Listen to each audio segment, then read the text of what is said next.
This village is close to the mountains, yet it is suffering from famine. Even with corpses scattered everywhere, no one dares to step in easily, simply because the villagers have always regarded these mountains as ominous. However, for you, it is a natural granary. In your past life, you were a survival expert in the wild. Catching rabbits and hunting wild boars was a piece of cake for you. At this moment, looking at your emaciated wife and your daughter who is crying out from hunger, you decisively take her with you into the mountains. Nowadays, the heavy snow has sealed the mountains, and you thought you would gain nothing. Just when you were about to give up, a hint of green in the snow caught your attention, and it turned out to be a shepherd's purse. You suppressed your hunger and began to dig it up. However, the season does affect the growth of wild vegetables, and you only found 3 plants around, which is naturally not enough to eat, so you can only continue to search deeper. Behind you is your daughter Chu Meow Meow, and a little white dog named Benben, who is playfully following closely behind. You shake your head, reluctant to scold your daughter, and continue to focus on the ground. Soon,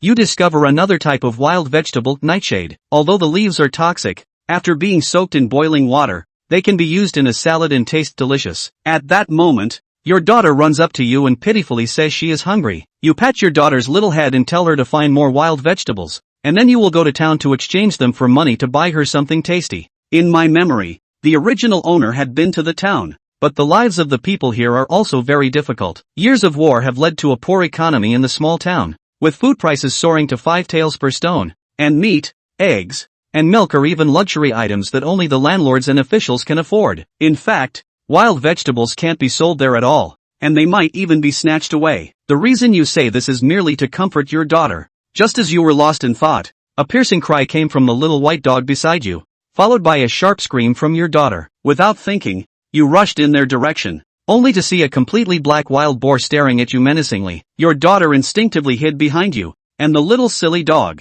scared, tucked its tail between its legs but didn't back away an inch. Your whole body tensed up immediately, and you hurriedly called it back to your side. But strangely, the wild boar remained standing in place, not moving at all. After careful observation, you realize that its hind hoof is firmly caught in a trap, and it seems to have been trapped for quite some time, as the blood has already dried. After confirming that there were no other wild boars around, you immediately decided to take this opportunity to catch it. After all, your wife and daughter haven't eaten meat in a long time. Thinking of this, you immediately start to take action. First, tie the rope you have with you into a noose, then let your daughter hold the little white dog and hide behind the nearby big tree. After confirming their safety, slowly approach with the noose in hand. At first, the wild boar stood quietly in place, but as you got closer, it began to become agitated. Without hesitation, you quickly threw the noose in your hand, securely looping it around the wild boar's neck. At the same time, the wild boar broke free from its restraints and began to thrash wildly.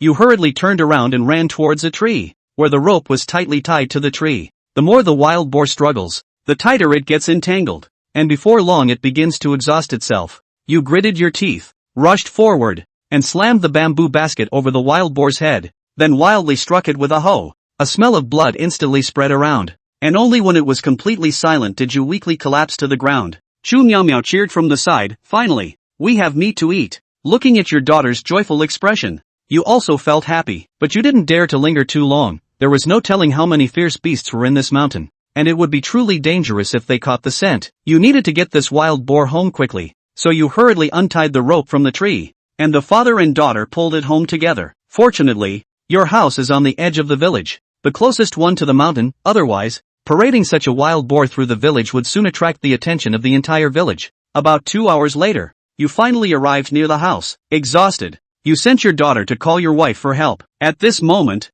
Zhou Xiaoxiao was anxiously looking around at the door. Having heard the rumors about the mountain long ago, there was once an old hunter from outside the village who went up the mountain and never came back down. When he was found, his internal organs were gone. Now, you had also been missing for a while, which made Zhou Xiaoxiao have some bad associations. Just as she was thinking about whether to return to the village to ask her in-laws for help, her daughter Chu Meow Meow's figure rushed in front of her. Mom, we have meat to eat. Dad wants you to help. Hearing that there was meat, Zhou Xiaoxiao was puzzled for a moment, but she didn't hesitate and hurried to your side. When she saw you pulling a whole pig behind you, she was stunned. What are you standing there for? Come help. Zhou Xiaoxiao was not pretentious and, together with you, carried the pig home. After returning home, you didn't cut the pork right away, but waited until it was dark to go to the village chief's house to ask for a knife. The situation in the Great Qian is currently unstable, so there is very strict control over iron tools. All controlled knives in the village are managed by the village chief, and after repeatedly assuring him that it was for chopping firewood,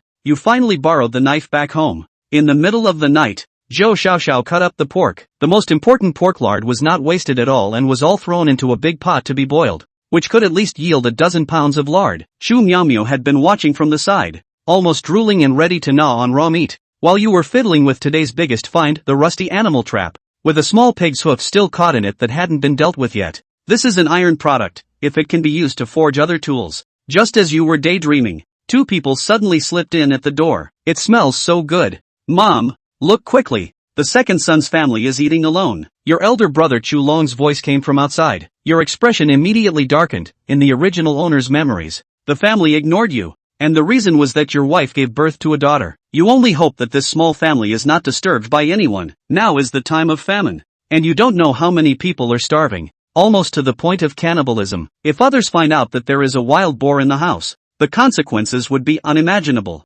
Thinking of this, you picked up the machete, and countless thoughts flashed through your mind. What are you roaring about? Hurry up and shut up. With the sound of a woman scolding, your mother Wei Xiaoxia appeared in front of you, followed by a man dressed in cotton clothes, who was your elder brother Chu Long. However, it seemed they did not want to enter the house, as long as they didn't go into the room. It was all good. After all, the cut pork was inside. Chu Long was sniffing around like a dog, his expression full of greed. Wei Xiaoxia directly asked if there was meat at home, and you didn't hide it, only saying it was picked up from the mountain. Wei Xiaoxia commanded you. Your elder brother's child has just been born, and your sister-in-law has no milk, so give half to your elder brother. Upon hearing this, you couldn't help but let out a cold laugh. Over the years, you have been the main laborer in the family, but every year when it comes time to distribute grain, the food that should belong to your family of three is forcibly taken away to give to your elder brother. When it came to distributing houses, you were given the most remote, dilapidated, and smallest house. Even when you entrusted your daughter to your parents for care, your elder brother's child had bread to eat, while your own daughter could only drink water when hungry. Thinking of this, you grit your teeth in hatred and after a long time, you spit out a few words. Want meat? No way. Get out quickly. Wei Xiaoxia looked at her usually dull second son, who was considered useless, and felt that something was different today. Standing there in a daze, just as Chu Long was about to say something, his eyes suddenly caught sight of a trap on the ground, and there was actually a pig's hoof on it. His eyes immediately lit up. Mom, look quickly. There's another trap over there, and there's a pig's hoof on it. Upon hearing this, Wei Xiaoxia immediately looked over and quickly confirmed that the second family indeed had meat, and her tone softened. Mom knows you have grievances against me, thinking I favor your older brother, but you also know that we only have that little bit of grain at home each year, and I will never cut your rations. But the girl is going to get married after all. No matter how much she eats, she will be raised by someone else's family. As she spoke, she even shed a few tears.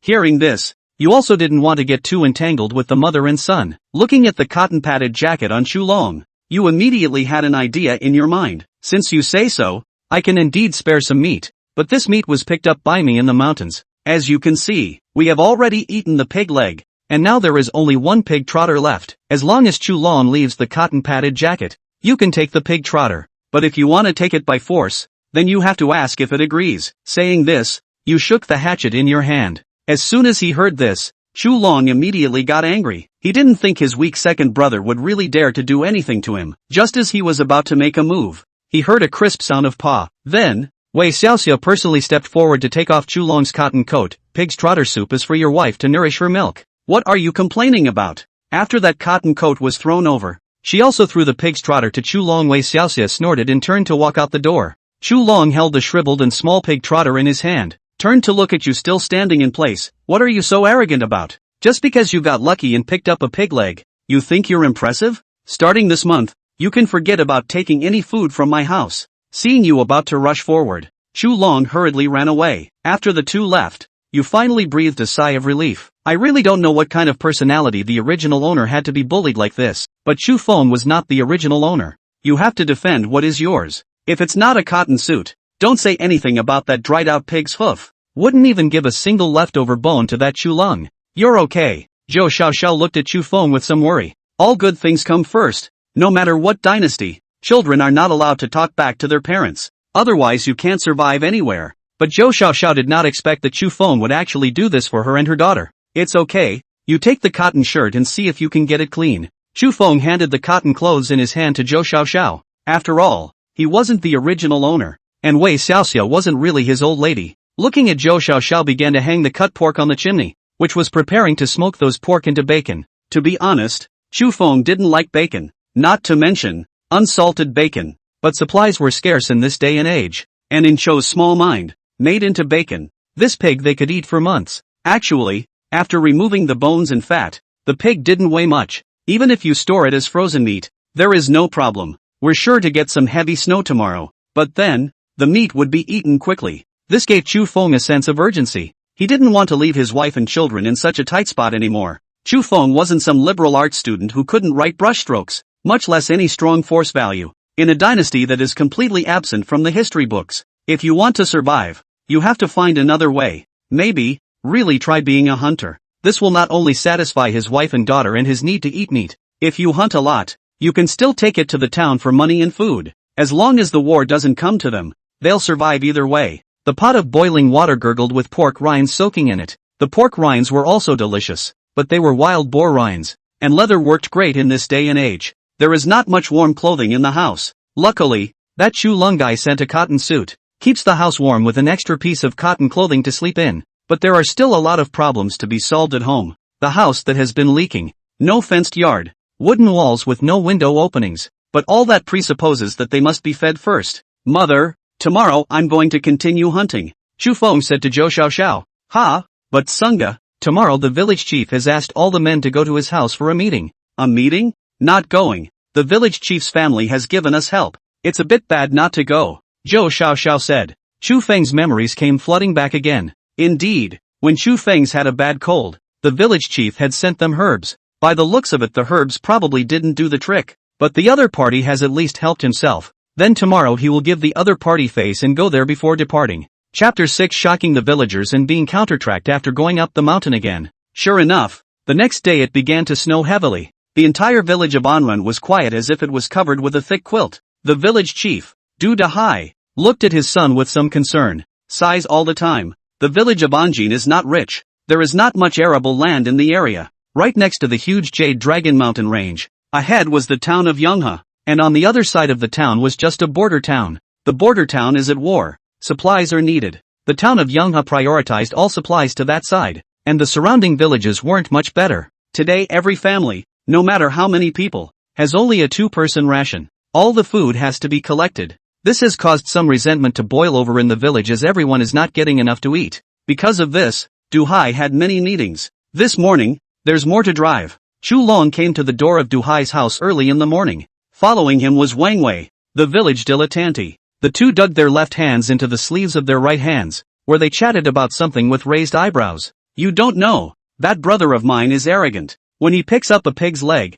he dares to yell at me. Doesn't he know that an elder brother is like a father? If my brother dares to do that, I can whip him to death. Wang Wei skimmed his lips. The other villagers heard this and started to come up and interject. Picked it up? Didn't know he thought he hit it, so what's he pretending? If I had a second brother like that, I could whip him too. Did I share you? No? Then how are you a big brother? Doesn't your brother listen to you and your mom the most? When he comes, we'll help you teach him a lesson and turn against him. Most of the men in the village had already arrived. Du Dahai also waited in the courtyard. And finally, a figure came over in the distance. Here he comes. Brothers, help me teach this brother of mine a good lesson. Yesterday this guy not only cursed me but even yelled at his mother. Ungrateful. Your family's penis is a bit too arrogant. Actually daring to be disrespectful to your aunt? If I don't beat him to the point where he kneels down and apologizes to you, I won't be called Wang. With that, Wang Wei stood up and waited for Chu Feng to approach. As Chu Feng approached step by step after that, Wang Wei fell silent. Those villagers who had said that they would help Chu Long teach Chu Feng a lesson were silent. Chu Feng was carrying a firewood knife that still had bloodstains on it. His face was expressionless and cold as the temperature of the day. Mayor, I'll return the knife, Chu Feng said. Oh, you. Du Dahai looked at Chu Feng with some surprise. When he saw Chu Feng before, his eyes were evasive and timid, not daring to meet people's eyes. But now, it's gangsta. Duhai had only seen that look in one kind of person. Rattlesnake who looted the village a few years ago. If there's nothing else, I'll leave. Afterward, Chu Feng left the courtyard. A meeting? What's it got to do with him? The trip was just to give face to the village chief. With so many men in the entire yard, No one froze and said a word. It wasn't until after Chu Feng left that Wang Wei disdainfully said, "What the hell is he pretending? Does he really think that relying on luck to pick up a piece of meat in the mountains makes him great?" Chu Long snorted. "Let him pretend. And let him go without food this month. Jade Dragon Mountain is as far as the eye can see. The elevation is nearly 1,000 meters. The ground, which was yellow yesterday, turned white after snowing all night." Chu Feng was at the foot of the mountain, estimating the height of the mountain. He did not rush into the depths of the mountain range. There is a dense forest a few hundred meters ahead. Yesterday, Chu Feng had brought Chu Miao and Dum Dum and had not even reached that dense forest. Today's kit is much more complete than yesterday's. Chu Feng's entire body had been dressed in an animal skin coat. Inside is the cotton shirt Wei Xiaoxia gave yesterday. He had a short-handled hoe in his hand and a trap. After a night's study, Chu Feng had already studied this old-fashioned trap thoroughly. The inside of the trap is made of deer tendon, which is shelled and made tough. Adds a lot of power to this trap. Unfortunately, this toughness has an expiration date. Clip the boar for the first time, just once the toughness has been depleted. Based on this number of estimates, this trap will be useless after 2 more uses at most. Deer tendons still work though. If you find the right wood, you can make a bow and arrow. So enter the mountain today. Finding prey is secondary to what you really need to do to find a suitable wood for your bow.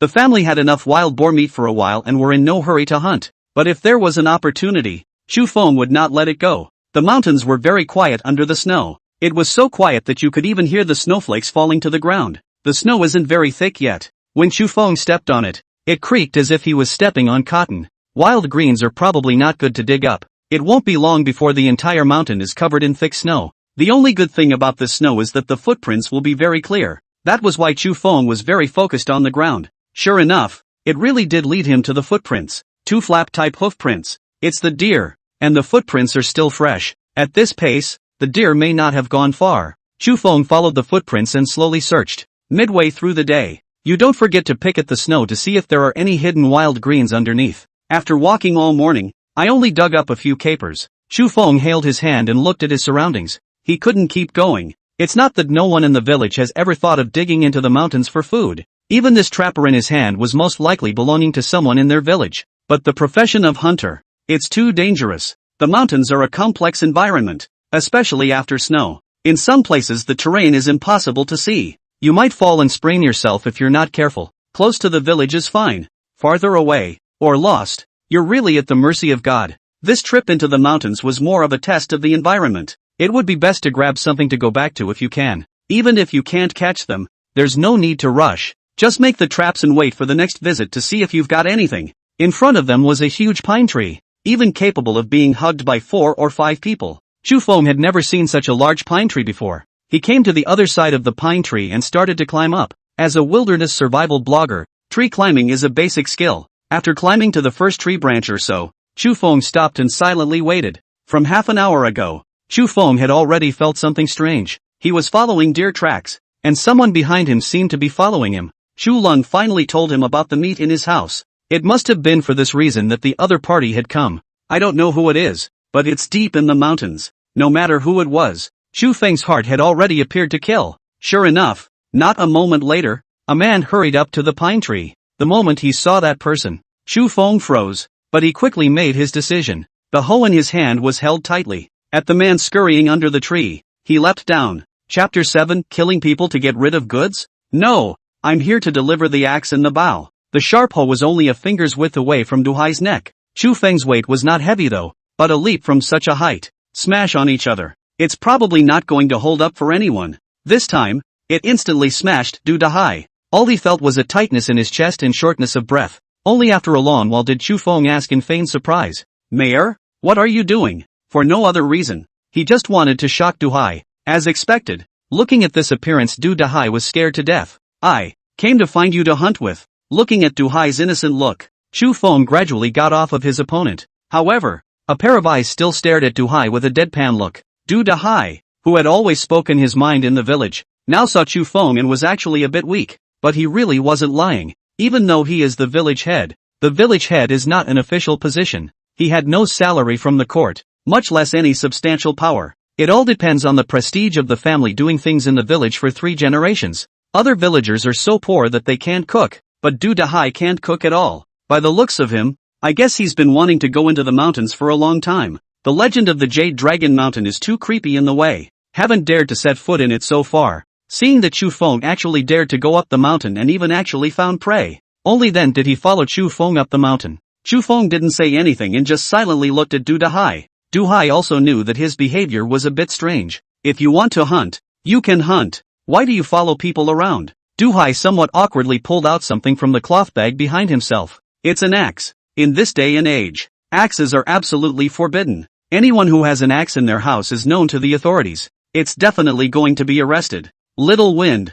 I'm old and I don't know how to hunt, but my family really needs something nutritious, so I'll give you this axe. Can you help with some hunting? Du Hai pleaded. Chu Feng took the axe and weighed it. Not to mention, it was quite heavy. If you want to hunt, just say so. Following me around I'll think you're trying to kill someone. Wouldn't dare to think so. We are all from the same village. How can we? Du Dahai said. What else is in your bag? Seeing that Du Dahai's backpack was still bulging after he took out an axe, Chu Feng asked with some curiosity. A bow. For defense. Afterwards, Du Hai took out the bow behind his back. The bow had no bowstring and was pitch black. The bow was covered in signs of age. You can even see some dark red. After those two things were taken out, Chu Feng understood that Du Dahai really had no ill will towards him. Whether it's an axe, or a bow and arrow, all absolutely contraband. Not even without a bowstring. Once discovered, the family will surely be copied and destroyed. In case Chu Feng ratted on him, Du Hai would be finished. Village chief,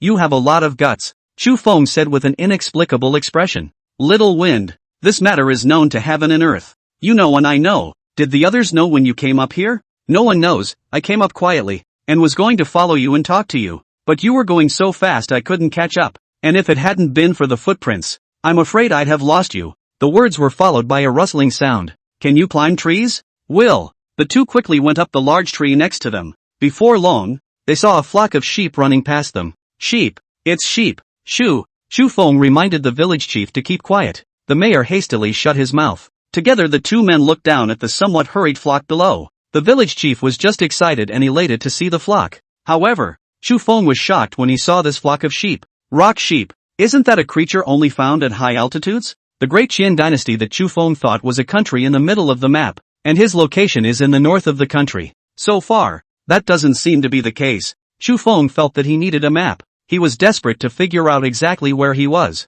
Next to him, Du Dahai tugged on Chu Feng's arm. Anxiously, he wanted Chu Feng to do something. However, Chu Feng never made a move. The sheep below were in hurried steps. Rock sheep are laid-back creatures. Normally you don't run in such a hurry, and it's only right that they usually grow on top of mountains. Why did you suddenly run down the mountain? Something is whisking them away, Chu Feng said. Whisk them away? Du Hai was still in a daze. The next moment, as the rock sheep gradually swept past them, a white, black-speckled animal appeared in front of them. Compared to the clumsy rock sheep, the creature had just appeared and had already discovered Chu Feng and Du Dahai in the tree. So it stopped. The eyes looked menacingly at the two men above the large tree. Du Hai only felt his breath stop. He clung to the trunk of the tree to prevent himself from falling. Then with some alarm, it's a big cat, a white big cat, a snow leopard, crouching quietly beneath a tree. It didn't move. Instead, Chu Feng picked up his axe. Du Dahai was startled and thought that Chu Feng wanted to go down the tree to hunt snow leopards.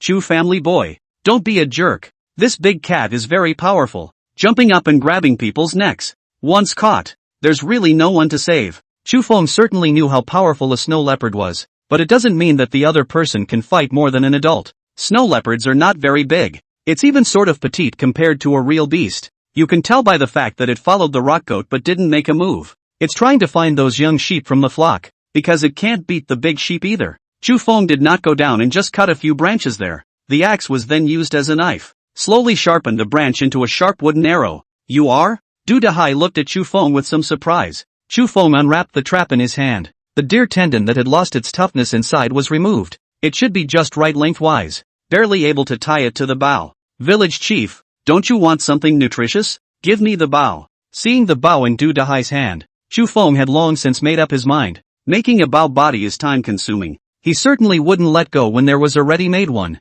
Thus a bow was crafted by Chu Feng right in front of Du Dahai. Before becoming an outdoor anchor in his last life, Chu Feng had been a soldier and had practiced many rare things. Things like rock climbing, archery, horseback riding, etc. Having a bow, for Chu Feng, helped him tremendously in hunting. As they looked downward again, The snow leopard was gone. Du Hai was relieved. The big cat's gone and scared the hell out of me in case he wants to go up a tree. In case he wants to go up a tree instead it's easier. Chu Feng laughed. A leopard about the size of a large adult dog is truly frightening. But up in the trees, it can't move as fast or as agile as it should. For Chu Feng and Du Hai who had weapons, it's not more than enough to deal with it. The rock sheep made a circle and continued up the hill. Du Hai hurriedly reminded. In fact, without the need for Du Hai to remind him, Chu Feng's pair of sights were already searching for a target. Rock sheep are very large. If they were able to hunt one, it would be enough for their two families to eat for a long time. But the problem is that creatures of this size are also highly dangerous.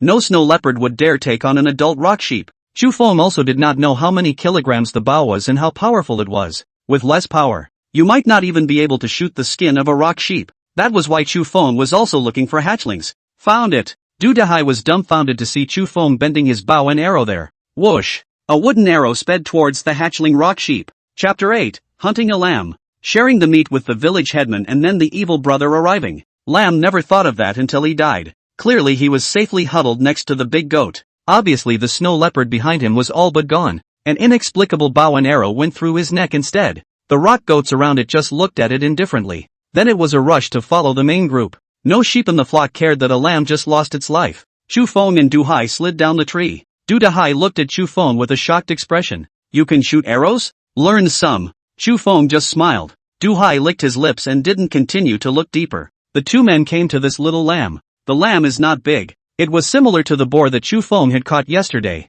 Before, Chu Feng felt that a pig and a sheep. It was enough to get their family through the hard winter days. But now Chu Feng didn't think so. If their village was at a high altitude, similar to Tibet in a previous life, then winters like this can be erratic. It means that two hunts are totally inadequate. At the same time, Chu Feng had a rough outline of the mountain. Jade Dragon Mountain. It's supposed to be a mountain where the vegetation gets less and more bold the higher you go. It might even be possible that beyond up there is a high altitude plain. No wonder wild boars and rock sheep head downhill, because there are countless trees and vegetation growing around here. Getting food is definitely much easier than at the top of a mountain. What are you waiting for? Move him and get the hell out of here. Chu Feng urged.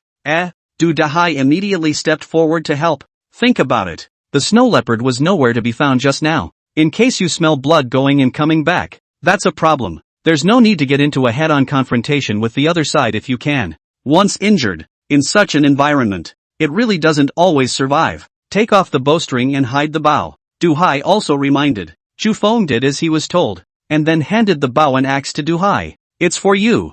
I don't know how to hunt, so it's useless to take these things. Chu Feng froze for a moment. Although these two items are contraband, they are not to be trifled with. They were again next to a big mountain with only one town next to it. As long as no one lifts a finger, these two things can be very useful. Really? Brat. I'm the village chief, and the village chief says what's right. The two men then carried one on the head and the other on the tail. The speed was extremely fast towards the village at the bottom of the hill. Didn't the village say this is an ominous mountain? How did you dare to come up here to hunt? Chu Feng asked. From memory Du Hai seemed to have said this to many people in the village, and he also forbade anyone to hunt in the mountains. Most of the people are more simple nowadays. Do they believe whatever Du Hai says? Plus it hasn't gotten to the point where people are actually starving to death. So the villagers live at the foot of the mountain though. This is also limited to wandering in that part of the foothills, not daring to go deeper at all. The place where Chu Feng was hunting today had never been set foot by the people of the village. Hey! Du Hai first sighed heavily.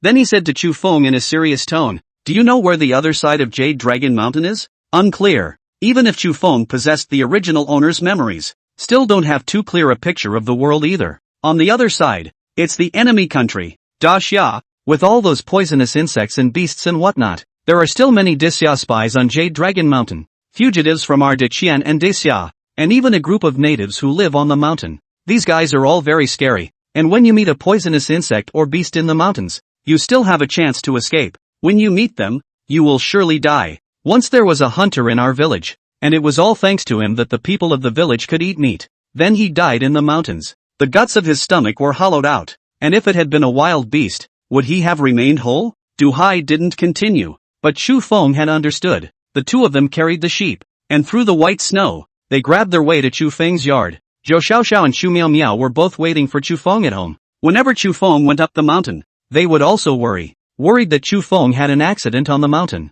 That was why both of them were excited when they heard Chu Feng's movement. Pushing open the door, he found that the village chief had actually returned with Chu Feng carrying a sheep. Zhou Xiaoxiao's laughter stiffened. Instead, it was Du Hai who took the initiative to break the awkwardness. Sibling found a good man. Chu Feng laughed. Don't stand there. Go to the village chief's house and bring the firewood knife. Oh, good. Zhou Xiaoxiao then walked towards the inside of the village. Village chief, I'll share some of this sheep's brain and front hooves, and the downy water with you, and leave the rest with me. You fought the sheep, so naturally it is yours to distribute. The mayor rubbed his hands together somewhat eagerly. Can't wait to get his share back now. Seeing Chu Feng looking at him, the mayor smiled a bit awkwardly. It's not that I haven't eaten meat for a long time. Do you know Dajian? With you got the same disease? Our wind cold. When I came to give you a copy of the medicine, but now you have been alive and well. Dezhuang is still lying in bed. The town's doctor said that Dezhuang needs to eat meat, or else he may not be able to survive. Chu Feng instantly realized why the village chief would be desperate enough to appear in the mountains carrying these contraband items.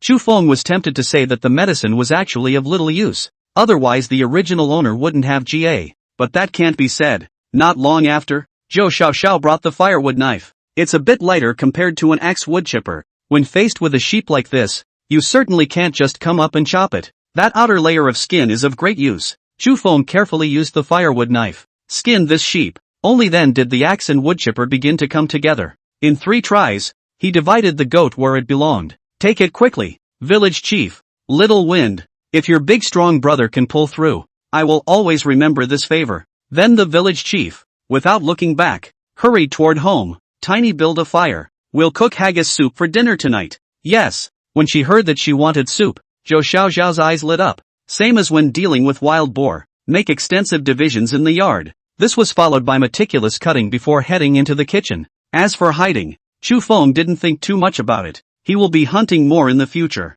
Sooner or later, someone in the village will find out. If that's the case, what's the point of hiding him? Put all the meat in the pot and store what should be stored. It was only then that Chu Feng had the time to carry his wood knife with the intention of chopping wood. Axes and bows are contraband. It was placed under the bed by Chu Feng, and it was put up just as soon as it arrived home. These things can be of great use, but it's better to try and stay out of the way. Otherwise who knows if some mouth breather will come to town and talk to the court. Yo, chopping wood. Are you done with that pig's leg yet? Suddenly, Chu Long's voice came from the doorway. Chu Feng raised his head to look at Chu Long. Only then did he realize that Chu Long had a large bag in his hand. The stuffing inside was hot and still steaming out. There were no more cotton suits, but there were 2 thick layers of cotton linen wrapped around his body. He looked at Chu Feng with a disdainful expression. Is the leg of pork good? Is it Thai? Look what's on my hand. Saying that, he raised the bun in his hand and flaunted it at Chu Feng. Chapter 9 Evil Brother Showing Off? The noodles and goat soup made him red in the face.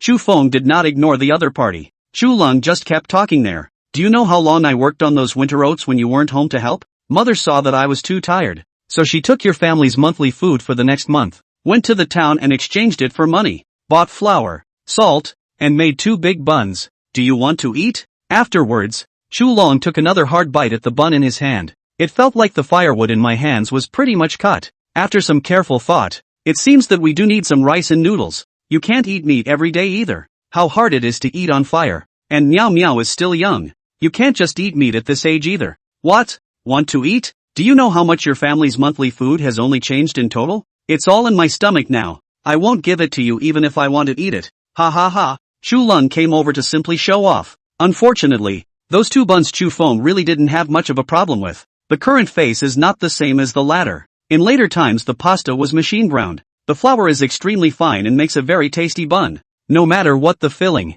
But now the face. Looking at the dark bun in the other's hand, there was an unknown amount of brown flour in it. Eating Chu Feng are worried about their slurring voices. Clumsy seemed to sense Chu Lung's hostility. Once again, he burrowed out of the nest and barked at Chu Long. What are you screaming for? If you scream again, I'll eat you. Don't you dare bully Clumsy. Chu Meow Meow immediately came out to protect the puppy. Meow Meow. Want a bun? Big fragrant buns. Seeing Chu Feng ignoring him, Chu Lung instantly changed the object of his bragging rights. Chu Meow Meow hasn't eaten any buns. There's probably even oil in that bun. When the wind blew, the scent filled Chu Meow Meow's nose. I'm not eating it. That bun is stinky. It stinks worse than Clumsy. Who's going to eat that crap bun when my dad can get meat? Chu Meow Meow said without mercy. When Chu Feng heard those words, he burst out laughing. Chu Feng, Your daughter's nature is quite similar to yours, both quite pretentious. Chu Feng didn't mind what others said about him, but to hear someone talk about their daughter, he stepped forward with his woodchipper.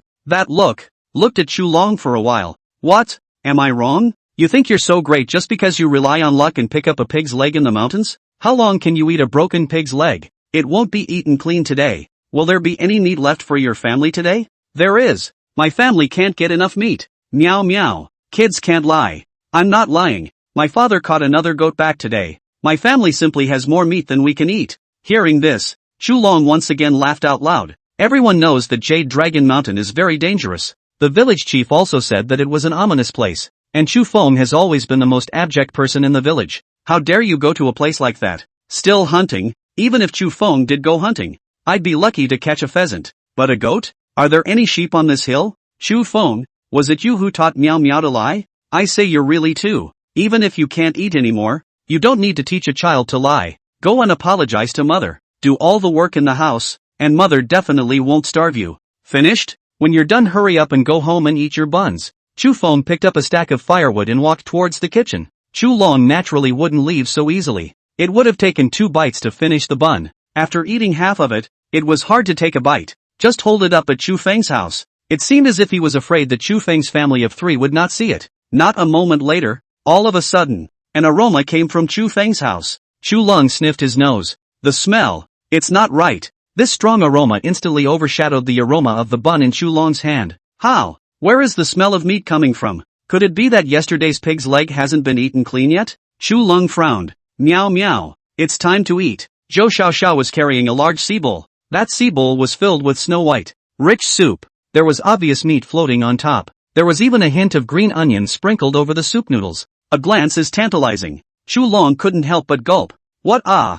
Yesterday's pig leg is still not finished. How long do you plan to eat a pig leg? The soup is still simmering so white. That pig bone didn't start simmering last night, did it? After that, Chu Long took a bite of the bun in his hand. At this moment, he felt that the bun in his hand didn't smell good either. The villagers like to eat in their own yard. The Chu Feng family is no exception. A family of 3, 1 bowl of soup for each person. It was all white soup base with some scallions sprinkled on top. A little salt was sprinkled on it and the whole bowl of soup was deliciously unappealing. Especially since this is still a baby lamb. There's hardly any stink. The eyes of Chu Long, who was looking at the door, went straight. He held his tongue for half a day before saying, a bit of meat was made into 3 bowls of soup by you. And a bit of bone, did you have to boil it for 3 days? Why don't you have a big cake to eat? Why do you just drink it? How pathetic. See the bun in my hand? Chu Feng, as long as you go home and admit your mistake, kneel down in front of my mother and kowtow too. My mother will surely forgive you. Give you some brown flour for you to make cakes. That cakes on soup is the real delicious. Otherwise only soup. How shabby it looks. Chu Long, what are you doing here blocking the door? Make way. Behind him, Du Dahai's voice came. Chu Long hurriedly stepped aside, and his twisted face hurriedly fawned. Village chief, what are you doing at Chu Feng's house? I've come to deliver some fine noodles to Chu Feng's house. Chu Feng has done me a great favor today. Saying that, Du Hai lifted the bag in his hand. There was no pure white flour in this era. Only fine flour. The finer it is, the more expensive it is. When Chu Long saw the bag, fine as if it was dust, 2 pounds of fine noodles, the whole thing's eyes went straight. 2 pounds of thin noodles. Which family in the village can take it now? Only the village headman's family can hide a little. But what did he say? To give these 2 pounds of thin noodles to Chu Feng? Village chief, this is 2 kilograms of fine noodles. How can you give these fine noodles to this punk Chu Feng? Waste? Hearing this, Du Dahai was even more shocked than Chu Long. He then laughed. Only that smile was full of sarcasm. He no longer ignored Chu Long and directly entered Chu Feng's courtyard. Little wind. You take these 2 pounds of noodles. Okay. There happens to be some meat and wild vegetables left. I'll wrap some buns. Do you want some soup? There's plenty left in the pot. No no no. The village chief hastily refused. It's not easy for anyone's family these days. Much less extra food. The fact that Du Dahai was able to give the fine noodles to Chu Feng showed that Chu Feng had a heavenly favor for Du Dahai. How can you still have someone else's soup? It's really much. Drink some. Zhou Xiaoxiao had already served another bowl out. Still white and floral soup base. Inside, more meat from the haggis bubbled up. This bowl, even if Du Dahai wanted to refuse it, he couldn't. He hadn't had any grease in his belly for who knows how long. Chu Lung's eyes finally went green. He mechanically stuffed the bun into his mouth and cried out eagerly. Chu Feng, wait for me. I'm going to tell mother that you have meat and actually don't turn it in. Chapter 10 Wang Wei marvels. Chu Feng has meat to share with everyone. A steaming bowl of goat soup. It made the mayor feel all ironed out. At the same time, he knew that he might have hugged a big one. Now everyone in the village can't eat. Every family is hanging on by a thread with last year's leftovers. Though it depends on the mountain. But because Jade Dragon Mountain is very dangerous. Plus there are some thin fields at the foot of the hill. Just enough for a village to share. So the whole village continues to live off the land. Now the harvest has decreased and the grain tax has increased. All of a sudden, the whole village was living in dire straits. Now there was an additional Chu Feng who was able to hunt. At the very least it gives the village another option. The option of being able to live. I didn't expect the village chief to actually be so supportive of my hunting. Chu Feng laughed. Hunted that boar at first. Chu Feng then thought of concealing it. For one thing, I was worried that the village would be jealous and add to the troubles. Secondly, I'm worried about some kind of mountain ban or something. It's not good to be found out. Du Hai laughed. Immediately the meal is almost full. People are starving to death. And they still care about that. In that case I am relieved. Chu Feng said. Now with an axe and a bow. It would make Chu Feng's hunting efficiency increase greatly. Not only were they able to feed their own little family, there is even the possibility of increased income. Today the family has a pigskin and a sheepskin. These two animal skins can be made into clothes. It can also be taken to town and sold for money. Although I don't know the price. I think it should be easy to change some white rice and flour. The family will be able to eat more abundantly then. I'll head back then. Just let me know if you need anything. Du Hai said cheerfully. Hearing Du Hai say that, Chu Feng said, the village head really does have a favor that may require you to help me. What? I'd like to fix up my house, but I probably can't do it alone. Chu Feng knew that the matter of his hunting would definitely spread to the ears of everyone in the village. Later on, more hunting is done and more prey is obtained. There will definitely be more and more people like Chu Lung, so he can't just look out for himself. Even for the sake of this little family, for the sake of his wife and daughter, people are ultimately pack animals. It's impossible to live by yourself forever. My daughter needs to go play with people her own age. The wife also needs to communicate with others in the village. Even if Chu Feng wanted to quickly fix up the house, he would need the help of others. In that case, why not simply take the initiative to integrate? This is a simple matter. I'll gather the men in the village, but they certainly can't give you help for nothing. Du Hai reminded. I understand. Chu Feng said. This matter is easy for the village chief. He is highly respected in the village. Just a quick greeting and most of the men, women and children of the village came. Among them was Wang Wei who had been trying to help Chu Long teach Chu Feng a lesson. When Wang Wei heard that he was going to come to Chu Feng's place to help, he immediately shook his head and said, no go.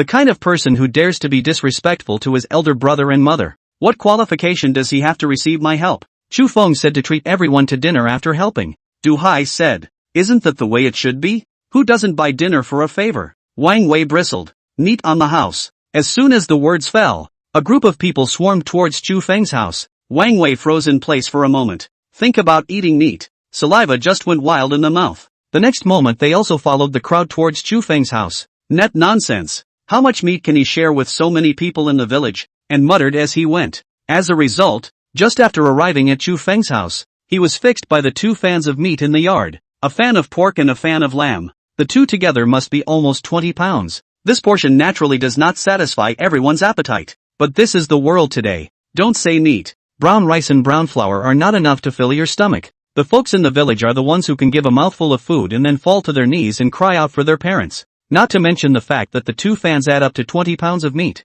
You've all worked hard. Let's eat at my house this midday. There's not a lot of meat, but make a broth and we'll all surely get a share. Don't talk about broth, even if it's chopped up into minced meat and each person gets a tiny bit of it. That's all a great gift. A group of men who hadn't tasted meat in I don't know how long roared at once. Chu family Dick, what do you say to do? That can I call my mother-in-law? She can work too. Can you cut me a bite of that meat? I want to take it home for my parents to try. Chu Feng just smiled and said, success. Whatever you guys say. He's not a sizable cutie either. Not likely to take all the meat just because folks do a little favor. The boar was nearly 100 pounds, and this goat was nearly 100 pounds. Even if the whole village comes over there is a score. This world is so poor. Chu Feng with this meat let people follow him to loot the house. They are willing. Naturally, there will be people who will stare at him unsuspectingly because of all this meat. Therefore, Chu Feng only took 20 pounds, and said that his family had taken out all the meat. Wang Wei was a bit surprised. All this meat,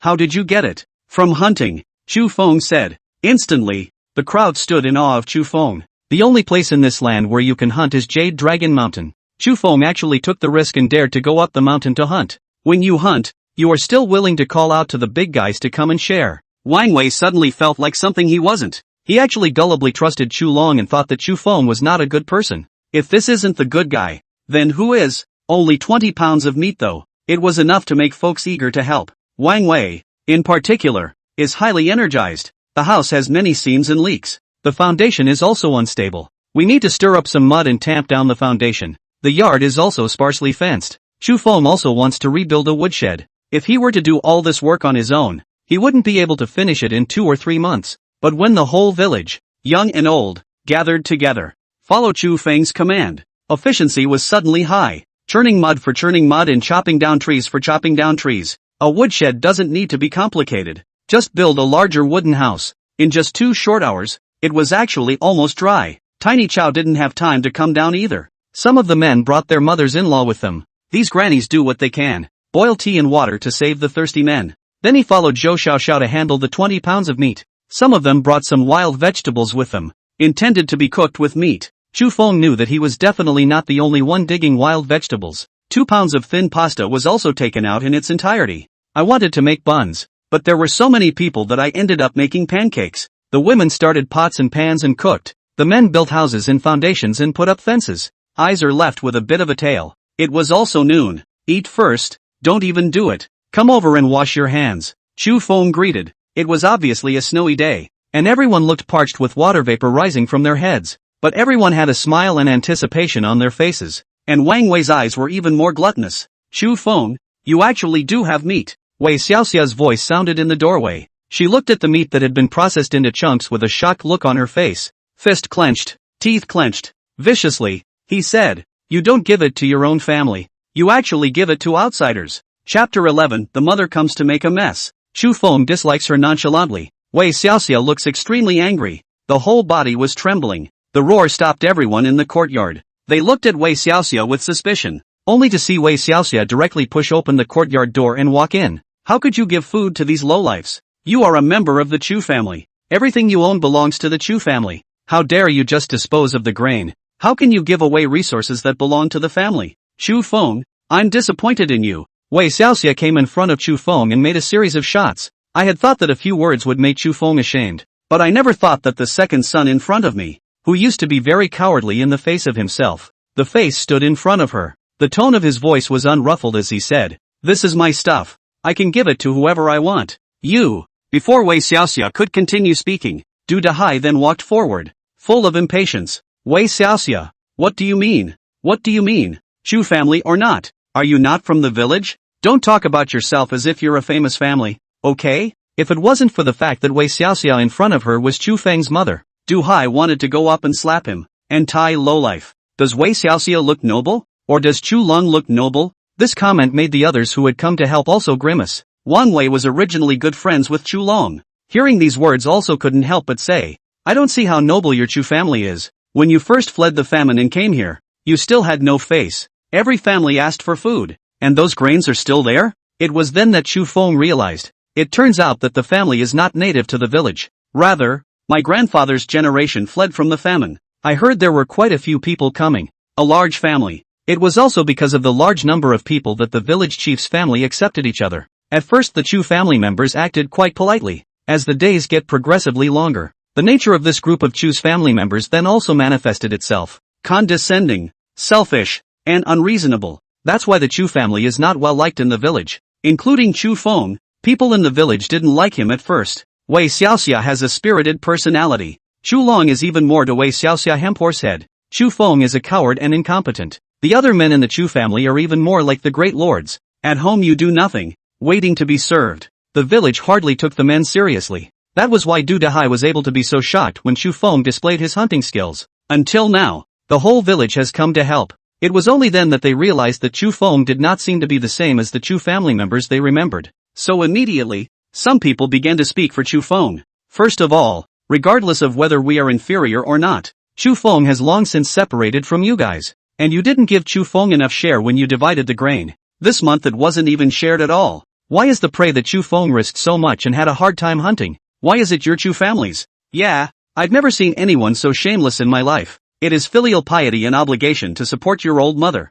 I haven't heard that it's also an obligation to support an elder brother who only knows how to stick it to his old mother. And a bunch of big old men who can't do any work. This was said by Wang Wei. Also finally got to the point. Chu Lung only felt that his once best brother had taken a sword and stabbed it into his chest. He looked at Wang Wei with fierce eyes. Wang Wei, however, did not let go in the slightest. What? Am I wrong? With that, he rolled up his sleeves and stepped forward. Chu Long wimped out and subconsciously hid behind Wei Xiaoxia. Ha ha ha, is this what you call superior? Hiding behind your mother whenever you're afraid? You two brothers are really different. One dares to risk the curse to go hunting in the mountains and feed his wife and daughter, and the other is as timid as a mouse not yet weaned. From the beginning to the end, Xu Feng did not say much, nor did he need to ask. The villagers around him saw what he did. People will subconsciously favor the reasonable person. Wei Xiaoxia acted so strong and was so unreasonable. Even if Wang Wei had a good relationship with Chu Long, he stood on Xu Feng's side at this moment. Zhou Xiaoxiao and the other women also finally cooked 2 pounds of white flour into cakes. 2 pounds of white flour is still quite a lot. This landed 20 or 30 sheets straight away. The pies are small, the size of the palm of your hand, but when a bowl of hot broth is served with a sheet of pie, happiness skyrockets. Alright, I'll take a break and come over to eat. Xu Feng greeted, all but hanging Wei Xiaoxia and Chu Long out to dry. Wang Wei couldn't be bothered to fight with the other party, took the pie and started sucking the soup out of the bowl. The last time they ate meat was a long time ago for them. Day by day, wild vegetables and dried food and water, and still just 1 meal a day. We're lucky we didn't starve to death. Some people sneak their bowls off to the side halfway through the meal, plan to bring home some of this broth for the family to go over. Some people wolfed down their bowls of broth and biscuits in 3 or 2 bites, a pair of eyes coveting someone else. Some savored it and cried as they ate. Only Chu Feng's family, when he eats a bone he spits it right out at Clumsy's feet. Clumsy took the bone in his mouth and, without looking at the crowd, returned to his nest with his head held high. This scene irritated Wei Xiaoxia and Chu Long enough. They stood in the yard and walked or didn't walk. The scene was very awkward. The two men covered their stomachs, obviously not having eaten for a long time as well. That gurgling sound was a little extra harsh in the yard. Stay and work for me. There's rice in the pot. I'll feed you now, Chu Feng said as he came to the side of his cheap old mother and elder brother. Hearing this, Wei Xiaoxia took a deep breath. All that was felt was a wave of humiliation. You're making me work for you? I'm your mother. Chu Feng scratched his head. It does seem like it shouldn't. What kind of child asks his parents to work? Chu Feng then looked at Chu Long again. This guy just licked his lips for I don't know how many times. Looking around at the villagers who were eating, his eyes glowed green. Wang Wei seemed to have done it on purpose, as he was the closest to Chu Long, eating and sucking at the same time. It looks like it smells good. Mother, I'm hungry. Chu Long pulled Wei Xiaoxia's sleeve. The look acted just like Chu Miao Miao. The surrounding people burst out laughing at this scene. Wei Xiaoxia angrily brushed her sleeve. If you're hungry,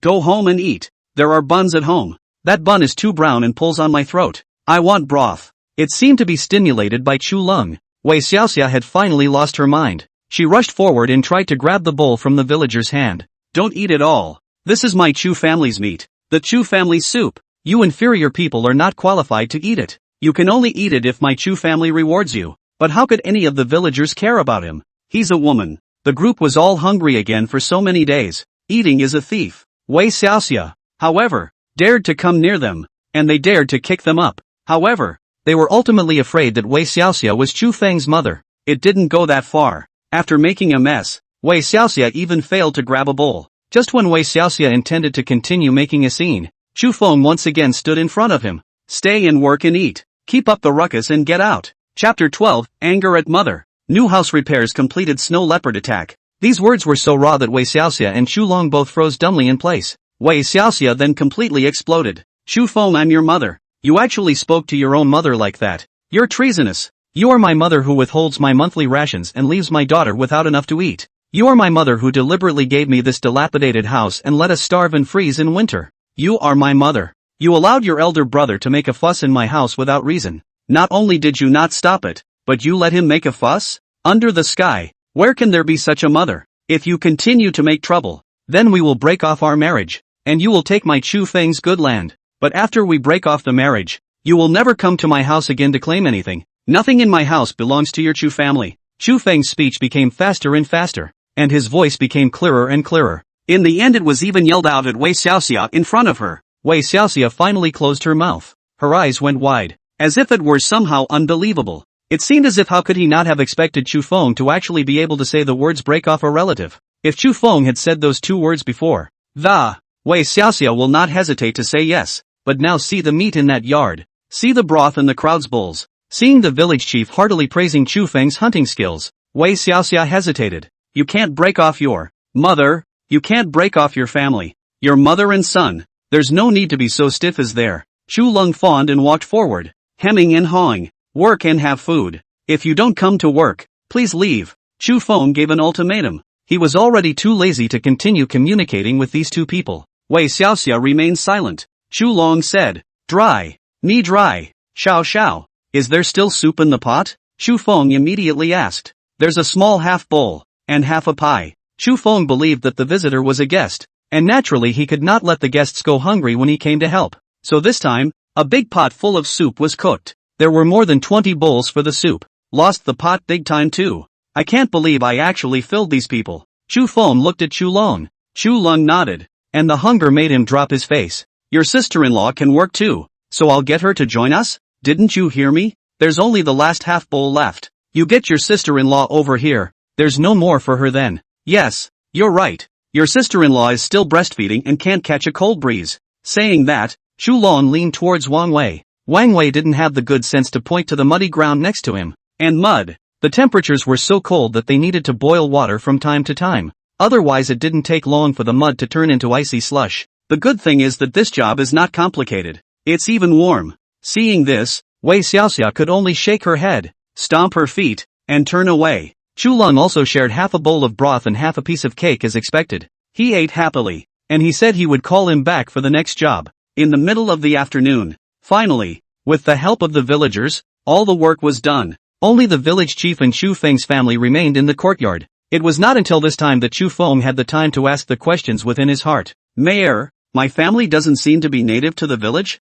That's right, but that's all old news. Your Chu family has also lived in the village for 30 or 40 years, and is already considered a part of the village. In the beginning, what was the Chu family like? Chu Feng was very curious about that point. Ever since he was a child, Chu Feng was trained by his mother. Wei Xiaoxia had never expressed a trace of warmth towards Chu Feng. He gave all his warmth to Chu Lung. When he reached the age of 18, he found Chu Feng a wife from an outside village, thrown straight out of the Chu family. But even so, he still required Chu Feng to have a sense of belonging to the Chu family's original family. This does not make sense in the village, because after the village is divided, even if they help each other, that's still two families. There would never have to be the existence of such words as belonging to the family. Then there's Wei Xiaoxia's bossy demeanor every time she communicates. The previously honest original owner couldn't hear it. Chu Feng, however, heard it clearly. Your family is quite large, a dozen or so at the time you first arrived. Some of them were obviously lackeys, and then many of them were demobilized. Nowadays only your own family is left, but our village doesn't care what you used to be. Just don't be mountain thieves and bandits. At first Chu Feng didn't dare to be sure. Now, after hearing the village chief's words, he was certain. It looked like the Chu family at one time would have been the so-called high family. The rest of the village doesn't have such a fine distinction between the Chu family. The original family is the Chu Lung family. Chu Feng is the Chu Feng family. I see. It looks like my family really does have an unknown history. Chu Feng shook his head, not caring about the matter. No matter how brilliant the Chu family was back then. Don't you still live in the village now? Join the other villagers in agonizing over next month's taxed food. Your family doesn't have any food, does it? Nope. Took it all out to eat today. Food is literally not available, but there's still plenty of meat in the house. It will soon be the day of the monthly tax and food payment. The environment of Deqian is getting worse and worse now. It seems to be the reason why the war is spreading more and more. In the beginning their village was paying the amount of tax once a year. The taxed grain of the whole village was put together and the village headman, together with the men of the village, took the grain to the town. Then it became semi-annual. Nowadays it's more like once a month. There are also many exorbitant taxes. Luckily they live in the village, not like the town. The officials here only let them nab food. Every month the government comes to collect the grain in person. What you can't collect, you pledge your family's assets. That's why there are more and more hungry people throughout the village. When you have time, you can go to the town and take some meat to exchange for some grain. Otherwise those officials will surely search the house. And when they search the meat from your house, it will be a big problem. I see. Thank you, village chief. After the village chief left, Chu Feng hugged his wife and daughter. Take a moment to admire the refreshed little home from the doorway. Today those leaky areas are all filled with dirt and straw. A woodshed has been re-erected across the street from the kitchen, and there's quite a bit of space inside. It's a great option to use as a storage unit in the middle of winter. The fence also stands tall, stable and beautiful. The village was clearly on board when they helped. It looks like the broth wasn't given to them for nothing. Come on, let's go try out what our new home feels like, Chu Feng said with a smile. In fact, the inside of the room hasn't really changed much. It's still the same familiar bed. The kitchen stove hasn't stopped all day today. The bed was burned hot. Chu Miao Miao couldn't wait to climb onto the bed and roll over. It kept leaking the other day because of a wall problem. The bed couldn't be warmer if it was burning hot. Now the whole room is warm. Zhou Xiaoxiao's eyes were filled with anticipation as she hugged Chu Feng. Sunga, you're awesome. Sagami has something even better. Do you want to try it? Chu Feng picked up Zhou Xiaoxiao and placed her on the bed. Zhou Xiaoxiao's face didn't know whether it was hot or shy. It was as red as a monkey's butt. Miao Miao is still around. Don't. It was already dark outside. The villagers at the bottom of the hill had little in the way of entertainment for most of the night. After dinner, most went to bed early. It's okay, it's dark. She'll be asleep in a while anyway. When she's asleep. As soon as the words fell, Chu Feng heard a sound of picking at a fence. In an instant, Chu Feng's nerves tightened. What's the commotion? No, I didn't hear any movement. Zhou Xiaoxiao said somewhat strangely. A window was also sawed out of the wall today. Chu Feng quietly got out of bed, pulled the window open a crack. It's not pitch black outside. The snow darkened the whole land. The room in turn was darker than outside. That was why when Chu Feng looked towards the outside, he was able to instantly spot the creature. A white, with black spots, snow leopard. Chapter 13, New Home, New Residence, Snow Leopard Attack in the Night. There was this one moment. Chu Feng felt a pang of fear. How he didn't expect it. This snow leopard actually followed him down the mountain. If it was just Chu Feng alone, he's probably not too worried. Nothing more than holding an axe in your hand. How can you go hard with your opponent and not beat a beast? But it's his house. He's not alone. He is survived by his wife and daughter. If it was the two of them facing the snow leopard, they definitely didn't have the power to defend themselves. Snow leopards are felines. The body is very flexible. The height of the fence is a full 1.5 meters. Yet it still scurried easily into the yard. Luckily for Chu Feng's house, it just got repaired today. If it was an old house before it was restored, maybe the snow leopard just went right into the house. I guess I also made too much of a big deal out of handling the meat today. Plus 1 day of pork and 1 day of lamb the previous 2 days. The smell of blood is too strong. This snow leopard has also not had any foraging success for a long time. That's what ventured down the mountain. Chu Feng closed the window and hurriedly went under the bed to carry the axe out. Zhou Xiaoxiao somewhat worriedly pulled Chu Feng's arm. What's going on here? Obviously she doesn't know what's going on. There's a big cat outside. Chu Feng did not hide it and said directly. Chu Miao Miao was already snoring in bed. Kids just have big hearts. And because of that, Chu Feng had to protect them even more. The roof of their house wasn't very high either. The surrounding walls were reinforced though, but the roof was not reinforced. Once you let the snow leopard jump on the roof, there's a good chance it'll fall into the house. It's a good thing that snow leopards are all in shape. This animal is also relatively timid. Size determines everything in nature. Whoever weighs more has the power of speech. There's no way a snow leopard weighs more than a grown man. This was Chu Feng's confidence in his own expertise. So he gripped the axe. After I pull the door open in a minute, you close it. Got it? Chu Feng said to Zhou Xiaoxiao very cautiously. What about you? Zhou Xiaoxiao pulled Chu Feng. There's no need to go out and risk it. We'll close the door. Won't he leave if he can't find food? Chu Feng shook his head. There's meat in the woodshed. That's our ration for this winter. And the roof of our house has not been repaired. So he might make a big hole if he jumped on it. He has to be shown to be afraid, or he'll keep coming back later. Zhou Xiaoxiao doesn't know anything. One could only barely nod at hearing that. Live outdoors in a previous life, Chu Feng had been to many dangerous places, also faced many dangerous animals in the wild, seen the fiercest bears, the most poisonous branding iron heads, all sorts of snakes and bugs and ants. The only one who has never seen a leopard. But he wasn't afraid of leopards. After all, which of those creatures was no more vicious than a leopard? Not to mention the petite snow leopard. This guy is no different than a cheetah. If one is quite lucky and can catch it, maybe even get a taste of what the other side is like. In this world, there can't be wildlife protection laws. Ha! Chu Feng carried his axe and roared loudly while charging out. This snow leopard looked to be no more than a meter in length, weighing in at around 30 to 40 kilograms. Suddenly, he saw a human who weighed over 80 kilograms and stood at a height of 1.8 meters, rushing towards him with a sharp weapon. Also taken aback, only the snow leopard leapt up, jumped to the roof of the woodshed. Full of caution, He looked at the human, who was much larger in size than himself. Also know that at its feet is the smell of meat. The snow leopard was hungry. Otherwise he couldn't have just invaded human territory. This time it won't leave without meat. Chu Feng roared angrily as he carried an axe underneath the woodshed. The snow leopard also crouched down on its back, looking down at Chu Feng and letting out a burst of low roars. A man and a leopard just confronted each other, until Chu Feng turned around and entered the kitchen,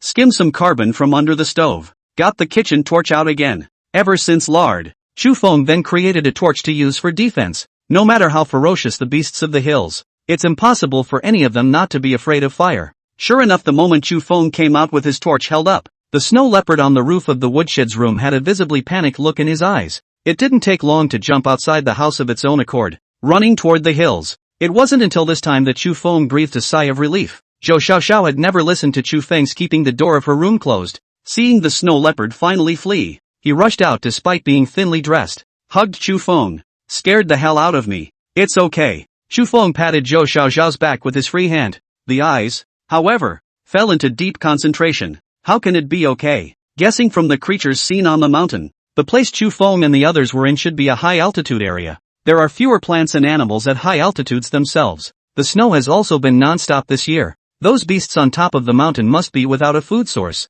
That's what ventured into human habitation. It would be fine if they just came to sneak food, but these predators descended and dived into the yard. No one thinks they could only steal food, do they? Opened the woodshed. The rest of the meat was frozen in a snowbank in the woodshed. There was also some pork that had been made into bacon hanging from the beams of the woodshed. It was these things that drew the snow leopard in. Clumsy is sleeping soundly in the woodshed. This pup never heard the snow leopard from the beginning. If Chu Feng had not been vigilant enough, really let that snow leopard into the woodshed, Stinky Puppy is probably dead too. Just sleep. Chu Feng cursed at Clumsy. Clumsy then woke up and ran around Chu Feng. Many of Chu Feng's tools were piled up in the woodshed. The trap I picked up on the mountain earlier was here. After returning home, that strung bough was hidden by Chu Feng. At the same time, the string on that bough was loosened. The strings are sitting in the woodshed. These are deer tendons. Chu Feng rewound these deer tendons. Then pick up the trap. Follow the path of the mechanism and slowly wind the deer tendon up again. Not a moment later,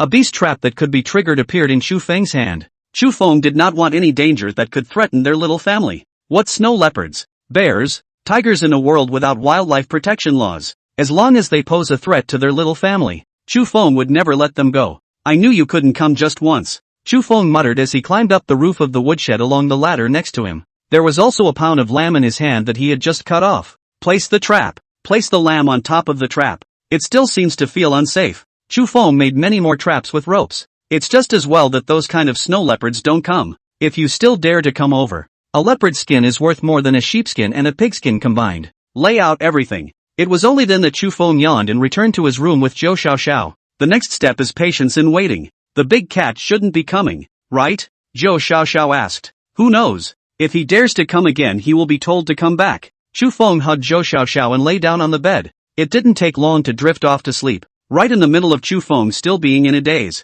there was a shout from Du Hai outside. Chapter 14, Paying Taxes and Food. Chu family mother and son report Chu Feng. Wake up. The officials are coming to collect the grain. Du Hai's words caused Chu Feng to leap up. Whether it was the original owner's memories or Chu Feng's own experience from his previous life, we all know that the government in feudal times was not a good thing, especially now that there is a war going on. It is reasonable to say that collecting grain once a month is harsh enough. This is half a month before the last grain collection. Why are you here now? What if my family has no food? Chu Feng frowned, finding the matter somewhat difficult. Only then did he realize that Du Hai was carrying half a sack of some sort behind him. That's why I brought it to you in advance, so you can pay your grain first. How does that work? Chu Feng was a little shocked that the sack was actually grain. Chu Feng, who had just been reborn, was interested in all the villagers in the village, including mother and older brother, all with a detachment and caution. It's true, mother and big brother are no good, plus the whole village was surrounded by famine.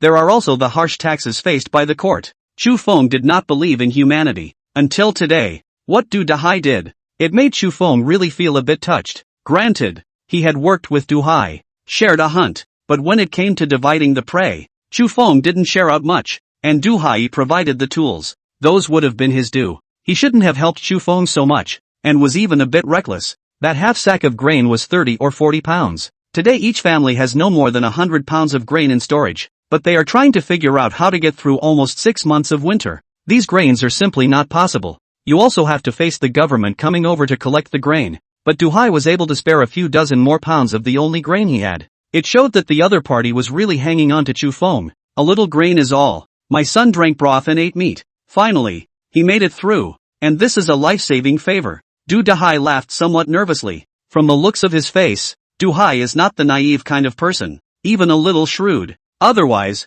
he wouldn't have been able to become a village chief. But whatever the other side has in mind, at this moment, the help given to Chu Feng was real. Let's go. Those officials are waiting in the middle of the village. If anyone didn't go, they're going to search anyone's house alone. Du Dahai greeted. He carried the bag of grain over his shoulder in passing. Chu Feng wanted to help carry it, but Du Dahai would not allow it. You've got hunting hands. You can't labor on such things. In the end, Duhai must have had an agenda. Otherwise, they wouldn't have been so kind to Chu Feng. The so-called purpose was merely hoping that Chu Feng would be able to hunt more prey. That way their family can follow suit. That big cat from yesterday probably smelled blood and ran into my yard, Chu Feng said to Du Dahai. Hearing this, Du Dahai's face froze. These big cats are smart enough in the head to know there's food in the yard and they'll definitely be back next time. Do you need any help getting a couple of guys from the village to arrest him? Anyone want to help? I don't know if others are willing to do so, but anyway, the old man is definitely willing to help you. Chu Feng shook his head and did not expect help from others.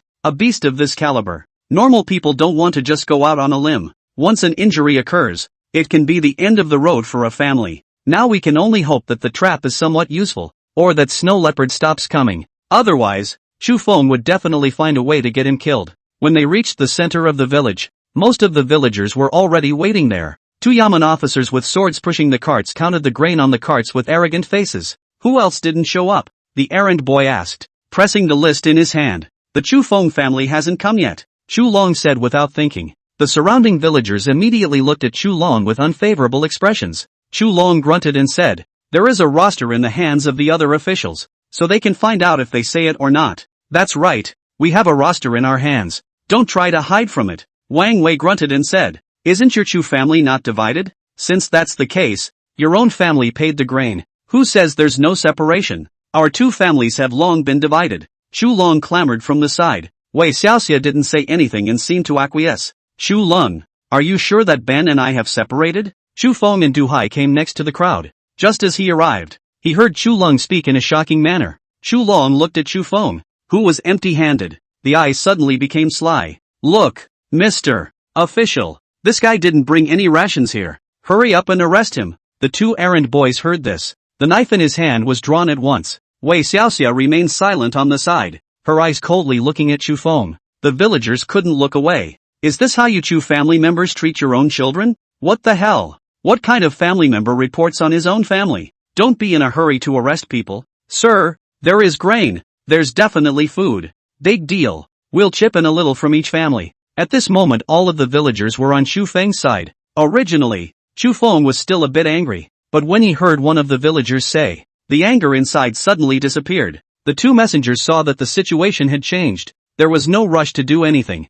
and he began to wait and see what would happen. It's not like their goal is to capture people, as long as they're given enough food. As for how the food came to be, it's none of their business. This is our Chu family's own business. What business is it of yours? Wei Xiaoxia yelled. A woman her age has a sharp voice in her middle voice. The yell instantly drowned out everyone's voices. Wei Xiaoxia then looked at Chu Feng. Chu Feng, don't say that I didn't take care of you. I can help you pay your taxes and grain, but you must take your mother-in-law and return to your home family. That's right, you have to do the work at home too, Chu Long also said from the side. Chu Feng knew that Wei Xiaoxia and Chu Long were merely threatening him. What they want is not at all to get themselves back to their home base. They are just mindful of the prey they hunt. When they got their hands on those prey, or if Chu Feng wasn't as valuable as they thought, they wouldn't hesitate to throw him away. Are you doing this to get me to return to this family to work for you? Or are you doing this for those things in my yard? Chu Feng asked with a cold smile. You are a member of my Chu family, and everything in your yard belongs to the Chu family.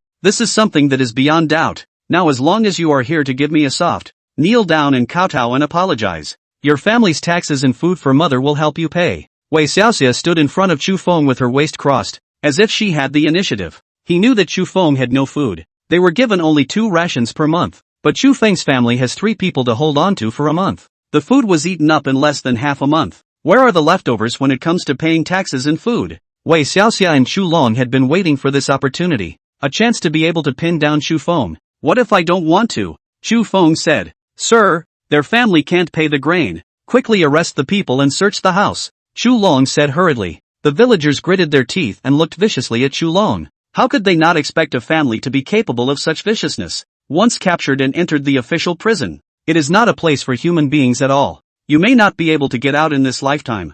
We're all family. How can we do such a thing? When Wei Xiaoxia saw that Chu Feng was so hardened, the depths of her eyes were also somewhat flustered. No matter what, Chu Feng was also her son. It's not like she's going to harm her own son. My mother is asking you for the last time. Are you willing to return to this house? Nod back, Chu Feng directly said. This time Wei Xiaoxia was silent. Madness flashed in Chu Lung's eyes. Thinking about the scenes that had been stimulated by Chu Feng in the past few days. Think of yesterday's humiliation. Although he also ate the broth, he actually helped Chu Feng with his work. He was Chu Feng's older brother. What qualifications did Chu Feng have to make him work? Wasn't this just naked humiliation? As a concubine son of the Chu family, if you have food, you should obediently contribute to him and to the Chu family. How dare you make a deal with this family? And how dare you make a deal with him? Your older brother? Then don't blame my brother, Chu Long hurriedly said. Hand it over my ass. You don't want to go back to work for this family. You don't want to hand things over to this family.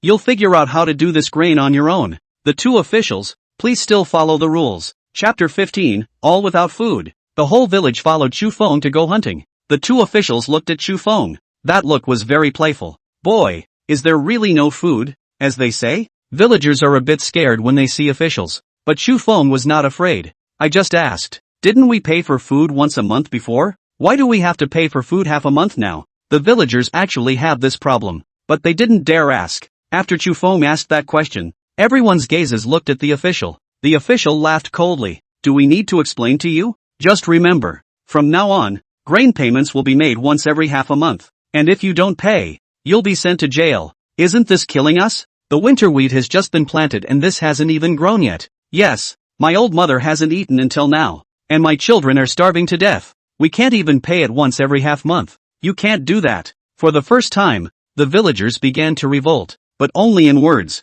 The long sword in the official's hand was drawn. And at once, the entire center of the village fell silent. What's the waste of words? Do you have food or not? If you don't have it, I'll take you to the brig. There is. Here is the grain of our two families. My lord, count it. The village chief saw that the atmosphere was almost over. By letting Chu Feng continue like this, it was likely that he would have a conflict with the officials. The people don't fight the officials, and they can't fight them. There's nothing like living in peace. Told you so. The official brought the grain over and weighed it. And a little more. He nodded and said, all right, we'll leave if there's nothing else. The two officials turned around and left, and in no time they were gone. You, Chu Feng, how could you possibly have food? Chu Lung questioned in disbelief. YouTube. Chu Feng didn't bother with Chu Long. At first it felt like the other person was always a relative, not to be wiped off the face, but these days it seems unnecessary to walk around with the other side. The other side is trying to send themselves to the slammer. Where did you get the food?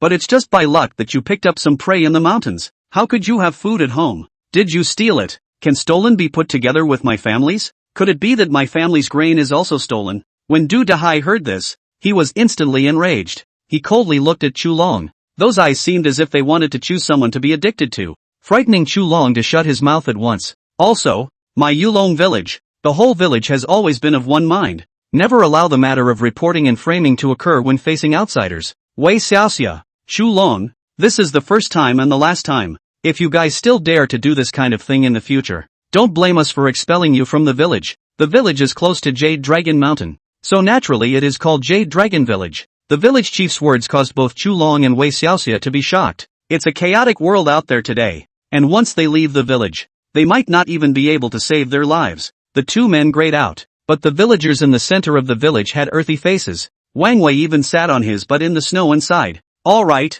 one by one. Looking at your expressions you thought there was a death in the family. There's nothing going on, grab your ass and go home. Going home? How do you go home? What's the difference between that and a death in the family? Wang Wei couldn't help but say. Now the government has started to collect grain once every half a month, where the rest of their family can still stand it. By then, there will be starvation for sure. All the villagers thought the same as Wang Wei. Everyone is a victim. Right at this moment, Wang Wei suddenly spoke. Why don't we do the same as Chu Feng and go hunting in the mountains? Nonsense. Do you think hunting is something very simple? Du Dahai instantly reprimanded. It's not a simple matter. Why should Chu Feng be able to hunt successfully? If he can make it, why can't we? Wang Wei retorted. Right, village chief. You can't be too biased. Telling us that the big mountain is a cursed place, and telling Chu Feng that he can go up the mountain to hunt. Together Chu Feng eats meat, and we can only have one hungry meal. It's not fair. Sun Can said. Sun Chan is also a young man from the village,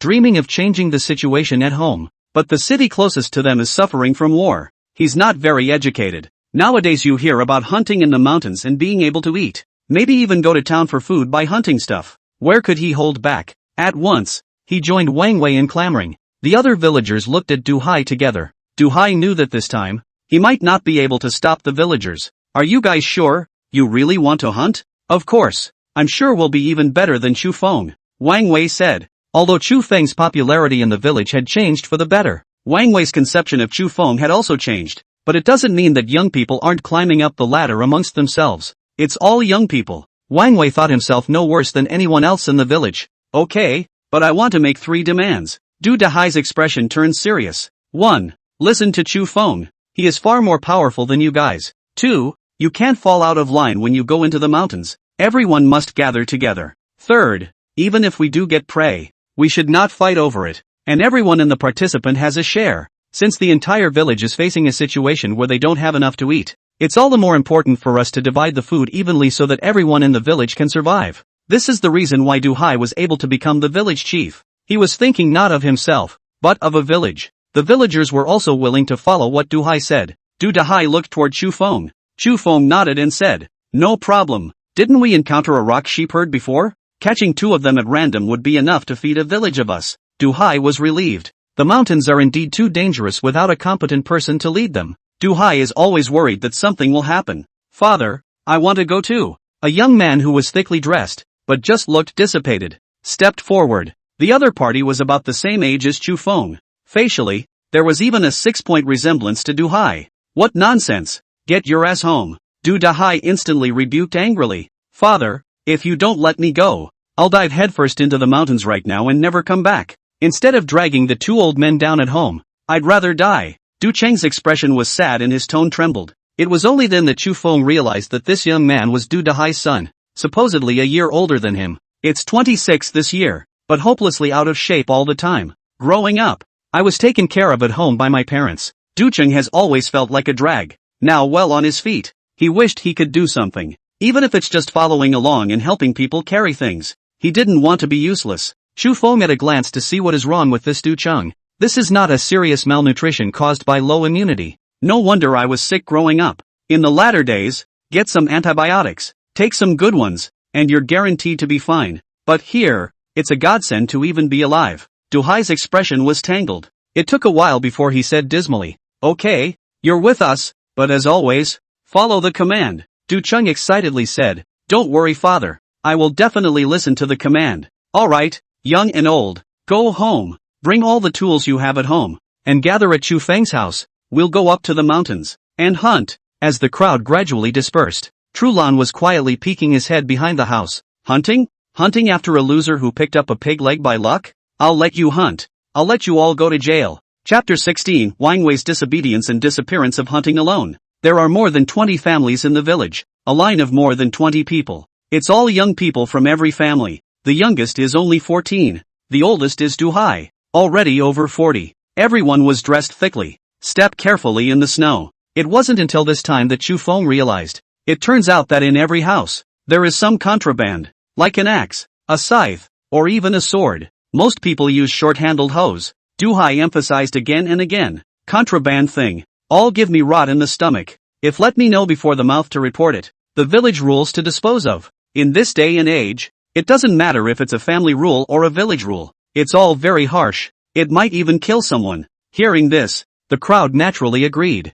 Chu Feng took out his axe and bow. Instead of continuing to use deer sinew for the bowstring, cotton twine was used. A couple of ropes were rolled together and looked pretty tough. But how it really works, I don't know. For that reason, Chu Feng even sharpened a few wooden arrows himself. There was quite a formation between the 20 or so people walking. Chu Feng and Du Dahai walked at the front in charge of scouting the path. Prevent running into any danger that others can't detect. Wang Wei, Sun Can and a few other young men were at the tail end of the group. Others are in the middle. This time their target was the group of rock sheep from before. See this sword in my hand? It was left behind by my grandfather when he was a soldier before. It's incredibly sharp. And hunting with this is definitely much more efficient than that guy Chu Feng. Wang Wei carried the sword in his hand and flaunted it to Sun Quan next to him. Yes, the village chief said every day that the big mountain has a curse. I am not seeing any curse. Saying that the big mountain is dangerous. Chu Feng has hunted and fought twice without being fine? I think the village chief is just old and alarmist. Sun Can also said from the side.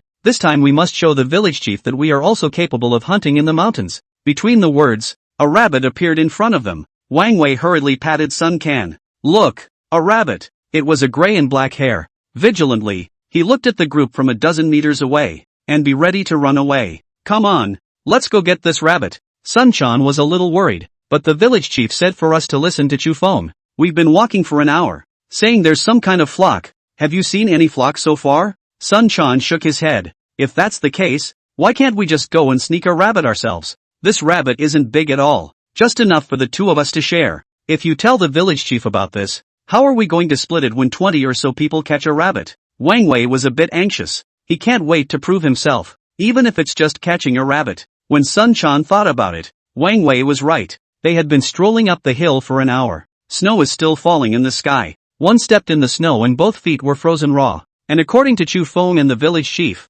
going into the mountains to hunt didn't always result in prey. Be prepared to come back empty-handed. Where do they want to go back empty-handed? Since I'm on the mountain I must hit something. Otherwise this freeze today is not for nothing. You can't go. The village chief said to listen to him. Seeing that the two wanted to leave, Du Cheng hurriedly stepped forward and reminded them, it has nothing to do with you. Don't give me that nonsense. Otherwise, when the rabbit runs away, you'll compensate us? Wang Wei was a bit strong. Seeing this, Du Cheng shook his head, but still said, you guys need to speed up. If you can't keep up with the group, next time be careful the village chief won't let you come. I know. It's just a rabbit. Wait for it. After saying that, Wang Wei and Sun Can quietly touched towards that rabbit. Village chief, we've been traveling for 3 hours. Why haven't we seen the sheep yet? Finally a villager couldn't resist the torture and came up to ask. Du Dahai laughed coldly. You guys don't really think that all the hunts that Chu Feng shot were by luck, do you? The group froze. The sheep soup that you guys drank yesterday at Chu Feng's house was the one that Chu Feng called. He walked for a full 3 hours in the middle of this big mountain before he found the sheep. There was also a stalking big cat behind that sheep. And he managed to hit a lamb in the hands of the big cat before there was the sheep soup that you guys drank. How is it that the mere search for prey now makes you back off? Only then did the group of villagers look in surprise towards Chu Feng, who was silent beside them. They had always thought that Chu Feng had better luck. That's the way to hunt. I didn't expect to be in such a dangerous situation. Hunting is hard work. It's even dangerous. The gang didn't have much of a concept before they went up the mountain. Until this moment, they realized that maybe hunting really wasn't that easy. Father, it's not good. Du Cheng suddenly came up panting. The expression was a little anxious, even a little wary. What's wrong? The two of them, Wang Wei and Sun Can, went to catch rabbits and haven't returned yet. Hearing this, Du Dahai's entire body widened in anger. Weren't you at the end of the line with both of them? When did they go? Half an hour ago. Snap. Du Hai slapped Du Cheng's face hard. Du Cheng's body was already weak. This slap directly gave him a lie on the ground. The villagers behind him rushed to help Du Cheng up. Chu Feng also hurriedly pulled Du Dahai back. What did I tell you? When you enter the mountains, you have to listen to the command of the mother ******* heirs, and you can't break away from the main group. Why didn't you tell me when they were catching rabbits in front of you? It's been an hour. Why didn't you tell me earlier? I sent you to the mountains to hunt, not to die. Okay, this is not the time for accountability. Go find someone first. Chu Feng looked down at the vast mountains, catching hare missing for an hour. It means they should be lost. It's not scary to get lost. It's scary to get lost, or encounter a poisonous snake or beast. Facing the vast mountains, Du Dahai was also a bit lost in thought. For a moment, I didn't know what to do. He turned his gaze for help to Chu Feng. It is absolutely impossible to disperse the search. We've already lost 2 people, and if we scatter to look for them, we'll probably lose more. Du Cheng, do you know the way back? I know. Du Cheng covered his face and said with some aggravation, then take the villagers back first. The atmosphere was instantly serious, and no more villagers objecting. They had been walking up the mountain for 3 hours straight without seeing any prey. One by one, They are frozen to the ground. There have been people trying to leave for a long time. Seeing that the others didn't say anything, they didn't have the heart to open that mouth. Now Chu Feng spoke. A group of people then began to take advantage of the situation. If we leave, what about Wang Wei and Sun Quan? Yeah, these two yakuza said they would do as they were told, but I didn't think they would actually run off on their own alone. There's strength in numbers. Why don't we search together? Chu Feng shook his head and said, a large number of people does not necessarily mean great strength. A large number of people is instead a liability. It's fine for me and the village chief to stay. The others hurried back to the village. It's going to be dark soon. It gets dark early on the big hills. According to Wang Wei and Sun Can's footsteps, half an hour shouldn't have gone far. As long as the footprints of the two were found first, they would surely be able to find where they were. Since the others couldn't help, they could only follow Du Cheng back to the village. Meanwhile the heart palpitates within. Chu Feng and Du Dahai also returned to the place where Wang Wei and Sun Can had left just now, carefully looking around for footprints. Footprints are easy to find, because the snow was deep. 1 foot was a deep footprint. After discovering the footprints, Chu Feng carried out his axe. Village chief, it's just the two of us next, so be careful with everything. Understood. So the two followed the footprints towards the depths of the mountain. Chapter 17, Two People in Danger. Surprised by enemy soldiers, village chief scared.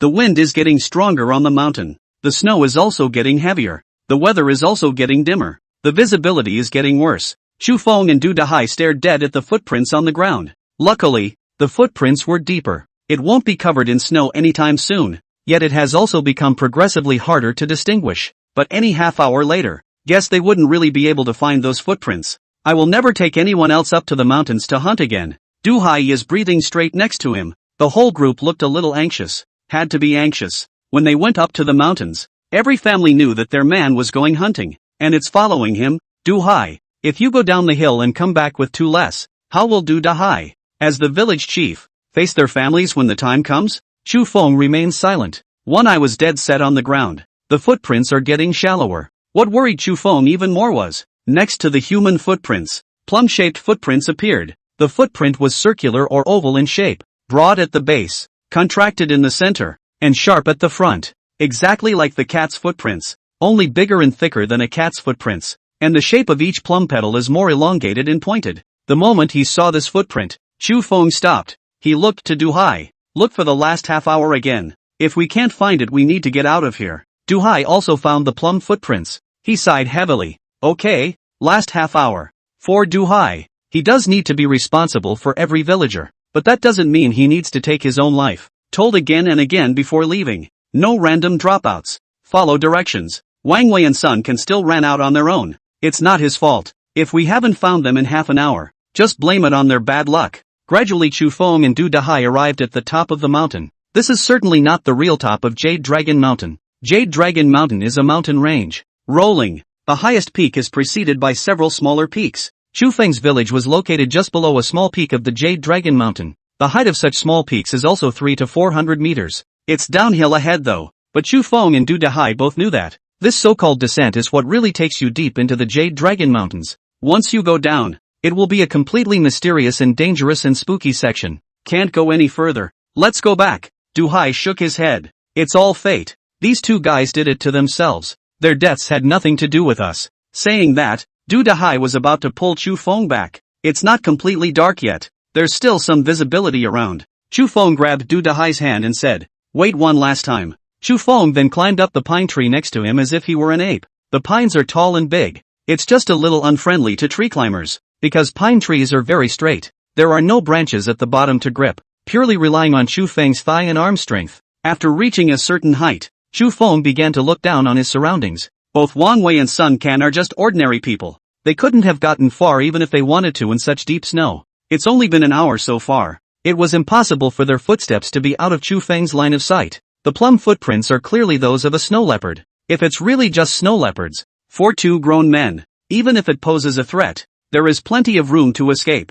Once injured, the blood spilled on the snow would only become more colorful. That was Chu Feng's ultimate goal of climbing up the tree. It's just to see where there's red. If there was no red color, it meant that those two were not injured. After sweeping around, it still let Chu Feng see red. His heart gradually sank. The two men were injured, but they took it upon themselves to head toward this place. The fact that they didn't go to the larger group suggests that the two were in a tricky danger. It's so tricky that there's no way to turn back to the larger force for help. The blood trail is to the southeast. Sure enough, it's a downhill direction. Once downhill, it will be really deep into the Jade Dragon Mountain range. Chu Feng descended the tree and briefly explained the situation to Du Dahai. Du Hai gripped the firewood knife in his hand. Gritting his teeth, he said, "These two dead things that will only get me into trouble." Wang Wei and Sun Can gave Chu Feng an okay impression. Wang Wei is a bit staggered, quite fond of expressing himself in speech, and looked down on Chu Feng. But Chu Feng shouted for his help. One of the few most motivated people is him.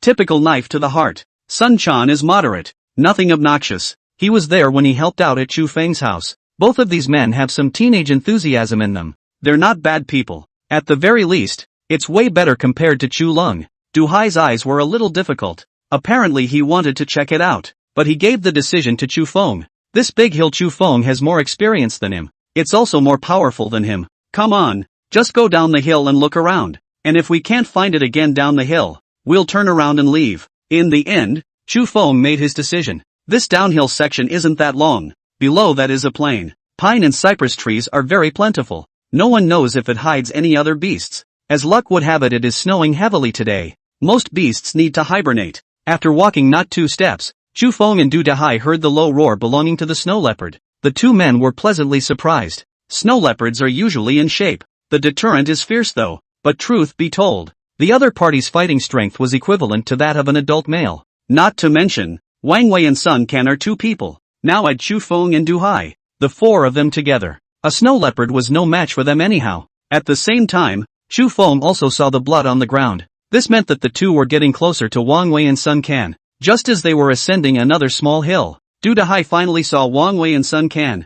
These two were sitting back to back in the snow. Sun Can has cuts on his arms and face. Wang Wei's lower body was also covered in blood. The whole person was even more shriveled and motionless with his head down. They also had a rope tied around them. Every now and then there was a burst of inexplicable language. Chu Feng grabbed Du Dahai who was about to rush down. Not right. Chu Feng shook his head. The mountains are wild. Wang Wei and Sun Can were actually tied up, and the wounds on them were clearly not scratches, much less caused by wild animals. A snow leopard lurched out of the bushes ahead. Quickly, he ran towards the depths of the mountain. With the snow leopard gone, 3 men came out of the bushes. These 3 were wearing armor and military boots. In his hand, he held the round moon scimitar. There was also a 3-meter-long whip at his waist. They had extremely ugly and long beards, laughing in the direction of the snow leopard's escape. The earmuffs that hung over their ears as they jeered, it throbbed again and again. The moment he saw these 3, Du Hai's entire body fell dead in the snow. It seemed to be afraid of being discovered by the other side.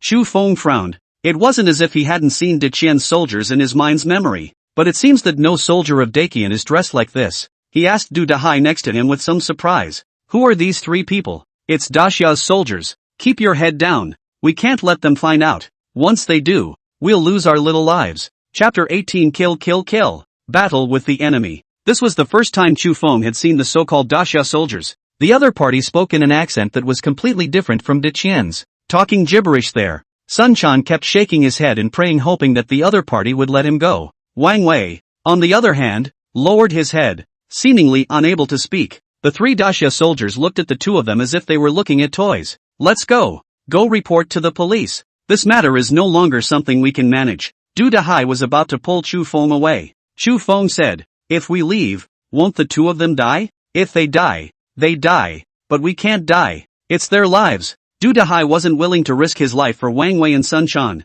And finally, we know why these 2 can't come back. Captured by these ferocious Daxia people, how could they possibly escape back? Those who have the chance can try it. Chu Feng said, try. How can we try? The other side doesn't know how many people there are. And they have knives in their hands. Even if there are only 3 of them, the 2 of us are no match. Du Hai was a bit emotional. They, the commoners, were most afraid of meeting soldiers. Every time we get to the mess, hunger is number 1 when it comes to killing people. In second place, the soldiers. No matter what, but whenever there's a war, as long as there are people around, the people will die. That's why there's always been a folk saying, I'd rather meet a bear than a soldier. But Chu Feng was not afraid. In his last life he was more than just an outdoor anchor. He was in the army, or special forces, attended training camps, learned all kinds of combat arts and the techniques used in the army to kill people. Can shoot, can bow an arrow, can make traps, save 2 villagers in front of 3 ancients. There's still some certainty.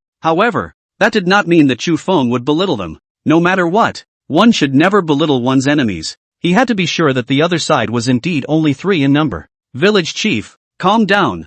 I'll ask you one last time. If I'm sure I can save them, are you sure you won't? A sentence that made Du Hai freeze for a moment. How sure are you? If there are really only 3 people on the other side. 80%. Okay, you tell me. How to save it? We're just the people. We don't know anything. Please, lords, don't kill us. Sun Quan regretted it. I should have known I'd run into these Daxia soldiers. He said that he would not casually follow Wang Wei to catch hares. There were only 3 of these Daxia soldiers. If they follow a large group, there are more than 20 of them. Definitely safer than going it alone. But it's too late to say anything now. He couldn't understand what these 3 Daxia people were saying. The 3 Daxia people couldn't understand what he was saying either. Looking at the other party's appearance, it seemed that they were already impatient and wanted to make a move. Sun Quan didn't expect to die on the mountain the first time he went up there. For a moment, there was some sadness. God, save me. If I can survive this, I'll never go up the mountain again in my life. It turns out what the village chief said was true.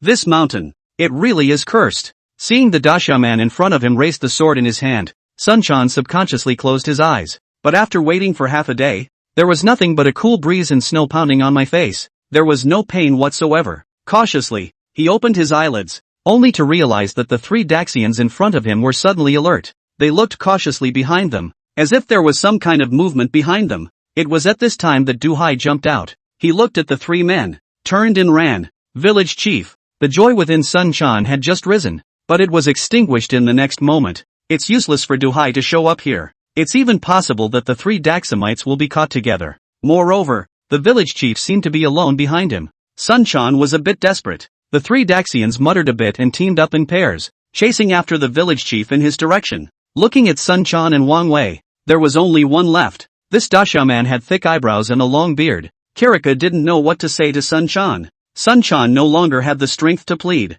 Suddenly, there was a whoosh. In the opposite direction of Du Hai's escape, an arrow sped in. Stick it in this Daxamite's shoulder. The Daxia people looked at the arrow with some disbelief, painfully covering the wound. The tip of this arrow is just sharpened with wood. The kill rate is indeed a bit pathetically low. This hit didn't incapacitate the Daxia soldiers at all, yet it was enough. Chu Feng brought his bow to his back. Carrying an axe in his hand, he faced the wind and snow and actually ran straight up. The Daxia soldiers saw Chu Feng for the first time. Wang Wei, who could no longer speak, did not pass out. He was just too sore to speak. When he and Sun can raise their heads and look towards Chu Feng, they were also shocked by this scene. All the people, when they see the soldiers, will only run away. It's like Du Hai just now. Where had they seen the people who dared to fight towards the soldiers? But Chu Feng dared. With a steely face, he raised the axe in his hand. With firm feet, he ran toward them. The Daxia soldiers took a look. Someone actually dared to sneak up on them. Then he also raised the long knife in his hand.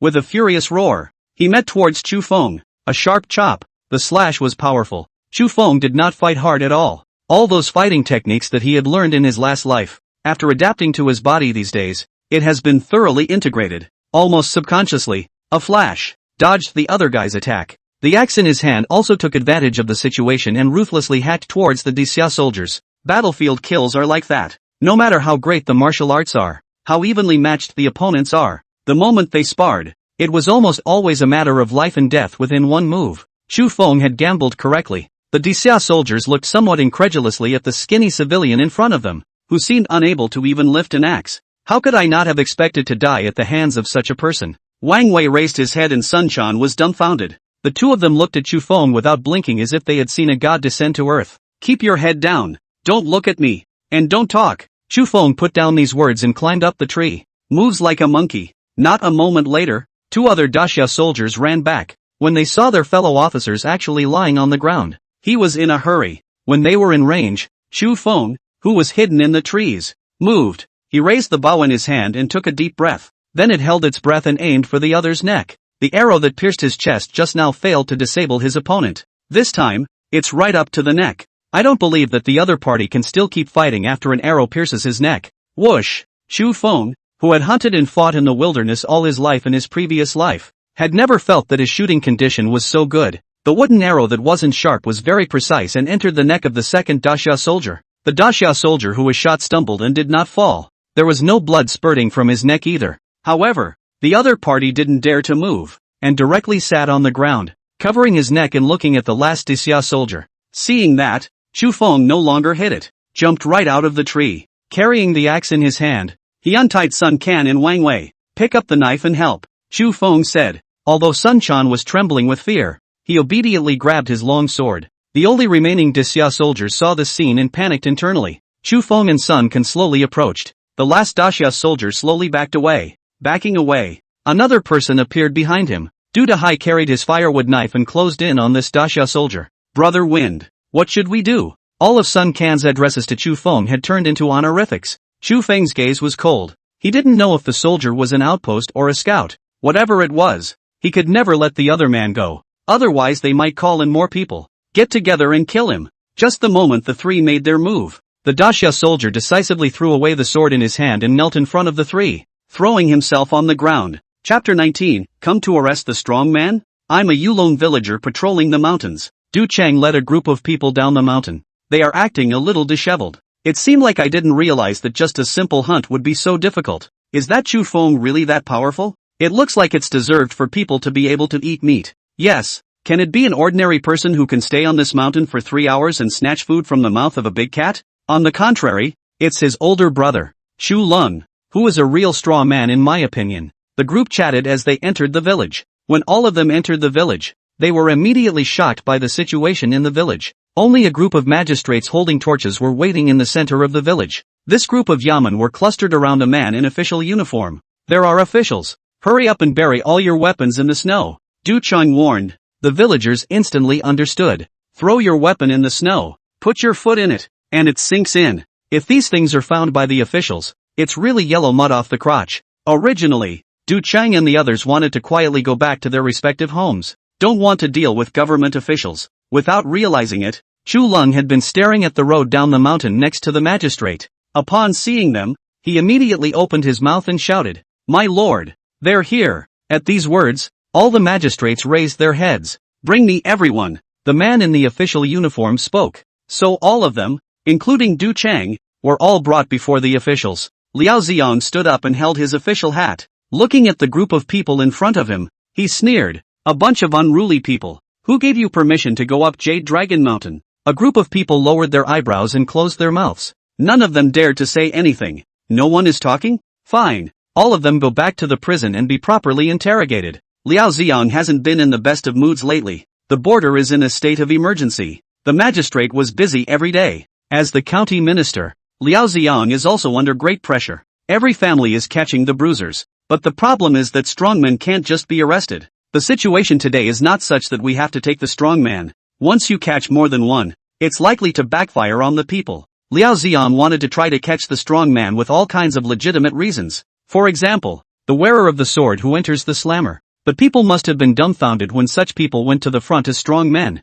It just so happens that this group of villagers ignored the ban and went up to Yulong Mountain to hunt. But is it a good excuse? With so many strong men, the county magistrate will be so happy that he'll be promoted. This was why he, a county minister, had to come all the way to Yulong village to personally ask questions. Hearing about being taken to the slammer, the villagers finally panicked. Du Cheng took the initiative to come forward and said, "Sir, why is it so bad? We are just digging up wild vegetables and hunting in the mountains. And now every one of our families can't even afford to eat. And we're not allowed to take the initiative to find something to eat. Do you want to starve us to death? What does that have to do with me? The government office has a clear rule that you are not allowed to go up to the Jade Dragon Mountain. And going up to the Jade Dragon Mountain is regarded as a conspiracy against the government. So who knows if some of you are trying to exchange ideas with the Dasha side. Take them away." With so many strong men, there was no way Liao Xiong would let them go. "Officer, you're not being too deceitful." Du Chang was instantly on fire. "What? Do you guys really want to plot a rebellion?"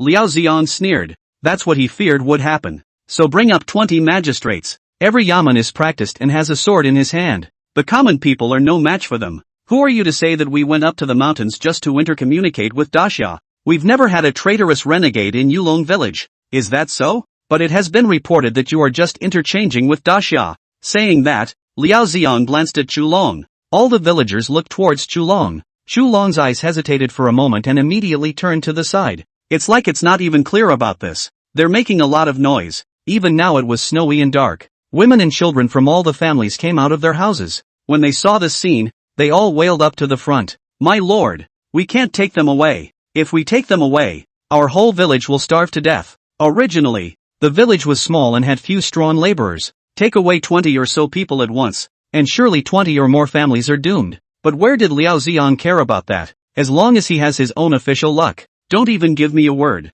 Anyone who gets in the way here will be taken away together. No villager was spared under coercion, except for the whistle-blowing Churan. Chu Long and Wei Xiaoxia stood together. Both were silent. Chu Long, you shall not die. If your Chu family is this virtuous, it's only fitting that Chu Feng detach himself from you. Disgusting. You make us sick. Chu Long grunted and ignored them. Going up to Liao Xiang, he said, My lord, there are still 4 people who haven't come. Yeah? Who else? And Sherbrooke, that bastard who bullied his brother and cursed his mother. Your honor must not let him go. Leave 2 men to wait for them. And the rest, take these sinners away. With that, Liao Xiang intended to leave. Just as the crowd was filled with despair, at the top of the hill, a man's voice came. We didn't come up to the mountains to hunt, much less to interchange with Daxia. We came to catch Daxia's scouts. The voice was high-pitched, and it's familiar. Chu Long froze and looked at Wei Xiaoxia. Wei Xiaoxia's expression was also somewhat inexplicable. This voice, isn't it Chu Feng's? But what was said? How did it make them so unfamiliar? Liao Xiang had thought of grabbing the person and leaving, but when he heard these words, his expression changed. He knew for sure that this matter could not be left in peace. The court has a rule that news about Daxia is handled with the highest priority. All stop. Liao Xiang's expression was grim. He would like to see who had the audacity to say that he had gone up the mountain to catch the Daxia scouts. Deceiving an official of the court is a capital offense that will kill your head. A bunch of pariahs, and they can still catch those Daxia scouts? It was already dark, and Liao Xiang couldn't see the situation in the distance somewhat clearly, until the other gradually came closer. Just realized it was 2 men. One with an axe in his hand, the other with a wood chipper, one on the back of the other. Liao Xiang immediately reprimanded. Arresting the Daxia scouts? What a big dog's guts. Do you know the consequences of lying to the officials? As soon as the words fell, Chu Feng earned the rope in his hand. Another person appeared in front of Liao Xiang. The moment he saw what the man was wearing, Liao Xiang's body shrank and came behind the magistrate. The gang of magistrates also panicked in fear after seeing the Daxia soldiers. One by one, they looked nervously at the people behind Chu Feng, until they realized that the man's hands were tied up. It was only then that he finally breathed a sigh of relief. There were 2 more heads in Chu Feng's hand, scuttled together with a rope. He stepped forward and said to Liao Xiang, My lord, you captured the villagers only because you thought that these villagers went up to the mountain and Daxia might be able to communicate with each other.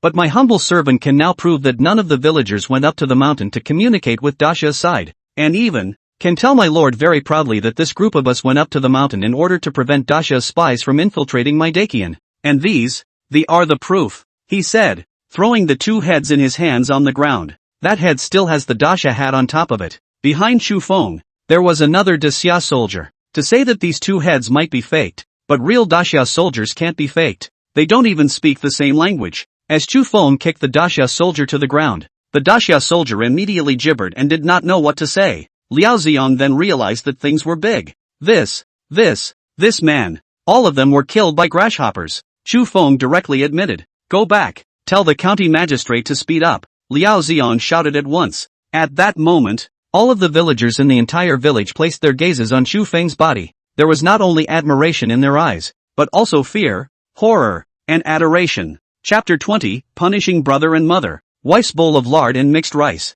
Eventually everyone was brought to town. Because of the Daxia soldiers, the incident soon alarmed all the officials up and down the bureaucracy. Even the county magistrate knew about it. Chu Feng and the villagers arrived in town together. But it's not what one would expect. The government officials did not target Chu Feng and the villagers, nor did they let any of them go to the slammer. Instead, they found them a place to rest. Let them rest here. The group looked at each other, wondering what was happening. Until the next day, Chu Feng and the villagers were called to the court. Yesterday's high and mighty county minister Liao Xiang came before Chu Feng. Very politely, he patted Chu Feng's shoulder. Little brother, congratulations. Chu Feng was still unclear about what had happened. Liao Xiang then took out a piece of paper. It says warrant. Can you read the words? Read a little bit. After Chu Feng received the warrant and saw the contents on it, he immediately cried and laughed a little. Chu Feng, a villager of Jade Dragon Village, was appointed as the patroller of Jade Dragon Mountain for his merits in patrolling the mountain,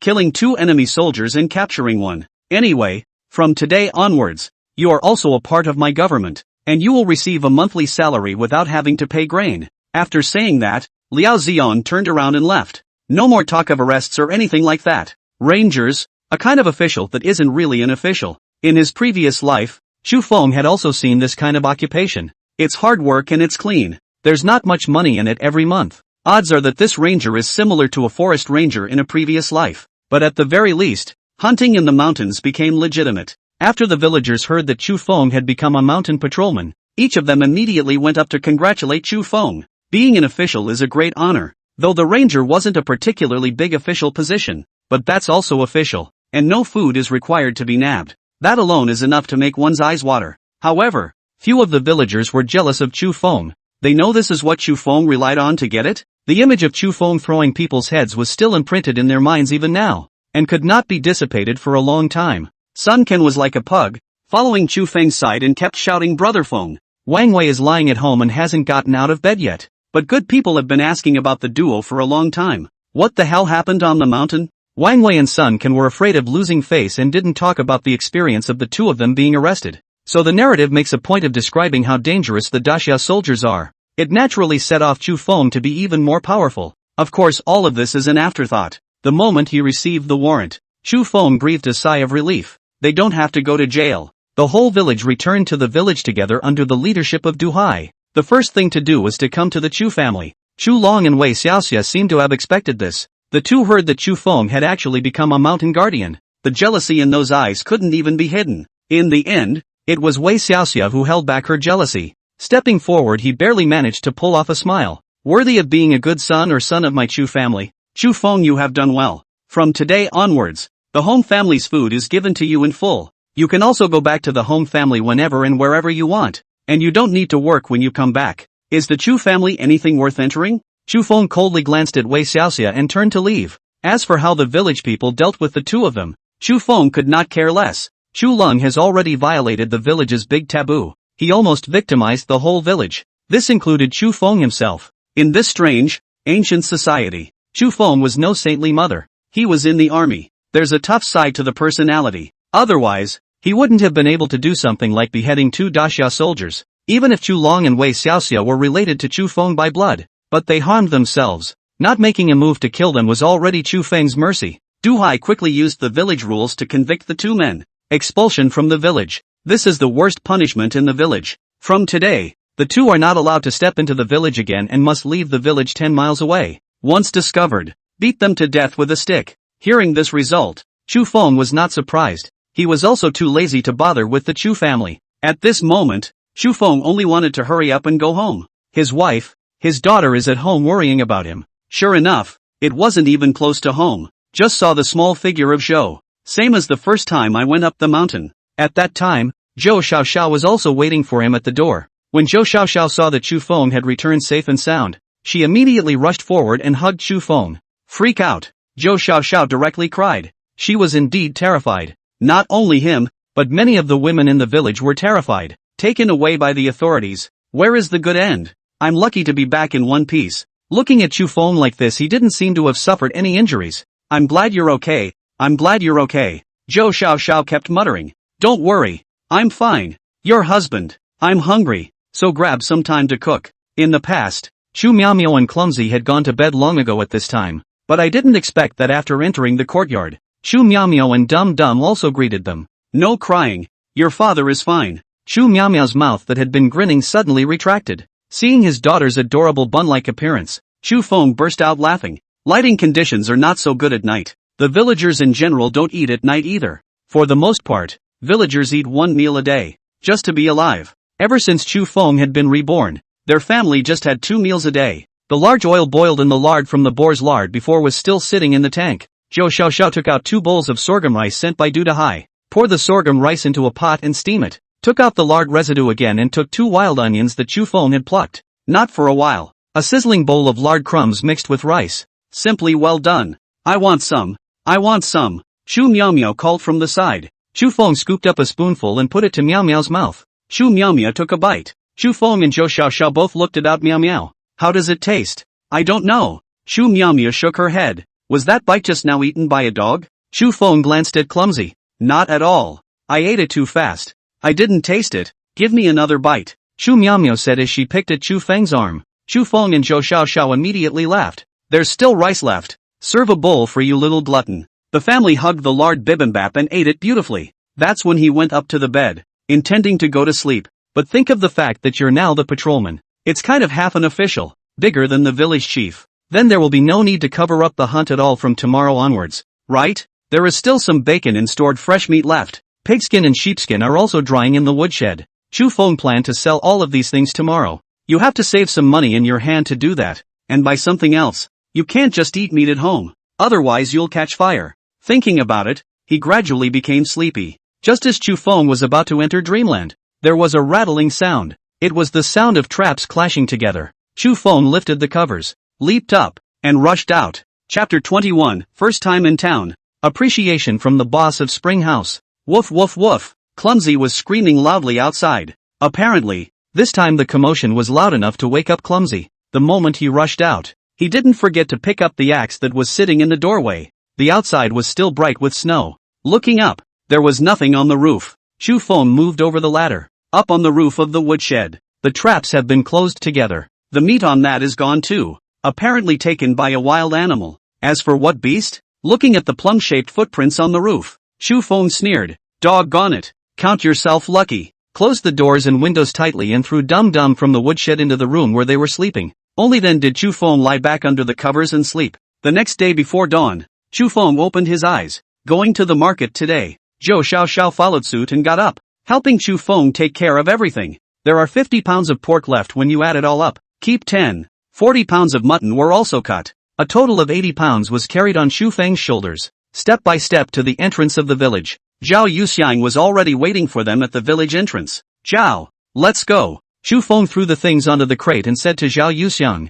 Zhao Yuxiang saw so much meat and 2 large skins, the mouth barely closed. Holy, they say you hunt by luck. So much meat. How are you relying on luck? Can you hunt this much meat by luck? Zhao Yuxiang had also done Chu Feng a favor. While drinking the broth there was speculation with the others about just how big a pig and sheep Chu Feng had shot. It certainly doesn't seem small these days. How can you be so good? Regarding this kind of compliment, Chu Feng only smiled and did not reply. There are crates in every village. Normally the crate would be kept at the village headman's house. Anyone who wants to use it can apply to the village chief. Zhao Yuxiang has to go to the town almost every other day. After all, the village has to interact with the outside world as well. The village of Yulong itself is under the jurisdiction of the town of Snowy Range. There are 2 other villages under the jurisdiction of the town of Snowy Ridge. They are Taoyuan Village and Shilio Village respectively. These 2 villages plus Yulong Village and Snowy Ridge Township. It makes up the population centers at the bottom of MT. Jade Dragon. There's another city ahead of the town of Snowy Ridge.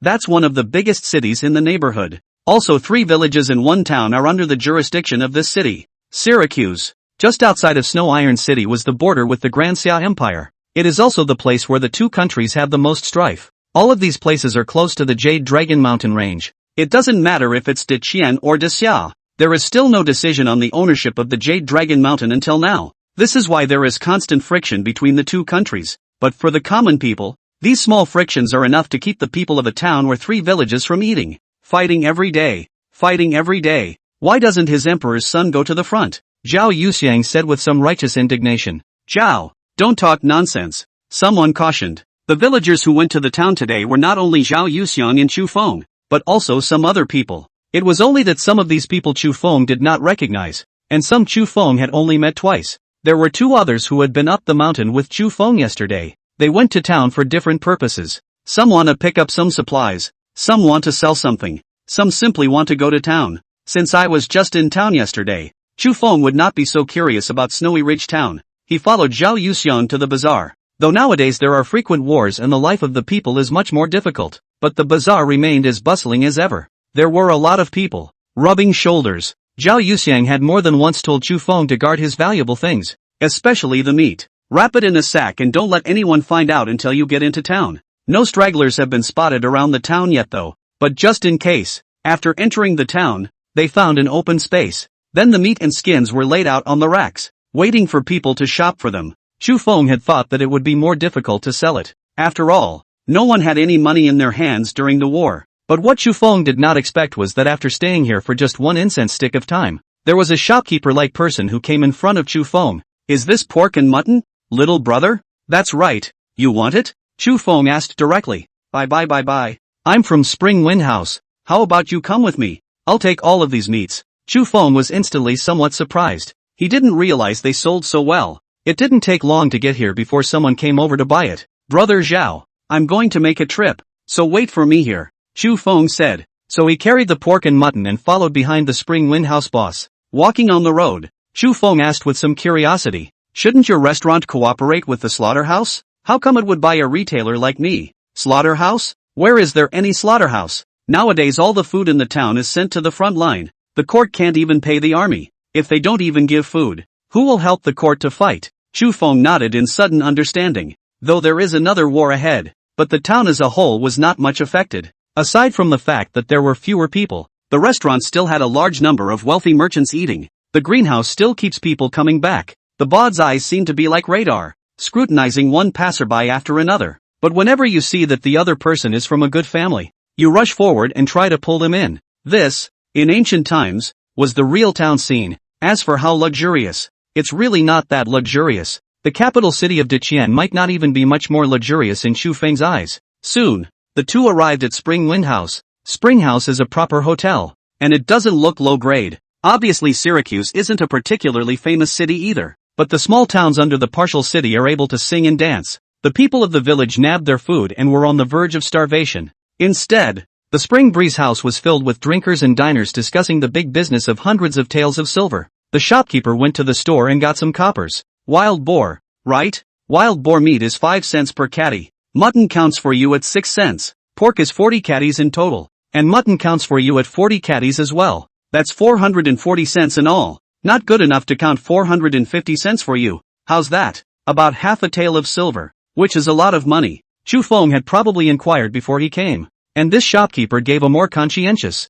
similar to the market price. And so it was. Okay, that's all then. 451. That's definitely a small savings in the village. Just as Chu Feng was planning to leave, the shopkeeper of Spring Wind House called out to Chu Feng again. Little brother, are you able to go up to the mountains to hunt? That's right, I'm the mountain ranger, Chu Feng said. Ah, that would be great. If you have any good ingredients in the future, you can give them to me. Spring House is packed with diners, but the problem is that the restaurant is running a little short on ingredients. This was also the reason why the shopkeeper had to see Chu Feng's meat and buy it without even thinking about it. The other party's good intentions, Chu Feng naturally accepted. Right, little brother, since you can go up the mountain, can you help catch something? In a couple days, the town's Mr. Tian has a big birthday, and for this big birthday we need oiled toads and freshwater crayfish. Otherwise we won't be able to have a banquet. But these two things are rare things. If you can catch them, the toad will cost 10 cents apiece, and the crayfish will cost 2 cents. Are you serious? Chu Feng's eyes instantly lit up. How much to collect? You catch 100, 1,000. I'll take them all, as long as you're capable. My name is Lu Wenliang. This Spring Wind House is mine, and I am responsible for what I say. Lu Wenliang patted his chest. Shang, then shopkeeper Lu. We'll see you next time. Chapter 22 Evil Father Attacks. Wants to pull Meow Meow to jump into the river to die? 450 cents. Buying refined grain is probably not enough. It's going to be 1 or 2 silver pieces per stone of refined grain. Chu Feng did not buy a single stone. Only 10 pounds were bought, and that's over 100 when spent. As the war continues, the price of food is only going to get higher. After buying the grain, Chu Feng used another 100 yuan to buy some rouge and powder. Naturally all of them are of inferior quality at this price, but women always love beauty, and these things Zhou Xiaoxiao must have loved them very much. Another 10 cents was spent on 2 strings of candy men. Spend half of it in one go. It doesn't stand up to flowers.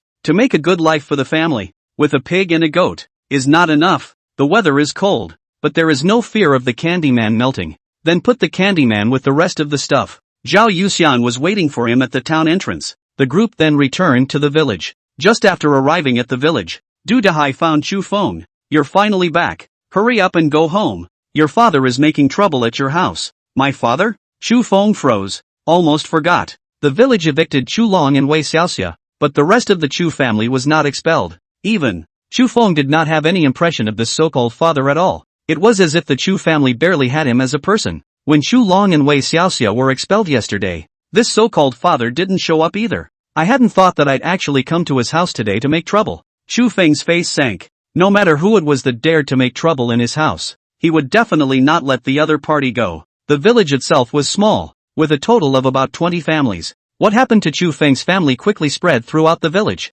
So a village of people came to Chu Feng's house to see what was going on. When Chu Feng arrived home, he found his so-called dad was pulling Chu Miaomiao's hand and yanking it out in a deadly manner. Zhou Xiaoxiao, on the other hand, hugged Chu Miaomiao and resolutely refused to let the old man pull his daughter away. The villagers gathered outside were also speaking for Zhou Xiaoxiao. Chu Tian, if you do that, aren't you afraid that Chu Feng will come back and beat you up? Yeah, no matter what, you can't drag someone's daughter. That's your own granddaughter. Hurry up and let the girl go. It's too much for us. The villagers were beside themselves with solidarity. But they didn't dare to intervene too much. After all, this was the Chu family's own business. Chu Tian seemed like a rascal as he roared. That boy Chu Feng deceived his ancestors and drove his mother and his brother out. How can I live? Since I don't want to live, then none of them will live. I'll drag his daughter to jump into the river now. As soon as the words fell, a hand had already grabbed Chu Tian's arm. That hand slammed hard. The pain caused Chu Tian's entire face to distort. He hurriedly let go of Chu Miaomiao and turned his head to look. Only Chu Feng was seen with a cold face. You want to get killed? A violent yank followed, yanking Trudy to the ground. Once this little old man sat on his butt, he went straight to playing the rascal. Started crying out there. My child is unfilial. Child unfilial ah. Child is ashamed of the Chu family's ancestors. Actually gave birth to such a actually forced his own mother and elder brother away, causing the Chu family of today to fall apart. Child unfilial. As soon as the words left his mouth, an axe was already at his neck. The crowd was shocked. Du Dahai hurriedly went forward to hug Chu Feng. Little Wind, please don't. He's your father. You'll go to jail for murder. Chu Feng turned back and glanced at his daughter and wife. I won't kill him. What if he touches my daughter and wife? With one sentence, Du Dahai froze in his tracks. Afterward, Chu Feng violently drew away his hand. Raising his axe, he hacked towards Chu Tian. At first, Chu Tian did not believe that Chu Feng would make a move against him. No one knew his second son better than he did. Cowardly as a child. You can't get a fart out of 3 sticks. Otherwise, he wouldn't have been bullied by Chu Lung for so many years. But I never thought it would become so vicious now. Seeing that the axe was really going to chop down, Chu Tian hurriedly dodged. The colorful man said, Chu Feng, are you really crazy? I'm your father. You're going to kill me? I gave birth to you and raised you. And you're actually trying to kill me. Chu Feng laughed coldly. Born me and raised me? Since you were a child, you've been like a paralyzed person, bedridden all day long. You've never created a penny of income for your family. So this is also called giving birth to me and raising me? It's true that you gave birth to me, but I don't think you've raised me. But I and your Chu family have already severed our kinship. Old and dead. Naturally also with you to sever the kinship. You want to hurt my daughter. Be prepared to die. Afterwards, Chu Feng slashed his axe again. These words subdued the surrounding villagers as well. It wasn't until this moment that they realized that Chu Feng had truly changed. It was completely different from the Chu Feng they remembered. Chu Tian wanted to run,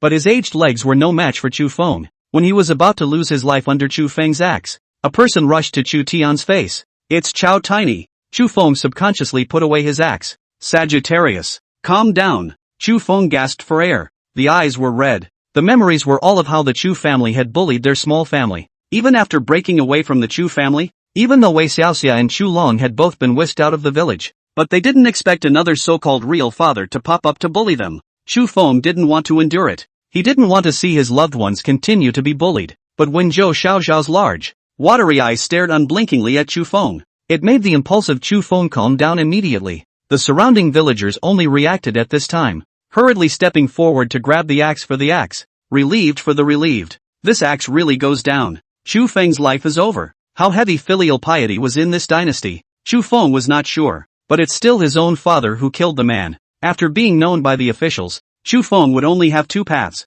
Turn yourself in and behead yourself in the fall, or go into the deep mountains and never come out again. Chu Tian was also frightened enough. He came to make a mess just because there was no one else in the house to serve him. There was no one to do his laundry or cook for him. So he wanted to come over and threaten Chu Feng to return to the Chu family to take care of him. As for actually dragging Chu Miaomiao to her death, he doesn't have the guts. Thinking that according to Chu Feng's character, if he acted out a scene where he wanted to die, Chu Feng will definitely compromise. I never thought that not only did he not compromise, but he was almost hacked to death by Chu Feng in front of the entire village. He was scared. Really scared. Shrinking, he moved his body and stood up, and his mouth was hard. Don't threaten me either. You forced your mother away, and there is nothing to eat in the house. As long as you give me some grain, I will go, and promise to never come to bother you again. Grain? Shu Feng's expression grimaced. Step up and try to keep punching. Brother Feng, he's your father. You can't do anything. Let me help you.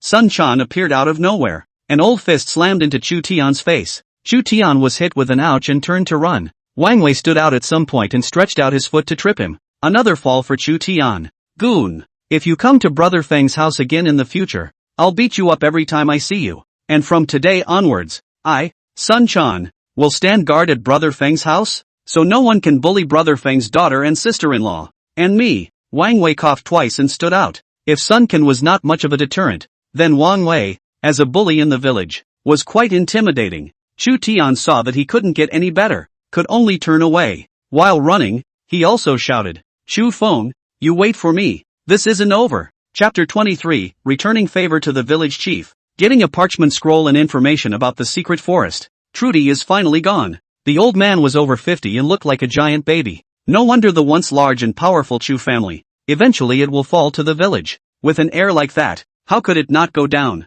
There was no more hilarity to watch, and the villagers gradually left Chu Feng's house. Zhou Xiaoxiao and Xu Miao Miao directly hugged Chu Feng. This man is the only thing they have to rely on in this chaotic world. They did not want any accidents to happen to Chu Feng. In the future, never be so impulsive, okay? Zhou Xiaoxiao's voice was still a little shaky. Chu Feng painfully touched Zhou Xiaoxiao's head. Okay, I promise you. I'll never be so impulsive in the future. Chu Feng took out the fat powder. Bought you a present. It's true that women are naturally beautiful. Zhou Xiaoxiao, who had been nervous just a moment ago, forgot everything before the moment she saw the lipstick. What did you buy that for? It's quite expensive. That said, the tallow was still prized and put in the hut. Myo myo. Look at this. Chu Feng took out the candy man again. The sugar man had been frozen into a block of ice. Instead, it has a different flavor. Chu Miao Miao happily jumped up and said, Sugar man, Daddy quickly give it to me. I want to eat it. Looking at the two women in the house being coaxed, Chu Feng was relieved. The family finally had refined rice. And this time, Zhou Xiaoxiao smothered a large pot of white rice. The flavorful rice is so good that you can eat a big bowl of it without even having to serve the dish. Hit a big bowl of rice. I'll send it over to the village chief, Chu Feng said. These days, even before rebirth, the village chief had always helped Chu Feng. Just now, he even took the risk of hugging Chu Feng, so that Chu Feng did not make a big mistake. Chu Feng had always been a person who knew how to return favors. Zhou Xiaoxiao beat a big bowl and wrapped it in a strainer and a white cloth. Make sure the rice doesn't get cold. Carrying the white rice, Chu Feng then arrived at the village chief's house. After Du Dahai and his wife saw Chu Feng, immediately, he warmly welcomed Chu Feng in. You haven't eaten yet, have you? Come along and eat, Du Hai enthusiastically said. Chu Feng was not polite either. Since he started hunting, the food at Du Hai's house has gotten a little better. There's actually a stew going on in the house. Du Chang was on the side as if he was a little daughter-in-law and did not say a word, but only greeted Chu Feng with his eyes. Du Hai has a lot of prestige in the family. White rice. Went to town and just bought it. You guys try it. You're welcome, little wind. How can this be a good thing? Saying that, but Du Dahai sharply served some white rice into his bowl. Mother, bring out the treasured wine. Today I'm going to have a good drink with Xiao Feng Xian nephew. No, village chief, I'm here mainly to ask you something. How well you know Jade Dragon Mountain? What? Are you going to keep hunting? Naturally, the prey you hunt not only improves your meals, but also subsidizes your family. Hunting was certainly not Chu Feng's dream. His plan was to see if he could save some money by hunting. Then the whole family moves away. He wanted to take his wife and daughter to the safety of the town, or city. Instead, they spend their days worrying about snow leopards, worrying about Daxia soldiers, and worrying that they might not make it back alive at any moment. But that assumes that there is money. Du Dahai said, Xiao Feng, you are already a mountain patrolman. You are paid a salary every month, and you don't have to pay for food. You are perfectly capable of living your life in peace. There is no need to continue to take risks. You have experienced it in these few days. The mountains are too dangerous. Village chief, it won't be peaceful. As long as the war continues, this Yulong village of ours will never settle down. To be honest, I want to take my family out of here to live in a safer place. And I need money. A large sum of money. Du Dahai was silent when he heard this. Du Chang and Du Dahai's wife looked at Chu Feng in a daze. Where does anyone want to leave their home in this day and age? However, he did not expect that Chu Feng would actually have this kind of idea. The Jade Dragon Range is huge, and half the year is covered in snow. It's full of not only big cats, but even bigger bugs, blind bears, big birds, and so on and so forth, but those aren't the most dangerous. The most dangerous ones are always the people. Daxia soldiers, the aboriginal people who drink blood. These are the truly dangerous existences of the Jade Dragon Mountain. I know, but I have to. Seeing how determined Chu Feng was, Du Dahai sighed. In that case, you take this thing. You're an official appointed patroller of the mountains. You should take it too. Du Hai got up and rummaged around on the shelf next to the pit for a long time. It was only then that he finally found a parchment scroll. Chu Feng's eyes lit up. When the parchment scroll was unrolled, it was, as he thought. This turned out to be a map. Ancestral. Most of Yulong Mountain's ancestors were soldiers, were placed here, also to block the Dixia's scouts, generation after generation down. So every family has a sword. This sheepskin scroll, also passed down at that time. Du Dahai said. Chu Feng scrutinized the parchment scroll that was spread out. The parchment scroll was not large, just about 2 palms. The drawing is a flat map, somewhat scribbled. It's even hard to see in some places. There is a red dot at the very bottom. Above the red dots, there are big mountains, and all sorts of dotted lines. Even on the other side, it allowed Chu Feng to discover the river. There's a river on this hill? Of course, Jade Dragon Mountain is considered half a snowy mountain, and every time the snow melts, streams will form towards the bottom of the mountain, and the source of that stream in Taoyuan village is right at the top of Jade Dragon Mountain. So, this place has crayfish? What? You still want to catch crayfish? Forget it. It seems that this river is not far, but in the middle of this dense forest I heard that there is a bear blind man. If you run into it, you can't even run away. If you really want to hunt,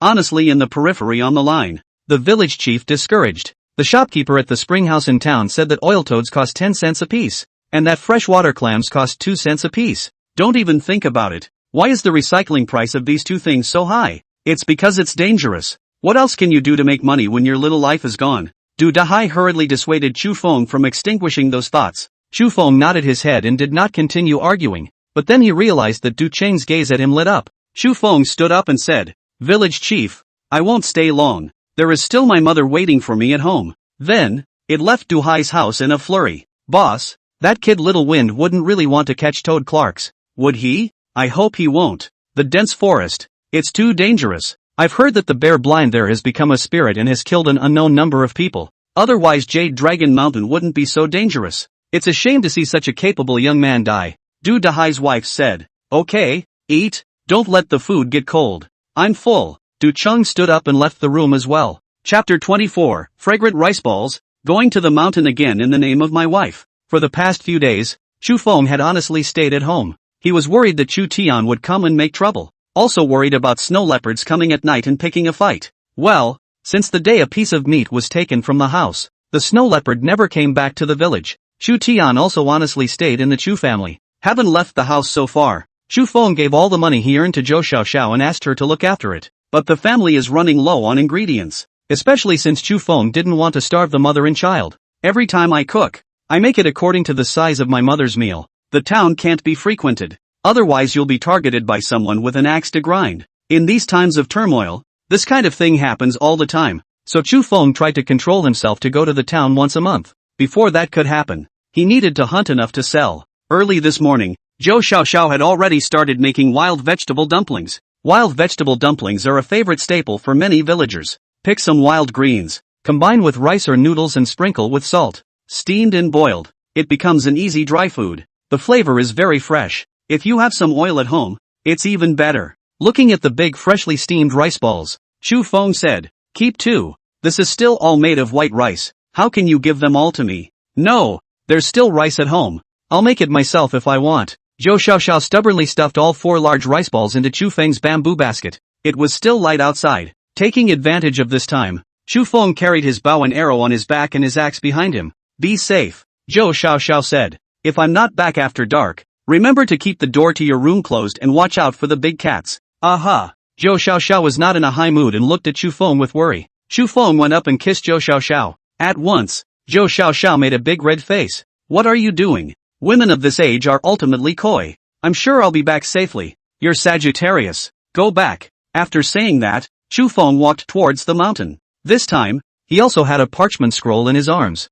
He wanted to try to get through that dense forest, find the source of the creek in Peachland village, 10 cents a greasy toad, 2 cents a freshwater crayfish. That's a really good price. Catching 10 toads is 100 cents. In his previous life, Chu Feng had heard that the northeast side liked to eat this kind of oil toad. He has also seen toads and freshwater crayfish during his outdoor adventures in the Daxing and Ling region. The oil toad is actually a northeastern forest frog that grows stout and has firm, chewy flesh. Individuals are small, only 4 to 5 centimeters. Female frogs are a bit bigger and can grow up to 6 or 7 centimeters. It is extremely nutritious and flavorful. It's much tastier when braised than a bullfrog. But this thing was a national security grade 2 in a previous life, and you can't catch it in the wild. The farmed ones hadn't been eaten, so far Chu Feng hadn't even tasted the flavor. But what Chu Feng was more looking forward to was the Procambrus clarkii, also known as northeast crawfish, black in color and slightly smaller than a crayfish. Compared to crawfish, the meat is a little less, but this stuff has to be grown in an unpolluted area. But no one can live with the slightest bit of pollution.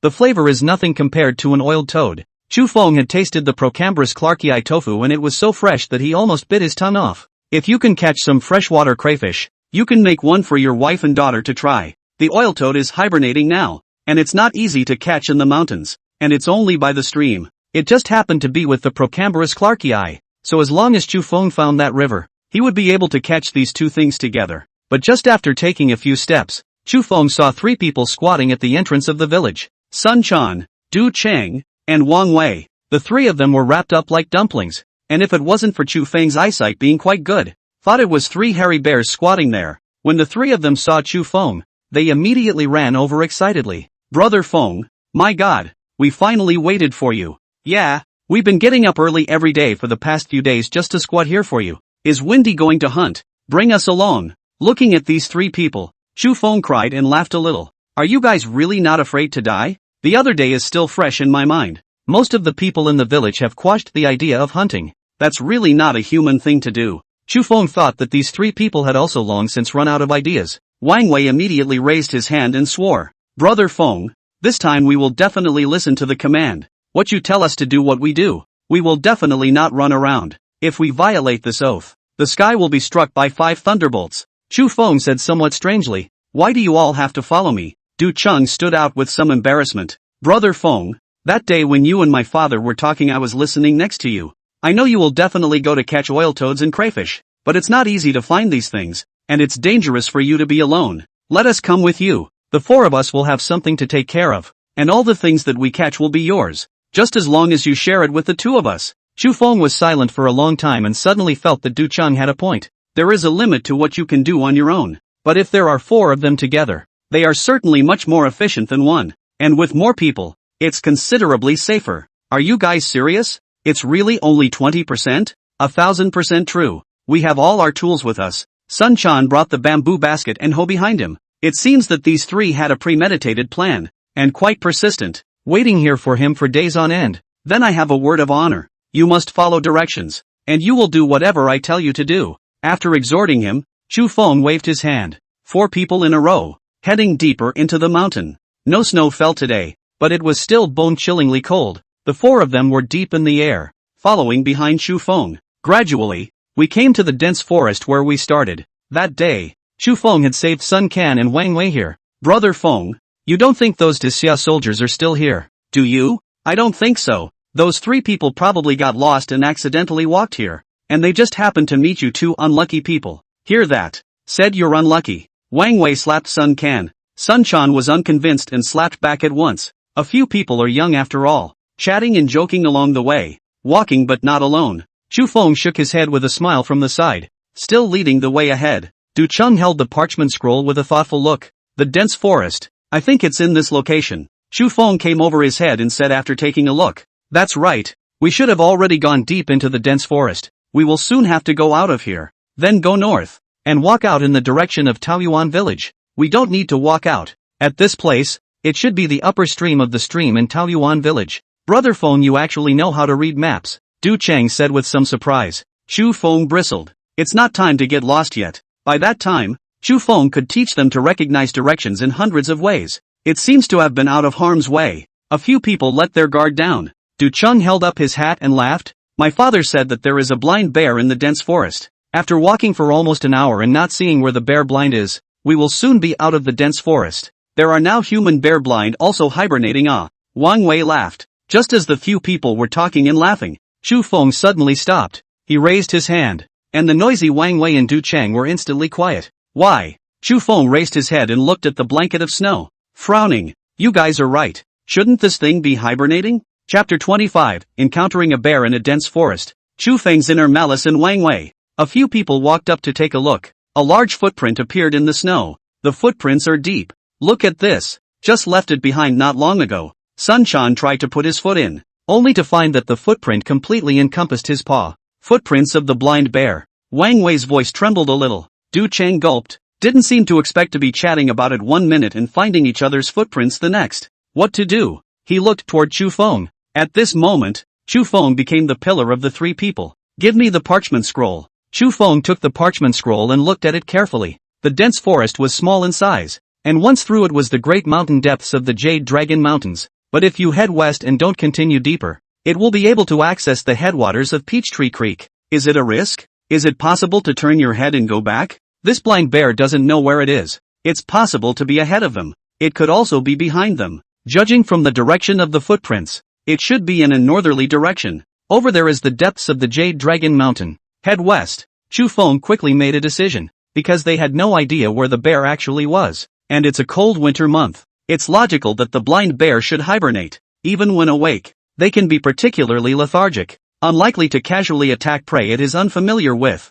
All three of them chose to believe Chu Feng and did not retreat. Riches and riches. If they just go back, they look down on themselves. But fortunately, all the way west, until we got out of the dense forest, we didn't see any bears. The four finally breathed a sigh of relief. We'll have to take a detour on the way back, and try to leave the boundaries of the bear blind's territory, Chu Feng said. The three naturally had no problem with it. They could only listen to Chu Feng, continue towards the west and once again come to the outer rim of Jade Dragon Mountain on the other side. Down the road is the village of Taoyuan. A stream, still flowing, appeared before them. That's amazing. Why isn't this creek frozen? Because it's been flowing, or maybe the temperature isn't particularly low, Chu Feng guessed. Outer temperatures on Jade Dragon Mountain hovered around -5 degrees. If the water flows well enough, it's hard to get frozen on. Let's do it, brothers. Sun Quan carried his hoe and just followed the stream. The oil toad is hibernating. Just rummage around in the little dirt bags along the stream. It's easy to find these slow-moving guys. As for freshwater crayfish, they are a little hard to find. That's also why the recovery price of freshwater crayfish can reach 2 cents apiece. If it's summer, freshwater crayfish are by the pound. So who's going to talk about them? To this day, Chu Feng was extremely curious about the ecology of the Jade Dragon Mountain. It's not just the snowy mountain environment of the northeast in a previous life. There are even alpine creatures from the cold northwest. In the future, if there was an opportunity, Chu Feng would very much like to see what kind of world this world really was. Found it. Wang Wei happily held up a blackened crayfish. Also found it by picking at the snow next to the creek. 2 cents to the dollar. The four men searched dimly. After rummaging around for more than 2 hours, the sky darkened again. Only then did he withdraw his hand. When they put the baskets together, each one filled a small half basket. Each basket had a dozen or so yawa toads and 20 or so freshwater crayfish. It's almost time for us to go. It could be dangerous if we go back in the dark. A snow leopard is still hanging out on the outskirts of Jade Dragon Mountain.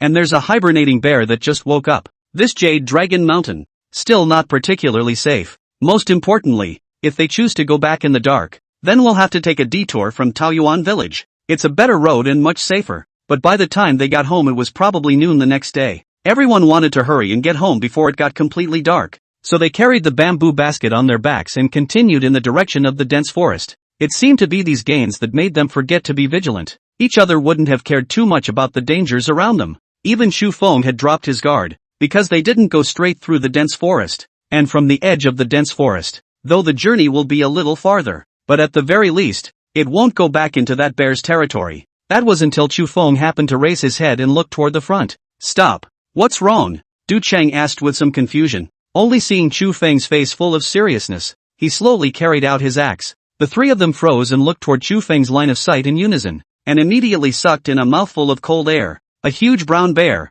a few dozen meters away from them, stared at them without blinking. The atmosphere instantly stiffened at that moment. Brother Feng, I'm a little weak in the legs. Sun Quan spoke with a tremor in his voice. Chu Feng viciously said, stand up straight for me. Once you dare to go soft, The blind bear will dare to rush up and bite your head off. Chu Feng in his previous life had experienced so many outdoor adventures. There's been a lot of danger. 2. To be honest, never really encountered a bear. There are many theoretical lessons to be learned from encountering bears, but this was his first implementation. Open both hands, both of them. Make yourselves big. Hold on to your hoes and axes and move forward. Moving forward? Brother Feng, are you serious? Wang Wei also said. You think you can outrun a bear in the snow? A bear launched into a frenzy, capable of reaching a rapid speed of nearly 50 kilometers per hour. Faster than Bolt. Not to mention this freezing weather. Even if they were to give Chu Feng a runway, it was impossible for them to outrun this bear. Move forward.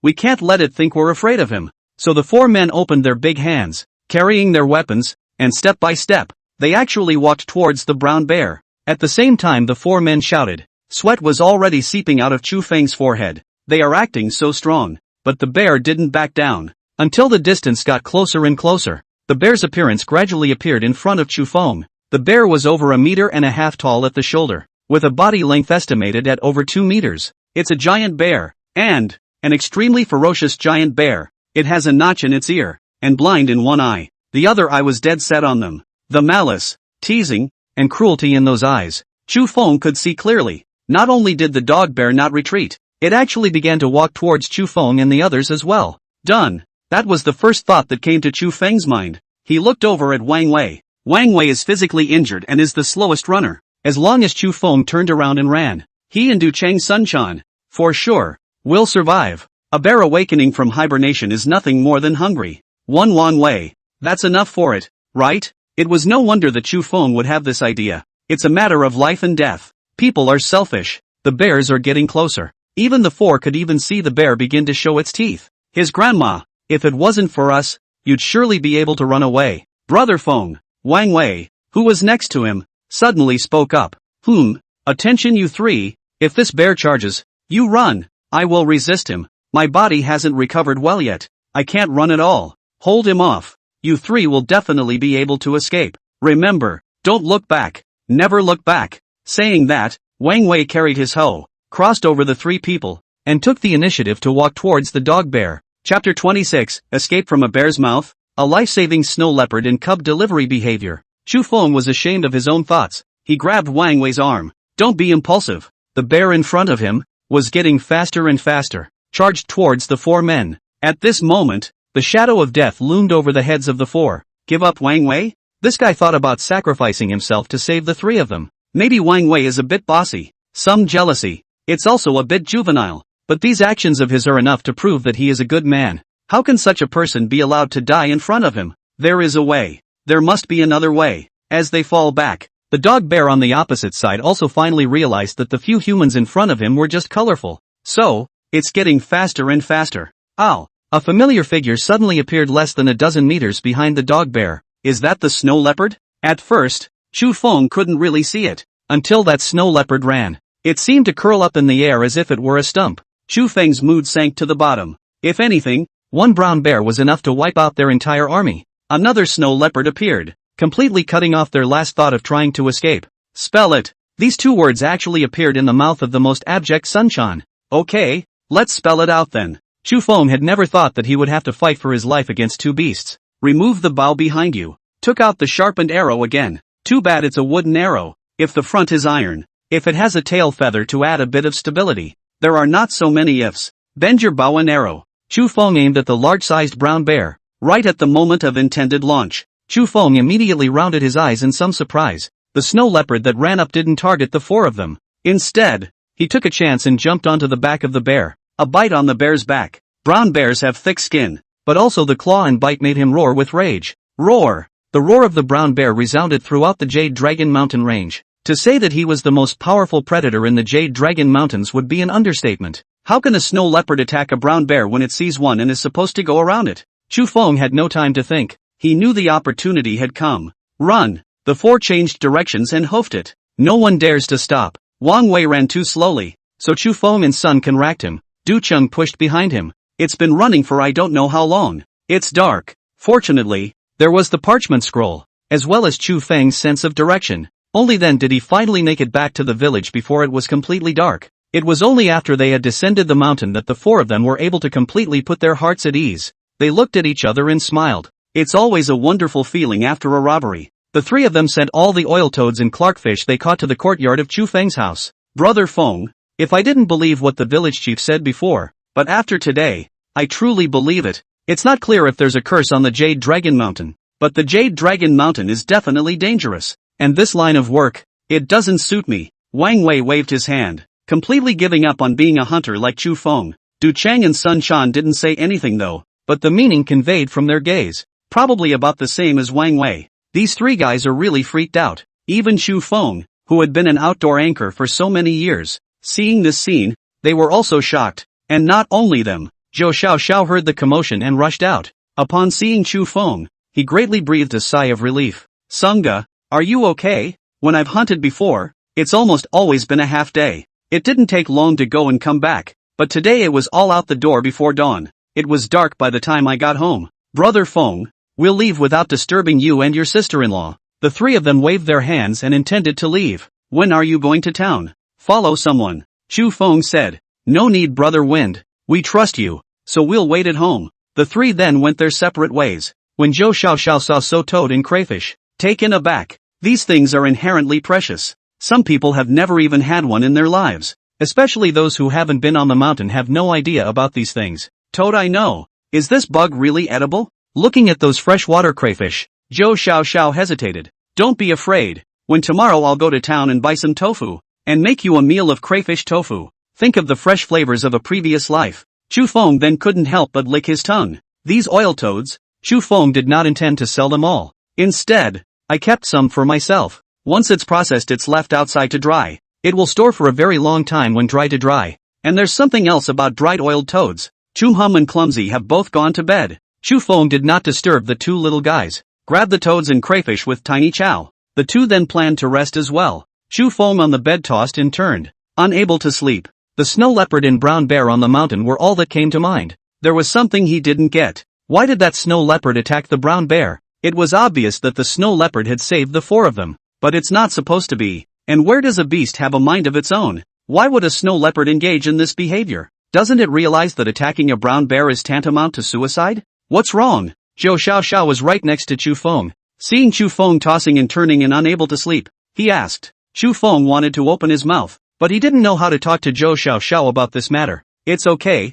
grab some sleep. The processed oiled toads and freshwater crayfish were placed in the woodshed. The ones that weren't handled were put in the house by Chu Feng pouring some water on them. That way the oil toad and the freshwater crayfish can live for a while. If you leave it outside, it will become a popsicle. Still before dawn, Chu Feng opened his eyes. He had to get to the village entrance early, where Zhao Yuxiang should be waiting for him. For baskets of oiled toads and freshwater crayfish, all dumped in one basket. This makes it easy to carry. I opened the door only to realize that it was snowing outside again. Zhou Xiaoxiao also got dressed and got busy in the kitchen. I don't know if I'll be back by noon on this trip to town, so make the onigiri dry food ahead of time. After all the preparations were done, Chu Feng pushed open the door of the room. No sooner had he taken 2 steps than he saw something lying next to the fence. Subconsciously, he carried the axe in the bamboo basket into his hand. Get in the house, Chu Feng anxiously and seriously said to Zhou Xiaoxiao. Zhou Xiaoxiao subconsciously closed the courtyard door. She hadn't figured out what was happening. A snow leopard was lying quietly by the fence, huffing and puffing. It had tear marks on its belly and back, and blood flowed all over it. That blood had long since turned to ice. It seems to be waiting for something, until he saw Chu Feng appear. It was only then that the snow leopard finally gave a low growl. Slowly, he stood up. With something in his mouth, he approached towards Chu Feng. Goosebumps rose on Chu Feng's back. The whole scalp went numb. If the hair hadn't been long enough, I imagine each one would have stood up. He gripped the axe tightly, looking at the slowly approaching snow leopard. This was the first time a man and a leopard had ever looked at each other so closely. Just as Chu Feng intended to take the lead in attacking, he realized that this snow leopard did not make any movement to attack him at all. After approaching Chu Feng for a few meters, the snow leopard loosened its mouth. A tiny creature of unknown origin flopped haphazardly in the snow, made a grandma's meow. The snow leopard then turned its head and disappeared into the wind and snow. Chapter 27, Snow Leopard Delivering Roe Deer. Business win-win with villagers. The snow leopard ran away. Only Chu Feng, who had a dumbfounded face, and Zhou Xiaoxiao, who was dumbfounded inside the door, were left behind. The two hurried to the little one's side. Looking at the wailing little guy on the floor, Chu Feng had a bold guess. Apparently, the little guy was a snow leopard cub. That snow leopard was a female. Because Chu Feng gave it a piece of meat, it remembered Chu Feng. When a leopard cubs, surely there can't be just one. The other cubs are presumably gone. And the odds are that the culprit is the brown bear. This is why. Yesterday, the snow leopard attacked the brown bear. It was also because of the snow leopard's attack that Chu Feng and the others survived intact.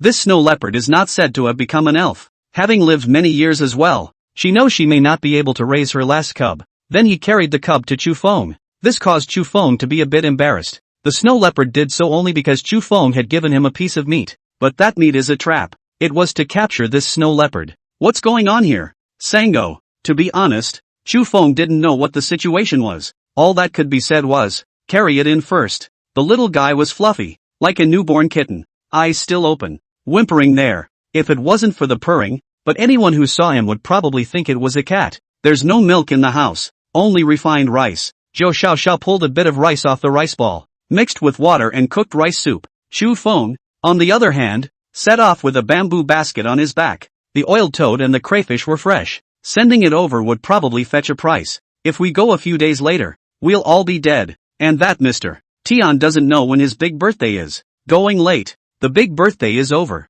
What if Springhouse doesn't take it anymore? These could be more than just Chu Feng's heart and soul alone. It's the four of them. The good thing is, it was all very smooth sailing. Chu Feng found the Spring Wind House's shopkeeper Lu. Sold all of this stuff. A total of 1 or 2 silver pieces. According to what Chu Feng had settled with the three of them, each of them only needed 20%, and Chu Feng alone 40%. That's 400 cents. There were no delays. The snow leopard is a beast after all. Chu Feng was not sure what this guy wanted to do. He returned to the village as fast as he could, came to the door, gave them the money that belonged to them, and returned home again in a hurry. Zhou Xiaoxiao was a bit surprised. How did you come back so quickly? This time, not even lunch has been eaten yet, and Chu Feng arrived home. That snow leopard didn't come, did it? Chu Feng said. No, it doesn't really want to give us this cub completely, does it? Just as they were chatting, a low growl came. It's a snow leopard. Chu Feng didn't know what kind of situation the other party was in right now. I also wonder if snow leopards have any malicious intent towards people. So, once again, the axe was picked up. A wounded snow leopard was no match for an adult carrying a weapon anyhow. Sure enough, the snow leopard really meant no harm. It was struggling to drag a roe deer after looking at Chu Feng. The snow leopard let go of the dragging elk and turned to run away. Looking at the roe deer in front of him, Chu Feng was somewhat dumbfounded. The family's supplies are pretty much depleted. He was still thinking about when he would continue up the mountain for a wave of hunting. I hadn't realized that the snow leopard had actually sent one over. This, Zhou Xiaoxiao also froze. The two men stepped forward and picked up the elk. Not much weight either. I guess the big snow leopard couldn't pull it off and purposely grabbed the small one. Do the animals in this world really have spirituality? Chu Feng said. There is, isn't there? And I've heard before that the 3 flower maidens on the mountain are psychic. What is the 3 flower maidens? I'm not sure. It's all from what the old people at home said. This big cat is so old. It's normal to be a little spiritual. Zhou Xiaoxiao said. This time, Chu Feng did not need to go up the mountain again. The little snow leopard was placed in the firewood room by Chu Feng. Clumsy had been sniffing around the little guy. Every now and then he barks twice at the little guy. The little guy was well behaved. After eating the rice soup, lay there and sleep. Now Chu Feng had become a mountain inspector. Hunting also became the name of the game. Chu Feng then squarely began to dissect it as well. Chu Feng, hunting again. Du Dehai came to the door of his house and said to Chu Feng with a smile. Ah, this is what I typed. If it was said that it was sent by a snow leopard, I guess others wouldn't believe it. Chu Feng then did not retort. What's that? You're an elk, aren't you? Can I buy some? That's what you say. Village chief, I'll send you some straight away. That won't work. Just now the village had a meeting. Du Hai was a little embarrassed. What will? This morning Chu Feng went to town. It is not clear what is happening in the village. It's like this. You also know, recently this period of time, the government collects grain collection more and more diligently, but the village people, and where's so much food, so want to discuss with you. Can you, the prey you hit, sell to the villagers? Sure. Hearing those words, Chu Feng agreed without hesitation. There is some distance from the village to the town and it takes half a day to go there once. If it doesn't sell, it's probably going to be there most of the day, if not all day. It would be nice to be able to take the extra prey and just digest it in the village. That couldn't be more convenient. But the old man has a request. Forget it, This old face also don't want. I will say it straight. Chu Feng, I hope that when you sell to the villagers, the price can be cheaper than the town's cheap. Don't need to be too much. Cheaper 2 or 3 1 on the line. Do you think it is okay? Du Hai said with some embarrassment. His face was suffocatingly red, and he guessed that he was more or less embarrassed to have said this. After briefly thinking about it, Chu Feng nodded his head and said, okay, no problem. Really? Du Hai said with some surprise. He had never thought from the beginning that Chu Feng would agree. After all,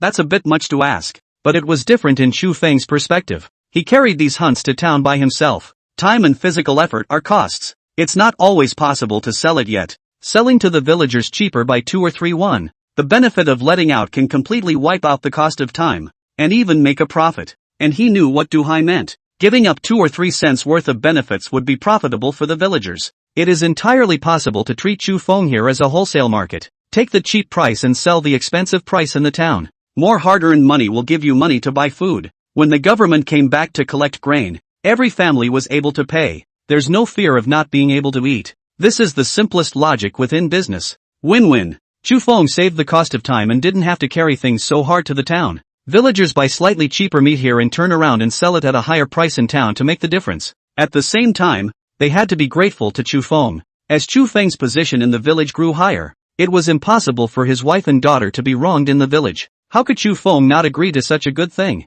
Surprised, Du Hai ran to the center of the village, where a group of villagers were waiting. There was anticipation in their eyes. Du Hai excitedly said, promised. Chu Feng has promised. Chapter 28, Selling Me to Make Money. Shameless mother's family attacks. As a result, the Chu Feng family began to be inundated with people. First came Wang Wei and Sun Shan. They didn't have money on them, but traded for food. It's just the cheapest brown rice though. But Chu Feng didn't care. Gave them 2 pounds of meat at the normal market price. The elk weight is not heavy though, but most of the villagers who come here to buy meat don't buy much. None of the family had much savings during the wilderness years. Just buy a little to add some flavor to your home. In addition to the roe deer, Chu Feng's family also had a little bit of wild boar meat and mutton left over. Leave enough for a family. Chu Feng sold all the remaining meat, all of it one after another over the past few days, to the people in the village. Not only did the villagers have meat to eat, they were even able to go to town and sell the extra meat. Make yourself a small fortune too.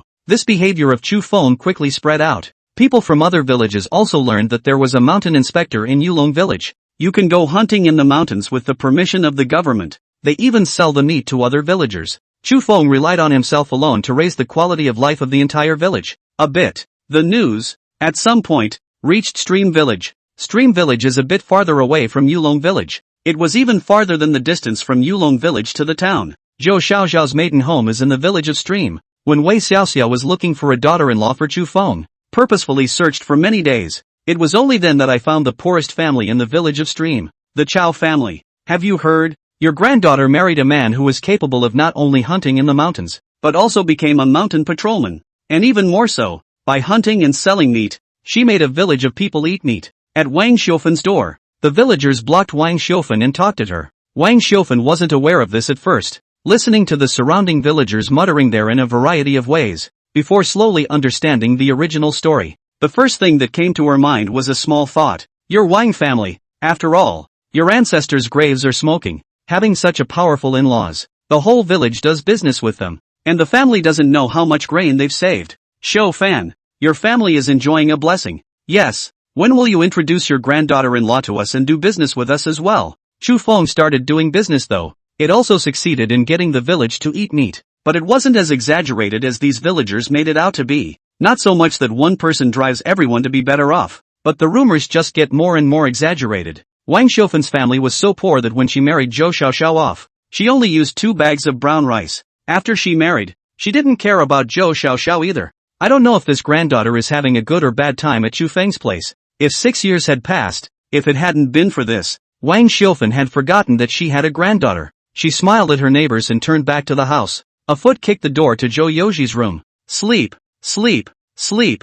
Every day you just know how to sleep. Have you finished the work in the field? Zhou Yoji said in a daze. Mother, what are you talking about? What kind of work can there be in the ground with this much snow? Is there any food left in the house? There's still a little left. Enough to get us through the winter as a mother. So do you have any money left over for booze? Just don't drink it. Zhou Yoji patted his head inside. He, who was alcohol-free, got sad when he thought that he might not have the chance to drink this year. Now there's a chance for you to get a drink. Are you going to go or not? Ha! Go! Chu Feng and Zhou Xiaoxiao did not know that their mother's family was coming over. And Zhou Xiaoxiao doesn't have a good relationship with her mother's family. It was still snowing heavily in the sky. At Widow Li's house at the head of the village, the moths have laid their eggs. The coming year is expected to have quite a few silkworms. Chu Feng almost half sold and half gave her family a pound of meat. Widow Wang is thin-skinned and a gracious one. Today, he called Zhou Xiaoxiao over, intending to give Zhou Xiaoxiao some moths and eggs. After the coming spring, it is estimated that a lot of silkworms will hatch.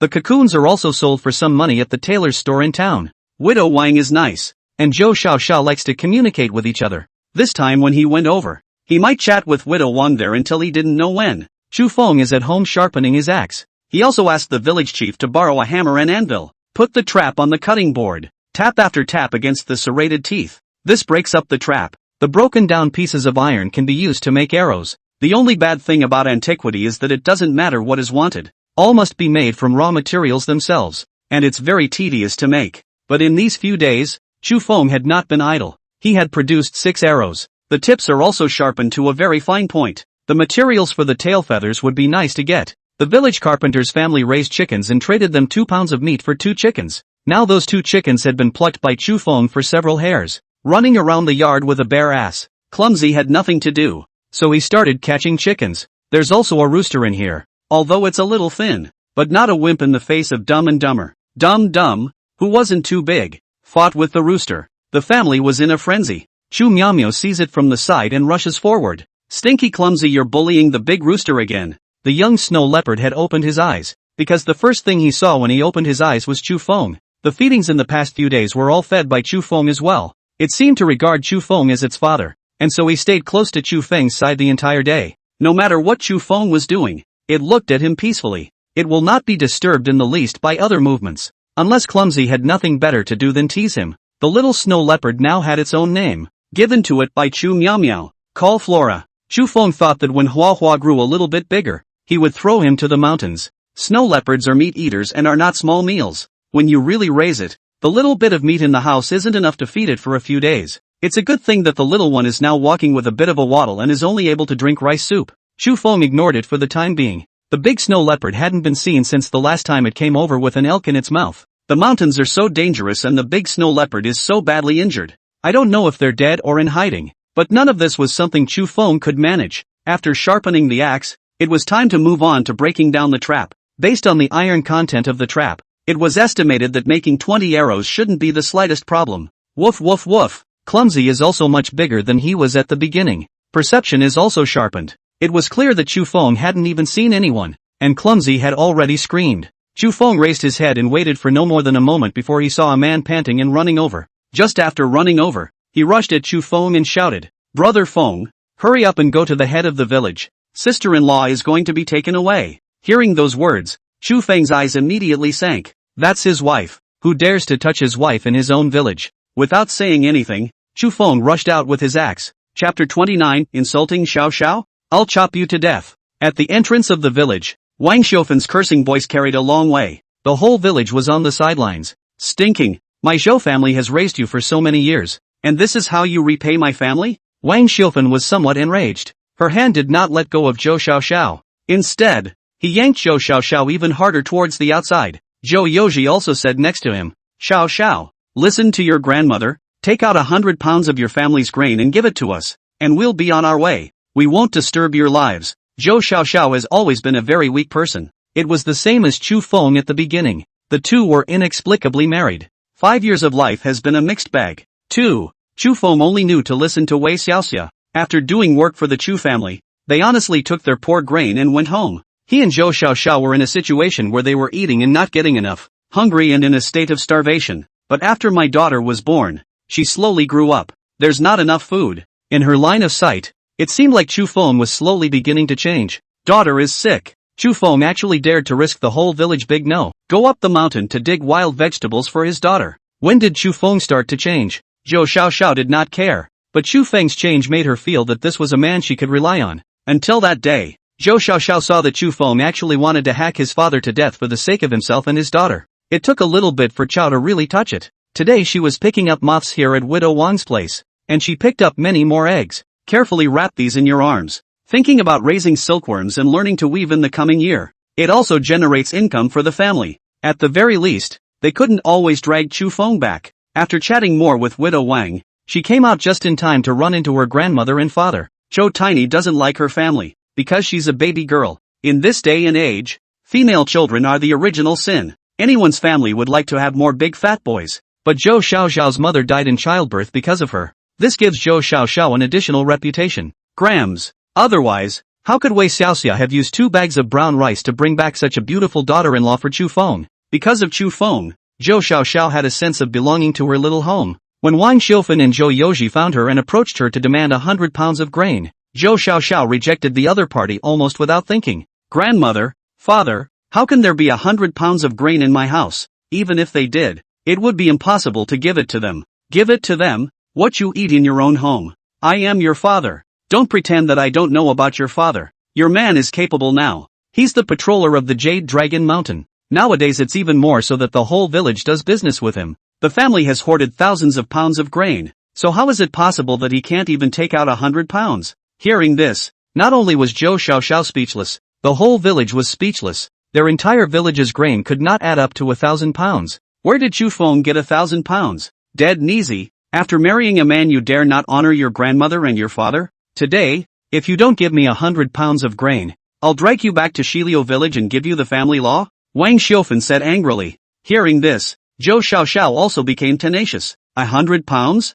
Don't say you don't have it. Even if you do have it, it's impossible to give it to you. When you guys sold me for 2 bags of brown rice, I, Zhou Xiaoxiao, have long since stopped being a member of your Zhou family. Let go of me. I am now a member of the Chu family. Against you, how dare you disown your ancestors? Seeing this, Zhou Youji took off his own shoes and was about to slap Zhou Xiaoxiao in the face. Nowadays, the entire village had been favored by Chu Feng. At first they weren't quite sure what was going on. All that is known is that these 2 men are Zhou Xiaoxiao's family. That's why it wasn't rushed. Seeing Zhou Youji about to make a move, where could the villagers hold back? An old man rushed forward and stopped in front of Zhou Xiaoxiao. If Zhou Xiaoxiao marries our Jade Dragon village, she is a member of our village. I'll see which one of you dares to touch her. Widow Wang also rushed forward and broke Wang Xiufen's hand. Sister is here. Don't be afraid, sister. We are all here today. No one can bully our village in front of the rest of our village. Asterisk asterisk asterisk asterisk try touching one of my sisters-in-law.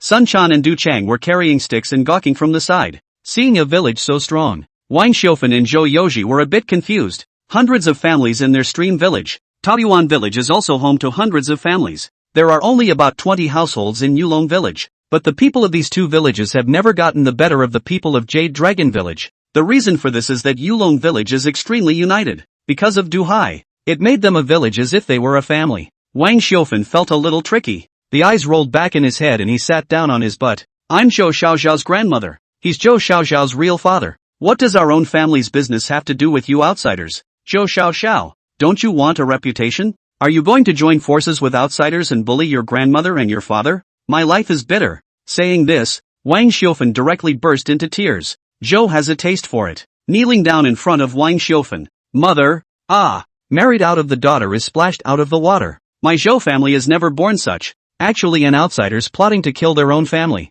No god, these 2 don't even have a face. Singing and harmonizing there, the villagers were instantly talked out of their minds. Zhou Xiaoxiao tried to explain something, but for the life of him, he didn't know how to explain it, and cried out in anxiety. The village is all about reputation. After such a mess, Zhou Xiaoxiao will really have no reputation in the future. Don't be afraid, sister. Let them make a scene. Today's sister is here. Surely I won't let you suffer. Widow Wang's expression was firm, but she also didn't go up and say that Wang Xiufen and Zhou Youji were wrong again. She wouldn't dare. Wang Xiufen is right about one thing. This whole thing is a big mess, and it's all about their own family. Nothing to do with them outsiders. Seeing that things were about to get out of the villagers' hands, Chu Feng is here. He came carrying an axe, and it's imposing. The others are outsiders. I'm not, am I? Chu Feng arrived in front of Zhou Youji and kicked at him. That kick landed solidly in Zhou Youji's face. Zhou Youji leaned back, his nose bleeding, and 2 of his teeth were popped off. It happened extremely suddenly. From the time Chu Feng appeared, to Chu Feng launching an attack on Zhou Youji, everyone didn't react. When they reacted, Zhou Youji was already on the ground, crying out in a ghostly manner. Face, My face. Ah, it hurts. Wang Xiufen froze for a moment and hurriedly went to check her son's injuries. Standing up at the same time, he pointed at Chu Feng and cursed, "Evil son-in-law! Evil son-in-law! You actually dare to hit your old husband? How dare you? Don't you want a reputation? Fame? Will it feed me or keep me warm? It's you too. You haven't done much to control Zhou Xiaoxiao since she was a child. You beat and scolded her at every turn. You sold her with 2 bags of brown rice when she just turned 16. And now you still have the face to ask him for food? And you come up with 100 pounds? Shouldn't I? She's a member of my Zhou family until the day she dies. Shouldn't she support her father and her grandmother? I suppose. Then, she won't have to be supported if I cut you all up now." After crossing over, Chu Feng understood one thing: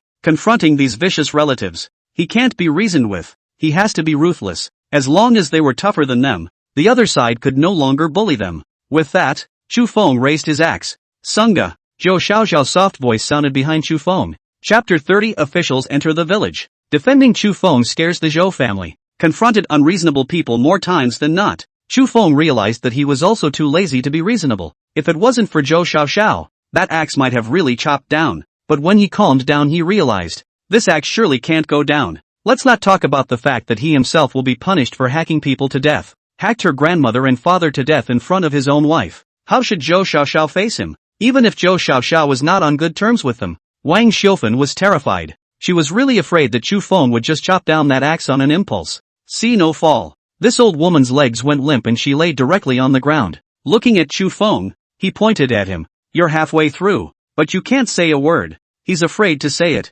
Zhou Yoji hurriedly helped his old mother up. "Zhou Xiaoxiao, you're good. Since you don't want this mother's family anymore, then don't come back for the rest of your life. Get lost and don't come back." Sun Quan stepped forward with his stick. "Chu Feng can't make a move against you guys. Do you really think we're useless? If you guys go back and start rumors about Chu Feng and his young couple or something, you'll just wait for the end. Really bury you on Jade Dragon Mountain. Who will know what happened?" Such a threat made both Zhou Yoji and Wang Xiufen scared. They're telling the truth. The government is a bit self-serving in this day and age. If 2 people are really missing in a village, will the government ask about it? With this in mind, malice flowed from the eyes of the 2 men. Then he planned to turn around and leave. But just a few steps, only a few officials, and a man in an official uniform came over. Seeing these people, Zhou Yoji and Wang Xiufen instantly felt like they had seen their savior. Zhou Yoji hurriedly jumped in front of the county minister Liao Zion. Opening his mouth, the look of 2 missing incisors instantly made Liao Zion want to laugh a little. "Qing Tian Daoliang, the grasshopper wants to sue. Wants to sue." Liao Zion came to Jade Dragon Mountain today. He didn't have time to deal with the other villagers, but it's not like the process should be left untouched. So with some impatience, he said, "What's the matter with you?" Zhou Yoji didn't dare to go to the government office. When you go to the government and sue, the plaintiff and defendant are pulled over. A straight 30-stick kill stick. That's why ordinary people are careful and cautious when suing the government. Wrongful or not, the rod is mandatory. This has led to the villagers settling most if not all small matters among themselves. That's why the folk are tougher. But Zhou Yoji got lucky. "I just ran into the county minister, Liao Ziong, outside. If you sue like this, at least you don't have to eat the killing stick." The grass people's little daughter, actually united with the evil son-in-law, beat up the grass people and the grass people's mother, beat up the grass people into this state. I hope that the great lord of the blue sky will do justice to the grass people. Do justice to the grass people. Liao Ziong raised his head, and after seeing Chu Feng, he subconsciously nodded at him. Only then did he ask Zhou Yoji, "Which one is your son-in-law?" "That's the one with the axe. Look at that wicked son-in-law. Seeing you, your excellency, you actually didn't come over to kneel and threaten the herdsman with the axe. The axe is contraband. Your excellency grabbed this tenfold evil guy. Seems to think he has someone to back him up." Zhou Yoji also dared to stand up and point at Chu Feng and curse. "Oh, it's him. Men, take the plaintiff back to the county court first." "Ha, my lord, grasshoppers don't sue. Not a tattletale? Wasn't that a complaint you just made?" But the grass people did not sue in the county government office. Is by chance met the adults. So only an adults to say a little after the incident. Adults as long as to punish the Chu Feng is good. Liao Zion laughed coldly. "How do you say? In front of this official to sue, whether in the county office or outside, should be treated equally, but all sue. You have to eat 30 kill stick. How? Because the place is not the same. This kill stick will not eat? Come on people. First bring down to beat 30 sticks, and then let him complain about the injustice." "Wait a minute, my lord, the grasshopper won't sue. the grasshopper won't sue. Liao Xiang's expression went cold. Do you know what the consequences of teasing a court official are? No, Your Honor. The grasshopper really won't sue. The grasshopper doesn't want to be beaten. This matter is settled. Really? Really? Then this official will let you go. You are not from Yulong village, right? If you're not, then hurry up and leave. Heavy snow days are quite dangerous, so don't just wander off and die on the road. Listening to Liao Xiang's sorrowful words, Zhou Yoji was also a person who had lived for decades. Where could he not understand what was happening? This Liao Xiang, he definitely knew Chu Feng. The two looked at each other and hurriedly grayed out. Not a word. After the people of Yulong village saw Liao Xiang, they were also a little scared inside. Whenever the officers show up in the village, nothing good is sure to happen. But what they didn't expect was that Liao Xiang actually helped Chu Feng to smooth out this matter. Follow the way things are going. Zhou Yoji and Wang Xiufen couldn't get the grain, and would definitely discredit Chu Feng elsewhere. But now there is an official endorsement, giving Zhou Yoji and the others two guts. They wouldn't dare to start any rumors. This official is here to look for the mountain inspector. Call the village chief over. The others are in trouble to leave. Liao Xiang said. Chu Feng froze. It seemed that he didn't expect a county minister to actually come to him. A small mountain patrolman. Sagittarius? Zhou Xiao was a little worried. It's fine. This adult just helped us. Don't worry. Miao Miao is still at home. You should hurry back. Chu Feng said. Seeing this,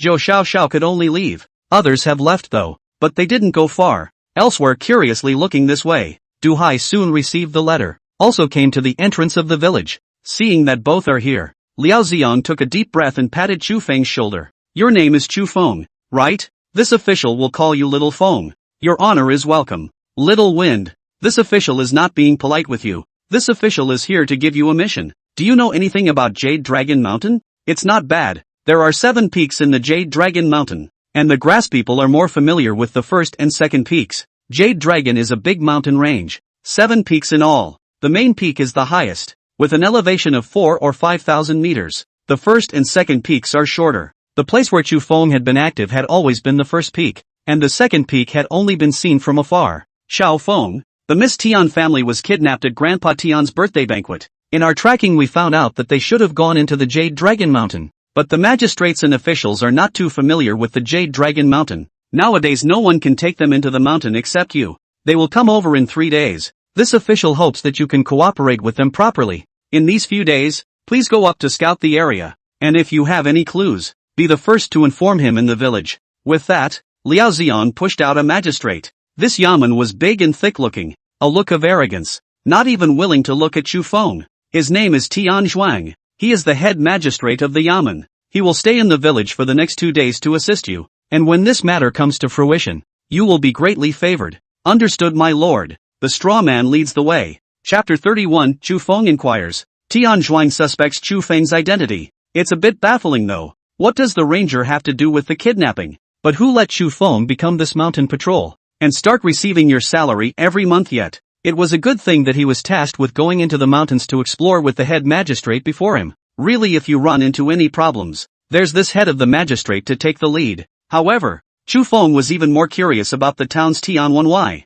The postman, in fact, has the unpleasant name of landlord. They annexed most of the land, recruiting tenants to farm for them. Such people are generally more reviled locally. None of the reputations are good. Not to mention the fact that the current Deqian is still in a state of war. Various kinds of exploitation of the people. But as a landlord, Mr. Tian was probably not exploited too much. None of the local authorities could do much about such people. Most of them had connections higher up. Under such circumstances, how could the government labor to find a daughter for a clerk, especially in these patriarchal times? Curious as he was, Chu Feng did not question this magistrate chief next to him. Liao Xiang hurriedly descended the mountain. There seemed to be other things going on. Du Dahai was beside him listening the whole time, so he naturally knew what was going on. He said to the magistrate in front of him, "This official, you can stay at my house today." Tian Zhuang did not have the good sense to say, "Today's time is still long. It would be better to seize the time to go up the mountain to explore the situation." Mountain patrolman, what do you think? Word to the wise. Chu Feng did not refute anything to the other party, even if he didn't want to go up the mountain with the other side. Because going up the mountain, Chu Feng is going to bring all the equipment, but there are some contraband items that just have to be taken out. I also ask your honor to allow the straw man to go back and make some preparations. Asses a lot. You can tell that Tian Zhuang seems to be in a bit of a hurry. Mr. Tian, Miss Tian, Tian Shuang. This caused Chu Feng to connect the three of them together. Although Tian Xuan was anxious, he still told Chu Feng to return home and get all the equipment ready. When he saw that Chu Feng had a bow on his back with 4 arrows pinned to it, the look was suddenly grave. Good for you, to have contraband. If you don't want to die in the mountains, you can go down and report me, arrest me, and have that so-called MS. Tian evaporate from here on out, never to be found again. You threaten me? Who do you think you are? Can't do without you? Tian Xuan didn't expect the man in front of him to actually dare to threaten him. What kind of thing am I? Then Lord Tian might as well try going up the mountain himself. And also, no matter what is in my hands, as a mountain patrol, it's not too much to ask, is it? Besides, we're doing this for Lord Tian's sister, aren't we? Seeing Tian Xuan's eyes begin to flicker, Chu Feng knew that he had guessed correctly. Seeing this, Tian Xuan did not say anything more. Zhou Xiaoxiao filled Chu Feng with a few vegetable dumplings and watched the two of them go up the mountain. Before that, when you go up to the mountains, it's all about hunting. This was the first time Chu Feng had gone up the mountain not to hunt. Instead, it's about the alleged kidnapping. Those bandits are brain dead too. Where is the best place to run with people, but to run to the Jade Dragon Mountain? With such a dangerous mountain, it was estimated that those few people might be in danger. How many days have they been in the mountains? Chu Feng asked. Tian Xuan disdainfully glanced at Chu Feng. Chu Feng laughed. If you really want to find your sister, then I suggest you share the information with me. One more person to think about it is one more chance. Of course, if you're not in a hurry to save your life, then take it as if I didn't say anything. Tian Xuan angrily glanced at Chu Feng. But then again, he felt that Chu Feng had a point. So then he held his breath and said, about 2 days. 2 days? That's still saved. What do you mean? Tian Xuan's eyes were suddenly gloomy. People can live for half a month without food, and only 3 days without water. The Jade Mountain Dragon is filled with snow and there is no shortage of water. Then they can probably live for about a week. Just coming up for 2 days,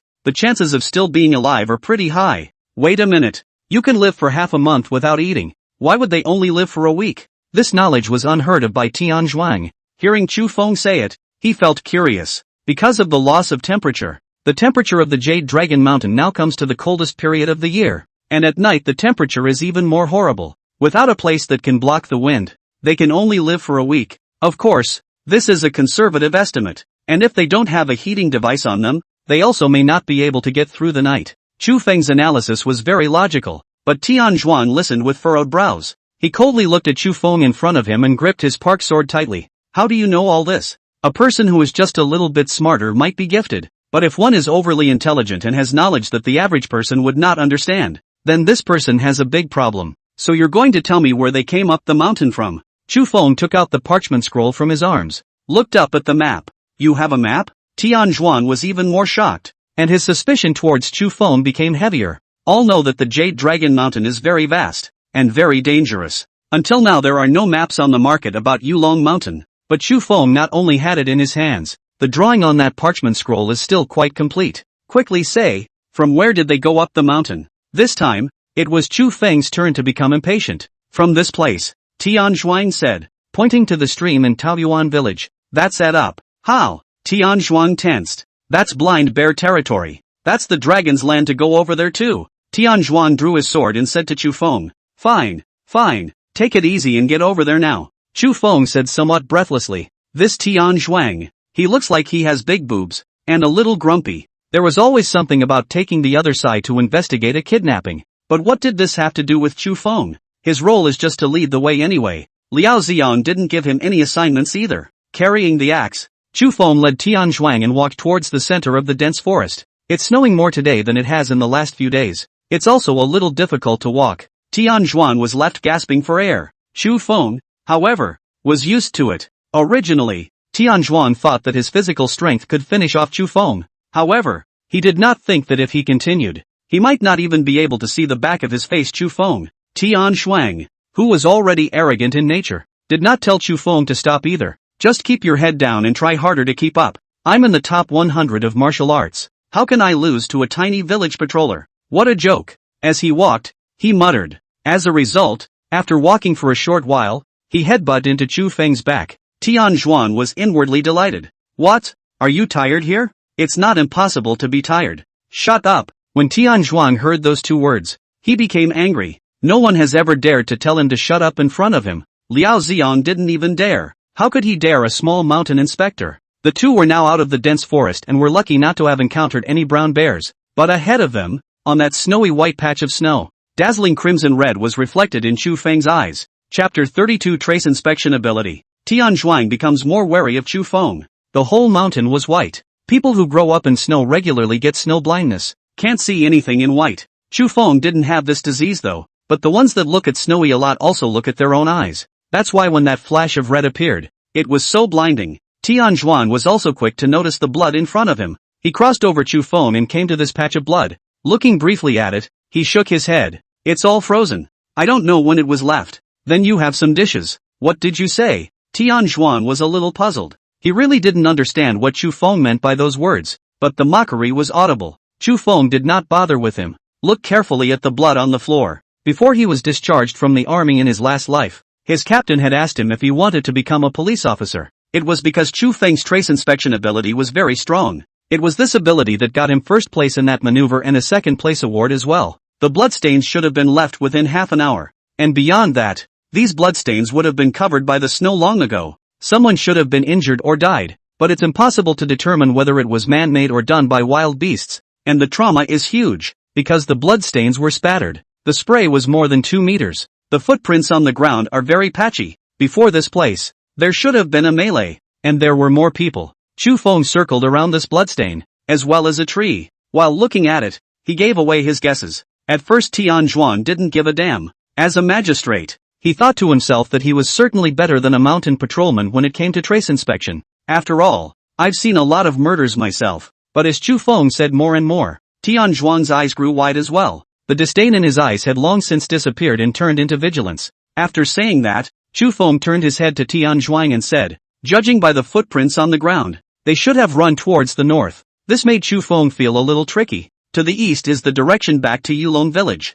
To the west is the village of Taoyuan. If it's really left behind by the gang of robbers who kidnapped Miss Tian, regardless of which direction east or west was, it was not a big problem for Chu Feng to find them. But the only direction is north. North, deep in the Jade Dragon Mountains. Who did you learn all this stuff from? Tian Zhuang asked with a deep gaze. Having grown up in the mountains since I was a child, I can tell by a single footprint how long ago a pig or a sheep passed through here, in what direction it went, and roughly how far it traveled. And now it's just a matter of replacing the pig or sheep with a human being, Chu Feng said without blushing. Tian Zhuang nodded and complimented heartily. With this ability, you will definitely be reused when you go to be a constable. Forget it, I don't have that kind of relationship. Tian Zhuang stopped speaking and just silently looked at Chu Feng. Chu Feng said, are you sure we want to continue searching? It could be extremely dangerous. You have no choice. Tian Zhuang cut through, one hand already gripping the hilt of his sword. In that case, let's go. This dense forest, itself, requires climbing over the first peak. There are already many very dangerous beasts here alone. From the footprints, the probability was that the gang was heading towards the second peak of Jade Dragon Mountain. The second summit was even higher, reaching a height of 500 meters. At the same time the temperatures there will be much cooler, and the number of beasts will become drastically less at the same time. The beasts will be more ferocious there, too. The most dangerous thing wasn't even the wild beasts, but the Daxia soldiers that could appear anytime, anywhere, though with a Jade Dragon Mountain range as a divider, separating Diqian from Daxia. However, Daxia's scouts very much preferred to make a big circle, entering the second peak through a small path before crossing the first peak into Diqian territory. Once they ran into the Daxia's scouts there, the two of them really wouldn't be a match for that group of scouts. The three people that Chu Feng had faced before were nothing more than battle results achieved by surprise to Chu Feng. If those three people were vigilant enough and had not been attracted by Chu Feng's soundbite, whether or not they could save Wang Wei and Sun Can was another story.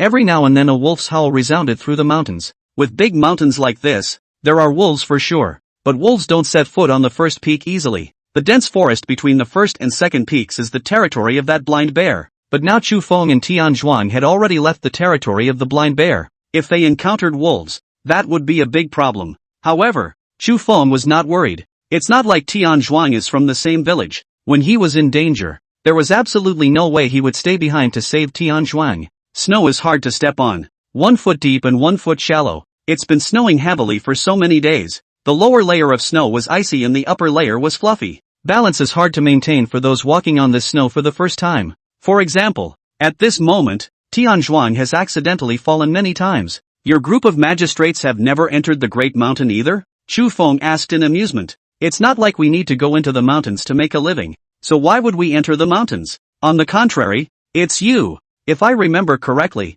the court forbids going into the mountains. Looking at you, you've violated it many times long ago. If you don't violate, the old man will starve to death. Your court pays for food once in half a month. Isn't this sucking the blood of our common people? That's because there's a war going on at the front, and if we lose, the whole of Deqian will be finished. And you think you'll still be able to live peacefully in your village? So, you can't think of any way to get food even if you don't have food. You deserve to starve to death, don't you? Chu Feng did not give Tian Zhuang any good looks. It's on a big hill and the two fight. Chu Feng had 100 ways to get his opponent killed. Then you shouldn't have violated the imperial ban either. Realize that the soldiers on the front line are protecting you, and you should pay for your food. Who are you protecting when people are dead? With one word, Tian Zhuang was silent. Tian Zhuang no longer retorted and followed behind Chu Feng silently. He had to focus on walking or he would fall if he wasn't careful. The way up wasn't hard, but it was tiring. The second peak was a bit steep and they were treading snow, so they could fall if they weren't careful. Why are you going diagonally? Can't you just climb straight up? Seeing Chu Feng slanting left for a while and right for a while, Tian Zhuang still couldn't hold back his complaint. Walking like this has a lot of resistance. Forget it, you love how to go. You fly up, I don't care about you. Fall down and I have nothing to do. As soon as the words left his mouth, Tian Zhuang nearly fell over. Luckily caught a rock. Seeing that, he could only honestly continue to follow behind Chu Feng. Finally, they arrived at the peak of the second peak. But this isn't a mountaintop, it's a plain of all stone. There wasn't a single tree, not even grass to be seen. No color other than white could be seen. This time of year, even the sky is white. Also finally, Chu Feng saw the gang. Why did you stop again? As soon as Tian Zhuang's words fell, he was pressed by Chu Feng's head and flopped down in the snow pile. Chapter 33, The Second Peak. Conflicts and threats between two people. Grandma, dare to betray us? Anyone who betrays us will die. A large, bald man,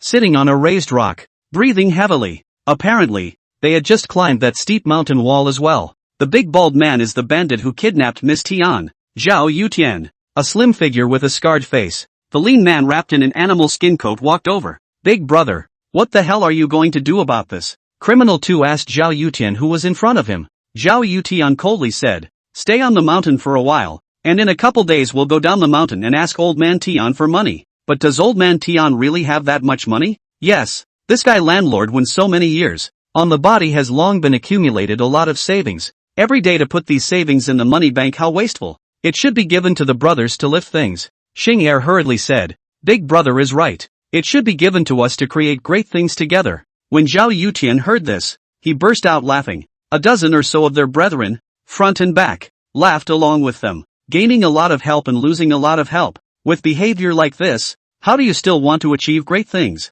You are not even mountain thieves. A cool voice rang out. It's Tian Xin, the youngest daughter of the Tian family, and also the favorite child of the old master of the Tian family. Bitch, I think you have itchy skin. With that, Criminal 2 stepped forward and slapped Tian Xin. But Tian Xin wasn't the least bit afraid. Even though her entire face was beaten with blood, she still coldly said, am I not right? That hero rose to power by kidnapping for ransom? If you guys succeed, then it's really God's not long for you.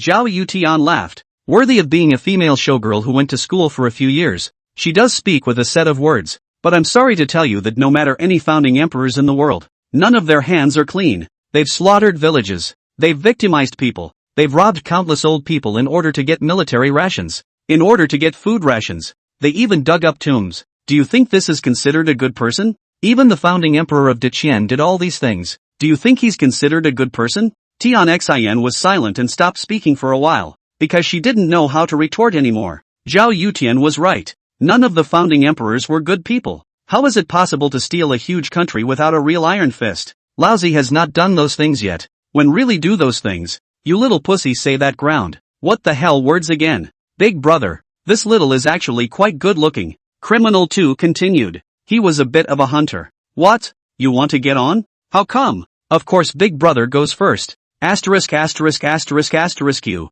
Her in a place like this? You're not afraid of freezing your off? But this little is fine and tender. She can be our reserve food. Big brother, aren't we going to trade her for money? Tian Laohan doesn't know if the person is dead or not. You say the person is alive. Can Tian Laohan not pay? Criminal 2 gave a thumbs up. Worthy of being a big brother? You can think of such things. Alright, shut up, grab a snow den and come out. I don't want to be frozen into an ice sculpture here. Then a dozen men went about their business. Chu Feng and Tian Zhuan lay on the edge of the cliff and quietly listened. Especially when Zhao Yutian said those words. Hearing them in Tian Zhuan's ears, he gritted his teeth. An unfaithful, unrighteous, and unfilial villain. And he still presumes to be an emperor? Do you think he has that life? Chu Feng shook his head and said, I don't know if he has one. But whoever is the emperor is the same for us commoners. The one who can keep us fed and clothed is a good emperor. And the one who can't is a bad emperor. If you say that to me at the bottom of the mountain, I can behead you immediately.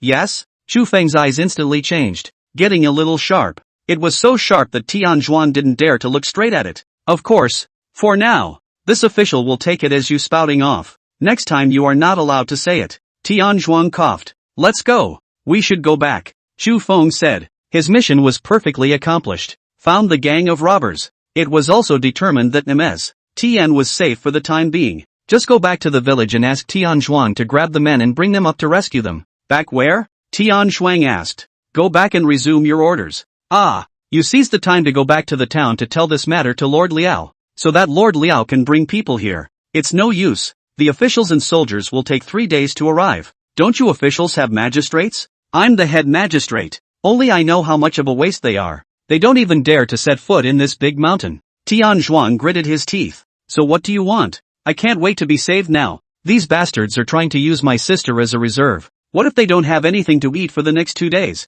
Tian Zhuang said with red eyes. Seeing that this fellow was about to rush forward, Chu Feng hurriedly pulled the other party back. First things first, I'm not going to play with you here. There are more than a dozen people on the other side. No matter how powerful you are, it's impossible to save Ms. Tian from so many people. No, you're the only one with me. You have to help me. Without looking back, Chu Feng intended to leave. Are you kidding? Who are you that I'll play for your life? I know where you live. Chu Feng stopped and looked at Tian Zhuang.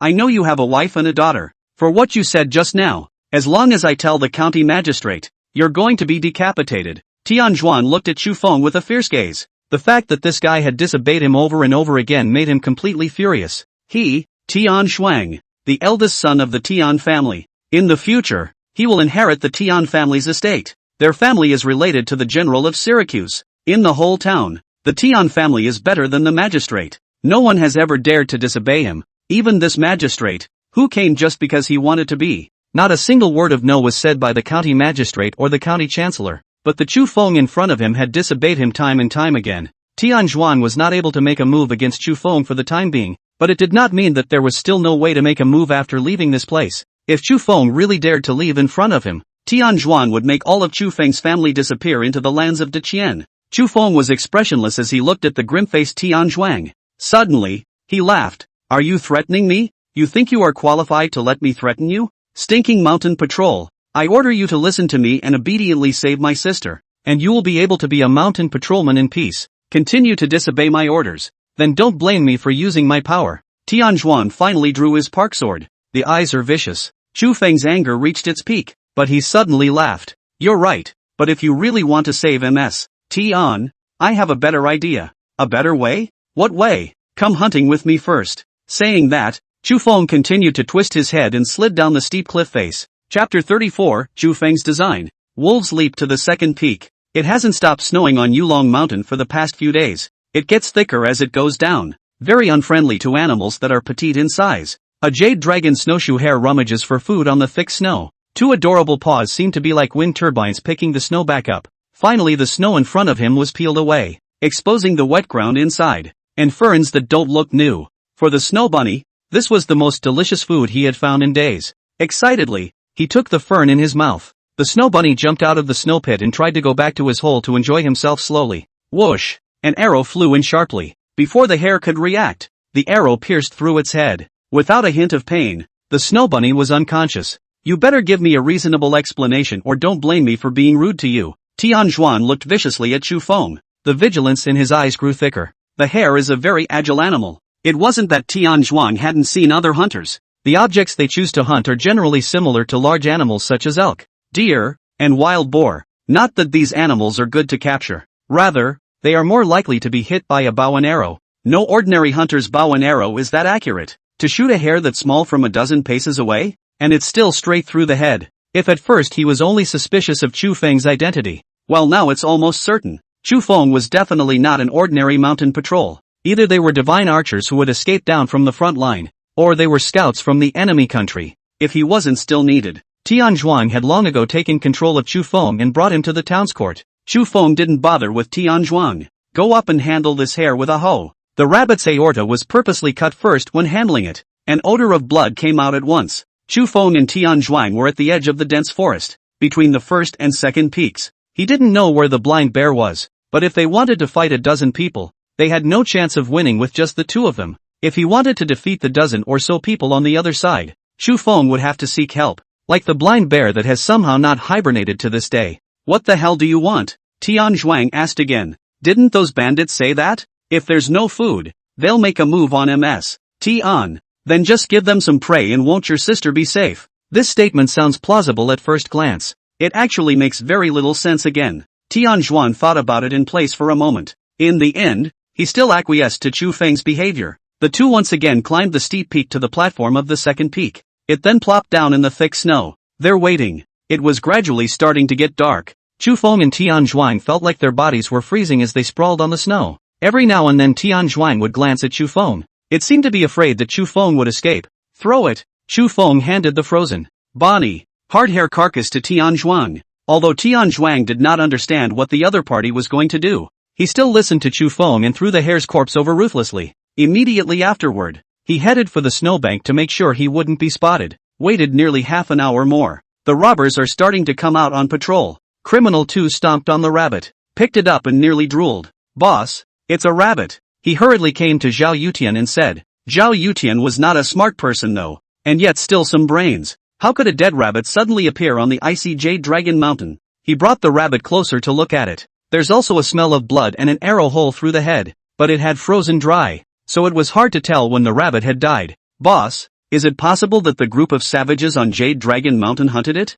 They didn't take it for some reason? Criminal 2 guessed. Start the patrols, don't slack off, and get the fires up first. Zhao Yutian didn't say to throw the rabbit away. These people chose to become robbers, and naturally, they were desperate, with weeds and bark for company every day. His stomach has long since run out of gas. Skyfall rabbits are puzzling though, but Criminal 2 has a point. There are wildlings on this Jade Dragon Mountain. It's possible that the wildlings left it behind. 2. It's never easy to get a fire going on these deep mountains. Criminal 2 was heard crouching with the other robber. They scratched and scratched with the firebreakers in their hands. It took a long time to finally get the fire going. Criminal 2 and the other robbers looked intently at the rabbit on fire. It was too late to deal with it, and it didn't even go to the skin. Soon, the unpleasant smell of burning, blood, and a hint of Marat's reaction came from the campfire. Ow! The falsely sleeping Chu Feng instantly opened his eyes. Coming! His plan appears to have worked. It's freezing cold. All the beasts have no prey to catch. They're hungry. Otherwise they wouldn't venture into human habitation every cold winter month. There is a blind bear inside the dense forest. There are wolves around the second peak. To defeat the dozen or so robbers, just find a way to draw these beasts out. But Chu Feng wanted to deal with more than just their dozen robbers. Tian Zhuang jolted to his feet. Where did the wolf come from? Oops. He was a little anxious to rush straight up and save Tian Xin. This time Chu Feng did not stop him, just watching silently from behind. But just a few steps away, Tian Zhuang stopped in his tracks. Come with me and save the day. My advice is to wait a little longer. Ever since Tian Zhuang had threatened Chu Feng's words to Tian Zhuang had become fewer. However, this kind of behavior of obviously rushing up to die was not something Chu Feng was willing to do. Tian Zhuang clenched his fists and eventually chose to plop back down. The coyote's cry startled Zhao Yutian, who had been resting inside the snow den. They stepped out of the snow hut and looked in the direction of the wolf's cry. Damn him! A roasted and battered rabbit can attract wolves. Are these wolves that hungry? Be careful, and remember to keep someone on watch tonight, so they don't get eaten by wolves by accident. Zhao Yutian rushed to the crowd, so a group of people started patrolling in twos and threes. A few coyotes they wouldn't put in their minds yet. The gang is armed. Zhao Yutian even had a black bag by his side. It hasn't left the body until now. I don't know if it contained weapons or money. He appeared to take it particularly seriously. Tassin didn't go into the snow house. She was tied up, wrapped the outside of the snowy house in 2 pieces of animal skin coat. Prevents freezing to death while also preventing escape. The sound of wolves howling came closer and closer. Criminal 2 was a bit of a nerd. Isn't the sight of fire the beast's greatest fear? How come this scream is still getting closer to them? Second in command. I think I see green eyes. A robber patrolling next to the mountain wall shouted. It's fine. Let them come. Our dozen brothers are still afraid of a few wolves. Having these few wolves just happens to come over and add to our reserves. Criminal 2 said without a care in the world. From the moment this group of robbers started patrolling,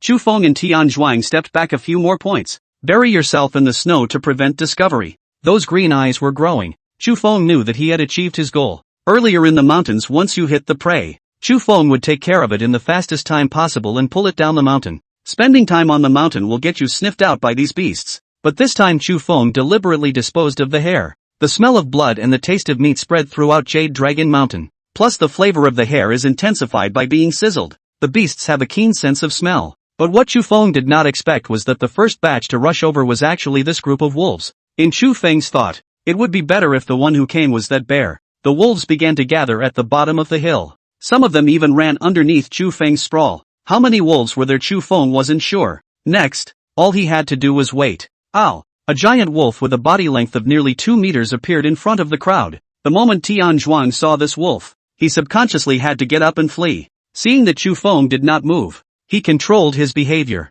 Boss, the wolf is coming. Yell at me my ass and kill them. Chapter 35. Wolves and bears appear together. Chu Feng chopped Tian Zhuang after being saved by leopard. Wolves. It's a very specific group. Wolves are extremely intelligent, and have the ability to work and cooperate as a team. Once they have their prey in their sights, it will be very difficult to escape. It's a pack of hungry wolves. Heavy snowfalls have deprived them of many food sources. From time to time, the pack even ventures into human-inhabited territories. In extreme cases they may even actively attack people. Like today, after the dozen or so wolves realized that a group of humans had appeared before them, they didn't leave. Instead, he bared his teeth and climbed up. These robbers are full of banditry. Didn't give a damn about the beasts of the mountains. Two of the robbers then walked over with their weapons, laughing as they did so. Ooh, the wolves in this mountain are pretty big. No bigger than a bunch of wild beasts. I haven't eaten meat in a long time. It's just right to try roasted wolf meat today. The group was certainly happy.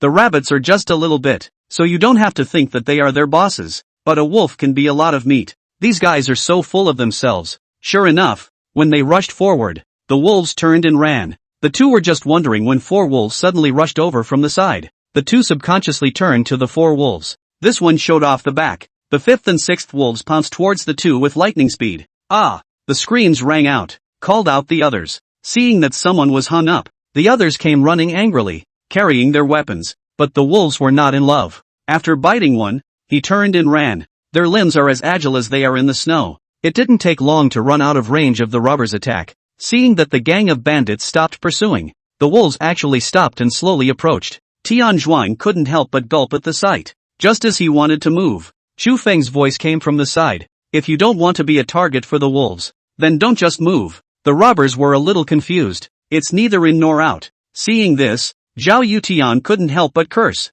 You bunch of losers. He then took the black stick out of the package. Because of the distance, Chu Feng did not see what that black thing was. Probably something like a burning stick. As soon as the words left his mouth, the wolves moved again. That rabbit had been roasting on the fire the whole time. The aroma of nourishing oil made the pack of wolves no longer sane. They rushed towards the gang. From all sides, the robbers gritted their teeth and fought the pack-sized wolf. Unfortunately, the robbers were hardly in any formation. They went their own way. Plus the numbers weren't nearly as high as the wolves. Soon, people started getting hurt. There were even people being dragged and slid up by wolves. People began to get hurt and others fell to the ground. Others have been bitten in the neck by coyotes. Death erupted in the group. It was the cold and snow that limited them after all. Plus the group don't want to move up. Soon the number of robbers dropped dramatically. It was not until this time that Tian Zhuang finally understood the purpose of Chu Feng's hunting. He looked at Chu Feng in shock. You figured that out already? The two lay in the snow,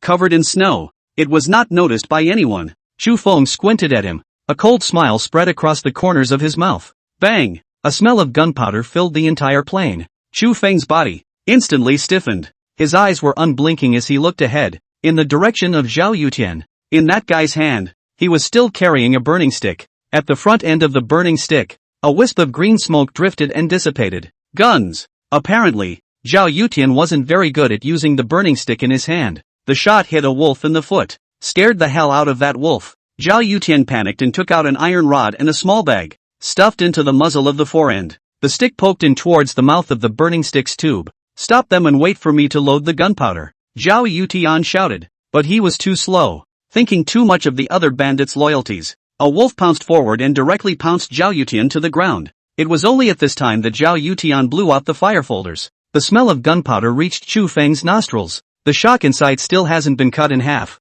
Bang! Another shot. Zhao Yutian finally hit a wolf. But alas, the wolf was not incapacitated, even if his thigh had been pierced. Ow! The wolf that hit seemed to be a wolf king. The pain completely galvanized that bloodlust within it. Their attacks became more and more frantic. Zhao Yutian could only run towards the snow house. Chance. Tian Zhuan didn't seem curious about the burning stick. The presence of this pack of wolves showed him an opportunity. If he didn't hurry up, his sister might be killed by this pack of wolves as well. Stupid. Chu Feng remained motionless. The rising Tian Zhuan was indeed spotted by the wolves. The wolves shifted immediately when they had a new target. Tian Zhuan gripped his sword and looked nervously at the charging wolves. Thought I had a nasty fight on my hands. Without realizing it, the pack of wolves ran halfway and stopped en masse, turned and ran in the other direction. Tian Zhuan was a bit puzzled, but ultimately relieved. It's hard not to be intimidated by my kingly aura. The next moment, he smelled a fishy odor. A huge shadow also appeared in front of his body.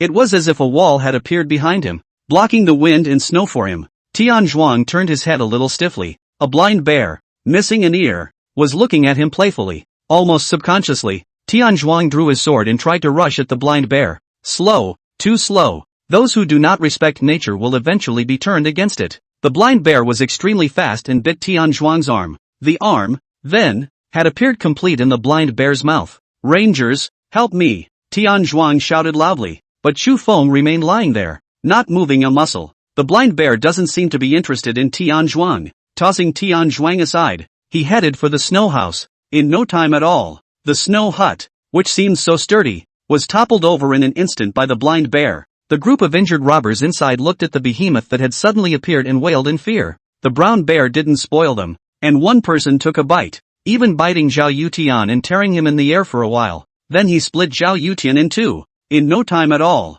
everyone was dead, except for Tian Zhuan, who was injured and howling miserably, and Chu Feng, who was lying on his back in the snow. The brown bear wasn't hungry, he was simply enjoying the kill. Chu Feng was right there in the snow, silently watching the scene, until that brown bear turned its head and looked toward Chu Feng. At the corner of that mouth, there was actually a sardonic smile. Chu Feng had never thought in his life that he would be able to see such a smile on a dog bear's body. Discovered. To run. But Chu Feng stood up and didn't run away. Instead, he directly stepped forward and grabbed Tian Zhuan's knife, facing the brown bear head on. Because he couldn't outrun his opponent, the brown bear did not care, seemingly mocking Chu Feng's self-importance, and step by step, walked towards Chu Feng. Chu Feng was somewhat desperate, just when he thought he was finished. Roar! A snow leopard jumped up and gave the brown bear a provocative look. Anger appeared in the brown bear's eyes, as well as impatience. Haters gonna hate each other. The brown bear directly abandoned Chu Feng and chased towards the snow leopard. It wasn't until a good while later,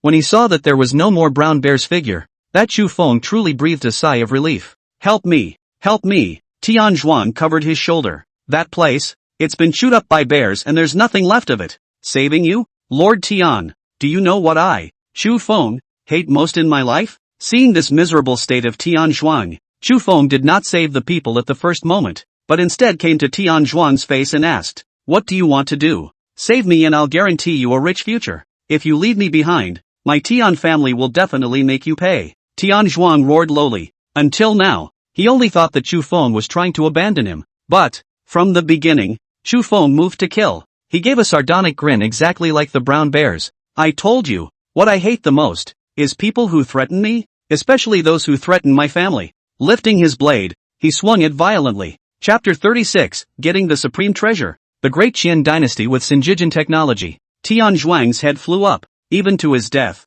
Tian Zhuang did not expect that Chu Feng would actually strike at him. Looking at the corpse that had completely lost its voice, Chu Feng patted his chest. Some discomfort, but nothing more. It's not like I've never seen a dead body in my last life as a soldier, but not having killed anyone with his own hands. This is not a past life. In this ancient feudal society, Chu Feng had to find a way to eliminate all the risks. When Tian Zhuang said those words, He already had a way to take his death. There was absolutely no way he could let someone who could threaten his family walk out alive in this big mountain. Woohoo! Tian Xin, who was wrapped in the animal skin, didn't know what had happened until now. That left Xu Feng with no reason to kill her. In the end, Xu Feng was a normal person. It is not possible to kill indiscriminately for no reason. He and Tian Zhuan were very far away from here just now. It was impossible for Tian Xin to hear the conversation between the two. Xu Feng didn't kill anyone. As for saving her, if Tian Zhuan was like this, it was hard to imagine what kind of person Tian Xin was.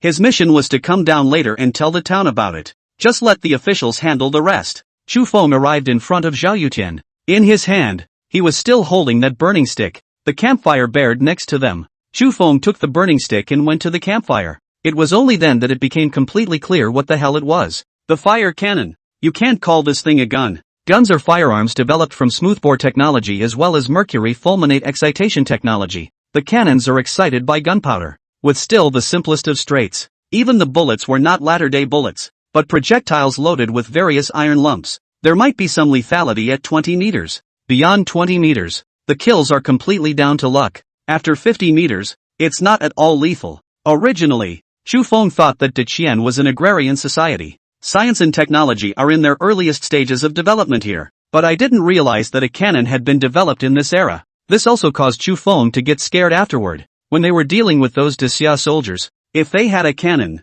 they probably wouldn't have what they have now. You can also see from this that the cannon should be a premium item. It won't just be in the hands of a common soldier. Zhao Yutian also had a black package that he opened. Inside is a paper tube with gunpowder in it. There was also a crowbar to stuff the paper tube into the barrel of the cannon, which required the crowbar to be pounded in. There's also a fire breather to light the fuse and get the cannon to spark. That's all that's in the package. Paper tube setting technology. It's not simple. Seeing this, Xu Feng could not help but smile. He was in the military and naturally had some knowledge of firearms. In a previous life, during the Ming dynasty, there were already cannons in existence. During the Qi Jiguang period, the bamboo tube fixing technology was developed. When we killed the Japanese, thousands of men fought tens of thousands of men without a single casualty, relying on not only their tactics and cooperation with each other. One of them relies on the technique of paper tube fixing, and the Mandarin duck formation. The firing of the cannon to carry out a single shot is very complicated, but the bamboo tubes made loading the cannons faster.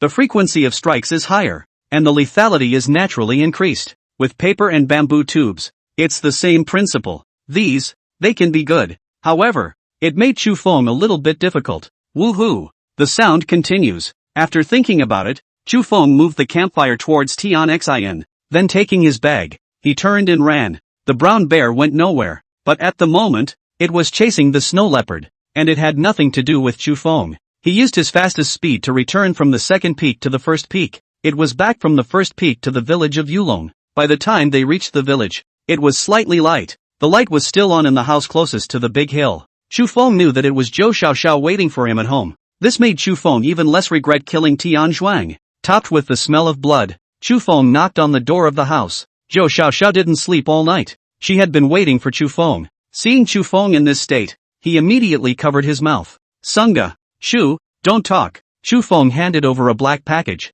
Remember, hide. The more hidden the better. Don't let anyone find out. And don't tell anyone, not even the village chief. Understand? Looking at Xu Feng's resolute eyes, Zhou Xiaoxiao nodded. Once this thing was discovered, their family's little lives were lost. Are you going out again? Sango. Zhou Xiaoxiao held up her hair, asked with a somewhat haggard face. Don't worry. I'm not going to the mountains this time. I'm going to the town. Afterwards, Xu Feng turned around and left the house, and one person, carrying Tian Zhuang's park sword, limped towards the yamen. Soon the court was informed, but neither the officials nor the soldiers came. Hearing that Tian Zhuang had already fought with the dozen or so robbers and was later killed by the robbers, Xu Feng risked his life to carry his knife and run back to send a message. Liao Xian's guts were almost broken. Those dozen robbers were killed by wolves and blind bears. It's unclear how many died, but the county minister's lord sending someone over at this time is surely a head start. Xu Feng fawned. He's going to characterize this.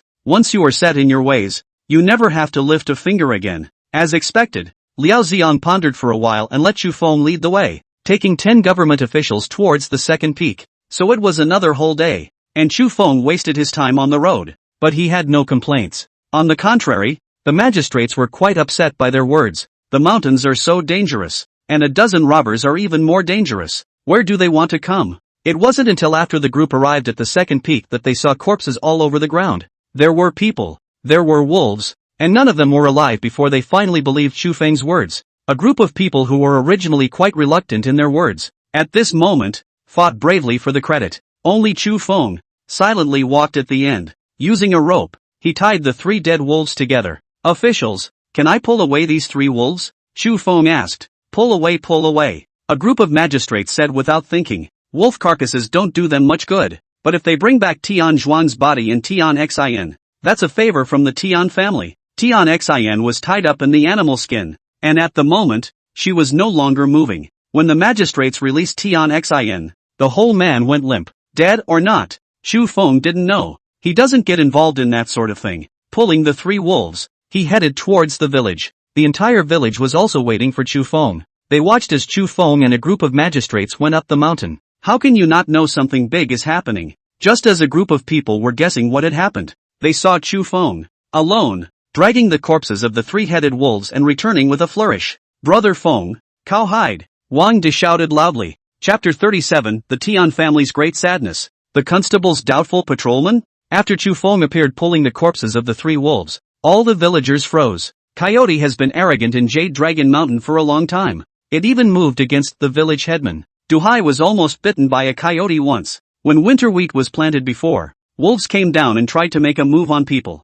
If the villagers hadn't all stayed together, they might have let the wolves succeed in their attack. Unexpectedly, Chu Feng had actually slaughtered 3 wolves by himself, although the 3 wolves were not resolved by Chu Feng himself. But he didn't need to explain anything. All of them had already acquiesced that Chu Feng had done it. Only Du Dahai had some hidden worries inside. Yesterday evening, the second peak was farther from the village though, but the roar of the beasts, the sound of the cannons, these have also been vaguely transmitted. Du Dahai had then been worried about Chu Feng, because after Chu Feng followed the magistrate up the mountain, he didn't return for the night. I just got back this morning and went to town again, bringing 10 government officials up the mountain, still covered in blood. This made Duhai have to worry. None of them, the people, will have a good ending once they get involved with the people of the Yamen. You're okay. Du Dahai came to Chu Feng's side and asked. Don't worry, village chief. It's fine. Afterward, Chu Feng began to split the wolf meat. It's the same old rules. The other villagers buy it with silver money,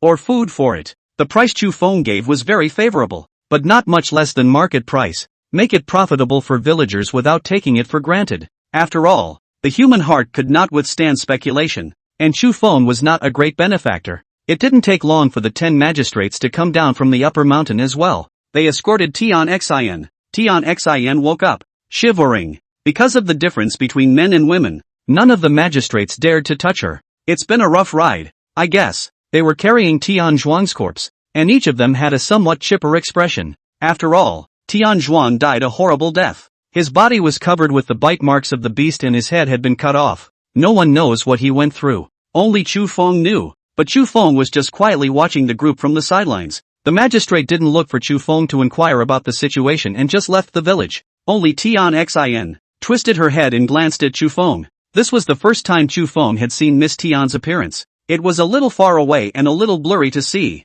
and it seemed to be good looking, but that had nothing to do with Chu Feng. He'd sold the 3 wolves pretty much and kept some of the meat, planning to go back and make it for my wife and daughter to try. Whether in this life or the last, wolf meat has never really been tasted. Needless to say, in my last life, I couldn't even eat wild boar. In this life wolves belong to the ferocious beasts, and it's still swarming. No one will hunt them without a fight. Chu Feng wouldn't even do that. If it wasn't for that brown bear, it was estimated that Chu Feng wouldn't have this mouthful. I just don't know how the snow leopard is doing. This is the second time that a snow leopard saved him at Jade Dragon Mountain. Otherwise, one more must have died in the bear's mouth. When they got home, Blossom and Clumsy both ran out. Meet Chu Feng. Seemingly feeling that his position had been provoked, Clumsy barked twice at Flower. Naturally, Flower is reluctant and goes up to Clumsy to fight him. But at the moment, Clumsy's size had come to more than half a meter. Especially these days, the food at home is good. Clumsy is hardly ever hungry. Size is like riding a rocket, gradually growing wider and wider. Chu Feng sort of recognized Dum Dum's breed. The hair on its neck gradually flourished, like a little lion. The ears stood erect. The forehead is broad. The nose is straight, and the eyes are almond-shaped. The look is that of the legendary poodle, the Tuzan. also known as the native breed of down dog. This dog is a typical big game dog and is best used for hunting, but not yet dumb, too small for that. When it gets a little bigger, you can take it up the mountain with you. From the moment Chu Feng descended the mountain, Zhou Xiaoxiao had been on the side to help dispose of the wolf's corpse. I didn't rest when I got home. The most valuable thing about wolves is not their meat. Rather, it's their skin. These 3 wolf skins will not be a problem to sell for 1 or 2 silver pieces in the town. Unfortunately, the skin is incomplete. There were cuts and gunshots and marks from the bear's tear. The difficulty of selling them on price is a bit high, but there's no little problem selling it. Do we have to go up the mountain next? Zhou Xiaoxiao asked. Shouldn't be. Immediately after the new year. Also go to the periphery. In catching some small things, big things we have enough. Chu Feng said. After this time, Chu Feng understood that the position given by the government was not so simple to do. The rangers don't seem to have anything going on. But when the officials needed Chu Feng to do something, he could not refuse. But it's an identity that can't be lost. Things aren't going well in the entire territory of Dichen today. It's almost impossible to even get a steady meal. Leaning on the mountains, at the very least, you can still hunt to support your wife and daughter. Thinking of this, Chu Feng also extinguished the idea of intending to give up this identity. The magistrate soon returned to the town with Miss Tian. Master Tian looked at his granddaughter with a face full of tears. It was a relief to make sure my granddaughter was okay. But when he learned that Tian Zhuang also died, and the death was extremely tragic, Master Tian stopped crying. As if he had lost his soul, he murmured, 3 generations of the Tian family's single lineage, gone. Master Tian's son died, went into the army as a young man and died on the battlefield, leaving a son and daughter for the old man to raise. For this pair of children, Master Tian was a caring man, thinking that the future legacy of the Tian family depended on them. But before he knew it, his grandson died on the mountain even though he had been protected enough. Tian Xin hugged Master Tian's arm, equally very sad. Why aren't you the one who died? Elder Tian's double-visioned eyes looked toward Tian Xin. Tian Xin froze a little for a moment. Your brother wouldn't have died if he hadn't tried to save you, so why aren't you the one who died? If you died, your brother wouldn't have died. Tian Xin was silent. Beside him, he wiped his tears and looked at the body of his brother Tian Zhuang, fuming and lost in thought. Soon, the entire courthouse in Snowy Ridge Township was out in force. The constable Lu Shi took over the task. Master Tian said that he must investigate Tian Zhuang's death. If a person killed them, then bring the person back. If the beast killed them, then bring back the beast, dead or alive. Lu Shi led the way. After starting to investigate, but found it a bit tricky, they first investigated the gang that captured Tian Xin. It was only then that I realized that the bandits were not small. They're from the Lotus Gang. The leader, Zhao Yutian, was one of the Lotus Gang's vice masters. Although all of that group died on the mountain, but the Lotus Gang is still in town. Getting them arrested is no easy task. Lu Shi intends to ask what really happened that day first. Captain, this case is so clear. What else do we need to investigate? The constable from the patrol room couldn't help but complain. The facts of this case of Tian Zhuang are too clear. It's one of the Lotus Gang's vice masters who intends to extort some money. Took the man up the hill. Tian Zhuang, a rash man, rushed up with one of the rangers. I didn't expect to be killed back on the mountain. The facts are clear and the logic is clear. They didn't understand what Master Tian was insisting on. Only Lu Shi, looking at the pleadings in front of him, began to think, how is Tian Zhuang's martial arts? Martial arts? That's a person who participated in the martial arts examination. His martial arts are naturally not bad. In the whole town one-on-one, no one should be his opponent, right? In that case, then why did he die on the second peak? Lu Shi asked again. Because the other side has more than a dozen people and there are wild beasts. No matter how powerful Tian Zhuang is, he can't be their opponent. Another person said. But why? This patroller is not dead? Lu Shi's knuckles gently tapped repeatedly against the 3 words on the pleadings. Patrolman. The inspectors of the arresting officer's office were quiet for a moment. Chapter 38, Theft in the House. Chu Feng's complete breakup of relatives. There's about 100 pounds of meat left now. And what about grain? There's 100 pounds of grain too, Zhou Xiaoxiao said with some surprise. Seeing the heartfelt smile on his wife's face, Chu Feng also smiled. He had fought so hard on the mountain for nothing more than the smiles on his family's faces. The oil, salt, soy sauce and vinegar that we bought in town these days are also enough for us to use for some days. At the very least, there's no problem for this year, Zhou Xiaoxiao said. The Great Qian is also in need of a new year. They also have Chinese New Year here. Again, the most important holiday of the year. Not only the Great Qian, but even the Great Xia side, will also celebrate the New Year. During the month of New Year's Eve, both countries make a truce. It's enough to see how grand the show really is. There wasn't much time left until New Year's Eve, and Chu Feng had been counting what was still left in his house. The wild boar is completely gone. That was also the first meat that Chu Feng addressed, because wild boar meat really isn't good, especially after eating lamb and roe deer meat. Chu Feng was even more reluctant to even touch it. Not only him, Chu Miaomiao's face would turn into a small bitter melon when she heard that today's meal was wild boar meat, but the good thing was, even so, Chu Miaomiao wasn't a picky eater. After all, who dares to be a picky eater in this day and age? But Chu Feng still wanted to give his family some good options. They can't eat wild boar. The town, the village, these people do. It's not that they like it, it's just that they don't have a choice. The family had nearly 100 pounds of meat left over from rock sheep and elk. It was placed in the woodshed by Chu Feng. Zhou Xiaoxiao had made an ice tank out of a water tank during the time Chu Feng had left. The ice tank is huge and it's a bit difficult to get a woman to do it. Luckily, Widow Wang came over to help. Once the ice bowl is done, there's no fear of Clumsy and Blossom stealing it. Both of these guys are growing in size these days, and Blossom's milk teeth are turning into sharp teeth. Nowadays, if there is no meat in the rice porridge, Hannah won't want to eat it anymore. When this fellow completely had the ability to hunt for food, Chu Feng would definitely not leave it at home. Too wasteful of food. There's also oiled toads and freshwater crayfish, and there's enough of those to go around for a while. Shortcomings of chicken, duck, and fish, Chu Feng said. These things, we'll just go to town and get some. Zhou Xiaoxiao hurriedly took out the money in her arms. The 3 wolf skins were sold. Sure enough, it only sold for a couple of silvers. Together with what they had accumulated before, their family had accumulated a total of more than 1 tael of silver. It's still okay to buy some chickens,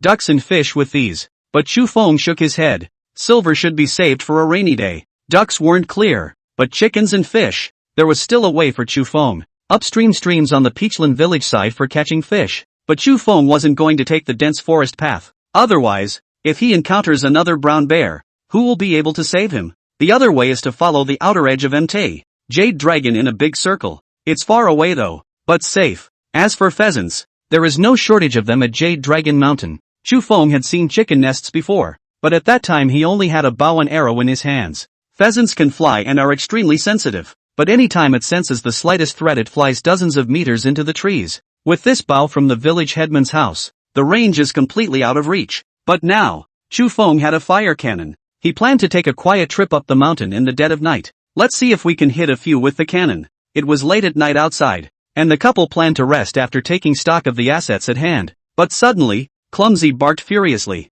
Chu Feng carried the axe and directly opened the door. Only 2 dark figures were seen running towards the door in a hurry. Stop! Chu Feng did not even think about it, and the axe in his hand seemed like a dart. Throw it straight up. It flew straight into the back of one of them. The man let out a scream and fell to the ground. As a hunter, Chu Feng naturally had very many weapons, not only with an axe, and the wood chipper. After the axe flew out, he grabbed the wood chipper in his hand. Clumsy screamed even more. Zhou Xiaoxiao lit a large torch, followed along up to the front. Someone is stealing. Shout! Chu Feng said. Women's voices are much sharper than men's. As soon as Zhou Xiaoxiao heard about stealing, she shouted loudly without thinking. This shouting directly alerted everyone in the village. Stealing was common during the famine years, but it generally means in town. In town, the village is generally free of thieves. Most of them are from the countryside, and if they are found out, not only will they lose face, but the whole village won't be able to tolerate them. Not to mention that this is Dacian, ancient times. Once the thief was caught and the evidence was conclusive, even if the other party was killed, Chu Feng was not afraid to pay for his life. Chu Feng's house is farther away from the surrounding neighborhood. After they heard Zhou Zhao's commotion, it took a while before they rushed over. Thief? Where is it? Brother Feng, we're here. Where's the thief? The first one to rush over was Wang Wei, followed by Sun Can. Then there was Du Hai, who had his coat halfway on, and other villagers. Everyone came to the entrance of Chu Feng's house. Chu Feng had been kind to the entire village. The others were naturally indignant that their house had been burglarized. However, after they arrived at the door of Chu Feng's house, they realized that there was something wrong with Chu Feng's expression. At the entrance of Chu Feng's house, both men were kneeling on the ground. One has an axe sticking out of its back. Luckily, I have thick winter clothes. This axe actually didn't kill the other party, but a little deeper. Not so much. But when the people of the village realized who the thief was, they too fell silent. Chu Feng, you have a cruel heart.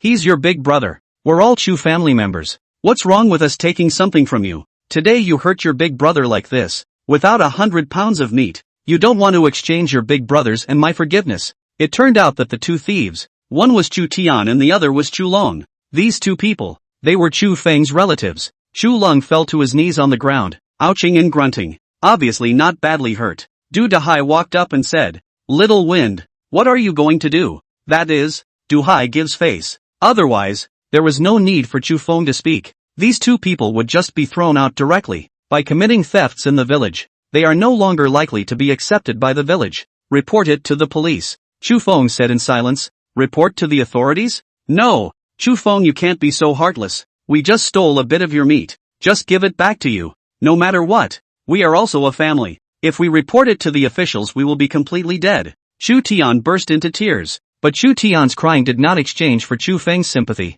On the contrary, he said even more coldly, "If you can come and steal today, you can kill me tomorrow. If I don't kill you all myself, I have already remembered the so-called kinship. Don't forget, me and your Chu family, we have long been separated, and Chu Long, too, has long been driven out of the village. No way. Chu Feng, I'm your father. How can you treat your father like that? We already know it's wrong. It's not that you guys know it's wrong. You're just afraid of going to jail," Chu Feng said without a ripple. It was starting to get light after all that. Wang Wei directly stepped forward and grabbed Chu Tian's shoulder without thinking. That's right. Report to the police. Others in the village were also in favor of reporting to the police. Du Dahai said, "Since you've said so, we'll just report it to the police." Who wants to report to the police? A voice rang out not far away, only to see Liao Ziyan leading a group of people, walking slowly over. Chapter 39, The Constable's Questioning. Chu Feng's subtle answer. "My lord, you've come at the right time. Our village just happened to catch two thieves."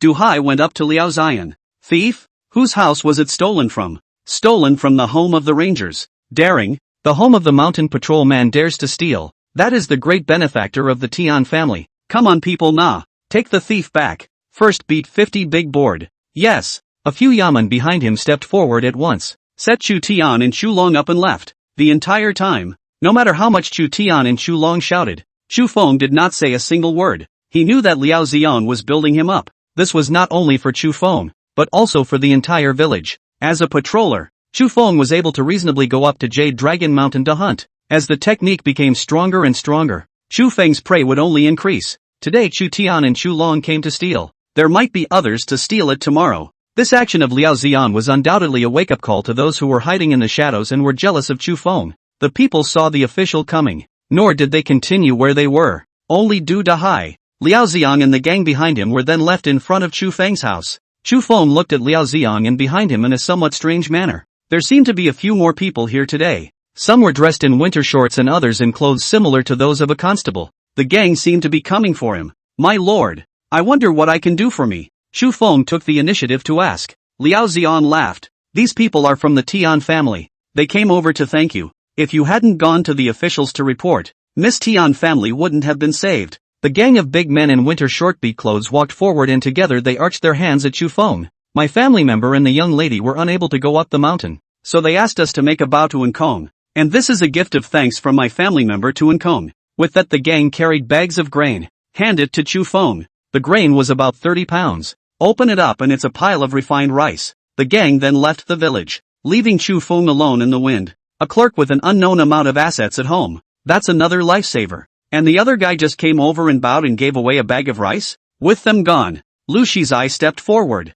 "Your name is Chu Feng?" Chu Feng nodded. Obviously the group looked serious and knew that the visitors were not good. "We're constables, come to ask you something." Sure enough, Chu Feng knew that this matter could not pass so easily. So many people died. One of them is also the son of the Tian family. If Chu Feng was the Tian family, he would also clear this up. "You guys ask." From the beginning to the end, Chu Feng did not give away his position, even if there's nothing in the yard. But these guys were constables, so if they found out anything, they'd be in trouble then. Well, the group of constables didn't seem to want to enter Chu Feng's house either. "How did Tian Zhuang die?" Lu Shi asked. "Was killed by those bandits who cut off his head." "Then why is nothing happening to you?" Lu Shi frowned. "I lay down in the snow nest, came a pack of wolves. Lord Tian was afraid that the hostages were injured, so he got up and intended to save the people. I did not think that the gang did not take the lead in dealing with the wolves, but first dealt with Lord Tian. I was so scared that I grabbed Lord Tian's knife and ran away." Chu Feng recalled the events of that day.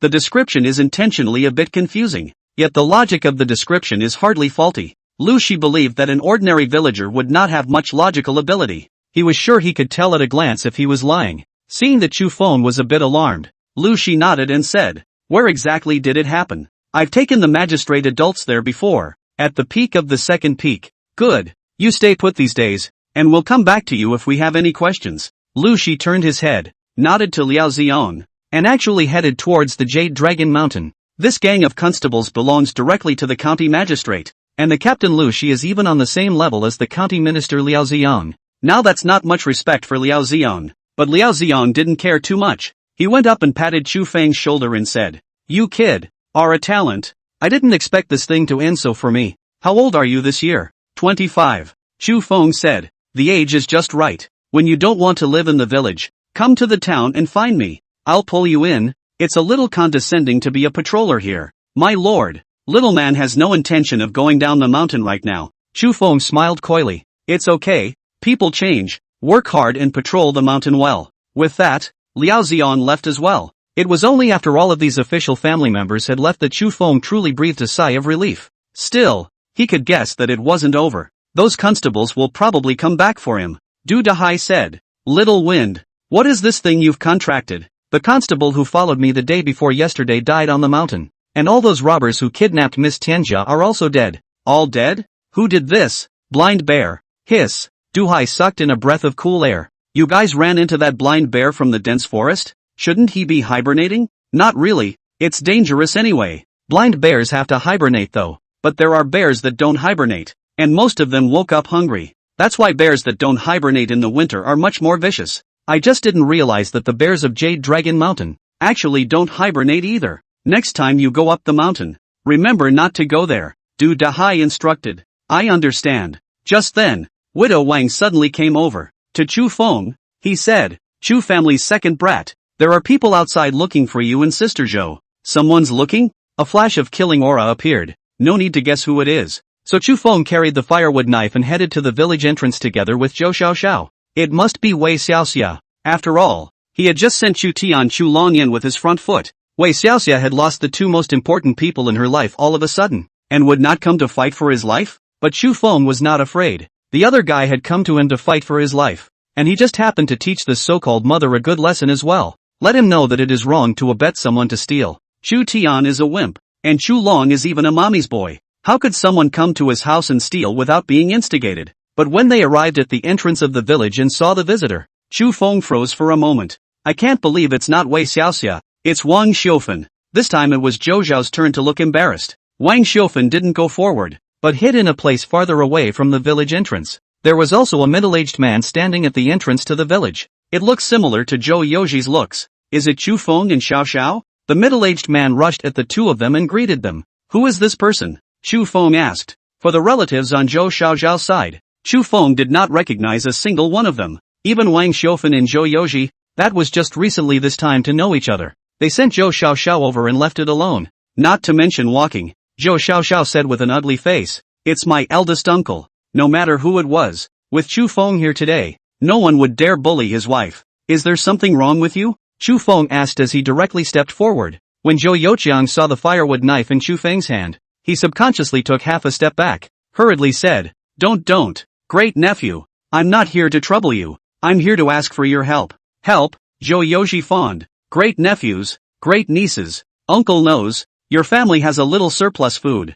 but your grandmother and your father is really no food to eat, or else, you guys give a little charity." Saying that, Zhou Youji directly knelt on the ground. Chapter 40, continuing up the mountain with the intention of catching some pheasants. The scene was suddenly quiet. Chu Feng was carrying a wood chipper. Ben thought there would be a big clash. As a result, the conflict not only didn't happen. Instead, the other man fell to his knees. Chu Feng looked toward Zhou Xiaoxiao. He gives that choice to his wife. For Chu Feng, there was completely no relationship between him and his family. The so-called family, if they are bullying, insulting and plotting against him over and over again, whether it exists or not doesn't matter so much. But Chou's little situation is different. At one time he was what he was at home, and only he knew that. Perhaps even to this day, Zhou Xiaoxiao is still remembering the feelings of her family. Categorically letting Zhou Xiaoxiao split with her family is rather unfair to her. Zhou Xiaoxiao glanced at Chu Feng with some hesitation. A firm shake of the head followed. "No, the food is ours. Why should we give it to them? Zhou Xiaoxiao then turned around and left. See this? Zhou Youqiang stepped forward and grabbed Zhou Xiaoxiao's leg. Great niece. No matter what, we were your family once. You can't just ignore it. This Zhou Youqiang is much smarter than Zhou Youji. From the time we met until now, it's all about getting down on your knees and playing pathetic. Didn't open his mouth to say a hard word. Zhou Xiaoxiao's expression went from difficult to determined completely. His home, which is no longer in Stream Village. His home is in the village of Yulong. It's fine if you want grain, but you have to take money or trade something for it. There's no such thing as an empty glove in this world. It's not good for anyone's family. Zhou Xiaoxiao then drew her legs away. Without even looking at the so-called family, he turned around and walked away. Chu Feng also followed behind Zhou Xiaoxiao. Not a wink was flung at the gang. Do you hear me? Don't come to our village to ask for food in the future. Or else don't blame us for doing it. Widow Wang naturally helped her sisters. She has the capital to say that too. Yulong village has a small population though,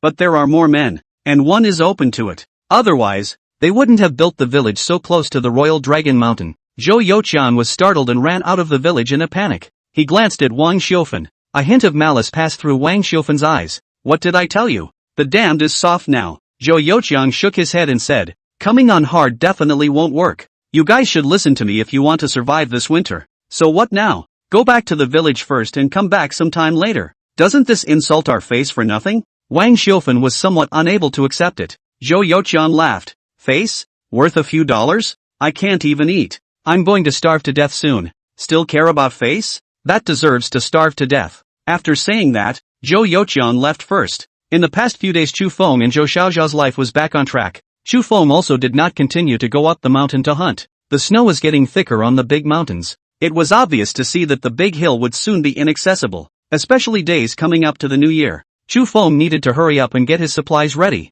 Clumsy and Blossom are getting bigger and bigger. Now these two little guys are running around the yard. Chu Miao Miao couldn't run away from them anymore. Even she couldn't beat Clumsy, Lamb and Venison, Freshwater Crayfish and Greasy Toad. Zhou Xiaoxiao counted the supplies in the house over and over again. There seems to be some joy in it. Chu Feng glanced at them. A happy smile appeared at the corner of his mouth. He then went into the room and locked the door. Except the windows leave some slits, the light can shine through. After making sure it was absolutely safe, it was only then that Chu Feng quietly stepped on the Kong and crossed the roof beam, took a black package off. The fire cannon. Great Qian's firearms. Previously, it was darker on the mountain, so Chu Feng did not speculate on this thing in detail. In a previous life as a soldier, the love of firearms is etched in your bones. However, such backward firearms Chu Feng had never seen before. This thing is a proper artifact in the latter days. Even now, the production was very rough in Chu Feng's eyes. The barrel and handle are not molded in one piece. Blast furnace steel forging technology,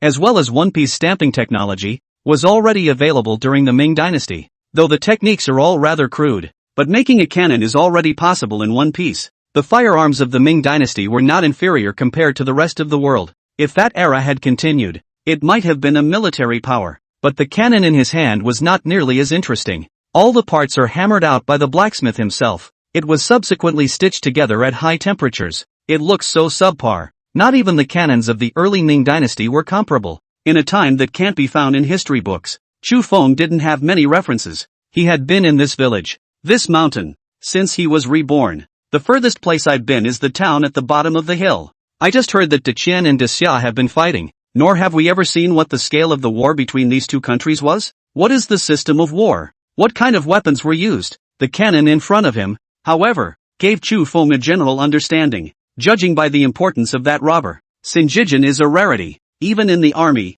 it's probably not to the point of having a handful of them. 80% of them had specialized cannon units. The method of excitation used is black powder. This represents a dynasty that already had sulfur nitrate charcoal. As for the bullet, it's even more child's play. Is it true that this thing won't blow up if you shove it in there? So far, Chu Feng hadn't even casually used this cannon when he went up the mountain. Even if he was tempted to shoot a few pheasants with this cannon. But the crude iron smelting technology made Chu Feng worried. But after touching half a day Chu Feng dispelled that doubt. The materials used to make this cannon are very solid. Whether it's the barrel or the recoil or the firing element, almost all of it is pig iron. Because of the smaller caliber, less powder was stuffed into it. The little bit of energy caused by firing it out, it's simply not enough to make this cannon blow up. In other words, the power is so low that the risk of blowing up the chamber is negligible. After making up your mind, Chu Feng then stuffed the cannon into the black package once again. This time he didn't carry a bow and arrow, just an axe and bamboo basket. Ma'am, I'm going to go around the outskirts of the mountain to see if there are any pheasants.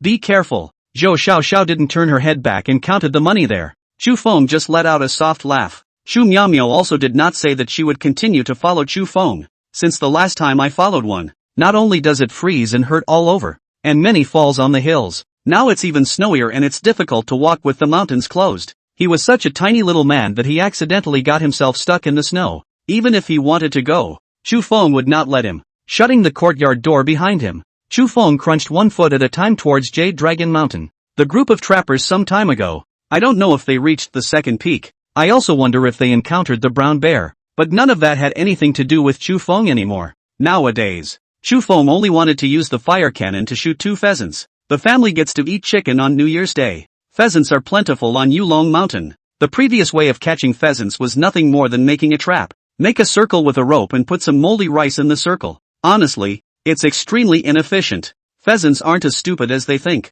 But this time, Chu Feng had a fire cannon. He looked for an extremely tall tree, started to climb down the tree towards higher ground. Keep climbing to the established position. Chu Feng then turned himself into a tree branch, sitting there motionless, as if at one with the whole of nature. He's waiting, until a fluttering of wings sounded. Cluck da. Here we go. Chapter 41, Pulling Out an Egg. MS. Tian appeared on the mountain again, in a snowy white. 2 colorful pheasants flew in from a distance. They were lounging in the snow for a while. A moment later, he spread his wings and leapt onto a branch, clucking all the time. Not the slightest fear of attracting any natural enemies. Pheasants actually have quite a few natural predators, but any predator can attack them. But again, very few can attack them directly. Even if a leopard or tiger or something like that would get up a tree, by the time they'd climbed it, the pheasants would have flown straight away. Eagles, hawks, eagles, vultures and the like also attack pheasants. But in this dense forest, the chances of them trying to catch a pheasant aren't very good either.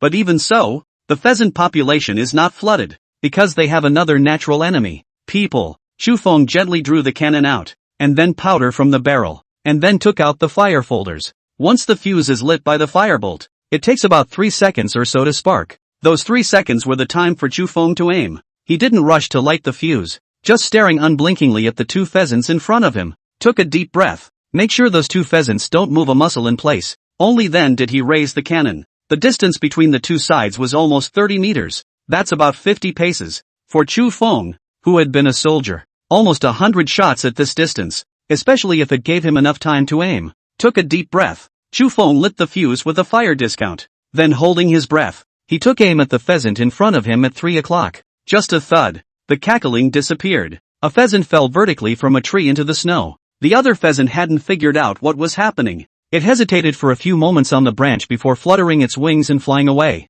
The cannon is convenient though. However, this way of not being able to send out consecutive shots caused Chu Feng some egg pain as well. Otherwise he could have 2 shots in a row in that scene just now. But one can never be too greedy. Getting a pheasant with a cannon is a pretty good haul. All of these pheasants have extremely long growth cycles. It's also very large in size, like the one in front of you, almost 10 pounds heavier. After being knocked down by the cannon, he fell from a great height. And yet it's not dead yet, struggling and writhing on the ground. It's as if they're dancing. Chu Feng stepped forward and stomped on its neck, ending the pheasant's suffering in an instant. Killing is not abusive. Throwing the pheasant into the bamboo basket, Chu Feng began to continue his search. He tried not to let himself get to the top of the peak, because the peak of the first peak is about the same height as the second peak. You can see the second peak from there, in case those constables find out. Maybe it's nothing, but Chu Feng was too lazy to bother. He just hung out on the periphery for a while. Ow! The sound of wolves howling came from somewhere. Judged by the proximity of the sound,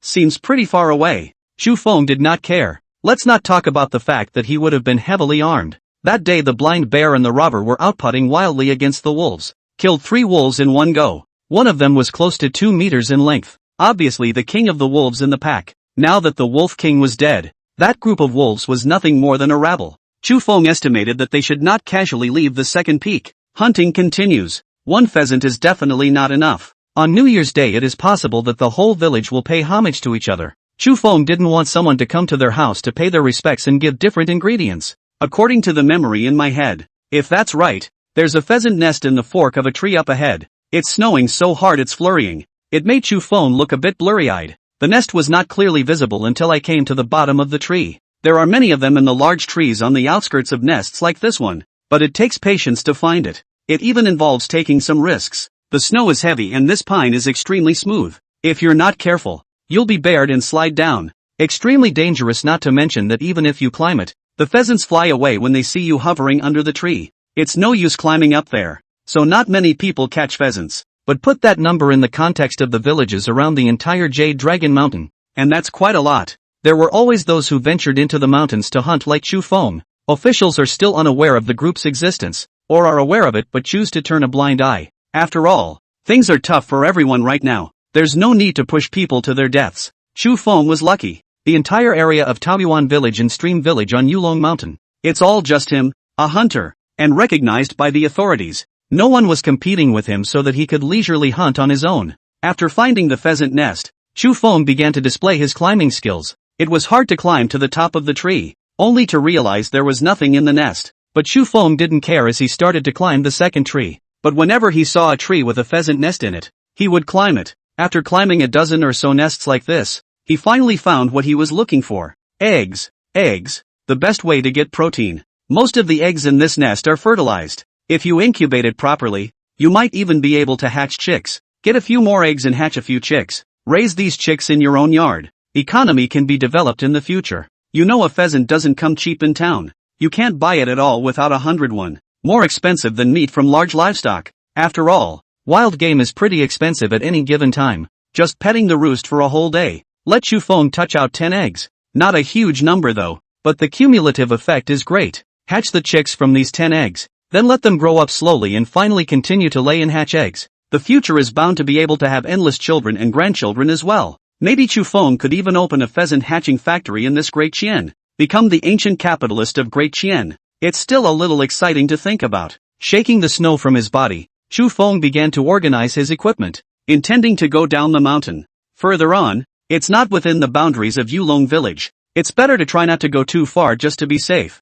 And the village is not peaceful. The constable might go to his house and look for him. Failure to find him might cause trouble for his wife and children. Before this matter was completely resolved, Chu Feng reckoned that he wouldn't be able to go far. Ow! The wolf howl came again. What made Chu Feng a little strange was that the shouting seemed to be getting closer and closer. He frowned. Walk to a higher hillock. Lift your head and look forward. Only one woman and 3 men were seen frantically running away. They were followed by 8 wolves. There is no way a human can outrun a wolf on a big hill. These 8 wolves didn't seem to want to attack these 4 people directly, just beside it, as if to drive them away. When Chu Feng looked closely, he realized that these 8 wolves had some wounds to a greater or lesser extent. Wasn't this the pack of wolves we encountered at the peak of the second peak the other day? But when Chu Feng looked at the 4 people who had escaped, it froze. Wasn't the woman at the front wearing a goose yellow dress Miss Tian? Chapter 42, Killing Wolves Again. Miss Tian takes her friends hunting? 8 wolves. It gave Chu Feng an instant idea. Wolf pelts can be so valuable.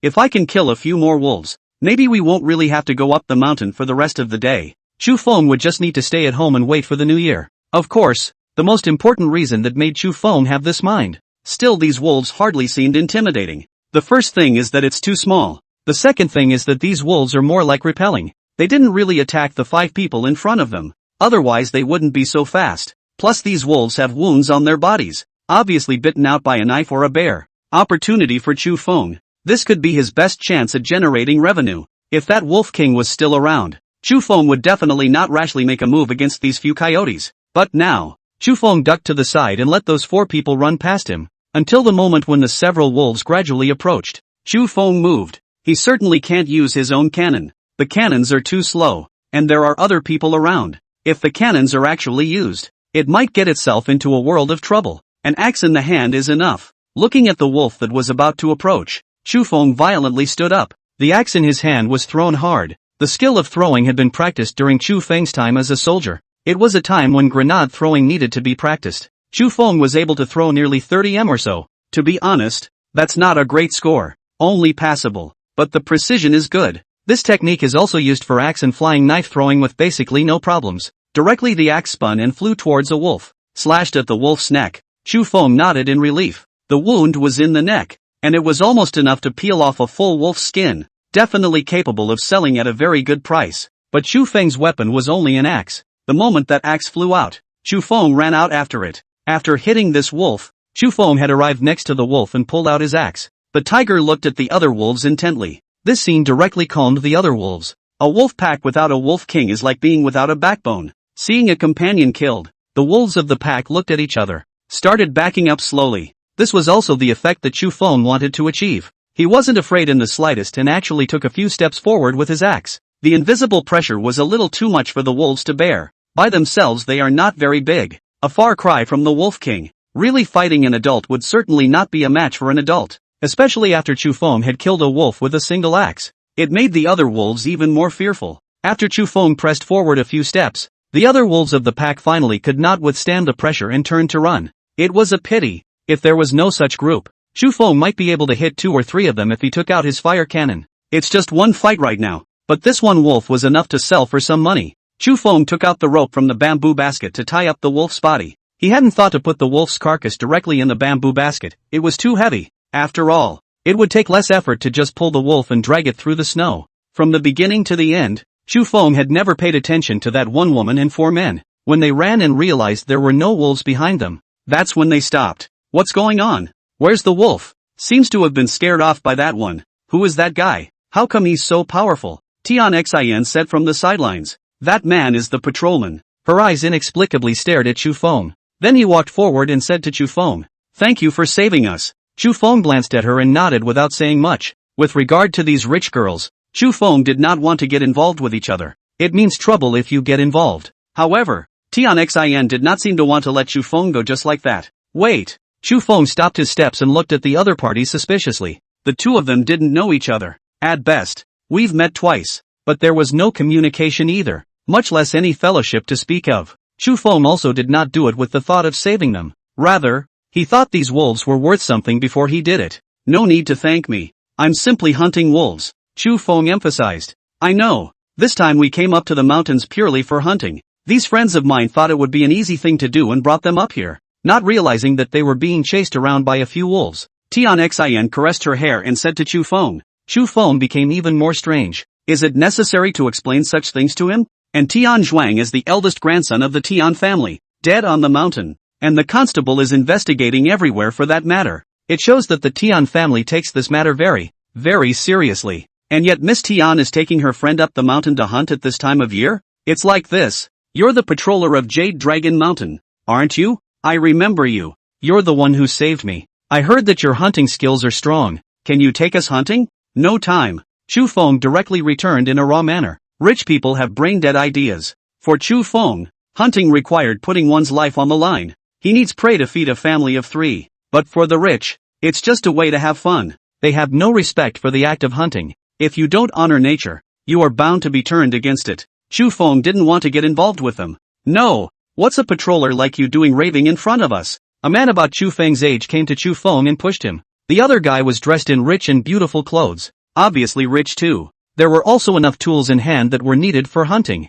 Just now when he was being chased by the wolf but he didn't see the other party use it. Now he dared to make a move against Chu Feng. At that instant Chu Feng's eyes clouded over. Before he had killed someone, Chu Feng would still have some scruples about such behavior as killing someone. Since killing Tian Zhuang, a murderous aura was born from Chu Feng's body. His eyes were dead set on the young man before him. The grip on the axe grew tighter. What are you looking at? What are you looking at? A stinking mountain patrolman pretending here? Believe it or not, I can make your identity as a mountain seeker disappear with just a word? Saying that, but after seeing Chu Feng's eyes, the young man was obviously a little scared. You Dazue, shut up. Why didn't you see you make a move on that pack of wolves just now? This mountain patrolman saved us. Tian Xin immediately stepped forward and said. He didn't want his savior to be bullied by his friends. Chu Feng gripped his axe and turned around. He didn't have time to wink with these rich kids. Just to catch a moment to share with his wife. He caught another wolf. Tian Xin looked at Chu Feng's departing back and did not continue to block him.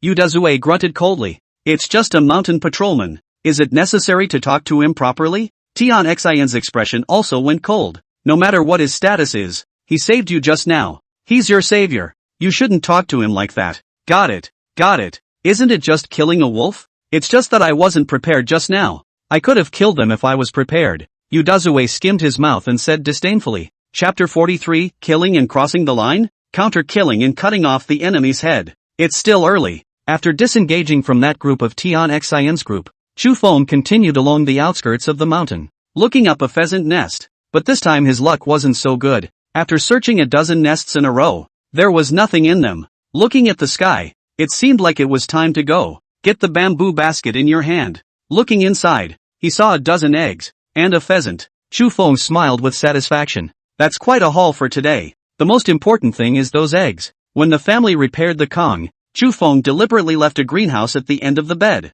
It's actually a small concave platform. Every time you burn a pot, the hot air conducts there as well. It's perfect for hatching eggs. Just as Chu Feng was planning to walk back, a cracking sound came from the air. Almost subconsciously, Chu Feng slumped to the ground. An arrow then plunged into the ground in front of Chu Feng. Someone shot at him? TND. Almost shot the wrong one. Dude, are you okay? A burly man stepped out of a nearby bush, a fawning smile on his scarred face. He was followed by 4 others. Everyone looks like they have a bad face. Chu Feng got up, shaking his head. He said, "It's fine. It's good to be okay. By the way, what's in your bamboo basket?" Chu Feng said with a smile. "It's a pheasant and a dozen eggs." With that, he stepped forward and lifted his bamboo basket to show the other. A hint of cunning flashed in the big man's eyes. Look toward the bamboo basket. Just for a moment he bent over. Chu Feng's axe was already raised, a hard axe to the big man's neck. This axe had been sharpened by Chu Feng and was incredibly sharp. Again,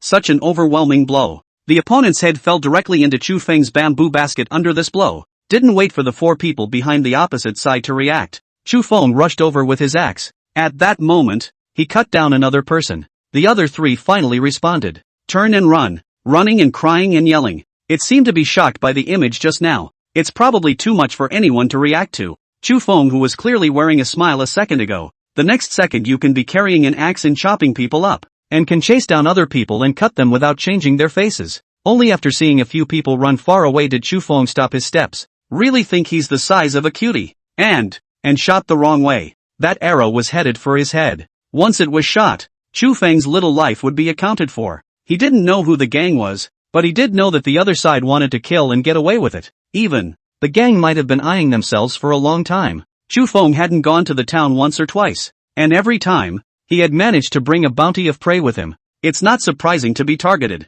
but I didn't expect that the other party had actually started to kill. Since that was the case, Chu Feng would not casually let them go. Picking up the bamboo basket, he turned around and intended to leave, but then it stopped. Looking at the bow and arrow in the pugilist's hand, smoothly snatched it and put it in the bamboo basket, including his head. Crunch! A panicked footstep sounded. Tian Xin gulped beside her. They were in no hurry to leave. After knowing that the big mountain is so dangerous, they then quietly followed Chu Feng, wanting him to lead them down the mountain. Chu Feng twisted his head, his expression not flustered. He would have been justified in this matter. Did you all see what just happened? Tian Xin nodded, not daring to say anything. Yu Dazue, who had previously questioned Chu Feng, was even more honest at this moment, not daring to emit a single movement. See to it, you guys are going back to town, right? I'll come with you, just as I'm going to report an official. Since they had all seen it, it saved Chu Feng the trouble. Otherwise, if you kill someone, the officials will surely want to question you in detail. It's a lot easier with these guys testifying. Chu Feng brought them down the mountain and returned to the town, straight to the government office. The visitor was Liao Xiong, an old acquaintance of sorts. Chu Feng was still worried that the other party would give him a killing blow, but now it seems that the killing stick doesn't seem to be given casually. Little Wind, what are you doing in the government office? Come and report to the officials. I killed someone, Chu Feng said bluntly. Liao Xiong. Chu Feng briefly talked about what happened to him on the mountain. Liao Xiong nodded his head as he listened. I think they were the same gang of robbers that tried to rob me of the prey I shot after hanging out in the mountains, and if I hadn't reacted fast enough, I would have been shot in the head. They can testify for me. To save my life, I had to make the first move. Chu Feng did not recognize them, nor did he know who they were, but that didn't stop Chu Feng from giving them a hatchet job. At the same time, it was giving Liao Xiong a direction. Just think of the gang as robbers and this will be characterized very quickly. Throw the bamboo basket. The pugilists head to the coroner. Chu Feng then turned around and left as well. But Chu Feng didn't know that. As soon as he left, the village chief of Taoyuan village brought his men to the government office to report the incident. You're okay. Just after arriving at the entrance of the village, Chu Feng saw Du Dahai. If anything, this village cares the most about itself. Besides Zhou Xiaoxiao, it's Du Hai. The entire Yulong village has not had any starving villagers until now. It also has a lot to do with Duhai. Whenever the village was in trouble, he would step up to the plate and hold a meeting to get the whole village together to get through it. If each family had any problems, Duhai would also try to help. It was because Duhai had helped Chu Feng that Chu Feng had always remembered him. Nothing much happened. When I was in the mountains, a group of people tried to attack me. I killed one of them and took the other's head to report to the police, Chu Feng said. Duhai's expression instantly became serious. Was the man you killed a head full of scars? Chu Feng froze and said doubtfully. Village chief, you know each other? Kinda. Duhai's heart had cooled halfway. He sighed and said, our village, is in big trouble. What's the big trouble? Can't that scar-faced guy be anything else? Chu Feng's heart was also a bit weak. He's a patroller now. Not much status, much less fame. He couldn't afford to offend a family like the Tian family in town. Otherwise, Chu Feng would not have done away with Tian Zhuang right on the mountain. After all, there was a big gatekeeper who wanted to harm him, and not do away with the other side. The other side will then have the opportunity to do them anytime, anywhere. Go, come back with me first. Seeing that it was about to get dark, the wind and snow blew a little harder. It is not wise to chat outside. Duhai then brought Chu Feng to his house. Duk Tan is making bamboo baskets at home. Duhai's family is considered relatively wealthy in the village, because their family is crafty, being able to make bamboo baskets. These baskets can be sold for money. When he was young, Duhai braided them, but now that he is older, he has passed the craft on to Ducheng.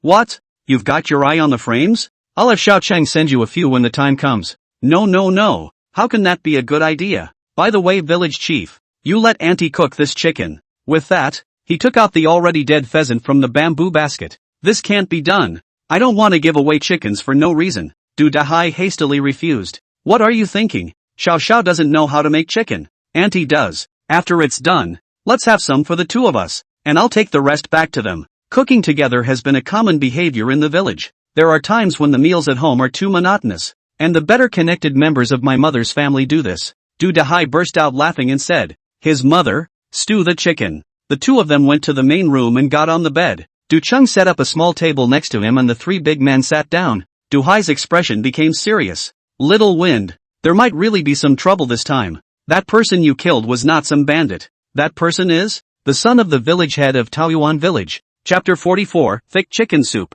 Cozy moments for a family of three. Taoyuan village? Of course Chu Feng knew this village. When I went to catch toads and freshwater crayfish before, I've seen it many times from a distance on the mountain. 3 villages in Dakian near Yulong Mountain. Yulong, Taoyuan, and Stream. The largest of these is the village of Taoyuan. Largest population. The richest assets. Because there are peach trees in Taoyuan village. It's just a patch of wild peach trees though. The fruit produced in the fall was somewhat mixed, but that's also a peach, which is kind of rare. Prices aren't cheap in town. That peach forest, at the border of Taoyuan village and Stream village, by definition, it should be shared by both villages, but the mayor of Taoyuan village won't do it. Let's just say that most of the peach trees are within the boundaries of Taoyuan village and that this peach forest belongs to them. Many conflicts have erupted between the two villages as a result. In the end, Taoyuan village won. After that, Stream village didn't even dare to fart in front of Taoyuan village. But there's nothing contradictory between Taoyuan village and Yulong village.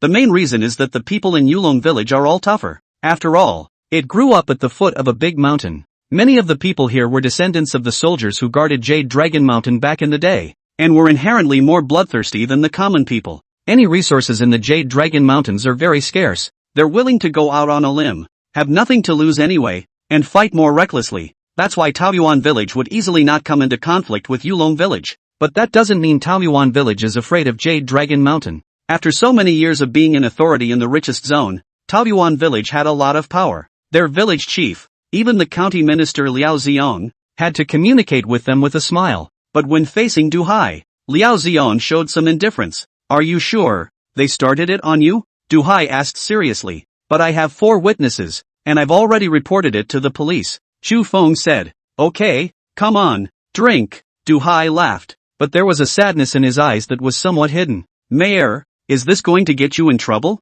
It won't. And since you said they started it and were out to get you killed, you did the right thing. All the alcohol in this era was rice wine. Distillation was not present in this dynasty. Naturally, there will be no high white wine. Chu Feng was like drinking water, gulping down several mouthfuls afterward, thinking up ways to make money, hunting to save money and leave the village. Wherever you go, there's always something else to do. If you have the opportunity, getting your hands on distilled spirits can be a lucrative way to make money. The two of them, plus Du Chang, drank until 3 in the middle of the night. It was only then that Chu Feng left from Du Hai's house. After leaving, Du Dahai, who had been laughing, finally became serious. Sung, first thing tomorrow morning, you'll go and inform the other men in the village. Father, now there are officials in the village. We will not be arrested if we do this. Du Chang was a little worried. Then we can't see our village being bullied, especially when that person is still Chu Feng. We owe him our lives. If it wasn't for Chu Feng, Du Cheng's little life might have really been lost.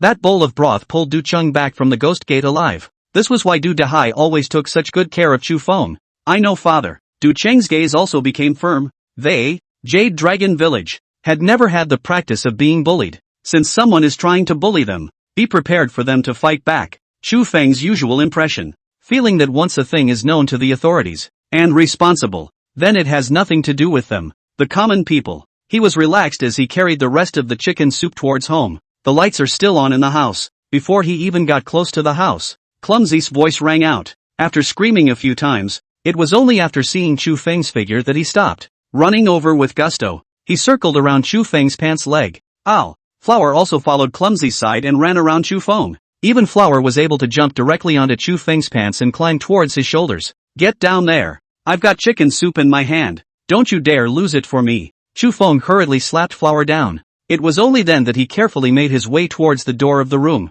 Before Chu Feng could approach, Zhou Xiaoxiao had already opened the door to the room at the front door. After seeing Chu Feng, she hurriedly went forward and helped bring over the bowl in Chu Feng's hands. When Chu Feng was having dinner at Du Dahai's house, Du Dahai's daughter-in-law had already made a trip to Chu Feng's house to talk to Zhou Xiao. Otherwise, Zhou Xiaoxiao wouldn't necessarily have to worry about it again until when. Chicken soup, Chu Feng said. Wasn't this chicken meant for New Year's Eve? Too bad. Every New Year's Eve, it's always a shame for Zhou Xiaoxiao to eat chicken soup. Chu Feng laughed. What are you afraid of? If it doesn't work, just keep catching? The chickens in the mountains are still very catchable. Daddy! Chu Miaomiao walked out of the room with her eyes in a trance, frozen by the cold air. Daddy, you're back. Mother hasn't wanted to go to bed until now. We've all been waiting for you. It's Daddy's fault. Look what Daddy brought you. When Chu Feng placed the chicken soup that still had a little bit of residual warmth in front of Chu Miaomiao, Chu Miaomiao's little nose first moved twice, then excitedly said, chicken soup.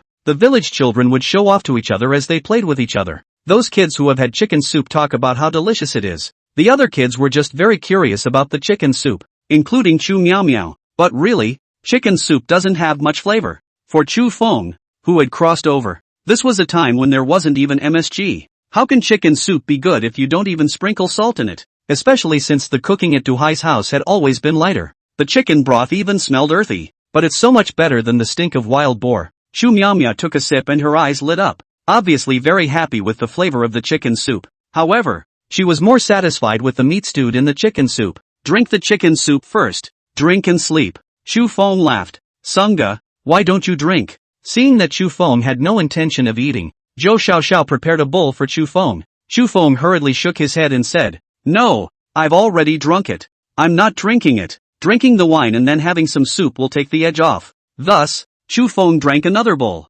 All three had a great meal tonight. Before going to bed, Chu Feng also didn't forget to put the eggs he had gotten and put them at the end of the bed. I don't know when these eggs will hatch. Just wait. When they do, we'll have chicks in the house. When the chicks grow up, will we have eggs to eat? Chu Miaomiao asked with a greedy mouth next to her. Of course, when the chick lays an egg, you'll be the first to taste it, okay? Yeah.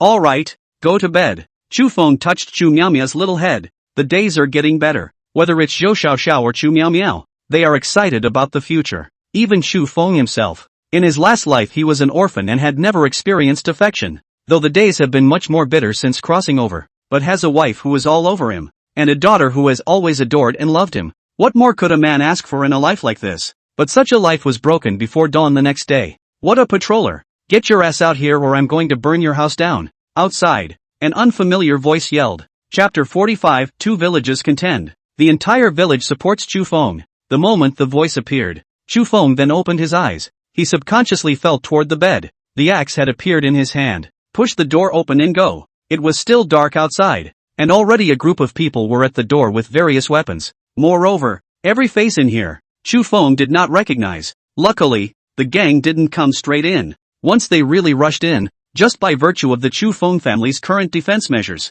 couldn't even hold them off for a second. Apparently, the gang has some sense. All calm down. No one is allowed to barge in. There's something to talk about. When Liao Xiong's voice appeared, Chu Feng understood that it wasn't that the group had any sense. Rather, there are officials here to watch. When Chu Feng appeared, an old man at the head of the group immediately pulled out a young man. That person Chu Feng still had an impression. It was one of the few who escaped in the mountains. When that person saw Chu Feng, his eyes immediately shrank. The legs began to tremble uncontrollably. Nodding his head back and forth, he said, "That's him. He's the one who killed Scarface." The old man continued, "How was it killed?" "With an axe. In front of all of us, the head was chopped off." "Good. It's really the world's winds and people's hearts are not ancient. Your Yulong village actually has such a welded thief. County Minister, why doesn't this person get arrested?" The old man actually directly questioned Liao Xiong. Liao Xiong's face was troubled. "The situation is still being investigated. It's not at all what you think.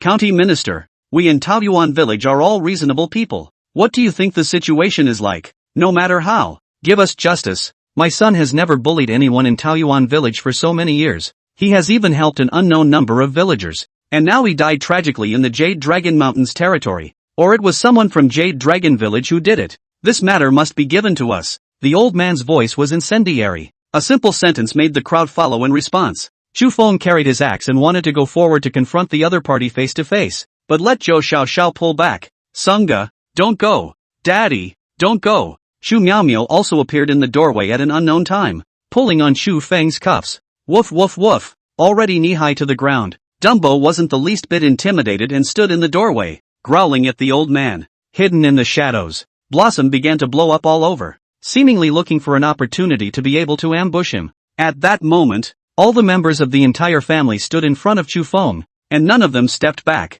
Chu Feng felt somewhat relieved. It made him even less sorry for the things he'd done. "So patrolman, are you hiding behind women and children? Come out and come and talk to us," the old man said aggressively. Just as Chu Feng was planning to walk towards the other party, a voice came through. "You, Taoyuan village, brought so many people to our Jade Dragon village. Why didn't you say anything to me? The village head? How inhospitable do I look?" Torch after torch lit up behind the gang. Du Dahai led a group of people and arrived at the entrance of Chu Feng's house. Liao Xiong's face changed immediately. He followed up to prevent that. "The two villages are small in number though, but if we do fight, things spread. The magistrate must have taken himself first. Therefore, the two villages should never fight. But for two villages, it's not the first time they've been in a fight, and they don't care in the slightest. Du Hai, take the people away." Liao Xiong directly stepped forward and ordered. He hadn't come to Yulong village once or twice. Du Hai treated him with great respect, even a little humble. "That's normal.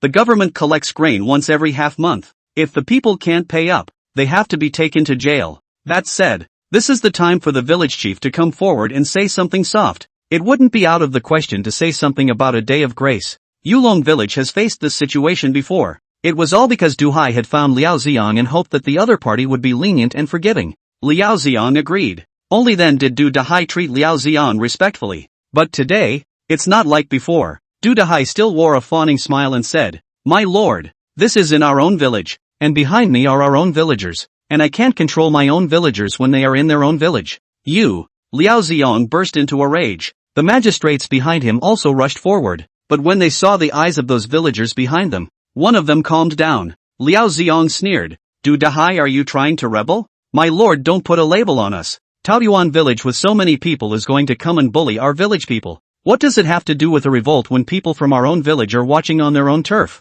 Even if there is a revolt, it would be a revolt by the people of Taoyuan village. Du Dahai, why didn't I see before that you were so sharp-tongued? Today, you actually even started to offend me?" Liao Xian stopped pretending and directly opened the sky window to speak the truth. Guiyong, the village head of Taoyuan village, walked up and laughed coldly. "We came here with the approval of the government. My son was killed by Chu Feng from your village, and today we are taking him to the government to do official business. We have done nothing else, so how could we possibly rebel? Du Dahai, you have slandered me. I will also sue the officials." Du Dahai went out on a limb and directly took 2 steps forward, pointing at Guiyong's nose and cursing loudly. "Old piker, do you want to be shameless?" Guiyong was flabbergasted. Both were village chiefs, the most respected people in the village. It's not really common to come up here and curse. Gui Yong's beard jumped at those 3 words of cursing. Du da hai. You juniors actually dare to scold me? What's wrong with scolding you? You're so old but so shameless. You don't know what your own son is like?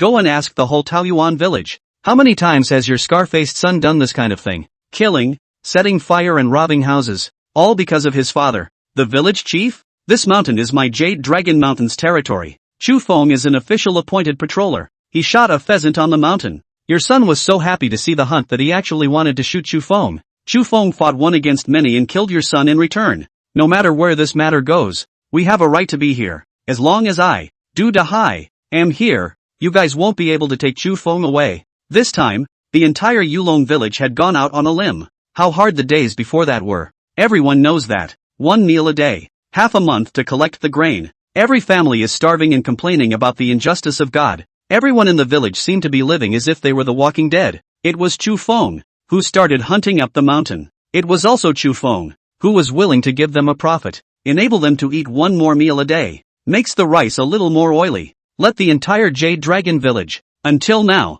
not a single person died of starvation. Chu Feng, who was kind to everyone. The village was simple in this era. They remember who was good to them. Letting one's benefactor be bullied in front of one's face has never been such a thing in all of history. Nonsense. It was clearly your Chu Feng who took advantage of my son's inattention and attacked him. Gui Yong loudly retorted. Since we have no way to reach an agreement, then we'll report it to the officials and let them investigate. And until the investigation is clear, Chu Feng isn't going anywhere. You brought a group of people to our Jade Dragon Mountain to arrest us. Where did you get the guts? Wang Wei rushed forward and said regardless. What officials? What village head of Taoyuan village? He only knew that Chu Feng had saved him. Twice. This was a lifelong favor. Even if he didn't want this little life of his own, he still had to defend Chu Feng. What's more, the previous little bully of Yulong village was Wang Wei. In himself he was scary enough. Sure enough, with Wang Wei standing out, Gui Yong subconsciously took a few steps back. My lord, Yulong village is full of unruly people.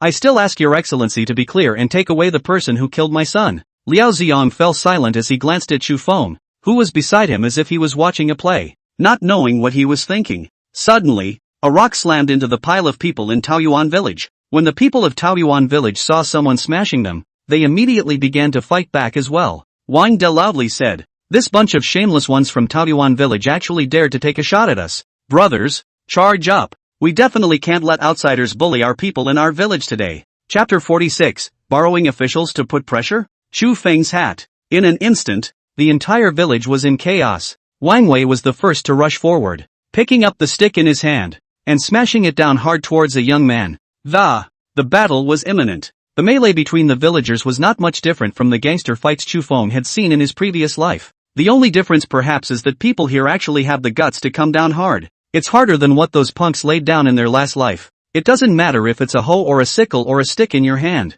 Find the enemy and punch them hard in the head. Soon there were quite a few of them, drenched in blood. Liao wants to stop this from happening, but no matter how much he hissed, none of the villagers around him paid any attention to him. Liao Ziyang's prestige was gone at this moment. Wang Wei and Sun can rushed the fastest, but as long as it involved something bad for Chu Feng, these two were always the first to rush out and find a way back for Chu Feng. In response to that, Chu Feng appeared to be very pleased. He walked slowly out of the house carrying the axe. The whole village was fighting others to defend him. How could Chu Feng be by himself? You Jade Dragon village really have a lot of guts, actually daring to make a move against the county minister. Gui Yong was still thinking about labeling his opponent. Du Dahai immediately countered. Cut the ing bull. The ones I beat up are the bastards of your Taoyuan village. It has nothing to do with the adults in the government. These words, moreover, directly increased the conflict between the two sides. Some of them even started to lay down the law. It was also at this time. In the distance, the sound of a neat formation rang out.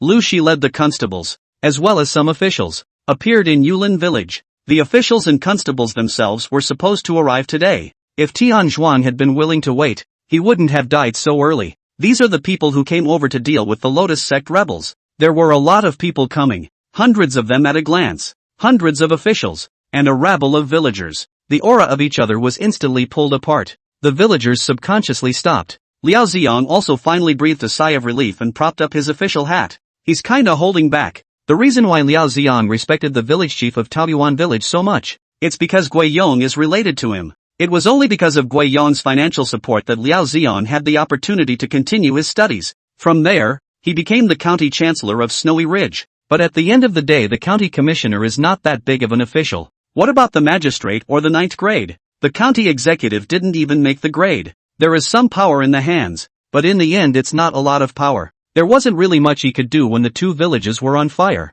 If Lu Shi doesn't come, after the 2 villages fought, this matter then reached the ears of the county magistrate. He definitely doesn't need to be the county minister. Luckily Lu Shi came. Took so many people. It directly shocked both villages. Liao Xiang had never liked Lu Shi so much as he did at this moment today. Sheriff Lu, you're here. Lu Shi just briefly glanced at Liao Xiang before asking somewhat strangely, what happened? The people of Yulong village want to revolt. Nonsense. It's clearly you people from Taoyuan village who want to rebel. When one begins to label someone as a rebel, it means that the 2 sides have become complete mortal enemies, because the offense itself is driving home the point. Lu Shi's face sank. I don't care what happened between your 2 villages, but don't casually label each other as rebels. Nowadays, the situation at our Great Qian border is already complicated, and the group from the Lotus sect has also escaped into the Jade Dragon Mountain. The law of Snowy Ridge Town is that no one is allowed to set foot on Jade Dragon Mountain except for the mountain patrol. To set foot in the Jade Dragon Mountain is to attempt to rebel.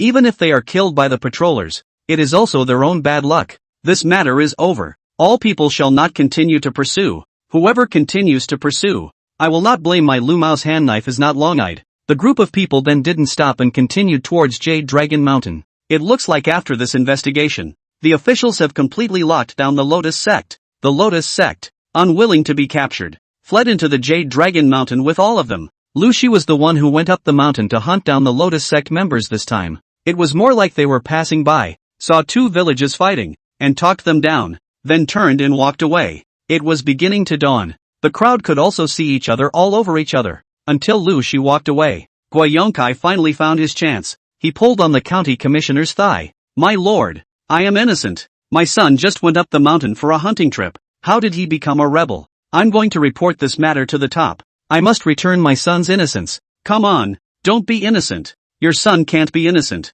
Chu Feng was beside him and said with a shameful smile, you dog thief, you finally dared to come out of your house? Watch what you say, old bastard. Wang Wei scolded at Gui Yong. Anyway, the conflict between the 2 villages is completely knotted up. Wang Wei is not collecting at all. Chu Feng stopped Wang Wei and asked Gui Yong in front of him, do you still think that your son went up the mountain to hunt until now? And what else? What else could my son do when he goes to the mountains but hunt? If it weren't for you, my son would have come home with his prey long ago. Chu Feng shook his head, his face gradually turning cold. Old man, don't forget who I am. I'm a mountain patrolman. I carry an axe in my hands and a bow and arrow on my back. Your son didn't turn around and run when he saw me, but instead dared to attack me. What is he if not a rebel? Don't say your son didn't attack. His bow and arrows are in my house, and the marks of the attack on me in the first place are on the mountain. I can take you there now. Don't tell me this. It's not like I knew anything at the time.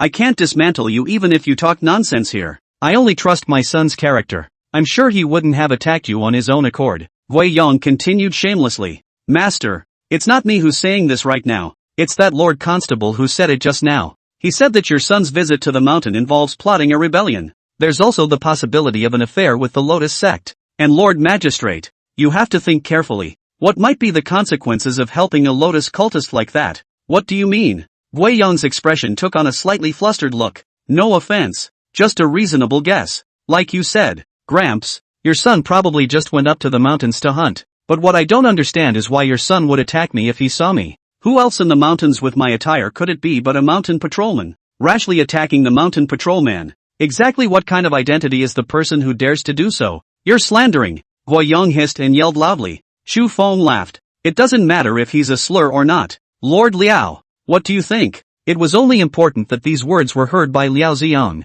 The only reason Taoyuan village was so arrogant was because they knew Liao Xiang even have a great relationship with each other. Liao Xiang was willing to help Taoyuan village on the premise that this matter would not cause him any trouble. But when Chu Feng said that Gui Yong's son, Guo Wu, might be related to the Lotus sect, Liao Xiang then had to think about it for a while. As for whether Guo Wu was really related to the Lotus sect, it didn't matter. Liao Xiang couldn't afford to gamble. Once Guo's family is really related to the Lotus sect, when the court strains the 9 clans, he, Liao Xiang, can't escape either. So Liao Xiang arched his hand at Gui Yong. Elder Gua, This matter has nothing to do with me. I've already brought you to Yulong village. How exactly? You two villages can discuss it. Remember, no fighting. After saying that, Liao Xian turned around and left. There's not a single lingering thought. Chapter 47, Beating the Bullies. Sitting and discussing with the village chief, Guiyong froze for a moment. Still don't understand what's happening? Liao Xian had then left the village.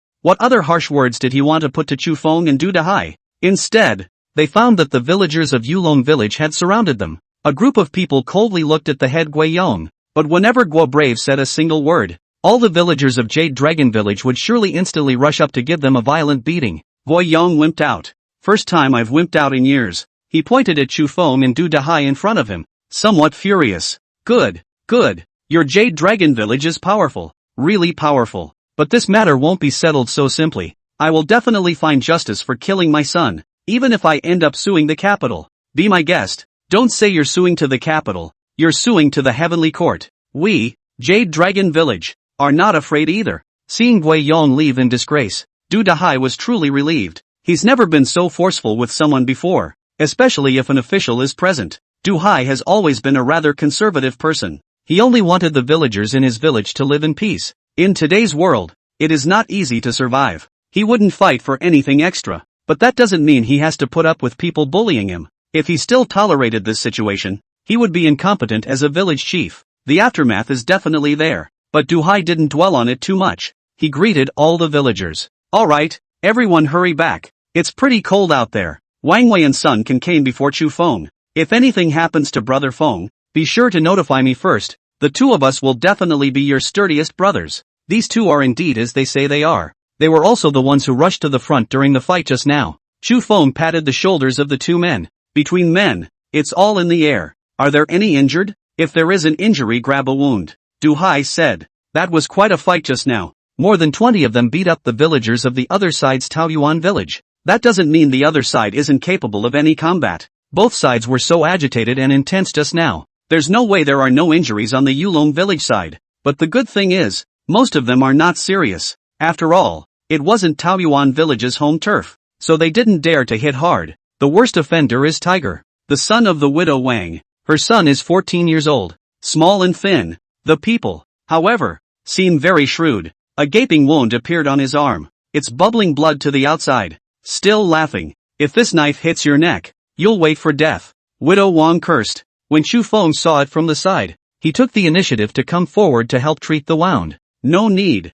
Little wind. The boy is young and born porcelain. The wound will scab over in a couple days. Yeah, Brother Peak doesn't have to worry about that. Can you bring me along when Brother Peak goes hunting in the next couple days? No problem. Come find me when you're healed and I'll take you up the mountain. Obviously this sentence should be what Widow Wang deliberately made him ask. Chu Feng's hunting skills had been recognized by everyone in the village. Many people want to learn this skill. For example, Wang Wei and Sun Chan before, and Du Chang. Chu Feng also did not have the slightest reservation and took them up the mountain with him, teaching them by example. Then all three gave up. The other villagers then understood. Hunting is not an easy task. It's even less simple to learn. Even if you learn it, it could be dangerous in the future while hunting. But in today's society, if you don't have a foundation, you will only become a farmer in the future. Widow Wang didn't want her son to remain a farmer. You won't be able to eat that way. Even being a carpenter, blacksmith, or hunter is better than being a farmer. In today's fight,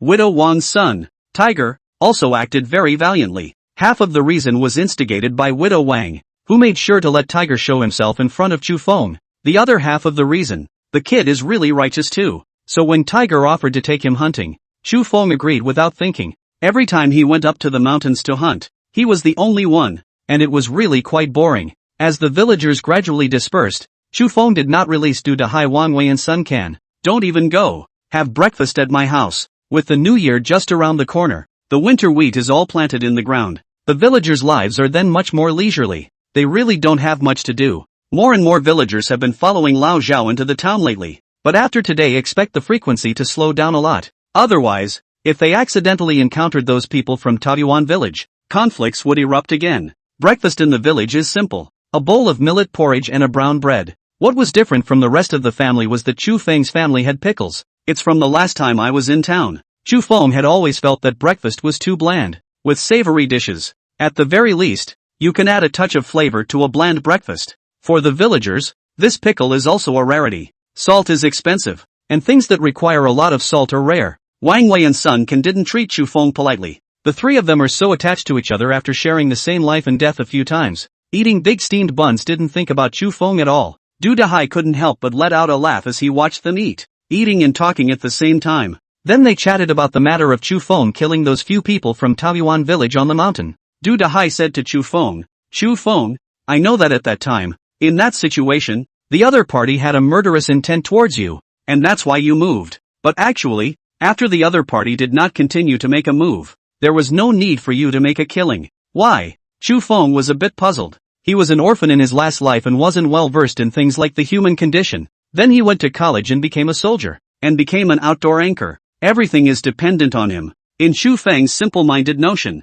he was very capable and there was no need to attach himself to anyone. And you don't have to look at anyone's face. If you're good to me, I'll be twice as good to you. You treat me bad, I'll stay away from you. But if you try to harm me, I'll fight back twice as hard. That was his code of life. Because sooner or later your wife and children will go to town. And you can't focus on them every day all the time. Can you? Du Hai didn't say anything grandiose. But that simple sentence caused Chu Feng to tremble. Suddenly I remembered a very famous latter-day quote about dealing with conflict. The happier retreat principle. When you have a happy family, a wife, and children waiting for you to come home, then it is logical that when you are confronted with a dangerous person, you should choose to deal with it in a way that is absolutely safe. The principle of refundability presupposes that first they have to live in a society governed by the rule of law, in a sound world. But this is Diqian. Chu Feng shook his head and said, Village chief, I know what you mean by that, but I do not recognize it. Sun Can and Wang Wei both stopped their eating movements and looked at Chu Feng with some curiosity. They actually didn't really recognize those theories of Du Hai, but they don't dare to refute it, and they won't. I don't have much ink in my stomach, and I don't even know how to refute it. Du Dahai didn't get angry. He just stroked his beard and said, Then tell me what you think. This comment of the village head may be justified when placed in the capital or among the big cities. The laws there are extremely sound, and the chances of facing life and death dilemmas are very small. But our village is not one of those places, and the laws here aren't strict. I don't know if that Guo Wu guy will let me go after attacking me once. What if he has his eye on that chicken in my bamboo basket and continues to attack me? What if he just doesn't like me and wants to join with others to teach me a lesson and break my bones? Or maybe he sees no one around and doesn't care if I live or die, just to fulfill his selfish desire. What if he kills someone? Mayor, I can't bet on that situation. Chapter 48 Tiger's Critical Illness. Chu Feng demonstrates ability to heal wounds. Du Hai took a sip of wine. There was silence. It seemed to be pondering Chu Feng's reasoning for saying those words. Sun Can and Wang Wei gave Chu Feng a thumbs up.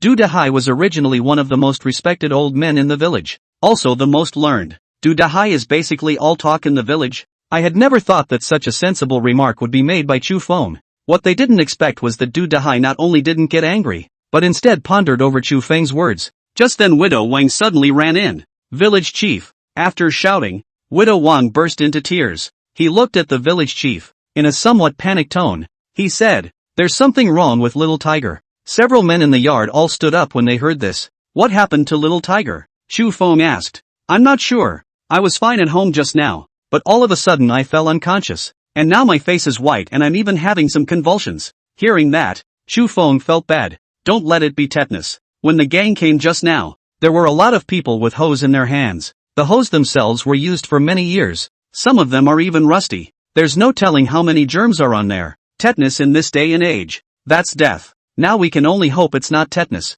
Chu Feng hurriedly ran towards Widow Wang's house. Du Hai was much calmer. There is a great doctor in their village, though just a barefoot doctor. But it's better than them who don't know anything. Wang Wei, go and call old Zheng here. Sun Chan, go to my house and find your aunt, and give him you cut a piece of meat and bring it to Widow Wang's house. The village healing trio. Find the village chief, invite old Zhang, and cook the meat soup. There is certainly no scientific basis for any of this, but there's no need for science in this day and age. It's good to bring people back to life. Chu Feng had never been to Widow Wang's house. Women in this era also valued fame more. If a woman doesn't plan to remarry and continues to live with her children under her husband's name, then other men can't just come into their homes. If word got out, the man would surely be condemned by the entire village. But now, in order to save his life, and Chu Feng was not the only one who had entered Widow Wang's house, there wouldn't be so many rules. Widow Wang's house is clean. There's just two of them in the family. It's also fortunate that Du Hai is a good man.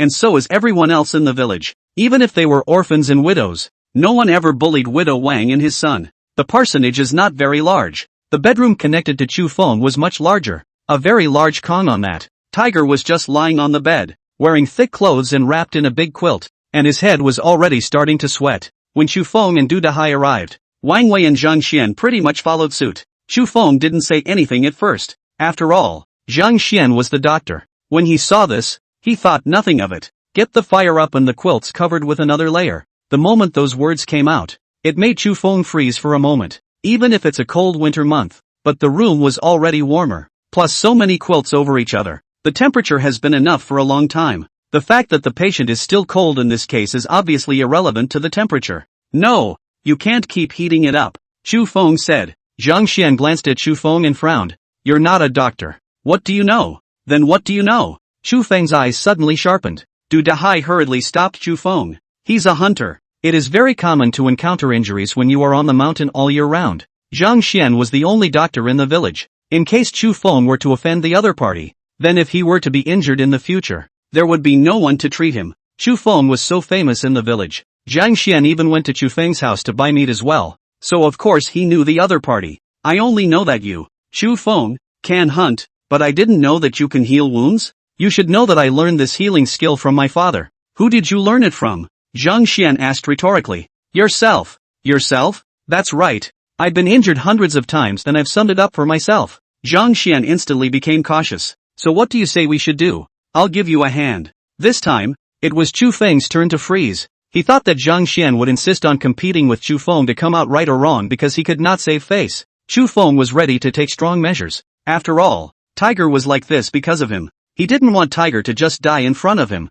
However, he didn't expect Zhang Xian to be so good at talking. What are you waiting for? My father said that the most important thing in medicine is empiricism. And when your experience gives me high and you've survived until now, it means that you're just better than me in this area. And the baby is dying. So don't ink time. Charcoal burning, Chu Feng also hurriedly said. He stepped forward and joined Zhang Xian. Rip the clothes off the tiger first. The temperature in the room gradually rose. Chu Feng was even wearing only a short coat. Together with Zhang Xian, they observed Tiger's wound. That wound had been bleeding since I got back to the room. That's why Tiger has chills, because the blood loss is so high. Plus it's been under the covers since I got home. The temperature environment inside is great. It's likely that the wound has become infected. The highest time to death when the two armies are fighting is not when they are fighting. Rather, it's the treatment. By that time, most of the soldiers would have died from infected wounds. There were no sterilized environments in this day and age, much less antibiotics. Once the wound gets infected, it's death if you don't make it through. Good thing, Chu Feng knew how to handle it. Traumatic infections were all too familiar to Chu Feng. When he was a soldier on a military exercise, he was injured in a large mountain. The equipment was damaged and there were no medicines on them. The wound got infected within 2 hours. The muddled Chu Feng did not wait for troop support. To get the win, he had to clear his head. So it was a hard physical autoclave with a red-hot knife. Although there were more burns on the wounds, it also allowed Chu Feng to get first place in that grand competition. The same is true today. Every household in Yulongshan villagers has carbon. Once the charcoal was burning, Chu Feng directly inserted the short knife into it. Zhang Xian clearly understood what Chu Feng was trying to do as well. Are you sure Tiger is like this because the wound wasn't sterilized? Using Zhang Xian's medical knowledge, Tiger was losing too much blood. His body was too weak, and the cold poison had entered his body. Keep Tiger warm and survive the day. If you can live, then you live. If you can't live, then it's also the creation of the world.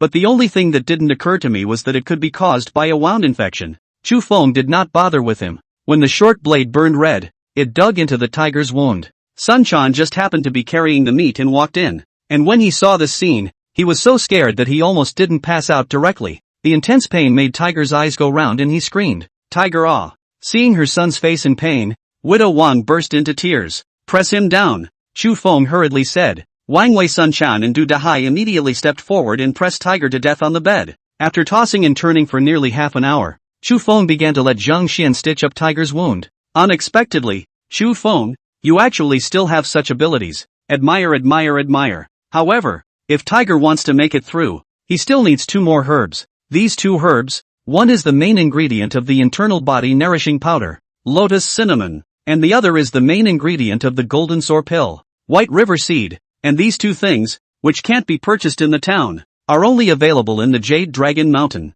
Fine. I'll go dig. Without even thinking, Chu Feng directly said. Chapter 49, Going up the mountain to look for medicine. The snow leopard suddenly appeared in a crisis. Is this chart reliable? Chu Feng said somewhat breathlessly. It started snowing again on Mt. Jade Dragon today. Since the winter, it had barely stopped snowing in the entire Jade Dragon sky. With every step, Chu Feng felt a sense of stagnation. Did you bring the burnt knife? Du Hai asked from the sidelines. An hour ago, Tiger was controlled by both Zhang Xian and Chu Feng to control his condition. But the issue of wound infection is very arcane. Some people have strong defenses in their bodies and easily keep wound infections at bay. But some people just can't help it. Without the help of medication, the odds are that you will still end up dying. In order to get Tiger to come through completely, Chu Feng took Zhang Xian's medical book and went up the mountain. In the medical books, there are drawings of what these two herbs look like. Both of these herbs also grow in winter. It is a very hardy plant and usually grows on the rocky platforms of the second peak.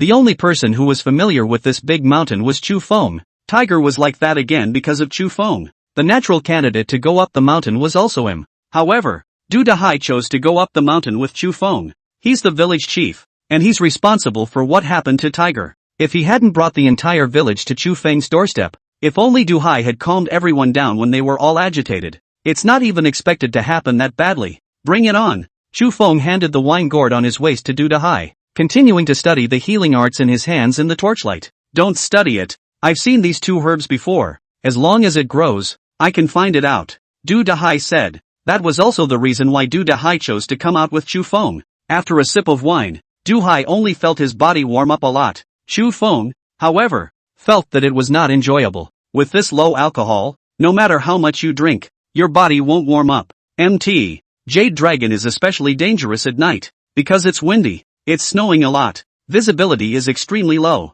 Even the path that Chu Feng took was the path he had taken many times before up the mountain. Don't dare in the slightest to just change paths, afraid of an accident. You have everything with you? Du Hai asked. Chu Feng carried a bamboo basket. Something moved in that bamboo basket. A hoe, an axe, and something wrapped in a parcel, as well as carrying a bow. This bow was not the one that Du Hai had given him. Instead, I got it from Guo Wu. After Guo Wu's death, the bow was placed in Chu Feng's house. It's still normal to have a bow as a patroller, right? As long as the officials don't go to the top. Usually no one will ask questions. It's all brought. Don't worry, Chu Feng said. They faced the wind and snow in the direction of the second peak, walked for almost 2 hours. It didn't go as far as the destination, but the wind and snow finally stopped. The visibility around the area was actually okay. The white snowflakes reflected the little bit of light that was there, and it wasn't bright. But the white snowflakes are too big. Just let the entire Jade Dragon Mountain light up. All was quiet around them. Chu Feng had never been up a mountain at night. Anyone who has ever been in the mountains knows that the daytime and the nighttime are two completely different worlds. The point in time when the blind bear and the wolves come together is at night. The front was heavily shadowed and full of pine trees. The two walked for another half hour. Those wide pines are just starting to fade away. Bare cliffs appeared. This represented their arrival at the second peak. The last time he came to the second peak, he still came with Tian Zhuang. At that time, Chu Feng had not looked at the place carefully. Now that he had come here again, apart from the snow-capped peak, the second peak gave Chu Feng a feeling that was more like a plateau. But to say it's a plateau is a bit inappropriate. Pushing aside those thick snow will reveal that there is green grassy ground inside. In the coming spring, Chu Feng felt that this place would most likely be grassland. The two so-called medicinal herbs that Zhang Xian had mentioned were growing right here. Is this where you and the magistrate met the gang of robbers in the first place? Du Hai asked with some curiosity. After arriving at the second peak, both of them slowed down their pace, because the primer is right here. At the same time, they stepped completely into a dangerous place. Government officials and officers, in order to capture the White Lotus sect. Into the mountains went 100 men. Bumping into them would be trouble for both. But if they ran into the White Lotus sect in the mountains, there was a good chance that they would lose their little lives. The place appears to have been cleaned. The bodies and blood have long since disappeared. It's also possible that it got buried in the snow. Chu Feng followed what Du Dahai said and began to take a hoe and plow snow along the cliffs. Whenever you see a similar herb, you will ask Du Dahai about it. Is this it? Du Hai shook his head. This herb is not easy to find. Otherwise it wouldn't be so precious. But in the process of searching, many other herbs were found, all covered underneath the snow. If Chu Feng had not been careful enough, he might have missed out with these medicinal herbs. About a kilometer or so further on, you can see the third peak. If they couldn't find the herbs on this platform in the second peak, they would most likely have to go to the third peak to find them. So far, Yulong village or any other village, no ordinary person has ever been to the third peak. Village chief, if we can't find the second peak, do we have to go to the third peak? Chu Feng asked. Absolutely not. Little wind, we're definitely okay enough with Tiger-chan having to come looking for medicine for him in the middle of the night. And Zhang Xian also said that it's not essential. Tiger-chan can pull through on his own, and it's fine if we don't use medicine. Why not? Chu Feng was a bit strange, because Jade Dragon Mountain is a cursed mountain. Du Dahai's eyes showed some fear. This made Chu Feng even more curious. This was not the first time he had heard this comment. Previously, I thought it was Du Hai scaring the villagers. There are beasts in the mountains, there are Daxamites, and there are natives, and these are deadly presences. And with the heavy snowfall, going up the mountain without expertise would mean suicide. This kind of speech is used to prevent villagers from going into the mountains and encountering danger just for the sake of some food. It's no problem. But Chu Feng, as a hunter, was still a mountain patrolman, having the mental preparation and ability to face all the dangers of the Jade Dragon Mountain. The fact that Du Dahai was still talking to him about this made Chu Feng not understand. Village chief, if those curses you mentioned are just dangers I've encountered, then I don't think this one is a big deal. After all, he had killed Daxia soldiers, even magistrates. It's long since not too scared of these dangers anymore. It's a real curse, Du Hai suddenly said. It was still light at the moment. Du Hai looked in the direction of the third peak. The whole face was trembling. Little wind, don't go to the third peak. These herbs are available in the second peak. We'll go back when we find them. And go back even if we can't find them. And don't spend too much time on the mountain. Trust me, once you do enter the third peak, the curse will find you. What the hell kind of curse is that? I don't know. I just know it's scary. Du Dahai said. Apparently, the third peak was somewhat dangerous. It was something that Du Hai had experienced, but couldn't say. This danger should be common, or it wouldn't be spoken of as a curse. There was no shortage of adventure in Chu Feng's bones, otherwise he wouldn't be an outdoor anchor. However, since Du Dahai had reminded him so much and Chu Feng had to go to the third peak, there was no need for that. The future waits until it's better equipped and safer. It might be possible to visit the third peak. It's the big cat. Look out! Suddenly, Du Dahai's voice came. Chapter 50, Saving the Snow Leopard. Learning the message of the third peak. Hearing the words big cat, the first thing Chu Feng thought of was that snow leopard. He hurriedly came to Du Hai's front. Sure enough, I saw the supposed snow leopard. That's really it. At the moment, the snow leopard was lying on the ground. It was red and covered in blood, but it looked like the flow had been stopped. Only the back still has a gash. That wound hasn't healed to this day. You could see blood red and steaming. Beside the snow leopard lay a man. This one just looks a little miserable. His body was covered in blood, and he had more wounds than he could count. Du Dahai pulled Chu Feng and said, Go, hurry up and go. You can't go in front. Just because of this big cat? Of course it's not because of this big cat, which isn't big enough to put a person in this state. For that person to be injured like this means that it must be very dangerous ahead. Chu Feng, this is Tiger's bad luck. Du Hai pulled Chu Feng, apparently planning to give up on continuing the search for herbs. However, Chu Feng shook his head and said, At the very least, let's go and see what's going on with that person. Right? That guy is different from Tian Zhuang. If he dies on the mountain, our Yulong village might really be in trouble. Du Hai froze. On second thought it does. This time the officials are all from Syracuse. The officials there are not nice people to deal with, and very protective of each other. But where a dead one is at Jade Dragon Mountain. Not to mention their Yulong village. Even the town of Snowy Ridge is probably going to have problems. Come on, I'll join you. Du Hai took out his firewood knife, as if he wanted to scare the opposite snow leopard. But the snow leopard just gave him a lazy look and didn't move. Chu Feng did not take any weapons. He didn't approach the man first either, but approached the snow leopard first. During this process of approaching the snow leopard, Chu Feng's nerves directly tightened. However, thinking about what this snow leopard had done before, Chu Feng wanted to give it a try. Before taking 2 steps, when the snow leopard realized that Chu Feng's approaching object was actually it immediately showed its teeth. That angry but terrified look. The sharp teeth were dead on Chu Feng. A pair of claws were in the snow, seemingly intending to raise them to give Chu Feng a blow anytime, anywhere.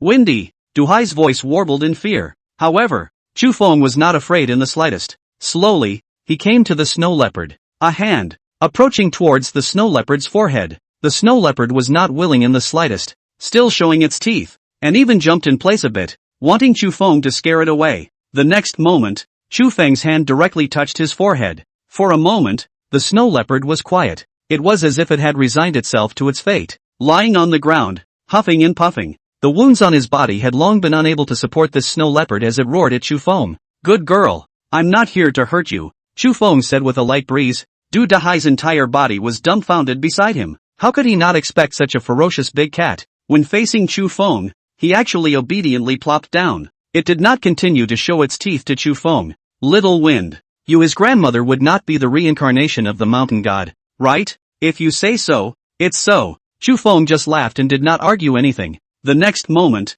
the bamboo basket was brought to his body. If I remember correctly, the bamboo baskets contained many herbs that could be made into gold sore medicine. Don't move. For the sake of you saving my life twice, I'll heal your wounds. You mustn't give me a claw. To be honest, at this moment, Chu Feng was also a bit weak. A beast is a beast after all. They are inhuman. Nor can they understand the complexity of human emotions. Even if it's for their own good, the beasts are also likely to attack people. So in this process of medicating, Chu Feng was equally cautious and was absolutely on guard against the snow leopard's large head. These herbs are freshly picked. It's been in the bamboo basket for so long, it had long since frozen to ice. Chu Feng stuffed these medicines into his mouth and began to chew them. Even when his mouth was too frozen to speak, he didn't stop. The thinner and crumblier it is, the better the medicine will be. The bite was then applied to the wound on the snow leopard's back, seemingly touching a wound. The snow leopard mayfly chrysalis in pain. It seemed to know that Chu Feng was saving it. The mayfly nymphs were quiet again immediately afterward. This chrysalis startled Chu Feng as well. Only after seeing that the other party did not move did Chu Feng continue. These gold sore medicine herbs are very precious. Don't you give them to a big cat? Du Hai hadn't dared to approach towards the snow leopard from the beginning. Seeing that Chu Feng had actually used such a precious medicinal herb to treat a snow leopard, it was a little difficult for him to understand. Yeah, oh, there's another one next to it. Chu Feng hurriedly came to this person's side. Touch your face. It's cold. Dead. Not cured. That sloppy? Do you want to stop checking it carefully? Du Dahai said breathlessly. How else to check? It's cold on you. Despite that, Chu Feng still put his hand into his opponent's chest. There was actually heat left inside. Still alive. Chu Feng hurriedly exposed this person's wounds and spat at the other party's wounds. What are you doing? Du Hai asked breathlessly. There's still a little medicine in your mouth. Don't waste it. Du Hai. When the snow leopard saw that Chu Feng was not paying attention to it anymore, it stood up and slowly left. Only then did Du Hai dare to approach. They took a good look at the official's appearance. Looks like a white-faced scholar. Not like a constable at all. However, Chu Feng did not think too much about it. Saving people was most important right now. It's freezing and so badly injured. Honestly, it was a blessing in disguise that he was still alive. Pluck the other guy's clothes off. There's blood all over that shirt. Keep wearing it and the blood will freeze to ice. The heat loss will be worse by then. Just as the two were saving the man in front of them, he suddenly opened his eyes. One hand held Chu Feng's arm in a death grip. With this bladder strength, how could Chu Feng be controlled by his opponent? Immediately gave the opponent a counter. We're here to save you. I'm a patroller of the Jade Dragon Mountain. In order to prevent any misunderstandings, Chu Feng used his fastest speed to reveal his identity. After the other party heard these words, he really had less strength. You're the mountain ranger? A patroller of the Jade Dragon Mountain? What? I'm not very famous, am I? Since you're a patroller, you should know how to hunt. Go help. There's a bear blind, and a tiger. As soon as the words left his mouth, the man in front of him passed out again. Chu Feng and Du Dahai looked at each other in dismay. Tigers? Blind bears? What's it got to do with them? Why don't we go? Du Dahai proposed. It's useless. This person already knows of our existence. Chu Feng said. They shouldn't have saved this man from the beginning. How much better to leave this man to his own devices. It's not like they can actively kill each other now. But the tiger and the blind bear. If it was just Chu Feng alone, he definitely did not have any thoughts about these two beasts. But there are more than 100 people on the mountain now. With their presence, it might be possible to make some money. What then? Du Hai asked. Kill. Heaven knows you know it and I know it. No, my grandfather, don't have such thoughts. Killing an official is to execute all 9 clans. Du Dahai hurriedly pulled Chu Feng. If the officials find out about this, the whole village will be dead. Then take the man back. It's not so bad to save the officials from executing the 9 clans, is it? What about you? Haven't you heard? People asked me to go and help. If I don't go, I will also execute 9 clans, right? I'm alone. It's better than 2 people. I can still run faster if I want to run. So hurry up and bring the people back. Don't let them freeze to death. Chu Feng's small calculations rang out in a box, carrying the bamboo basket on his back. he headed in the direction of the third peak. Chapter 51 Tit for Tat. Kill the bear, kill the bear, kill the bear. Struggle. Looking at Chu Feng's back, Du Hai struggled greatly. He didn't want Chu Feng to continue on, but now that this official had given Chu Feng an order, he had to go. Du Hai could only sigh. Carrying the official up first, he shouted at Chu Feng, "Come back alive, or how am I going to tell your daughter-in-law?" Chu Feng did not reply and seemed to be deaf. The sky is gradually brightening. The annoying wind, frost and snow gradually diminished. Chu Feng was wearing a hat on his head. The hat is a wolfskin. Zhou Xiao got some edges from those wolves, so a wolfskin hat was made successfully. The hat was the exact size of Chu Feng's head, and was cut to fit perfectly. Not a bit of cold in this snow. Chu Feng no longer had an axe or a hoe in his hands. These two things don't do a thing against bears and tigers. In his hand, he now carried a bow, carrying a cannon on his back. He didn't know where the other constables and officials were. It was also known that if they saw this thing that Chu Feng was carrying, the consequences for Chu Feng were very serious. But for safety's sake, none of that matters. A snow leopard, behind Chu Feng, silently followed him. At first, Chu Feng still felt a bit uncomfortable. It always felt like the snow leopard wanted to attack him. But after craning his head a few times, the snow leopard idled, didn't want to attack his either. Chu Feng then ignored the other party. The two were old friends, love each other from the beginning. To later meet the dog bear, the snow leopard saved Chu Feng. Again, because of his own injuries there was no way to raise the cub and entrusted the cub to Chu Feng. He had saved Chu Feng once more at the second peak. Now Chu Feng had also returned the other party's life, saved the other side once. However, he did not expect that this snow leopard would directly rely on Chu Feng's side. Follow me as I follow me. One thing, if someone else appears, you must run as fast as you can. Understand? Chu Feng said to the snow leopard. Ow. The snow leopard could not understand what Chu Feng was in, nor did he care what Chu Feng said. He sniffed the air and climbed a tree the next second. There were pheasants flying in that tree all of a sudden. If he didn't have a mission, Chu Feng had to shoot 2 pheasants. Suddenly, the snow leopard rushed in front of Chu Feng. His entire body hindered Chu Feng's advance. It pressed its large head against Chu Feng as if it wanted Chu Feng to leave. What are you going to do? Chu Feng asked. He certainly didn't expect a snow leopard to answer his questions. The snow leopard only knew how to resist Chu Feng's thigh, wanted Chu Feng to back off. In the next moment, the snow leopard raised its head and looked ahead. All the hairs on his body branched out. It looks like stress. Chu Feng had cats. Home cat stress. That's what it looks like. What's going on here? Chu Feng followed suit and raised his head. The next moment, his hair stood on end. Ahead, a huge brown bear was slowly approaching them. Still missing an ear. Still has a scar on his face. It's still the same bear. Jade Dragon Mountain is huge. It's so big that 2 countries use it as a national boundary. But then again, Jade Dragon Mountain is small. Small enough that a blind bear can be encountered 3 times. You know this is the third peak. The bear's territory is in the dense forest. The third peak has the third peak's mastodon. How is it possible for a bear to just move territory? Could it be that the beasts of the third peak were not strong at all? But right now, it was not the time for Chu Feng to think about that.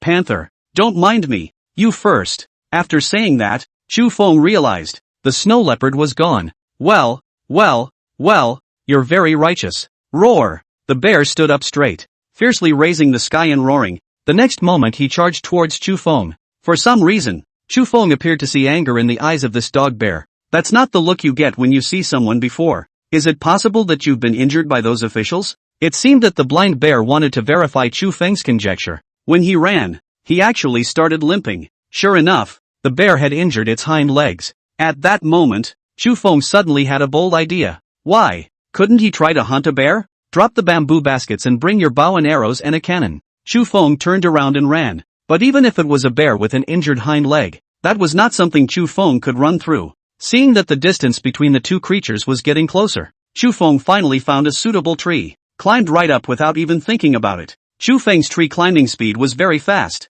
but the bears are faster. Not what the average person thinks. Brown bears that look fat and heavy don't move slow. Not only is it not slow, it's much faster than humans. Not a moment later, the blind bear touched Chu Feng's feet. But at this moment, Chu Feng had already gone up to the branches of the tree. He didn't turn around and just took the bow off. While walking forward, he bent his bow and arrow, then turned around, a full bow, and let go. From beginning to end, Chu Feng had not even glanced at the brown bear. All the moves were done in one fluid motion. The arrow, too, managed to hit one of the blind bear's eyes. The intense pain caused the blind bear to lose his balance momentarily.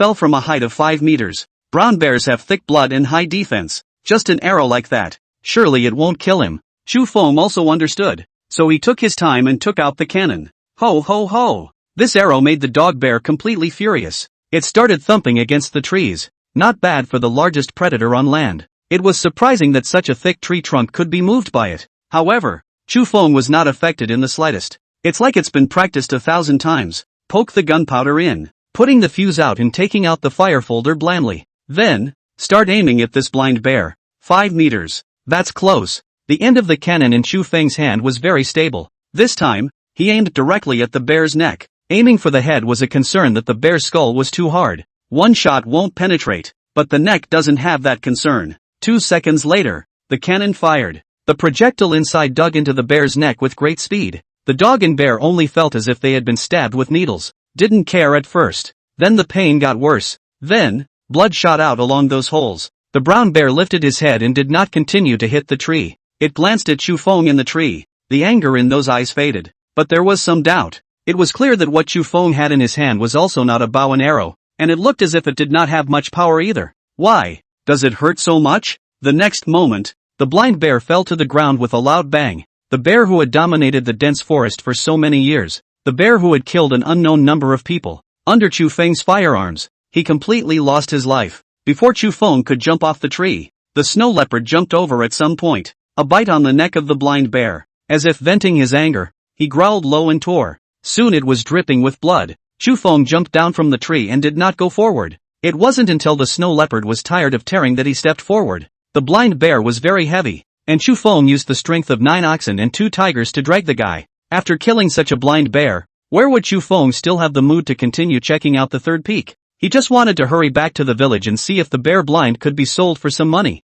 But when he dragged the blind bear out of the way, so did the snow below. Chu Feng looked at the green ferns that had been crushed and immediately stepped forward, saying in surprise, "White Heezy." Chapter 52 Chu Feng kills bear. The whole village is shocked. Chu Feng hurriedly placed these herbs carefully in his bamboo basket. When you're lucky, you just can't stop it. After putting all the white river seeds in front of him in a bamboo basket, again, underneath the pine tree, the lotus laurel was found. The 2 medicinal herbs that Zhang Xian had asked for were all found by Chu Feng, plus a huge brown bear. The second peak is all highland terrain though, but that doesn't mean there really isn't a tree growing. It is also fortunate that there is such a tree. Otherwise, Chu Feng would have really been finished off by this blind bear. But the question now was how he was going to drag such a blind bear down. As for going up to the third peak, that was out of the question. The whole point of going to peak 3 originally was to see if I could pick up any slack. What else did he need to pick up now that he had killed a brown bear of that size on his own? Taking advantage of the fact that those constable officials were still at the third peak, Chu Feng had to seize the time to bring this dog bear back. Standing up over 2 meters, the bear is 2 meters long, weighs 400 kilograms. With a bear that heavy, there was enough for the whole village to share when they got back to the village. Now it seems that Jade Dragon Mountain is not particularly resourceful. By all rights an adult brown bear should weigh 450 kilograms to start with. This bear is considered weak. It's certainly possible that in winter, brown bears don't have a strong desire to forage, so the weight didn't go up for goodness sake. No, it won't pull at all. After pulling this brown bear for a few hundred meters, Chu Feng completely gave up. Is it possible to really wait for those officials from the third peak to come down and help him? It was estimated that what they were thinking about was definitely not how to help Chu Feng. They're thinking about how to get this brown bear out of here, I guess. Just as Chu Feng was thinking about what to do, Wang Wei and Sun Can came over. They also carried hoes and axes in their hands, a bamboo basket on his back. The two were much more composed, and there was no jostling on the way up the hill. Instead, they followed Chu Feng in Du Dahai's footsteps and ran all the way here. Ran into Du Hai on the way here. Du Dahai told the two of them to hurry over and help Chu Feng. That was why both of them were a little out of breath when they arrived in front of Chu Feng. But when they saw Chu Feng and the brown bear by his side, both men's breathing stopped at that moment. Half the time no words came out. What are you guys doing here? It came just in time. Come and help. I can't pull it alone. Chu Feng gasped for breath. Wang Wei swallowed his saliva and looked at Chu Feng with unblinking eyes. Brother Feng, don't tell me that you hunted this alone? Can't you see there's still an arrow in your head? It's not me, it's you? Most of the common people here have probably never seen a cannon. Showed them the wound from the cannon and couldn't associate it. Chu Feng gave a half-hearted explanation. I climbed a tree, and this bear climbed a tree, and was so close that I gave him an arrow, and he fell out of the tree and died. Brother Feng, I'm young. You can't lie to me. Sun Quan was somewhat speechless. But the facts are right in front of us. This bear is also in sight. There's no one else around. Another arrow did stick out of his head. Asterisk asterisk asterisk asterisk. I'll be damned. After reacting, Wang Wei was so excited that he was somewhat at a loss for words. Windy, do you know how the others will react if you bring this bear down? What kind of reaction? That was something Chu Feng really didn't know. It's just a brown bear, so maybe hunting a dog bear is really quite shocking. But that's about it. Don't say so much. There are still many officials on the third peak. We can't let them see this brown bear, Chu Feng said. The two nodded at once. Rush forward to help. The brown bear hadn't been dead long, and there was still some muscle reaction in his body. When Sun Quan wrapped his arms around the bear, his paws subconsciously retracted. Sun Quan immediately shouted, "Not dead. Not dead yet. Save me. I'm going to be eaten by a bear." The voice was so mournful that it shook the snowflakes around them. "Okay, stop screaming." Sun Can's shout startled Chu Feng. A hasty inspection determined that the bear was indeed dead through and through. Only then did he say breathlessly. Chu Feng raised his head and looked around again. The snow leopard had gone nowhere. How many times has this been rescued by that snow leopard? I hope to see you again next time, Chu Feng muttered. After the three men had carried the brown bear to the village with great effort, everyone in the village came. They looked at Chu Feng as if they had seen the god of Jade Dragon Mountain. The ancients were generally superstitious. They even call lions and tigers and blind bears gods, because these beasts are very powerful, and it also eats people. The blind bear of the dense forest is one of the most famous beasts in the entire town of Snowy Ridge, survived for an unknown number of years. It's not like no one has been to Jade Dragon Mountain over the years, even if the rumor of the curse of the Jade Dragon Mountain is out. Yet there are still people who have gone up the so-called Jade Dragon Mountain. Naturally, a number of people have come across this blind bear. There are those who die and those who survive. The people who escaped called the blind bear the mountain god of Yulong Mountain. But now, this brown bear was killed by Chu Feng. The villagers looked at Chu Feng differently all of a sudden. Some people even wanted to worship Chu Feng. You damn well really hunted this bear? When Du Dahai arrived in front of Chu Feng, he could not help but pat Chu Feng's shoulder. As luck would have it, the brown bear was injured. Luck indeed. But where this brown bear was healthy, Chu Feng might have accounted for it. Alright, I'll go back. Don't look. Du Dahai immediately rushed at the others. The villagers still couldn't help but watch from the sidelines. After all, it was a bear, which was too rare. You're not Chu Feng. You're not the mountain patrol. You can't quell the mountain god's anger. Continue to stay here and beware of being cursed, Du Dahai deliberately said. As expected, the villagers immediately dispersed upon hearing that they might be out of luck. What's the point of letting them go? I still want to sell the meat of this bear, Chu Feng said. No, you can't sell it to them. It's not an ordinary hunting trophy. A bear is worth too much. If you really want to sell it, quietly go to the town and find someone to sell it to. The people there know what they're talking about. And if you sell it in the village people can't afford to buy it. Chu Feng glanced at Du Dahai with some surprise. It seemed that he didn't expect Du Dahai to actually think of this level of meaning. Don't put yourself at a disadvantage, Du Dahai said. How is that person doing? Chu Feng asked. Send it to old Zhang, who gave it a simple bandage. And let Zhao Yusheng send it to the town. He can't stay in our village. He'll bring us trouble. Well, just walk away. Alright, the dog and bear will carry it to the yard for you. Settle it while it's almost dark. And be careful when you go to sell it. And try not to let the others know what you're selling. Understand? Du Hai was almost pushing his luck. Chu Feng nodded and said, Don't worry, village chief. Then, Du Hai left as well. Only Wang Wei and Sun Can were left in the courtyard of Chu Feng's house. These two naturally don't have to leave. And a bear is notoriously difficult to deconstruct, relying on him and Cho to die of exhaustion. Once it started to get dark, the four men began dissecting the huge bear in the yard. In all, the meat was taken out to the tune of 200 kilograms, the remaining half being the weight of bones and hides, gave these two men 10 pounds of meat each.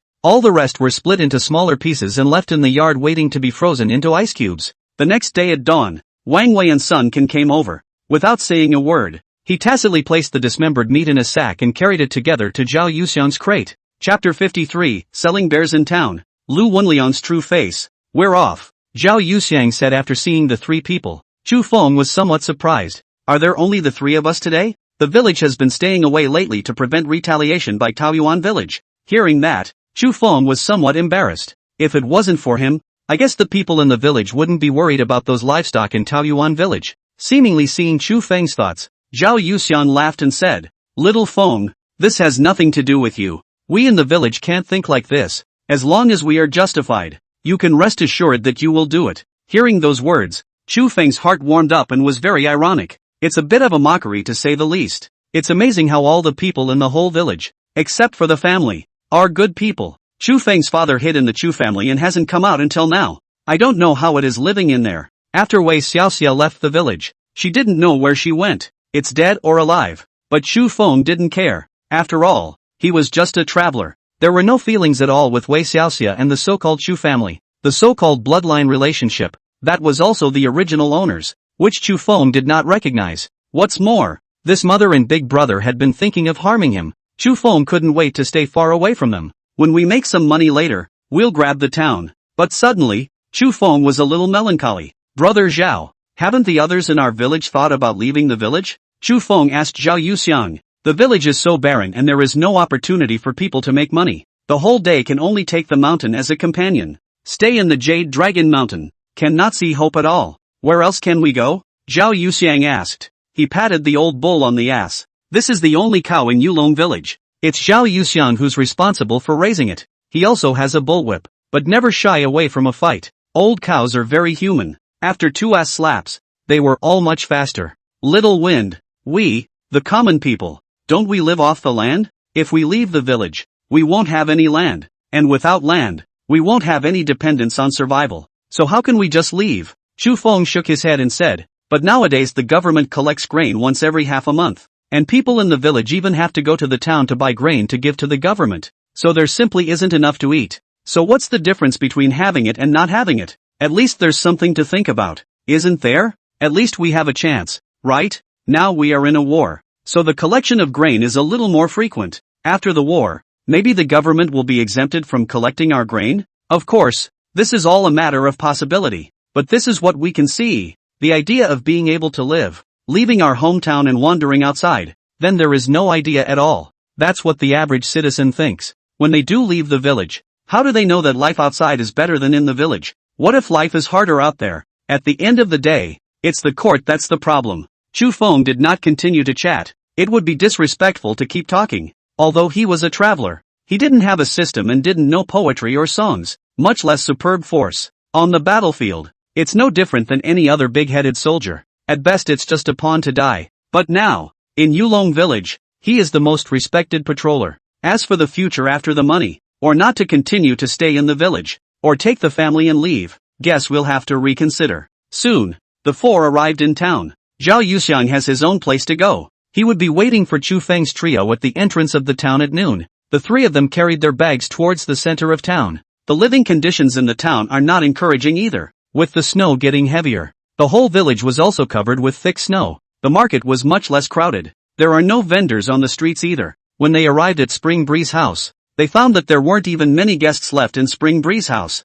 Lu Wenliang yawned. The abacus in his hand was rattled. Brother Rio, I'm here again, Chu Feng said. This was his second meeting with Lu Wenliang. Since the last time, Lu Wenliang had not allowed Chu Feng to call him boss. It seems earthy and impersonal. As one of the big meat providers, Chu Feng's status was naturally different in Lu Wenliang's mind. After seeing Chu Feng, Lu Wenliang immediately went forward and said, Little brother Chu is here again. What kind of meat is there today? In his mind, it was nothing more than some pigs, sheep, cows and horses. These things can be good. There aren't many restaurants that serve meat these days. As the largest tavern in town, the meat supply has always been very low during this period. Lu Wenliang had a big headache, but it's almost New Year's Eve. The war is expected to stop. That time can be better too. After all, rich people's families don't want to cook for themselves. They prefer to have their New Year's Eve dinner in a restaurant. Take a look around. You want it or not? Chu Feng exposed an opening in the sack. At once, the bear's paw inside was revealed.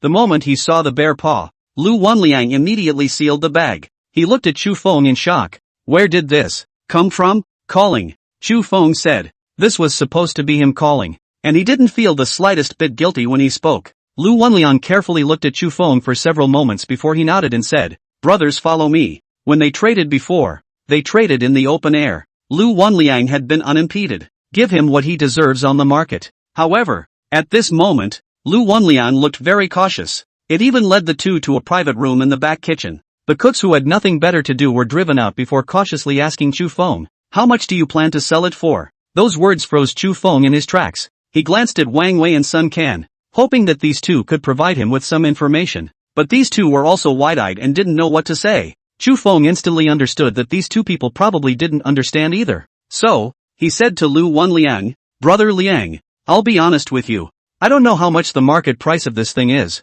but I'm sure you won't lie to me." "That's right, I won't lie to you. This stuff, it's expensive. Especially the bear paw. What else do you have in this sack, besides bear paws? And bear meat, bear bile, bear brains, and a bear skin?" "I don't want the bear skin here. I can introduce you to someone. You go and sell it to him. I'll take the rest. How about 100 taels?" Hiss. Behind them, two voices sucking in cold air rang out. Wang Wei and Sun Can looked at each other. They had never even heard of so much money in their lives. 100 taels. That's 100 taels. An ordinary citizen with 100 taels would be clothed and fed for the rest of his life. They subconsciously looked at Chu Feng, hoping that Chu Feng would hurry up and agree. They also knew that Chu Feng was a very righteous person. Once they agreed, the 100 taels would definitely have their share. Chu Feng stroked his chin and said, "Brother Liang, you're not being honest. How can it be? Chu little brother, I give you the price is absolutely very fair. And you this dog bear in the town simply cannot be sold.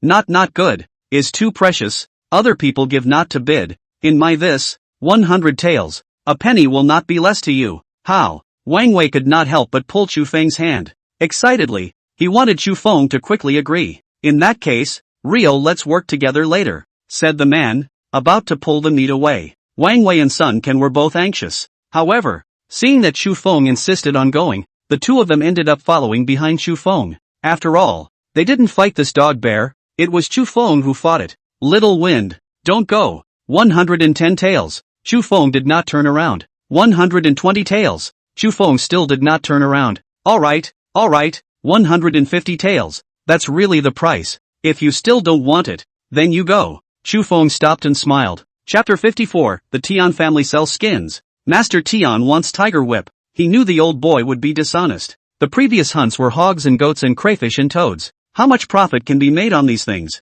Lu Wenliang didn't have to play games with him. But a bear is different. This stuff, there's a lot of profit in it. Just a bear paw alone. A dish made out of it is estimated to cost 10 or 20 taels of silver a plate. This is money that a farmer's family may not earn in a lifetime. 4 paws on a bear would be almost 80 taels. With the others, 100 taels is definitely cheap. So Chu Feng tried to pinpoint the other party for a bit, but I didn't realize that it had managed to hold the other side. The price went all the way up to 150 taels of silver. 150 taels for one bear. Wouldn't 10 be 1500 taels? Then wouldn't Chu Feng really become a rich man? Of course, just think about such things. Let's not talk about the danger of hunting a bear more or less. It's doubtful that there are any bears left on this Jade Dragon Mountain. And, the reason bear meat is so expensive. It's because of the scarcity, the preciousness. Chu Feng really hunted and killed 10 bears, and the bears were worthless. Wang Wei and Sun Can only felt their hearts beating out of their chests. They looked at Chu Feng incredulously, couldn't figure out why Chu Feng not only didn't have any waves when he heard 100 taels of silver,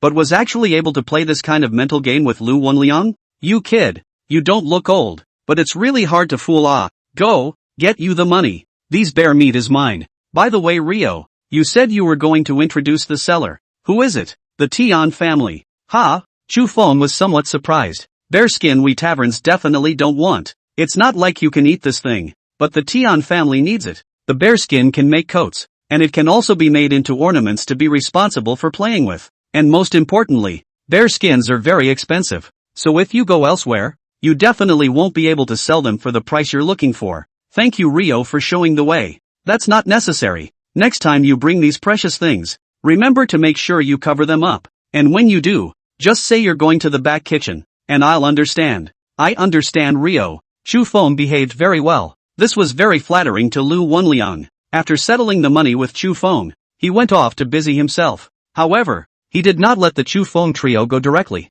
This is a restaurant. There's no shortage of food. A generous breakfast was prepared for Chu Feng's trio, and the three of them left only after eating it. "Let's go to the Tian family," Chu Feng said. The two of them, Wang Wei and Sun Can, had been floating around until now. All their lives they had never known what 100 taels was. But just a moment ago, Chu Feng had placed that entire 150 taels of silver tickets in the backpack behind them. Today this bag is being carried by Wang Wei. He just felt like he was carrying a red-hot ember. Every now and then you have to touch it, afraid of losing it. If this money is lost from his hands, he will be blamed for everything. The Tin family is at the west end of town. This side is the more lively part of Snowy Ridge. Also, it's where the rich people live. Not many rich people in a town. The Tian family can almost be said to have their hands in the air here. Even the government can only look up to them. It's not just that the Tian family owns a lot of assets, but also because of the connections behind them. The great general of Snow Iron City, also surnamed Tian.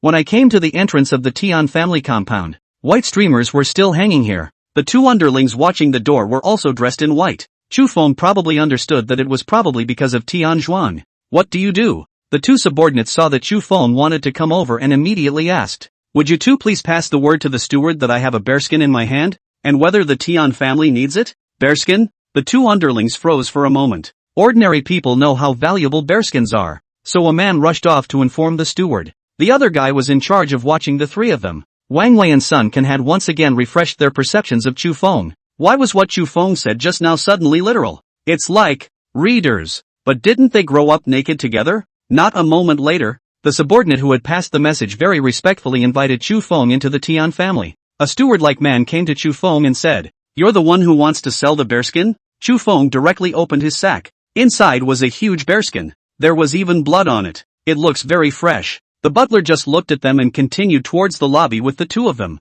Just after arriving at the lobby, Chu Feng saw a familiar figure. It's you? After Tian Xin saw Chu Feng, she was immediately somewhat surprised. Chu Feng nodded and said, I have met Ms. Tian. Afterward, an old man on the first seat tapped his walking stick and asked Chu Feng, are you the inspector of the Jade Dragon Mountain? The old man didn't ask about the bearskin. Yes, it was also you who followed my grandson to Jade Dragon Mountain. That's right. Lord Tian makes people very reliable and takes much care of my subordinate. If it wasn't for Lord Tian, perhaps my subordinate would have died on the second peak as well. This time I came here. In addition to selling bear skins, I also have a wish, which is to hope that Elder Tian will allow my subordinate to offer his condolences to Lord Tian. After Chu Feng finished speaking, he began to stare at Master Tian's eyes. Sure enough, the old man's eyes got a little misty and moist. The seriousness also grew sad. Effective. Chu Feng immediately rubbed his eyes, and his eyes turned red all of a sudden. I don't know if Lord Tian has a wife and child.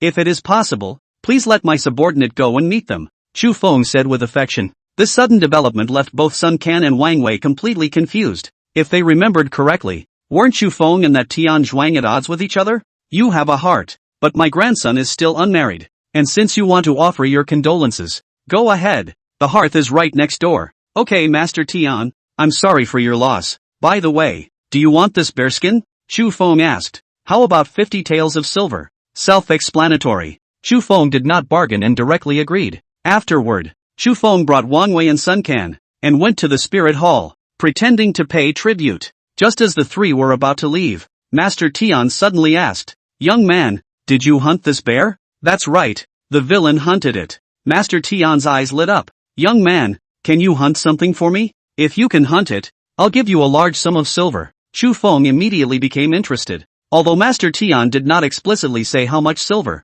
but a large sum, certainly less than 100 taels. Why do you need to be like that, Master Tian? Just tell me. Master Tian sighed and said, the Tian family was originally a single lineage. Tian Zhuan's father left early, leaving only Tian Zhuan alone. This brat, however, is not willing to marry. Did not think but ended up giving such an end. But my Tian family, such a large foundation, cannot be left to outsiders in the future. The Tian family needs to open branches and spread the leaves. Nigh. Master Tian looked helpless, then asked with longing, how is little brother's hunting ability? It's not bad. And are there any tigers on Jade Dragon Mountain? Naturally there is. Chu Feng said. The doctor said that using the tiger whip as a medicinal guide can revitalize me. How about you help me get a tiger whip? Chu Feng. Chapter 55, earning a huge sum of money. Zhou Xiao faints from fear. Chu Feng covered his mouth and tried to laugh, but didn't dare laugh out loud. It was only after a long moment of silence that he asked Master Tian, then how much silver does Master Tian intend to offer?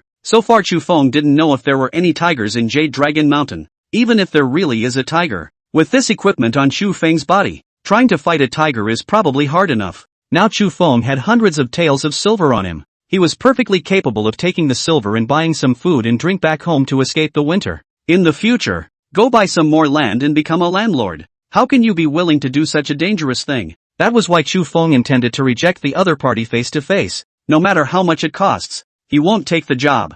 500 taels. I'll give you 500 taels if you can fight a tiger. Why do you need to do that, Master Tian? Just wait at home. Isn't it just a tiger? But it may be a bit long. Chu Feng patted his chest and said, the matter of 500 taels can certainly be considered. With 500 taels, the world is so big that their family can go wherever they want. Master Tian laughed. A tiger is certainly not such an easy thing to hit. I will wait for you. Master Tian stood up and left. After handling the matter of the bearskin, Chu Feng did not continue to stay in the Tian family. Then he took Wang Wei and Sun Quan and left the Tian family. Until they left the Tian family, Wang Wei and Sun Quan were still in a state of flux. The two were so confused that they didn't react until now. Chu Feng came at one of the two men's asses with a kick. Wang Wei was so scared that he hurriedly protected the bamboo basket behind him in front of his body. That's 150 taels of silver in there. Don't cover it up. There's no one around. Let's split the money. Brother Feng, what are you talking about? You've already given us both 10 pounds of meat each.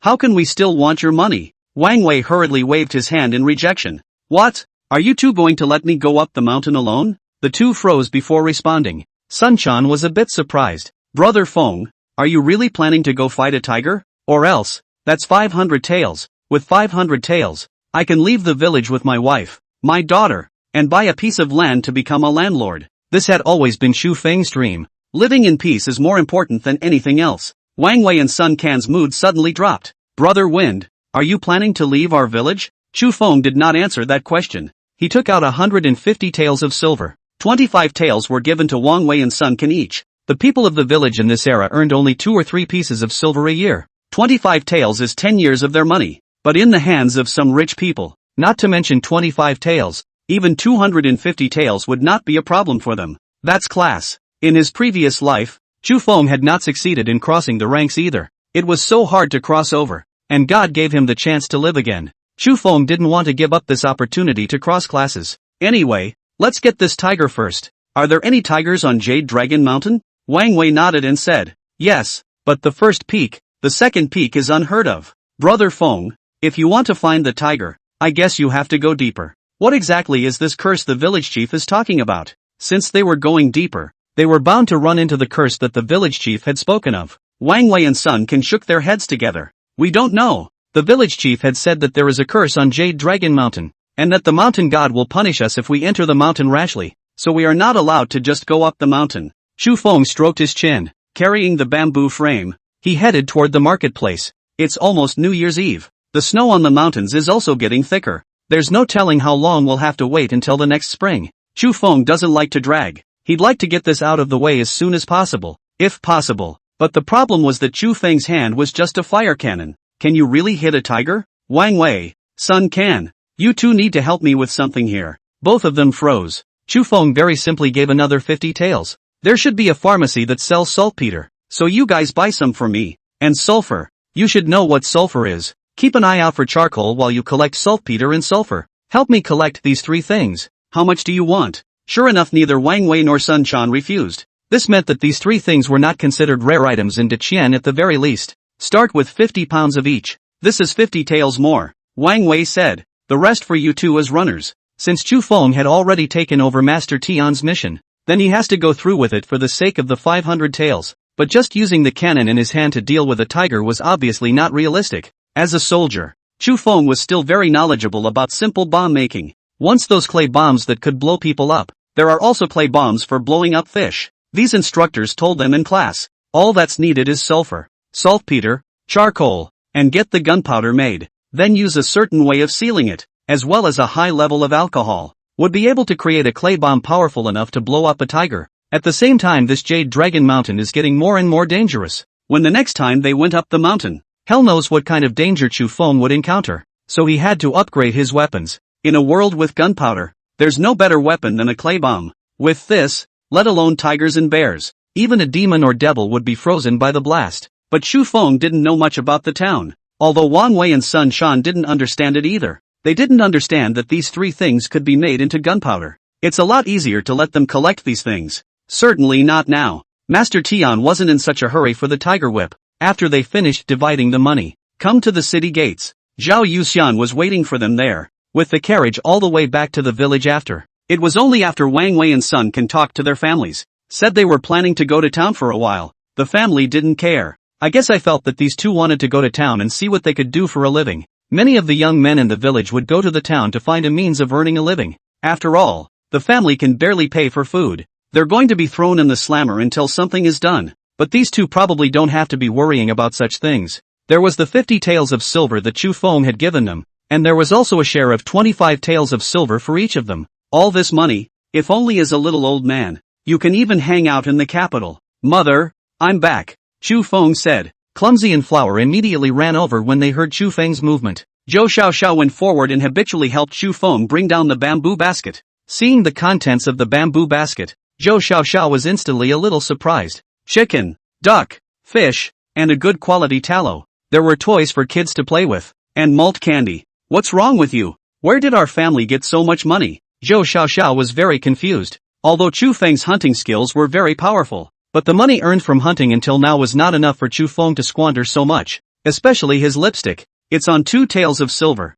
2 taels of silver refined rice can buy a lot, not to mention brown rice. That probably won't be eaten in 6 months. Chu Feng smiled and took out the remaining 50 taels in his hand. Hide it. When Zhou Xiaoxiao saw the 52 silver tickets, she first froze for a moment. The whole thing then lay on the ground. Chapter 56. Xiaoxiao is pregnant. Chu Feng develops an earth bomb. Clumsy circled around Chu Feng's feet and nibbled on them. Chu Feng picked it up by its ears and carried it to the side. Blossom nibbled on Clumsy's tail next to him. Clumsy turned his head and was about to chase Flower. But Hannah, who had gradually gained size and strength, was no longer something that Dum Dum could catch up with. It took a slight leap and went up to the roof. From the roof of the house, he looked mockingly at Clumsy. Chu Feng waited at the door for a long time. And finally, Zhang Xian came out, followed out by a woman. Looking at that woman, Chu Feng instantly asked with worry, "What happened to my mother?" Zhang Xian laughed and patted Chu Feng's shoulder, saying, "It's better for you and your younger siblings not to be so intense by the end of the night. What's going on?" Chu Feng's face was slightly blushing. Zhou Xiaoxiao was his wife no matter what. There was never a shortage of things the two should do. Naturally, just a moment ago, Zhou Xiaoxiao suddenly fainted and fell to the ground. It took Chu Feng by surprise. At first, Chu Feng simply thought that he had frightened Zhou Xiaoxiao. 52 silver bills are indeed a big shock to the average person. But when Zhou Xiaoxiao was half awake, still worried, Chu Feng went to find Zhang Xian. As a result, Zhang Xian came up and gave him a metaphysical remark. "Don't get sloppy with me, old brother. What's the situation? You say it." Zhang Xian looked at the woman next to him. Although Zhang Xian was a great doctor, he also had ethics. Women in this day and age held fame and honor in high regard. He usually doesn't treat just any woman under 30 if he doesn't have to. This is the time when his wife takes the top spot. Zhang Xian's wife laughed. "A happy pulse. Pleasant pulse." Chu Feng froze. "Have a child of your own." Although Chu Feng had always loved Chu Miaomiao as his own child, but he didn't cross over 5 years ago either. This so-called child came after he crossed over. It belongs to his real children. Keep an eye on your younger siblings. We'll leave if there's nothing else. With the two of them gone, Chu Feng hurried to the room. Zhou Xiaoxiao has woken up. She was covering her stomach and the glory of motherhood was on display in this moment. Chu Miao Miao also laughed beside her. "Is Miao Miao going to have a little brother?" "That's right. Miao Miao is going to be a sister." But Zhou Xiaoxiao sighed softly. Chu Feng hurriedly went forward to hold her forehead and said, "What's wrong, mother? I want to give your Chu family a boy. What if it's another girl?" Chu Feng gently tapped his forehead. "What are you talking about? No matter if it's a boy or girl, it's my Chu Feng's child. You don't care? What's there to care about? The fact that you are willing to give birth to me is already a great gift to me." "Mother, hard work." Chu Feng watched Zhou Xiaoxiao cry. "It was a moment, but suddenly I didn't know what to comfort." "Don't worry. No matter if you give birth to a boy or a girl, in the future I will treat them equally. In the future our family will have a big yard and be able to be a landlord. And when we are 100 years old, Miao Miao and the ones in your belly, all the family property will be divided equally." Chu Miaomiao was still young and did not understand the meaning of Chu Feng's words. But Zhou Xiaoxiao was even more moved when she heard these words. "Sunga, I believe you." Chu Feng stood up and said to Zhou Xiaoxiao, "Then I'll go up the mountain first. I might have to stay for 2 days. You guys be good at home." Zhou Xiaoxiao nodded, not worried. After all, with Chu Feng's ability, there were no more beasts on the mountain that could threaten him. Seeing that the end of the year was approaching, soon the officials who had gone up the mountain were running down from above and below. They are not continuing to track the Lotus cult. Going home for New Year's is the right thing for them. Chu Feng, because he was related to Liao Xiong, just make a point of asking for insider information. Sure enough, someone encountered a tiger in the mountains, bitten to death, right on the third peak. Chu Feng's heart was on fire. In the past few days, he frequently went up the mountain and rebuilt the snow hut at the place where Zhao Yutian's gang died on the second peak. Take all your weapons and something that no one is allowed to know. Put it in the snow house. In the past 2 days, Wang Wei and Sun Can had also been following Chu Feng in the mountains. Makes the village a little curious. Don't understand what this brother 3 is doing. Suddenly one day, a violent explosion rang out on Jade Dragon Mountain. The village only heard about it. They don't really know what's going on. However, they did not know that the 3 people, Chu Feng, Wang Wei, and Sun Can, who were on Jade Dragon Mountain at this moment, were looking with excitement on their faces, looking at an animal skin tube in front of them. Brother Wind. This is what is called a dirt bomb. That's right, with him we can go to the tiger. Chu Feng's eyes lit up. They rejoined the village and briefly repaired themselves. Early the next morning, meet at the entrance of the village. One of you carry a firebrand and one of you carry an animal skin pipe, and never put the 2 together. Understand? Before departing, Chu Feng warned very sternly. These 2 men have seen the power of the bestiary tube. Yun nodded. This walk took them a day and a night. It was dark by the time we reached the second peak platform snow hut. Because it's too hard to walk, the snow had fallen waist deep. As a last resort, the 3 of them had to take a break here. Before they could sit down, Chu Feng raised a fire, intending to roast some meat for dinner. As a result, before the meat was cooked, a familiar figure brushed up against it. Ow, it's a snow leopard. Chu Feng was somewhat speechless as he looked at this fellow. You have a good nose. Tear off half of the roast. The meat isn't cooked yet, but Snow Leopard doesn't care. A mouthful of this meat. It seemed that he was still somewhat unfulfilled. Still looking at Chu Feng. Nope, the rest is ours. The supplies that Chu Feng brought with him were all accounted for in the past few days. Enough for them for about 3 or 5 days. If we gave the supplies to the Snow Leopard, it wouldn't last 3 or 5 days. Brother Wind. Wang Wei and Sun Can were already swinging by the snow house at the moment. They carried axes and hoes in their hands. Some wanted to go forward, but were afraid to do so. It's fine. It shouldn't attack us. Chu Feng said. The snow leopard has really run out of ideas for attacking people at the moment. When Du Hai was with him before, he didn't attack either. Only then the snow leopard didn't dare to come forward either. But now, even if there were 2 people around Chu Feng, it dared to go forward. You guys come over and try it. It really won't attack you. Chu Feng once again invited. Wang Wei and Sun Can looked at each other and slowly walked forward. Seeing that the snow leopard indeed didn't attack them, they slowly dropped their hearts. Chu Feng attempted to touch the snow leopard's forehead, and it did not move. This action caused Wang Wei and Sun Can to be startled again, fearing that this beast would jump up and give Chu Feng a claw. Chu Feng, however, laughed. Seeing that you're quite humane, do you still want your cub or not? Ow. Naturally, Snow Leopard would not answer his question. Chu Feng laughed. Named your cub Flower. Why don't I name you as well? Thus, the Snow Leopard was given the additional name of Dahlia. Dahua left after eating the meat and did not intend to stay by Chu Feng's side for a long time. Wang Wei and Sun Can were a bit excited. Brother Feng, have you heard of this? Only those who are blessed by a great mountain will not be attacked by big cats. Really? Really? Wang Wei and Sun Can nodded their heads in succession. Then tomorrow when I run into a tiger, I'll see if it will attack me. Chu Feng laughed. The 2 men froze. Tigers don't count as big cats. Sun Chan, however, shook his head and said, by all rights, tigers should also be considered big cats. What makes a tiger a big cat? Then a big bug. Just as the 2 were arguing. Roar! On the 3rd peak, a tiger roar resounded through the clouds. Chapter 57, Night Encounter with a Fierce Tiger. Near-death earth bomb. Chu Feng did not know whether the 3 of them were lucky or unlucky. The first night they were on the mountain, they ran into a tiger. The sound of a tiger whistling roamed throughout Jade Dragon Mountain. As if it was a magic sound, it made all the creatures of Jade Dragon Mountain prostrate themselves on the ground, fearful that this furious god would hear him and take his life. The 2 of them,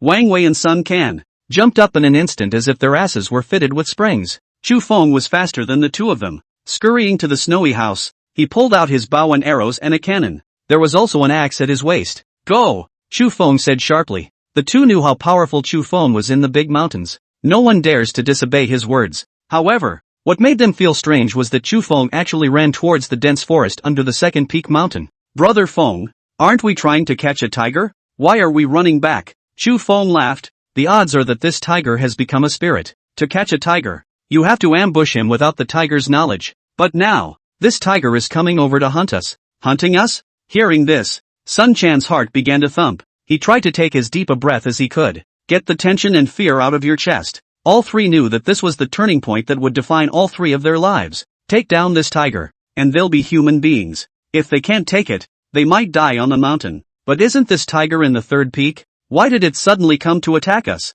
Wang Wei asked. This was what he and Sun Quan especially didn't understand. Chu Feng said, because this tiger has tasted the taste of man. The Jade Dragon Mountains are deserted all year round, and even the natives keep their whereabouts hidden. And the natives aren't afraid of tigers. They've been living in the same place as the tiger for so many years, knew what to do with the tiger a long time ago. But those officials who were on the mountain for the first time didn't know. Tigers are beasts, but they cannot be treated as mere beasts. This is a beast that ambushes, calculates, and may even devise traps. Of the 100 people who went up the mountain, I don't know how many were blackmailed by the tiger, but this is certainly a significant number. Otherwise they wouldn't have gone down the mountain without even seeing the shadow of the Lotus sect. Having killed the official, the tiger naturally wants to savor the taste. I guess that's when the tiger learned what it was like to be a delicacy. When Chu Feng's trio was on the mountain, they had committed a very big taboo. They lit the fire. Common beasts may be afraid of fire, but bear blinds,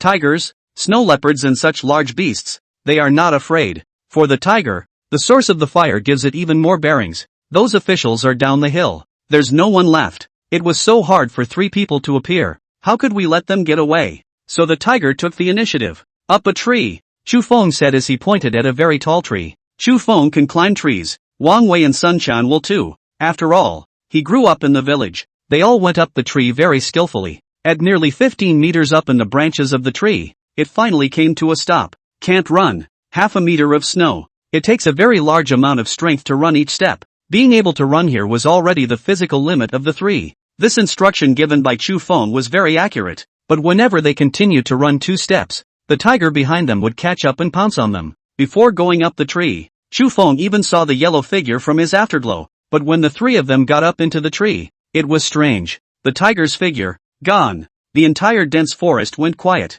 Only the ragged breathing of the 3 men remained. After a long while, Wang Wei Tracker couldn't hold back and asked Chu Feng, Brother Feng, where's the tiger? Chu Feng just shushed, didn't say a word. Wang Wei and Sun Can then didn't dare to continue talking. As the breathing subsided, Chu Feng gripped the axe in his hand with a death grip and closed his eyes. When attention is not in sight, hearing is then unusually sharp. Ja ja ja. The sound of fingernails scratching a branch. The tiger has come. Only not in front of them, but Chu Feng violently turned around. At the same time the axe in his hand had slashed hard. Sure enough, a large tiger's head was staring him dead in the face. But where Chu Feng reacted 1 second slower, he would have been pounced on from the tree by this tiger. At that point, Chu Feng could only wait for death. But even though Chu Feng's reaction was fast enough, the tiger reacted faster. With a sideways dodge, he dodged Chu Feng's axe. Done. That was the only thought that remained in Chu Feng's mind. He guessed that tigers would be hard to hunt. And yet, I didn't expect the difficulty to be so high.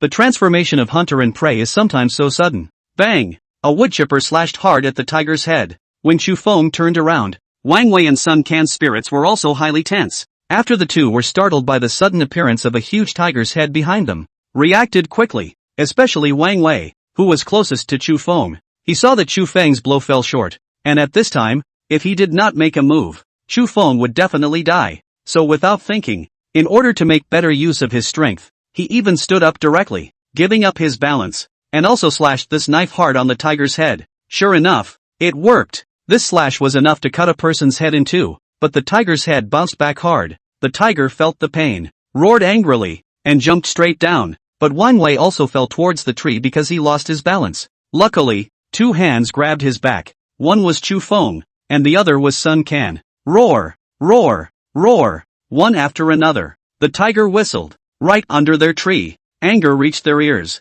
Extremely loud. All 3 couldn't help but cover their ears. The tiger did not leave, but was under the tree, staring at them with scarlet eyes. Even when those 100 officials came up the mountain in the first place, they didn't cause it so much harm. This makes the tiger default to the idea that humans are just a very catchable animal. Just be careful not to bunch them together. But I didn't realize that the 3 people captured today were so tricky. But it was so delicious that the tiger did not want to give it up. Its forehead began to drip blood and it didn't care. Straight away, he scuffed twice against the snow and started climbing the tree again. It was not until this time that the tiger completely appeared in Chu Feng's line of sight. Big, very big. It's bigger than the so-called northeast tiger of later times. That body length is estimated to be directly over 3.5 meters, about the size of a horse. The thick limbs stepped on the snow, completely covering Chu Feng's 44-yard shoe prints. After that bloody mouth opened, it felt like it could directly bite off a person's head. Chu Feng finally understood why the blind bear did not dare to go to the third peak. I was under the impression that bears and tigers should fight 50-50. It even favors the bears, because bears fight in more diverse ways. But no matter how diversified it was, when it came across such a tiger, that brown bear in the dense forest couldn't possibly do the job. Could it? Windy. What to do? Wang Wei and Sun Can had both panicked at the moment and didn't know what to do. Use a dirt bomb, Chu Feng hurriedly commanded. He's got dirt bombs on him, too. Just drop the axe. This axe was no longer of any use to Chu Feng. There was no way he was going to engage this tiger head-on unless he wanted to die. Blowing gently, the fire folders lit up, directly ignited the animal skin pipe in his hand. Wang Wei and Sun Quan followed suit. Following Chu Feng, he lit it up, but Wang Wei and Sun Can threw it down without even thinking about it. Chu Feng didn't. He was holding the burning animal skin pipe in his hand. Inwardly, he began to count silently. It was only on the count of the third second that he finally took aim at the tiger that was climbing upwards and dropped the tube of animal skin in his hand. The next moment,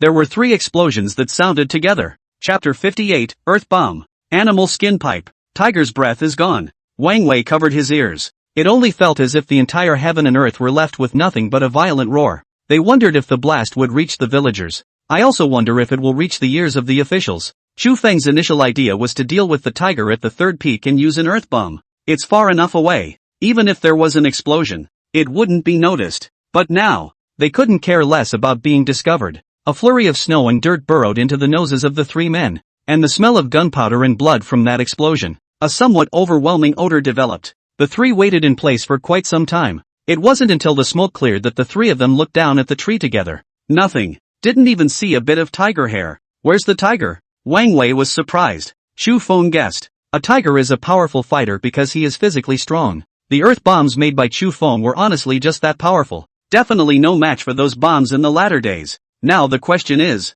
will this bomb take care of this tiger? Go down to the tiger. Ha! Wang Wei froze for a moment. Sun Quan even said with his legs a little shaky, are you serious, brother Feng? Seriously. Saying that, Chu Feng was the first to climb down the tree, and soon found the axe that had just been dropped under the tree. Several of the grounds under the trees had been turned over by the dirt bombs that had just been exploded, revealing the black earth within, and the green ferns. Blood could be seen not far away, and the blood is very visible. Chu Feng carried his axe and chased after him in the direction of the bloodstains. Wang Wei and Sun Can looked at each other and could only follow behind Chu Feng. It wasn't long before they saw a burly yellow figure. It's a tiger. It still has blood on it. That blood dripped down there every now and then. At first this tiger quickly escaped the trio's sight after. Can't run anymore. Even walking while breathing heavily. It turned its head and saw the Chu Feng trio. Actually started subconsciously running away. Sure enough, it doesn't matter what kind of awesome beast it is. With enough firepower, you can be completely unafraid. Want to throw 2 more? Wang Wei said with some excitement. Even the 2 of them could see that this tiger, now, was at the end of its tether. But if you throw 2 more to blow up the other team, you might be able to take it right down. However, Chu Feng shook his head and said, that was a good opportunity just now. But even if I give you guys a chance now, you won't be able to blow it up. The tiger kept running forward. The speed seemed slow, but it wasn't something the 3 of them could catch up with on their feet. And the animal skin tubes needed to be thrown, and the tiger was about 30 or 40 meters away from them. Even if thrown over, the tiger could easily escape. Chu Feng finally took out his black backpack, revealing the cannon inside. It was a move he made after much thought. Wang Wei and Sun Can, at the very least for the time being, were able to be trusted for Chu Feng. So, he took out the cannon. However, they did not expect that Wang Wei and Sun Quan had never seen a cannon at all. They saw Chu Feng stop, took out a firebrand and lit it against one of the fuses. Then, aiming at the tiger that was running in front of him, Tiger didn't realize that death had set its sights on him. As the fuse in his hand began to burn, just a thud, the cannon in his hand rang out. Chu Feng knew for sure that he had hit it. This distance is only about 50 paces, and the tiger is so big, plus Chu Feng's confidence in his aim. Sure enough, he only saw the tiger in front of him slant its body. Just lay straight down on your side. Both Wang Wei and Sun Quan couldn't help but glance towards the cannon. They don't know what the hell it is, but they heard about it. What the 2 did not expect was for Chu Feng to actually have one, but the 2 didn't think otherwise. As for wanting to get this cannon, there is no idea. Even if Chu Feng gave it to them, they would not use it. It really hit. Windy is awesome. Wang Wei cheered when he saw the tiger lying on the ground. But what the trio didn't expect was that the tiger, which was originally lying on the ground, actually stood up again, no longer running away. He instead turned around to look at the Chufeng trio. This time the Chufeng trio also stopped their chasing steps. The cannon in his hand was replaced with a bow and arrow. The tiger's ability to move is getting slower and slower. He's got a big gaping hole in his head. It was so bloody that it even showed the skull. One of the eyes has been lost to a dirt bomb. The other eye was all bloodshot as well. It's hard to see the eyeballs. This made Chufeng even more surprised. Some movies and TV shows or entertainment depict how awesome the beast is. 1 or 2 shots won't kill you. People actually overestimate the defenses of these beasts. But any hot weapon, even the smallest, 45 round, give the world's largest brown bear a couple of those and he can't stand it. If you hit the vitals you'll be killed straight away. What's more, the earth bombs created by Chufeng were much more powerful than the 45. It even exploded directly on the tiger's head. But even so, the tiger actually stayed alive. The tenacity is evident, but it's all over. In order to ensure absolute safety, Chufeng aimed at the tiger in front of him with the bow and arrow in his hand. Whoosh! The arrow pierced directly into the tiger's neck. Roar! This tiger is like an indomitable warrior. Didn't keep running away. Instead, he jumped on a boulder. Even if its size doesn't support it doing the climb. After it struggled to climb up the boulder, it roared madly at the Chufeng trio, then jumped violently off the boulder. Even though he knew he would not be defeated, he did not flinch. Towards Chufeng, he violently charged. The tiger limped as it ran, huffing and puffing straight up. The eyes that were so blood-red that you couldn't see them in their sockets. Feel no fear. Sun Quan and Wang Wei were intimidated by this aura. They stood still, as if silly. Chufeng, however, just sighed. The bow and arrow in his hand did not stop. Soon, the second arrow, and the third arrow were all shot. With Chufeng's ability, there was no chance that these arrows would miss. All lodged in the tiger's body. Each stroke, deep to the bone. But strangely, the tiger didn't stop. Not even a scream. Those 2 eye sockets. They just stared at Chufeng with a deadly stare and could no longer place anything else. Chufeng intentionally avoided his back and belly, because tiger skins are expensive, until one of the arrows hit this tiger in the eye. The tiger was just the last 3 meters away from them. If a tiger in a healthy state jumped up, it could end their lives with a slap. Pity. In this hunting game, the identity of the hunter and the prey switches twice. In the end, it still allowed Chufeng to achieve victory. Chufeng clasped his hands together and prayed to the tiger. He respected such an opponent. But reality is reality. Chufeng needs a large sum of money to enable his wife, daughter and future children to live a better life. Come on, don't just stand there. Do it. After unloading everything on his body, Chufeng took out his firewood knife. How many pounds is this tiger's? Wang Wei couldn't help but ask. Sun Quan said beside him. I estimate that it should be at least 300 to 400 pounds, as heavy as that blind bear. But this tiger is much bigger than that blind bear. The two had helped break down brown bears before. Sort of a breakdown experience with this large beast. So this time it's a little more manageable. To be misunderstood and envied by the village. The trio finished the split directly in place. Once the split was complete, it was time to head towards home. Any part of the tiger except the blood was brought back to them. Remember, don't just let anyone else find out that we have a tiger. Go straight to town tomorrow. Just the 3 of us. The sooner the better. Chufeng said. Both men nodded and carried the divided tiger carcass, disappearing in the darkness of the village alley. Chapter 59, Selling Tiger Whip. Master Tian asks Chufeng if he wants a concubine. Master Tian was drinking tea in the lobby. Tian Xin served his grandfather next to him, but since the death of his brother Tian Zhuang, Master Tian has never been kind to Tian Xin. Grandpa, do you want me to help you back to rest? With a cold wind blowing, goosebumps of snow drifted into the lobby. Tian Xin was afraid that her grandfather would freeze, so she asked, no need, don't come and touch me. Don't think that if you're nice to me now, the future Tian family fortune will be given to you. Don't even think about it. Facing Master Tian's abhorrent look, Tian Xin only felt a little aggrieved. Grandpa, what are you babbling about? What am I babbling about?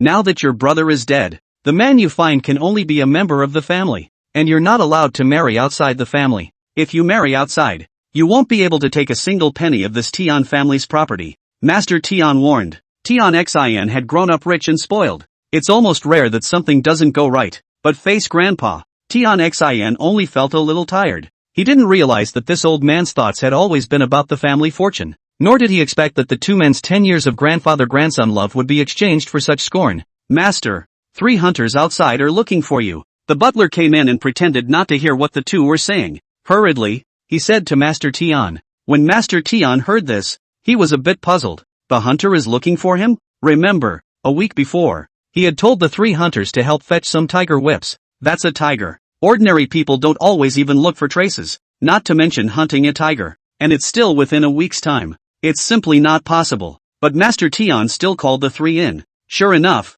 when he saw Chu Feng's face, Master Tian became somewhat disappointed. Could it be that these 3 found tiger hunting a bit difficult and came over to him to ask for help? If you have any difficulties, you have to seek your own solutions. You can't just come over to my Tian family for help if you don't want to do anything at all. But the words were not yet spoken. Chu Feng then shook the sack in his hand twice. A large tiger's head rolled out of the bag. Master Tian, we've called in what you asked for you. Just in case you think we're faking this. Here's the tiger's head, just beaten yesterday. Chu Feng held up the tiger's head and walked towards the outside of the field. Elder Tian Xin, as well as the housekeeper next to him, and the surrounding guards, the moment they saw the bones, everyone shuddered inwardly. The legs were weak. Hate to be paralyzed. Had they ever seen such a horrible creature in their lives? After all, there were no zoos in this day and age. Many people have only heard of some of the beasts' names, but never seen. These beasts are not only few in number, but also very dangerous. No one will be looking for them on purpose.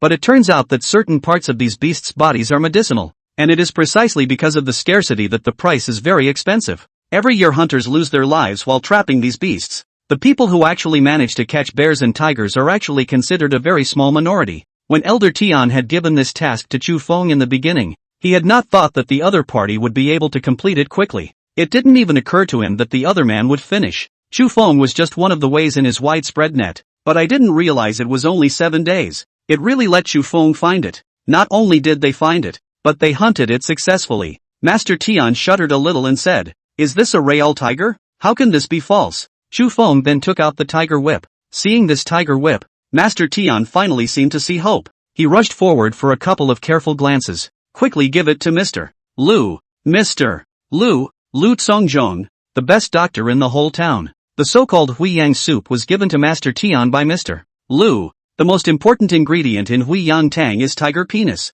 Master Tian happily patted Chu Feng's shoulder. "Good boy. Well done. Do you have any thoughts of joining my Tian family?" Chu Feng froze. "What does that mean? You're not going to pay 500 taels? Otherwise talk about being in the family or not." Tian Xin was standing at the side, and when she heard this, her 2 little faces turned red. Truth be told, Tian Xin looks really pretty from this angle. Good-looking women are kept at home by rich men. This is true regardless of the age. However, Chu Feng shook his head decisively. "There's already a good wife at home. Master Tian has been generous. We'd better just settle the bill." "That is a pity. Although your kid has no merit, no martial arts, but can catch a bear in the mountains, a tiger. This kind of proud achievements can also be called a hero. Did not think but has long been married to. If not, wait until this old man regenerated a son. This granddaughter of mine will allow you to be a concubine." How? Behind them, Wang Wei and Sun Can heard this. The excitement was back. The daughter of an officer's family.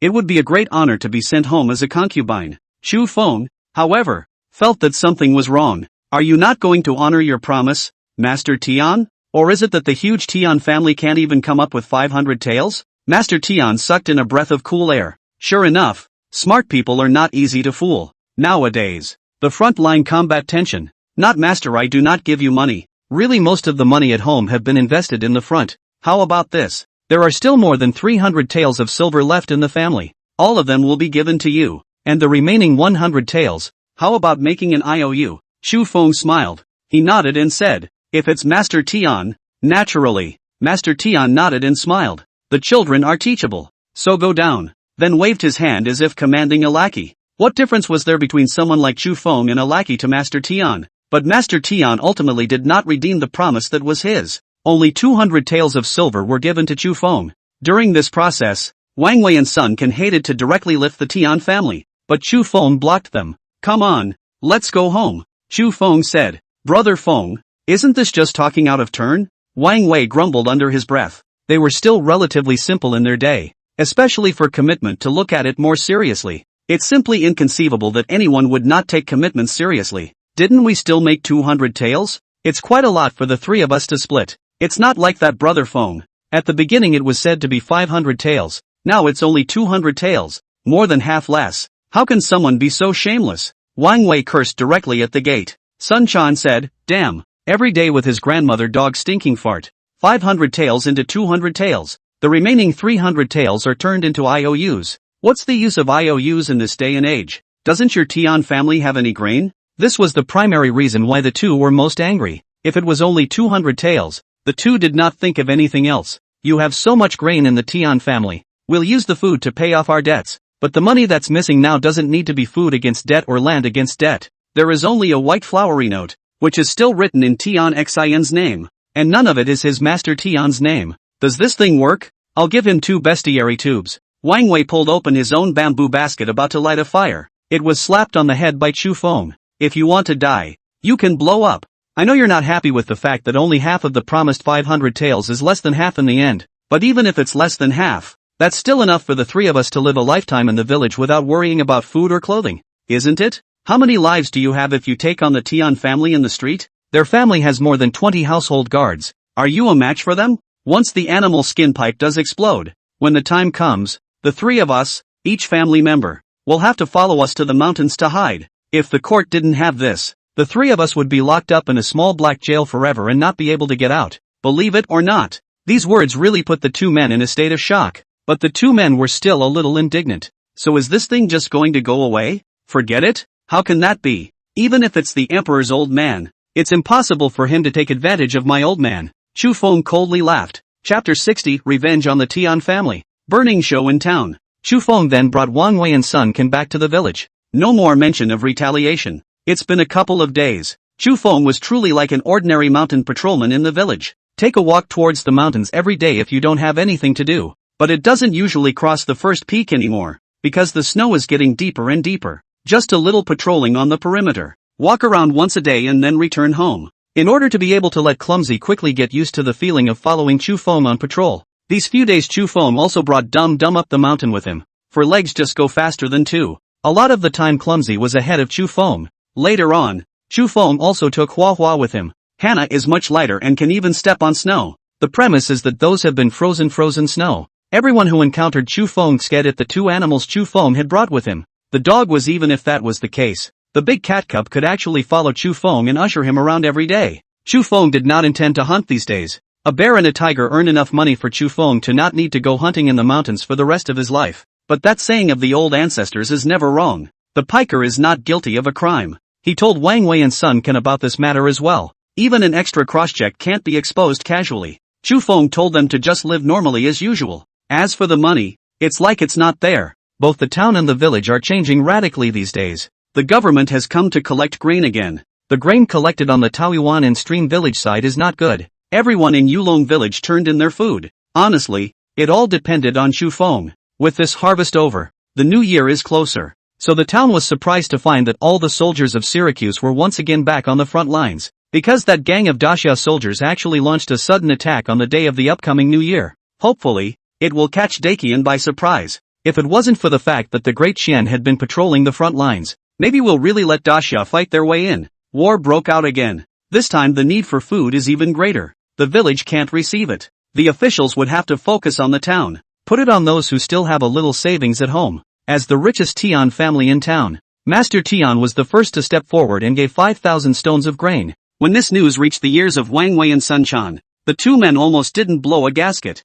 He also said that his family had no money, and that the 5,000 stones of grain would be equivalent to 5,000 taels. You call that no money? Meanwhile, because of the start of the war, military activities gradually increased on the Daxia side. Liao Ziyang had brought the officials up specifically to command Chu Feng. Tell him to pay too much attention to Jade Dragon Mountain for a few days. Chu Feng just nodded his head. 2 more days passed. At one point in the evening, called Wang Wei and Sun Quan, the time for revenge has arrived. Chu Feng said. The 2 men's eyes lit up. Brother Feng, why did you choose to take revenge only now? This was something that neither Wang Wei nor Sun Can could understand. Chu Feng laughed. If we take revenge on the day we sell the tiger, what are the chances of you 2 guessing that we will be found out? The 2 men fell silent. They sold tigers in the Tian family on 1 foot, and as soon as they came out, they attacked the Tian family. It didn't even require an official investigation. There were enough witnesses around to send them in. Now almost 10 days or so had passed since their deal with the Tian family.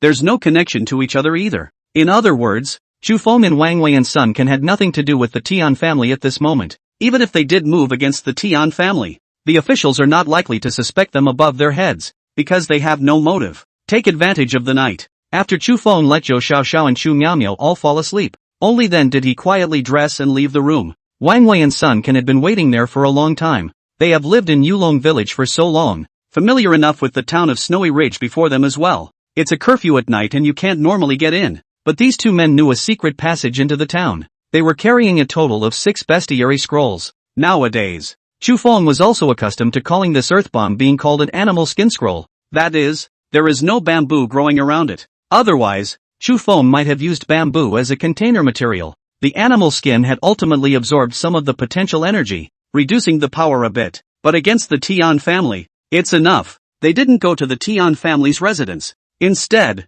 they went to the back of the Tian residence. That's the Tian family's granary. Though the Tian family has shorted them 300 taels of silver, but also gave them 200 taels. It wasn't bullied too thoroughly. They're not so bad as to take Master Tian's life, especially Wang Wei and Sun Quan. These two men have not killed anyone. At first the two were quite impulsive, planning to go in and fight with Master Tian. Later, after being stopped by Chu Feng, and after thinking seriously about it, they decided to burn down Master Tian's granary. The 5,000 stones of grain inside had been transported anyway. What Master Tian is saying to the outside world is that this granary of his is now empty of grain. Burning an empty granary will both retaliate against Master Tian. There was also no need to worry about causing much damage, and the three of them ached inside. Get some firewood. Don't just think about explosions. There's also charcoal, which extends the burning time. You can't light the fire now, and if you light it now and then throw the roll of animal skins in, you'll put out the fire instead. A little bit of fiery oil. Although these things were relatively expensive,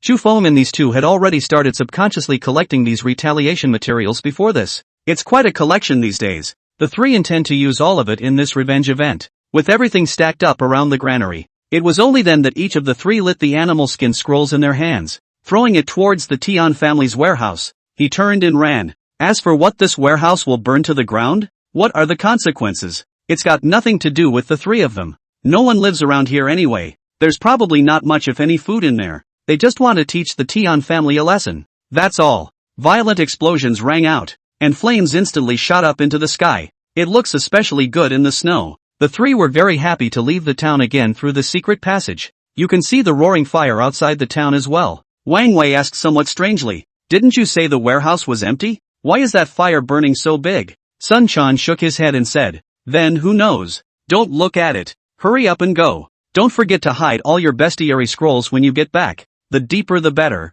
and no one in your family should say anything." Chu Feng reminded. The two men still know about such things. They went home for the night and came out without the family knowing. When Chu Feng laid down on the bed, the comforter was still hot, as if it had never left. It wasn't until the next day when the officials brought people to rush to the village that Chu Feng realized that things were big. Du Hai began to frantically tap on the door of Chu Feng's house. Chu Feng didn't sleep for long at all before he walked out with his coat on. "Go, go, go," Du Hai greeted. Chu Feng asked with his hazy sleepy eyes somewhat puzzled. "What's going on here?" "The county and the constable are coming to our village." Hearing those two names, Chu Feng instantly sobered up. The county and the constable came to his village? Is it hard to believe that these two are onto something? Chu Feng somewhat nervously followed behind Du Hai, contemplating whether or not he should escape. But how could he escape when his wife and children were here? Lu Shi and Liao Xiang both stayed at Du Hai's house. The two of them were not cold in the warm Kong. Liao Xiang was holding a map in his hand. Immediately after seeing Chu Feng arrive, he said to Lu Shi,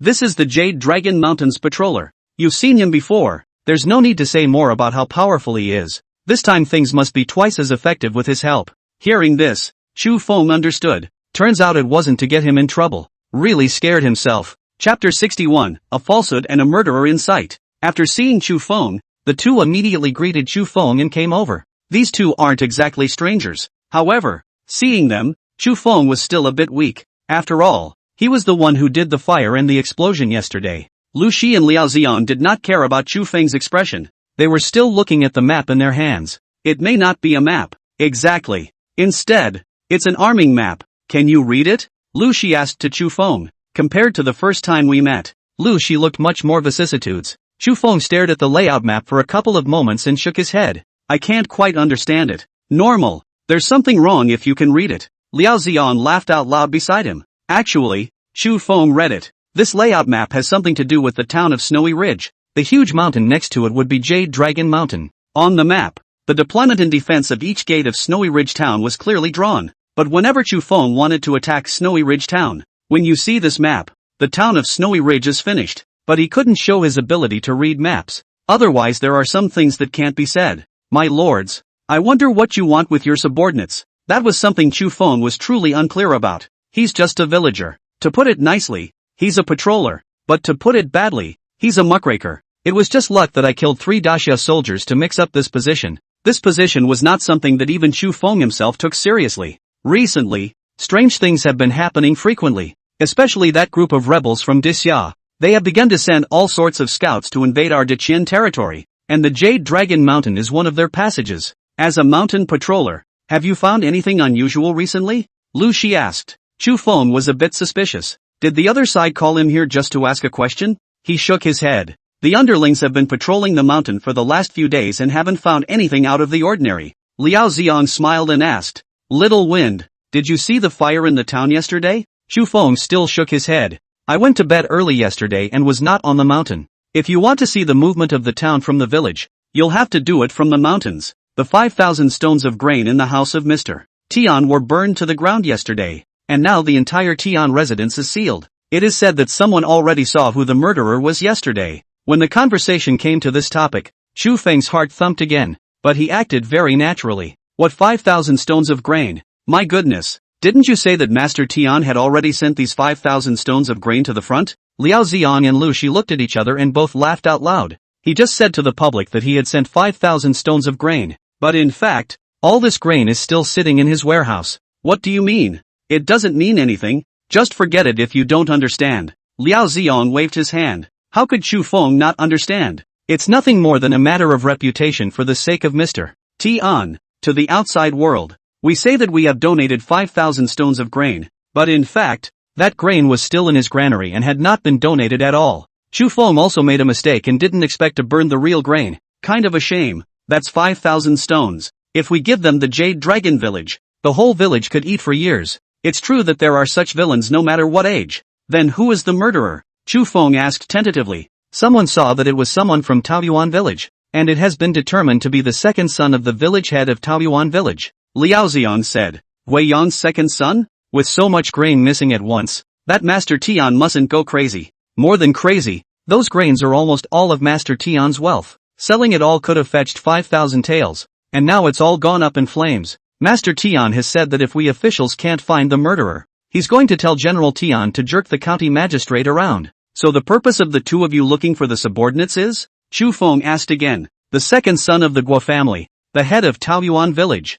That guy not only burned down the Tian family's granary, but also killed 3 members of the Tian family. He even captured a few women during his escape. Now he has fled to Yulong Mountain. But none of the officials in the government know anything about Jade Dragon Mountain. And even if they did, they wouldn't be able to go up the mountain at this time. So we thought of you. Liao Ziyan looked at Chu Feng with some eagerness in his eyes. Chu Feng felt terrified on the surface, but his heart was filled with disdain. It was clearly coming to him as free labor. All the officials of the government are not going to catch the thieves, so that he, the mountain inspector, can catch them. Where's the sense in that? Chu Feng hurriedly shook his head and said, the two adults are too overestimating the subordinate. The subordinate is just a patroller, patrolling the Jade Dragon Mountain, paying attention not to have Daxia scouts, and entering the Daqian period can be. As for arresting people, the subordinate is really not able to do so. You really can't? You can kill 3 Xia scouts 1 against 3? Lu Shi's sharp gaze swept up at once. Chu Feng hurriedly lowered his head and waved his hands. Luck. It's really just luck. Lu Shi and Liao Ziyan were silent. Both of them were human beings. How could they not know what Chu Feng was thinking? It's nothing more than thinking it's too risky to go up the mountain and arrest someone like that. There is no gain for him. There's nothing wrong with that as long as you give enough money. Do you want to live in town? Liao Ziyan suddenly asked. Chu Feng looked up at him. Apparently the offer touched him. Actually, Chu Feng had long possessed the ability to live in the town, but he couldn't reveal it so quickly. Otherwise it would surely focus the eyes of those with an eye on him. This isn't the latter days of peace. This age, if he is really observed by someone who is interested, it could have been dangerous for him and his family. That was why Chu Feng's last few days were no different from his previous days, much less any trip to the town to live there. It is very suspicious for a ranger to suddenly live in a town. But if it's really like what Liao Xiong said, isn't that a formal reason? A reason to be able to get the whole family into town? What is the explanation for this? Mr. Prefect? You help the Tian family and the government catch the murderer who burned the Tian family. And I'll help your family of 3 find a plot of land and a house in the town. And give you the status of a magistrate so that you can survive in the town as well. Realize that this commitment can be a bit heavy. The town has a large population today. These populations had houses in the town as well as land of their own in the outer ring of the town. Entry into the town is divided into outsiders and locals. Outsiders entering the town do not own their own land. Only the natives would have their own farmland and houses. Liao Xiong's words. It was nothing more than a promise to give Chufeng farmland as well as land in the town. Make Chufeng completely town. But this presupposes that a native must be deprived of his farmland. Chufeng scratched his head and smiled. You two lords are very kind. As a government-appointed patroller of the mountains, the matter would have been within the subordinate's province. Lu Shi and Liao Xiong also laughed when they heard this. In fact, they don't care about it at all. But Master Tian is more powerful than the county magistrate. He told the magistrate to pursue the matter to the end. It's all that's left to take this seriously now. It just so happened that someone had spotted the Guo family's second son sneaking around that day. Run when you see someone. The charge was then placed on the head of the second son of the Guo family. Seeing that someone was chasing him, the Guo family's second son ran straight to Jade Dragon Mountain, holding others hostage in the middle of the way. The only one who knew about Jade Dragon Mountain was Chufeng. Only then did Liao Xiong and Lu Shi allow Chufeng to track the matter.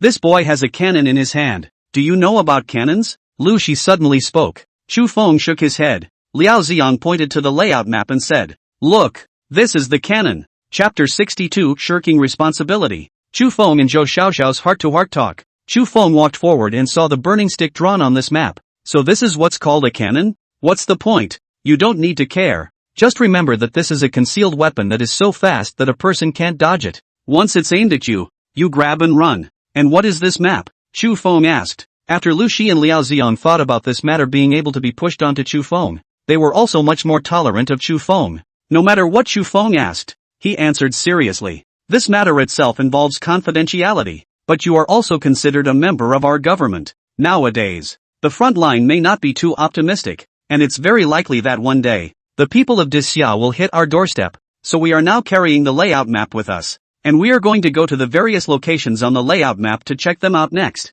Then we'll go ahead. Lu Shi can't wait to get out of here. Looking at the two of them leaving, Chufeng smiled. Du Dahai worried from the side. These two, why are they pushing things like arresting people onto you? Why else? Because they were too lazy to do it, and even made me such a good offer for it. So you promise? Why don't you say yes? But saying yes doesn't mean I have to do it, does it? Chufeng laughed. These two thought about pushing the mission out. Isn't the biggest reason that even if they don't finish, nothing will happen to them. However, the other piece of information from the two people's mouths made Chufeng a little scornful. Daxia might attack the town? Was it really wise for their family to reside in the town? The two countries are at war. Slaughterhouses usually slaughter large places like towns and cities. The village will instead be ignored. It's only possible that this village is right in the path of people's travels. It's the other side that will take on the village. But their village, not in front of the village, next to the huge Jade Dragon Snow Mountain. As long as Daxia's brains are in order, none of them will come towards this. In that case,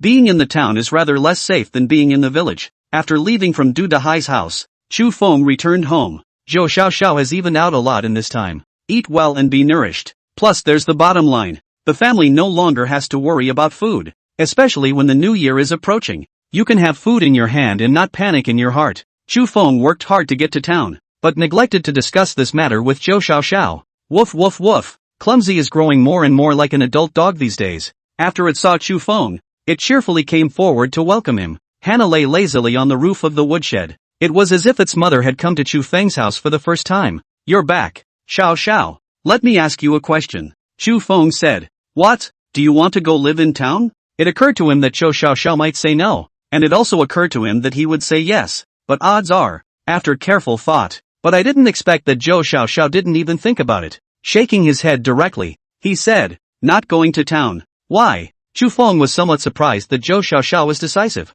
That's not good, Zhou Xiaoxiao said. Chufeng scratched his head and looked around. Aside from a blanket of snow, it's a village that doesn't seem to have the slightest bit of color. There wasn't even much walking around the village. After all, the snow is too thick. Can it be any worse than the village? Here we can't even buy anything. We need to walk for half a day to get to the town, and we don't even have a place to make money, so we just have to follow the Jade Dragon Mountain as a companion every day. And we're silver, so if we go to the town we'll have a very comfortable life, Chu Feng said. Zhou Xiaoxiao looked at Chu Feng and said, Squire, do you want to go to the town? If you want to go, slave will follow you. I want to hear your opinion. Chu Feng said, I am not wanting to go because the town is unstable. When I was in Stream Village before, news would come from the front every day, which city in that town was overrun by Disya soldiers, and they were slaughtering the town, killing people, and even cannibalizing them inside. Also, the people in the town are very thin-skinned. Unlike the village, where Sister Wang taught me how to raise silkworms, the village chief's family always stepped up when we needed help, and the other people in the village, who always looked like us during fights. How nice it was. But we have the money to buy a big yard in town and give you a maid. In case the city breaks down, won't the rich be the first to be liquidated? And I don't like having people serving me. Zhou Xiaoxiao hastily shook her head. Then, as if she had thought of something, Zhou Xiaoxiao followed up. But I know that Xianggong definitely has his own ideas, and your ideas are definitely right. So if you want to go to the town, I'll go with you. What more could a man ask for in a wife like that? Tiny, he-man, here we go again. A voice of vicissitude came from the door. Chu Feng turned his head to see that it was Zhou Youqiang, Chou's little oldest uncle. The moment he saw them, Zhou Xiaoxiao's face dropped. But when you face them, there is no more fear, because she was never the same person she was before. What can I do for us, uncle? I think these things, you guys should be useful. Zhou Youqiang was carrying a bag. Inside the bag are some nails, hose, fences, and even saltpeter. When he saw the saltpeter, Chu Feng's eyes immediately lit up, but he didn't say anything and just looked at Zhou Xiaoxiao. Zhou Xiaoxiao looked at the contents of the bag and said, What have you come to exchange? Just exchange it for some grain. Some grain. Zhou Youqiang hemmed and hawed. Not far away, Wang Xiufen was similarly standing there. Not a word. Not even a word forward. Zhou Xiaoxiao pondered for a while before saying, Alright, then you guys wait. Minimum Little went to the woodshed and loaded up a bunch of stuff. That's all you can get for your stuff. Want it? Zhou Xiaoxiao was as cold as if there were enemies standing in front of her. How dare Zhou Youqiang care about these things? Carrying the bag in front of him just felt very heavy. He was so happy to see his face. We'll leave then, and continue to look for you when the eldest has something in his hands. Okay, uncle. Bye-bye, uncle. Chu Feng did not interfere the entire time. It was until after Zhou Youqiang and Wang Xiufen left. Only then did Chu Feng ask with some curiosity, What did you give them? Some brown rice.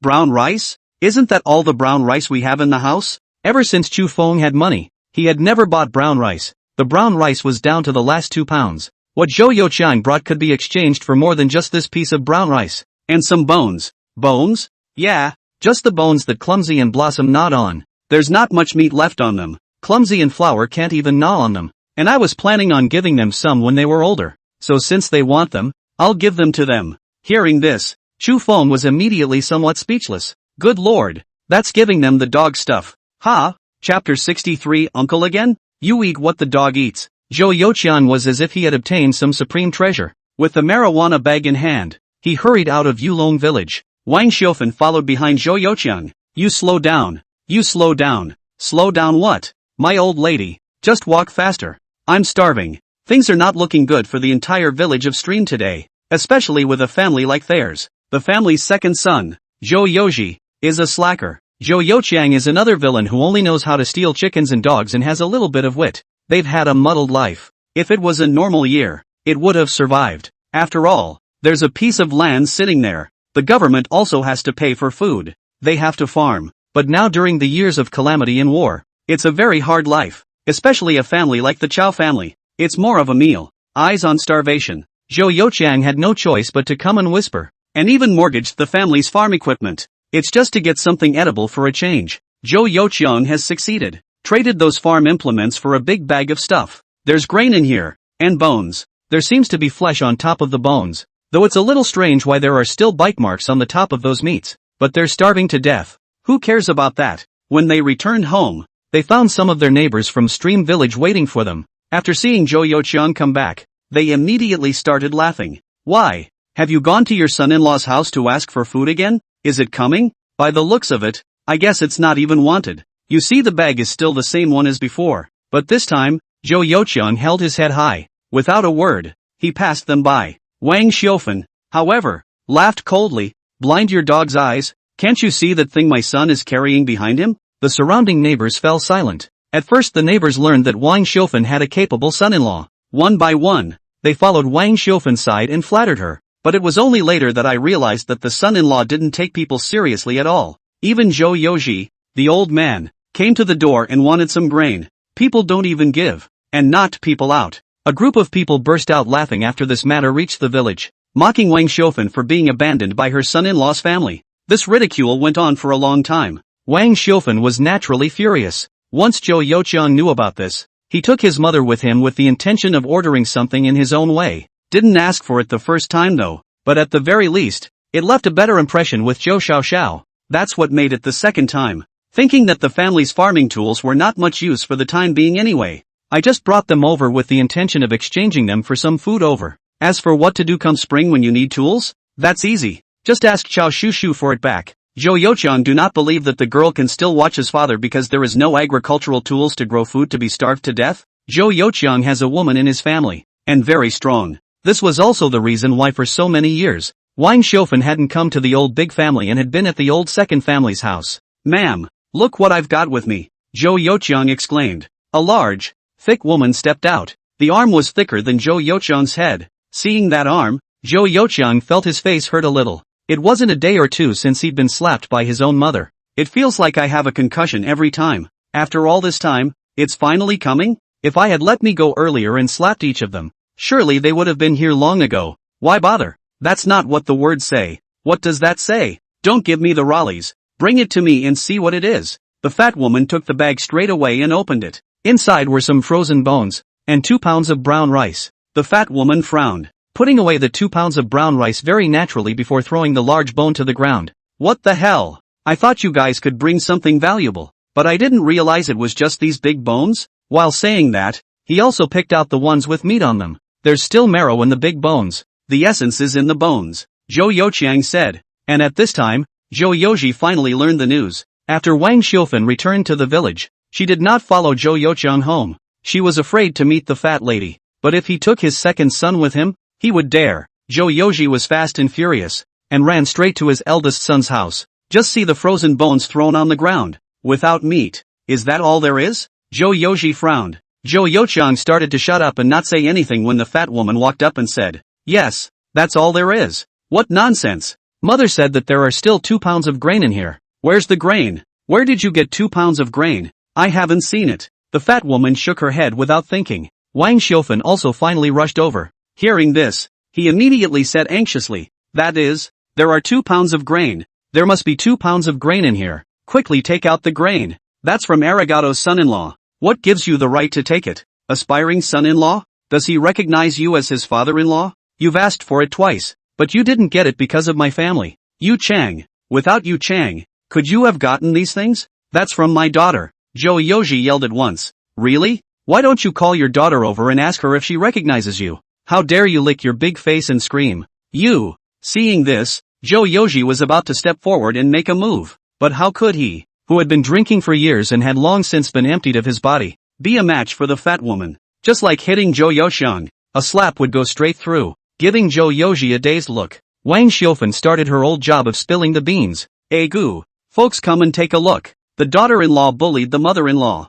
Good you Zhou Youqiang. Saw your brother being beaten. You didn't even come forward to help. Mother raised you all for nothing. Soon, a group of people gathered around the Zhou family. Fat women aren't so easy to mess with, and she had plenty of time to spill her guts with Wang Xiufan. Fighting is definitely not an option. After all, they were her elders. The fat woman rolled toward the ground and fluttered both hands. The mother-in-law is a bully. My man went to ask for food for their family, and asked for a bunch of frozen bones. We didn't take a single one, but they said there were 2 pounds of food in it. The sky is really falling. How could there be such a shameless mother-in-law? None of the surrounding neighbors came forward to help them with justice. All on the sidelines watching the show. After all, the Chow family has always been like this. Their family is, and whoever sticks to it is disgusting. Jade Dragon Village. Chu Feng's house. Zhou Xiaoxiao looked at the pot of broth in front of her and sighed. I should have known to leave too. Miao Miao hasn't had bone soup yet. What's so good about bone soup? Want to drink it when I'm on my way to get a wild boar back for you two mothers.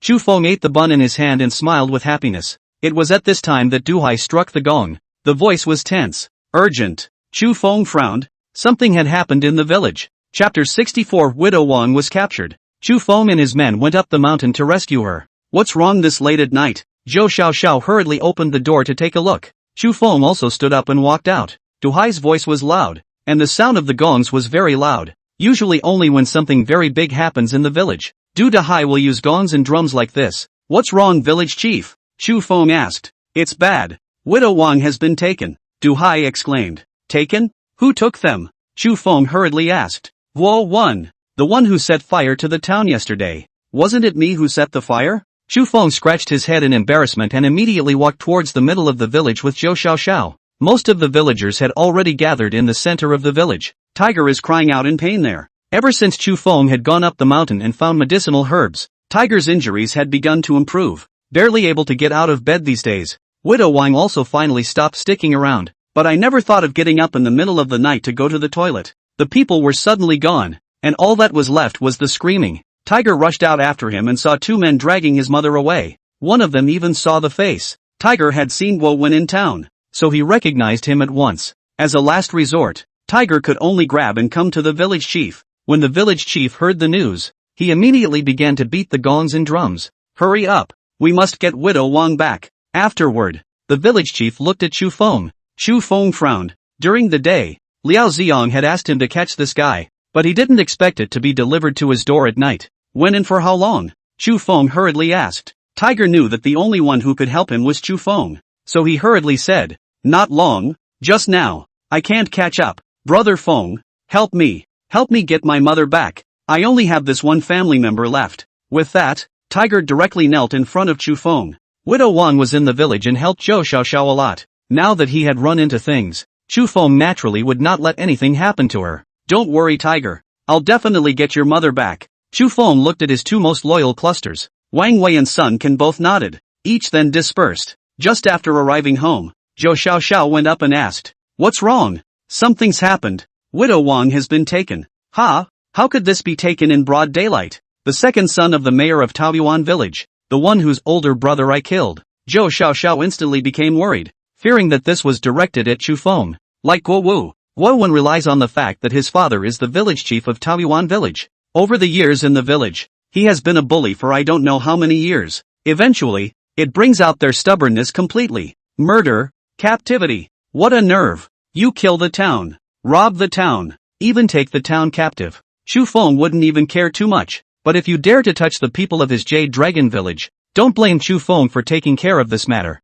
Come to think of it, Widow Wang is 32 this year. He is a native of Yulong village. Her husband is also from the same village. After her death, Widow Wang, because of her son, just didn't remarry. All these years, she has been raising her son alone, and she has been doing handicrafts such as raising silkworms and weaving cloth. The body and face are extremely well kept. It's no wonder that he's being watched by Quackman on his way to escape. Prepare a bow and arrow, a cannon, and an axe. He remembered correctly that Liao Ziong and Lu Shi had said that. This Guowen guy has a cannon on his person. No bamboo baskets were prepared for this trip up the mountain, because it's not necessary. When Chu Feng appeared outside, Wang Wei and Sun Can were already there waiting for him. Brother Feng, I think we can form a Jade Dragon Mountain inspection team. Wang Wei showed some excitement and proposed. Don't want money, seize the time, quickly go up the mountain. Maybe we can still find the person. Chu Feng didn't have the good sense to say, Tiger, come back. Du Dahai's voice came. Wang Hu also appeared in front of Chu Feng.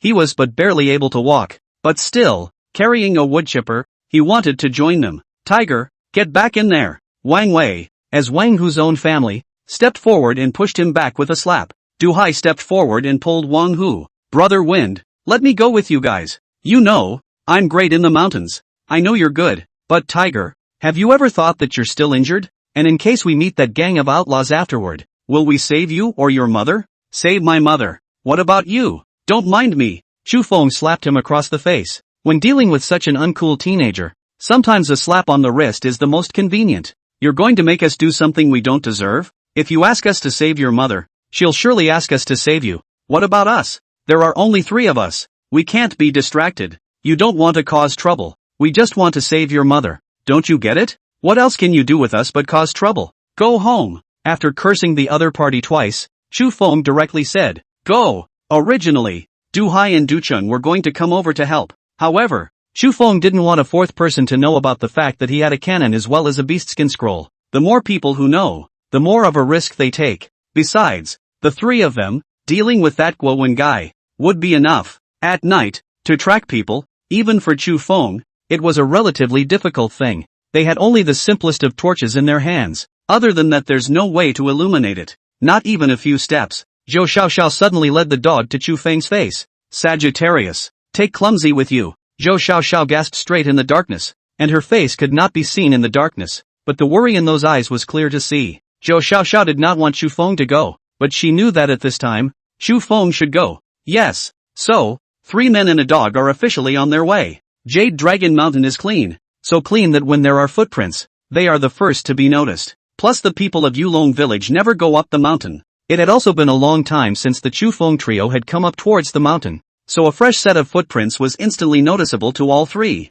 Brother Feng, the other party doesn't look smart. Running like that, isn't that obviously telling us which way to go? Well, but there's no way for them to cover it with snow this deep. It looks like there are quite a few of them. Wang Wei counted the footprints on the ground. There were 6 of them, but there were only 3 of them, so it was probably a bit difficult to really deal with them. Sun Quan sneered, size cute. Is 5 people? Don't forget they captured the widow Wang, so big a person can't always carry it. Surely put the person on the ground to walk on their own. There is a footprint on it. One is the widow Wang's. The widow Wang is not their people. Don't need to count in. 3 to be exact. Chu Feng added. Ha! The 2 of them looked at Chu Feng with some surprise. Chu Feng said, there are 3 footprints on here that are very subdued and are slightly larger in size. They are men's. It means that when they walked, their direction was clear. However, the other 3 footprints are smaller in size and messy, with the direction changing from time to time, and even wanting to turn behind them, indicating that all of these people were taken captive by them.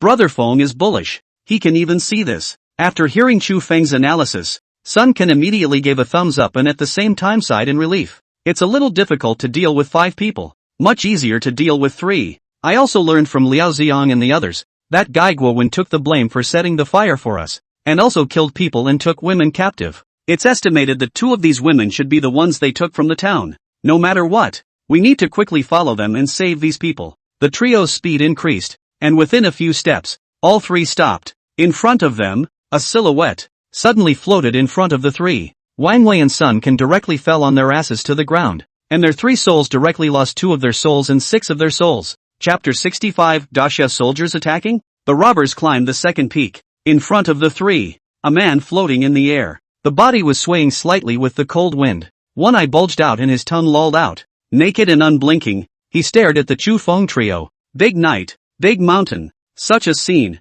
One can only imagine how shocking it really was. Wang Wei and Sun Can were so frightened that they directly sat on the ground in a paralyzed state. Lifting his head and pointing at what seemed to be a ghost in front of him, he tried to say something, but nothing came out. Being too scared can cause tension in the tendons. When I get nervous, I can't speak. Not only the 2 of them, even Chu Feng was startled. This environment gave him such a hand. It would probably scare anyone. However, very quickly, Chu Feng calmed down, because he is a committed materialist. Never believe in so-called bull ********. As his mood calmed down, he realized that the floating figure in front of him had a rope around his neck. Also, there is a pine tree next to it, about 3 meters high on a branch, tied to the waistband of his pants. The waistband of the pants was attached to the neck of the floater, as if it were a ghost. But actually, it's a dead man. Ah, ho ho. Sun Can wanted to say something, but no words could come out of his mouth, so he could only grab onto Chu Feng's arm. The arm patted his hand and said,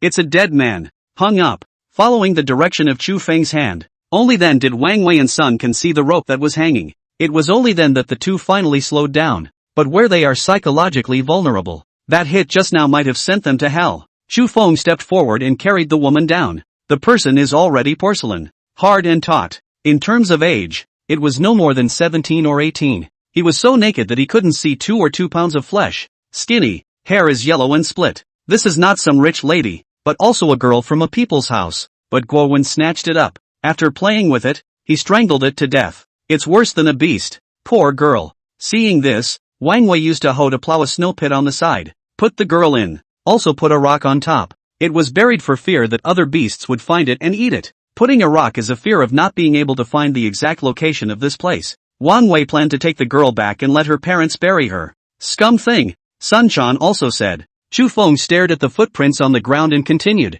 Let's go. Don't waste time. The two did not know that Chu Feng was even angrier than them, because this girl he's seen before. It seems to be the daughter of the family that sells fish at the market. It occurred to me that the Widow King would likely do the same. Chu Feng became even more anxious. He didn't want someone he knew well to look like this. The trio moved fast. But soon, the trio began to run into trouble. The footprints suddenly split 3 ways. These 3 paths lead in 3 different directions. One is in the direction of the dense forest. That place leads to Taoyuan village. One leads to the 2nd and 3rd peaks. There is another direction that leads to Daxia. Windy, what should we do? Chu Feng and Sun Can looked at Chu Feng. Nowadays, Chu Feng was their backbone. To the dense forest. With almost no hesitation, Chu Feng chose the dense forest, because there are more feet in the direction of the dense forest. There is another biggest reason. Guowen seems to be doing this on purpose. From the Jade Dragon Mountain Hill, after you go up the mountain, go back to Taoyuan village. That way no one else would probably suspect him.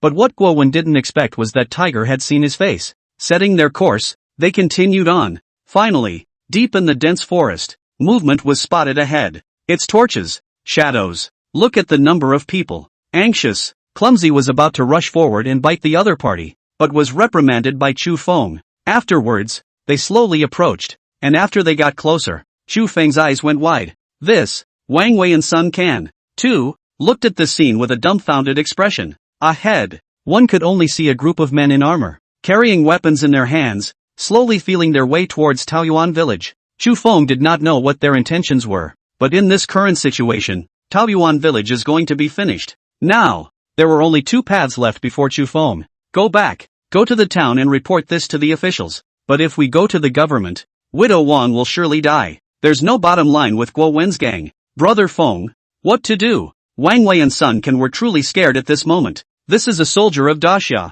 It's the enemy country that's going to invade them. It was even likely that they were going to attack a village directly. There are a lot of innocent people in that village. Retreat. Chu Feng's face was expressionless. Leave the cuffs open. Let the cold wind start pouring in. He had to do his best to calm himself down. Sun Chan, you go to town. We must report this matter up to the officials, letting them know that we have to understand the reasoning of lips dying and teeth chilling. If we don't go and report it, and this matter isn't resolved, what should we do if these Daxia soldiers turn their heads and go to our Yulong village? I see. I'm going now. Sun Chan listened very much to Chu Feng's orders. Turn around and walk away. Chu Feng and Wang Wei then reversed direction. We must find Guo Wen. If we can't find him, Widow Wan's life will be in jeopardy. So the two returned once again to the 3-way intersection where they started. Looking at the footprints on the ground, he began to think carefully. Ow! A roar came. Wang Wei hurriedly said, Brother Feng, it's Dawa's voice. Looking up, he saw a snow leopard just a short distance away, silently staring at him, and the direction it's in. It's on the 3rd peak. Go to the 3rd peak. 2nd peak's platform. The 5 men clasped their hands and walked with wooden expressions. I'm too cold. Moncler, why don't you give me something to wear? Widow Wang said to Guo Wen, who was next to her. Your son recognized me, and I was merciful enough not to kill him, and you dare ask for my clothes to wear? Chu Feng thought about it a little wrongly. Tiger recognized Guo Wen, and how could Guo Wen not recognize them? After all, the 2 villages had always intercommunicated before. It's normal to know each other. That's why Guo Wen never wanted to go back to Taoyuan town from the very beginning, but instead came to Jade Dragon Mountain. Almost all prisoners who have committed murder come to Jade Dragon Mountain. As long as they come here, the officials won't be able to catch them. Quackman is smarter than those prisoners. He's also got 3 women. That way their life in the mountains wouldn't be so boring. Unfortunately, that little girl struggled too violently. Had no choice but to kill first. The results are great. After the little girl's death, the other 2 women were suddenly motionless. All dutifully followed them. But I will freeze to death, said the widow Wang. Freeze to death. Our village has a very powerful village guardian. She will definitely come to my rescue. If you don't harm me, I'll let him not kill you. Widow Wang threatened. Guo Wen smiled when he heard this. He touched the black cannon in his hand and sneered. Do you know what this is? I don't care how powerful that mountain guardian of yours is. As long as he appears in front of me, I promise to let him die for you. Chapter 66, Killing the Beast. Guo Wen. Ow, what's that noise? The sudden appearance of the voice made Guo Wen a little nervous. He looked to Lier next to him. Lier shook his head and said, I'm not sure. Niu de Zhuang, go to the front and take a look. The 3 of you pushed me and I pushed you. In the end, It had to go to the more naive-looking Niu Daxiang. But these three are not good people. They bully men and women and do nothing. Yesterday these three had thought of going to town and doing something great. Earn money. I hadn't realized that things hadn't been done yet, but the Tian family's warehouse suddenly caught fire. What Guowin didn't expect was that someone happened to find him near Tian's house. Originally, Guowin was not a good person. Definitely can't let anyone find out he's near the Tian family. So without thinking about it, he moved against the other guy. After killing the other guy, he was found by another guy. That's 3 kills in a row. Instead, there were more and more people around. They were coming to put out the fire, so naturally they all came together. There were too many people for Guowin to kill. Then he turned and ran, but he didn't go to Taoyuan village. Going to Taoyuan village was the equivalent of throwing oneself into the net. So he took his 2 best friends and came towards Jade Dragon Mountain. As for arresting Widow Wang, that's really on the way. In their opinion, those useless officials definitely don't dare to go up Jade Dragon Mountain casually. After all, it's your own little life that counts. Such a dangerous place to catch 3 murderers? It's not necessary. But the 3 seem to have forgotten that the reason the gang of officials didn't dare to go up Jade Dragon Mountain was because there were wild beasts on the mountain. What are you afraid of? I have firearms in my hands. What beast can beat us? Hearing this, the crowd breathed a sigh of relief. They continued on their way. Guowin intended to lead his men across the second peak to the vicinity of the Great Summer's borders. At that time, the government could no longer do anything about him, but Guowin didn't know the way. He didn't realize that the road led to the third peak. Ow! The voices were getting closer. The 3 men, who had all been relaxed, tensed again. Suddenly, a snow leopard scurried onto the road in front of them. Lier was so scared that he pulled out his legs and ran. The formation of the 5 men was also in disarray. Widow Wang changed directions and started to run away as well. Unfortunately, he didn't run a few steps before Guowin kicked him to the ground. Don't move. It's just a big cat. See how scared you are. We 3 big men still can't deal with a big cat? As soon as the words left his mouth, the people in the room really calmed down. Just in time for me to try out how the cannon really works. Guowin began to take the cannon out and fill it as he remembered. The snow leopard didn't move after stopping in front of them. It seems to be a deliberate attempt to stall for time. Guowin raised his cannon. Everything was ready. The next step is to light the fuses with a flamethrower, before it's even lit. Whoosh! A cracking sound came from the air. Lier only felt a pain in his neck. He fell to the ground before he could scream in agony. What's wrong with you? Wei Wen and Niu Dajuang saw the scene and rushed forward. Only then did he realize that there was actually an arrow sticking out of the back of Lier's neck. Let the man go. Wang Wei jumped out and shouted at Guowin. On his back, he also carried a bow. Widow Wang was pleasantly surprised when she heard the voice. She knew that Chu Feng and Wang Wei had come to her rescue. But behind him, only Wang Wei jumped out and did not see Chu Feng. Although Widow Wang was puzzled, she definitely wouldn't be foolish enough to open her mouth to remind Guowin of them. Son of A, are you Wang Wei? The two had met before, and Guowin recognized this little bully from Yulong village at a glance. Wang Wei sneered, let go of the man, or don't blame the bow and arrow in my hand for being unforgiving. A bow and arrow? Funny, you think your bow and arrows are a match for the cannon in my hand? Guowin lit the fuse, aimed at Wang Wei. He thought Wang Wei wouldn't run. After all, ordinary people in this era had never even seen a cannon,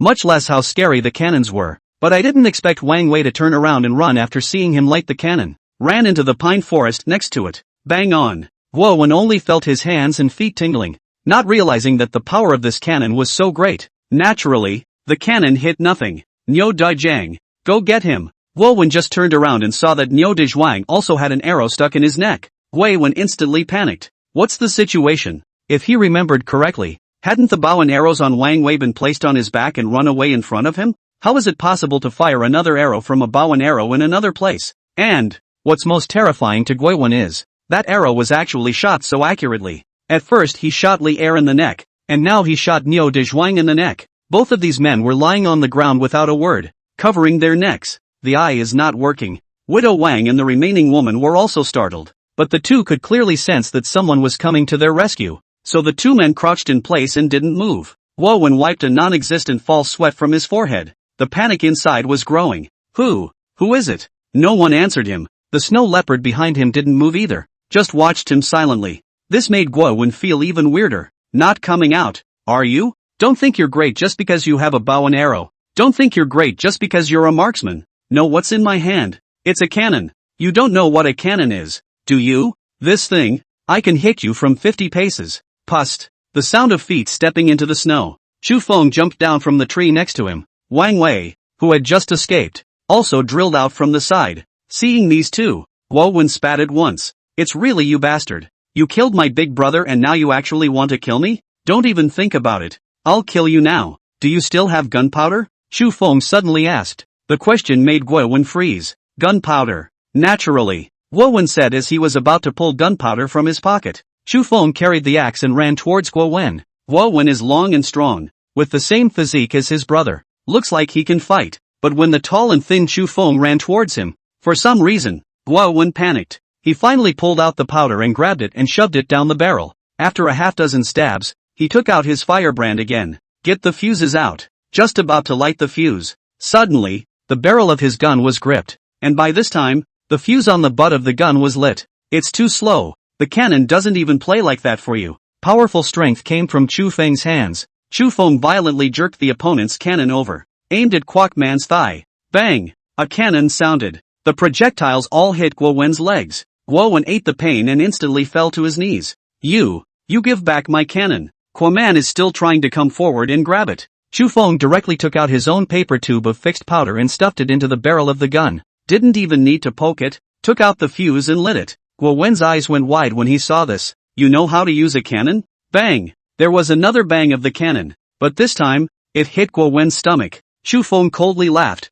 Scum like you, trash, how could I possibly allow you to die so easily? Chapter 67, Successful Rescue. Held all the way by Widow Wang. Brother Feng, why don't you just beat him to death? Wang Wei rushed forward and asked under his breath. Chu Feng was certainly no cutie pie. He was just a mountain patrolman, a commoner who had never used a cannon before. A blow to the head, and so accurate all at once. What if that Lu Shi suspects us then? Whether or not one would be skeptical is up in the air. But Chu Feng would never leave himself open to such a risk. He handed the cannon to Wang Wei. From the beginning to the end, his own cannon was never taken out. Guo Wen thought Chu Feng wouldn't do it. He covered his injured place and screamed miserably while threatening. Kid, you're finished. I'm telling you, you're finished. Just wait, do you know the Lotus Sect? I'm a member of the Lotus Sect. I'll definitely bring my brothers to break you into pieces, and break your entire Yulong village into pieces. That's good. If Guo Wen did not say such words, Chu Feng would not even know how to strike. Now Wang Wei was beside him, and so was the widow Wang and a young girl who had been taken captive before. They listened really well. Chu Feng took the axe and violently chopped towards Guo Wen's head. Guo Wen was startled and subconsciously tilted his head, chopping at his shoulder. This time, Guo Wen was truly shocked. It seemed that he didn't expect an ordinary citizen to dare to kill him. At the end of the day, Guo Wen doesn't have much of a brain. Both of his companions had already died in Chu Feng's hands. How could Chu Feng not dare to kill one more him? Brother Chu Feng, let's discuss this. Finally, Guo Wen wimped out. Let's not talk about losing face for the moment. Chu Feng shook his head. You deserve to die. Then the axe went down in a righteous heap. In his last life, Chu Feng was a soldier. He's very mental. But even so, in his previous life, during the peaceful times, Chu Feng had never killed anyone. After crossing over, he went from being forced to kill, to now actively killing. Chu Feng's heart completely transformed, as much as he didn't want to. But the laws of this era are less than rigorous. This age is also uncivilized. If you want to defend the justice within you, you must rely on your own abilities. Otherwise people like Gui Wen, even if they are caught, Gui Yong has a way of fishing it all out for him. What kind of person that old man was, Chu Feng had already seen it last time. Looking at Guo Wen, who was gradually running out of air on the ground, Chu Feng rushed at Widow Wang and said, Sister Wang, I'm too scared. He just said that he is the Lotus Sect. Widow Wang hurriedly went forward and hugged Chu Feng. It's okay, Windy. Sis heard it all. You had no choice. We'll all testify for you. Chu Feng nodded and quietly revealed a smile. The other girl looked equally young, but looking at her that way she seemed to have been a little stunned. Chu Feng stripped the clothes off Guo Wen's body, because this guy has the thickest clothes on him. Widow Wang was still wearing the same housecoat she wore at home, although the loungewear is pretty thick for this time of year. But these are the kind of clothes you wear around the house, and they surely can't stand the frost and snow outside. After putting on Guo Wen's clothes, Widow Wang seemed to come alive, but she didn't snivel or feel bad about her life. Instead, he had been comforting Chu Feng from the side. Little Wind, you have to realize that you were doing the people a favor just now. Don't feel any guilt, not even a little bit. I know, Sister Wang, don't worry. Although Widow Wang's nickname was Widow Wang, people in the village couldn't call her that. Chu Feng called the other party's Sister Wang every time. After all, The other man was much older than him. Chu Feng asked Wang Wei to drop the cannon. The officials knew about the existence of this cannon. They definitely could not take it away. When a total of 4 people arrived at the outskirts of the first peak, Wang Wei and Chu Feng dug up the woman who had been buried. After seeing this dead man, both women fell silent. Do you know where her family lives? Chu Feng asked to the demented woman. The woman shook her head. Chu Feng could only bring this woman to the town first. Let the officials go looking for it. The entire village of Jade Dragon Mountain hadn't slept. Everyone is waiting for Chu Feng to come down from the mountain. When they saw the fire, they were suddenly surprised and came to the entrance of the village. Sure enough,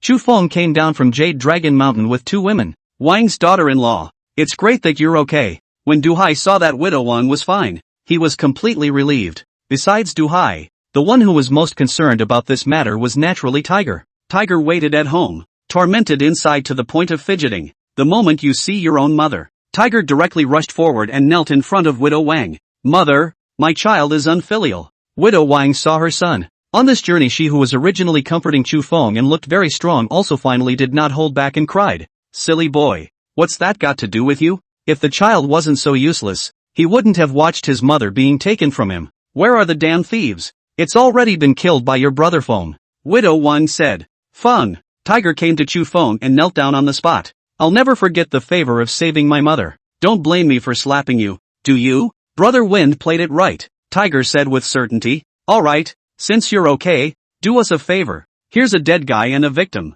Help bring them to town. Zhao Yuxiang also soon appeared pulling a crate. Ever since the moment when Widow Wang was captured and Chu Feng's trio went up the mountain, all the villagers of Jade Dragon Mountain did not rest. They were all waiting for news from Chu Feng. Regarding this point, Chu Feng felt very pleased. It never seemed to occur to me that a village could be so united. But since it was already fine, the villagers went home on their own. Chu Feng said to Zhou Xiaoxiao, I'm going to go to the town next, so don't come out at home, okay? Well, Niu and I will wait for you at home. Subsequently, Chu Feng found Du Dahai, quietly saying to Du Dahai, just now I found Dixia's soldiers on the mountain. There are a lot of them and they are heading towards Taoyuan village. I've asked Sun Chan to go to the town. I don't know if I can move help. You organize the young and strong laborers in the village. Take your weapons and patrol for the night. Du Hai heard the soldiers of Daxia. The whole thing panicked. They were just a bunch of commoners, and when they picked up their weapons and saw the group of soldiers, they probably didn't have any idea of resisting. But since Chu Feng had said so, of course, Du Dahai had to do it. I see. Go ahead and go to town. No matter how useless the officials are, when they learned of an out-of-town invasion, they made their move anyway. It is said that on that night, the village of Taoyuan was rocked by killing officials and constables and that group of Daxia soldiers, from night to day, killed straight into a river of blood. The Daxia soldiers rejoined the Jade Dragon Mountain, but a lot of people died in Taoyuan village and the government officials as well. Chu Feng, this murder case, put in the official government at all. No one pay attention. It was only when the next day dawned that Lu Shi and Liao Xian were free to come to Chu Feng's side. You caught the murderer? Lu Shi came up and asked. Chapter 68, Merger of Two Villages? Powerful people are the masters. Chu Feng did not hide it in the slightest. Tell Lu Shi in front of him all about what happened yesterday. The more Lu Shi listened, the harder his brows frowned. You said that you personally killed Guo Wen from Taoyuan village? Lu Shi's voice was not loud at this, but it just happened to be heard by an old man behind him. After that person heard those words, his face was expressionless, just a face staring at Chu Feng. Chu Feng also saw the old man. It's the mayor of Taoyuan village. That's right. At that time, he was going to make a move on Widow Wang, and I couldn't watch my fellow villagers die in front of me. So, I did it. On top of that, you seized his cannon? Well, I saw that he lit the fuse. Lu Sir, did not you say that the cannon is equivalent to a concealed weapon? Ordinary people are absolutely unable to avoid it, so I wanted to directly snatch it, and aimed the cannon at Guo Wen. I did not expect to hit his own body. Liao Xiong and Lu Shi looked at each other. Both thought the whole thing was a bit of a travesty. They did not believe Chu Feng's side of the story either. Instead, he questioned everyone present. Make sure that what Chu Feng said is true. Lu Shicai said. Guo Wen also said that he's from the Lotus sect? Everyone who was there heard it. Chu Feng said. Just relate Quackman to the Lotus cult. Then Chu Feng would not be killing people. He would be truly ridding the people of evil. I know. I'll bring people to the mountain to investigate some. You go back to the village first. Today at noon, we will come to the village to discuss this matter with you. And at the same time there will also be a matter to inform your village chief. So, Chu Feng left. No punishment was accepted. It went so well that he could not even imagine it. After Sun Chan came to report yesterday, the officials gave him a place to rest. I didn't realize this guy had slept through the whole thing. Sun Can only ran out when Xu Feng and Wang Wei were both about to leave. Wang Wei was furious and stepped forward to kick him. Good man. You slept well. Do you know what we went through last night? It was Wind who told me to come to town yesterday, and I wanted to sit side by side with you guys. Didn't I not get the chance? Alright, stop it, and hurry back to the village. Although he didn't know what the matter was that Liao Xiong and Lu Shi had sought over, but certainly not in a good way. When Xu Feng returned home, he found Widow Wang and Zhou Xiaoxiao together, not knowing what they were chatting about. After seeing Xu Feng return, Widow Wan's entire face was flustered. What's going on here? Little Wind, you're back just in time. Something bad has happened. Taoyuan village has been breached. I know. I got the news when I went to town, Xu Feng said, although he couldn't look at Taoyuan village. But then again, the other party was just as much a Dakian as they were. Being attacked by Daxia, more or less the heart is still a little unhappy. This is not the point. The point is, Wang Widow said with some concern. What? The government wants to integrate Jade Dragon Mountain and Taoyuan village together. And now the villagers of Taoyuan village are fleeing as if they were fleeing towards our Jade Dragon village. The moment those words came out, Chu Feng's expression froze. In theory, there is no harm in such things. The people of Yulong village were already small. Having more people will definitely help a village grow. But the problem is, Yulong village and Taoyuan village that have a murderous conflict. Not only did Chu Feng kill the elder son of the village head of Taoyuan village, just yesterday, he also killed someone's younger son. Moreover, when he was in the official residence,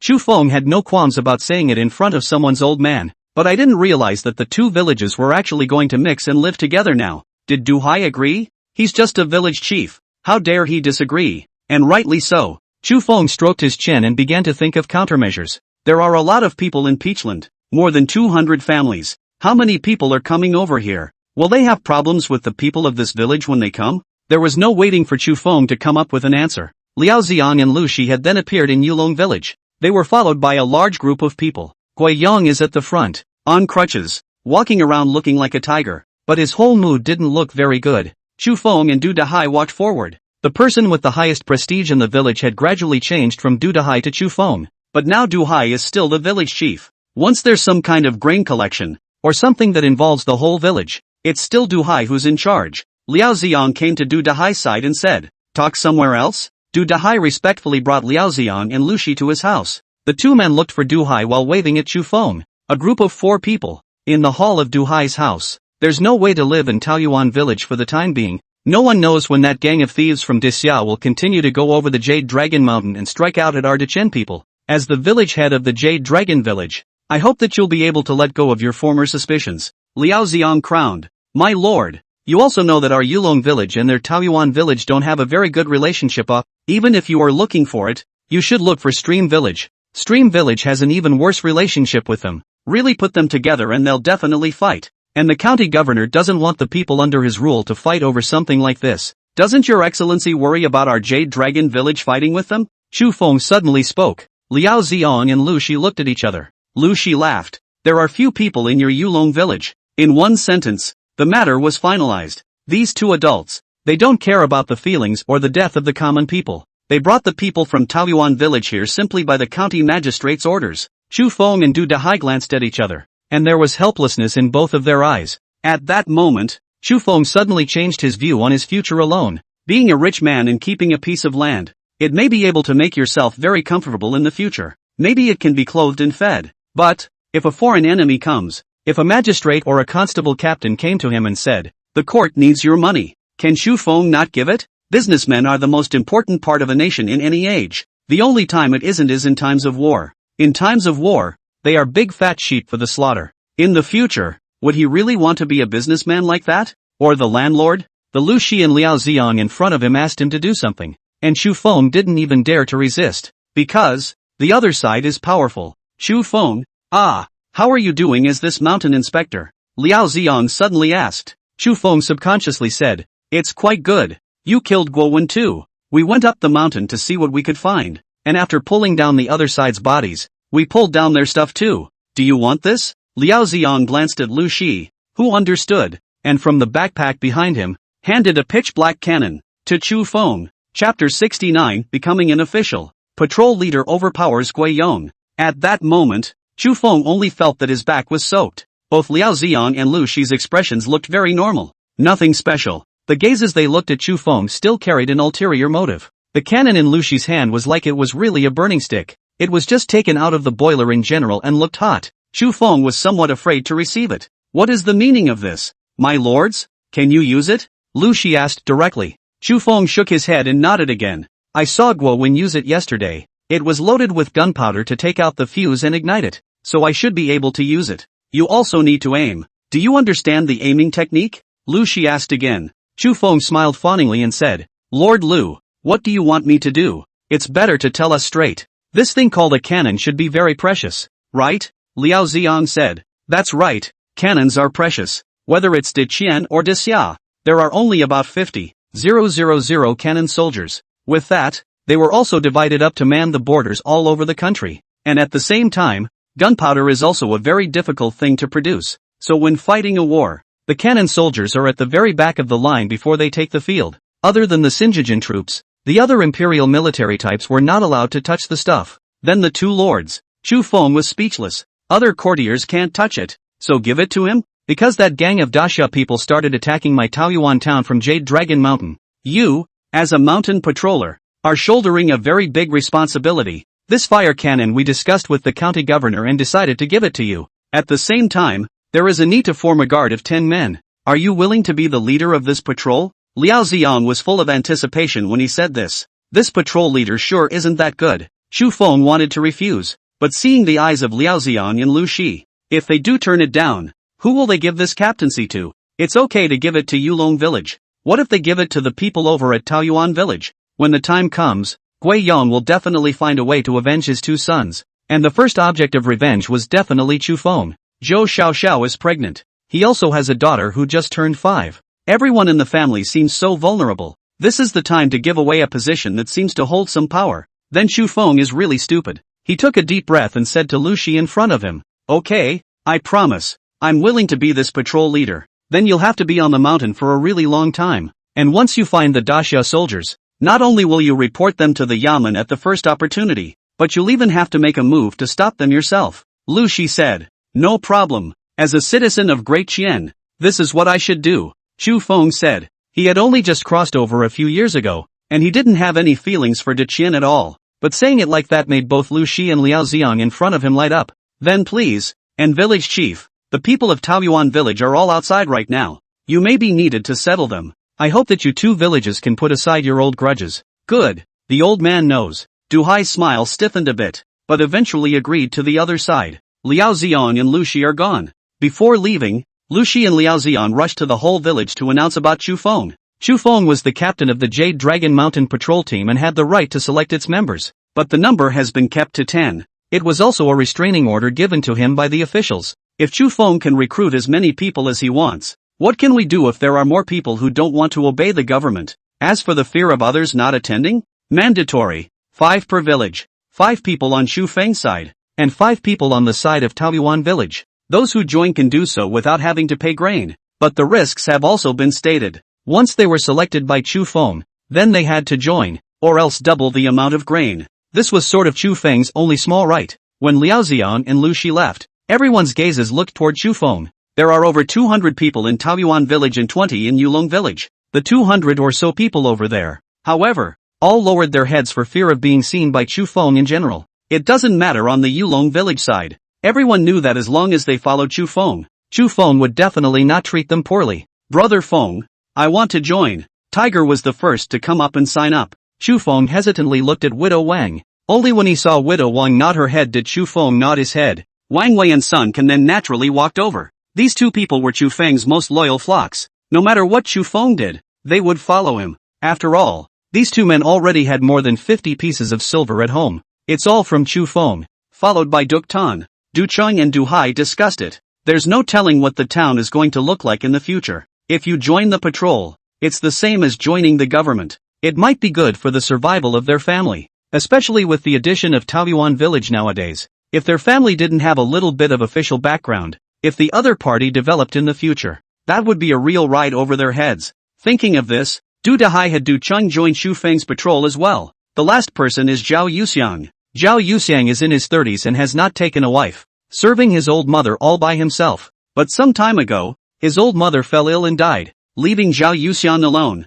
I don't know what to do in the village every day other than pulling crates. Now there just happens to be a patrol, so I volunteered to join it. On the Jade Dragon village side, Chu Feng did not take the initiative to look for anyone, but it has filled the quota. On the contrary, the Taoyuan village side went silent. Gui Yong walked forward, and his face did not show the slightest hint of hatred with Chu Feng in general. Captain Chu, look at us as newcomers. Why don't you arrange the place for us first? The village is a large place. In a moment, our village chief will help you make arrangements. Now on the matter of the patrol members, do you intend to take the initiative? Or do you want me to pick them? Chu Feng asked. He didn't give Gui Yong any face. This made Gui Yong's face look a bit ugly. But Chu Feng wasn't wrong. Actually, 3 villages below Jade Dragon Mountain. While the largest number of people is in Taoyuan village, the largest area is in Yulong village. But the smallest number of people is also in Yulong village. Because of its proximity to the foothills, the surrounding land is not suitable for growing food. People from other places naturally don't want to come over. Yulong village is also known as the poorest place. Unexpectedly, after the enemy soldiers attacked, the first thing they attacked instead was the most affluent Taoyuan village. Why don't we give them some time? Du Dahai went forward and patted Chu Feng's shoulder. Good. Then I'll give you guys a little time to get your picks to me in 2 days, and then I'll be patrolling the mountains with my team. Chu Feng turned around and led the people of Jade Dragon village back inside the village. Du Dahai followed Chu Feng's side and arrived at Chu Feng's home. Are you still going to take your family to town? Du Hai asked. Not going. I think it's best to keep them by my side, Chu Feng said. Since he became the captain of this inspection team, just definitely can't go to town. Even if you go to town, it's not always safer than the village. After all, the gang in town kills without blood. There are still villagers to help with anything that goes wrong in the village. At the same time, Chu Feng discovered something. He obviously owned more than 100 taels of silver, only to realize that I don't feel a bit safe. In the future, even if you have 1,000 taels, what can you do? In this chaotic world, you have to be powerful to really feel safe. In troubled times, a town is not always a good place, and a village is not always dangerous. Prepare yourself, come to my house. I have a set of things here for you, Du Dahai said. Chapter 70, Du Dahai's treasure. A box of old gunpowder. Du Hai's house is quite large. Whenever Chu Feng came to his house, all of them were unable to resist marveling at the fact that they had been able to build such a large one. Du Hai just waved his hand. Because their family's ancestors weren't natives like everyone else in Yulong village. The natives are the Dacian soldiers who guarded the place before, to prevent the invasion of Daxia and guard this area of Jade Dragon Mountain. Like the Chu family, Du Dahai's family's ancestors fled the famine. For being smarter and more generous, it really saved a lot of villagers. And the villagers let their family be the head of this village. Thus, the second generation of Du Dahai's family, all of whom were the village chiefs of Yulong village. Du Dahai also inherited his father's character and was very kind to all the villagers. When the house was rebuilt, all the villagers came over to help. This is the help given to Du Hai by the whole village. It's what made his house build so big. But just because it's big, Du Hai's family loves to hide things. He led Chu Feng from the hall to the backyard. There is also a woodshed in the backyard. After carefully looking around, Du Dahai actually once again led Chu Feng towards the innermost part of the firewood room. There's actually a tunnel down there. This caused Chu Feng to be completely shocked. Village chief, what exactly does your family do? Chu Feng could not help but ask. Come down with me. Du Hai slowly walked towards the tunnel. It was said to be a tunnel. In other words, it was rather more like a giant cellar. Little wind. You know what? I've put these things away for decades and never dared to take them out. Because if these things were taken out, it would be a head-killing offense. Then you'd better not take it out. Chu Feng said. This kind of head-killing stuff, take it out once discovered. That kills more than one person's head. Chu Feng did not want to get caught up in such a dangerous matter. Ugh, you can't say that. These things are precious. It's a shame to throw them away. No one used to give them, but now I can give them to you, because you won't kill your head if you use them. This time, Chu Feng was truly curious. What on earth is it that makes Du Hai describe it like that? Strip away the stale grain that has been sitting in front of you for I don't know how many years. All this stale grain is to cope with the government. If you have stale grain at home, then you must use it to cope with the officials. No one would be foolish enough to use the new grain for the government. In no time, Du Dahai held out a box. The box is pretty heavy. When Du Hai intended to open the box, he seemed to have thought of something. Come on, let's get out first. The two left the cellar and even left the woodshed. After putting out the torch in his hand, he faced the snow outside. Du Hai finally opened the box in his hand. Chu Feng also finally realized why Du Dahai had said that. This holds a cannon. The cannons are very heavily dated though. Many of the parts on it are rusted and corroded. In some places there were even breaks. A cannon. Unfortunately this one is broken. Du Hai sighed. Your family's ancestors were cannon soldiers? Chu Feng was surprised. Du Hai nodded. Somewhat ashamed. He laughed. My father was a cannon soldier. In those days, this firearm thing was just developed. Extremely unstable. Do you see? This cannon is actually broken. I heard that my father was on the battlefield. Fired a cannon. Did not hit the enemy. Hit himself. Was his own cannon broken arm? And from that day on down from the battlefield, the imperial court gave a sum of money. Because of his health, he could not work either. Just had to use the money to become a traveling merchant, leave home, and start wandering. After meeting my mother and having me, Yulong village happened to be resettling veterans, so our family came over. Chu Feng looked carefully at the cannon in the box. It was as if the images from decades ago had been burned into his mind. This cannon should have blown up. Blow up the chamber? Du Hai didn't understand what it meant. Chu Feng did not continue to explain either. Even if such a specialized term was said, it was expected that he would not understand it. Du Dahai continued. But this cannon is definitely not for you. You already have a cannon. It's these things below that are for you. When Du Dahai got those things out from underneath, Chu Feng's eyes immediately lit up. It's black powder. And judging by the purity, the quality is very good. After all these years of preservation, it's still so dry? This made Chu Feng somewhat unexpected. My father said that if you put it in the grain, it won't be damp. And we, Yulong village, only have winter and summer without spring and fall. And neither of these two seasons are damp. That's why it can be so dry. You take it and use it. Putting it here in my place is a curse. Especially after the people from Taoyuan village come over. Putting this is even more of a risk. Lu Shi and Liao Ziong had already given Chu Feng the power to use the cannon. This thing was fine even if it appeared in Chu Feng's house. But only the cannons were given. But not the gunpowder. Obviously, the gunpowder needed to be gotten by Chu Feng himself. He had his own gunpowder. Of course. That's what he and Wang Wei and Sun Chan quietly modulated every day.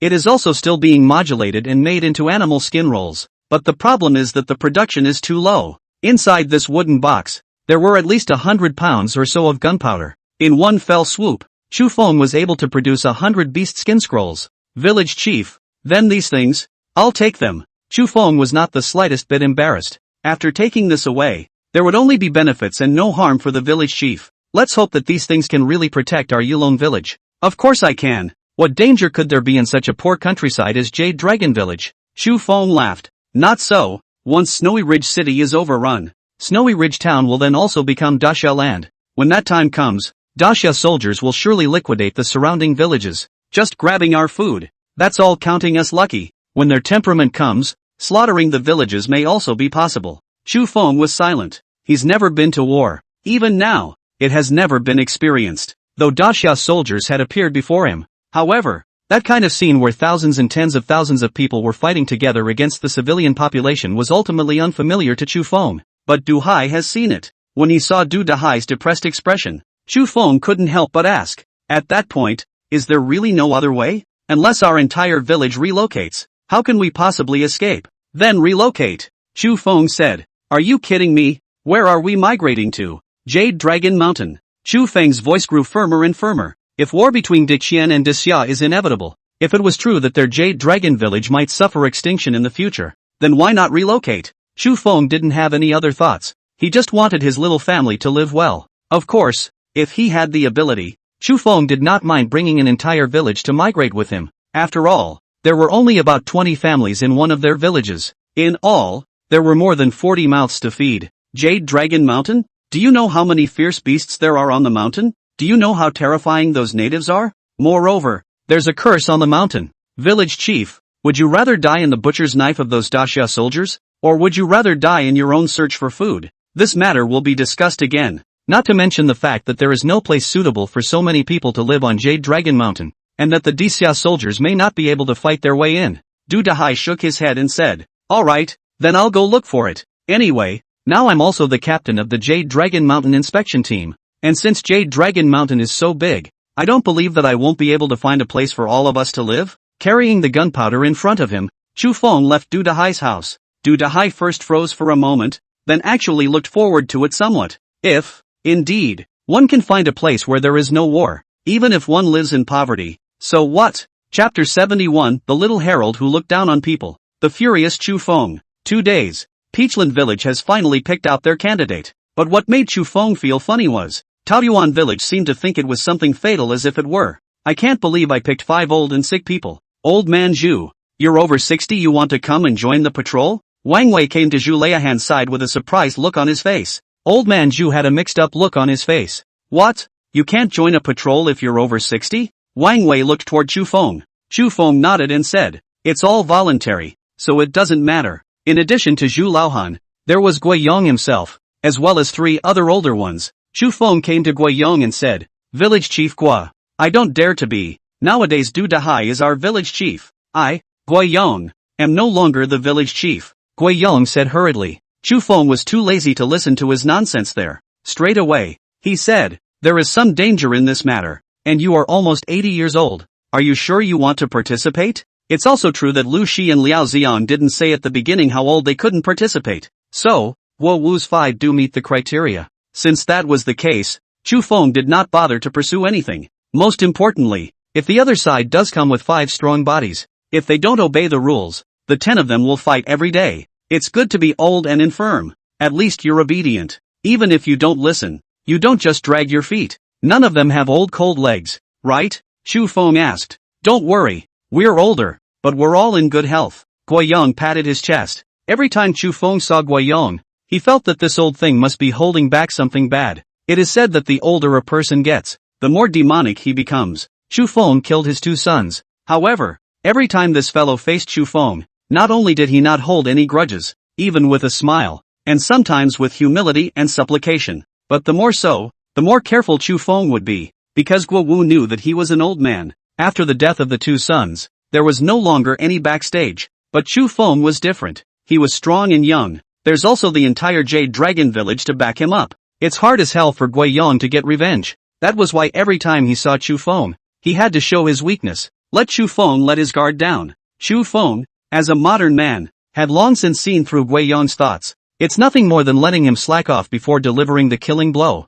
Since that was the case, Chu Feng would not be polite to Guiyong. Let's start patrolling from today. The 5 of you from Taoyuan village will go up the mountain first, and the patrol location will be at the first peak. As expected, Guiyong's face changed. You're the captain. Aren't you going? I'm going to the town today. We're patrolmen. We need to have weapons in our hands. Go ask the officials if they have any weapons that belong to us. Afterward, Chu Feng went home. Guiyong's face really flashed with a trace of inexplicability. Wang Wei couldn't help but laugh even more from the side. Then a few grand masters. You guys hurry up and go on patrol. Don't be lazy. If you're lazy, it's not just our Yulong village that will be in bad luck. Their patrols, that was about the safety of the 2 villages. Chu Feng was not at all afraid of them neglecting their duties. Returning home and pushing the crate, Chu Feng brought Zhao Yuxiang and planned to leave. Sagittarius. Miao Miao has a bit of a cough that hasn't cleared up until now. There's also a rash on his face. Zhou Xiaoxiao hurriedly came out and said, looking for Zhang Xian?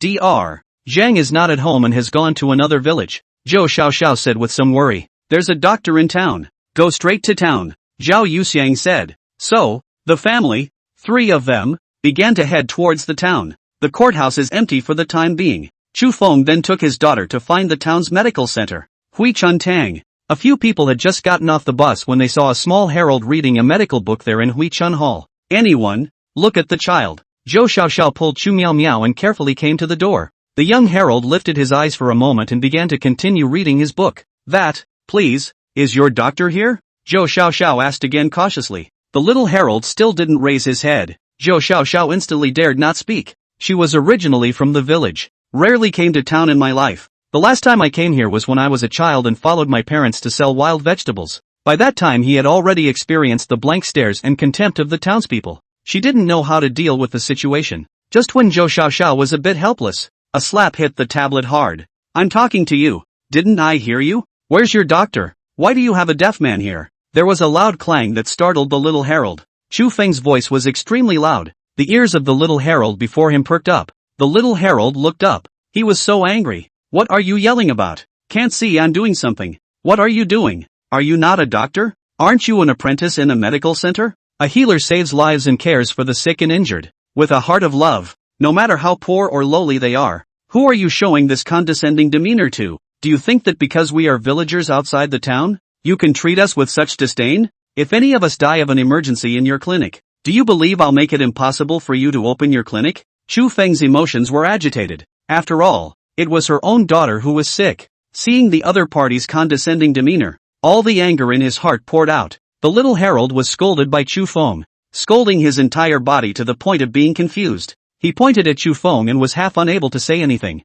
And don't dare say anything. It was because Chu Feng's way of speaking was really different from the ordinary villagers. A whiff of bookishness. You should know that in this town, in addition to the officials cannot be offended, it is the readers cannot be offended. In the end, the little herald is just an apprentice at the medical center. It's not like you're a powerful person. All you can do is shut up when you see this and grab the doctor. Soon, a quiet middle-aged man walked out. Just after coming out, he apologized to Chu Feng. He had also heard the words that Chu Feng had just said. It was only just now that he was healing other patients. I'm sorry, but the little herald doesn't know how to be polite, and I don't know which one of you is physically challenged. Little daughter. Chu Feng carried Chu Miao Miao over and said to the middle-aged man in front of him, please follow me to the back room. Chu Feng pulled Zhou Xiao Xiao. Zhou Xiao Xiao was still in a daze just now. She did not expect Chu Feng to actually come forward in the first place. It even said something she couldn't even understand. It had always felt that Chu Feng had changed a bit during this period of time. And yet,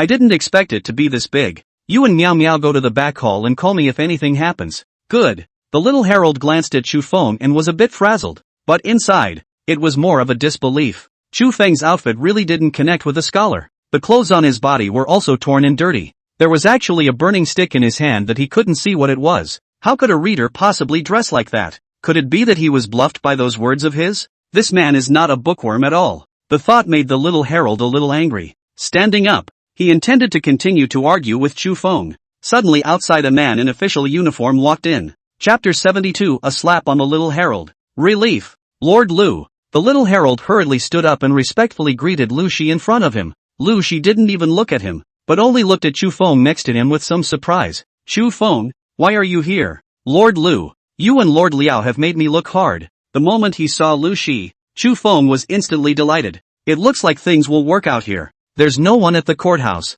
It would be a waste of time and I don't know if I could find anyone if I continue to look for someone at the courthouse in the afternoon. Whether or not they could be equipped with weapons was a matter of Lu Shi's word. If you can, you can. If you can't, forget it. What Chu Feng wanted was also a clear answer. What? Did you want to see us about something? Lord Lu, it's this about the patrol. Hearing that it was about the patrol, Lu Shi immediately became much more eager towards Chu Feng, and even went up and hooked Chu Feng's shoulder. Is there something wrong with the patrol? If you have any problems, you can come to the courthouse and talk to me, and I'll help you out with whatever I can. Hearing those words, Chu Feng was relieved. It looks like this so-called patrol is something the magistrate values more. Or maybe it's something the county commissioner values more. Right now the patrol has just one problem. No weapons. Lord Liao also said that if we run into Xia soldiers in the mountains, we have to fight back if necessary. But how can we fight back without weapons? Lu Shi said. Are you wanting weapons? Lord Lu Mingcha. You kid. But first things first,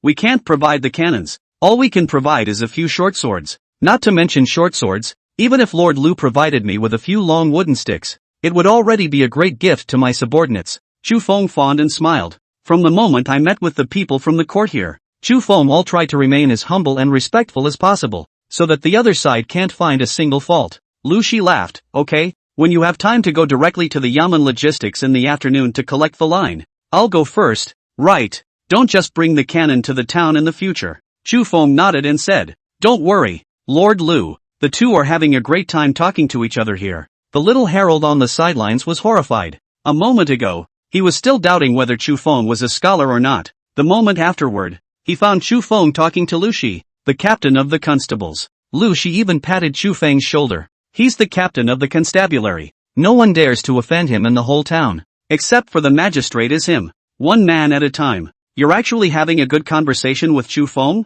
It meant that Chu Feng was definitely someone from the government office. Just now he offended Chu Feng again. The little herald's entire scalp went numb at the thought. And at that moment, Chu Feng and Lu Shi walked towards the little herald. Chu Feng asked with some curiosity, is Lord Lu sick? No, getting some tonic for my old father. I see. No wonder Lord Lu was not at the Yamen in the morning. Lu Shi sighed when he heard this. Neither Lord Liao nor I were at the Yamen in the morning because we were busy with another matter. What is it? After what happened the day before yesterday, the government office is now short of government servants. No one knows if that group of Dacia soldiers will continue to invade us from Jade Dragon Mountain bypassing Snow Iron City, so we've been recruiting for the past 2 days. The magistrate belongs to the government anymore. 2 days should be good for finding it. But looking at Lu Shi's appearance, it seemed that this matter was not simple. Haven't you recruited anyone yet? It's not that simple. The people aren't little darlings even though they haven't read a book. The reason for the shortage of magistrates is that it is too dangerous. And who wants to die?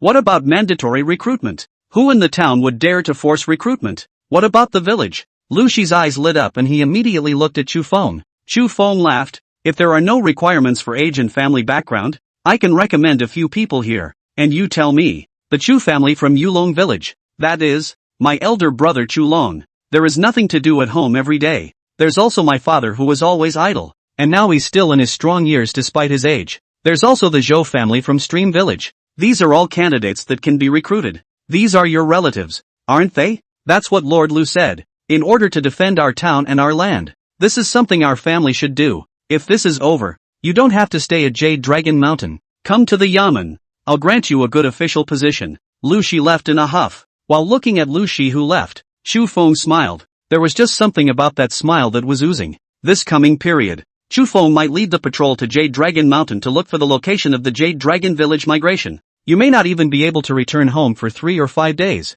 Chu Feng naturally trusted the village people. But fear not. Fear not. In case it came to that time, the Chu family and the Zhou family would come back to trouble Zhou Xiao. What if the people in the village are afraid to help because of the relationship between their bloodlines? But if all these people were lulled into the town as government officials, wouldn't they have no chance to go after Zhou Xiao? Even farted around thinking they were flying up the ladder to become a phoenix. This official, your daughter's illness has been found out. The doctor came out of the back room. When Chu Feng was talking to Lu Shi, he was also concerned. Learned that this one might be a big deal. The doctor didn't hold back and glared at the little herald once more. Either you don't offend, or you do, and you directly offend such a great man. It could have screwed them over at Hui Chun Tang. What disease? Chu Feng asked. Hives. Hives? Chu Feng looked at the doctor in front of him with some concern. Don't worry. Hives aren't a big deal. It's just that this stuff can last a lifetime and when it flares up it can be incredibly itchy. So I can prescribe something here to stop the itching. Is there no cure for this?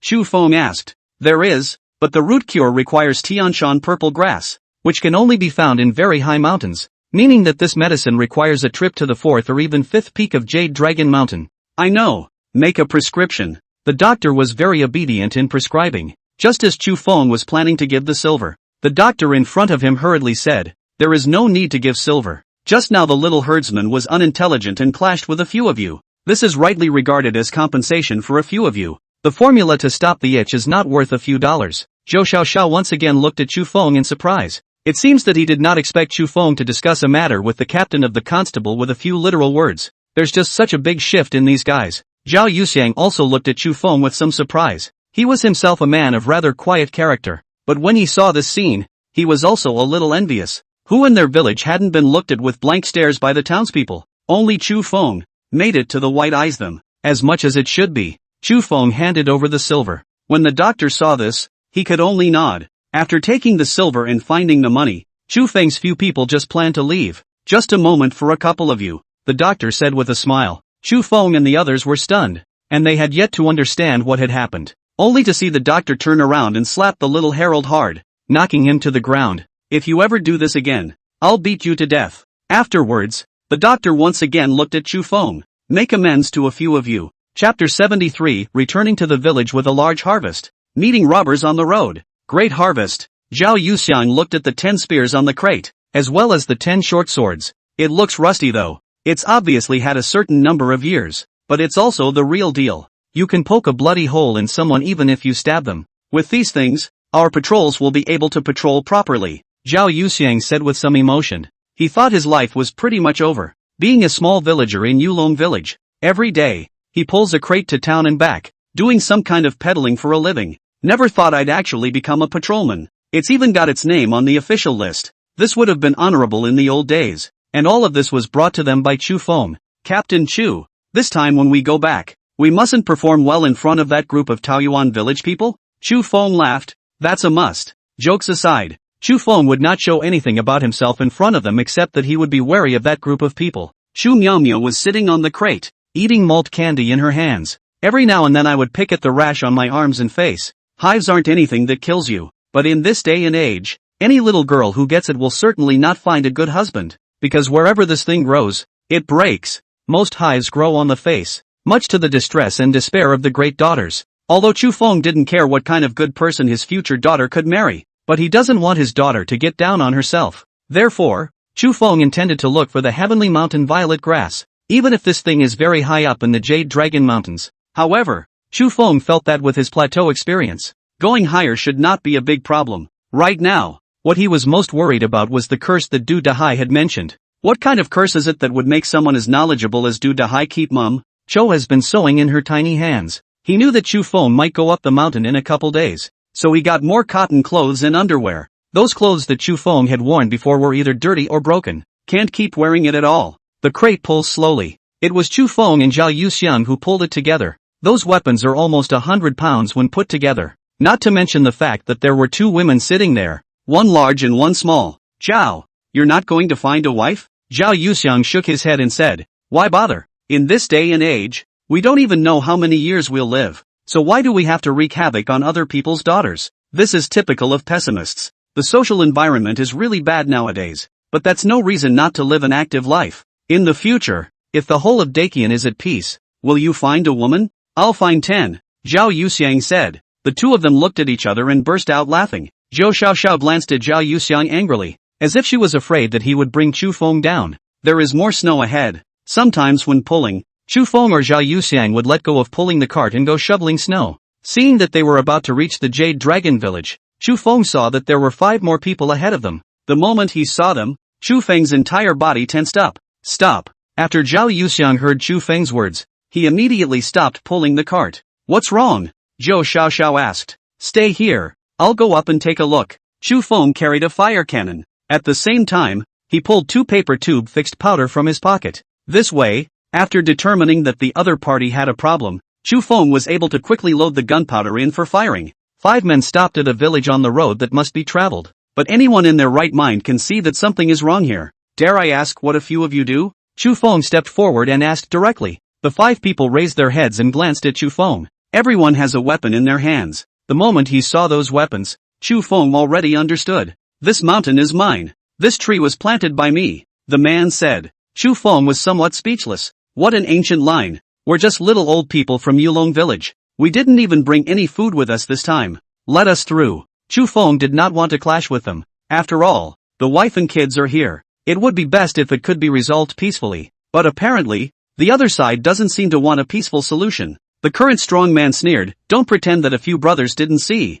In the town, you and that constable Captain Lu Shi talk to each other. Clearly also is the government people. Behind you on the plate car, loaded is also from the government pulled out of the things. Be sensible, leave the things behind. You people go. We cannot be held accountable. Hearing that, Chu Feng understood that there might not be any way to make good. This group of people had long since set their eyes on Chu Feng. We really don't have what you're looking for. As Chu Feng said that, he revealed the cannon. He hoped the gang would know what to do. But unfortunately, the group didn't seem to recognize the cannon. What? You think you can beat the 5 of us with a burning stick? Again, the 5 of us don't have the idea of killing people. As long as you leave your things behind, I will let you. Wait a minute. There are also women. Leave the women behind as well. After the leading elder brother saw Zhou Xiaoxiao, he immediately changed what he said. Chu Feng sighed. He knew that he had to kill someone. The bullets in his hand were already tucked into the barrel of the gun, and he took out his firebrand. Are you guys sure that you must rob me?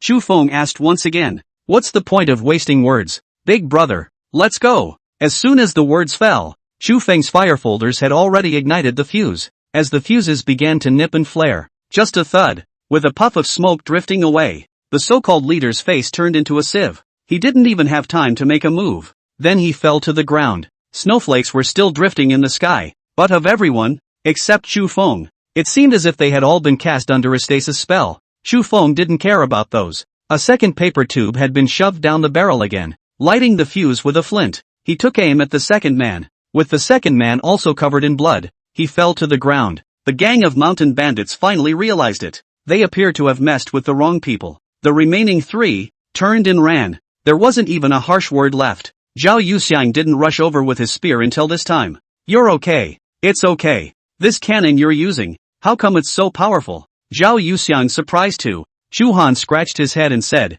it's not that difficult. Right. Just poke the gunpowder in and ignite the fuse. And they're so close to me. It's not that difficult to hit them. Also, Zhao Yuxiang had never used a cannon, so of course he didn't know if it was difficult or not. When they heard Chu Feng say that, they believed it as well. Just as a few people were about to leave. Instead, Chu Feng arrived in front of the two mountain bandits who had already died. Start touching the body. These mountain bandits rob the road every day, so they might have something valuable hidden in their arms. Zhou Xiaoxiao covered Chu Miaomiao's eyes and didn't get off the crate. Seeing this, Zhao Yuxiang followed suit and went up to do so. Unfortunately, these two mountain bandits are poor. Chu Feng didn't feel out anything. It was Zhao Yuxiang, on the contrary, who touched out a piece of paper. It looks like something is written on it. Can't read it. Zhao Yuxiang threw the paper aside because he couldn't read, but Chu Feng recognized it. He brought the paper over and unfolded it, and his face, which had been wearing a smile, stiffened. Chapter 74, Low Status.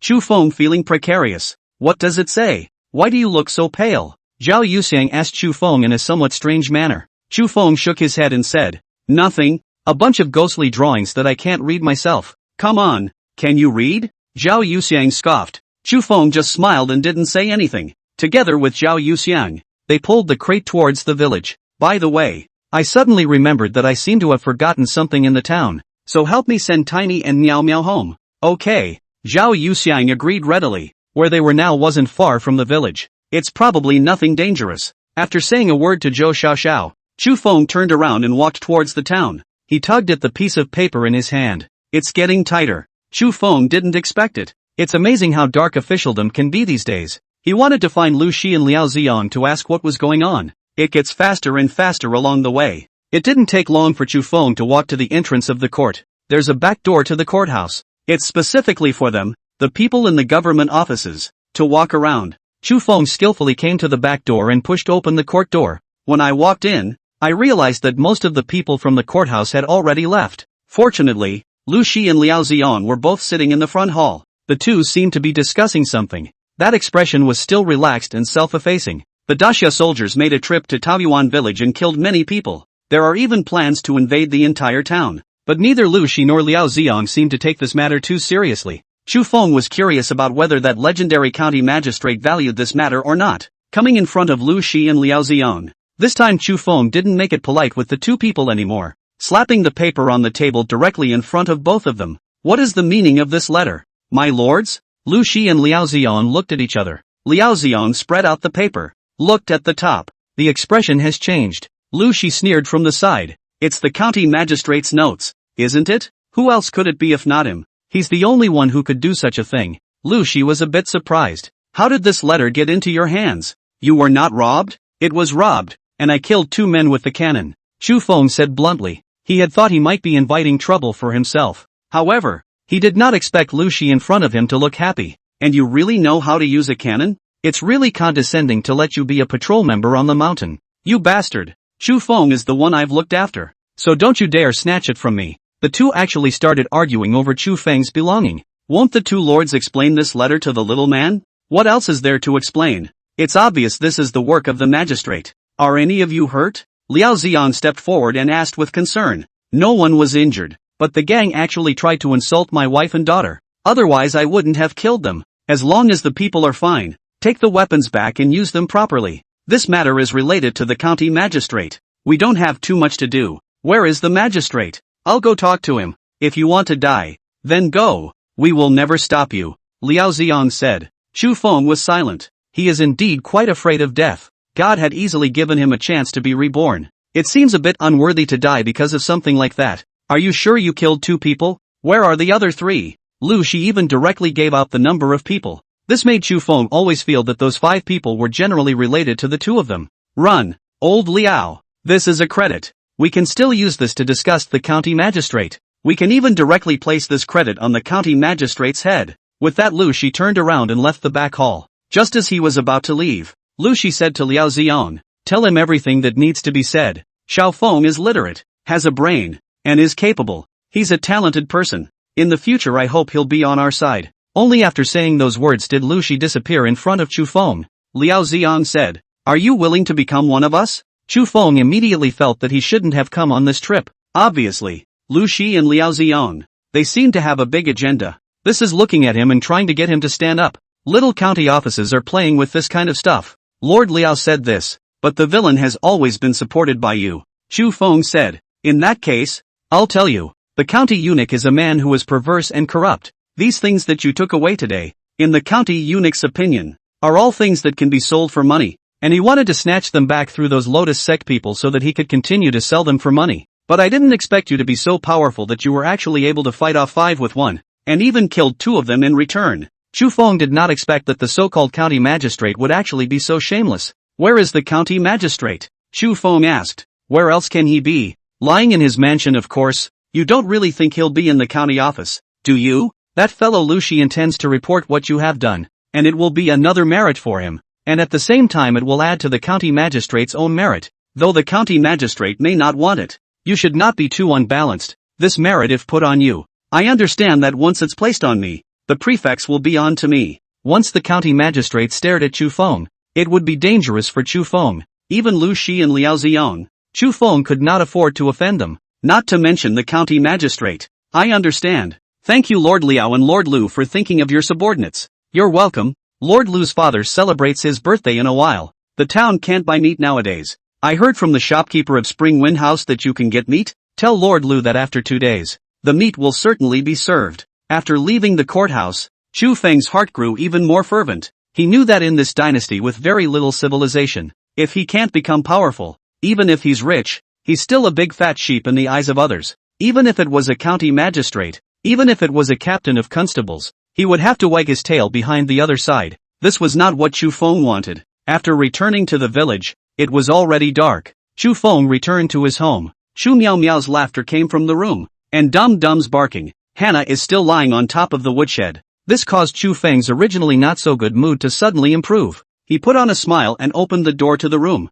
Clumsy was the first to hear the commotion and rushed out to meet him, followed closely by Chu Miao Miao. She hugged Chu Feng's thigh and complained, "Clumsy bit me." "Beat it. It doesn't give me a beating." Chu Feng directly picked up Clumsy. The stupid guy didn't realize what was going to happen next and still wagged his tail. When Chu Feng picked it up, he was already struggling a bit. This puppy's weight had risen to at least 20 pounds. Chu Miao Miao found her chance and rushed forward to hug Clumsy, pinning Clumsy right down in the snow, unable to move. "Stop messing around. Dinner is almost ready." In the kitchen, Zhou Xiaoxiao's voice came. A large cloud of water vapor wafted from the kitchen, blending with the fog outside. Chu Feng didn't want such a happy life to become precarious. He rushed to his room and took all the money he had earned from the town in the meantime. The rest of that money to buy raw materials for gunpowder still left more than 150 taels. "Ma'am, I'm going to the village chief's house. I'll be back in a while." Chapter 75, Chu Feng wants to form his own force. The black market. Du Dahai looked at Chu Feng with a somewhat grim expression on his face. "I don't think that's a good idea. Mayor, if you're willing to believe me, then tell me." The cold wind was howling outside the window. "But it's not just us hitting the money that people like this touch. I know, that's why I can buy everything. Once you're discovered, a small life is at stake," the village chief said. "Don't worry, this has nothing to do with you." From his own house to Du Hai's house, Chu Feng just wanted to come and ask Du Dahai if he had any news about the ghost market. Du Dahai's family has been traveling merchants for generations. He naturally knew the distribution of the surrounding towns better than Chu Feng. Chu Feng wants to buy gunpowder, also want to buy a cannon. He wanted to form his own force. 150 taels of silver is definitely not enough, but one can be formed for the time being. What is the use of not seeking in the face of Daxia soldiers? At the very least, when facing the Lotus sect or those mountain bandits, being able to really intimidate the other side, and the group facing the government, being able to scare that crowd a little bit. That was what Chu Feng wanted. Du Hai didn't really want to talk about it. Once you stick with the ghost market, it would be in the range of the government's close surveillance, because what the ghost market sells can be some contraband. Where there are people, there is a jungle. No matter what dynasty, there are bound to be places that sell contraband. When Chu Feng had just asked Du Dahai, even Du Dahai hadn't thought of hiding it. Straight out of the gate, the ghost market exists. Unfortunately, Du Hai didn't seem to want to give out the exact address, until Chu Feng pulled out all the silver he had on him. "This is 150 taels, and this money cannot be saved. The officials will try to get this money into their hands, either by nabbing grain or by other means. but I can use it on our village, add more defenses to the patrols, and buy more food for the village for nerfing. He can even protect our village if necessary. Village chief, I don't want to throw this 150 taels to the government. When Du Dahai saw the 150 taels, his entire body was confused. How could he not expect Chu Feng to actually be so rich? Chu Feng had sort of entrusted his life, but where Du Dahai has a little bit of greed for the 150 taels, Chu Feng would really be finished. But what Chu Feng said was also right. An ordinary citizen has such a large sum of money. Only store it. There's no way to spend it. If someone with an axe to grind finds out, there might be trouble. The government will try to take it away if they find it, because Chu Feng didn't have the ability to protect that wealth. Now that he wanted to have that ability, he would have to spend the 150 taels in the right place. The willingness to take it out and show it to Du Dahai is a good way to get Du Dahai's temperament. He is a village chief who is willing to contribute to the village. At the same time he received a box of gunpowder belonging to Du Dahai. Even if Du Dahai had greed, he did not dare to be greedy towards Chu Feng. They have leverage over each other. Village chief, if I don't have the means to form a group of forces that belong to our own village, there's no way for all the villagers in our village to make money. Even if they earn, they won't be able to keep it. Not only do I want the money I earn to be able to be kept securely in my hands, I want all the villagers to be able to earn money in the future to be able to keep it securely in their own hands. Chu Feng said decisively.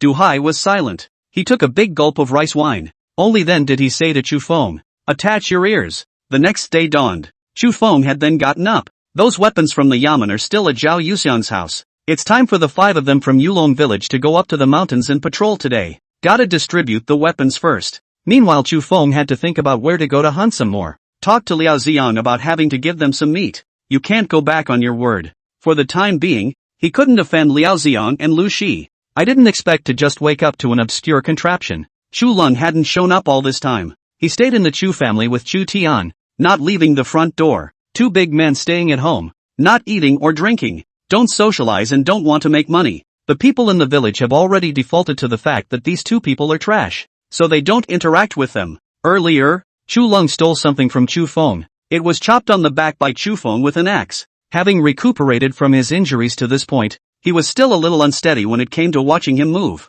Shouldn't have broken any bones though. Otherwise, it would not have appeared in front of Chu Feng in such a short period of time. Gu, isn't this Chu Feng? Chu Long said to Chu Feng at the entrance of Chu Feng's house. Is your skin itching? Chu Feng coldly glanced at him. How dare you hit me? Do you know what I am now? Seeing that look in Chu Feng's eyes, Chu Long first took 2 steps back in fear, and then appeared to remember something. Once again, he stood in front of Chu Feng. You became a magistrate? How do you know? Both were a little surprised. Chu Feng did not expect Lu Shi to be so efficient. It was only yesterday that this program was finished, and today Chu Lung became a government servant. Since you already know that I'm a magistrate, you can't dare to just make a move on me. I'm a government official. Get lost. You're a government official, but I'm not a government official. I'm a mountain patrolman or a patrol leader now. Who the hell are you? Chu Feng pointed at Chu Long and cursed, not giving the other party the slightest bit of face. Chu Long's face turned red as he was scolded. Just as he was about to say something else, Zhao Yuxiang, Wang Wei, Sun Can and Du Chang had already appeared at the entrance of Chu Feng's house. Each of them was radiant, holding a spear in their hands. There was also a short knife at his waist. Wang Wei poked Chu Long with his shaggy stick. What's the matter? You're just hurt and you're out to be a? After seeing Wang Wei come out, Chu Long only felt a chill on his neck. In the entire Jade Dragon village, besides Chu Feng, the one who beat him the hardest was Wang Wei. You, Chu Feng is a mountain patrolman and a captain. You are nothing, right? Try moving me again. Now I'm an official. As soon as the words left his mouth, Wang Wei kicked Chu Long to the ground. I did it. Go to the authorities and sue me. How dare you? You guys are screwed. I'm going to go to the government and sue you. Sue them for what? As soon as Chu Long's words fell, he heard Liao Xiang's voice. Seeing Liao Xiang, Chu Long was like seeing a savior, rushing forward and saying, Your Excellency, you're too good to be true. I'm now a magistrate, but these few pariahs actually dared to hit me with their hands. Your Excellency, quickly arrest them. I'm going to make them look good. Chu Long's villainous appearance made Liao Xiang couldn't help but give him some sideways glances. He wondered if recruiting Chu Lung into the court was a good choice. Chu Feng, come over here for a moment, Liao Xian said. Chu Feng walked over without humbling himself. When he saw that Liao Xian was followed by a few magistrates and was carrying a few large packages, he was a bit curious. Chu Feng, you're finished. Lord Liao is going to arrest you. Chu Feng, The patrol's official uniforms have been picked up, so put them on and see if they fit. Liao Xiang stepped forward and said to Chu Feng with a smile on his face. Chapter 76, The Welfare of the Government. The Mind's Eye of the Five Elders. That, Lord, Chu Feng was just beating me. Chu Feng was beating up the court officials just now. Don't you care? Chu Lung screamed there, but Liao Xiang didn't seem to see him at all. It had been instructing things with Chu Feng, until Chu Long came to Liao Xiang's side and pulled him. Liao Xiang turned his head and slapped him across the face. What are you? A court official?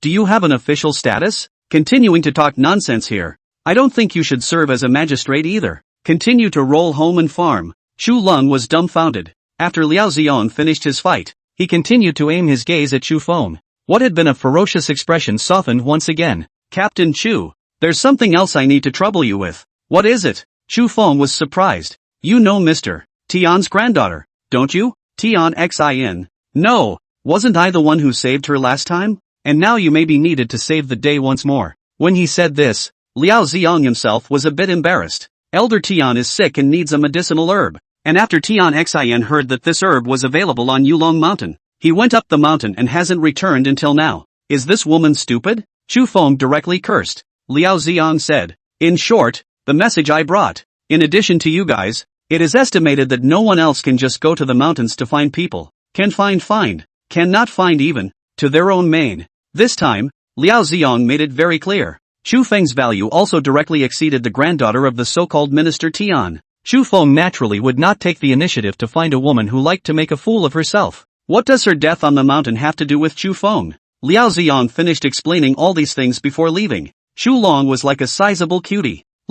Standing motionless in place. Wang Wei laughed. Why don't you go back to your duties and stand here? It was only then that Chu Long seemed to react and hurriedly went down the mountain. But I guess he won't be going up the mountain in the future. Since he had become a government servant, Chu Long was expected to live in the town in the future. That way, Chu Long and Wei Xiaoxia should both follow them there. They have absolutely nothing to do with Yulong village. Chu Feng would not have to think about so many have-nots. Brother Feng, when do we leave? Zhao Yuxiang said with some excitement. As a patrolman, this was his first time on the mountain. Looking at the way each of them held their spears and waited there, Chu Feng smiled. Probably not for a while. We still need to get a sled out. A sled? Yeah, we'll definitely need to bring supplies. Head a little farther out. Patrol as well as we can. But we can't just look at this spot in front of the house. Get a sled and be able to take a little more. A few people heard it right, so they all stepped forward to help. Sleds aren't that hard to make. All that is needed is a wider board. Then just give 2 bases.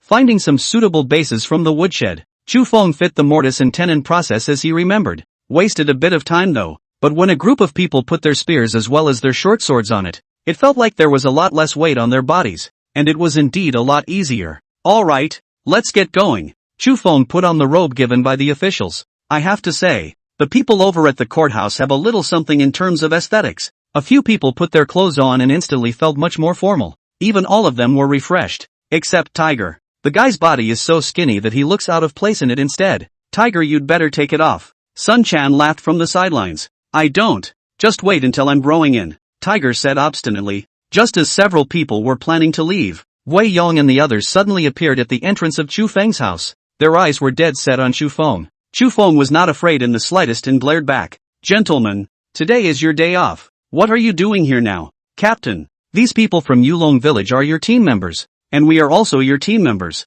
Why aren't those things given to us? Guoyong looked at the spears, short swords, and robes. There was some eye rolling. Where do ordinary people have these things in their homes? Especially the robe. That's new. If the patrolmen have it, then the 5 of them should have it too. Because you guys aren't patrolling today. What do you need these things for during your break time? Chu Feng directly said. He wondered why the 5 old men were blocking the doorway. Turns out it's because of all this. They must have gotten the news when Liao Xiang came. Know that each team member is equipped with weapons and clothing. Defiantly came over and claimed it. But if they wanted it, Chu Feng did not necessarily give it. No patrols, these things just can't be given to them. I thought Guoyong would know what to do. However, without thinking about it, Guoyong directly said, in that case, let's go on patrol with the captain today. We also want to see how the captain actually patrols, and learn a little bit, so that we can accomplish our tasks when we patrol ourselves in the future. Worthy of being the village chief of Taoyuan village, Guoyong, this person really has heart.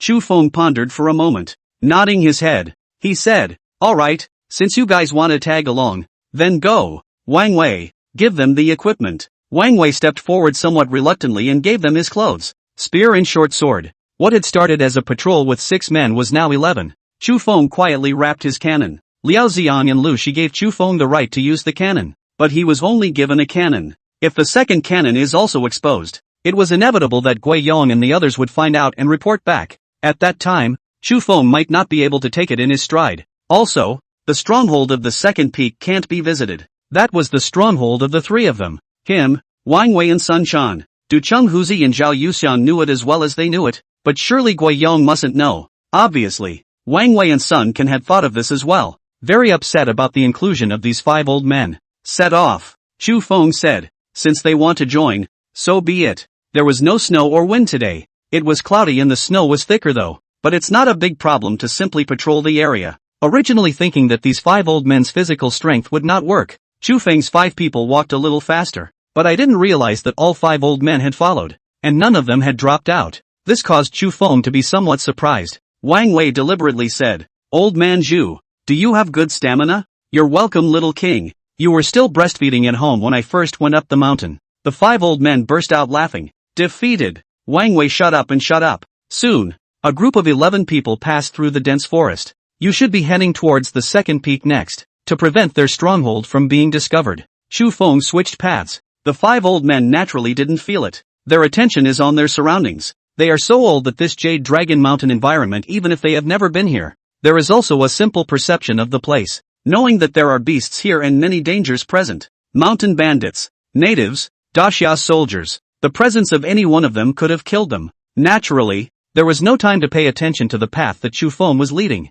"Captain, the old man has a question for you." Old man Zhu, who was next to him, spoke up. "You ask, now that we've become patrollers, isn't it true that we can hunt too?" As soon as old man Zhu's words fell, everyone's eyes turned toward Chu Feng. It's a concern they all have. Once they had the right to hunt, it meant that they could also subsidize their household as brightly as Chu Feng. Chu Feng laughed. "Naturally, as long as you guys have the ability, there are quite a lot of prey on this mountain." Previously, Chu Feng had seen a group of rock sheep, and then this group of rock sheep did not know where they had gone, but they certainly exist. Finding them, even the people of the 2 villages, Taoyuan village and Yulong village, put together, would be able to eat their fill. But the problem was that Chu Feng could not catch so many by himself, and the others could not follow him to hunt. But now that the number of people had become larger, they might be able to catch that group of rock sheep in one go. Soon, 11 people arrived on the platform of the second peak. There would be no need to go to the third peak. Nobody wants to go there.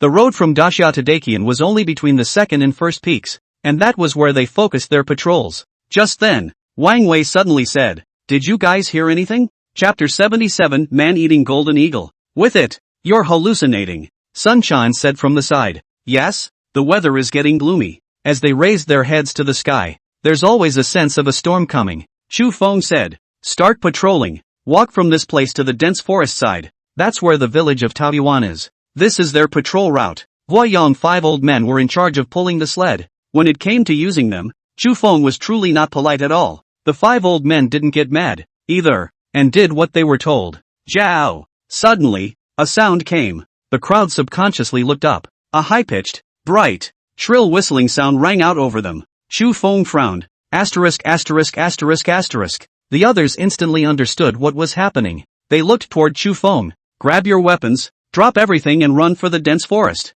The second peak is the plains. Trees are very sparse. As long as they get into the dense forest, they'll be fine." So one man, carrying a spear, abandoned the sled and ran anxiously toward the dense forest. Chu Feng picked up a black cloth bag and carried it on his back. Meanwhile, a cannon was grasped in his hand. Follow the end of everyone. When he looked up, only a black eagle was seen, circling high in the sky. It's a golden eagle. Everyone knows that there are golden eagles in Jade Dragon Mountain. Normally, a golden eagle wouldn't just leave this big mountain. Human society is dangerous to them, but golden eagles will also attack if they encounter humans in the mountains. There was a rumor that someone had been scratched by a golden eagle before. Arms are yanked off. Although it was a bit of an exaggeration, the sharp claws of the golden eagle were no different from a spear. If you really catch it, you'll be crippled if not dead. Definitely no way to deal with it on the plateau. But if you're in a dense forest where there are a lot of trees, hiding is probably a lot easier. It's Big Bird. Come on. You guys run faster. Wang Wei shouted at the 5 old men. These 5 old men had good stamina, but it was obvious that their explosive power wasn't working. The run was too slow. The black dot on top of his head began to gradually grow larger. Chu Feng finally knew why the golden eagle was addressed as a large raptor. The outline of the bird gradually began to clear. The outline then grew larger and larger. It's getting bigger. It's getting bigger and bigger. It wasn't like Chu Feng had never seen a large raptor in his last life. The ostrich would already be the largest bird, but I didn't realize that this golden eagle flying in the sky was bigger than an ostrich. Those wings spread out to a full 3 meters. The fierce beasts in this world were all much bigger than the fierce beasts Chu Feng knew in his previous life. Really grab someone, even if you can't lift them. It can also take people gliding. Then fling it out hard. Caught. Certain death. The golden eagle's target was Gui Yong's 5 old men. If Chu Feng didn't care about them, he would turn around and run. These old men died on the mountain and no one could even say anything. Halt! Spears stand up! Chu Feng roared. 5 old men are still behind them. Gui Yong and old man Zhu were beginning to despair. They thought they were dead. How could these guys from the Jade Dragon village stop to save them? Gui Yong's heart was even more complicated. Was thinking of avenging his 2 sons. Now he's going to die at the hands of the beast before he can get his revenge. Oh son! Father is sorry for you. Father will go to you. He turned and watched as the golden eagle's form became clearer and clearer. Those cold, unfeeling eyes were dead set on him. Good thing. 2. Got him. At the very least a few other old guys will survive. He's also this old. Just die. Just when Gui Yong was planning to stop and actively seek death, Chu Feng actually stopped. What was even more unexpected to him was this. The other 5 people, the moment they heard Chu Feng's order, all stopped, even if there is struggle and fear in their eyes. Yet still, he carried his spear and rose to the challenge. Gui Yong stopped where he was, somewhat dumbfounded. What are they doing? Covering 5 of them? Saving them? How is that possible? What are you doing? Old Gui too? Can't run anymore? Old man Zhu all ran to Chu Feng's side and suddenly saw that Gui Yong did not run over. Top it! Chu Feng shouted. They also realized that the golden eagle's target seemed to be Gui Yong. Thus, Chu Feng and the other 6 people formed a meter formation, took the initiative to accommodate Gui Yong. At this time, the golden eagle also finally arrived in front of them. That sharp beak, sharp claws, reflecting the shine of metal. In his eyes, scorn appeared. After waving his wings violently twice, he actually flew again. Go! Chu Feng said. Every instruction, clear and concise. The 5 men around him are always in order. 2. The golden eagle did not leave, still wandering in the air. Jiao! A piercingly bright sound echoed throughout the second peak. Finally, they reached the dense forest. Gui Yong let out a ragged breath, looking toward Chu Feng. Why did you save me? Save you? Beautiful you. You were led up here by me. You can't die in front of me. Chu Feng's strong words, however, caused Gui Yong to be somewhat stunned. The village chief is not a position given by the government. The village chiefs are the most prestigious people in a village. That's how Gui Yong was when he was young, being righteous and responsible. Even if there is some deep hatred between the two, that's all after it's over. In Chu Feng's body, he saw the shadow of himself when he was young. Suddenly, Chu Feng rushed forward and tackled old man Zhu to the ground. As a gust of wind swept through, the golden eagle swooshed out of sight in the dense forest. Tramp! This is hungry and ruthless. Chu Feng coldly looked at the golden eagle that once again flew into the air and scornfully said, if this golden eagle wasn't vicious, it certainly wouldn't have struck out at humans. Little wind, what should we do? Zhao Yuxiang asked somewhat nervously. He did not expect to encounter such a situation the first time he followed Chu Feng up the mountain. Chu Feng's expression became hideous. His grandmother, fleeing won't let us escape. In that case, let's with him. Wang Wei and Sun Can were once again excited when they heard this. Du Cheng hurried to Wang Wei's side.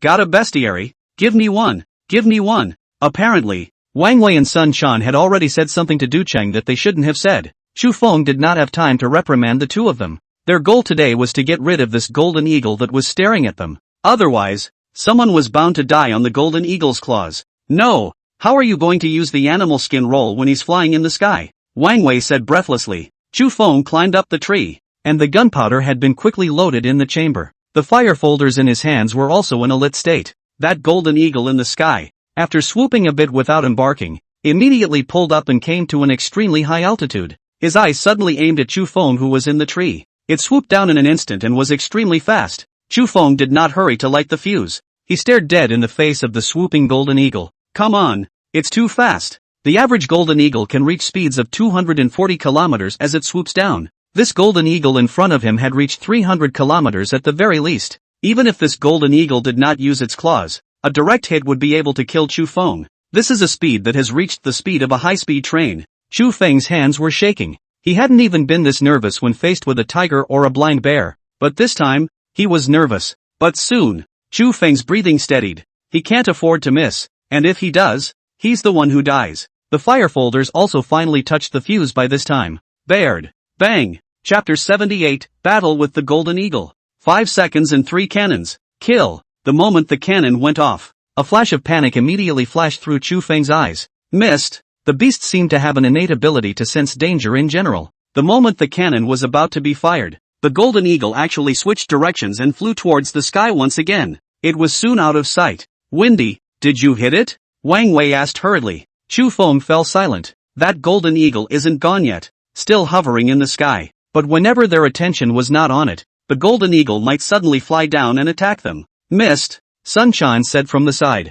He saw it for what it was. This cannon is still too outdated after all. This cannon was fired at a speed of 200 kilometers at most. The golden eagle swooped at a speed of 300 kilometers just now. In his eyes, the projectile might not be as fast as he was. Chu Feng directly jumped down from the tree. It's too fast. The projectiles from the cannon aren't as fast as the speed of the golden eagle swooping down. If it's in the air, it's hard to hit. Chu Feng said. What then? Turn and run? This golden eagle shouldn't let us escape so easily, right? Then we can't spend time with him here. Look at the color of the sky. It's going to be a blizzard soon. A few people got together and discussed it. As far as they were concerned, the cannon was already their most powerful weapon. If the cannons couldn't solve the golden eagle, there really wasn't anything they could do about this golden eagle. What if there was a decoy? Chu Feng and the few of them were discussing together. Suddenly, an old voice came over. The one who spoke was Gui Yong. Chu Feng frowned and ignored him. Gui Yong, however, took the initiative to step forward and said,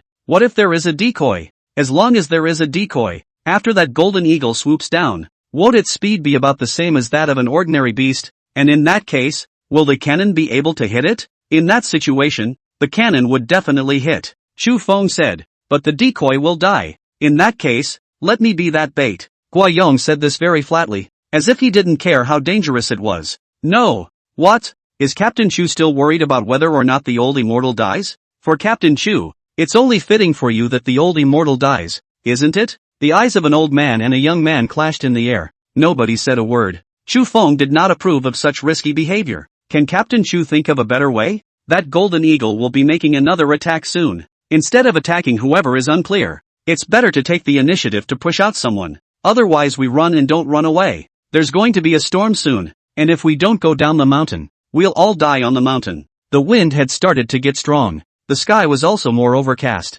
They had been on the mountain for so long that they hadn't run out of water or rice. Once you're really trapped on the mountain, you're bound to die. Come on. Gui Yong did not continue to confront Chu Feng. He wore an official-issued coat, carrying a spear. He stepped out of the dense forest and ran towards the platform of the second peak. Big Bird, come get your grandpa, Gui Yong shouted. The sound seemed to ripple back and forth across the valley. The golden eagle instantly saw Gui Yong, and finally saw the opportunity. After all, it's not really good at targeting in a dense forest, but on the plains, that's where it's at home. Jiao! Another loud eagle cry. The huge golden eagle descended from the sky at an extremely fast speed, so fast that only remnants remained. Gui Yong stood in place, his face expressionless. Only the hand that held the spear kept shaking. No one can be calm in the face of life and death, and Gui Yong's heart was not calm, but he stepped up anyway. Since getting older, many whispers then reached Gui Yong's ears. Not only Gui Yong, but also many of those old buddies that I knew when I was young.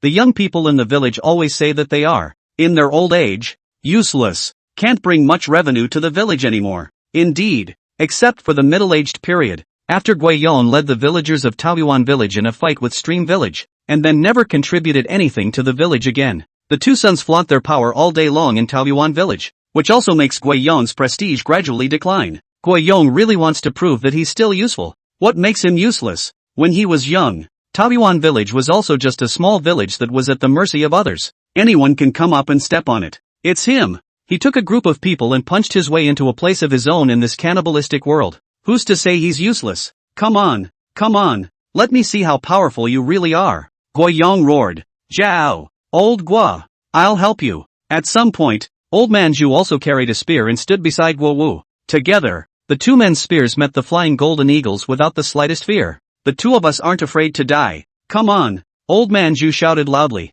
It seemed to be moved by the two old men's aura. Wang Wei and the others actually carried spears to meet them as well. The golden eagle also went out on a limb. It's starving and can't eat. It won't survive this winter, even if those spears looked very dangerous. This time, it's going to try desperately to catch one. 2. Bang! Bang! Bang! 3 consecutive gunshots. The first cannon startled the otherwise determined golden eagle. In the second Sinjijin, the golden eagle felt a sharp pain in its wings. In the third cannon, the bullet hit the golden eagle squarely in the head. The huge body, as if it was a huge quilt, directly covered up Guiyong's several people. They hadn't reacted yet, where they were frantically jabbing at the fallen golden eagle. Wang Wei's ghostly voice came through. On the tree at the edge of the dense forest, Chu Feng and Sun Can wiped the cold sweat from their foreheads. Chu Feng held up the fire cannon, and Sun Chan held up the fire folders beside him. The two worked together. Only then did he hit this amazing 5 seconds and 3 cannons. They made it. Crisis.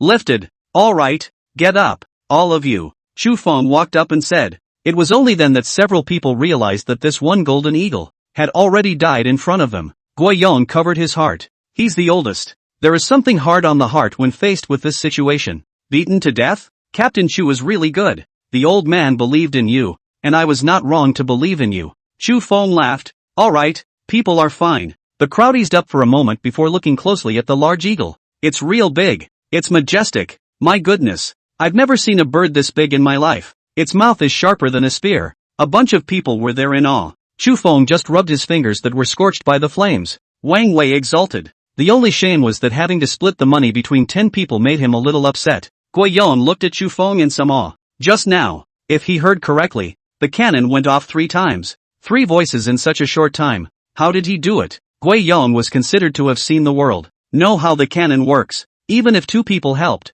it would be impossible to fire 3 times in a row in such a short period of time. But Chu Feng did it. And just did it in front of a few people. The weather became more overcast and the wind grew stronger. Heavy snowfalls are on schedule for this time of year. 2. The storm is coming. Chapter 79, The Great Avalanche. Chu Feng was saved by Tian Xin. All of these people have lived under the Jade Dragon Mountain for so many years, certainly know how powerful the storm is. So there was a rush. Carrying the sled, several men started down the hill. Once you reach the dense forest, you need to go up the hill. They have to go up to the first peak before they can leave the Jade Dragon Mountain. Luckily, there were a lot of people here this time. Otherwise there was really no way to take back such a big golden eagle. The 6 young men of Yulong village looked down on the 5 old men. The 5 old guys disdained the young men of Jade Dragon village. But this time, after the battle facing the golden eagle was over, there was some eye contact between the 2 sides. On the way back, Guiyong didn't hold back after all. Coming to Chu Feng, he asked,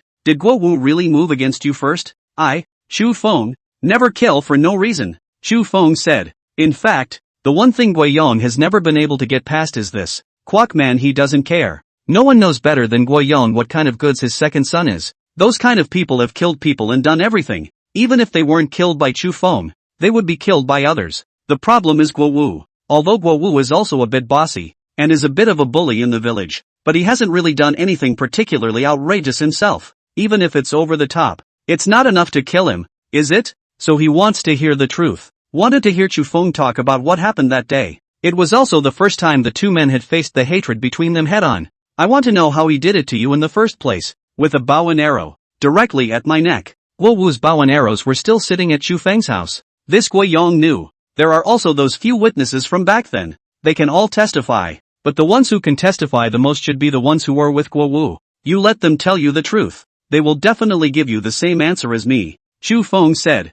For that matter, he did not go on. Since Guiyong wants an answer, Chu Feng then gave him an answer. What Guiyong himself thinks next is up to him. Several men dragged their sleds through the dense forest and began to climb the mountain again. Luckily, the first peak isn't very high, although the slope is steeper in places, but you can still get there by walking slowly. As he walked, an inexplicable sound came. Chu Feng raised his head somewhat strangely. In the next moment, his pupils suddenly grew large. Run! An avalanche! Avalanches on mountains that clearly aren't much higher. It's been snowing on Jade Dragon Mountain. New snow covers old snow. It gives them no time to turn into frozen snow. The more it accumulated, the higher it got. Plus when he fought with the golden eagle just now. Shouts, roars, the sound of cannons. These sound waves still startled the already loose snow. In the face of a really big natural disaster, human power seemed so weak and ridiculous. Chu Feng couldn't save anyone. He watched as the others were overwhelmed by the snow. Because behind you is the sled.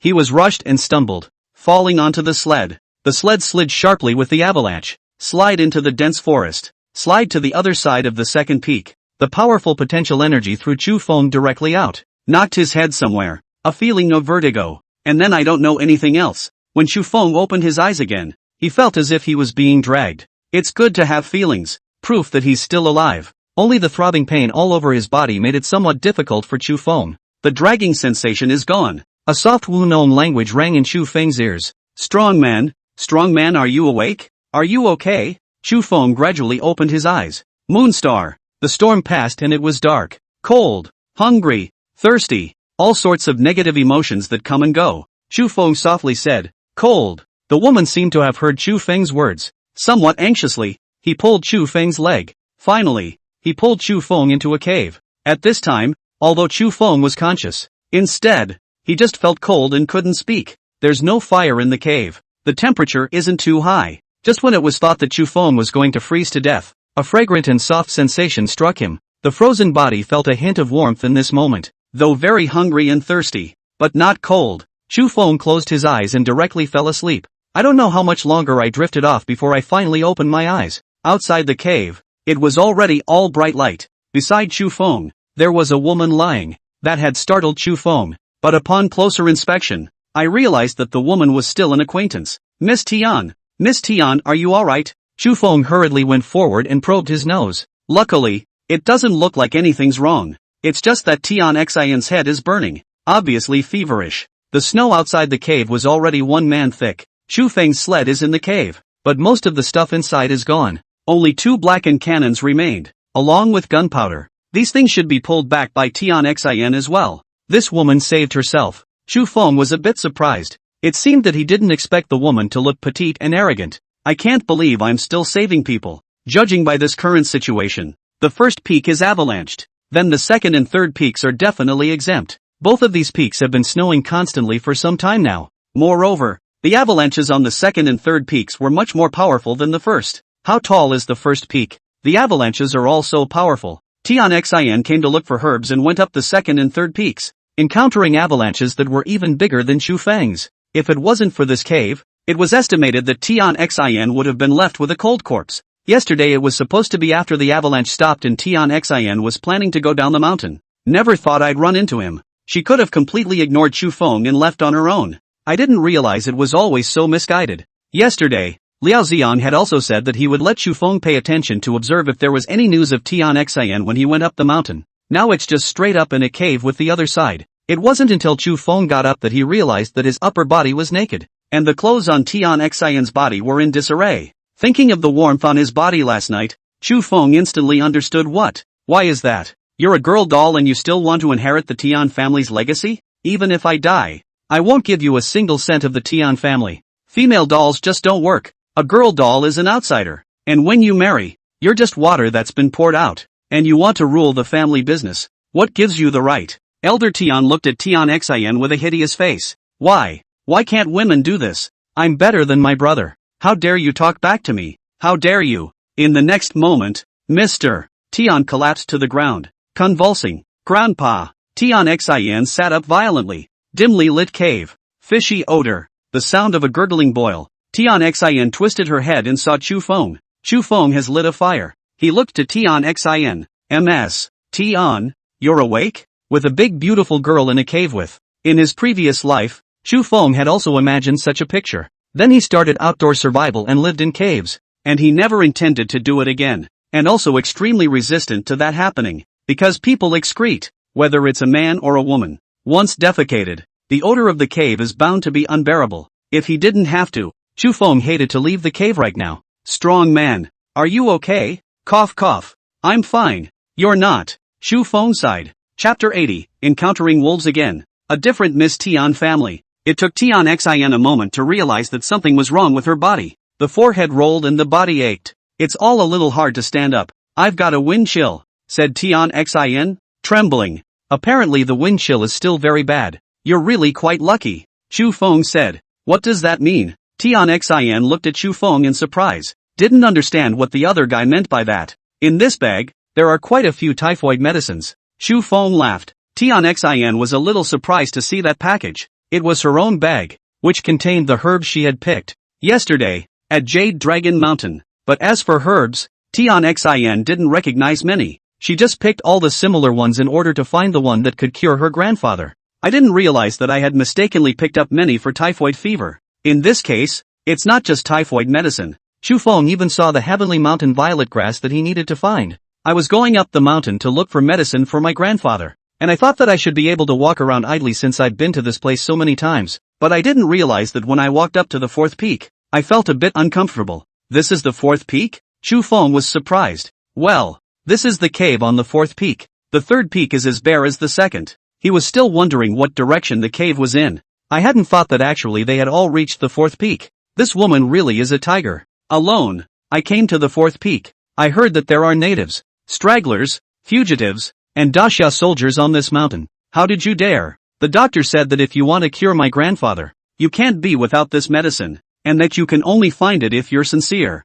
So I came, Tian Xin said. So you found a bag of herbs? Chu Feng rummaged through the typhoid medicine in his bag, washed it briefly with snow water, and threw it into the iron bowl. Is there a snow lotus in here? Tian Xin looked at Chu Feng with expectant eyes. Chu Feng nodded and said, yes, this should be a snow lotus. Chu Feng said as he looked at one of the lotus-shaped flowers. Then it's good that Grandpa is saved. You might as well save yourself first. Chu Feng placed a bowl of medicine in front of her. It's a stone with a groove. In order to find such a stone, it had wasted Chu Feng's efforts. Tian Xin drank the medicine very obediently. Thank you, strong man. You have saved my daughter again. Come on. You're the one who saved me first. That said, why did you save me when you could have just left and you could have gone back last night? Tian Xin shook her head and said, I can't go back. The snow is too thick. And since you once saved my daughter naturally can't see death. These ancient people, sometimes so complicated that Chu Feng was ashamed of himself. But sometimes,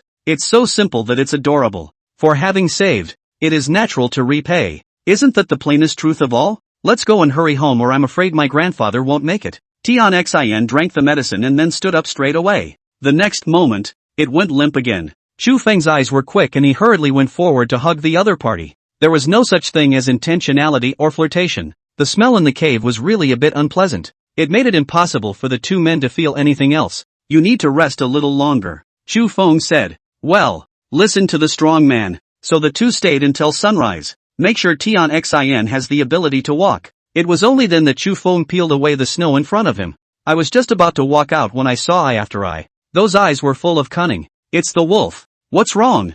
Behind her, Tian Xin asked a little strangely. Chu Feng once again retreated. There are wolves out there. It's just a wolf. Isn't it a breeze for a strong man? Chu Feng coughed. That's a pretty flattering thing to say though. However, Chu Feng was not arrogant to such an extent. Remember the second time we met? When you see a wolf in the mountains, he is bound to be followed by many wolves. Tian Xin suddenly came to a realization. Chu Feng continued. The smell in the cave is too pungent. The wolves outside probably smelled it a long time ago and are ambushing us outside. Once we go out at this time, there will definitely be a dozen or so wolves swarming around us. Then we'll really be screwed. So the two continued back to the cave. There was no movement from the wolves outside. Even Chu Feng could not hear a single sound. But he was certain that there were a dozen wolves out there ambushing him. Fortunately, Tian Xin pulled Chu Feng's sled over as well. Both cannons in the sled. There was also the gunpowder that Chu Feng had hidden in the mezzanine, all of which had been filled with paper tubes by Chu Feng. There's even a short knife in here. With both cannons present, Chu Feng asked Tian Xin, can you use a cannon? Tian Xin shook her head. This thing, the cannon, not only ordinary people can't get it. Even a rich family like the Tian family couldn't get it. Unless one uses the ghost market channel. But how could Tian Xin have any contact with the ghost market? I've only heard of it. I haven't used it. Okay, I'll teach you. But we don't have a lot of gunpowder, so we can only teach you once. Are you sure you can learn it? Hearing this, Tian Xin seemed to come to a winning mood. Nodding his head, he said with certainty, I can if you can. I didn't realize that Tian Xin looked small and homely. It's so pretty to look at, but the character is so strong. So, Chu Feng gave her a demonstration. Tian Xin watched carefully. After the demonstration, Tian Xin then took the cannon into his hands and tried shooting it himself. Shot out. The accuracy was a little poor, but they were aiming inside the hole, and the munchies were alright. So, that's how the cannon works?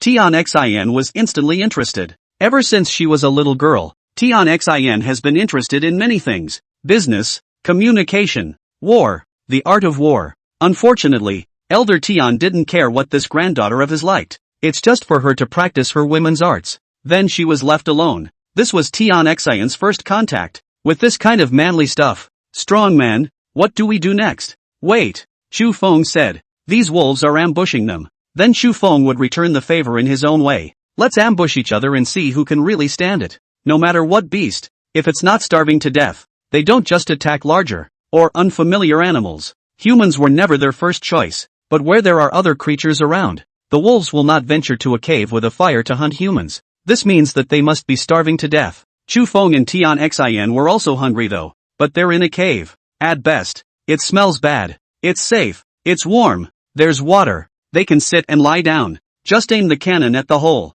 The sky was getting darker. After Chu Feng observes, Tian Xin will top it. The two alternated observation breaks. The fight is all about patience and a surge of resilience. Finally, it was about to get dark. Before the torches in the cave were lit, the wolves couldn't stand it. They slowly made their way to the entrance of the cave. Wanted to go in and poke around. Just inside, the sound of a cannon rang out. The wolf lay directly on the ground, motionless. The other wolves seemed to be understanding that human firearms could not be hit a second time after they had been hit once. So the second wolf immediately rushed in. Before he could find his target, there was another thud. Tian Xion's cannon also rang out. The death of the two wolves, on the contrary, inspired their ferocity, and the group of wolves couldn't hold back any longer, and rushed in droves. They know it's just two people in here. There are only two cannons. As long as they go together, just be sure to hunt successfully. And it did turn out to be just as they had guessed. Chu Feng and Tian Xin alternated shooting, but the speed of loading the cannon was ultimately too slow. These wolves, finally, still rushed to Chu Feng's face. Unbeknownst to him, Chu Feng merely laughed coldly, dropping the cannon and carrying the short sword issued by the government. He rushed at this wolf and viciously slashed it. At once, blood splattered throughout the hole. Chapter 81 Kill Kill Kill. Armageddon with the wolves. In his life, Chu Feng had experienced many dangerous battles, but never through much brutal fighting. Today, he experienced it. An avalanche. It's freezing. Food reduction. Not only herbivores, but also carnivores have had a very tough time. Everybody's hungry. The bear is hungry. The snow leopard is hungry. The tiger is hungry. The golden eagle is hungry. And so are the wolves. When they are good enough to see the food, even if they were facing the possibility of death, they wouldn't just give up. And it is true. Tian Xin lay down behind a rock. Chu Feng stopped on the side of the mandatory road. Cannon after cannon never stopped. Hardly aiming. The wolves are too numerous. They almost filled this part of the cave. Every time the cannon went off, it hit one with precision. Chu Feng carried the knife, and his two arms never stopped. One swing after another. From the beginning one slash could kill a wolf. By the end of the day, it gradually had to be all about the cuts. It would even allow the wolf to dodge his attacks. Less and less stamina. He hadn't eaten much in the first place, and had also experienced an avalanche, causing Chu Feng to gasp for air. He's barely holding on, but the wolves could hardly hold out any longer. It's a constant battle to see who can actually stick with it. Finally, as another wolf was hacked to death by Chu Feng, he's off the hook. And the wolves, too, backed off. I don't know how many heads I've killed. The clothes on his body were torn. The only 6 wolves left exited the cave. Chu Feng did not waste any time. He's lined with bearskin. That's what Zhou Xiao Xiao made for him. The undershirt was a tiger skin, also made for him by Zhou Xiao Xiao. These 2 layers of skin are thick, but it couldn't withstand the wolves tearing and clawing at it again and again. His face showed blood marks and he had 2 bite wounds on his arms. The whole thing was panting. But they can't stay in the cave any longer. The only wolves left outside wailed. In the hue and cry. They still have company. Thus, Chu Feng peeled the skins of 2 wolves that were relatively large in size and draped them over himself. Similarly draped Tian Xin. It helps them keep out the cold outside. Go! Tian Xion's hands are also covered in burns. Couldn't hold the cannon long ago. If the fight continued, the 2 were bound to lose. The good thing is, the wolves got scared and wimped out. Clad in wolfskins, they rushed straight out of the cave. Outside, it's the moon and stars again. Where is the look of yesterday's storm? The way down is just ahead. They're running. The 6 wolves behind him were following. Chu Feng killed their wolf king, and hung on to the wolf king's skin. For the wolves, This was a great humiliation. But they didn't dare to come forward, because they had been killed by Chu Feng. They're still back there. A wave of despair laced Tian Xian's voice. It's okay, don't look at them. Chu Feng gripped the knife in his hand tightly and his footsteps did not stop.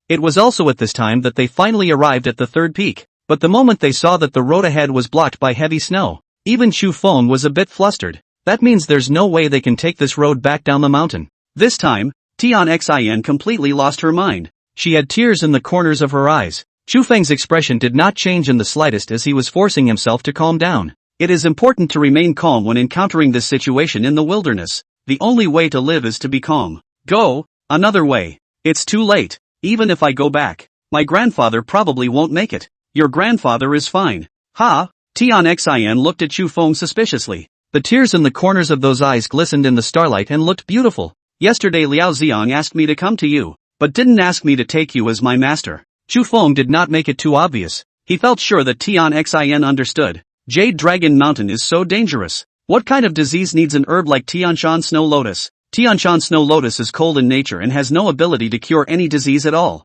Even if there is, Master Tian is so life-thirsty. How could you let Tian Xian find the medicine? Can she, a woman, really find medicine in the crisis-ridden Jade Dragon Mountain? Even if he didn't care about his granddaughter's life, Master Tian always cares about his life. So there's only one possibility. From the very beginning, they had only set up a scheme to deliberately let Tian Xian go up the mountain, kidnap her with filial piety while hoping she'll die on the mountain. Tasin is smart, even if Chu Feng did not give those things away, and she probably got it. So, the crying got worse. They reversed direction and started walking towards the other side. Chu Feng didn't have a map with him, but he had a rough route in his head. Go around the side a bit. It could be very far, but this road is much smoother and safer. And it would also pass by the place where Chu Feng wanted to go in the first place. That place is below the other side of the third peak, near the Daxia side. The general topography is pothole-like. It is said that a group of bandits are coiled in that place. Also, there are a lot of wild animals,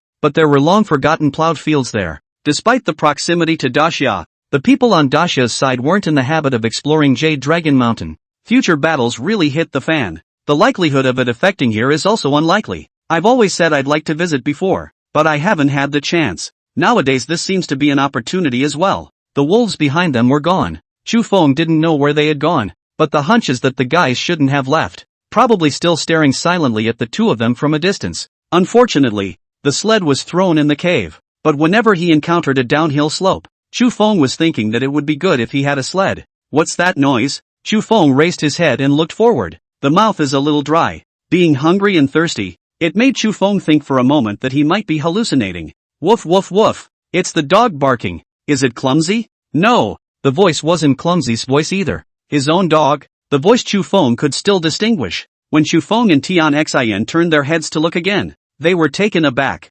Those 6 wolves. They were only 10 meters away from them. Bloodshot eyes, drool secreting from the corners of his mouth. A leap of faith. It was as if they could charge towards the two of them. Chu Feng and Tian Xian. At any moment. Just know that the gang can't leave so easily. Chu Feng hurriedly raised the fire cannon, trying to feel the gunpowder from his pocket, but the 3 layers of skin made him feel it. Tian Xian subconsciously raised the knife she used as a crutch, aimed at these wolves in front of him, but the next moment, another dog barked. Several wolves stopped in their tracks. They began to look around somewhat warily. Woof woof woof. The voices were getting louder and more garbled, even more and more. More than one dog, it seems. How can there be dogs on this Jade Dragon Mountain? If a pack of wild dogs really appeared, the end would probably be no different from meeting a wolf pack, right? Can't it be that God is going to kill me? Chu Feng and Tian Xian looked at each other. Both had despair in their eyes. Strong man, I'm sorry for what I've done to you, and I still don't know your name.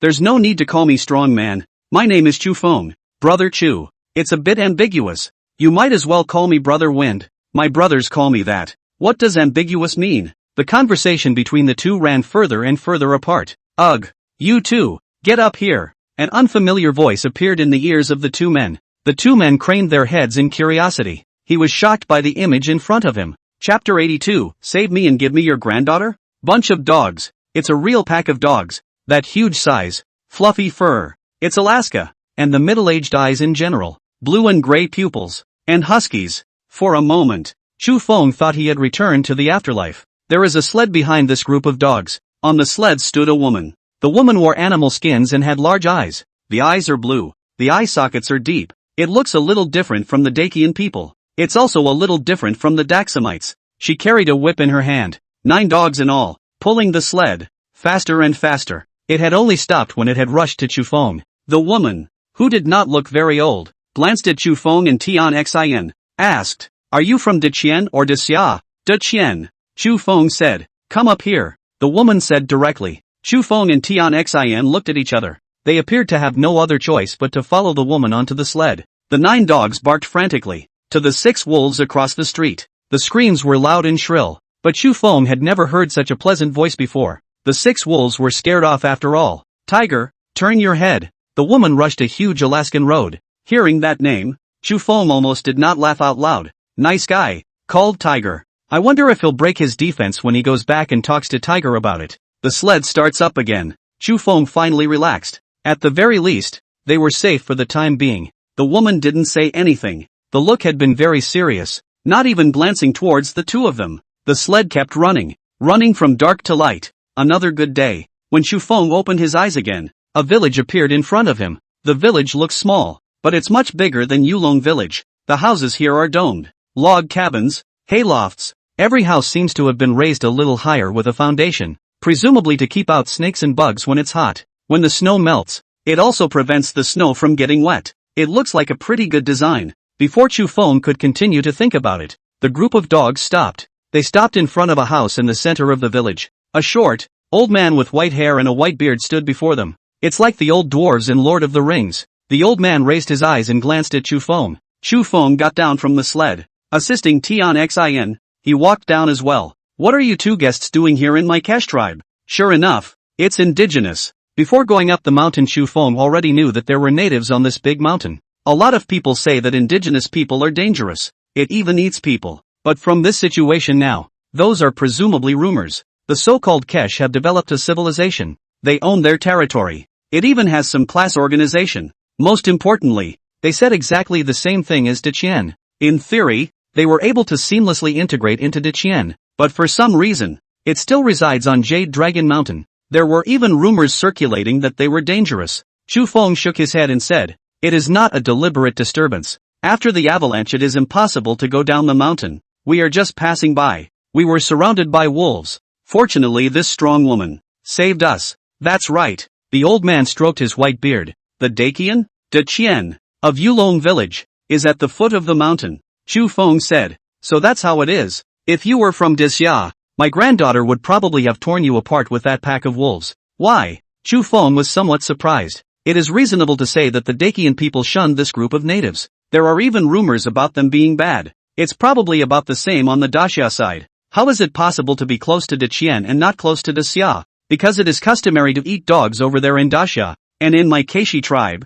dogs are companions and not to be eaten. Woof woof woof. The leader of the group, Tiger, screamed at once. "So it is." Chufeng began to feel up from his body. He removed the wolf skin that was draped over him, revealing the tiger and bear skins again. He fumbled around for half a day, and finally fumbled for a bit of silver money. This was what Chufeng brought with him for self-defense. Really hit some crisis point, like mountain bandits, stragglers, Daxamites and the like. If they can't beat them, maybe a silver ticket is the only way to save them. After all, money moves people. The Keishi people had saved him, so Chufeng planned to give them some silver tickets as a way of thanking them for saving his life. But unexpectedly, the next moment, the old man in front of him suddenly knelt on the ground. Chufeng and Tian Xin were confused again. Silver tickets are indeed nice, but they don't have to bring people right down to their knees. Chufeng hurriedly went forward to help the old man up, and the female strong man kneeling next to him was even. This handful of old men also kneeled down, not to give Chufeng a break in life. "Strong man, you killed the mountain tiger and the mountain bear?"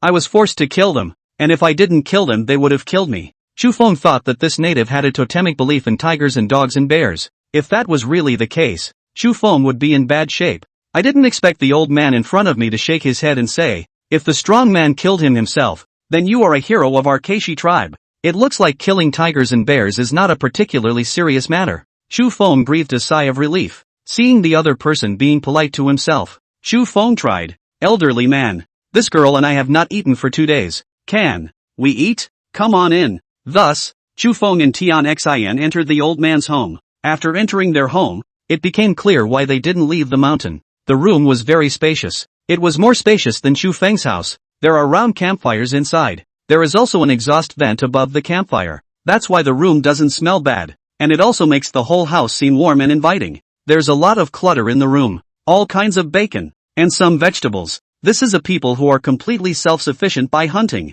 No wonder it doesn't go down. I still have to pay grain to the court when I go down the mountain. How can I be as comfortable as here? In the future, if you have to, you can absolutely bring someone to join them.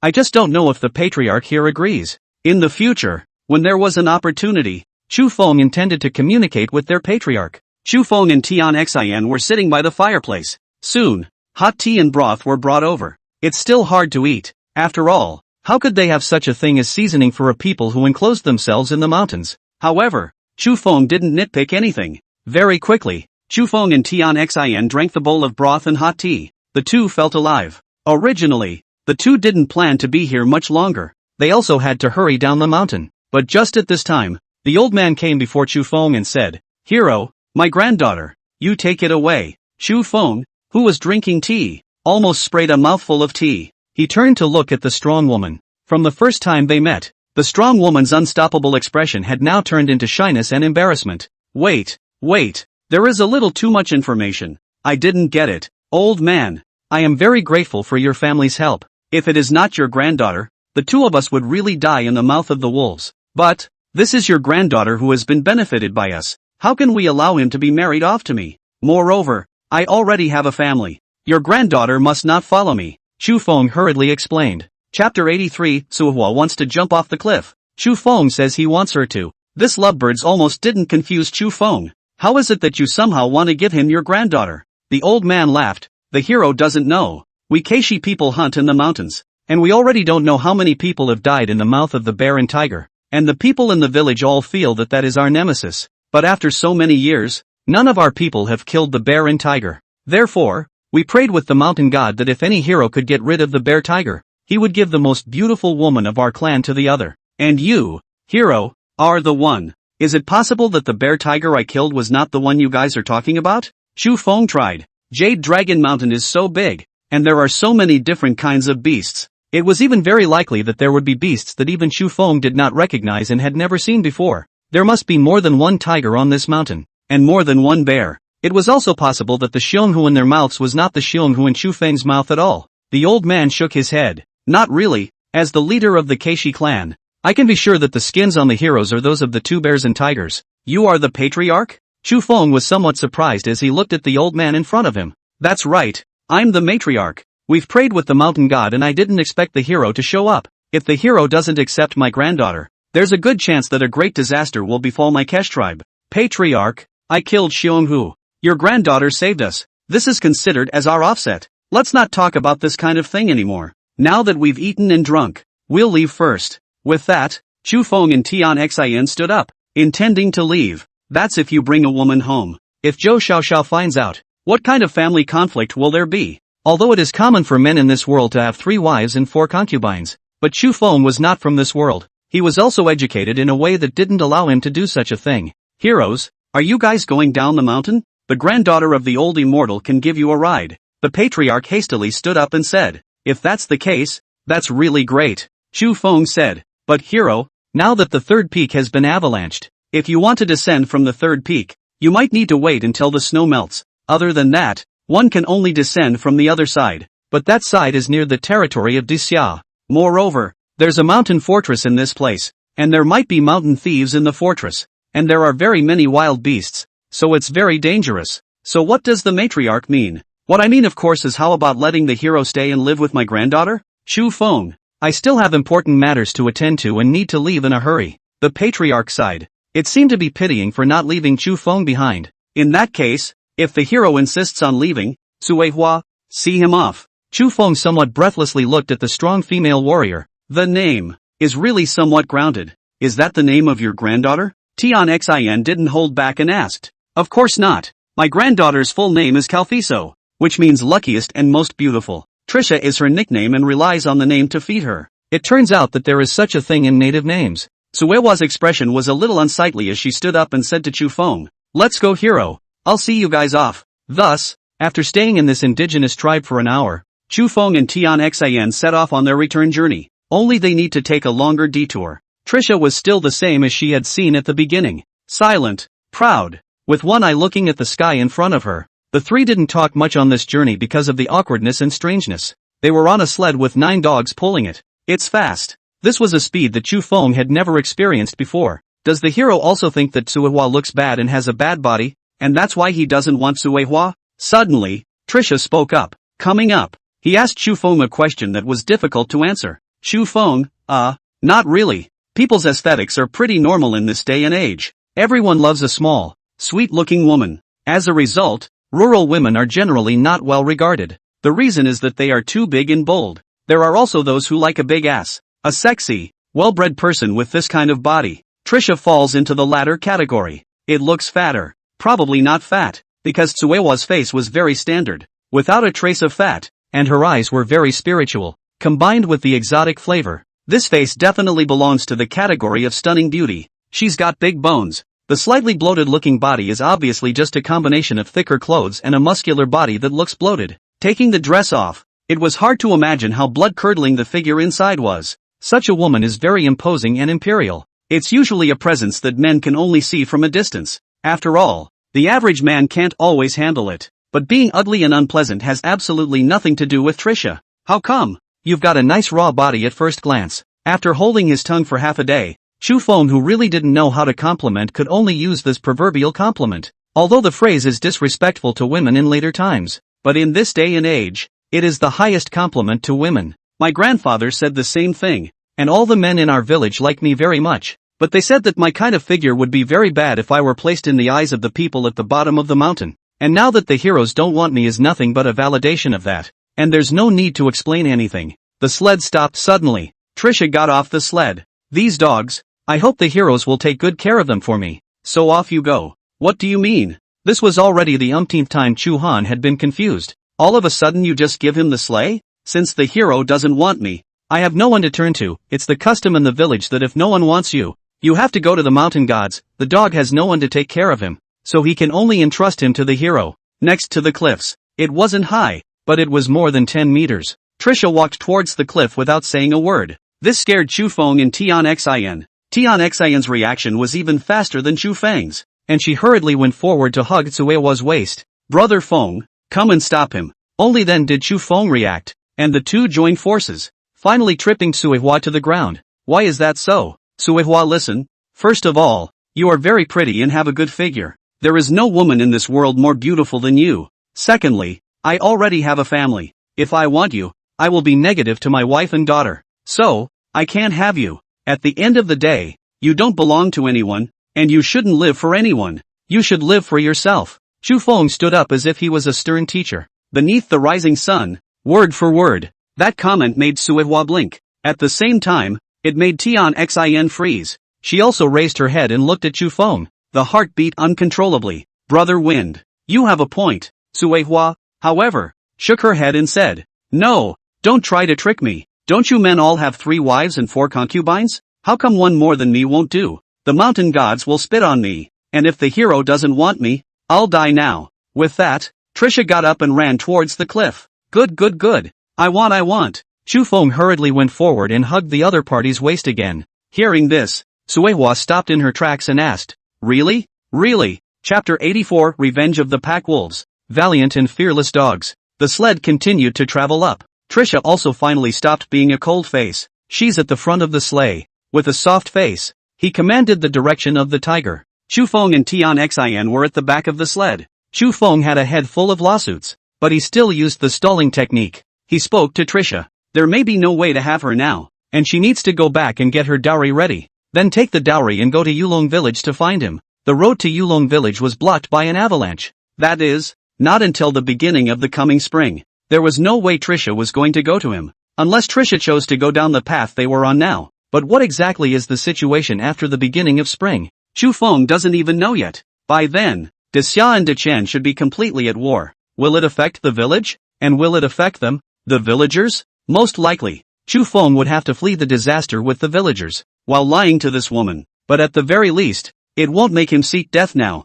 Not in the future, I guess. Suehua is very happy. Finally married herself off. All the women in the village have married off. Only Suehua is still with grandpa. Because of that promise grandpa's made to the mountain god. If no one kills Xianghu, then Suehua won't be able to get married in this life. Husband, thank you. Trisha suddenly spoke up. You're welcome. You're welcome. Chu Feng was somewhat speechless. Tian Xin couldn't help but laugh beside her. The wind blew through her hair, reminding Chu Feng of those actresses who took publicity photos in the latter days. Just as Chu Feng was planning to open his mouth and say something, woof woof woof, Tiger suddenly called out, and the voice was very urgent. Trisha's expression wrinkled as well. What's wrong? Chu Feng asked. It's only when there's danger that a tiger screams. The next moment the whole sleigh came to a lurch. Apparently, there was some kind of danger ahead. After a dumping, the scene ahead also appeared in front of Chu Feng. Instantly, Chu Feng's scalp went numb. Tian Xin even couldn't help but cover her mouth. In front of them just now, there was a pack of wolves, standing close together. Upon spotting them, they charged straight out towards them. No one knows how despairing that image is. The number of wolves in that pack broke through 30 at the very least. 30 wolves, but there are only 9 dogs. I have to say, these dogs that Trisha has are good. When they saw so many wolves rushing towards them, none of them fled, were afraid, or cowed. Tiger started by reminding his master. At the same time, it was also at risk and directly started to turn around with the other dogs and run towards the other side. Where's the other side? Chu Feng asked while taking out his fire cannon. There wasn't much paper cartridge powder left in his pocket, but these wolves are running too fast. Soon, one of them approached Chu Feng and Tian Xin's side. Tian Xin doesn't carry any fear at all. Carrying his knife, he slashed at the gang of wolves. Barely pushed too hard because the sled dogs were running so fast. The potential could increase the power of the sword in Tian Xin's hand. With barely any force, the wolf that was close enough got a huge gash in its body. So, wailing, he tumbled out. The second wolf approached Chu Feng. Chu Feng immediately ignited the fire cannon in his hand. A thud resolved one. It's an abandoned cottage. Not much of a gap from the original path. As long as we can get rid of them, we'll be able to get down the mountain. Suehua said. Then wouldn't you have to come down the mountain with us? Chu Feng said. Why? Suehua was still thinking of grabbing the mountain to get her dowry. You came back alone, not waiting to be ambushed by this pack of wolves? As soon as the words fell, Chu Feng fired another cannon. These wolves are really heavy with hate, obviously beaten down to 6. But he didn't expect to still be able to gather a pack of wolves and come over to surround them. And with this amount of people looking at it, it's probably not even a bunch of things. Most likely 2 or even 3 groups. The wolves had very good stamina. And if this continued, sooner or later, the 9 dogs would have to stop and fight the pack because their stamina would drop. Is there anyone inside that cottage? Chu Feng asked. Jade shook her head. I don't know. Anyway, we'll just have to get closer to that cottage first. Your pack of dogs can't outrun that pack of wolves. Okay, listen to your husband. Tiger, hurry up, Suehua yelled. The Alaskan that was first ran faster. Chu Feng also intuitively saw how powerful these guys who, in their previous life, were treated as pets in the city, were when they really let go and ran.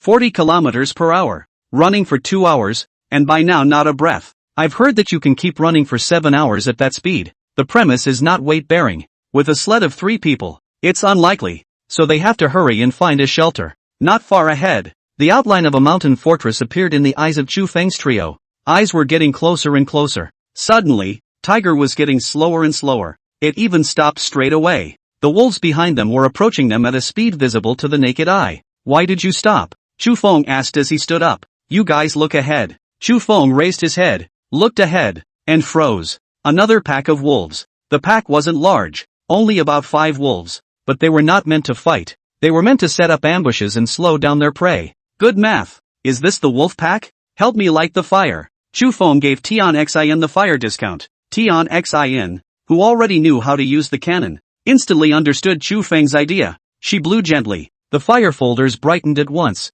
and Chu Feng by this time had already stuffed the paper tube of gunpowder into the barrel of the gun, and the fuse was pulled out. Tahin brought the fire close to the fuse at the first opportunity. Bang! After the loud noise, a wolf's head exploded right in front of him. Let Tiger run. Don't stop. Chu Feng roared. Tiger, run. What's really great about these dogs is their ability to obey Trisha's commands unconditionally. The death of one wolf did not bring panic to the remaining 4. They pounced towards Tiger as if they were soldiers strictly following orders. Tiger didn't even care about these wolves and charged straight through. The 4 wolves sought out each of the 4 dogs and tore into them. But no matter how hard they tore, the dogs didn't stop. Trisha was a little distressed, but once they stop at this point, they're really screwed. Also at this time, the cannon went off. A wolf is hit, wails and stops, and is knocked aside by the sled. There was another bang of the cannon. The second wolf was also killed. This was followed by a third head, and a fourth head. At this moment, Chu Feng felt as if he had returned to the time when he was a soldier.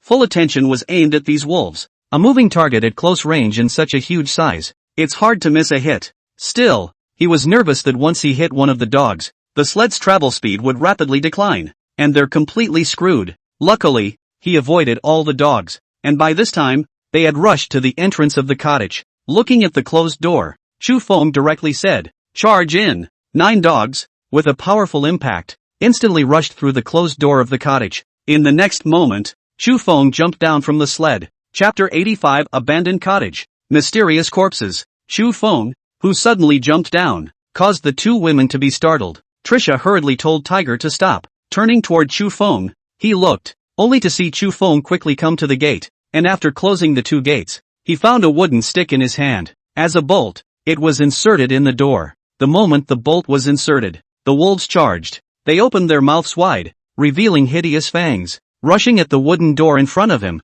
he shook it wildly. Just 1 second. However, if Chu Feng's reaction had been a second slower, this group of wolves would have charged straight in. Chu Feng was somewhat woefully deflated on the ground, until Cuihua and Tian Xin rushed over. Only then did he help Chu Feng up. "Husband, are you alright?" Cuihua asked with some worry. Tassen didn't say a word, just worriedly looking at Chu Feng. It was so fast just now. Jumping straight down is a risky business, but if you don't just jump down, you won't have time to close the wooden door. Fortunately, Chu Feng just waved his hand. "I'm fine." The 2 women then relaxed. The wolves hissed outside and did not leave. It was impossible for them to let go of the Chu Feng trio so easily. There was no way to open the wooden door in front of him. The pack of wolves began to disperse, thinking of other ways to enter the fortress. At the very least, there was no need to worry about being attacked by this pack of wolves for a short while. Chu Feng barely stood up. "Look around." It was only then that I realized that the so-called fortress was nothing more than a small yard set off against a small hill.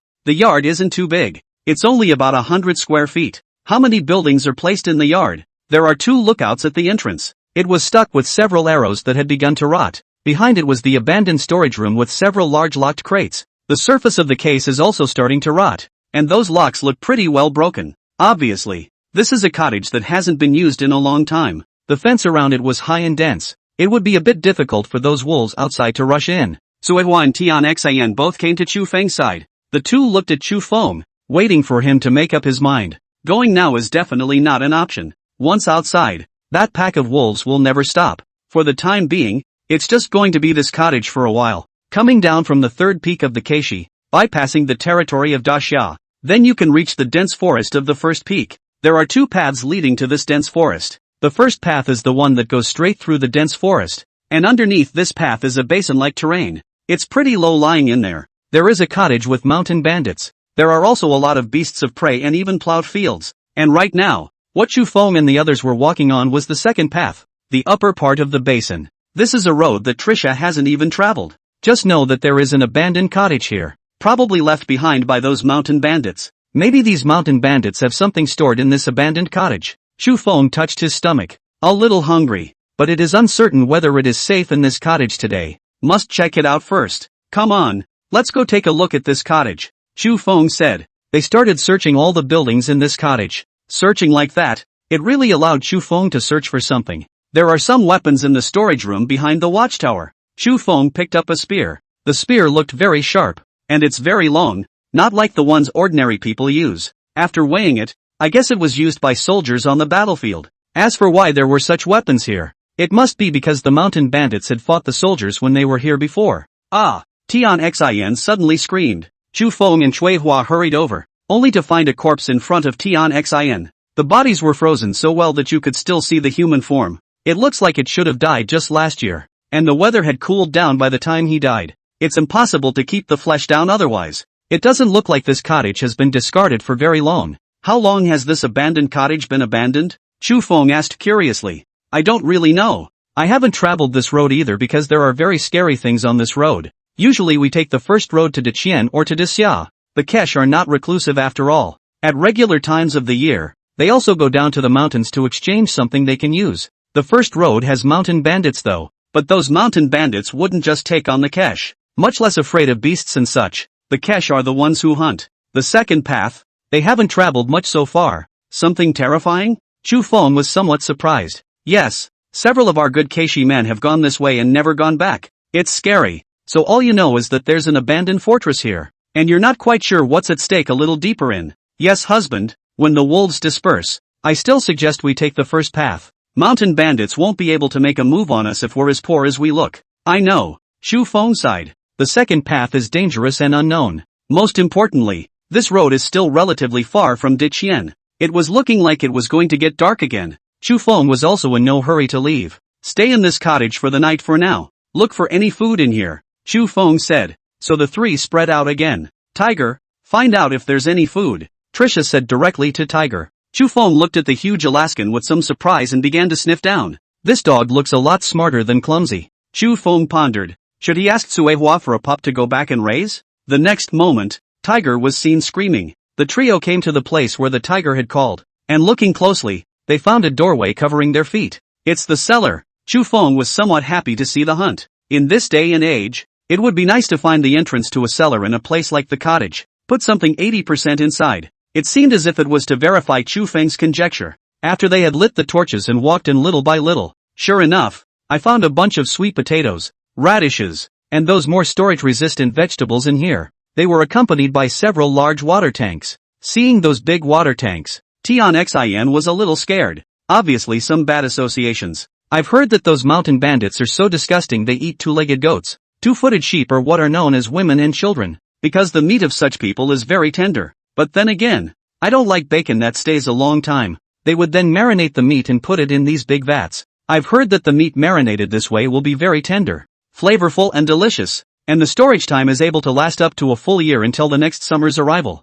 By the time no one was in the cottage, if the water tank actually had all this meat in it, it would even be edible now. I'll check it out. Seeing both women start to back away in some fear, Chu Feng took on that responsibility. Brother Feng, sweet potatoes and radishes can actually be eaten. There's no need to look at those. Tassen didn't want to take that risk. She couldn't even think about it. Just thinking about it already made her stomach flip. It's okay, just in case there's nothing in there that you're imagining. Chu Feng came to the water tank, took a deep breath. If it really was that kind of thing, he'd probably spit it out too. Until the lid of the water tank was violently lifted by Chu Feng. A sour smell came from it. After seeing what was inside, Chu Feng was instantly relieved. Pickled cabbage. It's sauerkraut. These bandits and mountain thieves are really good at eating it. Chapter 86, Cottage Charming. A box of handheld mines? Found out it was sauerkraut. It relaxed all three. They went up and looked at the vat of sauerkraut. No spoilage. It's even marinated very well.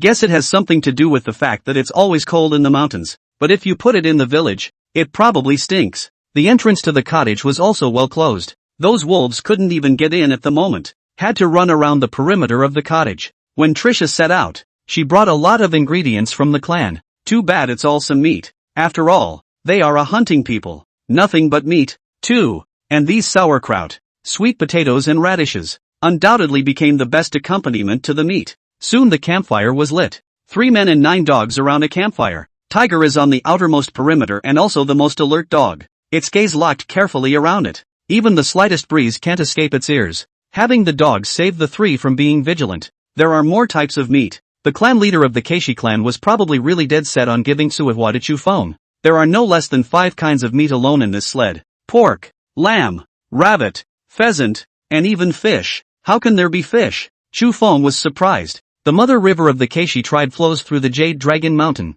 from top to bottom, and there is a river upstream that we can pass by when we send husband back to the village. So husband can take a look at it then. What kind of river? Chu Feng was surprised. He had only seen it on the section of the mountain road above Taoyuan village. That river was so narrow that Chu Feng had always assumed that it was the source. However, above the source, Chu Feng had never really been there. A very large, very shallow river. It gets frozen in the winter. That's where we catch our fish. But you can't go there after it gets hot. The dirt there eats people, Trisha said with a fervor. Chu Feng roughly knew what the reason was. Figured there was a swamp there. Jade Dragon Mountain is a snowy mountain. But this snowy mountain is amazing and not all mountain locations are covered in heavy snow. Only above the fourth peak is there snow year-round. It's clearly a highland climate. It can go below the fourth peak. Starting at the third peak, after winter, the temperature will then gradually increase. The seasons can be clearly perceived on the first peak of the second peak. However, most of the time, the overall temperature at Jade Dragon Mountain is cooler. Hunting is not very efficient during periods of heavy snowfall. When the weather warms up, it will be a lot easier to hunt on the first and second peaks. Chu Feng didn't know how long it had been since he had eaten fish. The only things I've caught on previous trips to the river have been some toads and freshwater crayfish. It's hard to be able to see fish at this time of year, but this fish that Trisha baked was obviously fresh. While wolves surrounded them outside, they were eating fresh fish. It was a pity that there was no wine. If there was a little bit, Chu Feng felt that he could jump for joy. All three were silent during the meal. There was only the sound of a big chew. Trisha was already a buxom femme fatale. It had been another long time since Chu Feng and Tian Xian had had a normal meal. Until today, even without any garnish, it made the two of them eat. Fresh fish is something that can be delicious without complicated seasoning. Chu Feng didn't finally stop until he was half full. He covered his stomach, even if he really still wanted to eat, even if there are still a lot of ingredients. And yet, they didn't continue to eat. As an outdoor blogger, Chu Feng, who knows a lot about outdoor survival, knows that in a dangerous environment, if you eat too much, when faced with danger there's a good chance that there will be a lack of responsiveness. Ow! Outside, the wolves were still there, barking. Chu Feng said, "The three of us will sleep together today. Find a room and pay attention to protection, so that if that pack of wolves really rushes in, at the very least there will be a place to hide." As soon as the words left their mouths, Suehua and Tian Xian's faces reddened. Apparently, these two thought of something they shouldn't have. Eventually, they targeted the storehouse at the entrance. There's a watchtower next to it. If he really ran into any accidents, Chu Feng would still be able to quickly climb to the top of the watchtower. As good as these beasts are, they can't still climb ladders. Get some sleep and figure out how to get rid of these wolves tomorrow. Afterward, Chu Feng took the lead and pushed open the door of the storehouse. There's a big locked box in the storage room. When they came in at first, several people didn't search the coffers carefully. They focused on the cellar.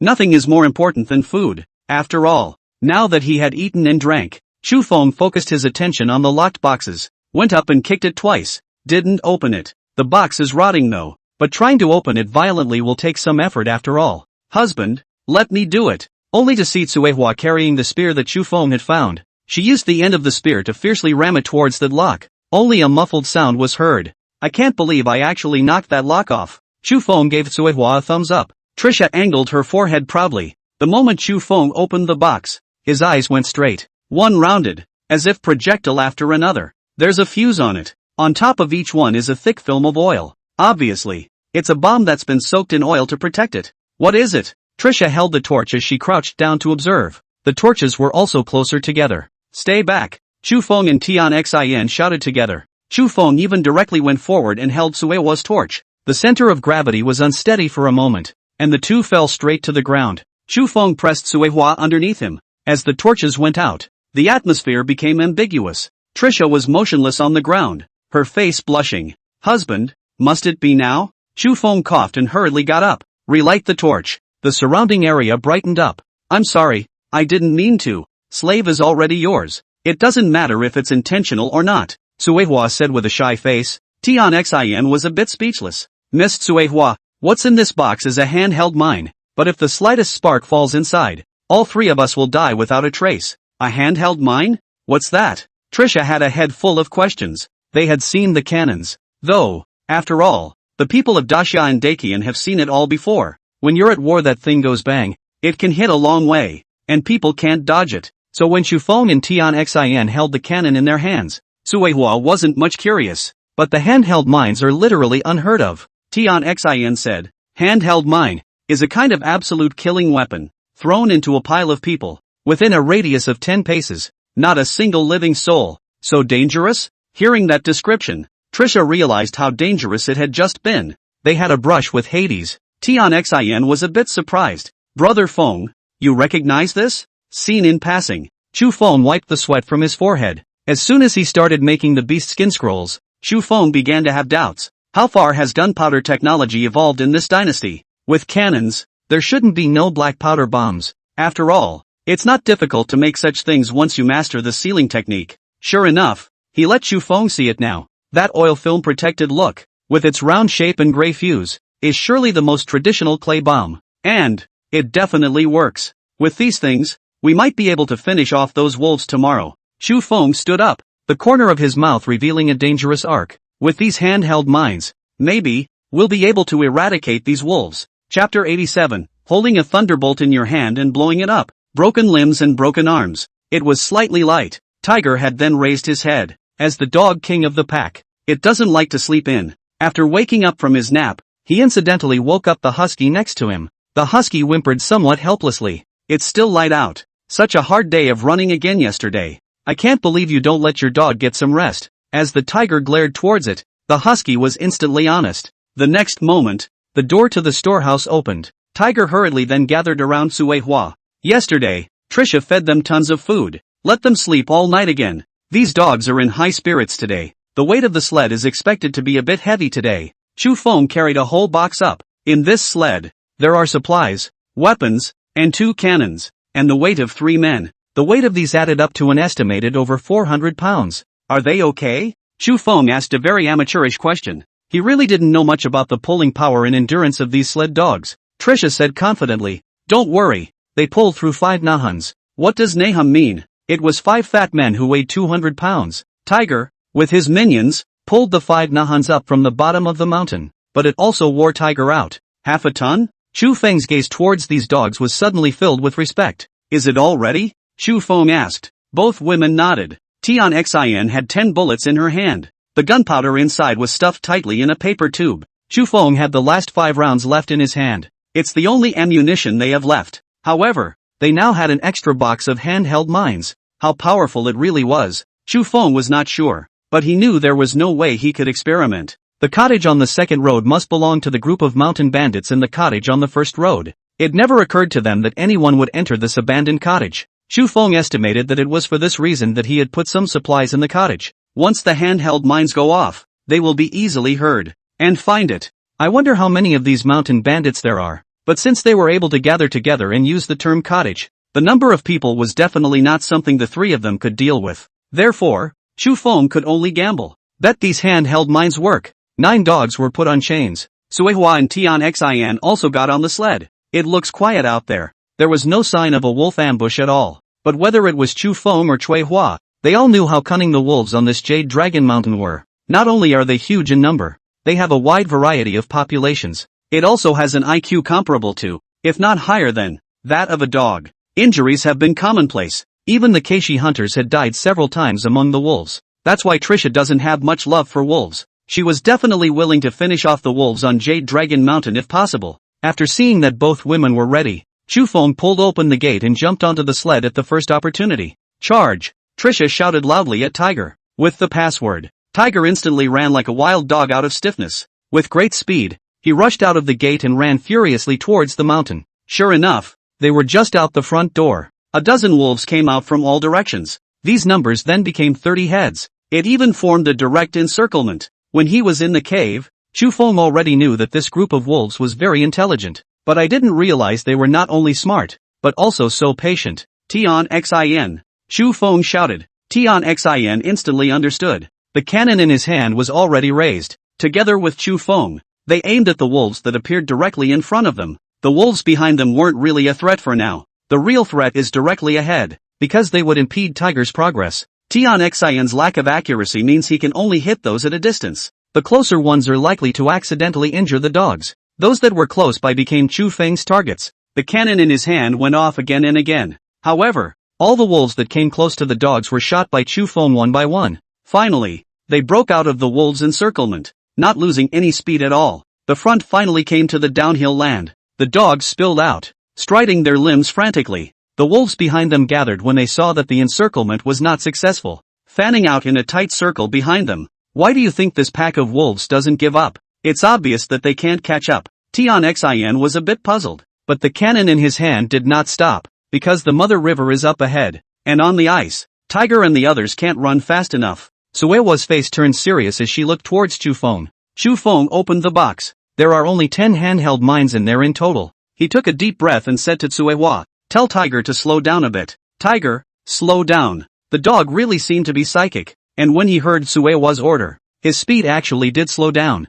As the speed slowed down, the pack of wolves did indeed come straight after them. Chu Feng coldly looked at the wolves that were getting closer and closer, and directly blew the fire folders brightly. The fuse of the handheld mine immediately burned rapidly. After estimating the distance, Chu Feng threw down the hand-cupped thunder. 2 seconds later, the wolves ran right over the handheld mines. 4 seconds later, the wolves ran through the handheld mines. It didn't blow up. Grass. Chu Feng only felt his brain begin to tingle and his palms were sweating. The wolves were getting closer. Tian Xin and Chui Hua also panicked. He hurriedly asked Tiger to bring up the speed, but ahead of them was already the river. As soon as Tiger stepped on it, his foot began to slip and he lost a lot of speed. At this moment, Chu Feng kept his brain calm. He picked up another handheld mine. Grandma, don't blow up any of them if you dare. After lighting it, it was thrown towards the wolves, followed by a second, and a third. When Chu Feng clicked on the fourth one, boom! A loud roar exploded through the wolves. Only a few wolves were seen flying directly into the sky.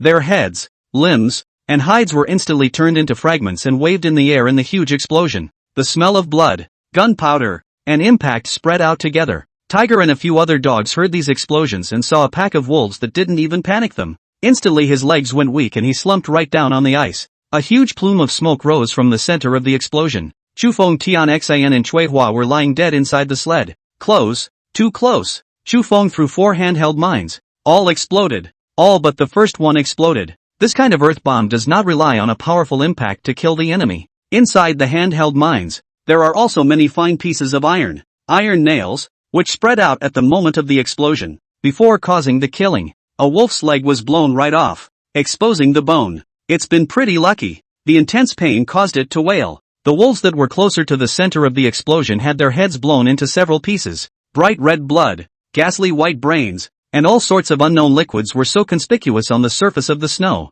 Chu Feng slowly stood up and looked at the wailing, screaming wolves, as well as the uninjured wolves that were stressfully and frantically twitching to escape. Finally, a long sigh of relief. We're finally safe, Chu Feng said with a smile, but at that moment, Chu Feng saw that Tiger and the other dogs were actually backing up, retreating to his side. He's the very back of the sled. These dogs should be in front of the sled. Brother Feng. Front. Tian Xin's voice had an undisguised panic. Chapter 88, Mountain Ghost Man Bear? It's just that it doesn't have enough firepower. Right in front of them, a black figure. It seems to stand straight as a human being. It even reached out a big black hand and greeted them. Close your eyes. It's a mountain ghost. Trisha immediately closed her eyes. Tian Xin followed suit and closed her eyes. There are bears on Jade Dragon Mountain. There are 2 types of bears. The most dangerous of these is the blind bear. Chu Feng can understand that the bear blind is the highest and largest brown bear. The desire to attack is strong and there is no fear of humans. It's not uncommon to strike at humans even.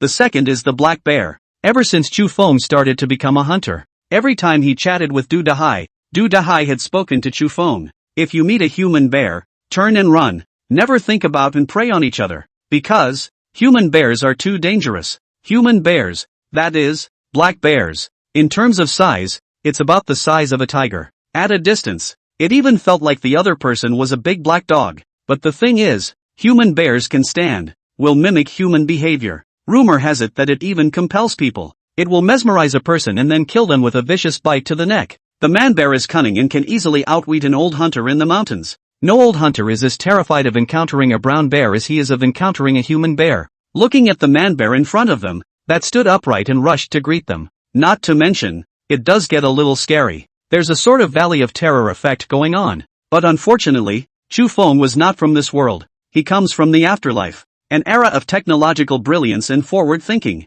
A world that rejects superstitious ideas and embraces modern science. In that world, all behaviors are dialectical and traceable. Chu Feng never believed in these things. The man bear was slowly approaching. Tiger led the other dogs, barking frantically. Still, they were trembling with fear. If the chain hadn't been pulling them, they probably would have turned and run. Suehua and Tian Xin lay dead in the sled, unwilling to look up. Suehua despaired. It's over. We're finished. We've run into a mountain ghost. Grandpa, I'm sorry. I'm going to meet the ancestors of the Keishi. I still have my husband. I haven't gotten laid yet. I don't know what it's like to get laid yet. I still want to have a child of my own and my husband's. I want to beat my child. I don't know what it's like to beat my child yet. Listening to Tsuewa's broken thoughts, Chu Feng, who was originally nervous, almost could not hold back his laughter. He let out a laugh and said, Tsuehua, don't be afraid. You'll have your own child. Husband, I'm sorry. Suehua shouldn't have taken this road. No wonder the clan doesn't take this road.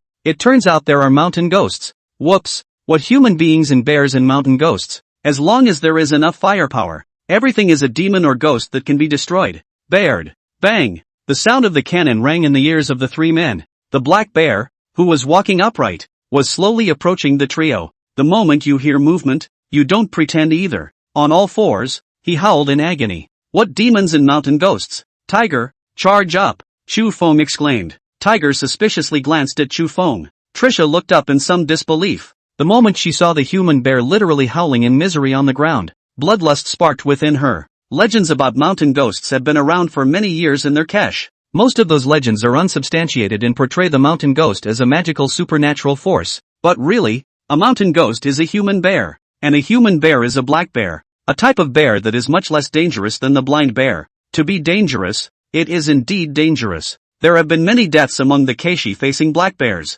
because their weapons are cold weapons, in a site conducive to human bear fighting, such as a river. For example, swamps form here after spring. How can you beat a human bear in this environment with a cold weapon? But Chu Feng was different. He was able to kill the blind bear because he had a cannon in his hand and a roll of animal skins. Likewise, he can kill a human bear for having a cannon in his hand. That's his bottom line. Trisha isn't stupid. She's smart. The connection was quickly figured out. So gritting my teeth, I overcame my inner fear about human bears. Loudly, he said, Tiger, charge. At this moment, Chu Feng not only wanted to leave the Jade Dragon Mountain, he also wanted to beat this human bear to death. The 9 dogs were fighting with their legs and stomachs in fear though, but after hearing his master's order, he rushed forward without hesitation. So the 9 dogs ran with all their might. Tian Xin also calmed down from her panic state, and like Chu Feng, she raised her fire cannon. Both eyes were dead ahead. Chu Feng did not want to directly shoot the human bear indiscriminately.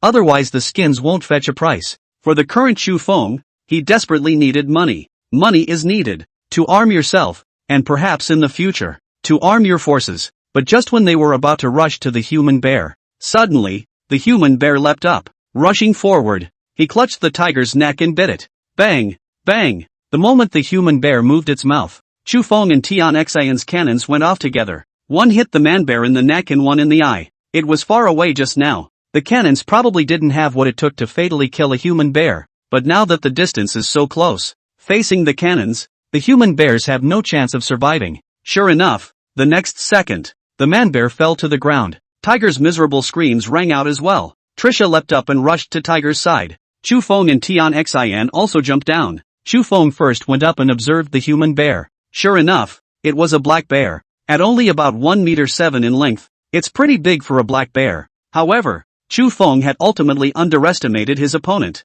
I hadn't realized that the other party was so good at pretending. Almost, but where his and Tian Xin's reactions were a little slower. Tiger might be about to die in the mouth of a bear. How is Tiger? Chu Feng asked with some worry. Suehua sighed in relief and said, Fortunately, the injuries aren't too serious. Only to see a pair of teeth marks on Tiger's neck. But there's no sign of tearing. The wound wasn't deep, either, and it didn't bleed very much. For animals that survive in human society, such wounds heal easily. But Trisha was still heartbroken. Chu Feng apologized. Sorry, if it wasn't me. It has nothing to do with husband. If it wasn't for husband, this human bear would probably still be on this road. I don't know how many of my Keishi clan members he would have to kill. Grandpa was right. Husband is a hero. Not only did you get rid of the bear and the tiger, but now you've taken care of the most feared human bear of my Keishi clan as well. You are truly a hero that belongs to my Kesh tribe. Chu Feng was a bit vain. If he had not belittled the human bears and made an error in judgment.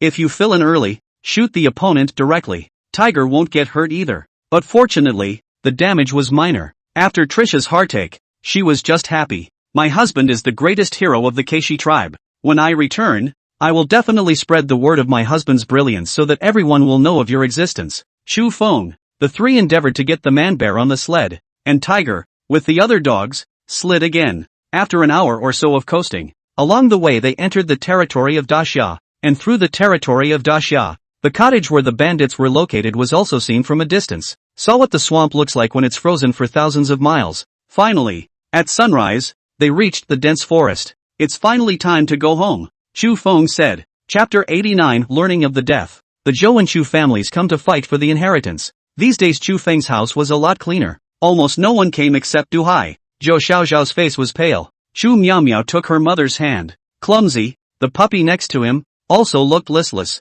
Almost every day Zhou Xiaoxiao would be in the yard looking towards the Jade Dragon Mountain. She was hoping very much that the avalanche of 2 days ago was a fake. It's what she dreamed about. She would love for Chu Feng to push open the door and come in one night and call her a mama. For the past 2 days, her dreams were filled with the sound of Chu Feng affectionately calling her mama. But no. For the past 2 days, Chu Feng had been quiet. Although the news of Chu Feng's death is not yet confirmed, but that's already the odds. In this avalanche, only Chu Feng didn't have any news. As the most recognizable person in Yulong and Taoyuan villages, Chu Feng's death also caused the villagers of the 2 villages to talk. Somehow the news reached Chu Lung's ears, so Chu Tian and Wei Xiaoxiao also knew. At the same time the news reached the village of Stream. The Zhou family, which was already carrying fire in its heart, knew about it. Wang Xiufen and the 2 Zhou brothers gritted their teeth. They looked at each other. Then he rushed towards Chu Feng's house. When they arrived, they found that the Chu family's people were already here. Chu Tian, Chu Long and Wei Xiaoxia are in the yard,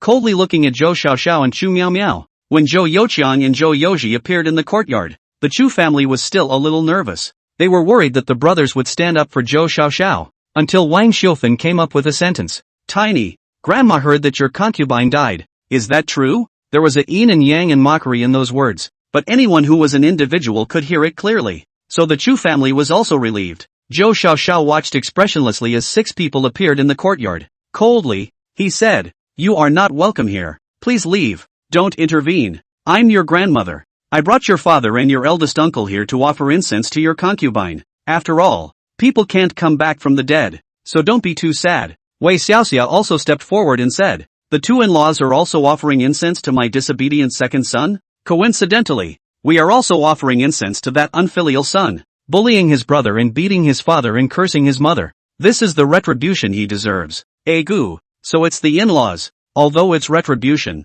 it's still a junior in any case. Having gone ahead of us, it's only right that we come over to show our appreciation. Zhou Youji came forward and said, "That's right, Tiny. Why don't you come serve us? What are you waiting for?" These 2 families appeared at Chu Feng's house for one purpose. Shame. They were going to return the humiliation they had previously received from Chu Feng hundreds and thousands of times over. Husband is still alive. You guys don't talk nonsense here. Also, I'm my husband's explicit wife. He's not a concubine. Please show some respect. This is my home. Please hurry up and leave. Zhou Xiaojiao's voice appeared to tremble when he said those words. However, she was still certain that Chu Feng was not dead. Wang Xiufen's eyes glazed over. Still doing your spring dream there? Don't pretend we haven't heard. With an avalanche of this magnitude, even a blind bear wouldn't survive, let alone a human being. Wei Xiaoxia also said on the side, "Alright, don't pretend there. The one who died was my son. I should be more sad than you. But since the man is already dead, there's no point in talking more.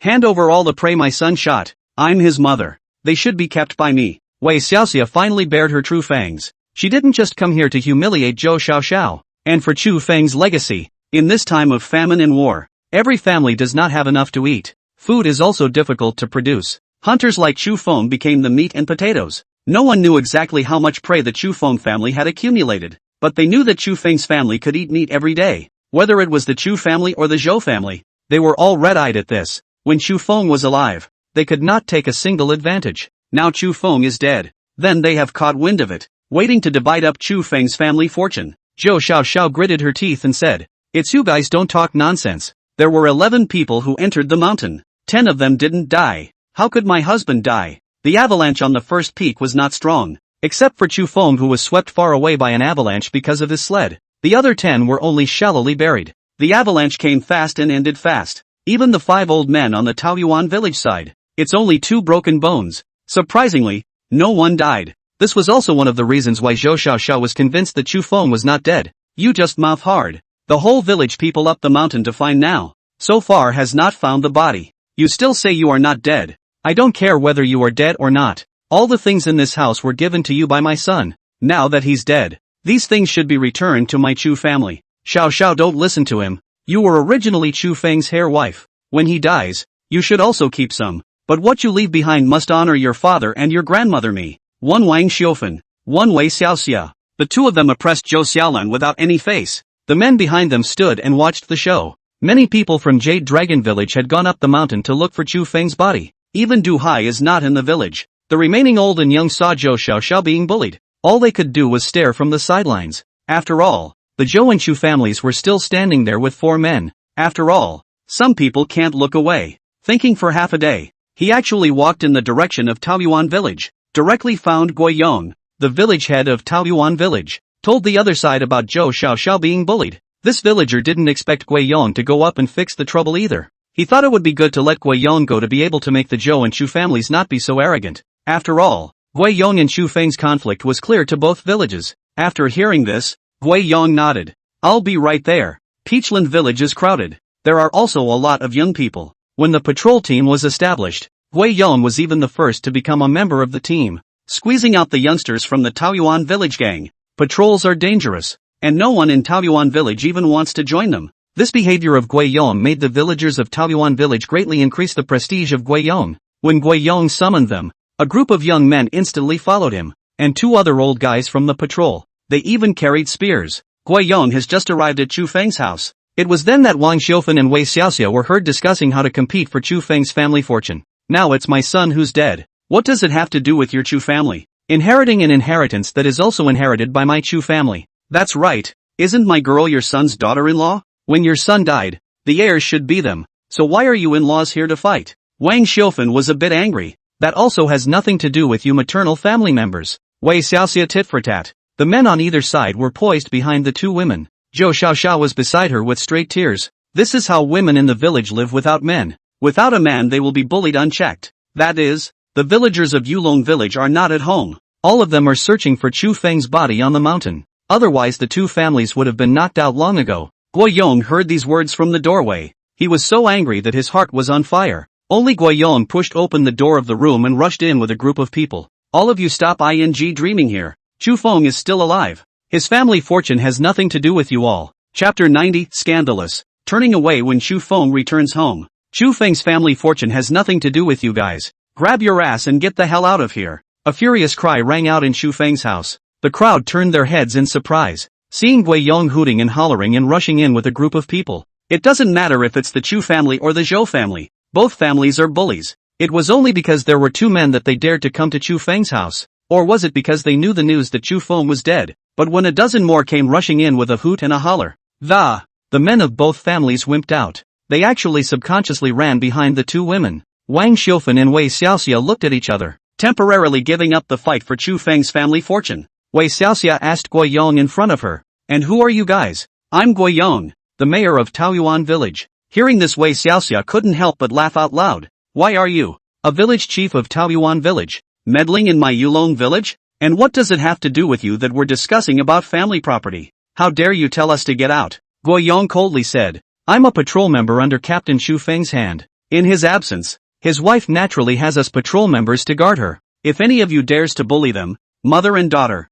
then don't blame me, Guiyong, for not being polite." Guiyong's purpose for being here is simple. It was to protect Zhou Xiaoxiao and Chu Miao Miao. This was what he owed Chu Feng. Chu Feng had saved him at the second peak. He was also the first to alert the crowd during the avalanche. Without Chu Feng, it was estimated that Guiyong had died twice. Now Chu Feng's corpse is still cold. He absolutely would not allow Chu Feng's wife and daughter to be bullied in any way again. "Are you a Chu?" Wang Xiaofan asked. "Naturally not. So you're a Chao?" Guiyong shook his head again. "What does this have to do with which family I'm from? Nowadays, our Taoyuan village and Yulong village have merged. I am a villager of Yulong village. You guys are bullying my village people. I'm going to come and take charge." Wei Xiaoxia laughed out loud. "You're neither an in-law nor a mother's family member. Yet you've raised such a large crowd. You want to take action against Chu Feng's in-laws and maternal family? What identity are you using?" Guiyong froze. As much as he wanted to fight for Zhou Xiaoxiao, however, he really didn't know much about the situation of Chu Feng's family.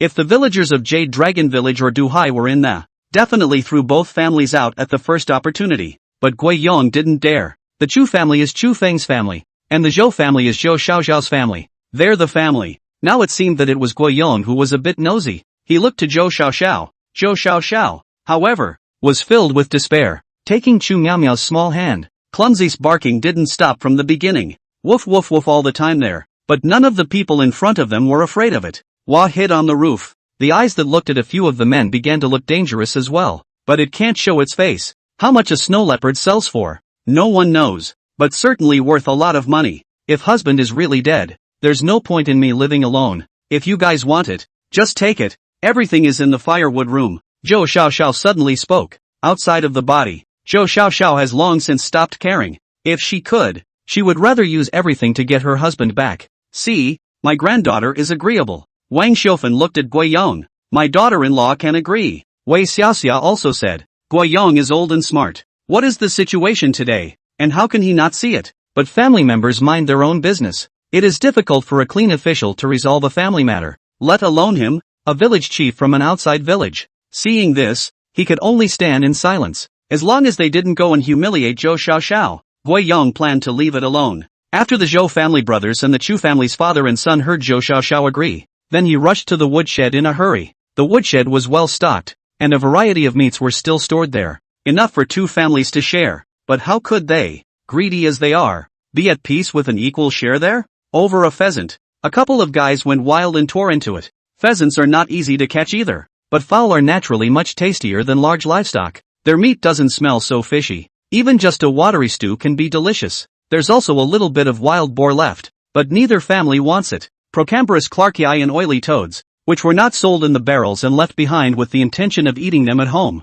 were also the focus of their fight. The cowardly Zhou family brothers and the Chu family's father and son almost didn't fight because of this. Later, the two families agreed to split everything equally. Wei Xiaoxia carried his half and said to the Zhou family, the rest of the half is what we left for our daughter-in-law. As for how you divide it, it's none of our business. But Wei Xiaoxia was in no hurry to leave. She also wanted to see how Wang Xiufen planned to divide the rest. We'll pull all these things back to Stream Village. Xiao Zhao's husband is dead, and Xiao Xiao will naturally go back to her mother's home with us. All these things surely belong to them. We don't want them, we're just keeping them for the two of them. Wang Xiufen actually had a shy face and said something like this. The surrounding villagers, including those brought by Guiyong, couldn't look on. Guiyong walked forward and asked Zhou Xiaoxiao, Chu family daughter-in-law, tell me, do you want those things to be taken away from them? As long as you say it. No one can bully anyone today, and no one can take those things away. Anyone who does anything in this day and age is all about the division. As long as Zhou Xiaoxiao opens her mouth,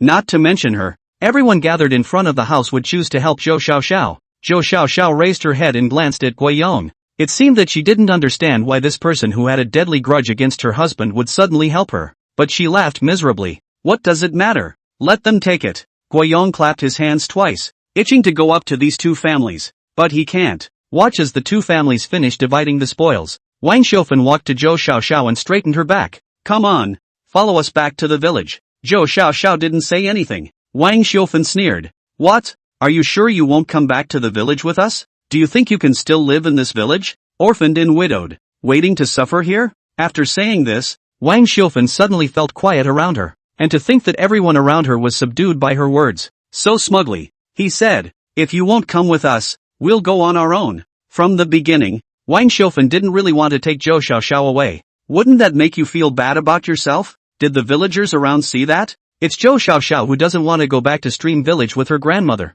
You guys testify. We didn't tell her not to go back. In that case, we're taking these things away as well. Wang Xiufen commanded the two Zhou family brothers and joyfully walked towards the outside. The two men were carrying 2 packages of meat and their faces were crooked with smiles. Bent over, not even looking ahead, stifling his head. Just then, Zhou Yoji bumped into someone's stomach. He was instantly a little impatient. Who is it? Get out of here. As the words fell, Zhou Yoji raised his head. The next moment, the packet of meat in his hand fell to the floor. You guys, taking things from my house? Chu Feng carried an axe and looked at Zhou Yoji with an expressionless face. Chapter 91 Chopping you to death. We are not afraid to go to the government. Cold sweat slowly began to trickle down from Zhou Yoji's face. Zhou Youqiang next to him even directly backed up and ducked towards Wang Xiufen's back. The moment Chu Long saw Chu Feng, he even shouted, Ghost! Wang Xiufen and Wei Xiaoxia were also dumbfounded. Didn't you say Chu Feng was dead? What's going on here? I'm asking you a question?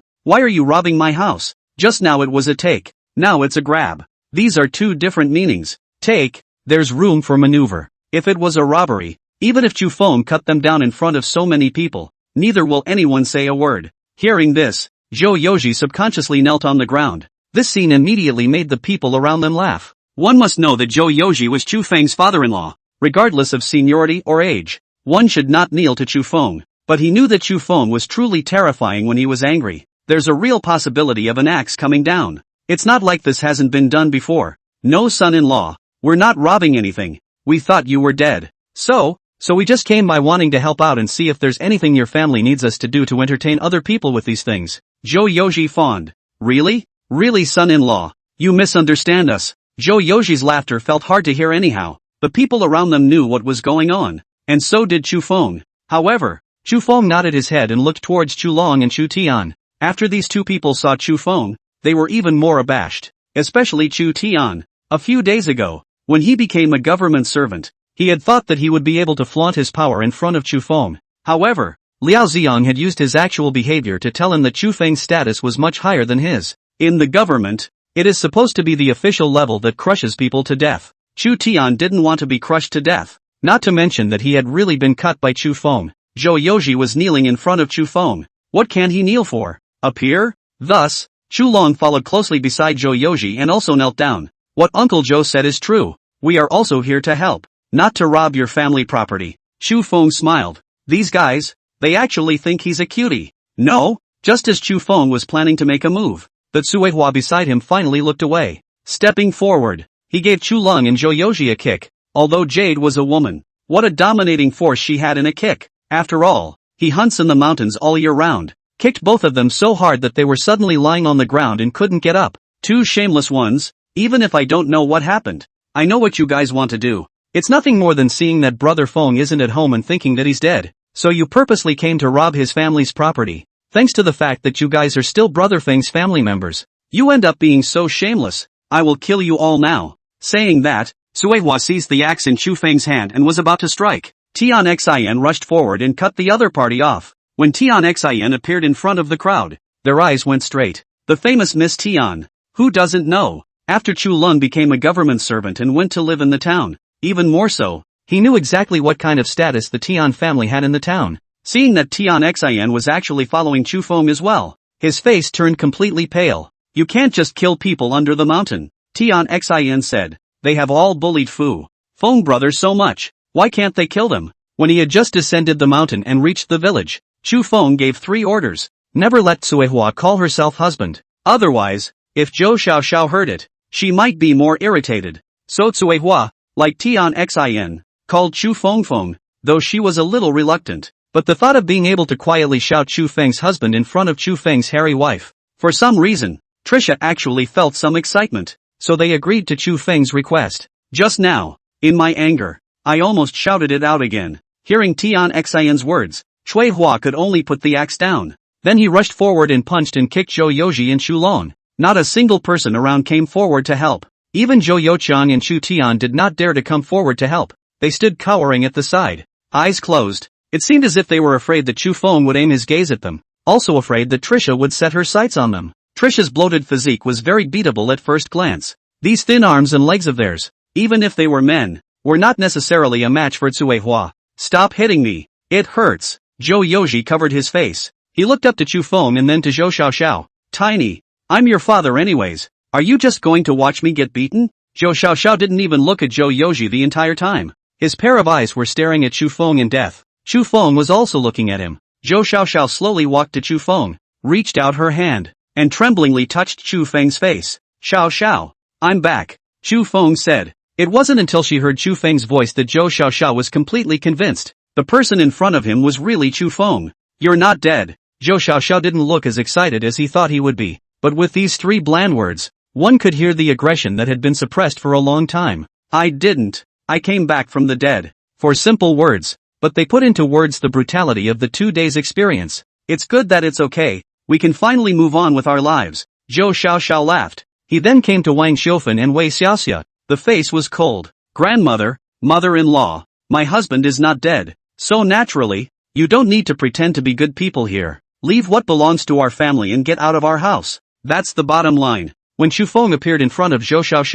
Xiaoxiao felt that he could be afraid of no one. You first told that man to stop. He was hitting your father. Wang Xiufen went forward and grabbed Zhou Xiaoxiao's hand, pointing at Zhou Xiaoxiao. You can't be an unfilial person. But who knew that next? Zhou Xiaoxiao's actions shocked everyone, only to see Zhou Xiaoxiao directly push Wang Xiufen away. A hard slap on Wang Xiufan's face followed. Deadly silence. Zhou Xiaoxiao is Wang Xiufan's granddaughter. Where in this world is there such a thing as a latecomer laying hands on an elder? And more than 2 generations of elders? This is a slap for cursing my husband. Zhou Xiaoxiao then came back to Wei Xiaoxia. Another slap went over hard. Wei Xiaoxia covered her face that seemed like a pig's head and also looked at Zhou Xiaoxiao with a confused face. This is a slap for trying to take over my family's property. Zhou Xiaoxiao, are you crazy? I'm your mother-in-law. I'm your grandmother. Wang Xiufan also said. Even Trisha stopped her hands. She also looked at Zhou Xiaoxiao with a surprised face. Even their Keishi clan didn't dare to casually take action against their elders. She suddenly had a little admiration for this future sister. Zhou Xiaoxiao coldly laughed. Don't fart here. My husband has already broken off his marriage with your Chu family, and I have also broken off my marriage with your Zhou family. Our family has no relationship with both of you. Since last time, the bridge has been returned to the bridge, and the road has been returned to the road. So what to talk about elders or not elders? Now, you immediately, get out of my house. Otherwise rob my house. Even if we chop you to death, we are not afraid to go to the government. Chapter 92. Zhou Xiaoxiao slaps 2 wicked bitches in anger. Good. Well said. Gui Yong was the first to shout out immediately after hearing Zhou Xiaoxiao's words. The others cheered at once. They had been very displeased with the Zhou family and the Chu family bullying Zhou Xiaoxiao, a woman, from the very beginning. But they can't just move their hands, regardless of whether it was the Chu family or the Zhou family. That was Chu Feng's family. It's also their family business. They're in no position to care. But Zhou Xiaoxiao's words of breaking off the marriage came out. Things can be different. After breaking off the marriage, these 2 families had no relationship with Zhou Xiaoxiao and Chu Feng, and yet they still have to do it. That's their problem. He stepped forward and said, in that case, men, throw these 2 people out of the house, while beating them. Wait, Wei Xiaoxia shouted loudly. Everyone stopped in their tracks at once and looked at Wei Xiaoxia. You say you're breaking off your marriage? What are you? That's only true if Chu Feng says it. And, moreover, a respected person from the village has to come over as a witness. Otherwise the break is invalid. And you're assaulting your in-laws. My eldest son is now a government official. Zhou Xiaoxiao, if you kneel down and apologize, this matter will be settled. If you don't apologize, I'll let my eldest son take you all to the government, so that the government can see what the crime of a daughter-in-law assaulting her in-laws is. Everyone was confused for a moment when they heard this. Good lord, this old woman is actually waiting here. Just when the crowd was at a loss for words, Zhou Xiaoxiao clenched her fists and wanted to make a move. Du Dahai's voice sounded outside. Chu Feng, are you willing to sever your ties with the Chu family? Chu Feng nodded his head and said, I already said last time that I have nothing to do with the Chu family. Good. Last time it was my negligence to not be this witness. Now I'll be this witness. Chu Feng and the Chu family, Chu Tian, Wei Xiaoxia, Chu Long, completely sever their relationship. Heaven knows it. Earth knows it. From today onwards, no one from the Chu family shall come to Chu Feng's house to perform insolent deeds, and by the same token, Chu Feng shall not be able to go and perform insolent deeds on you. Is there any dissent on either side? No. Chu Feng said without hesitation. No. Wei Xiaoxia gritted her teeth. But if he dared to say that there was, then their Chu family members would have lost face. Although Wei Xiaoxia was a bit shameless, she had always maintained the family face. Chu Feng had agreed to break the marriage in front of so many people. How could she possibly refuse and then make a fool of herself? Well, in that case, you are no longer related to each other. So do what you have to do in this matter. Du Hai's entire body looked very calm. There was no mood swing about it, but no one was angrier than he was. If he remembered correctly, Wei Xiaoxia had already been expelled from the village by him a long time ago. What is it now? How dare you come back again with people? That's not taking his Du Hai's words seriously. But there's no hurry now. Chu Feng had been standing in front of the house. He's going to watch Zhou Xiaoxiao retaliate back. How Zhou Xiaoxiao had been bullied before this, he hadn't seen any of it. And it's precisely because it's not seen. He knew that Zhou Xiaoxiao must have suffered a lot. Tiny, Chu Feng reminded. How could Zhou Xiaoxiao still not understand what Chu Feng meant? He stepped forward and slapped Wei Xiaoxia again. The slap completely shattered the dignity of a mother-in-law. The biased Wei Xiaoxia did not dare to retaliate. She didn't dare to even open her mouth to say a word about Zhou Xiaoxiao. As long as she dared, Chu Feng would be able to directly take them to the police. Chu Lung is now a government servant. Once he reports to the police, Chu Lung won't even be able to be a magistrate. Home invasion is a very serious offense. No matter what era you're in, moving around is likely to lead to exile. What's the difference between exile and death? Thinking of this, Wei Xiaoxia, who had received 2 slaps, completely wimped out. She was just like Zhou Youji and Chu Long. Without even thinking about it, He knelt down in front of Zhou Xiaoxiao. After slapping her twice, Zhou Xiaoxiao looked at Wang Xiufan. You can't hit me. I'm your grandmother. You can't even hit your father. How can you hit me? You can't hit me. Wang Xiufan was now thinking that Zhou Xiaoxiao couldn't beat him. Suddenly, Wang Xiufan seemed to remember something. The broken marriage between us has not yet taken effect. I did not agree to break the marriage with you, Zhou Xiaoxiao. If you dare to hit me, just wait to be drowned by the spittle of the world. Wang Xiufan said viciously. Since that's the case, then report it to the police. The Zhou family came to our house to snatch something and we discovered them, Chu Feng said behind him. Zhou Youji and Zhou Youqiang heard this. There was a moment of panic. You can't report it to the authorities. You're all willing to spare the Chu family. Why aren't you willing to spare us? Zhou Youqiang said. People let the Chu family go because the Chu family's mother was sensible and knelt on the ground. Your mother seems to be insensitive. Guo Yang laughed at the side. Hearing this, Zhou Youji immediately exclaimed. Mother! Break off your relatives. Yes, mother. We can't be sent to the government. Zhou Youqiang also said. Wang Xiufan, however, said with a bitter face. What kind of kiss is broken? If you break the kiss, this dead ninny will really hit me in the face. For the sake of her own face, Wang Xiufan is not likely to break her marriage either. Du Dahai said. Zhou, are you sure you don't stop kissing? Unbroken. It's impossible to break. There's no way I'm going to give this ninny a chance to hit me again. If you hit me again, with so many folks around watching, I'll make you all jump into the Yellow River and you won't even be able to wash yourselves at that time. Report it to the officials. Zhou Xiaoxiao added. In that case, she didn't bother with her own mother's family. The breaking of a relationship is nothing more than a matter of formality. As far as their previous state of life is concerned, what's the difference between that and a broken marriage? Good. Arrest them and send them to the authorities. Du Hai said. Wait. Zhou Youji suddenly stood up, turning to Zhou Xiaoxiao. She asked. Daughter, is it true that if we break off our marriage with you, you will not report to the police? Zhou Xiaoxiao nodded. She had no desire to even speak to this father of hers. Okay, break off the marriage. I agree to break off my marriage. Du Dahai asked again. Are you sure you want to break off your marriage with Zhou Xiaoxiao? I agree. I want to break off my marriage with Zhou Xiaoxiao. Wang Xiufan is only Zhou Xiaoxiao's grandmother in the end. Zhou Xiaoxiao's immediate family is Zhou Youji. As long as he agreed to break off the marriage, then Zhou Xiaoxiao would no longer have anything to do with their Zhou family. Wang Xiufan naturally understood this. He rushed forward and pulled Zhou Youji. Son, you can't break it. If you do, Zhou Xiaoxiao will beat me. In that case, Zhou Xiaoxiao will not have any relationship with your Zhou family in the future. And in the future, regardless of marriage and funeral, each other will return to the bridge and return to the road. Is that clear? Understood. Understood. As long as we don't report it to the authorities,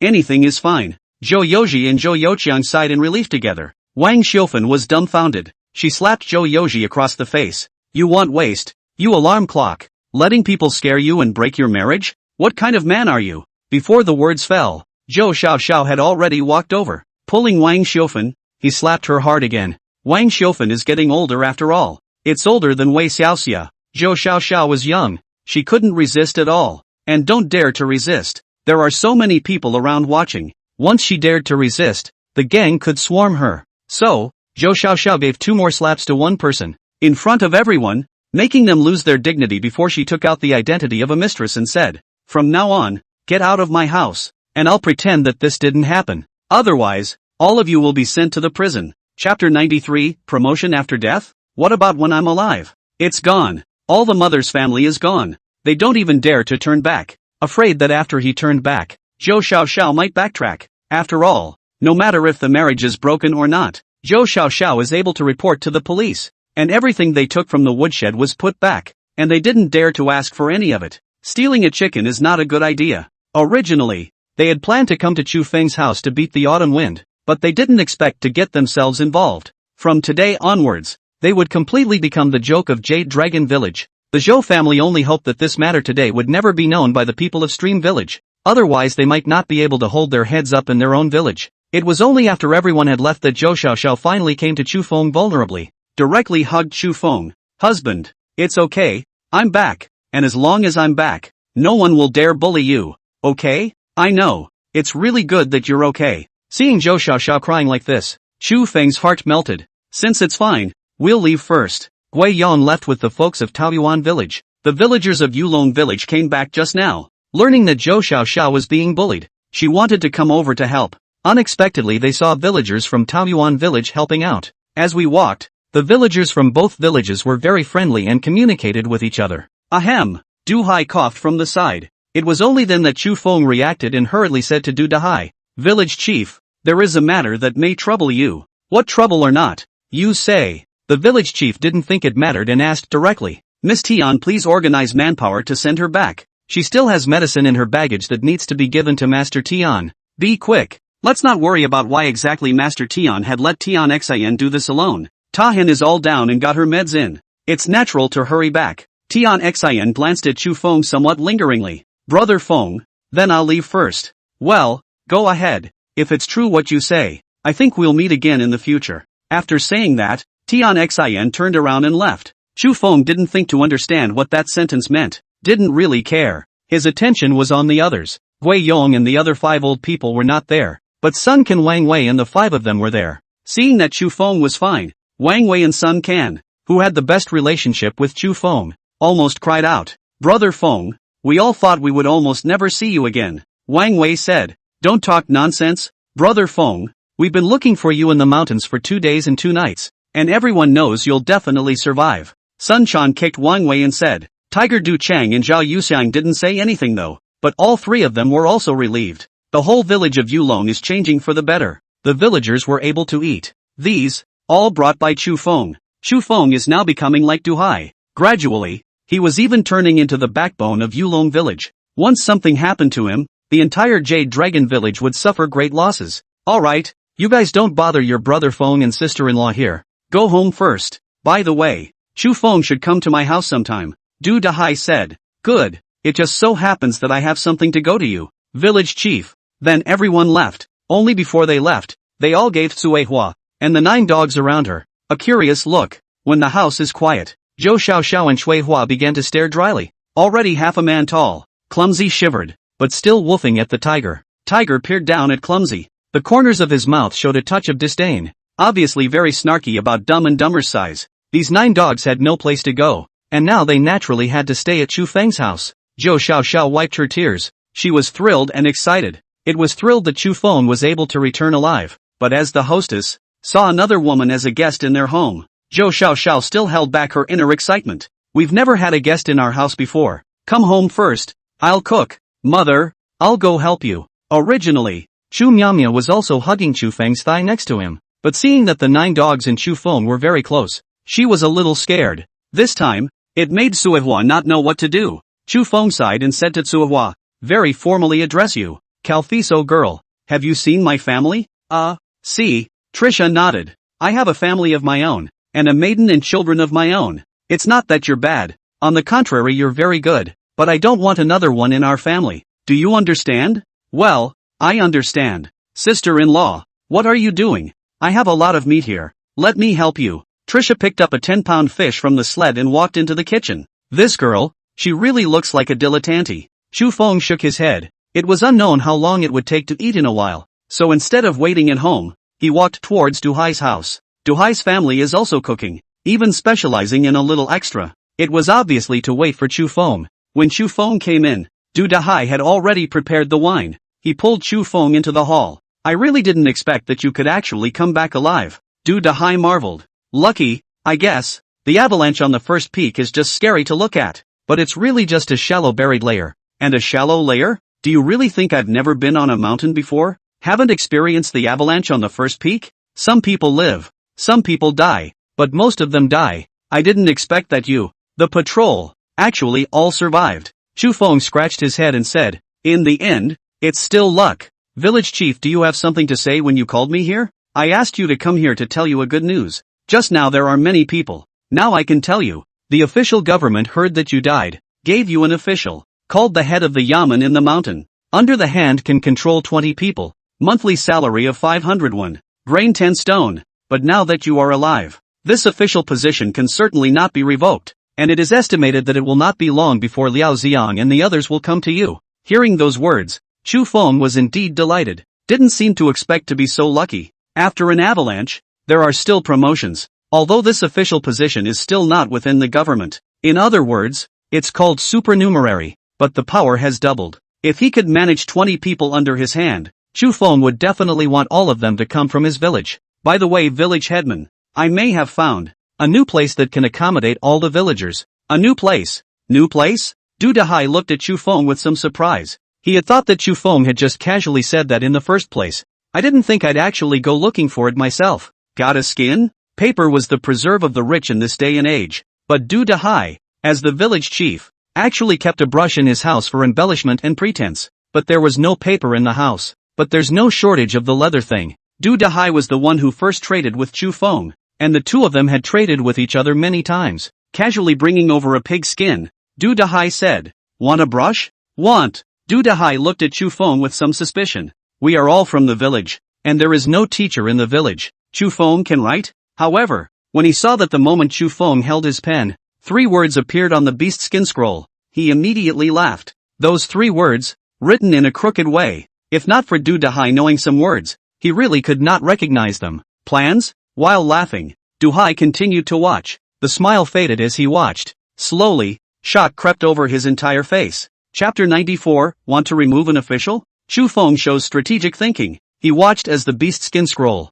line by line, was sketched out by Chu Feng. The following words were written one after another by Chu Feng. The handwriting is ugly though, but every word is used very appropriately. A complete topographical map was drawn by Chu Feng. Chu Feng pointed at the graphic on this and said, "Look, this is the first peak. This is the second peak. From the other side of the second peak towards the direction of Dasha, you will be able to walk to the place I'm talking about. But this path is not without danger." Chu Feng just wanted to continue. Du Cheng suddenly came to the side of the two. "Brother Feng, Dad, Liao Xiang is here." As soon as Du Cheng's words fell, Liao Xiang had already walked in on his own. It's just a village chief's house. For Liao Xiang, it wasn't just a matter of getting in if you wanted to. "What are you guys talking about?" Just after coming in, Liao Xiang saw Chu Feng. "You kid, sure enough, you're fine, causing me to worry for days." Chu Feng didn't believe this statement. There is no relationship between him and Liao Xiang. How could he be worried if something happened to himself?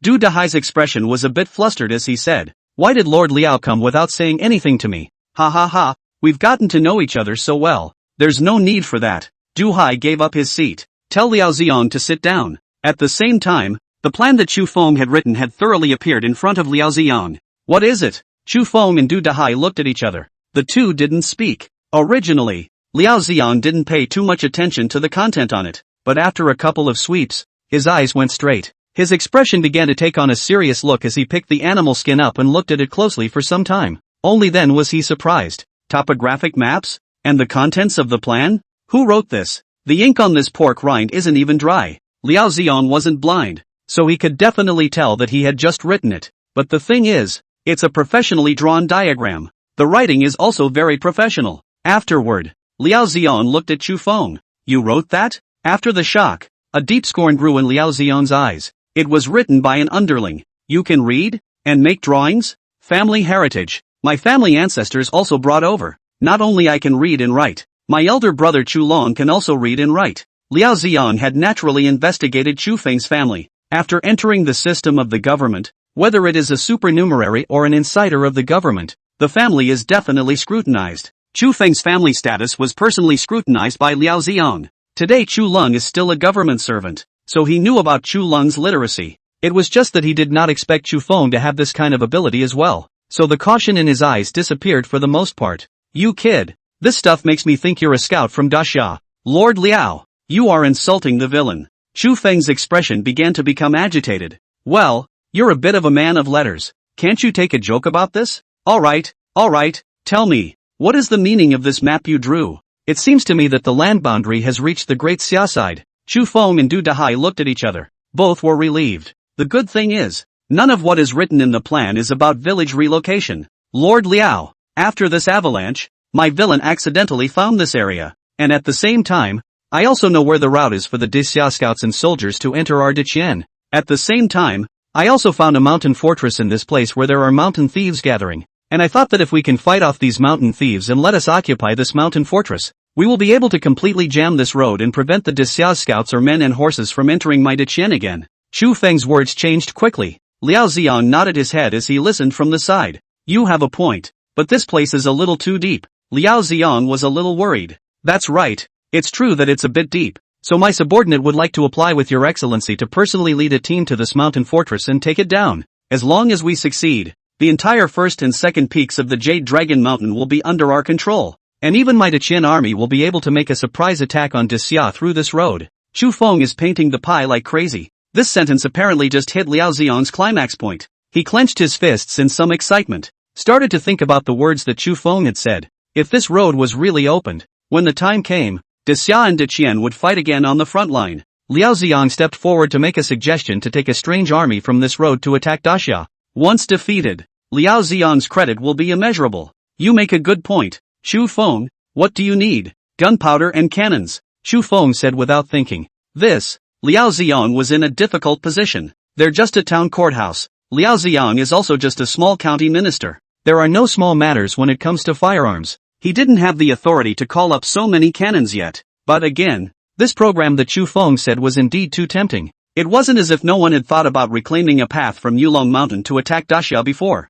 But if it did, the input costs would be too great in the first place, because Jade Dragon Mountain is big and dangerous. All kinds of unknowns, and the primal fear of Jade Dragon Mountain. Let the troops on the Daqian side abandon Yulong Mountain. But the Daxia side didn't give up, otherwise they wouldn't have appeared in Daqian territory again and again. Chu Feng's appearance directly helped Great Qian pave this road. Chu Feng, don't be in a hurry. I'll apply for it. Liao Xiang knew that there was no hope in counting on the government in this matter of eliminating bandits. No one in the government wants to go inside the Jade Dragon Mountain. But Chu Feng can. Chu Feng's patrol can do the same. The bandits don't know how many there are. If they had firearms, dealing with those bandits would be very easy. Getting this road cleared was also very easy. But when it comes to firearms, Liao Xiang must report. The first to report was the county magistrate. Liao Xiang frowned when he thought of that appearance of the prefect, but he had to go ahead and try. Then, I'll be waiting for your excellency's short report, Chu Feng said excitedly.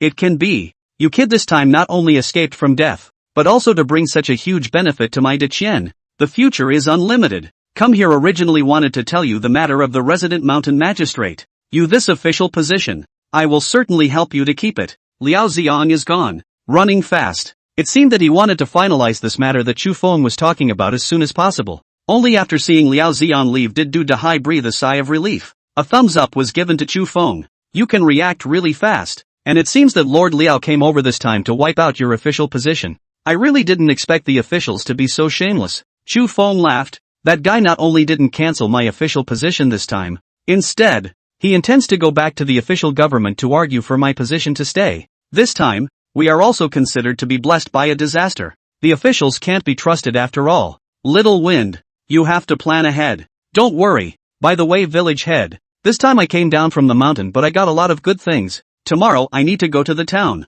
Please take care of Xiao Xiao and the others. They are all my Yulong village villagers. I won't let them suffer any wrongdoing. Du Dahai clenched his fist and said. Only after obtaining Du Dahai's assurance did Chu Feng continue chatting with Du Dahai. Chapter 95 Black Market Kagong. Selling human bears for 302 taels. It's almost New Year's Eve. In the past 2 days, the town had finally come alive as well. The fighting on the front lines is also said to have stopped again. Once the war stops, the people are all better off in a state that is visible to the naked eye. A large group of people walking around with smiles on their faces. It seems to be pondering what good food to have for New Year's Eve. Chu Feng brought Wang Wei and Sun Can and pulled the crate as they walked through the town. My goodness. It's almost New Year's Eve. The town is different. I remember the last time we were here there was no one on the road outside. Wang Wei said. Why are you being silly? The last time we came here it was still snowing heavily and there was a war ahead. Some time ago the Dixia soldiers even attacked Taoyuan village on purpose. How could anyone come to the town? Sunshine said from the side. Yes. Oh, it's 5 days before New Year's Eve. I think. There are still 4 days left. Chu Feng said. That was fast.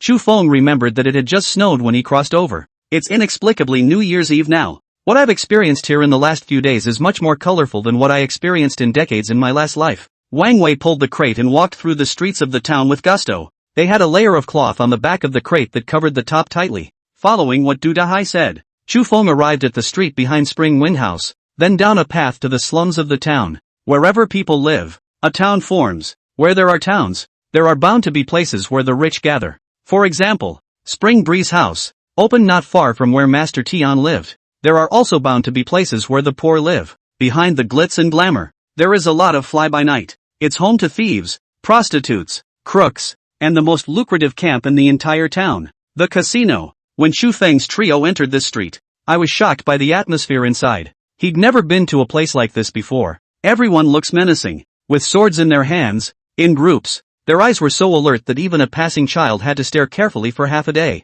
The village chief said that the black market should be the sixth store after entering this street. Is this it? Wang Wei stopped his steps and looked at Chu Feng. Chu Feng was also a bit suspicious. It wasn't a store at all in front of me, but an occupant. The gate was open and there was no one inside. The other side of the gate leads straight into the courtyard. There is also a persimmon tree planted in the yard. Red persimmons that have wilted and turned into persimmon cakes hang on. Chu Feng directly walked in. A raspy voice came from the darkness beside him. Go next door if you want to whore yourself out. I'm not here to whore myself out. Chu Feng was somewhat speechless. Gambling is also next door. I'm not here to gamble either, Chu Feng added. Hearing that Chu Feng was neither here to whore nor to gamble, it was only when an old man finally stood out next to him, shrouded in shadow. The old man looked old enough to have a hunched back. The eyebrows were white and grew to hang down by the mouth. He was wearing a tattered cotton jacket with white cotton leaking out. Despite looking ragged, Chu Feng knew that the old man in front of him should be a rich lord, because he wears a cotton jacket. And what are you here for?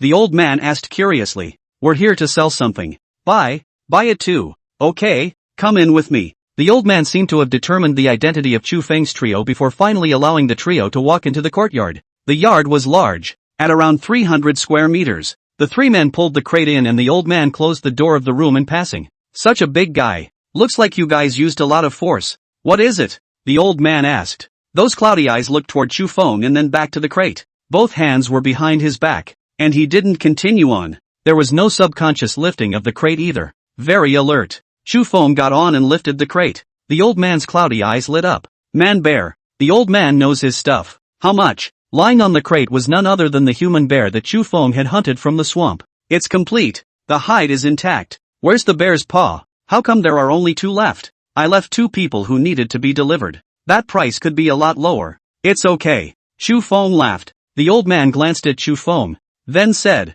300 taels, no counteroffer. Could be. So painful. You kid can. The old man was a bit surprised. What is the old man's name? Chu Feng said. Just call me Master Kuei. Say it, since you're willing to make a concession. You must have something in mind. Master Kuei said. Indeed it is true. Master, I would like to buy something from you. And according to the referral, what I want may only be available from you. When Cotter heard this, a proud grin spread across his face, took out a bong and barred it. Don't give me the high hat, you kid. But that's true. I've got anything you can imagine. What do you want to buy? Cannons and handheld mines. Cough cough. Cotter missed his breath and coughed like crazy. He then looked at Chu Feng in shock. Looking at your attire, you're a villager, aren't you? Yes. Then what are you buying these things for? Don't you know that these things will kill you if they are found? Chu Feng's face instantly became bitter. Master Ka, it's really not that I want to. We live in Yulong village. Do you know that place?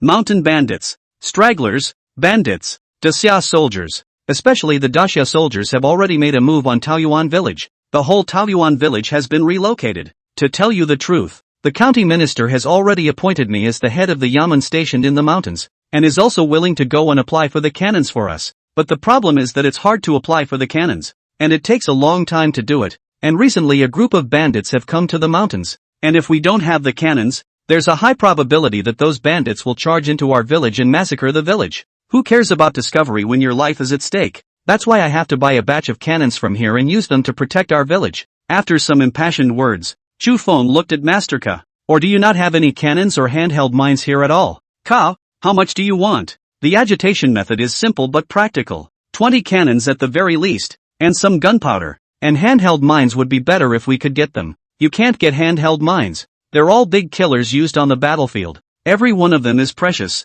and the cannons are sky high. How much silver? 200 taels. When Wang Wei and Sun Can heard 200 taels, both men couldn't help their eyes from widening. It's so expensive. Why don't you grab the money? That's the price. Want it or not? If you want it, I'll give you 100 taels for the 300 taels I sold the bear for, and then after the new year you'll come to me. And if you don't want it, the 300 taels will all be given to you. Ka said without a care in the world. Master Ka, take it easy. These 2 little brothers of mine don't have much insight. Of course, we don't want to die in the hands of that gang of bandits. But please, Master Ka's speed is a little faster. In case that gang of bandits attacked us in advance, then even with the cannons, it's useless. Don't worry about that. Those bandits can't make a move on you guys on New Year's Eve. You'll come over on the second day of the new year, Master Kuei said with a promise. In that case, we will leave first. Thank you, Master Kuei. With that, Chu Feng turned around and left the courtyard. Wang Wei said softly, Brother Feng,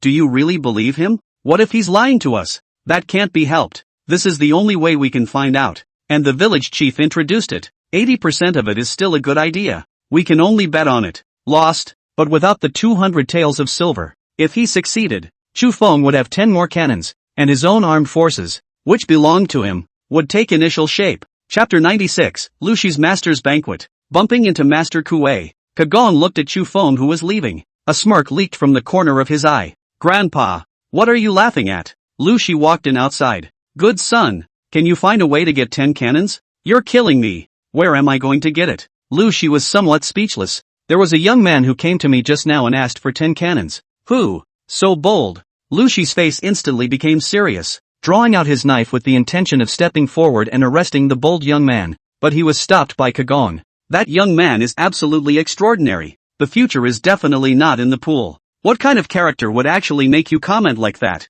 Grandpa, what do you see here? With that, Cotter lifted the cloth in front of him. A man-bear, who had appeared in front of the two men. On the second day, Chu Feng woke up early. Today is Grandpa Lu Shi's birthday. The old man is said to be 80 years old. 2 days ago, Chu Feng had already sent the family's meat over. Lu Shi had even purposely given Chu Feng a prominent position at the birthday banquet because of this matter, and let Chu Feng can bring his friends along. It doesn't say how many people to bring, though, but Chu Feng still had a pushover. He plans to take his wife and kids there with him, regardless of whether it was Zhou Xiaoxiao or Chu Miao Miao. Neither of these two had ever really eaten anything delicious. Now this birthday feast will also show them what good food really looks like. I heard that I'm going to the big man's birthday banquet. Zhou Xiaoxiao even dressed up on purpose. The rouge that Chu Feng bought for him also came in handy. The three got up early. By the time Zhou Xiaoxiao finished her makeup and set off from the village to reach Lu Shi's doorstep, it was only just noon. Just in time for all the people in town to come to Lu Shi's house.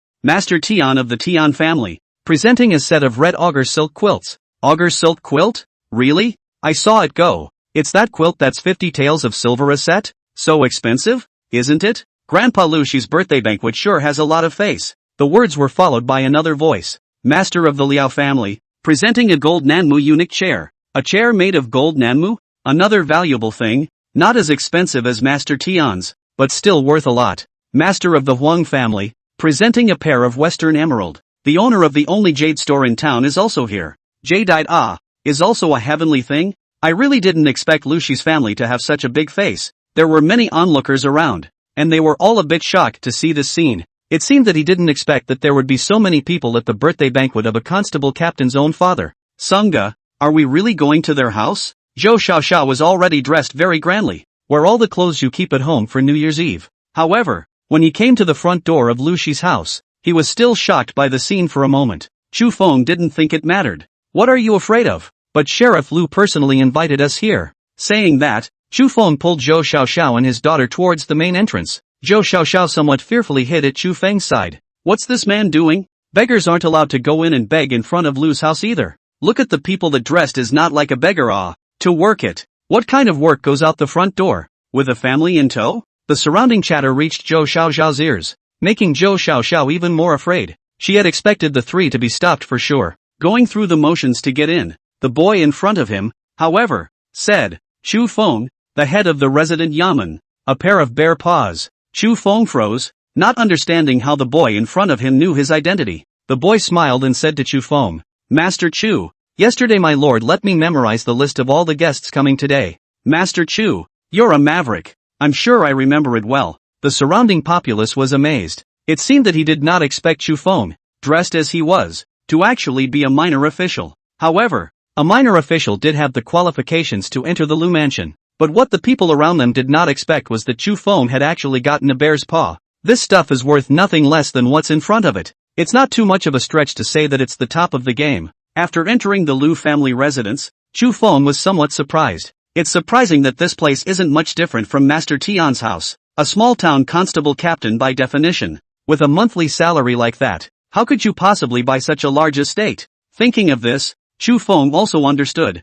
The so-called small officials are very corrupt. Instead, big officials dare not be greedy. The entire Snowy Ridge town was in the most remote part of Dichien. A small county magistrate is already the biggest official position in the town. To put it mildly, they were the earthly emperors of Snowy Ridge town. The official under the hand of the Earth Emperor is naturally very big in the town, especially since Lu Shi had more than a dozen people under his hand for him to drive. But a constable captain's dad has a big birthday with such a big estate. There were also so many of the town's dignified characters in attendance, which still made Chu Feng feel a bit metaphysical. They appeared low-key as they entered the courtyard. Find a random table and sit down. Just in time, Chu Feng saw an acquaintance. Master Kuei? Chu Feng stepped forward to greet him. It seemed like it was the first time Chu Miaomio had come to such a lively place, so he asked Chu Feng, "Father, can I look around? With your mother? Don't just start a fight with anyone, okay?" Chu Feng waved his hand carelessly and arrived in front of Kagon. "Kagon, why are you here too? How can't I be here?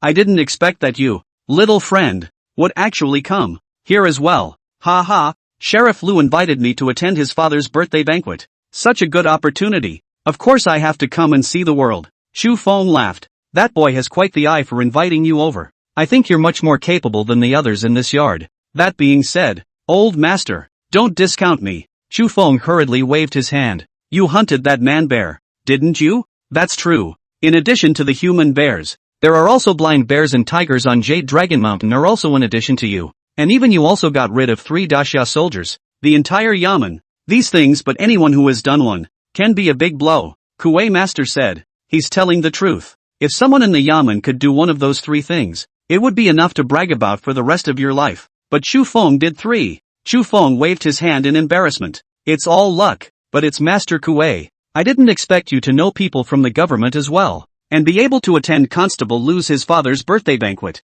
Is his dad some kind of big deal?" Cotter said casually. Chu Feng hurriedly stepped forward and covered Kagon's mouth. "Old master, don't talk nonsense. You didn't see how many powerful people came today. The entire town's county magistrate is the Earth Emperor, and one of the most powerful people under the county magistrate's hand is Sheriff Lu, and naturally his father is also a powerful man." Chu Feng praised. He didn't know what kind of relationship the Kamaster in front of him had with Sheriff Lu. Whatever the relationship, there's certainly nothing wrong with not saying bad things. "Where did you come from? Who gave you permission to touch me? Someone come quickly. Throw your disgusting woman out." Just as Chu Feng and Master Ko were chatting, a noisy sound reached the two of them. Chapter 97, Humiliate Your Wife and Daughter? The beast is to be man-thirsty. What's wrong? After hearing the commotion, Chu Feng immediately went forward. The party hasn't started yet. The group of guests did not sit down, getting up and talking to each other. Chu Miaomio somewhat nervously hugged Zhou Xiaoxiao's thigh. Zhou Xiaoxiao was also a little flustered as she looked at the noblewoman in damask in front of her. The noblewoman was fat and dressed magnificently. The rouge is also clearly of the finest quality, but you can't hide the grease on the other guy's face. At this moment, this greasy face looked at Zhou Xiaoxiao with abhorrence. Country village women, disgusting to look at. Who in the world let them come to such high banquets? Hearing the noblewoman's words, people were talking all around, all the while saying that they don't recognize Zhou's little words, until Chu Feng came to Zhou Xiaoxiao's side. Only then did Zhou Xiaoxiao find her backbone. "We didn't do anything, husband. Just passed by from here for a bit. Miao Mao accidentally touched the other's clothes, and this lady cursed at us." Zhou Xiaoxiao looked very wronged. What she said was also largely true. Perhaps Chu Miaomio was a bit agitated in this environment because of her young age. Ran up and accidentally tugged on the other man's shirt. But in the end, it's not a big deal. But in this environment, for these rich people, a feral child dressed in what looked like rags, that just couldn't touch them. Touching them is a capital offense. Still nothing? Who are you? How dare you touch me?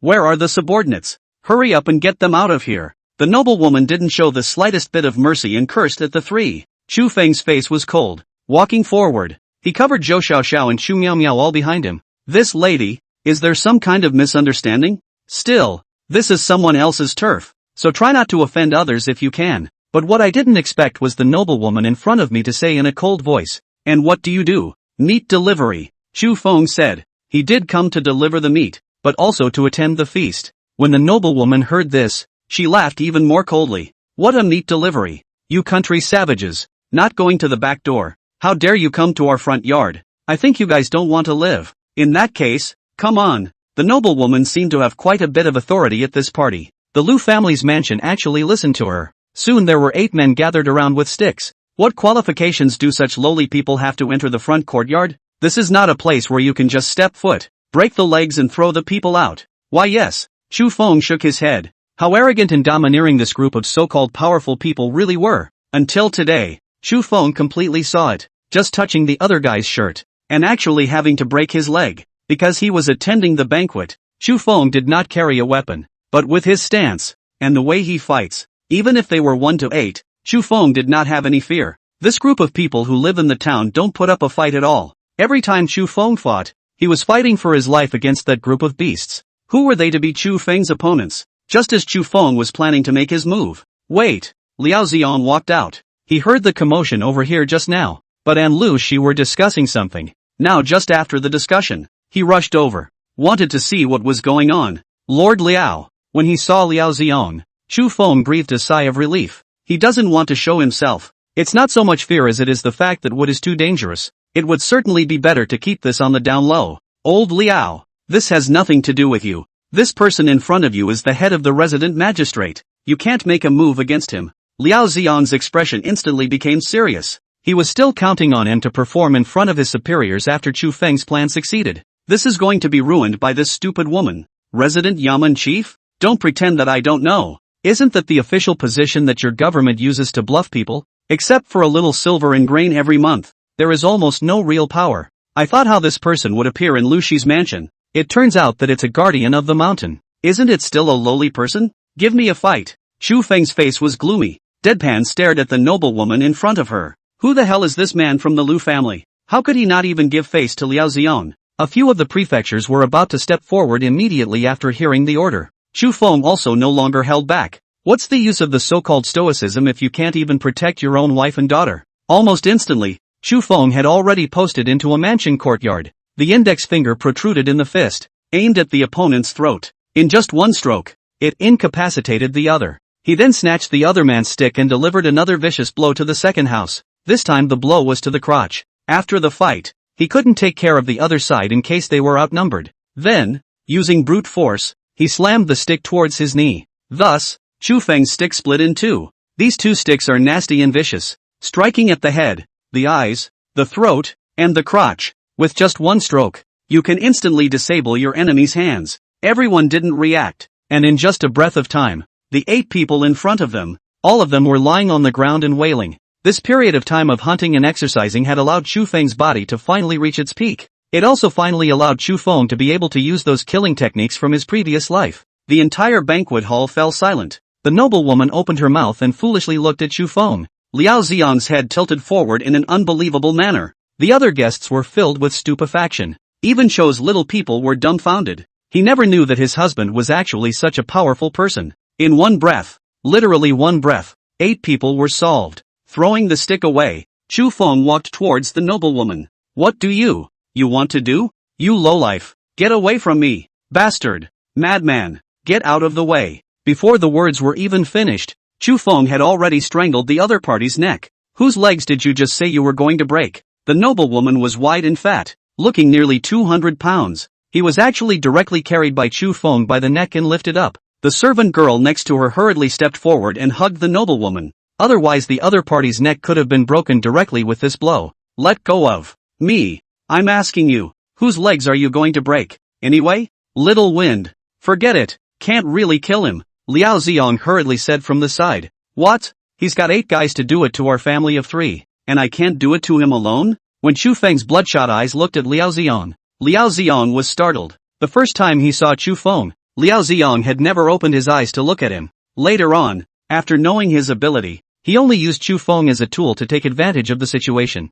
It turned out that Chu Feng was actually getting more and more handy. It's getting better and better at what it does. It was only then that Liao Xiong began to look squarely at Chu Feng. But today, he realized that Chu Feng appeared to be a fierce beast. A beast capable of restraining itself. But whoever angers him, the beasts are man-thirsty. Help! Help! Chu Feng, for the sake of my face, can this matter be brought to an end? Lu Shi's voice suddenly came. Chapter 98. A noblewoman cheating on her husband. The object is Chu Long. Chu Feng could no longer remember. How long had he humbled himself in front of Liao Xiong and Lu Shi? It was so humble that Chu Feng had almost forgotten that he could resist. He couldn't resist before. For the sake of the village, for the sake of his wife and daughter, as a man, it was more important for him to do what he had to do. That's to keep them safe and happy. But now, after they had targeted Chu Feng's wife and daughter, Chu Feng knew that he could not continue to be humble. The humble purpose itself is for their safety, but when the humble could no longer guarantee their safety,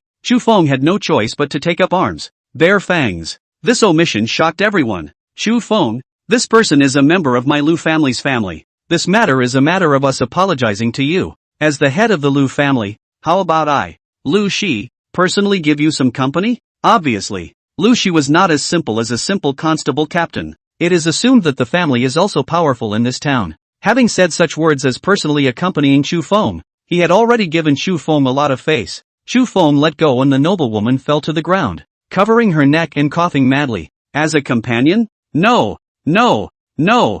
I want this woman on her knees, apologizing to my lady. That was what Chu Feng really wanted. When Lu Shi heard this, he really frowned. Chu Feng, don't go too far. Don't forget who actually got you your position. He got his position by helping Liao Ziong and Lu Shi together. Only later did Chu Feng do better and better. It was only then that the two men had to face him squarely. But in the end, Chu Feng was just a mudblood. The fact that he was willing to accompany him had already given Chu Feng a great deal of face. If Chu Feng continued to not want this face, Lu Shi would not mind teaching the other party a good lesson. Lu Shi, kill this lowlife for me. He actually dared to choke me. As soon as the words fell, Chu Feng stepped forward and slapped the noblewoman. The slap was loud, and its full strength. At the same time, it also caused the entire rest of the Lu mansion to cover their mouths in shock. They did not expect that Chu Feng's guts could actually be this big. Straight away, the noblewoman was knocked to the ground, motionless. Apologize. Chu Feng did not relax a bit. Still coldly, Chu Feng, am I really giving you face? Lu Shi rushed forward to pull the noblewoman up, and he stopped in front of Chu Feng. Zhou Xiaoxiao also hurriedly went forward and pulled Chu Feng. Husband, forget it. Miao Miao is fine.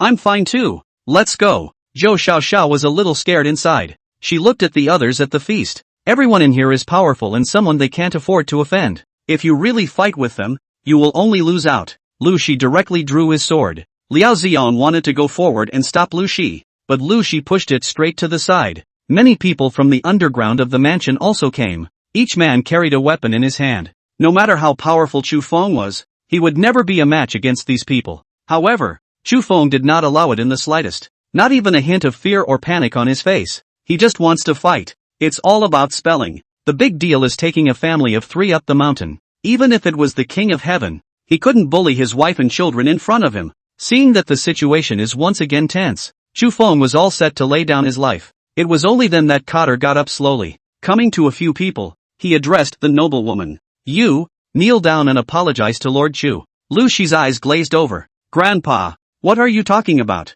You apologize too, Kuwei said to Lu Shi as well. This time, it was Chu Feng's turn to freeze. He looked at Kagong with some surprise. Gramps, what are you? Kagong's face was calm, but the words that came out seemed to be very oppressive. The noblewoman who had originally flaunted her arms and was ready to tear her face off with Chu Feng said pitifully after hearing his words, Your lordship, it was clearly them who first. Get down on your knees and apologize. Now. The noblewoman immediately and honestly came before Chu Feng and Zhou Xiaoxiao. It was my slave who was in the wrong. My slave is here to say no to Lord Chu. Lady Chu. And I hope that the two of you can forgive my slave. Kowtow. Ka added. The noblewoman kowtowed 3 times very honestly and obediently. Grandpa. Why are you like this? Where did you put the face of my Lu family? Lu Shi looked around at the guests. It just felt like my face was on fire. None of the surrounding guests came forward to get involved in this. They were waiting in silence for things to unfold. Everyone thought Chu Feng was finished. Even if he was powerful alone,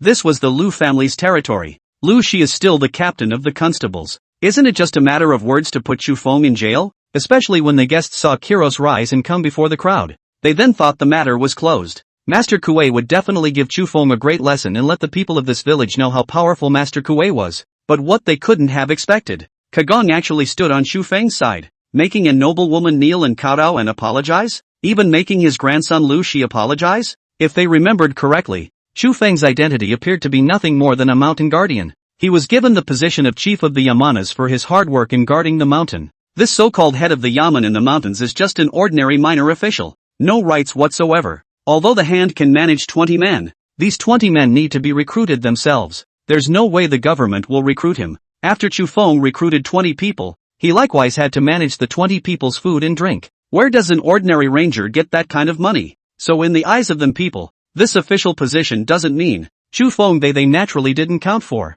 How did a man of such stature get Kagong to stand by his side? Apologize. Cotter turned his gaze to Lu Shi. Lu Shi took a deep breath. Looking at Chu Feng's gaze for a moment, there was some resentment, but he couldn't disobey his orders because it was his grandfather. Chu Feng, I'm sorry, right? That's the way it should be for my old man's birthday. What's the point of fighting? Alright, the people have almost arrived, and the time has come for the birthday banquet to begin. A piercing sham suddenly sounded. The oboe team blew on a raised platform nearby. It was as if what had just happened was like an episode. No one cares. The noblewoman stood up and left the hall without looking up. Chu Feng also finally knew the noblewoman's identity. I can't believe it's Kagong's fourth concubine. No wonder he seemed so arrogant in the Lu family. Of course you have to be arrogant in your own home. Out of sight of the others, the noblewoman made her way to the side room. Chu Lung was waiting for him there. After seeing Chu Lung, the noblewoman went forward and slapped the other party. Why is that, ma'am? Chu Lung asked with a tearful resignation.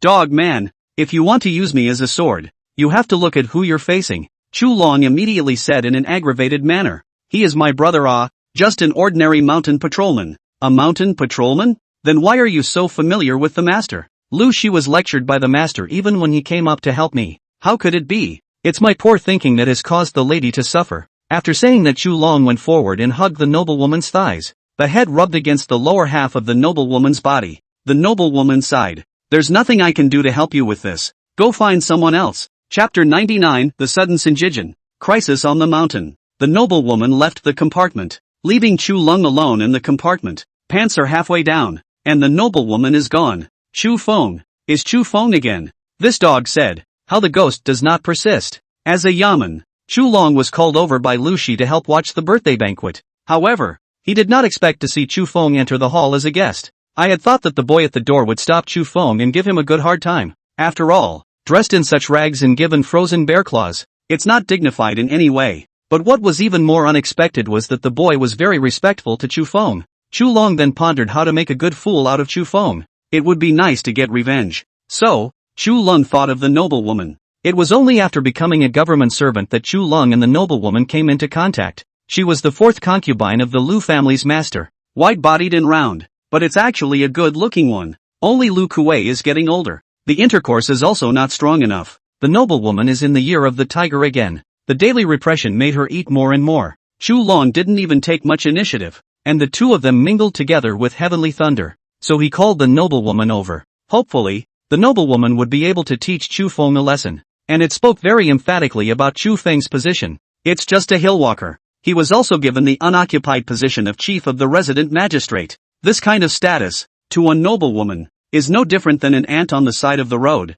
The noblewoman purposely excused herself from snapping at the mother and daughter on the path that Chu Miao must take. Chu Lung was watching from outside. He guessed that according to Chu Feng's nature, he would definitely make a big fuss over the entire Lu mansion, offend the town's behemoth. At that time, Chu Feng wouldn't even be able to live in the village. Everything was developing as Chu Lung had guessed. Chu Feng is in conflict with the Lu family for the sake of his wife and daughter. Even nearly killed the noblewoman. Just as Chu Lung was stealing a sigh of joy, Lu Kuei appeared. Not only did he bail out Chu Feng, even having the noblewoman and Lu Shi apologize to Chu Feng, Chu Lung couldn't understand it. He clenched his fists, his teeth gnashing. On the basis of what? On what grounds? They were both Chu family members, so why should Chu Feng be so respected? He became a magistrate, but he was still bullied? Chu Feng, you wait for me. I will definitely screw you over. After attending the birthday banquet, Chu Feng then left the town with his wife and daughter and returned to the village. The birthday party was not a happy one for the family.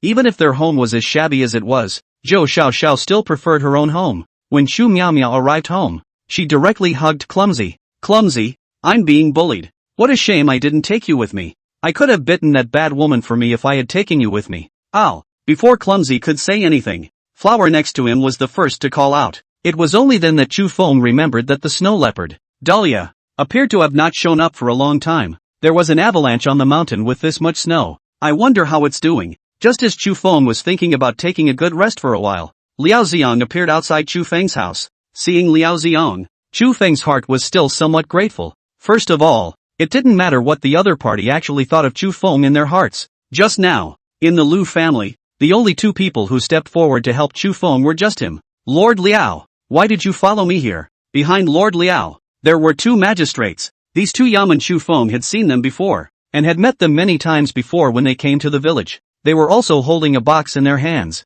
An apology from the Lu family to you, Liao Xian said. Hearing this, Chu Feng could not help but be suspicious. Lord Liao, tell me the truth. What exactly does Lu Shi and his family do? Liao Xian laughed. Your kid knows Master Kuei, and you still don't know what the Lu family does? Just a word. The entire town's powerful and influential people all know Master Kuei. His position in the town is huge. So it is. When Kagong revealed his identity, Chu Feng already had a suspicion in that regard. Through Liao Xiong, Chu Feng was sort of certain of this point of conjecture. So, Ka was really able to get the cannon over. That wouldn't be enough to make Lord Liao so attached. You brat. I don't know which one of Master Kuei's tendons is wrong. It seems like he's got his eye on you. Otherwise how could you let me come up here to give you an apology gift? But you've worked hard. Looking after Jade Dragon Mountain these days, having to deal with stray fugitives, enemy spies and such, this is also considered your hard-earned money. The words just fell. Bang! Bang! Bang! What's that noise?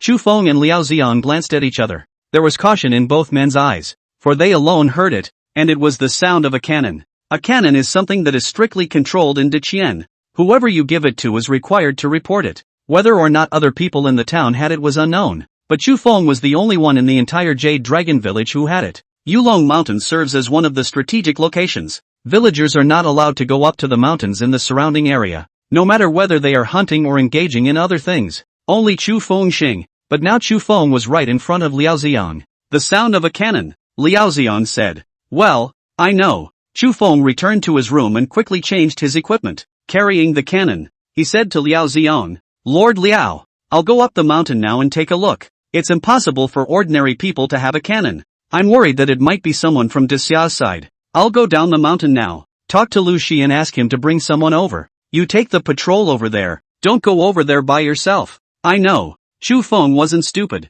The Jade Dragon village was very small. Shout a couple of times in the village. Wang Wei and Sun Can had heard it. They each had a bow and a spear and followed behind Chu Feng. Husband, I'll go with you. Trisha's voice came from the room. Zhou Xiao Xiao, who had planned to go forward, froze for a moment. This voice, husband, froze Chu Feng, Wang Wei, and Sun Can for a moment. Sui Hua, however, seemed to be indifferent. Loudly, Tiger, 9 sled dogs came out of nowhere. Not to mention, with the sled, they were at the very least much more maneuverable than a potential enemy up the hill. Zhou Xiaoxiao came to Chu Feng's side and said, Sangong, be careful. Chu Feng somewhat sheepishly glanced at Cui Hua and then at Zhou Xiaoxiao. Well, I know, and you be careful at home. Chu Feng decided that after the new year, he must send Sui Hua back. Tiger pulled the 4 men and ran wildly toward the mountains. Only after making sure that there was no one else around, did Chu Feng take out the second fire cannon and give it to Sui Hua. Wang Wei and Sun Can looked at Chu Feng from the sled,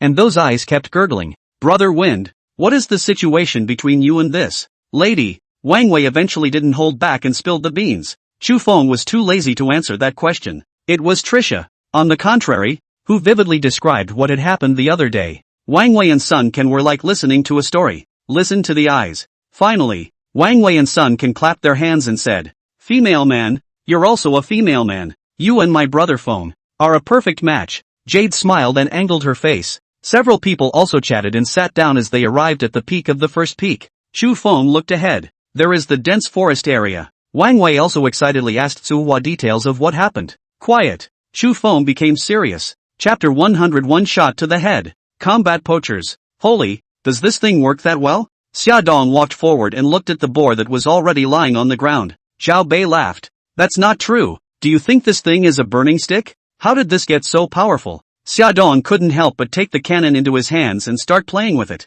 Can't seem to get enough of this stuff. Alright, get a grip on the boar. This place is guarded by a mountain man. As a renegade cannon soldier, Zhao Bei had a better understanding of the situation at Yulong Mountain. It was only that he had never seen the guardian of Jade Dragon Mountain before. Stop it. I haven't heard that there is a mountain guardian in the Jade Dragon Mountain for so many years. I just heard that the Taoyuan village side and the Jade Dragon village had a conflict. Other than that I haven't heard anything. Xia Dong was unimpressed. That's because you're just an ordinary citizen who doesn't know the movements of the government. You know? Aren't you just a deserter too? Speaking of which, Zhao Bei was a bit stressed. It seems to be an attempt to give Shadon a cannon. The two rushed forward, pulling the boar with the intention of leaving. Put the boar down. A voice, from above the dense forest. Xia Dong and Zhao Bei froze for a moment. The faces of both men were serious. Oh, someone's coming. If there's someone, there's someone. And we're not afraid of him? Zhao Bei said while very skillfully stabbing the gunpowder into the cannon. That movement, it was as if it had been practiced many times. Every time he saw these actions, Xia Dong next to him had a look of enjoyment on his face. A short time to get the powder loaded. Zhao Beikai shouted at the top. Who is it? Come down and talk? No matter who the other party was, Zhao Bei only had one thought. When you see someone, you give them a cannon. But for half a day, the voice from above did not appear. Just as Zhao Bei was planning to move forward. Bang! Very familiar voice. The cannon in Zhao Bei's hand fell to the ground at once. At this instant, Zhao Bei felt like his entire body was confused. But the next moment, he hastily intended to stoop down and continue picking the cannon up. Another cannon. This one sent the cannon flying straight out of the air. I'd advise you not to bend down and pick up that cannon. Otherwise I'll hit you directly on the head with the next cannon. Chu Feng's voice reached the other party's ears. It made Zhao Bei's entire heart go cold. Knows how to fire a cannon and shoots it extremely well. Is it the army? Dude, what side are you on? I don't know any square formation. I only know that Jade Dragon Mountain has now been designated as a forbidden area by the government. All people are not allowed to enter at will. You have violated the laws of Diqian. Kneel on the ground and don't move or I will smash your heads. Chu Feng's words were not alarmist talk. If the opponent really moved around, Chu Feng did not mind opening a big hole in their head. But Xia Dong didn't know the power of the cannon. Hearing Chu Feng say that, he immediately laughed coldly and said, blowing awesome, at such a distance, I don't believe you can hit my head. With that, he grabbed the fire cannon, intending to look for traces of Chu Feng. The next moment, the sound of a cannon rang out. Summer and Winter's heads blossomed. The first shot and the second shot were warnings. And if the other party did not listen to the warnings, then it was not Chu Feng's fault. Also at the moment when the cannon rang, Zhao Bei rushed forward and grabbed the cannon from Xia Dong's hand and ran towards a big tree. The figure instantly disappeared in front of Chu Feng. Xia Dong was lying on the ground. The entire Jade Dragon Mountain seemed to have quieted down. It was as if what had just happened hadn't happened. Except for Xia Dong, who was lying on the ground, and the hole in his head, and the blood that's been flowing. Everything seemed so quiet. Chu Feng did not move, and neither did Zhao Bei. In a tree, next to Chu Feng was Cuihua. Trisha also had a cannon in her hand. Next to the two were Wang Wei and Sun Can, which were responsible for holding the fire folders in their hands. When he started using the fire cannon, Chu Feng discovered a little trick. Striking efficiency would be greatly increased if someone was holding a firebolt next to him and he used it only for powder. It was also true that, so far, but anyone who had gone up against Chu Feng with a fire cannon was not his opponent. Only this time, he faced Zhao Bei. The other side is not from Daxia. They were dressed in the garb of Daqian, but the speed with which Zhao Bei loaded the gunpowder, the action of aiming, and that split-second reaction just now, all for Chu Feng to discover. The other side is not ordinary. Ever since coming to this world, Chu Feng's greatest merit was that he had never underestimated the natives of this world. Regardless of who the opponent was, Chu Feng was able to treat them with all his might. Otherwise just now, if there was even a little bit of contempt, the other party's cannon would have directly hit his body. The other party is not an ordinary person. All be careful, Chu Feng said. Trisha nodded and didn't say anything. She's nervous. This was the first time she had ever faced off against her opponent. Trisha, I may need you to do me a favor next. Husband says it is. Cuihua will definitely do as she is told. Wang Wei follow Cuihua. You guys go around to the side. Remember, once you see that person, directly fire the cannon if you can aim. The other party also has a cannon in their hands. If we don't fire the cannon ahead of time, we'll be hit by the other party. I don't want you guys to die in the other party's hands. Okay, Windy. So Wang Wei and Cuihua went down to the tree. Sun Can wanted to say something, but seeing as Chu Feng's eyes never left the tree behind the other party, he did not dare to say anything. It was because Chu Feng had said that he should never be disturbed while he was aiming. Cuihua and Wang Wei quietly touched it. Chu Feng's eyes were dead set on that tree. Suddenly, a clothesline appears. Aha! This was Chu Feng and Sun Can's code word. As long as Chu Feng gave a Sun Can would immediately light the fire folders. The next second, there was an extra hole in the other man's shirt. The blindfold method. Chu Feng was a bit chagrined. It was still better to have actively inspired firearms. The biggest problem with this kind of firebolt-ignited cannon is that there is a delay. There was no way of knowing exactly what the other side would do during this little delay. The next second, the other spoke. Dude, there's no need for that. We're just going up to the mountains to hunt. If you can communicate, there are ways to make the other person reveal themselves. Chu Feng sneered. Then what were you guys loading gunpowder for just now? As expected, Zhao Bei didn't say anything for half a day. It took a while before he said, dude is also in the army. Right. Otherwise how could you possibly use a cannon? It looks like you should be good at it too. Otherwise you wouldn't be able to hit it so accurately. And since we're all in the army, why should we kill each other?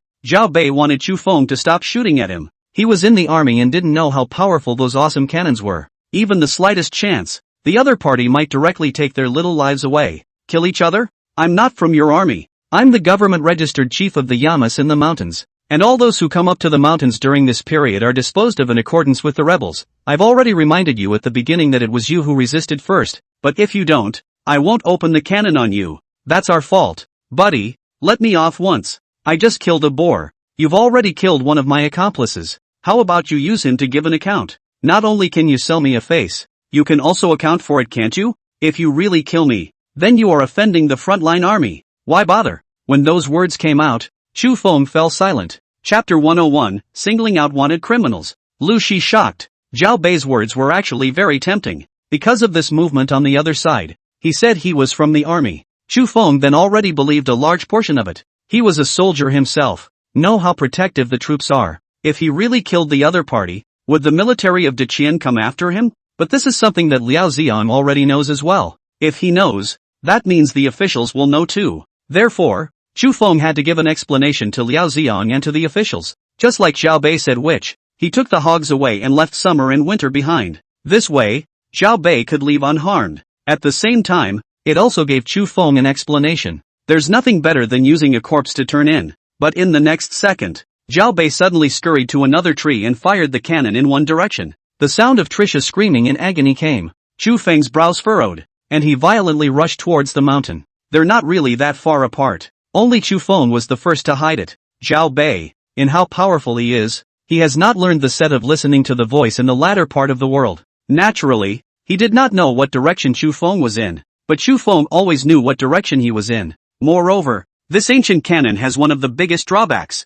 That's a very long time to load. Chu Feng had already gotten the paper tube fixed powder. The loading time all needed to be assisted by someone else before it was possible to fire a second time with 2 seconds. If it's a normal cannon, even if the loading was fast, it would take about 10 seconds. Zhao Bei had just finished firing, and between them, there was a vacuum of 10 seconds or so. The two were more than 100 meters away. That's 50 paces. Chu Feng took large strides and directly exposed his bearings. It was the only way to keep the other man's full attention on him and not on Trisha. Sure enough, after Zhao Bei heard the commotion, the movements of his hands began to speed up. There were even stumps. Finally, before Chu Feng appeared in front of him, the gunpowder in his hand was loaded. Just as he was planning to aim, he realized that Chu Feng had already started aiming as well. His left hand held the cannon and his right hand cupped the firebrand. With more than 10 seconds, Chu Feng definitely had no way to run 200 meters, especially in freezing temperatures. It's only going to get slower. But he quickly closed the distance between them.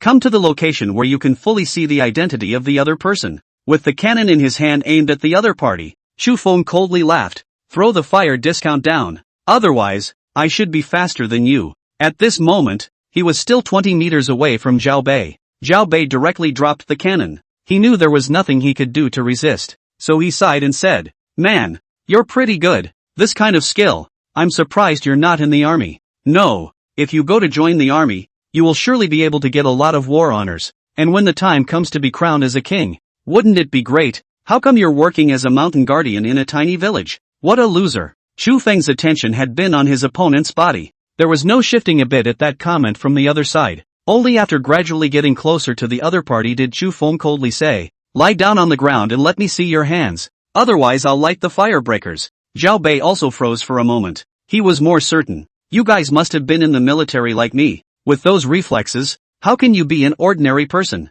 Chu Feng was much closer. It was also at this time. Zhao Bei fiercely rose up, protecting his head and neck as he charged towards Chu Feng. In the next moment, the cannon in Chu Feng's hand also rang out. Zhao Bei also hugged Chu Feng's waist. The two fell to the ground together. That cannon just now, it actually missed. This caused Chu Feng to be somewhat surprised. Sure enough, no one in this world should be underestimated. So Chu Feng also threw away his cannon and started to fight with his opponent in close quarters. But close combat is over very quickly, because Zhao Bei was pressing down on Chu Feng's body. The short knife in his hand was already raised. In the next second, Wang Wei had rushed over and ruthlessly slammed a stick on the opponent's head, seeing Zhao Bei lying limply on the ground. It was only then that Chu Feng sneered. "Did you damn well forget that I'm not alone? Windy, are you okay?" Wang Wei was a little worried. "I'm fine. Where's Trisha? Is she alright?" The scream just now was called by Tsuehua. This guy's cannon can shoot so accurately. In case something happens to Tsuehua, how can Chu Feng explain to his grandfather? Tsuehua is fine. Just now it was on purpose to let the other party expose their body position. I didn't expect that you actually rushed down. Brother Feng. Good lord, you guys really took me by surprise. Chu Feng couldn't help but complain. He thought that Tsuehua had been hit, and in order to prevent Zhao Bei from continuing to refill his gun, he rushed down in a desperate attempt. But fortunately, it was all a false alarm. Finally, we've got someone in custody. Most importantly, Chu Feng would also be able to give Liao Xiang an explanation. Tie it up and let's go. Chu Feng walked towards Cui Hua, after making sure nothing was wrong with Trisha. It was only after he also sweetly went up and shouted Chu Feng's husband that Chu Feng truly breathed a sigh of relief. Don't be so risky next time, okay? Chu Feng said with a serious face. Knowing Rav Kuan, didn't we catch these two thieves? Then there's no need for such a risky approach. We have more men than they do and an extra cannon. So why take the risk? Whether you look at it from a firepower standpoint or from a numbers standpoint, they are a solid winner in the fight. The LDS troops teach the same. Why go up to a physical fight when you can suppress it with firepower? Exercising and honing your killing skills on a daily basis is something you would only use as a last resort and under extreme circumstances. In a normal war, fire coverage is definitely the priority, and human life is the most precious resource. Unfortunately, they couldn't understand them by saying this to Tsuehua, because in this day and age, the least valuable thing is human life. Before Chu Feng went up the mountain, the village knew what was going on. Du Dahai even brought people to wait at Chu Feng's house. He was also afraid that Chu Feng would encounter any danger in the mountains. It wasn't until the 4 men were on the sled being pulled down by the 9 dogs that Du Hai was truly relieved. Is everything alright? Du Dahai rushed forward and asked. It's okay, caught 2 poaching grounds, 1 dead and 1 we tied up. Saying that, Chu Feng threw those 2 people in front of Du Dahai. Du Dahai's face changed drastically when he saw the faces of the 2 men. It's Xia Dong and Zhao Bei. Chu Feng. You. What's wrong? Are these 2 people some kind of big shots? Chu Feng's face also became serious. If they really offended some big shot, Chu Feng and his family might have to leave the village early. Du Dahai shook his head and laughed. That's not true. This Xia Dong is from Shiliu village. So is Zhao Bei. But Zhao Bei is a wanted man. He's a deserter. I didn't expect to actually run into him in the mountains. It's desertion. No wonder. That cannon was used more skillfully than Chu Feng. After all, Chu Feng hadn't been using the fire cannon for long and his proficiency was not high. If Zhao Bei was a cannon soldier, this cannon had long been played for an unknown number of years. Proficiency seems to be the way to go. Not long after, Liao Xian led Lu Shi and a group of government officials up the mountain. Chu Feng, is something wrong with you? The first thing that Liao Xiang asked when he met with Chu Feng was also this. I'm fine. Lord Liao, Lord Lu, I ran into 2 poachers in the mountains, and now I've already taken care of them. 1 dead and 1 injured. Chu Feng said. When the 2 heard this, they were stunned. You solved it alone? Lu Shi was surprised. Chapter 102, The Widow Cries. Someone's been playing hooligans. Lu Shi's expression didn't look good. Today is his father's birthday banquet. Chu Feng had also made such a big mess at their house in the morning. It ended up giving him another hard time by the afternoon. He's the only captain of constables in the government. When he heard that there was a situation on Jade Dragon Mountain, he rushed over with his magistrates. There was also Chu Long inside the magistrate. Chu Feng had been treating the other party as if he hadn't seen them. Chu Long also acted as if he didn't see Chu Feng, but the eyes of the villagers around them kept twisting around the 2 of them. This had always made Chu Long a little uncomfortable. At this moment, Lu Shi was surprised that Chu Feng had solved Zhao Bei in front of him all by himself. Just as they approached, Lu Shi and Liao Xiang recognized each other. Zhao Bei is so good that he hides himself in Jade Dragon Mountain to live so far. The cannon was used with great skill. A number of magistrates from the Yamen died trying to capture him. It was only then that Lu Shi gave up on capturing the other side. Without ever thinking about seeing the tied-up Zhao Bei, Lu Shi looked deeply at Chu Feng. Soon the matter was characterized. The dead Shadan was captured as an enemy scout for poaching. It even implicated the entire Stream village as a result. As for Zhao Bei, there was even less to say. Been a wanted man for a long time, but they were never caught. Great guy. Another great credit. Liao Xiang looked at Lu Shi. Lu Shi, who was originally unhappy, saw Zhao Bei the moment he saw him. The expression finally loosened a bit. He went up and patted Chu Feng's shoulder. It was our family that was sorry for what happened during the day. No, no, no, Lord Lu. I was impulsive in the morning. I shouldn't have been so impulsive and stirred up the birthday banquet. Apologize to Master Kuei for me. Lu Shi took the initiative to apologize to Chu Feng. And Chu Feng was no cutie. Hastily, he was polite. Lu Shi nodded and told the magistrate to take the person away. On the way away, Zhao Bei woke up, shouting at Chu Feng. He said, "Buddy, you shouldn't be here as a mountain guardian. With your abilities, you should go to the army and get a promotion." However, Chu Feng scoffed at the other party's words, because what he wanted was never simply a raise in rank. No matter how high one can rise, no matter how rich, there will always be someone richer and more powerful than him up there. When the time comes, it will still be under control.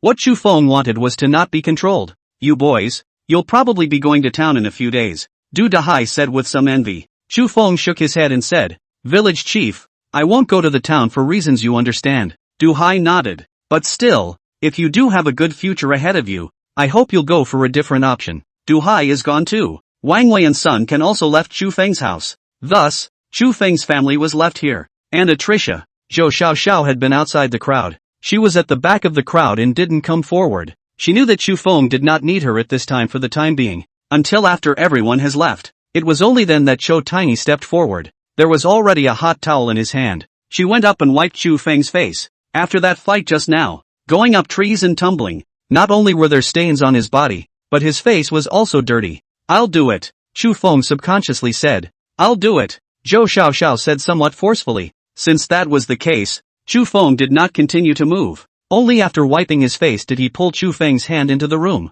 "Change your clothes too. You need to hurry or you'll get cold." "Well, thank you, mother." Chu Feng laughed. "You see, I'm the only one who can do that for you, Sunga." After Zhou Xiaoxiao finished speaking, she looked at Cui Hua who had been standing next to her. It wasn't until this time that Chu Feng realized that the atmosphere seemed a bit off. Trisha had stayed on the sidelines the whole time without saying a word. It was only after hearing Zhou Xiaoxiao's words that Cui Hua immediately said, "Sister, that's not right. I'm the younger sister, and I'm supposed to serve my husband and sister, but my sister has already done it, so my sister can only watch from the sidelines." "Tea, good tea." Chu Feng looked at Cui Hua in surprise. Shouldn't this girl be valiant and very disdainful of such things? How could you say such a thing in the face of Zhou Xiaoxiao? Outside the window, Tiger and Clumsy played. Hannah watched from the sidelines. Blossom is getting bigger too. There's probably not enough meat in the house soon. Chu Feng pondered when he would start going up to the mountains to go hunting and leave them both at home. "Yeah, well, you wash my feet then."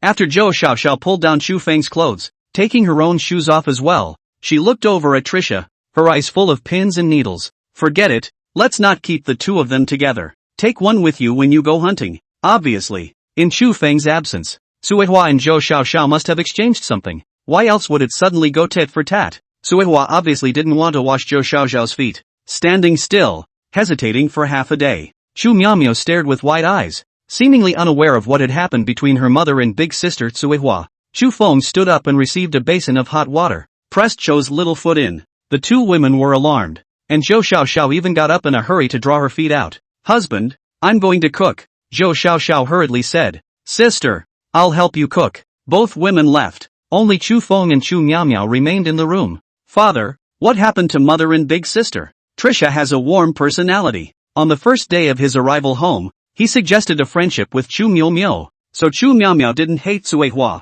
Chu Feng just shook his head and said, "I don't know. Go wait for dinner. Eyes on dinner about to be ready." When Chu Feng was also finally able to rest for a while, the door to his room was knocked on. "It's the king's widow. Windy, you're home." When Widow Wang saw Chu Feng, it was as if she had seen her backbone. Hurriedly stepping forward, he pulled Chu Feng's hand. "What's up with this?" Chu Feng drew his hand away first, looking around to make sure no one else was there. He sighed in relief. "Oops, you come with me first," Widow Wang said. "Mother, Suihua, I'll go out with Sister Wang," Chu Feng shouted at the kitchen. Widow Wang led Chu Feng all the way to Du Dahai's house. When he arrived at Du Hai's house, Chu Feng also sensed that something was wrong. At Du Dahai's house, almost all the little ladies of Yulong village had gathered here. In addition to Widow Wang, there are many older daughters who are not married. They all had anxiety and panic in their eyes. Only after seeing Chu Feng did the anxiety and panic gradually diminish. Du Hai was seated in the center. His expression was somewhat serious. "Coming. What's wrong?" Chu Feng asked. "There's something I want to discuss with you," Du Dahai said. What is it? Widow Wang. You speak. Du Dahai's expression was a little unsightly. Widow Wang sighed and said, Xiao Feng, since the gang from Taoyuan village came, I feel something is wrong. Every day when I take a bath, I can feel that someone is peeking at me. And, not only am I the only one who has this kind of feeling, and after chatting with other people, I realized that every single one of our Yulong village little lady, all have this feeling. I'm fine with it, but the others are unmarried. If this kind of thing spreads out, do they still want to lose the reputation of these little ladies? Little Wind, we want you to help and arrest that man. Chapter 103, Molesting a Woman? Should be arrested. Chu Feng froze. This is someone going rogue. It's not the same as the latter. Hooliganism depends on the situation. Most of the time it's disorderly conduct or indecent exposure charges that get people arrested. If the man is shameless, he may continue to do this kind of thing after he leaves prison.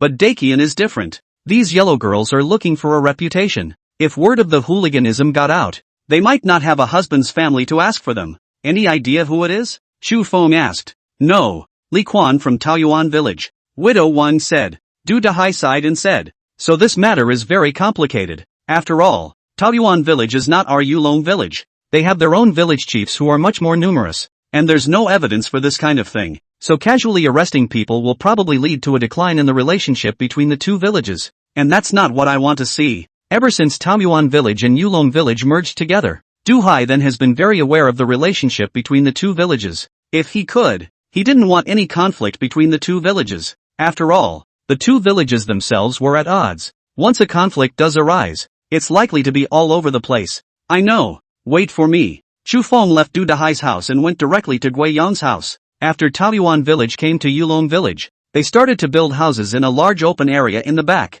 These days, almost every family has put up their own house. By this time, it was dark. All the people of Taoyuan village returned to their rooms. That's why the village seems relatively empty. Chu Feng came to Gui Yang's house. Gui Yang's house looked empty, after all. It was a room that had just been built. There was only one crone in there. And him, an old man, both of them. Village Chief Gua, are you free to come over? Captain Chua, naturally free. What is it? Come with me first. So, Chu Feng took Gui Yang to Du Hai's house. After seeing so many daughters in Du Hai's family, he froze for a moment as well. After Du Dahai and Chu Feng briefly talked about what happened, Gui Yang's expression suddenly became serious. You guys say it's Li Quan? I'll arrest that guy right now and chop his dick off. Saying that, the furious Gui Yang was about to leave. Obviously, he knew what kind of person Li Quan from their village was, but Chu Feng pulled him back. Catch a thief and catch him dirty. Now pull him over and say something like that. Do you think he'll be convinced? Or will anyone else be convinced?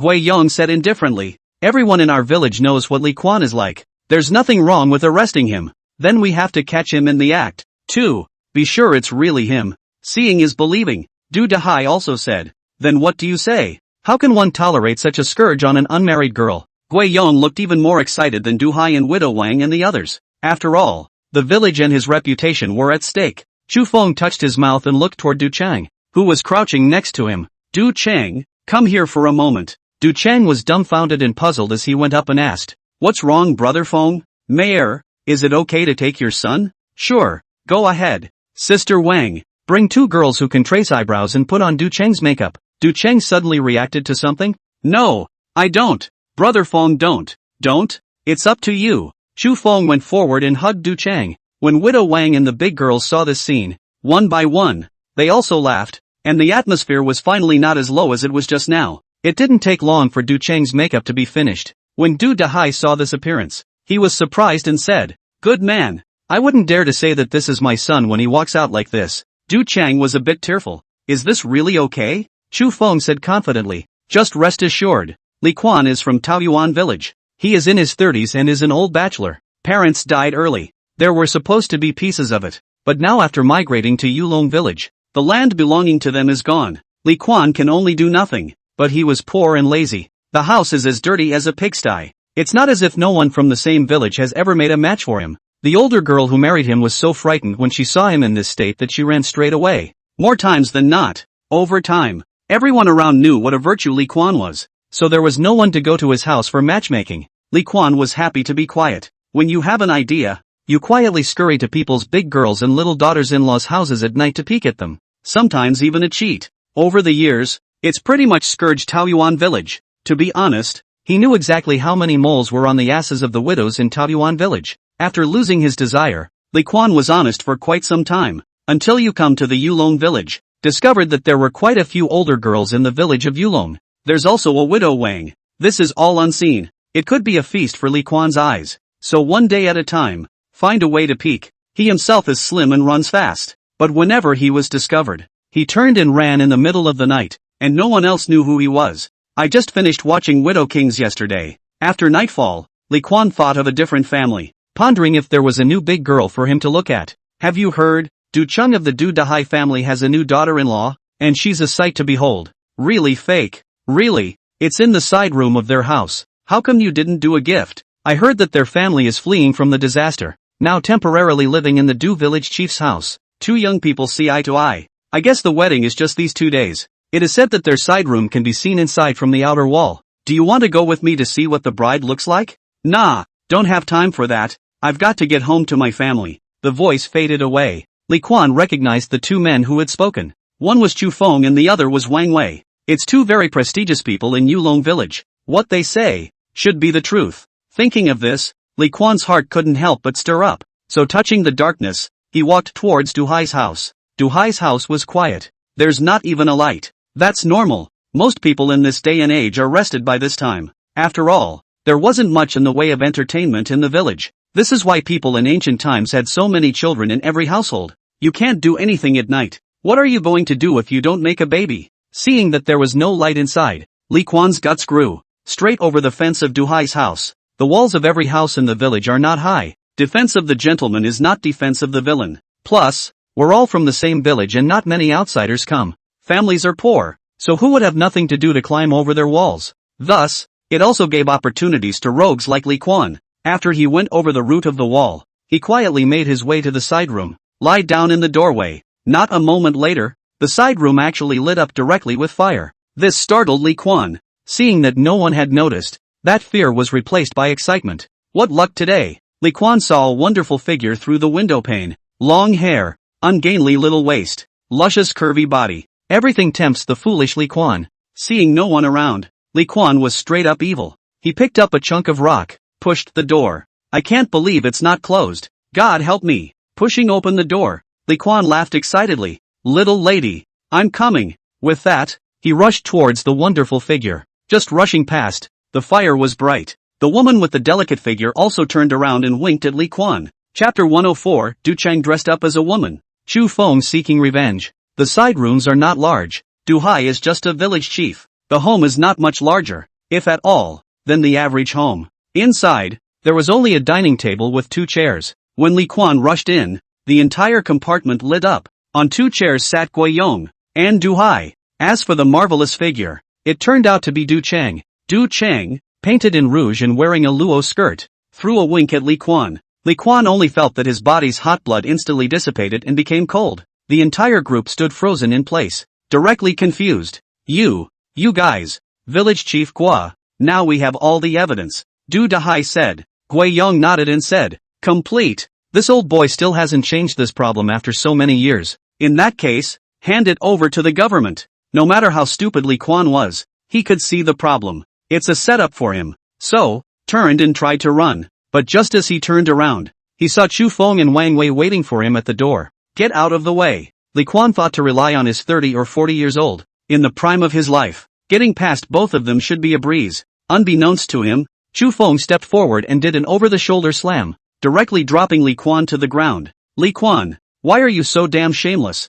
What did I tell you in Taoyuan village? If you continue to do this kind of thing, I'll chop your dick off. It looks like you haven't grown a memory and still dare to do this kind of thing. Do you recognize it? Gui Yong went straight up and asked. Chu Feng did not say anything. Dynasties are different. There's no such thing as lynching in this day and age. Family rules and village rules are equally recognized. Gui Yong said chopped penis. It is really dry so dare, and the government will not pursue. Of course Li Quan wouldn't recognize it. Who did I look at? I didn't look at anyone. So who are you to say I molested a good woman? Hearing this, Du Chun let out a giggle. Good lord. You've got your pants down with the intention of storming in and you still won't admit it? Li Quan said stiffly. I'm not guilty. I'm not guilty anyway. I didn't even get to do anything. So who's to say I'm guilty? Gui Yong sighed, looking towards the main hall, Widow Wang took the lead. A couple of other big bold girls stepped out as well. They looked at Li Quan viciously. We proved that he just peeked at us. Li Quan was dumbfounded. How could he not have expected that a woman would actually dare to stand up to him?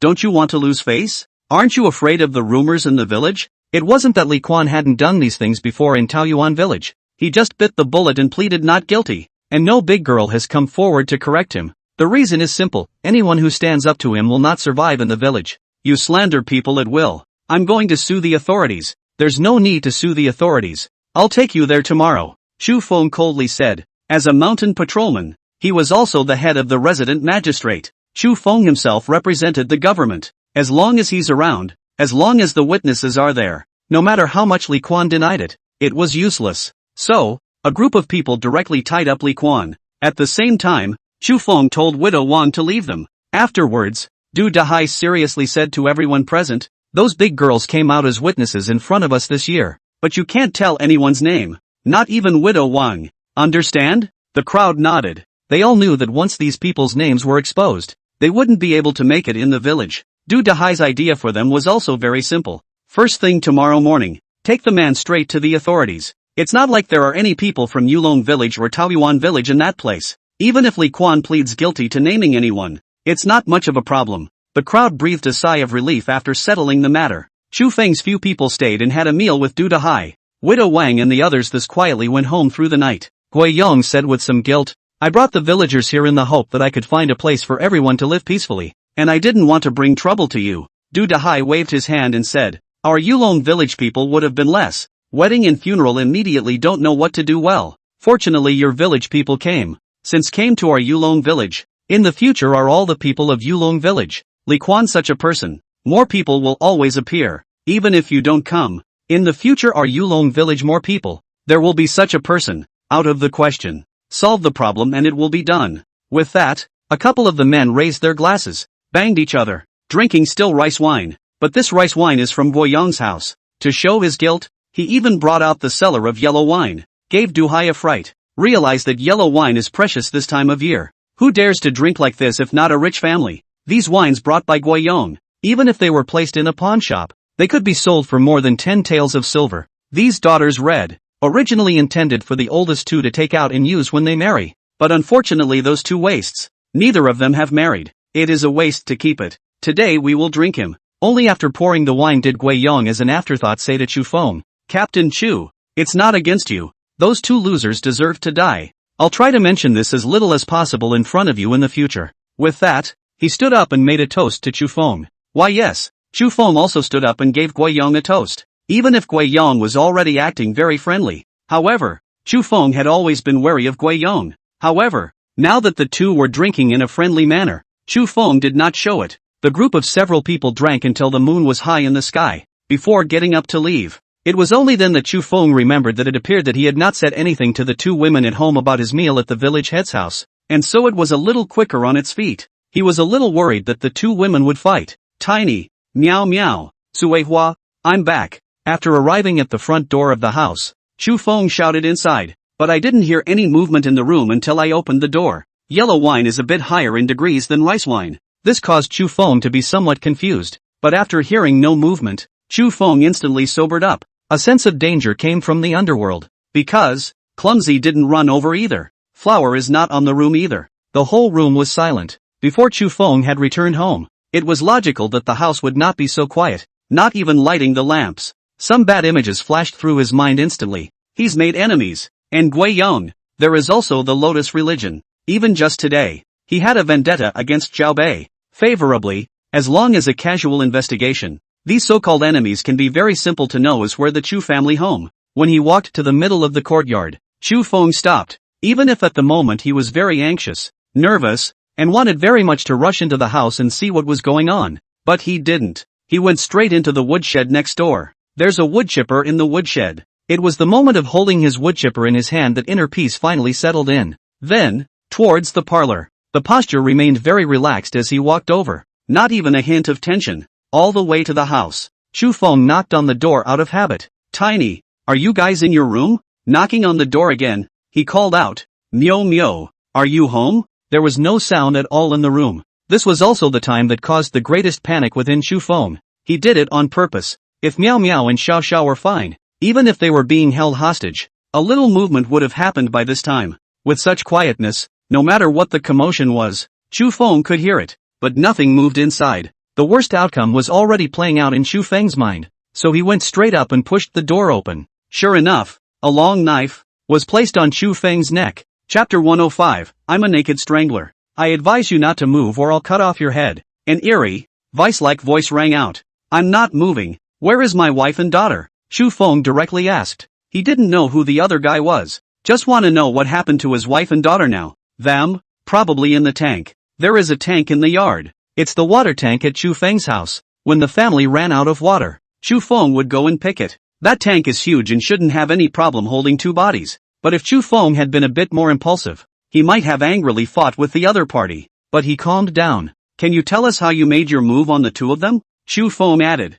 How? Oh, how you did it to my nephew is how I did it to both their mothers. I knocked your daughter's head to pieces with a hammer, and cut off your mother's head with a knife, and divided her into pieces, and shoved them all into the tank. Why? Do you want to go and see? Nephew? Your nephew is Chardon? The room was decidedly silent for half a second. What? I killed your daughter and your mother and you're not even a little bit angry? Are you not afraid? Don't want to kill me? Don't want to fight me? That's more like leading. However, Chu Feng heard a hint of exasperation from the other party's mouth. Your nephew deserves to die, and if he doesn't make a move on me first, how can I possibly make a move on him? You are the one who deserves to die. You, when you heard the tragic situation of your wife and daughter, you didn't react at all. What's the use of keeping you, this kind of heartless and uncaring person? With that, the other man was about to move his knife. It's dark all around. There aren't any lights. The moon is at the door. Chu Feng lived in the countryside when he was a child. Every night, after there are no lights, the room is truly pitch black.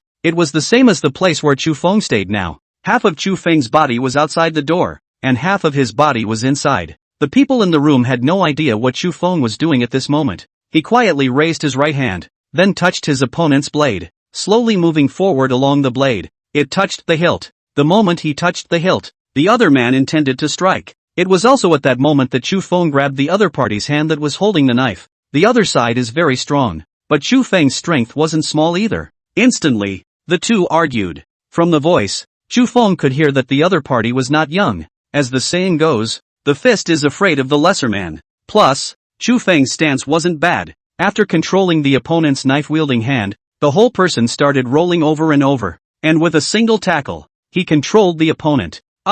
Only a scream was heard. Chu Feng did not show any mercy in his actions. How could they still keep their hands off each other when they were planning to take their own lives? The next second, strangled the other from behind, gave up the knife in his hand for a naked choke, used my whole body. In just 3 seconds, he felt the person in his arms go limp, and at this time, the voices of Zhou Xiaoxiao and Cui Hua as well as Chu Miao Miao came from outside. Seemingly smelling something unusual, Clumsy reacted at first, screaming towards the room. The 9 dogs behind him barked along. Sister, why was the door to the house opened?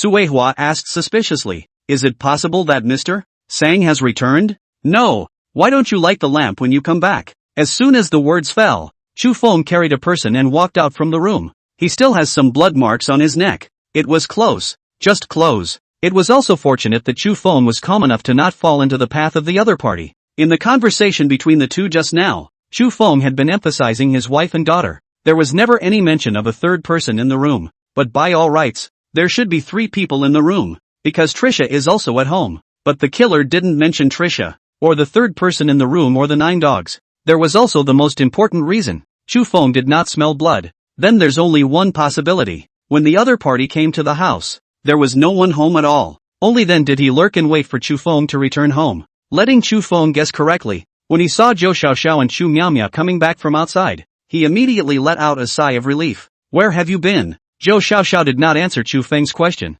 Instead, he rushed forward to check Chu Feng's neck. The bloodstain, though small, was starting to bleed out. Cui Hua was even more anxious, seeing Chu Feng surrounded by Zhou Xiaoxiao. Enraged, she stepped forward and pulled the murderer to his feet, snapping and slapping him twice. I didn't expect those 2 slaps to wake the other guy up straight away. Who are you and why are you trying to harm my husband? The murderer, apparently still unresponsive. Odd. The result was 2 more slaps from Cui Hua, which knocked the man unconscious. I'll get the doctor. Zhou Xiaoxiao ran out in a hurry. I'm fine. Before he finished speaking, Zhou Xiaoxiao had already run away, leaving the murderer behind. Only then did Suihua go up to look at Chu Feng's neck with some heartache. Husband, I'm really fine. A flesh wound. Grandma, I'll get him. With that, Suihua went over to punch the murderer again. Almost got his throat slit. This is a big deal. It's not like the village had time to sleep. Du Hai and Gui Yong then rushed over. Both men still smelled of alcohol. What's going on here?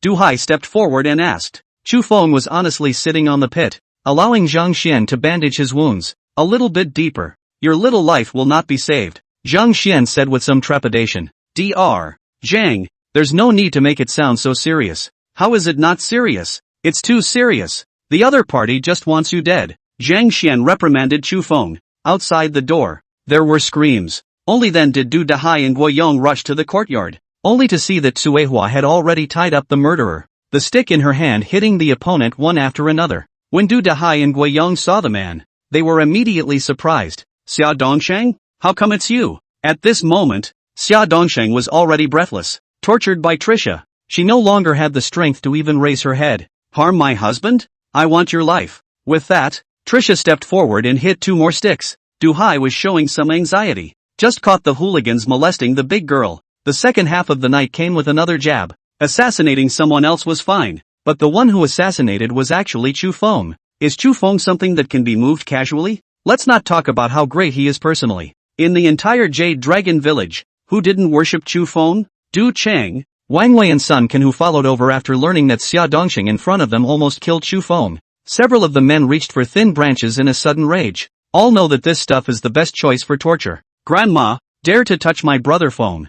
I'll kill you. Xia Dongxing's end was even more miserable than Li Quan's. Li Quan was not tortured anymore. He was just tied up and thrown into the woodshed. Xia Dongsheng was literally beaten from night to day until Lu Shi and Liao Xiang arrived with their men. At this time, Xia Dongsheng was already dying. Chapter 106, the Sinjijin is in hand. The Yamen inspection. Looking at the 2 men in front of him, Lu Xiang and Lu Shi were completely out of temper. They were somewhat speechless and said, Chu Feng, you've caused a bit too much trouble today. How could Chu Feng himself not know? One can only smile innocently and say, I'm really sorry for disturbing the 2 of you as you rest. That's not true. Maintaining the security of the village is our job. People we took away. This one who molested a good woman. We'll follow the Dakian law. And this one who stabbed you. I'll give you a result and investigate the truth. Liao Xiang laughed. The 2 teams then left. Chu Feng had received Lu Kuei's appreciation ever since he had been in the Lu family. No matter if it was Lu Shi or Liao Xiang, they were all very polite to Chu Feng.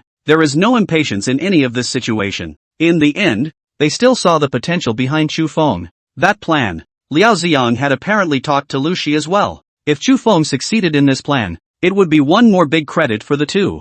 And there was also an additional political ally like Chu Feng. If it doesn't work out, it's no big loss for them. So it was just a matter of making things easier for Chu Feng. And why not? With the assassination fiasco over, quiet finally returned to Jade Dragon Village. Chu Feng was also finally able to breathe a sigh of relief. But he didn't have time to continue resting, because tomorrow was New Year's Eve. It was his first New Year in this world. The New Year's Eve vibe in ancient times was really heavy. Basically, you start preparing the day before New Year's Eve. All kinds of dishes were taken out of the firewood room by Zhou Xiaoxiao. At the same time, the things that need to be prepared at home. Zhou Xiaoxiao also made a list. Let Chu Feng go to the town to buy it. As for herself, she's probably got a shadow over the town and won't want to go there anytime soon. It was also fortunate that Chu Feng didn't move to the town after making money. Let's not talk about their ability to do this. They certainly can't keep it when they have the money. The most important point is that those invisible discriminations are not likely to go away. Zhou Xiaoxiao, who has been a villager all his life,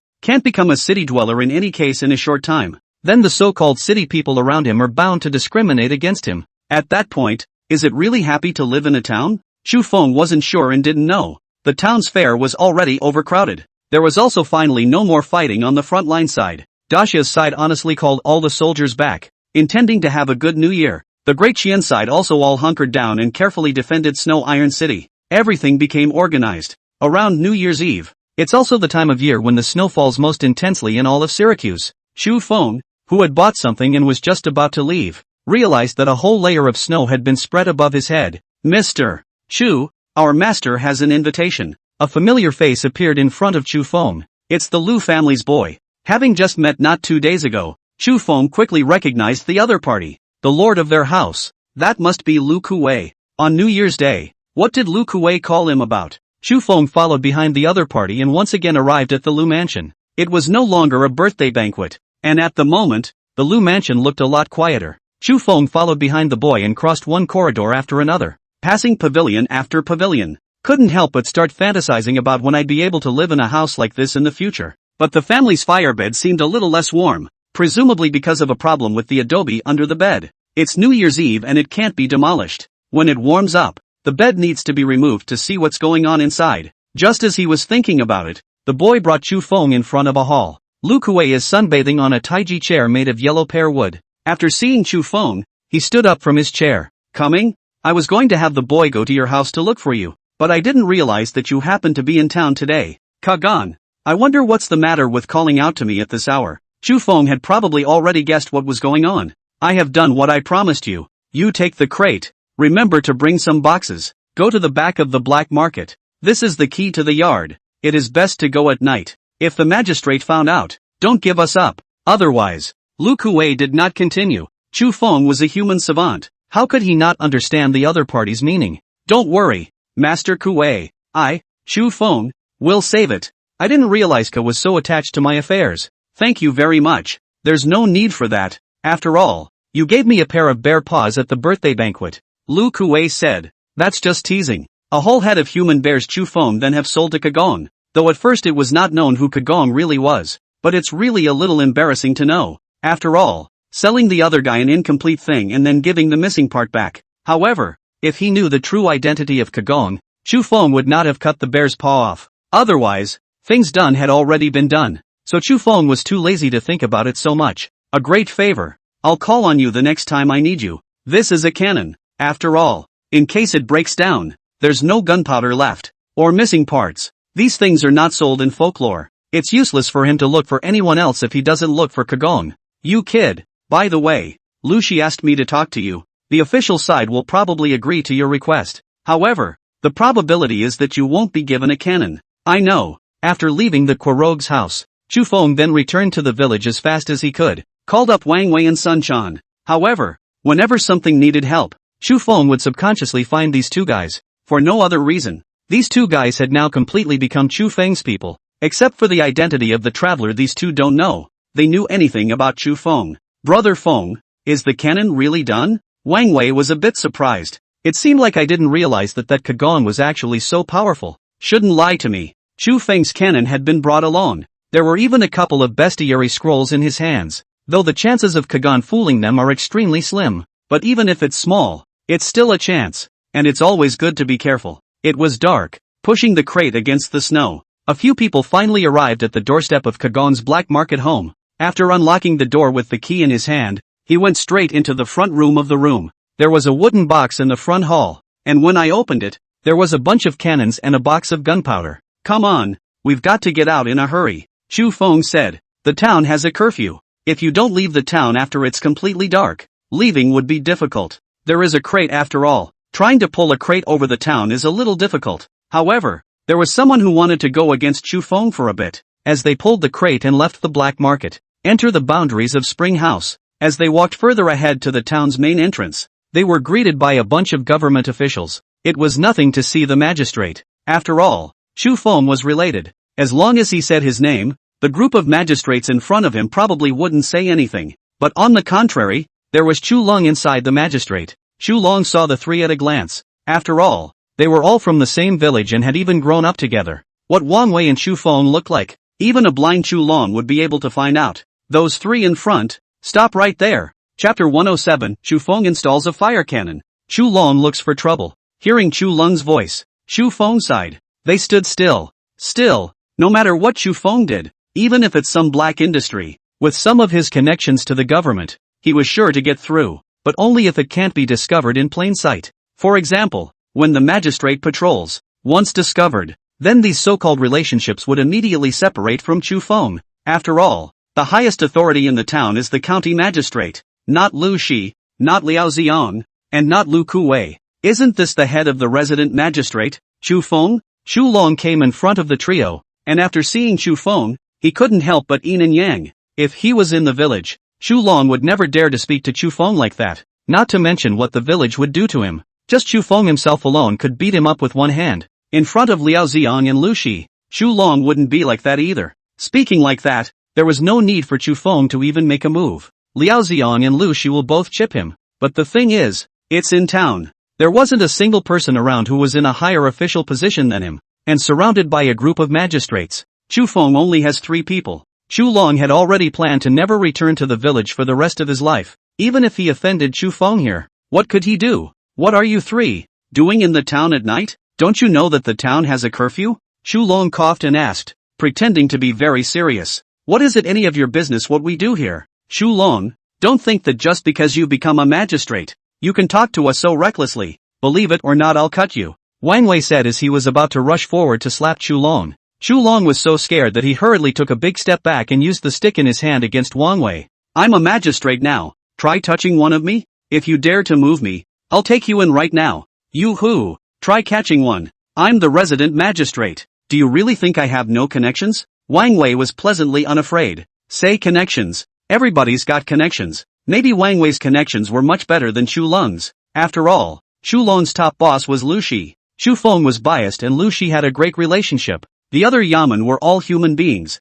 Seeing that Chu Long had barreled with them, it was learned that the 3 men in front of him were supernumeraries of the government. They then didn't rush to make a move, first seeing if Chu Long could split a win with the 3. As expected, hearing Wang Wei say that, Chu Long was a bit furious. What? You guys think you're great just because you have some connections? This Snowy Ridge town is the county magistrate's town. It's not Lu Shi's town. You're all government officials, but have you gotten your warrants yet? So far there's only a verbal appointment from the county magistrate. Without a warrant, you're still a bunch of assholes. Come on, try me. If you go to Lu Shi, I'll go to the county magistrate and see what he says. Obviously, Chu Long was planning to fight Chu Feng to the death. So, what exactly do you want to do? Chu Feng was as calm as ever. He looked at Chu Lung quietly. It was this look that made Chu Lung grow even angrier. The 3 of you are in town in the middle of the night. Who knows if you've been doing anything forbidden? Pull your crates out of the way. I want to inspect them. Chu Feng coldly said. Are you sure you want to inspect our crates? What? No check? A weak heart? What have you guys got on this crate? Anyway? Chu Long had slowly walked forward. His hand was even on the blindfold. The eyes are about to lift off. Chu Feng coldly said. You did it, didn't you? What? Xia Dongsheng, you did this, didn't you? Chu Long's expression immediately began to change inexplicably. At the end of the day, people in this era are still simple. They don't have much in the way of cultivated skills. Chu Feng's intention was to bull **** with the other party and delay to see if there were any other opportunities to leave. Without realizing it, the delay guessed the truth. Did you really do it? The conflict between him and Chu Feng was already irreconcilable. But the two hadn't reached the point of life and death enmity between them so far. If what happened to Xia Dongxing was really done by Chu Long, then the conflict between them, too, would completely escalate. In this life, it's either you or me for the 2 of them. What are you talking about? I don't even understand, Chu Lung said, but both the expression and the eyes were evasive.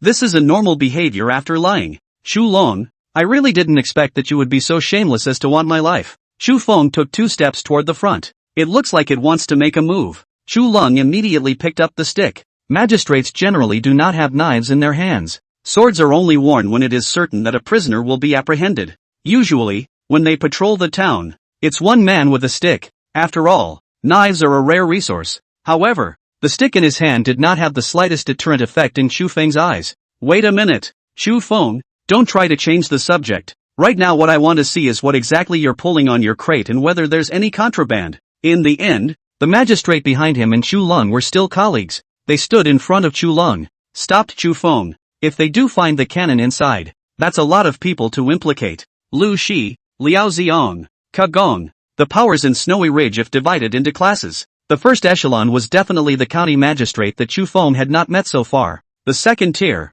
the 3 above. It was the third echelon that had the magistrates in front of them. After being discovered by Chu Lung the cannon, Chu Lung would definitely report it to the county magistrate. Once the county magistrate investigates, the entire second tier will be in trouble. At that time, they would also completely abandon Chu Feng as a pawn. This was something Chu Feng did not want to see. He wanted to arm himself. Relationships with this group should never be broken. Just as Chu Feng was thinking about what to do, suddenly, Tian Xian's voice came from behind him. Is this the Yamen on patrol? There's a thief in the Tian family. Please come here as soon as possible. The thief has a knife on him. When Chu Long heard Tian Xian's voice, he immediately stopped checking Chu Feng's things. He didn't even think that there was anything prohibited on Chu Feng's crate. This inspection was just to target Chu Feng. That's all. Miss Tianjia, what's wrong? Chu Long hurriedly stepped forward and asked. There's a thief. Quick, don't ask. Heading towards South City. Hearing this, a group of Yamen ran towards the southern city without thinking.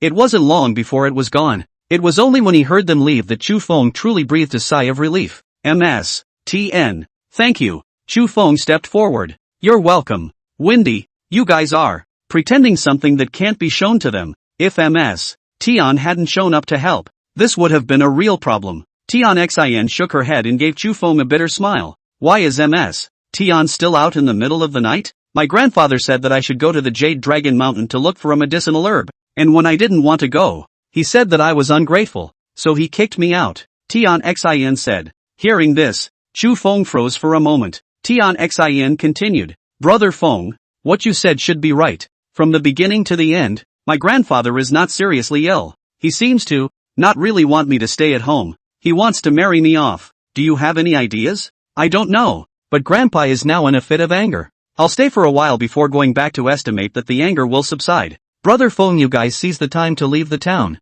Let the gang of magistrates find out that something is not right. And again, it is a big trouble. Chu Feng hesitantly tried to say something, but in the end, he could only nod his head and say, good, then we will leave first. If you need any help, come to the Jade Dragon Village and I will do my best to help you. Chu Feng had always owed Tian Xian a favor, a life-saving favor that had not been returned. However, Chu Feng knew that once he got involved with this matter with Tian Xian, it would be another big trouble. He's torn. If Tian Xian did come to him for help, should he help? After all, I didn't have time to think about it so much, and the most important thing was to bring these cannons to the village. Arm his own patrol squad. Chapter 108, Dismissed and Useless. Liao Xiong. Hold down the foot. What's the matter with you? Can you walk? You've grown so big for nothing. Du Hai cursed at Du Chang. Chu Feng was watching the drama from the side. Wang Wei stepped forward and squeezed Du Chang out of the way. Don't wear women's clothes once and really think you're a pussy. Kakadami, look at my brother. You're the pussy. I'll press the front. Du Chang was unconvinced. It's New Year's Eve. The evening is New Year's Eve. Early in the morning, Du Dahai spent a lot of money to go to the town to buy a pig. Every 1 or 2 years, Du Hai would then buy a pig himself and kill it in the center of the village. The villagers would come over to watch the play, because after the pigs were killed, Du Hai would give a little to each family. This has become a reserved program in Yulong village. This pig was bought yesterday, just waiting for the kill to start this morning. So before dawn, a large crowd gathered. Cui Hua was holding Chu Miao Miao, and Zhou Xiao Xiao was at the side of the two. Coming closer, a group of people laughed at Du Chang. Du Chang is unconvinced and wants to compete with Wang Wei to see who can actually hold down the pig in front of him. The other villagers were up in arms and the atmosphere was lively. It was perhaps the easiest and happiest day of the year for the whole village. Even if it is a food nag, the government will not come at this time. It's a bit cooler on the Taoyuan village side. They only dared to watch the spectacle from afar. After all,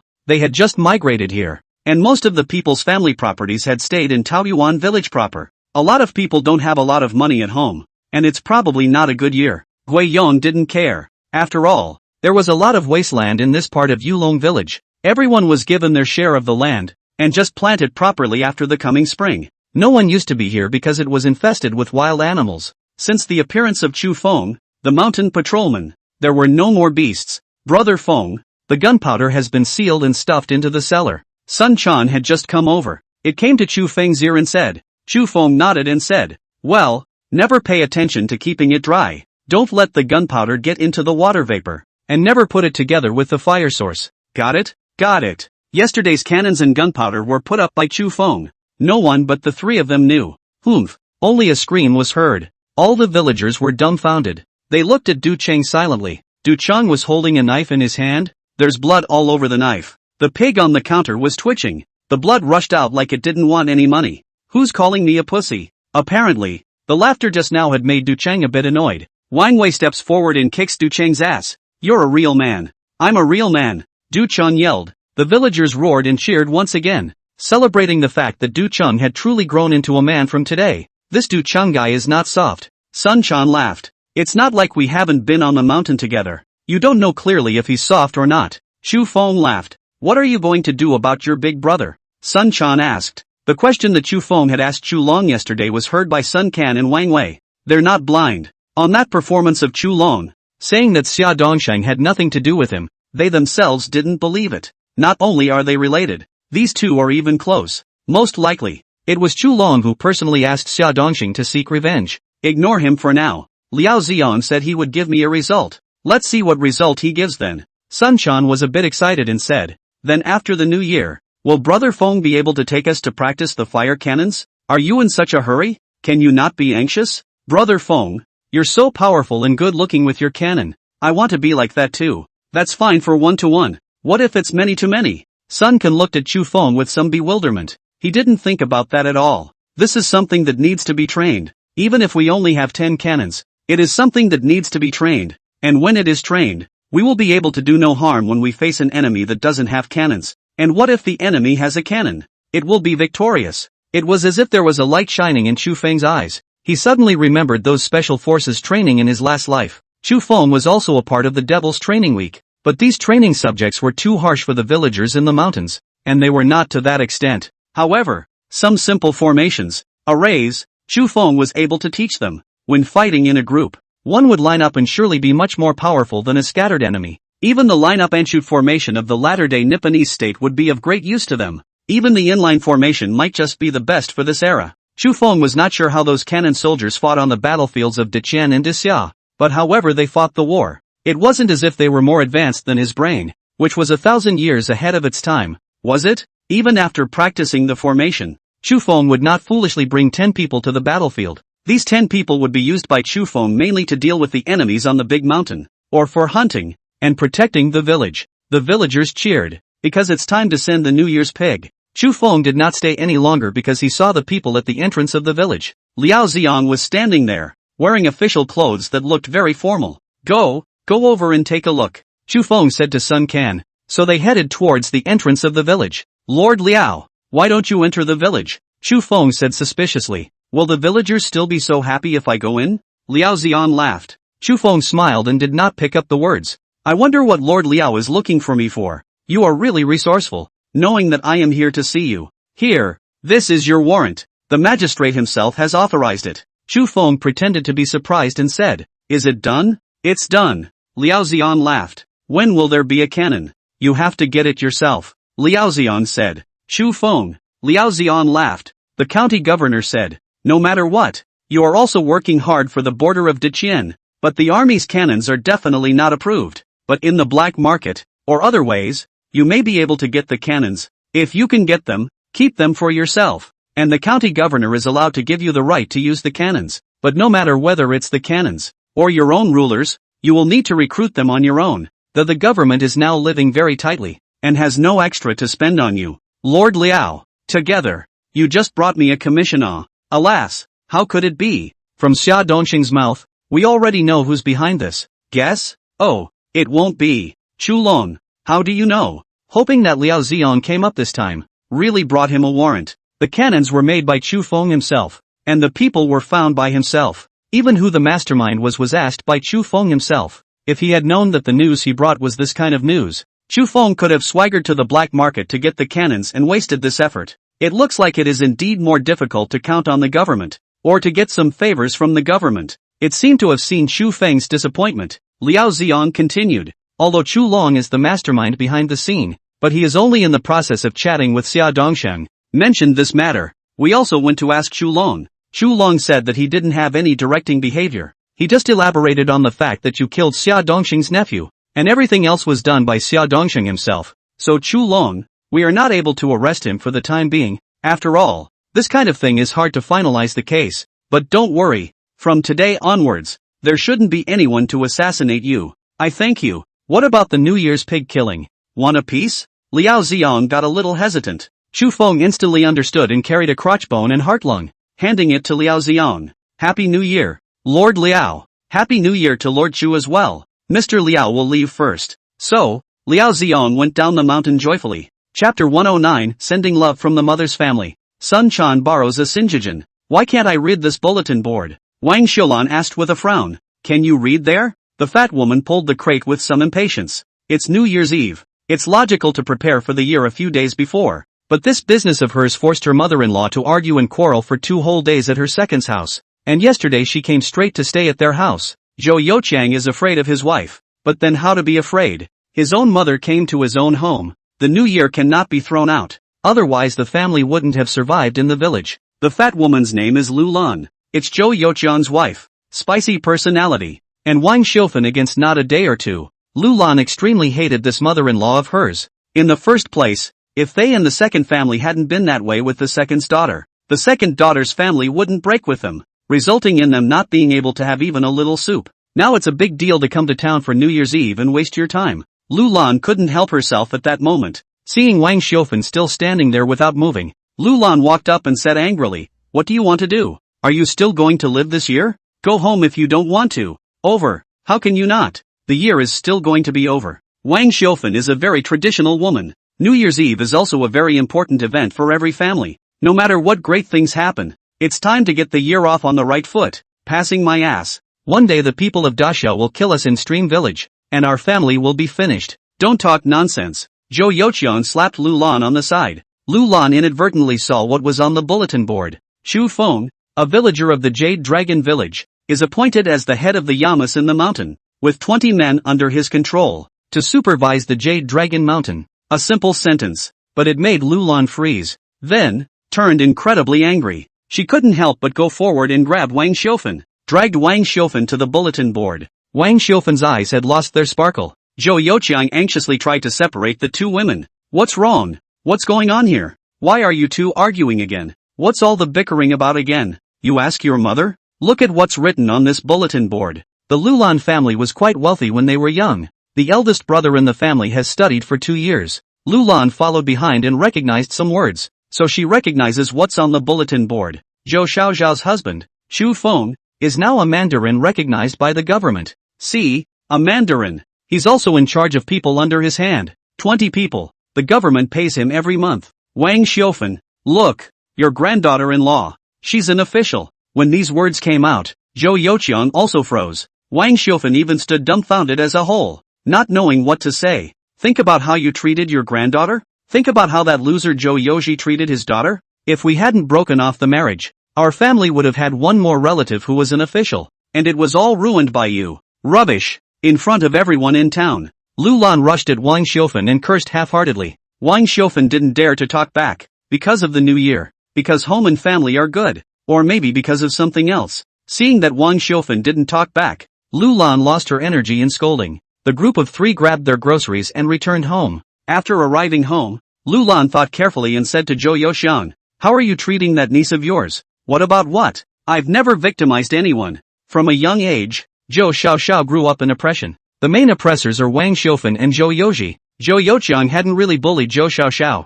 It was nothing more than seeing her oppressed and standing by. Lu Lan said, "In that case, let's go pay our respects." Zhou Youqiang came to a realization. Good. Get ready and bring Xianyan with you. In the future, if we have a good relationship and get acquainted, maybe our Xianyan will have a chance to be sheltered for a bit. The two families made up their minds, so they decided to go to Chu Feng's house to pay their respects on the first day of the Lunar New Year tomorrow. At this moment, Chu Feng was on the mountain, clumsy scurries around his feet. Blossom wailed in the trees. "I don't know if it's calling out to Dahlia. It's been a while since I've seen Dahlia." Chu Feng was actually a bit worried about that snow leopard. "Brother Feng, this big cat of yours looks like it's getting bigger and bigger. Are you really not afraid of it being a wolf, a farmer and a snake? Don't use idioms if you don't know how, okay? It's not like you don't have money. Go to the town's private school sometime and let the old showman teach you." Sun Chan couldn't help but scratch his head. "That's true. Shokai is not as good as you teach Brother Feng. Don't patronize, get to the point." Chu Feng came to the mountain to collect firewood, not to hunt, nor did it go deeper into the mountains. There is even less for them to do. From the moment he finished killing the pig, Sunken was like a follower following next to Chu Feng. Not only did he help Chu Feng collect firewood, but he was also here for a moment a horse's ass. "Brother Wind, I just want to take the cannon out and play with it? Can you play?" It was not that Chu Feng looked down on them. This stuff, it really takes a bit of talent. Chu Feng had loved firearms since he was a child, and had played with all kinds of plastic bullet guns, also played with one of those bigger jewel guns at the balloon shooting booth. Chu Feng has been hitting the right notes. He thought he was talented. I feel sure that even with a real gun, it would be easy to operate in your hand. Until he entered the army, boldly he came up to challenge the sniper rifle. After a month of pain in his shoulder from being shocked, and after that bullet managed to go off target, Chu Feng never bragged about his talent for shooting again. The recoil of the cannon was not great, but the body was heavy. Aiming is even more geometrically difficult. The odds are that someone who has never touched a firearm before will miss the target with one of these. However, Sun Quan swore, "Brother Feng, you know, I have cooperated with you many times. How the gunpowder is packed with paper, how it is stuffed in, how the fire folders are ignited. I can know it all. You have to trust me, Brother Feng. What is the code of conduct for the use of the cannon? Never point a cannon at a person unless it's an enemy." Chu Feng briefly thought for a moment and nodded. "Alright, take it. You put the gunpowder. You know the location. Go wrap it yourself." When Sun Quan heard this, he was overjoyed. "Alright, Brother Feng. You can rest assured. We will definitely not play with your cannon. It's okay if the cannon breaks, but don't you guys be okay? How is the quality of these cannons?" Chu Feng is not too sure. There's no telling how long it will last. Every time he used it, Chu Feng was preventing blowing up the chamber. But these guys don't always prevent it. So before Sun Quan took it away, Chu Feng gave him 1,000 instructions and the rules of use before handing him the cannon. After all, one of them would have a cannon of their own. Early contact is fine. After carrying almost 50 pounds of firewood, Chu Feng took the snow leopard and the dog home. This firewood, anyway, is certainly enough for New Year's Eve these days. Just as he arrived home, he saw Gui Yong standing in front of his house carrying a young girl. "Village Chief Gua, what brings you here?" Chu Feng laughed. "Captain Chu, I've come to pay my respects, paying homage on New Year's Eve. Village Chief Gui is really a good sport. This is my granddaughter. Say hello to Captain Chu. My little daughter, Shoya, has met Captain Chu." Shoya Ying crouched and said, "Hello, come in and have a cup of tea." Chu Feng rushed the two men. Only then did the two follow Chu Feng into the Chu family. "Say Gua Village Chief, let's not play dumb. What is it that you came to see me about?" Chu Feng put down the firewood and asked directly. Chapter 110 Patrol joins Little Dr. Lady. After all, what kind of person comes to pay respects on New Year's Eve? Coming at this time of year isn't paying your respects. It's definitely bull asterisk asterisk asterisk asterisk. The captain is really fastidious. "Captain, I may have to quit the team." "Well, I'll approve it. Just find another one from the village," Chu Feng said. It didn't matter if it was Gui Yong or the other 4 people from Taoyuan village. All older. After what happened last time, whether it was Gui Yong or someone else, they all had injuries on their bodies in one way or another. Gui Yong, in particular, had been having shoulder pain for some time. He knew that this was a job he might not really be up to. At first willing to step up and compete for the spot, it was the fear that Chu Feng would intentionally retaliate against their Taoyuan village. After all, the two villages have always been at odds. Ever since he knew what kind of person Chu Feng was, he understood that this so-called resident Yaman slot might instead be the meat and potatoes. So, he brought his granddaughter. "I want my granddaughter to take my place." "What did you say?" Chu Feng was somewhat startled. "I said, I want my granddaughter to take the spot instead." "Are you serious?" "Of course, Captain Chu. I've had this idea in my head for a long time. I don't need to tell you how dangerous the mountains are, do I? Besides, do your granddaughter's parents agree?" Died on the battlefield," Gui Yong said. Chu Feng was silent for a moment. He killed Gui Yong's 2 sons with his own hands. Now Gui Yong has sent his granddaughter to join this very dangerous post at his own hands. And what can a woman do? There is no use for her on the mountain. Not physically able and not capable. Maybe it will slow down your own team instead. It seemed to have guessed Chu Feng's thoughts. Gui Yong said. "Shoya." Autumnia stepped forward and pulled out a medicine chest. "I have been studying medicine at my master's door since I was a child, and only came to join my grandfather after my master's death. I may not be of much use, but I can help heal a few of the adults when they are injured." Chu Feng stroked his chin, hesitated. If it's really just an ordinary woman, Chu Feng was absolutely unwilling. It is too dangerous for the government officials in the mountains, and it is highly likely that they will lose their lives. But it would be a different story if Akia knew how to heal. Ever since Chu Feng's numbers had expanded to 20, he had been thinking of pulling Zhang Xin in, but never got around to implementing it. First of all, Chu Feng had to manage the monthly salaries of these 20 people, which was a large sum of money. It's about half a silver tael per month per person. Zhang Xian himself could work for half a tael or 2 of silver every month, and simply couldn't look at the monthly salary he gave. And the most important point, if Zhang Xian was really called away, what if people in the village can't find a doctor when they have a headache or a fever? It can't be a long trek to town, but it would be different if Akia could make the team. With a doctor, A group of people are more prepared to go out on a limb in the face of danger. Lift your head. Xiaoya had kept his head down the entire time, and Chu Feng didn't even see what he looked like. Raise your head and show it to Captain Chu. Guiyang slapped Xiaoya on the side. So far, Chu Feng hadn't come into contact with a few women. Regardless of whether it was Tuihua or Tian Xian, both women were drop-dead gorgeous and very sharp. More like a modern woman who has learned and is knowledgeable in the latter days. Although Zhou Xiaoxiao is rather shy, she is not afraid to meet and interact with people. This Xiaoya had been keeping her head down since she first saw Chu Feng. Only talk when asked. Even when Guiyang patted her, she was trembling with fear. Even when I raised my head, I grated, as if I was doing mental construction. Finally, she slowly raised her head. Very iconic looking. Pretty good looking, but not much character. Zhou Xiaoxiao is just iconic. Clear and colorful. Beautiful. Jade's good looks are sword-browed and wide open in a different way. Tian Xian has the look of a neighborhood sister. Soft and fragile, yet actually stronger than anyone else. Their looks are among the top and they all have their own characteristics. Akia's good looks are just a little plain good. When she raised her head to look at Chu Feng, her gaze was a bit timid, then it immediately lowered its head. Alright, since she knows medicine, let's keep her. But I probably won't let her take up the quota on the 20-person list. As long as Lord Chu can give her a mouthful of food. You know how difficult life is for a woman. In this world, without a betrothed. I understand. The group of people under Chu Feng's hand also understood. Their monthly salaries were all paid out of Chu Feng's own pocket. So none of these guys are loyal to the government. Only after seeing Guiyang leave with his granddaughter did Chu Feng breathe a sigh of relief. He wasn't sure if having another woman on the team was good or bad, but Guiyang has a point. With an extra one on the team who knew how to heal, their chances of survival would be greatly increased. Woof woof. Tiger barked twice at Clumsy. 9 dogs are starting to avoid Clumsy in the yard. Clumsy is a male dog about to go into heat, sniffing around at a couple ES. After being kicked by Chu Feng and running away, he continued to sniff. In the room, Suihua and Zhou Xiaoxiao were chatting, and the laughter Chu Feng could hear from the courtyard. He didn't know what the two women had been talking about that they were able to talk to each other, but as long as they didn't fight, it would be a relief for Chu Feng. After pushing open the door, Suihua hurriedly greeted. Husband, come quickly. Let's make dumplings together. Suihua was getting more and more licentious. She dared to call Chu Feng that in front of Zhou Xiao.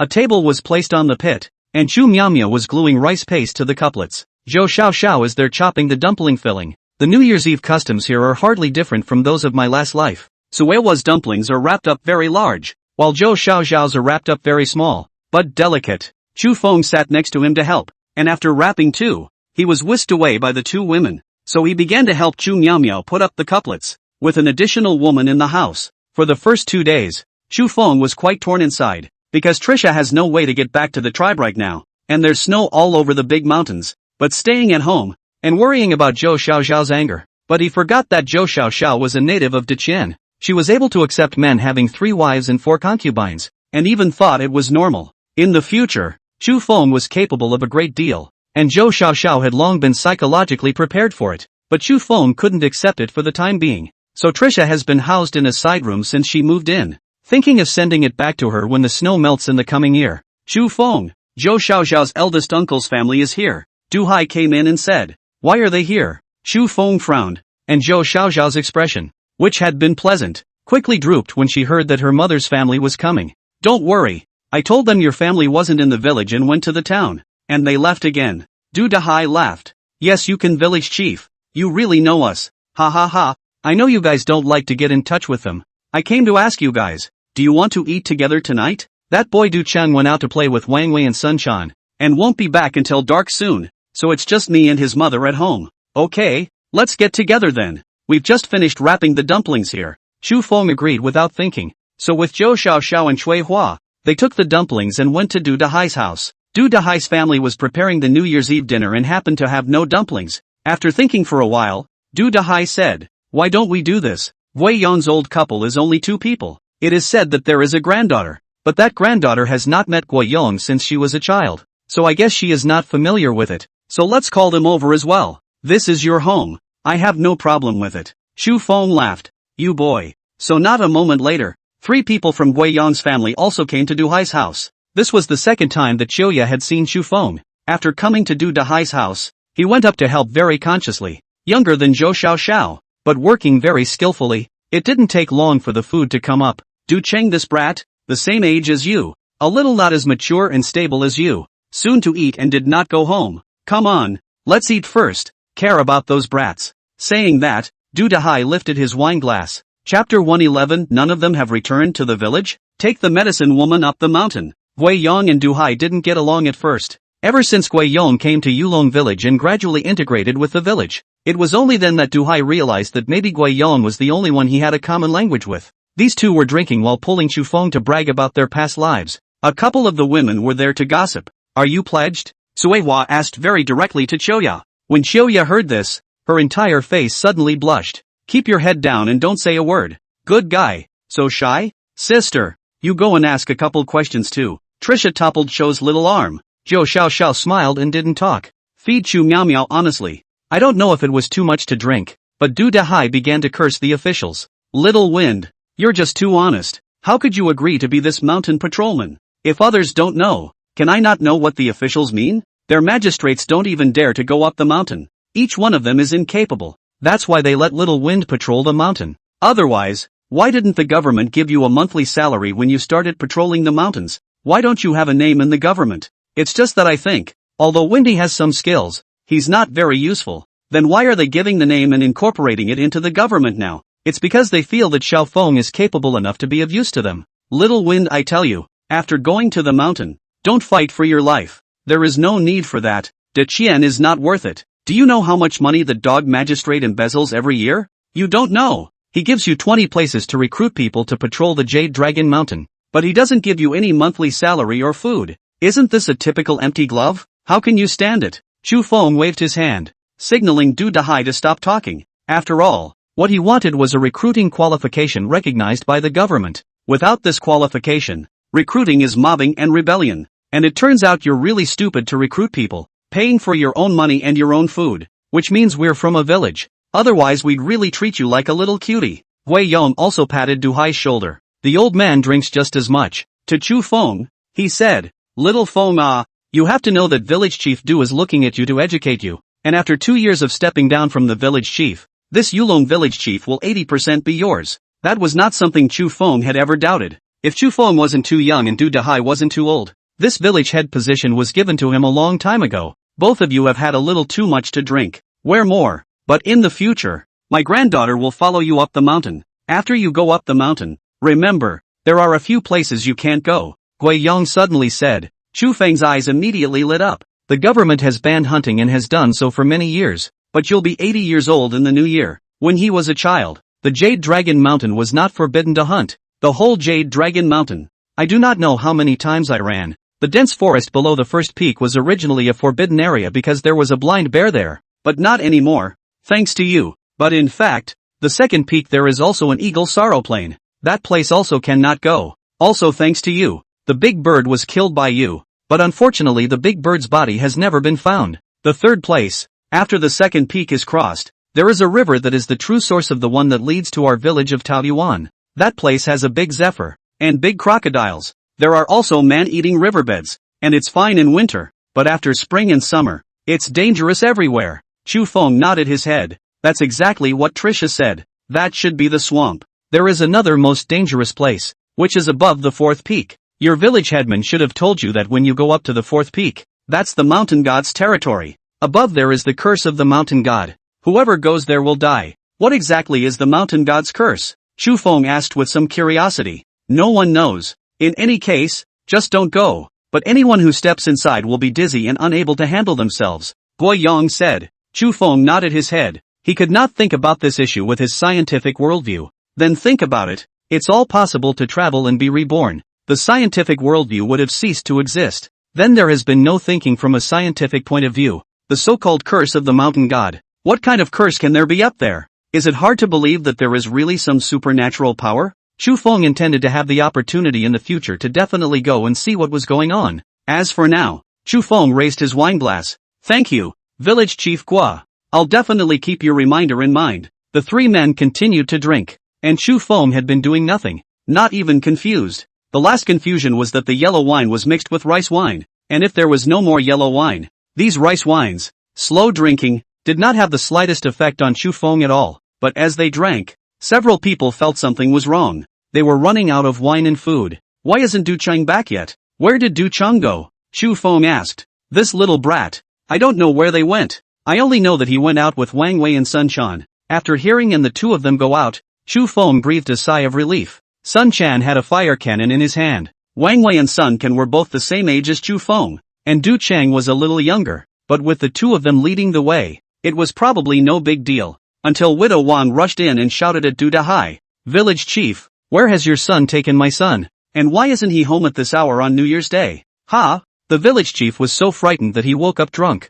"What are you babbling about? How could my son take your son out? Tiger said he went to play in the mountains with Du Cheng. Why haven't you come back by now? The food at home is getting cold." After seeing Chu Feng, Widow Wang's entire body calmed down. Du Dahai and Chu Feng looked at each other. The two men felt bad at once. "You said they went to the mountains?" Chu Feng asked. "Yeah, went there this afternoon and hasn't come back until now. These guys are not cuties. How can they not be back on New Year's Eve? It's 80% that something has happened." When these words came out, panic immediately appeared in the eyes of Widow Wang and Du Dahai. Yet the next moment, Wang Wei and Sun Can's family members have also approached, all saying that their sons have not returned until now and are very worried. Ow! A loud wolf howl came from the mountains. Ever since Chu Feng had gone up the mountain, the entire first peak of Jade Dragon Mountain had almost never seen wolves again, because they were all killed by Chu Feng. This sudden appearance of the wolves gave Chu Feng an ominous premonition. "I'll go up and see." "Just you?" Du Hai said. "Otherwise?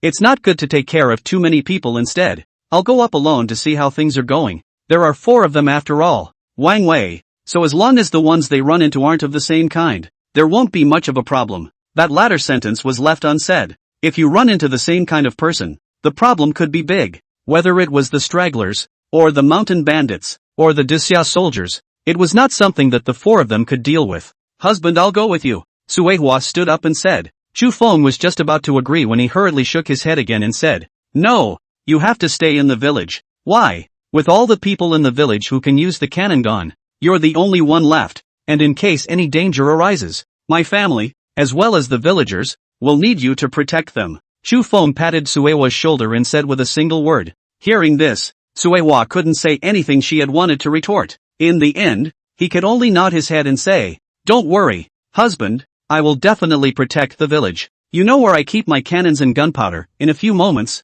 when I am gone, take one directly in your hand, and when you need to use the cannons, don't show any mercy. Understood? Don't worry, husband. Let Xiaoya follow you. If someone gets hurt, she can help. The little ninny has good stamina. No need to be afraid of dragging her down." Gui Yong suddenly spoke. Xiaoya carried the medicine box and immediately came behind Chu Feng. Chu Feng nodded and said, "Follow me." Chapter 112, Passing by a Graveyard. Is there really a ghost? Somehow, the gale from the Jade Dragon Mountains swept in again. Gusty winds wreathed huge snowflakes. It smashed against Chu Feng's face in raw pain. Chu Feng had a fire cannon with him and 2 animal skin scrolls on him, and a spear. Other than that, there is nothing else. Xiaoya closely followed Chu Feng's side. She's carrying a bit of a mixed bag, a pillbox on the body, a large torch. It also carried some gunpowder that Chu Feng had asked her to bring. It seemed like Xiaoya had really become Chu Feng's trunk. "Can you light it?" The two came to a large acacia tree, to the back of the wind. "Keep trying to figure out how to light the large torch in your hand.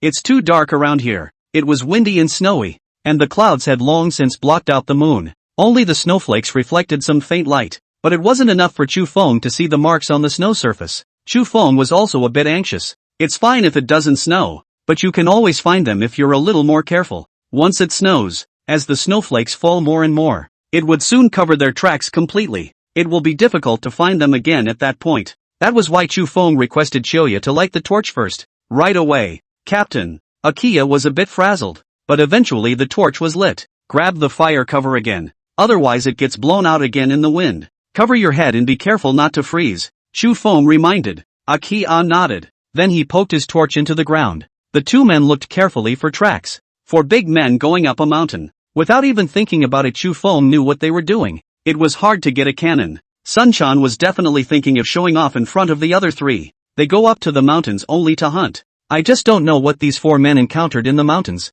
I can't believe it hasn't come down until now. The wolf's howl had been echoing off of Jade Dragon Mountain. Xiaoya clung tightly to Chu Feng's side. "You're scared? My youngest daughter has never been on Jade Dragon Mountain," Xiaoya said with some trembling. "There's no such thing as good warmth in this day and age. By winter, other than a patrolling trio like Chu Feng, almost no one would set foot on Jade Dragon Mountain, Because it's too cold in the mountains. Xenia should have lived in town before. Never been exposed to such an extreme environment. That's what scared her a little. Found it. These guys should be heading towards the east of the first peak. Chu Feng breathed a sigh of relief. They didn't head towards the second peak or the dense forest. It shows that these 4 people still have brains. As long as you're on the first peak you won't be in any danger. However, Chu Feng had not been to the eastern side of the first peak either. From memory, it appears to be a cemetery over there. Although Yulong village has a relatively small population, it does have weddings and funerals. It's even been going on for over 100 years. Those who died in this midway point were then buried in the cemetery.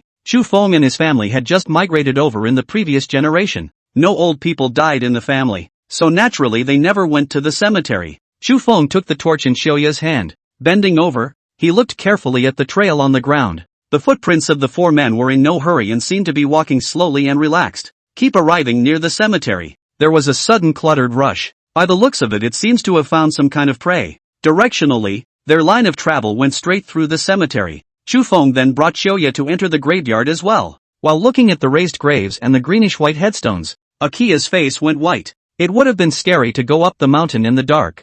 I didn't expect Chu Feng to bring her to the cemetery. Captain Chu, why did we come to a place like this? All this way Xiaoya was pulling on Chu Feng's sleeve. It hasn't been spread out. Chu Feng felt that the 4 of them should be in little danger. Then he was also in the mood to joke with Akia. Are you afraid of ghosts in this cemetery? So scared. So is there or isn't there? Maybe there are. Dressed in white and red, with green faces and fangs and crooked mouths and eyes. Maybe not even skin on their faces, floating in places we don't know what. Watching us silently from those places. Ah. Xiaoya's entire body hugged Chu Feng. Screamed in fear. But the next moment Chu Feng's face also stiffened. Because there were 2 screams. All in one body is Akia's. Whose is the other voice? Both men were quiet for a moment. Facing each other. Captain Chu, my legs are weak. Akia said with a bit of a weak voice. Chu Feng, however, frowned. He had been in this world for a while. Never heard of gods and ghosts. How can there really be gods and ghosts and stuff like that? So where did that scream come from? Before Chu Feng could think about it, the screams reappeared. Ah. The reappearance of the yelp nearly caused Akia to break down. She directly plopped down at Chu Feng's feet. Screamed miserably. Chu Feng picked up Xiaoya first. With a solemn expression, he said, there are no ghosts in this world. Akia looked up, her eyes and nose running all over her face. Captain, didn't you just say there were ghosts? I was lying to you earlier. Chu Feng loaded the cannon in his hand with gunpowder. The fire folders were aimed ahead. Listening to the commotion from earlier, slowly walked over. Seeing Chu Feng so calm, the mood seemed to infect Akia. She also followed behind Chu Feng and slowly walked towards the front. The ground was white with snow. Even without moonlight it was creepy white. As Chu Feng drew closer, the voice seemed to disappear. Looked all over for the source of the vocalization and couldn't find it. Just then, next to her, Akia pointed to a place and said, Captain Chu, what is that? Chu Feng subconsciously looked in the direction he was pointed. Only a black mass was seen lying on its side on the white snow. It seems to be moving. So Chu Feng and Xiaoya once again cautiously stepped forward. What happened next was a shock to both men. Only the black thing suddenly made a human voice. Ah! It's the same voice that just screamed with Akia. Chu Feng did not spoil him this time, carrying the cannon and smashing it hard towards the other party with the butt of the gun. Halfway through this action, it was hardened and stopped by Chu Feng himself. The black mass on the ground also finally mayfly chrysalis. It's a black bird. Seeing Chu Feng coming over, the black bird seemed to be very afraid, and its wingspan spread out all of a sudden. It was a full half-meter, which scared Chu Feng. As the other party's figure appeared completely, Chu Feng also finally understood what this was. It's the crows. It's Buster. Autumnia chimed in. What? You know this bird too? Buster, a good imitator, learns from men and beasts, from wind and thunder. This is auspicious. After seeing Buster, Xiaoya, who had been scared to death, suddenly wasn't scared anymore, even volunteered to walk up. Captain, it seems to be injured. We don't have time to worry about it now. We need to hurry up and get the village. After knowing that it was Buster, Chu Feng was completely relieved. He almost thought it was some kind of ghost or something that was screaming like them. Captain, my master said that auspiciousness cannot be thrown away. Why don't I save it for a bit first? It won't take much time anyway, Akia said. Chu Feng nodded and said, fine, whatever. Akia examined it carefully and found blood on Buster's wing. I don't know what bit me. No wonder I can't fly. It's a good thing that Goldilocks is supposed to be a medication that a doctor carries around with him. Once she had applied the gold salve to her wings, Akia tucked her octopus right into the medicine chest. "You're fine. Rest here for a while. You can fly by yourself when you're healed." Chufeng glanced sideways at Xiaoya twice. Very attentive girl. And that's nearly 2 kilometers all the way from the village to the cemetery. Xiaoya had always followed Chufeng closely and had never fallen behind. Physically it's good too. That means Gui Yong didn't lie. Akia is a very useful person. As of now, Chufeng already thought that Xiaoya was well suited to join their patrol team. Just as the two were about to continue to look up and move on, Chufeng couldn't help but shout in shock. Asterisk. Really, Nima has a ghost. Chapter 113, 3 Lamentations, commanding wolves to attack humans. Just ahead, a small black figure with 2 open hands, waving wildly. It appeared to be riding on the back of some animal. Not too big, like a kid riding a dog. They weren't fast, moving side to side across the snow-covered landscape. On the contrary, because of the darkness of the sky, Chufeng could not see what kind of creature it was. Even if he recalled all those knowledge about wild animals in his mind, there was no animal that could overlap with this dark shadow in front of him. In the graveyard at Oyama, late at night, such a sudden figure. Even Chufeng only felt a chill run through his body. Xiaoya was even more afraid to move in place. The entire person's voice tone was drawn up, shrill and trembling. "Captain Chu, that monster is coming over." Chufeng took a deep breath. No matter what this monster in front of him actually was, never be intimidated. What ghost or not, monster or not, as long as you have flesh and face firearms, you have to get down for me. The next moment, the cannon in Chufeng's hand went off. The target was the monster in front of him, the child riding a dog. As the fire erupted, within those short 0 seconds, Chufeng finally saw what was in front of him. A dog, or a very skinny dog. Sharp teeth, more like a fox. The front paws were extremely short, not even as long as its head. The reason the front paw swings from side to side is that it wants to keep its balance. At the moment, the dog is sitting on the back of a wolf. It looks as if a child is riding a dog. The moment this creature appeared in Chufeng's line of sight, it was as if Chufeng had a realization. An animal he had known since he was a child, but had never seen, or even been included in, came to mind. LMAO, because of the similarity in looks to wolves, usually blends in with the wolves. At the same time, they are unable to run on their own because of their extremely short forefeet. Just have to ride on the back of a wolf, commanding wolves to do things. Lycanthropy is extremely intelligent, and wolves themselves are highly intelligent, capable of handling most hunting situations. The chances of a successful hunt are 60%. However, when a wolf pack has Liao as its commander, the hunting success rate of this wolf pack will be 80% or even 90%. In a previous life, many zoologists believed that the lycopod would have been a canid, though extinct. As for why many people believe in the existence of lycanthropy, naturally because of that idiom, lycanthropy. The Museum Codex describes that a wolf can't stand without a wolf, and a wolf can't stand without a wolf. Yu Yang Miscellany, Kangxi Dictionary, including Li Shizhen's Compendium of Materia Medica, all have mentioned this creature. This is what led most people to believe that there were definitely such creatures as lycanthropy in ancient times. The moment he saw this creature, Chufeng was somewhat excited. This extinct animal was the first he had seen. I also marveled at the detail of the old ancestors' descriptions. Wolves and lupus, actually really together. The next second, the supposedly lousy head planted itself on the ground. The wolf that was carrying him wailed. At that moment,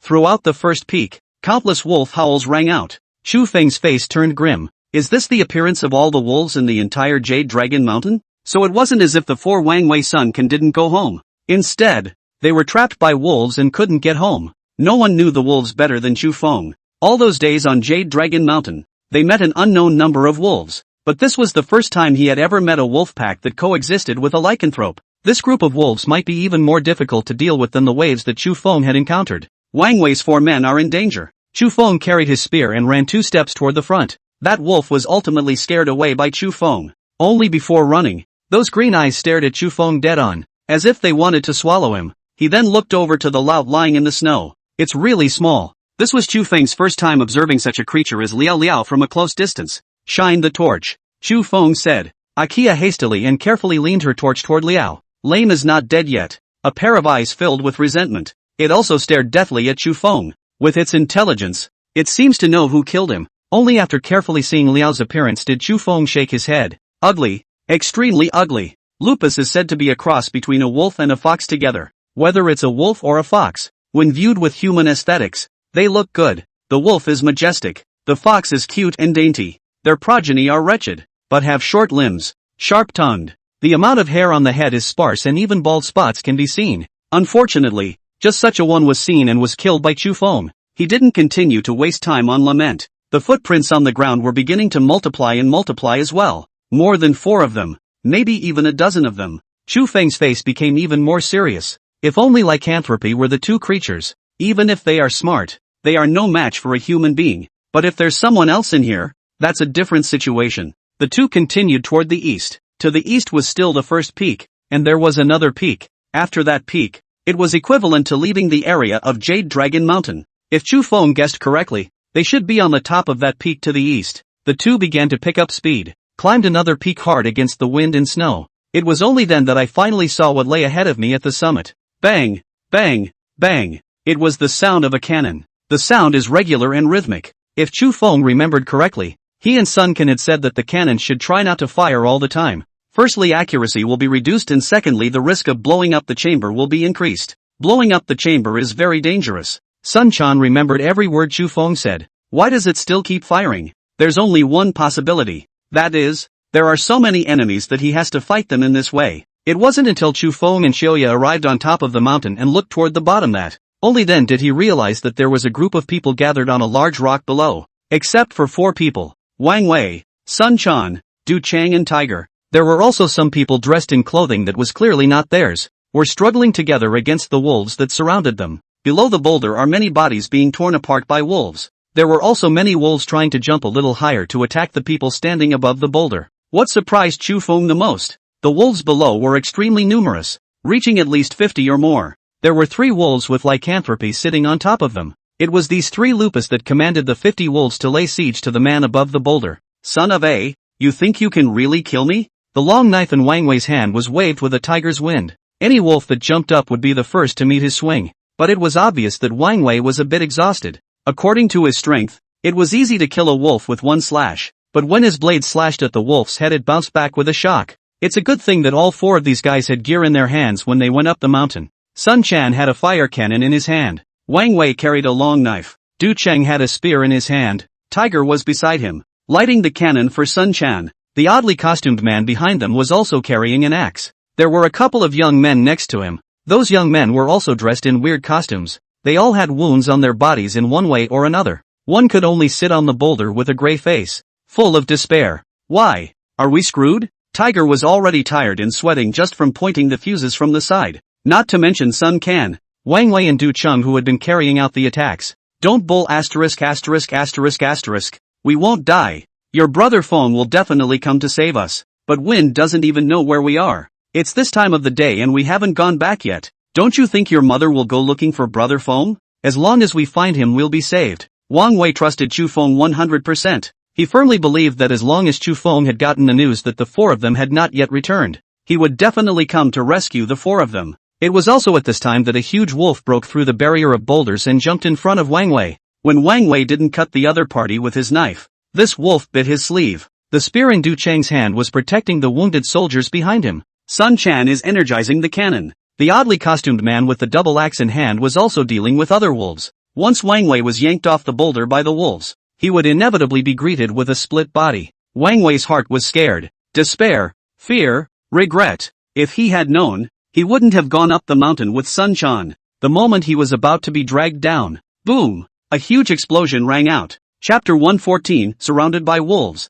Chu Feng's hand rubs bombs. You sons of ES went up the mountain to fight wolves and didn't know to call me one. Hilltop. Chu Feng stood on the mountain and shouted at the bottom. Then it threw down an animal skin scroll. The huge explosion as well as the killing power caused the wolves below to suffer heavy losses in an instant. Chu Feng then looked at Xiaoya, who was next to him. Grab the time to go back to the village to move help. Run as fast as you can. Got it? Akia was also shocked by the scene at the bottom of the hill. She had never seen such a thrilling situation in her life. After hearing Chu Feng's command, he merely nodded his head, turned around and intended to run away. Suddenly, Akia let go of the pillbox she was carrying. Captain Chu, the medicine chest is left for you. It may help you. Autumnia then turned and ran. Looking at Xiaoya, whose figure gradually disappeared, Chu Feng let out a sigh of relief. He didn't want someone around who needed his protection. This woman is still a bit of a pushover. So Chu Feng hung the medicine chest on his body, carrying the cannon. He rushed toward the mountain. The loud explosion caused the wolf that had been biting Wang Wei to be startled and slid down the boulder with its mouth open.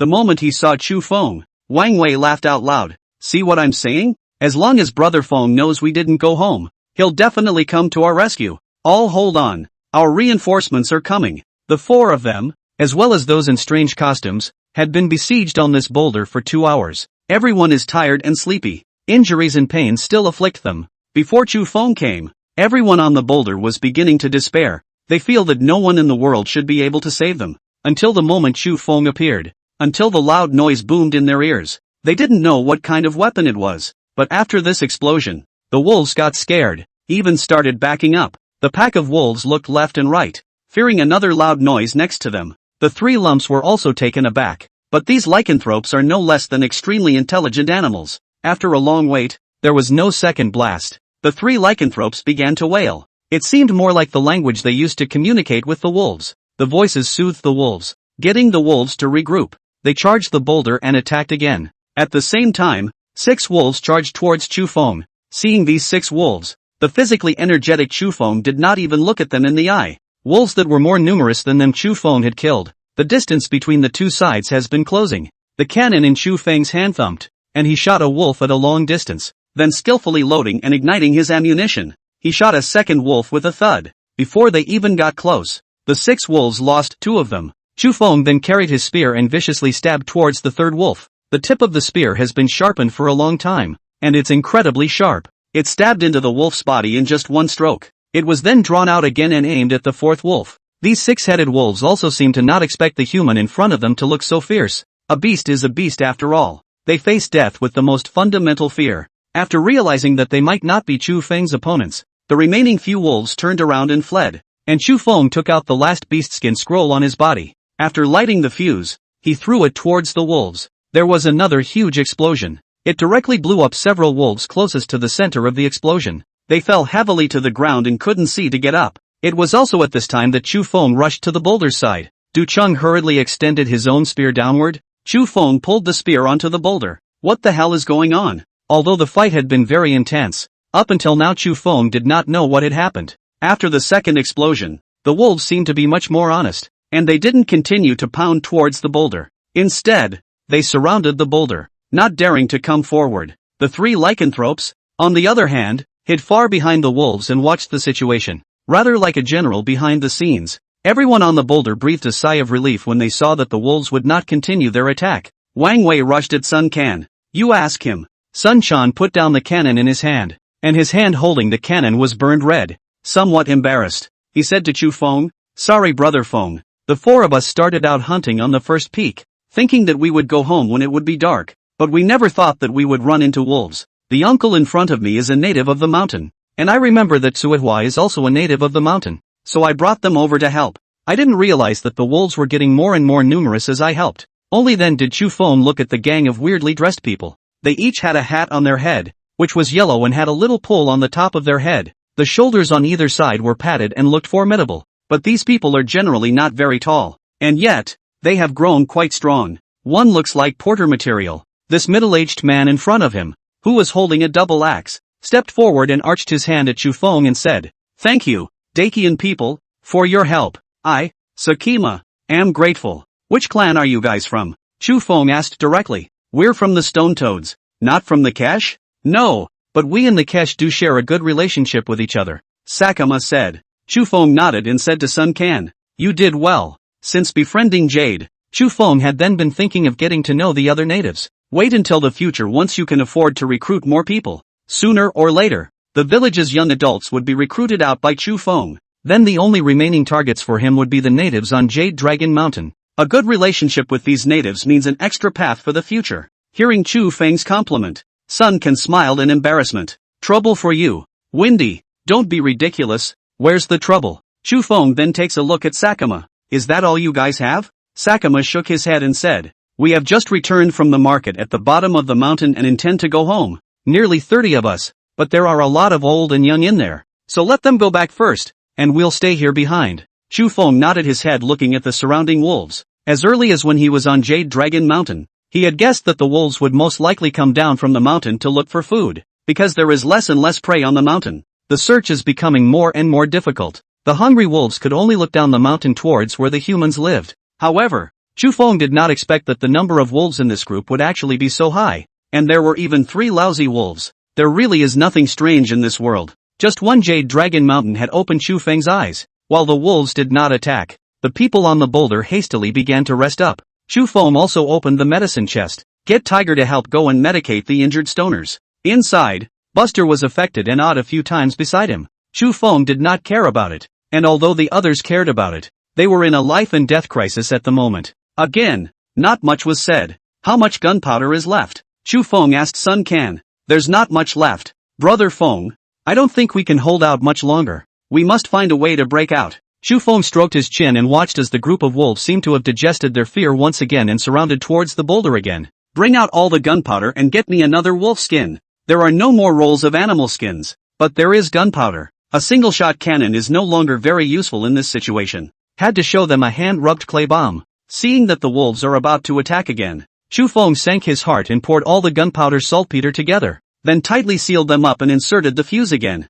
Come on, show me how powerful you are. Chapter 115 Pushed to the brink. The real crisis. The wolves closed in again. After the first 2 explosions, they're already very scared. But the 3 lycanthropes had been behind them, controlling those wolves. But whenever the wolves had any thoughts of retreating, they were immediately stopped. It had been a long time since this pack of wolves, including the lycanthropes, had eaten. They're very hungry. The group of so-called humans in front of them might be their only chance to get their hands on some meat. Ow ow ow. The 3 lousy ones started screaming again. Each time he barked, the wolves around him continued to circle up once more. Chu Feng laughed. Brothers, I don't know if this thing will be useful after I throw it down, but at the very least it will be able to make these wolves continue to retreat. And at that time, we may need to find a direction to break out. Do you still have the strength? Chu Feng looked toward the surroundings. Tiger sat on his butt on the boulder, and listening to Chu Feng's words seemed to be trying to get up to show his abilities, but in the end it didn't get up.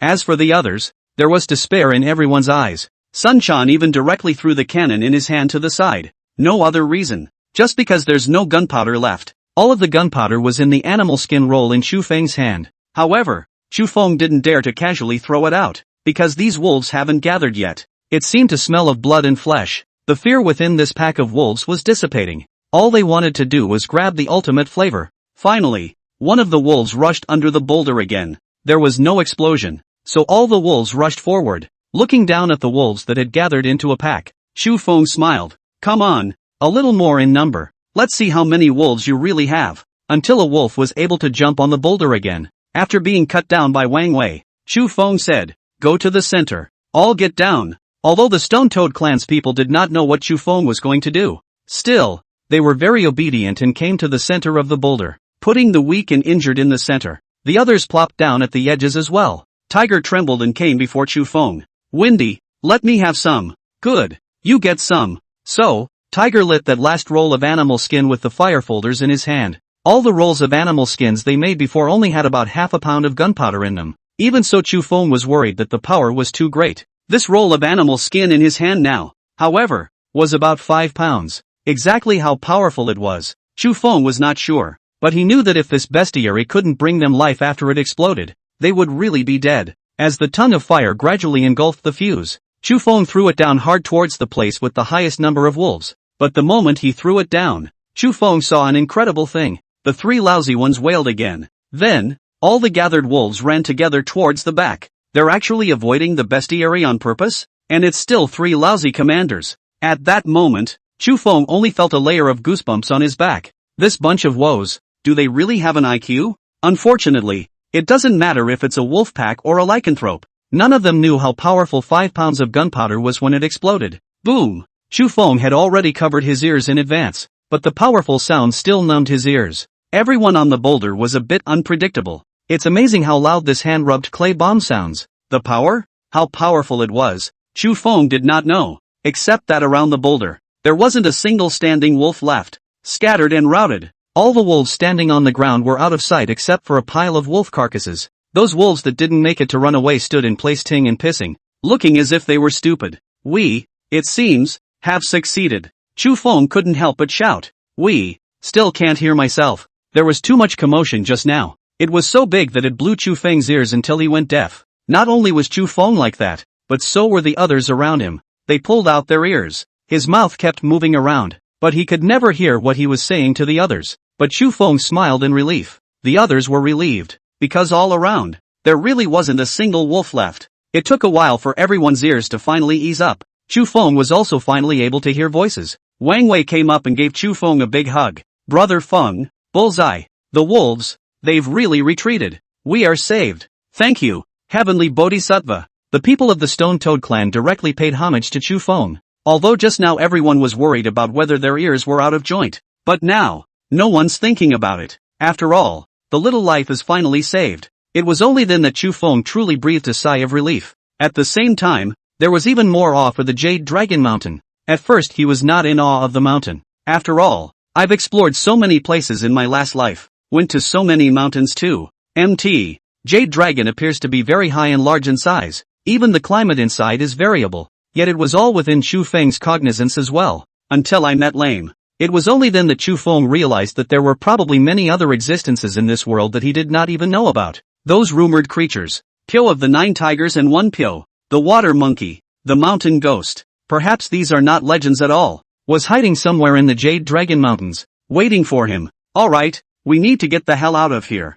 It's going to be bad once those wolves come back again. Chu Feng took the lead and jumped off the boulder. The boulder wasn't very tall. Just nearly 2 meters. Going up was more difficult. Going down was much easier. In addition to the 4 Wang Wei Sun Can, most of the other Stone Toad clan members were injured. Need help to get off the rock. It was also right after everyone had gotten off the rock that Sakuma just wanted to go up and continue thanking Chu Feng. Suddenly, there was another wolf howl. Ow! Those wolves that had disappeared, once again, from all directions, revealed their green eyes. The 3 lycanthropes sat on the wolf. The same greenish light radiated from his eyes. Looking at Chu Feng, looking at the group of them. If just now Chu Feng thought that these 3 lousy might have intelligence, it is now almost certain, then, that the 3 lousy ones must have intelligence. It's not at all something a normal creature could do. Retreat for advancement. All 36 are in use. Holy, these mother ******** ing wolves, how can they be so smart? Wang Wei cursed directly beside him.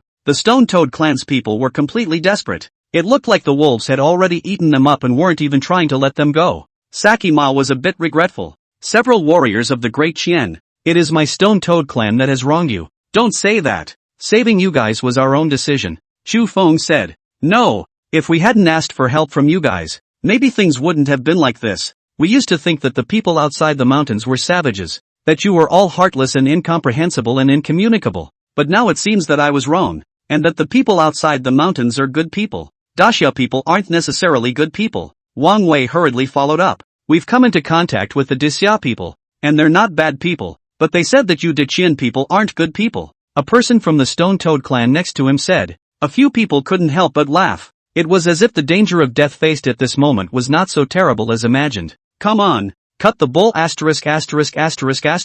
We're not dead yet. How do you guys know we're dead? Chu Feng was carrying a spear. Looking at a couple of people next to him. The Stone Toad clan's people had just recuperated. And they had also regained their feet. Yeah, they're not dead yet. Things didn't come to an end either. Even if the wolves were numerous. But aren't there many of them? They are human beings. Truly the chief of all spirits. To be ambushed by a pack of beasts and killed would be a real shame. I'm just going to die. But I'm going to chop off a few more wolves' heads. Wang Wei was the first to step forward. Chu Feng stood by his side. Sun Quan carried the cannon. Even though the cannon was useless and had become a burning stick, he still did not retreat. Du Cheng said beside him, Brother Feng, if you hadn't died, you would have been the mayor of our village. It's a pity. Pity your father's head. I care about your position as village chief. I won't die, and neither will you. They're coming. Give it to me. Chu Feng rushed his spear forward with serious eyes. The whole person exudes solemnity. Fight. Fight this pack of wolves. Even if he knew that he would surely die, then he couldn't let his masculinity be lost. Just as everyone was planning to fight for their lives, a familiar voice sounded in the distance. Husband, I've come to save you. Chapter 116, Suahua, the Tiger Woman, takes a risk to rescue her husband. Husband, I've come to save you. Trisha's voice came from high above. Chu Feng raised his head to look. 9 dogs were the first to appear in front of the crowd. Tiger took the lead and woofed at the wolves. The sound of a cannon rang out. Bang, bang, bang. Next to Trisha was Akia. It was the medicine woman who just seemed timid, but at the moment, She was holding on to the sled. Force yourself to keep your eyes open. Using the fire folders in his hand, he ignited the cannon in Suewa's hand again and again. Charge at those three lousy fights. Chu Feng roared. It was only then that everyone set their eyes on the three lousy ones. The wolves were able to organize themselves in such a way thanks to those three lousy ones. As long as the three of them were dead, this pack of wolves was not enough to fear. Hearing Chu Feng's reminder, Suehua, this pugilistic, really wasn't afraid of death. Pulling Tiger with him, he rushed towards the three lousy ones. The three lugubrious are not stupid. Seeing that Trisha is rushing herself never, they wailed again at once. Ow ow ow ow. So a pack of wolves hurriedly gathered, intended to protect the three of them lousy. But the sled behind Trisha was no slouch. The self-weight itself is large. Under such a fast speed, no wolf could have stopped those sleds. Ow ow ow ow. LMAO has launched another command. The gang of wolves switched targets and started biting towards the other dogs. Sure enough, with Tiger the dogs were attacked. Their speed slowed at once. Chu Feng immediately became anxious. Charge up and help. One more man and 9 more dogs. It also caused a few people next to the boulder to breathe a complete sigh of relief inside. It lets them know that they have not been abandoned. As long as they keep going, more people will come to their aid. The wolves are still too numerous. The other dogs led by Tiger were no match for the wolves. Trisha's forward momentum came to a halt. They had no choice but to fight and back away. So with 2 more men and 9 dogs, they were once again trapped next to the boulder, but so much more alive. But to the utter relief of the people around the boulder, the wolves didn't dare to attack. But the wolves did not flee. It still surrounded everyone. This was followed by a gradual narrowing of the circle. They're biding their time. A time to really be able to attack. Tiger, are you okay? Chu Feng hurriedly went forward and checked the Alaska that was pulling the sled. This is the guy who rushed the hardest just now. All over his body were marks from the wolves' bites. Tiger? Tiger, Windy, what are you talking about? I'm here. I'm not calling you. I'm calling this Tiger. Chu Feng pointed at the Alaska next to him and said, Tiger, this dog is also called Tiger? The two tigers finally met for the first time in this setting. As a human tiger was very unconvincing. The Alaskan tiger woofed twice at Tiger. Chu Feng laughed. Don't get jealous of a dog. Suehua, did you take the gunpowder? Not. Who's jealous with a dog? Tiger tried to argue, but the others wouldn't listen. Sun Chan hurriedly came to Suewa's side. Sister Flower, gunpowder. No one needed gunpowder more urgently than he, for he had a cannon himself. Carried yes, but not much gunpowder. Suewa had a fire cannon in her hand, and Sun Chan and Chu Feng had 2 in their hands. It adds up to a total of 3 cannons. When they had obtained the gunpowder, they immediately wrapped it up. It's gonna take some time. The wolves outside couldn't seem to wait. After the command of the 3-headed lout, the wolves closed in again and 2 of them came up and began to test the waters. Wang Wei hurriedly shouted, brothers, cover them, they're loading gunpowder. The stone toads weren't sitting around watching either. Likewise stepped forward, perhaps unarmed in their hands. But this time of year even a rock can be a weapon. Spurred on by a life and death crisis, everyone's adrenaline surged. A stone toad clan member's arm was broken. With that, he took the rock in his other hand and smashed it at the head of the hungry wolf that was biting him. Not a single person ducked. Everyone here has seen the power of gunpowder. As long as they let Chu Feng's trio bring out the gunpowder packs, everything would still have a chance. Even if they didn't want to lose their lives, they had to stop these wolves. Okay, move over. Chu Feng shouted. Wang Wei and the clansmen of the Stone Toad clan in the front hurriedly moved their positions aside. 3 men held up 3 cannons and were followed by 3 others. Next to Tsuehua followed by Choya. Next to Sun Chan followed Tiger. Next to Chu Feng followed Du Chang. They held up their firebrands. With a bang of a cannon, the man next to him would then immediately light the fuse again with a flint. A second sound will follow. The others clung to the boulders and mountain walls behind them. Prevent the wolves from breaking out in other directions. The 3 lupus didn't command the wolves to charge blindly either. They are like commanders with intelligence. A wise light emitted from his eyes. Knowing the situation in front of them, the wolves would only add to their losses by continuing their onslaught. So all the wolves scattered, and move up sideways from side to side. Chu Feng's cannon had always been accurate. No matter how fast the wolves in front of him moved,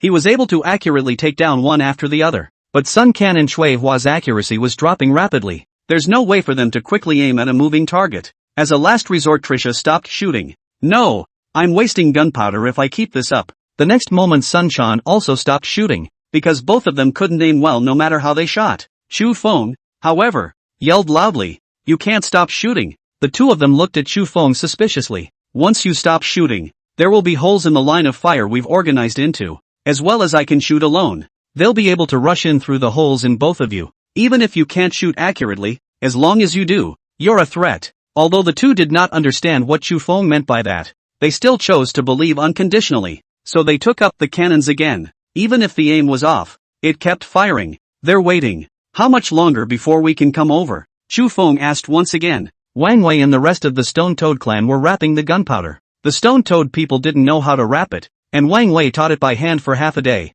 Luckily, wrapping gunpowder itself isn't that complicated of an operation. In no time at all they were wrapping powder as fast as 3 men could fire it. But the problem is that the gunpowder is gone. The gunpowder that Trisha had brought was depleted. I don't know. They walk on their feet. They must be slow. Trisha said. Xiaoya found Du Hai directly after returning to the village. When Du Dahai learned that the 5 of them were in danger, he hastily summoned the entire Yulong village again, just in case there wasn't enough manpower. Wei Yong also returned to Taoyuan village to call for people. 1 person from each family came out and rushed up Jade Dragon Mountain carrying weapons in great numbers. But they couldn't match Tsuehua's speed after all. In order to be able to get to the battlefield faster, Tsuehua brought some gunpowder, brought a cannon, and merely brought Xiaoya alone, because Xiaoya was a doctor who would bandage the wounds. That's what got on the sled and made quick work of it. After arriving here, Trisha realized how complicated the situation was. Even in the mountains, she had never seen wolves in such large numbers. Even these wolves are no less intelligent than an army now.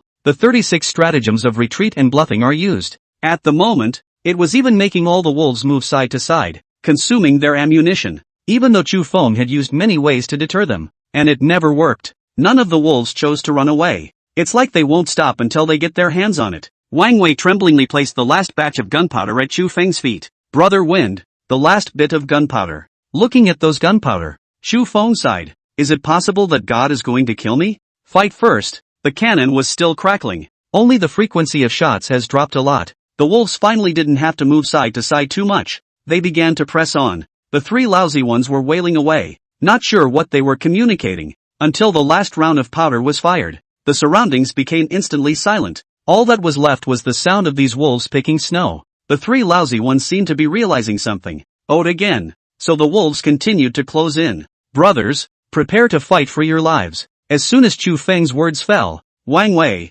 Sun Can, Du Chang and Tiger came to Chu Feng's side. They shielded Trisha and Xenia behind them. Save the 2 of them no matter what. Chu Feng said. No need, husband, I am here to save you, and I will never run away. And what about Xiaoya? She's innocent. She just came to her grandfather and grandmother's house for New Year's Eve. Then she was involved. This matter has nothing to do with her, but she still came. Tsuehua, in case we're stuck here, you have to run out with her. You need to protect her. I don't want. Just as Tsuehua was about to prepare to explain something, the wolves moved. They pounced with a wail. There's no point in holding back. Chu Feng felt like he was fishing at least 3 wolves on his spear, just when everyone was planning to fight the wolves to the death. Suddenly, behind them came the voice of Liao.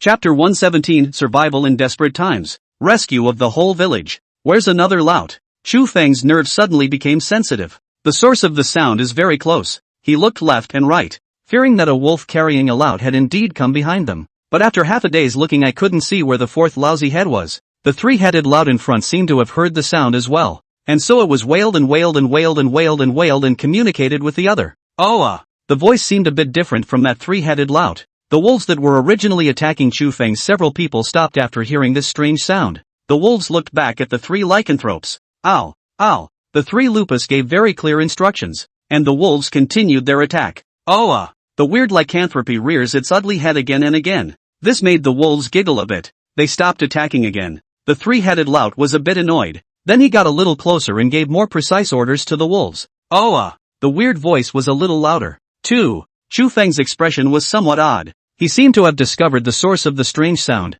The 3 lycanthropes and the strange voice grabbed command of the pack. So this group of wolves showed their teeth to the Chu Fengs for a moment, and then obediently took 2 steps back for a moment. 2 wolves even fought each other over these orders. What the hell happened? The crowd under the boulder was dumbfounded. But seeing that the group of wolves did not continue their attack, people were relieved. Chu Feng looked towards the crow that was hiding next to the medicine chest. The guy poked his head at the wolves outside. Every now and then, he opens his mouth and oohs and ahs a few times, in imitation of a lousy grunt. It didn't even know what it meant by the sounds it was mimicking. Anyway, after the sound was made, the wolves were confused. LMAO's IQ is even higher. The wolves are even more intelligent. It's a good idea to run into the situation and be confused as well. Their simple brains began to clash. Don't know what to do? It didn't take long for everyone to spot the crows. Akia was even more excited to come to Raven's side. Did you make that noise just now? You're awesome. Raven held her head high as she accepted Akia's touch. So more excitedly,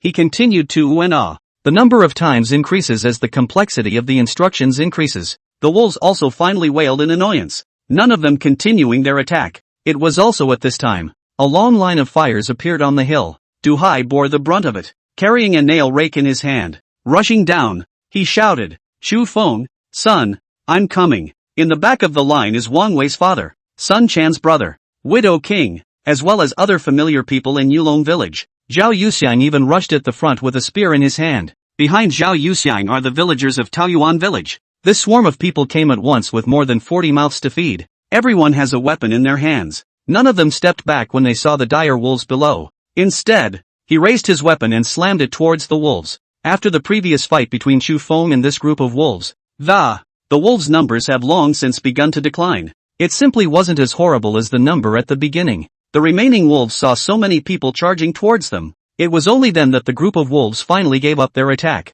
The three lumps exchanged glances with each other. With a couple of wails he intended to turn and run. Tiger, charge! Chu Feng jumped onto the sled and shouted at Tiger. Tiger, standing next to him, froze. Punch what? However, he saw that the Alaskan tiger had already dragged Chu Feng and sped up towards the front. There's a counterattack. Why are you still standing around? Charge up! Wang Wei slapped Tiger. The people of the Stone Toad clan were paralyzed until this moment, and the big stone inside them fell to the ground, as if they were saved. This time it was truly saved. Chu Feng lit the fuse on the sled with a firecracker. The sled dogs are extremely fast. Quickly leaned into the three-headed lout. Almost without thinking, Chu Feng began to aim at one of the lousy heads. There were only 30 paces between them. That's almost 50 meters or so. The next second, with the sound of a cannon, bang! The lousy one in front of him then fell to the ground. Chu Feng hurriedly loaded and aimed at the second head.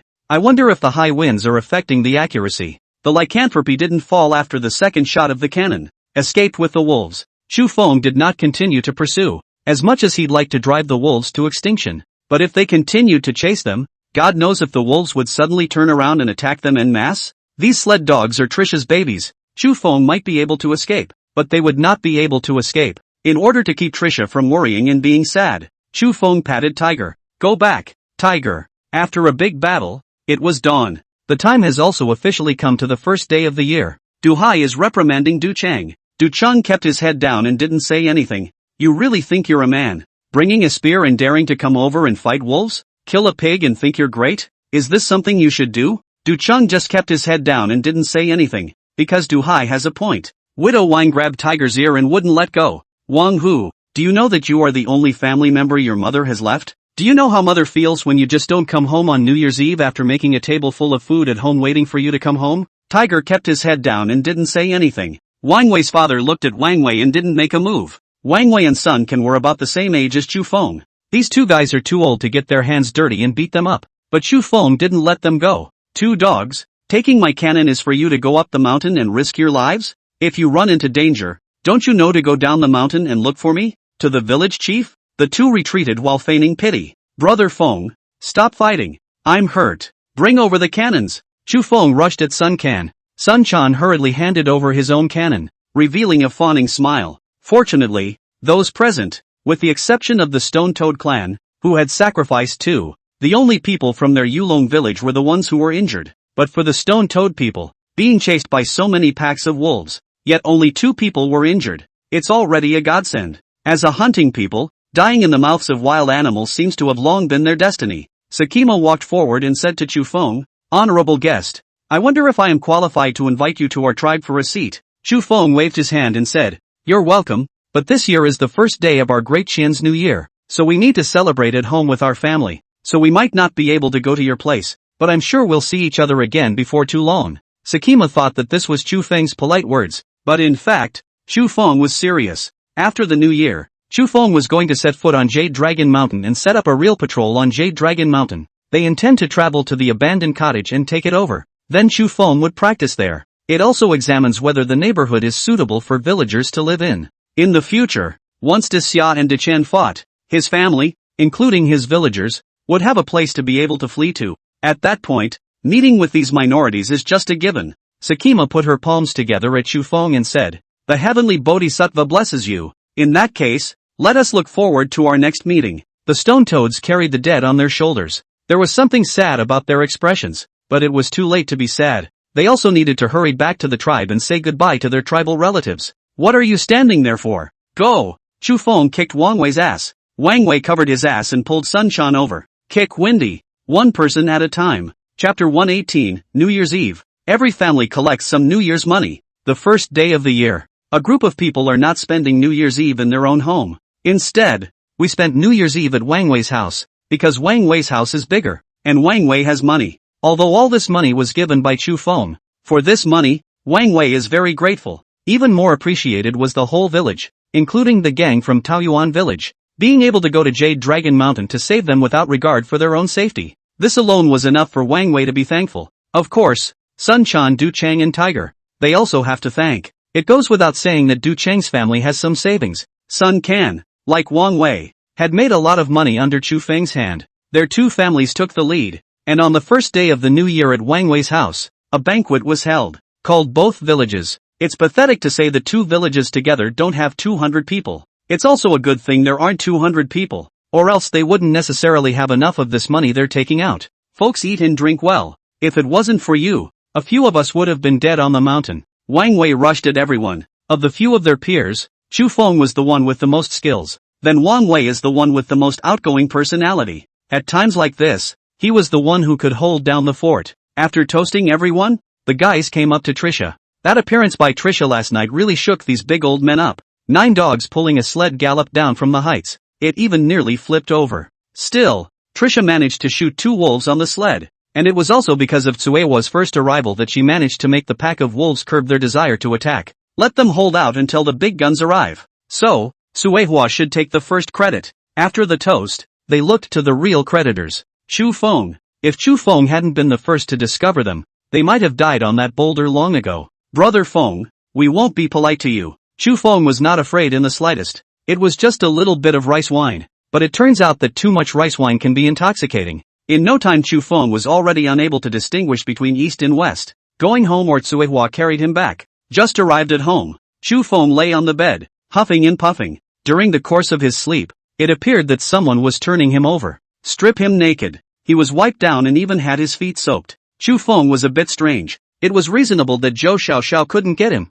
Chu Miaomiao was too young to get it. Who's that? Chu Feng was too lazy to think about it, and only wanted to seize the time to go play with the Zhougong. It was only when I opened my eyes the next day that I realized I was naked. But the one sleeping next to him was his own wife. Chu Miaomiao and Tsuehua were in the compartment. Chu Feng then did not think much about it. The habit that he had once developed as a soldier had allowed Chu Feng to maintain it until now. The heat in the room was almost gone. The temperature also went to 0. But he didn't feel cold at all. Naked, he got out of bed and began to dress. Zhou Xiaoxiao is still sleeping, and it's not even light outside. Chu Feng did not bother her. Since crossing over, Chu Feng was responsible for getting food, silver and money outside. Zhou Xiaoxiao, on the other hand, is responsible for the household chores of the family and child rearing. The two of them have their own roles to play for this little family. But that didn't mean Chu Feng didn't do housework. I drank yesterday and went to bed early. Without a second thought, the first day of the year passed. Chu Feng lit the fire on the stove early, then start working on the face. The entire Jade Dragon Mountain, including the people of Taoyuan village combined, probably did not have as fine a diet as Chu Feng's family. A single white noodle will start to be out of reach for all families. For the Chu Feng family, this has been a habit for the past few months. But whenever the family ran out of noodles, Chu Feng would go to the town to buy them. These days the white flour just doesn't cut it, even if there's an extra Trisha in the house. Not long after, Zhou Xiaoxiao also got up. After she saw Chu Feng in the kitchen, she immediately became a bit alarmed. Sunga, how can you go into the kitchen? Get out. What's wrong with me going into the kitchen? A gentleman is far from a cook. Chu Feng was somewhat speechless. There's that reason again. That's the same reason they threw him out last time. Even though Chu Feng had already explained to her that the meaning of this idiom was not what she had imagined. But that's the way the world is. Men are responsible for making money for the family. Women are responsible for washing and cooking for the family. The division of labor has been divided. You get things done. What do I do? Faced with such a reason, Chu Feng only felt that it was impeccable. So he let her go. Not long after, Trisha woke up as well. She glanced at Chu Feng and did not say anything, just a smile at the corners of her mouth, a little coquettish. What's the situation? Suehua doesn't have this attitude towards Chu Feng either? However, Chu Feng didn't care about anything as he arrived at the firewood room. Underneath a large pile of firewood, there is a basement. This was Chu Feng and Wang Wei, the three of them, quietly digging in the middle of the night every day. It's not a very deep dig, just slightly larger than the cellar. It was too dark inside before Chu Feng lit a torch. Then the torch was put in first. It stands to reason that a basement of this size and depth should not lack oxygen inside. But just in case, it's been rumored quite a few times in the village. Some people go down to the cellar just to get a turnip and fall headlong into it. The second man tried to get in to help and also fell in. When the third man found out, he pulled the first two up and realized they had long since stopped breathing. It's natural for people of this age not to know what's going on.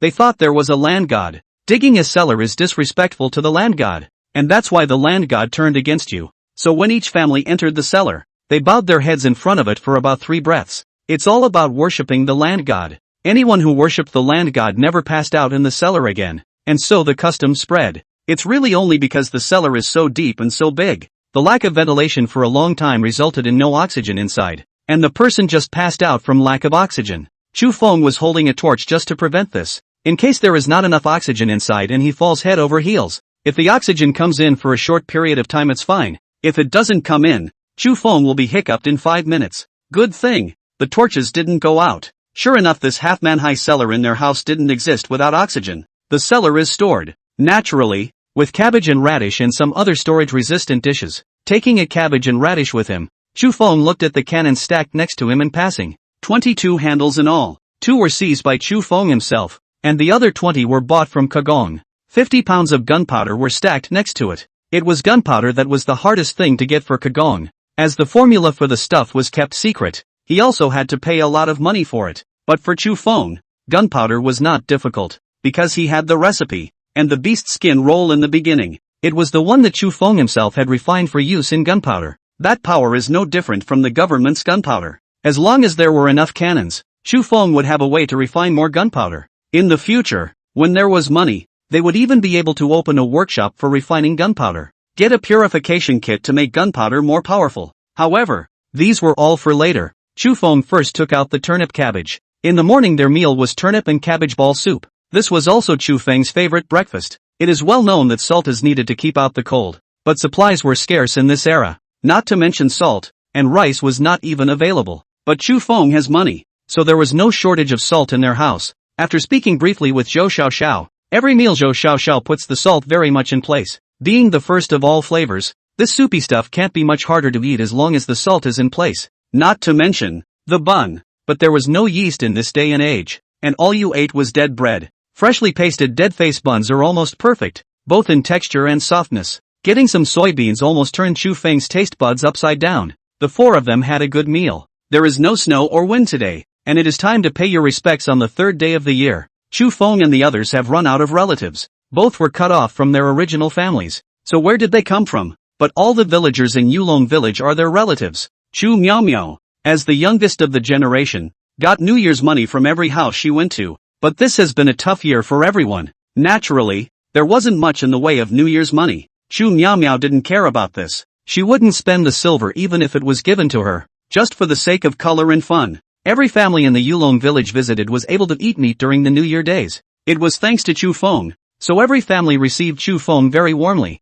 But after going to Gui Yong's house, he realized that something seemed wrong. It was obviously New Year's Eve, and their family's meals were no different than usual. Still some rice soup. Captain Chu, most of our belongings are in Taoyuan village. That place is dangerous right now. With the presence of the Daxia people, we can't go back. We just came to Yulong village. We haven't planted anything, and where are we going to get something to eat? Chu Feng nodded with some understanding. The Daxia people haven't left Taoyuan village? No way. They retreated back when the Yamen counterattacked, but the officials still won't let the villagers of Taoyuan village go back. As for why, Chu Feng also understood. Even if Taoyuan village is just a bunch of villagers with little money, grain collected from each family would be a very large fortune. Wouldn't it? That's right. After the Yamen and the government people drove the Daxia people away, surely he has monopolized the family property of all the villagers of Taoyuan village. The villagers know all about this kind of thing. But what can people do?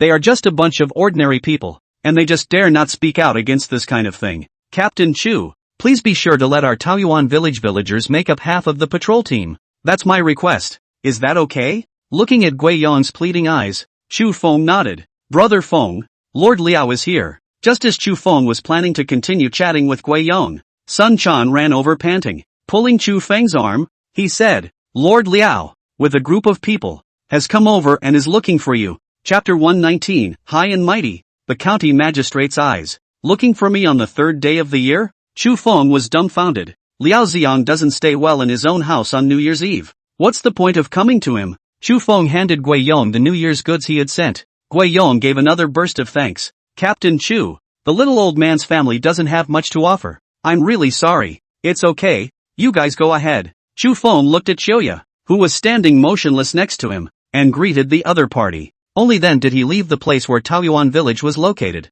When Chu Feng arrived, he realized that Liao Xiang was already waiting for him here with 5 people. Captain Chu, good news. Chu Feng smiled on his face, but inwardly, he was speechless for a while. From the other party's mouth, Chu Feng hadn't gotten any real good news so far. Guess it's the same today. Sure enough, Liao Xiang stepped forward and said, have you succeeded in forming your patrol? Lord Liao, you're making it difficult for me. The Yamen doesn't give me any silver or food. I haven't seen the promised monthly salary, and I personally pay for the silver and food for the recruited patrollers. So how can I have so much silver to recruit 20 people? It's definitely right to come up here and cry poor. As expected, Liao Xiang was a bit embarrassed. Then he said, Lord Chu, this point of difficulty, just find a way to overcome it. The number of your patrollers, after I fought for it, and added 5 more places for you. This increased to 25. And this time, I recruited for you can be professional. Come and take a look. Liao Xiang pointed to the 5 people behind him.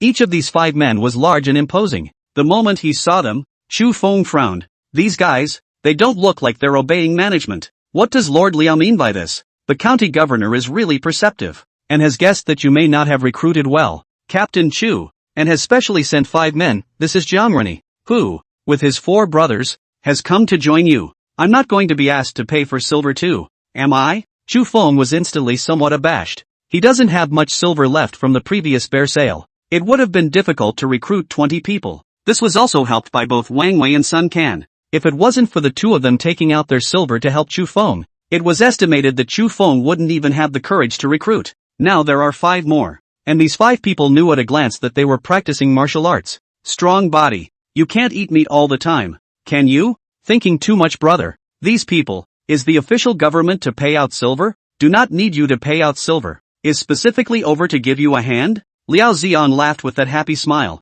because according to Chu Feng's plan, the more people there are, the more likely they are to develop that road on Jade Dragon Mountain. Once that road was developed, for Liao Xiang, the more likely his credit would be realized. As for why the county magistrate gave Chu Feng 5 men, that's out of his hands. He only cared about whether or not this plan of Chu Feng's would succeed. However, Chu Feng had already understood something. The magistrate was overly concerned after all. But it also has to be said that people have brains when they get to be a county magistrate. Where is this for the 5 of them to come and help? This was clearly to spy on Chu Feng. Captain Chu, you need to hurry up and recruit. What's the sudden rush? I'm going to wait until after the new year to recruit, Chu Feng said. Alas, that won't do, and the prefect knows about the plan. So I hope you'll be able to catch up on your progress and leave after the new year. Chu Feng nodded and said, good, then we'll listen to the county magistrate. Chu Feng was not qualified to bargain with them right now. Since the magistrate said so, he'll do it. Anyway, for ordinary people,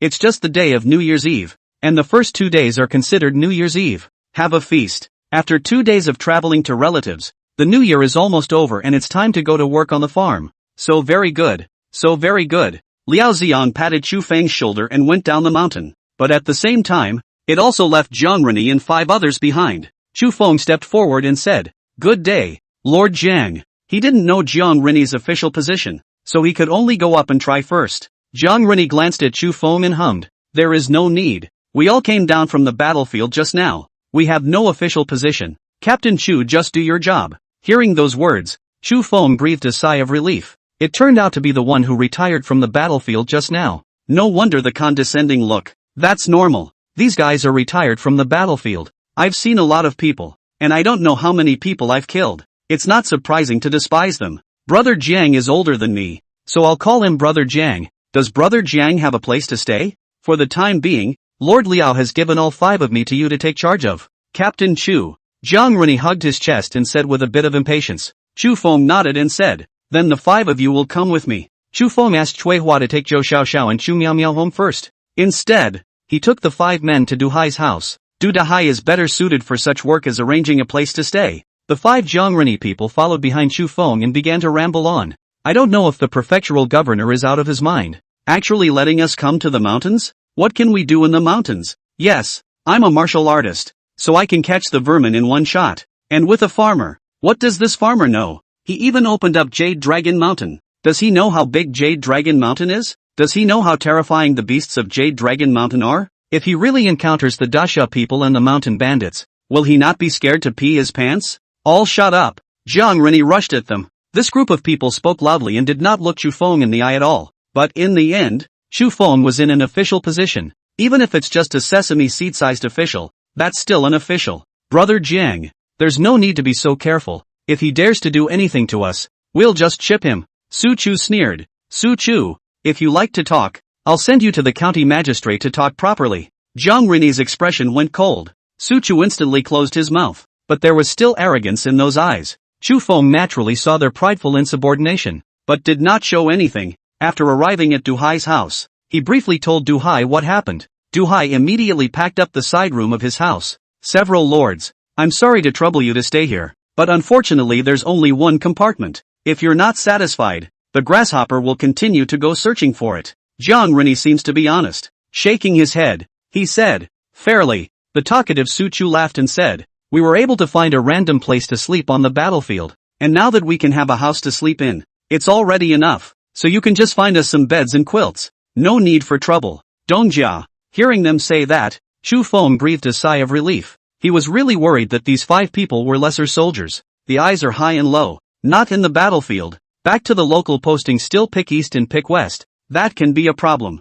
Good thing. Seeing as how these guys should have retreated from the battlefield normally. Those who have truly suffered don't care about the living conditions. In that case, a few of you can rest here. The village chief will also arrange for 2 meals a day. So I will leave first. Chu Feng left Du Hai's house. There was no option to go bonding with those 5 people. Since the county eunuch said that he would let Chu Feng pull the team up as early as possible, Chu Feng wouldn't ink anymore. On the 4th day of the new year, the people of Yulong village and Taoyuan village were called together for a general meeting. Briefly, I said what I thought.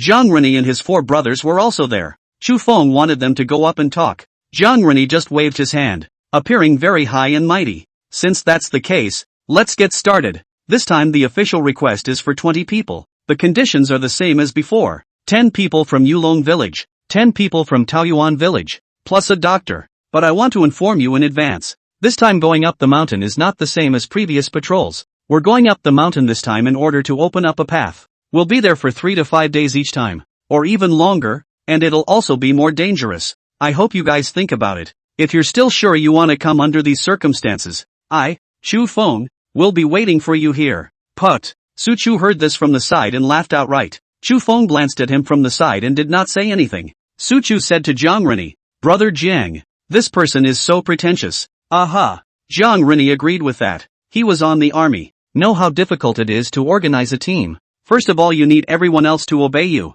As long as they do, there is no such thing as going up to a person and saying a few pretty words there. The others are at your disposal. Especially something as dangerous as going up a mountain. Who'd be stupid enough to follow you? On your word? This Chu Feng doesn't look too old. Not the village elders. There is no such thing as having prestige. And that makes it even more unlikely that anyone will trust him. Brother Jiang, then should we go up and help him in a while? With you here, recruiting 20 people should be a very easy task. What's his business to us? Don't forget the mission the county governor gave us. Jiang Rennie said with an expressionless face. Su Chu covered her mouth and snickered with the others beside her, waiting to see Chu Feng's joke. But the next moment, their faces stiffened, because just as Chu Feng's words had fallen, there were already 5 people from the Jade Dragon village's side who had walked up. One of them looked no more than just over 16. After these 5 people came up, another 5 people came up from Yulong village. Chu Feng, I will finally have the chance to join you, a middle-aged man said. This middle-aged man is the village carpenter.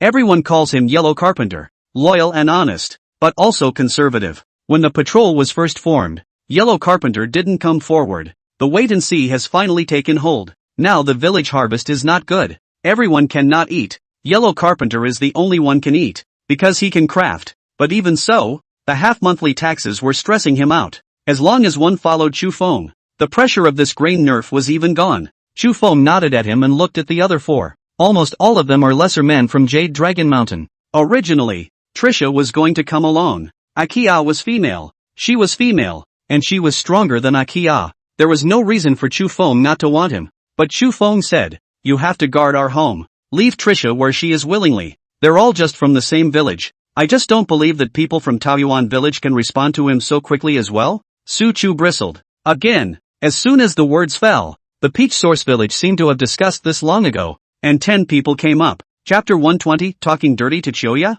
Kneel down and apologize. Brother Feng, we've got all our people. The young man in front of him said, "What's your name?" Du Mu. From the Du family. Du Mu said, "Du Mu looks very young, tall and thin, but not those frail thin ones. There really aren't many of the old people who can grow strong. Being strong starts with being well fed, but the people don't have enough to eat. Unlike Jiang Rini and the others, every one of them is very strong. This is because every one of them is well fed. After all, how can a soldier fight a war if he is not well fed?" Su Chu smacked his lips and looked a little embarrassed. "Brother Jiang, this situation isn't right. This guy looks so young. How come he has such a high prestige in the village?" "Okay, shut up," Jiang Rini said. "Xenia, get up here," Chu Feng said to Chioya. After seeing Chioya, the village was in a bit of an uproar. They couldn't quite believe that a woman could join the patrol. Chu Feng said, "Chioya is a doctor. Every time the patrol sets out there is a high possibility of encountering danger. How dangerous it is to go up the mountain the big guys know.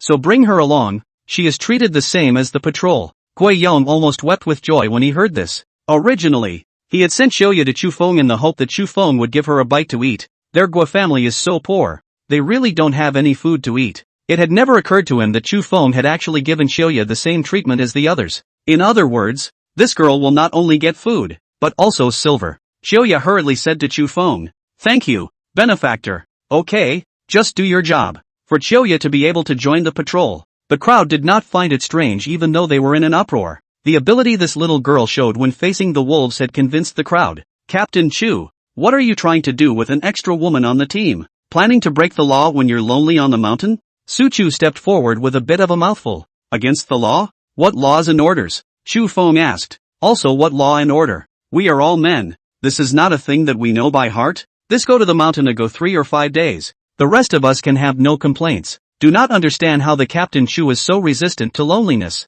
Have to take a woman to go. This woman looks thin and skinny. The feel is not good." As soon as the words fell, Chu Feng had already arrived in front of Su Chu. A hard slap to Su Chu's face. Jiang Rini took a look. Chu Feng actually dared to hit his own people. They immediately came in front of Chu Feng to push him away. Su Chu even covered her face, quenched a bite, and laughed coldly. "Captain Chu, you dare to hit me? Do you really think that just because you are our captain, you can?" This time, before the words were finished, Su Chu froze. Along with Su Chu, there was also Jiang Rini who froze. "Say, go on." Sun Chan pressed the cannon against Su Chu's head and sneered. At the same time, all the villagers from Yulong village and Taoyuan village came up and directly surrounded these 5 people, each of them glaring angrily at them. You have a cannon." Jiang Rini's voice was trembling a little. "Not convinced? Go tell the county magistrate," Sun Chan said. "What do you want to do?" Jiang Rini said. Su Chu was already too frightened to speak, especially when the villagers around them were looking at them with vicious gazes. Su Chu was really worried about being punched and kicked to death alive. "Apologize," Chu Feng said coldly. "Apologize for what?" Jiang Rini asked with a frown. He didn't even know what was happening. "Just now, this subordinate of yours insulted our companion, Miss Chioya, and is now going to apologize to Miss Chioya." Akia timidly walked up and said, "Captain, it's okay. What doesn't matter? You're a member of our patrol. Someone who insults you is insulting our entire patrol. Then he must apologize." "That's right, apologize. Must apologize." After the surrounding villagers heard Chu Feng's words, each and every one of them became filled with righteous indignation. Everyone even started screaming about killing them if they didn't apologize. Livy. This was Chu Feng's way of establishing authority. Jiang Rini obviously felt it too. Even if Su Chu did not say this today, Chu Feng would still look for an opportunity like this. His forehead gradually saw sweat. even if all 5 of them had sabers in their hands. And yet it should never be drawn out. As soldiers, no one knew better than them how terrifying it was for a group of people to beat up a few people. They definitely couldn't afford to rile up the crowd anymore, unless they really didn't want their little lives. After a brief moment of thought, Jiang Rini viciously kicked Su Chu in the crook of his leg. Get on your knees and apologize. Su Chu, the problem of this broken mouth, Jiang Rini has said him many times, but unfortunately, this guy just didn't change. Now it is also because of this mouth that the other side has seized the opportunity. Apologizing to a woman. I guess the guy would be ashamed to remember that lesson in the future. As Jiang Rini thought, Su Chu knelt on the ground, his face extremely tangled. Come here. Chu Feng directly pulled Xiaoya over. Apologize. Apologize. Apologize. From the first day Jiang Rini and the 5 of them entered the village, the surrounding villagers had already discovered them. They walk around the village with their noses in the air, looking down on the village. Everyone is looking at it. Now there was a good chance that they would kneel in front of them. The villagers were also excited. All the time, he forced the few people in front of him to apologize. Su Chu gritted his teeth and said, Miss Xiaoya is really sorry. Just now it was my mouth that was out of line. It's okay. It's okay. Xiaoya hurriedly waved her hand. Chu Feng, this humiliation, you remember it for me. After apologizing, Su Chu was vicious to Su Chu. You stepped on a horse, brat, and gave me more mouth. Seeing Su Chu talking too much again, Jiang Rini gave him a blow to the back of his head. Hearing those words, Chu Feng stopped as he laughed. Humiliate? Why do you think I'm humiliating you? Isn't it humiliating to make me apologize to a woman? You insulted her first. You did something wrong. Shouldn't you apologize for doing something wrong? Su Chu was silent. He knew that he couldn't speak to Chu Feng, so simply shut up. A storm ends. Never again did anyone say dirty things about Chu Ya. Zhou Xiaoxiao and Shui Hua saw this scene from the side, and their hearts surged a little. It seemed that he did not expect Chu Feng to actually stand up for Xiaoya, and those 5 men are still officials. What they didn't expect the most was that it also came out successful. With Su Chu apologizing, this matter came to a close. The 5 Jiang Rini people are still living in Duhai's house, but they're a lot more low-key. During this time, Jiang Rini quietly went to Alai official government to ask about the cannon. The reply received was that Chu Feng and the others had the right to use the cannon. After knowing this news, regarding the matter of Chu Feng and the others having a fire cannon, Jiang Rini did not ask about it in either. But what Jiang Rini did not expect was that Chu Feng had actually gathered 20 people, plus that female Xiaoya, a total of 21 people. In training, what are they practicing? It's unappealing. After seeing the results of their training, Su Chu couldn't help but say from the side, can you mind your mouth? Jiang Rini couldn't help himself. Su Chu patted his mouth, tried to say something, and closed it again. Stand out straight and lift, Chu Feng exclaimed. So 21 men stood in a straight line and raised their sticks in unison. Forward, forward, forward. Okay, Xiaoya is dead. The Daxia people are charging. What are you going to do? Chu Feng stepped forward and kicked Wang Wei's ass. Wang Wei didn't move a muscle. What should you do? Chu Feng kicked Sun Can and Tiger's asses again. Except for Xiaoya. Everyone's asses were kicked by Chu Feng. But, all of them didn't move. They held up the sticks in their hands, looked ahead, and then imitated the movement of loading a cannon. Very well, that's it. If we really encounter the Daxia army, or bandits, and they are outnumbered, the moment we raise the cannons up, the moment the formation is set up, when we encounter any situation, we can't move rashly, nor can we run away haphazardly, inwardly in fear. We must still stand our ground. Only then can we really survive and win, Chu Feng exclaimed. The 5 Jiang Rini people were not far away and saw this scene, couldn't help but laugh. Brother Jiang, I really can't help it.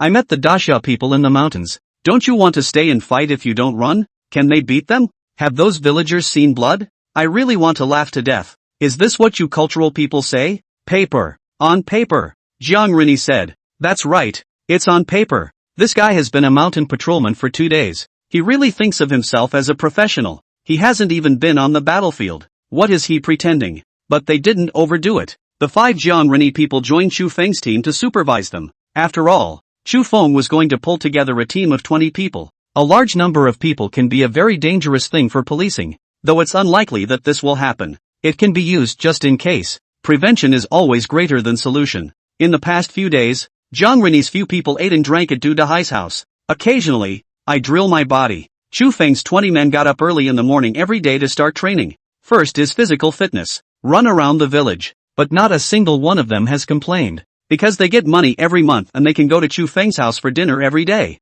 There must be meat inside the meals at Chu Feng's house, and there's enough salt in the pipe. Of course, every day everyone's training tasks have to be completed. Chu Feng didn't give them a particularly difficult task. Run and train the process of loading the cannon, how to wrap gunpowder, then show them a real cannon. Some people have complained. Chu Feng just said that if he didn't want to practice, he could leave at any time, but as long as you're here, you have to listen to him. So, no one ever complained in either. This practice went right up to the 15th day of the first month. After the last reunion meal at home, Chu Feng is ready for all the trips. Originally Trisha wanted them to take the sled dogs with them, but Chu Feng didn't bring it, only brought one sled. It was loaded with supplies, 26 in all, set off towards the mountains. From this moment on, they were going to really face the big mountain. Chapter 121, The Disobedient Su Chu, The Green and Oily Wolves. It's snowing again. This is Jade Dragon Mountain. The snow season takes up more than 4 months of the year. 3 months have now passed.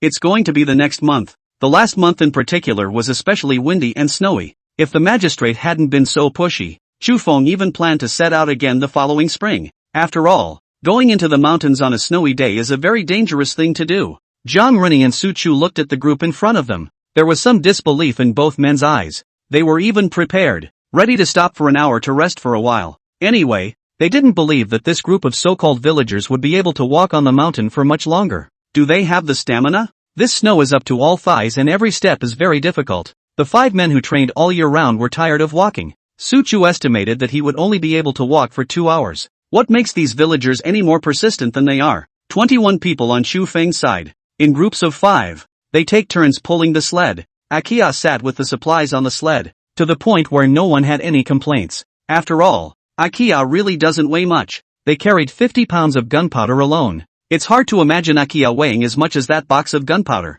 It took the group 3 hours before they finally made it to the peak of the first peak. Chu Feng's first destination was the snow house on the second peak platform. I guess it should be almost dark by the time we get there. Not a single person cried out in the process. Originally, a few people in Chu Feng went up the mountain and got used to it. They can hold up with this kind of intensity. The others are holding on for dear life to save face. But Zhang Rini and the other 5 became more and more silent as they walked. Su Chu had reached his limit. Big brother, I'm dying. How come these villagers can walk so well? It's been 3 hours and they don't stop to take a break? The 5 of them wore thick linen clothes given by the government. This kind of clothing is not that expensive. Not even considered warm. Zhang Rini was even thinking about what to do in case he got cold after going up the mountain. It looked like he was overthinking it. Each of the 5 men had sweat on their heads. It's not cold at all. The intensity of going up a mountain was already worth the training they had done in the army. Then go ahead and tell them to take a break and rest. I can't afford to lose that one. Thinking of the words Su Chu said at the beginning, Zhang Rini felt his face burning. Su Chu gritted his teeth and sped up a bit, walked up and was just about to open his mouth. Instead, Chu Feng said, "Brothers, it's going downhill. Downhill is much easier. Who wants to get on the sled?" Then, Chu Feng locked eyes with Su Chu. Those 5 adults in the back. Seeing as you're quite tired, why don't you get on the sled first? Nonsense. We are all warriors who have trained in the army for so many years. How could we possibly be tired? As soon as Su Chu's words left his mouth, he was kicked to the ground by Zhang Rini. Thank you, Captain Chu. We are indeed a bit tired. Zhang Rini is getting older. It's 40 this year. Long ago, I didn't know what a face was. When they were fighting on the battlefield, they faced those Daxia soldiers. They've done all sorts of shameless things to stay alive. Those who survive are the ones who are entitled to military honors. If you die, then there's really nothing left. When Chu Feng saw this, he merely smiled. Akia heard that the 5 of them were going to get on the sled. Hurriedly, he got off the sled. "Xiaoya, you don't have to come down.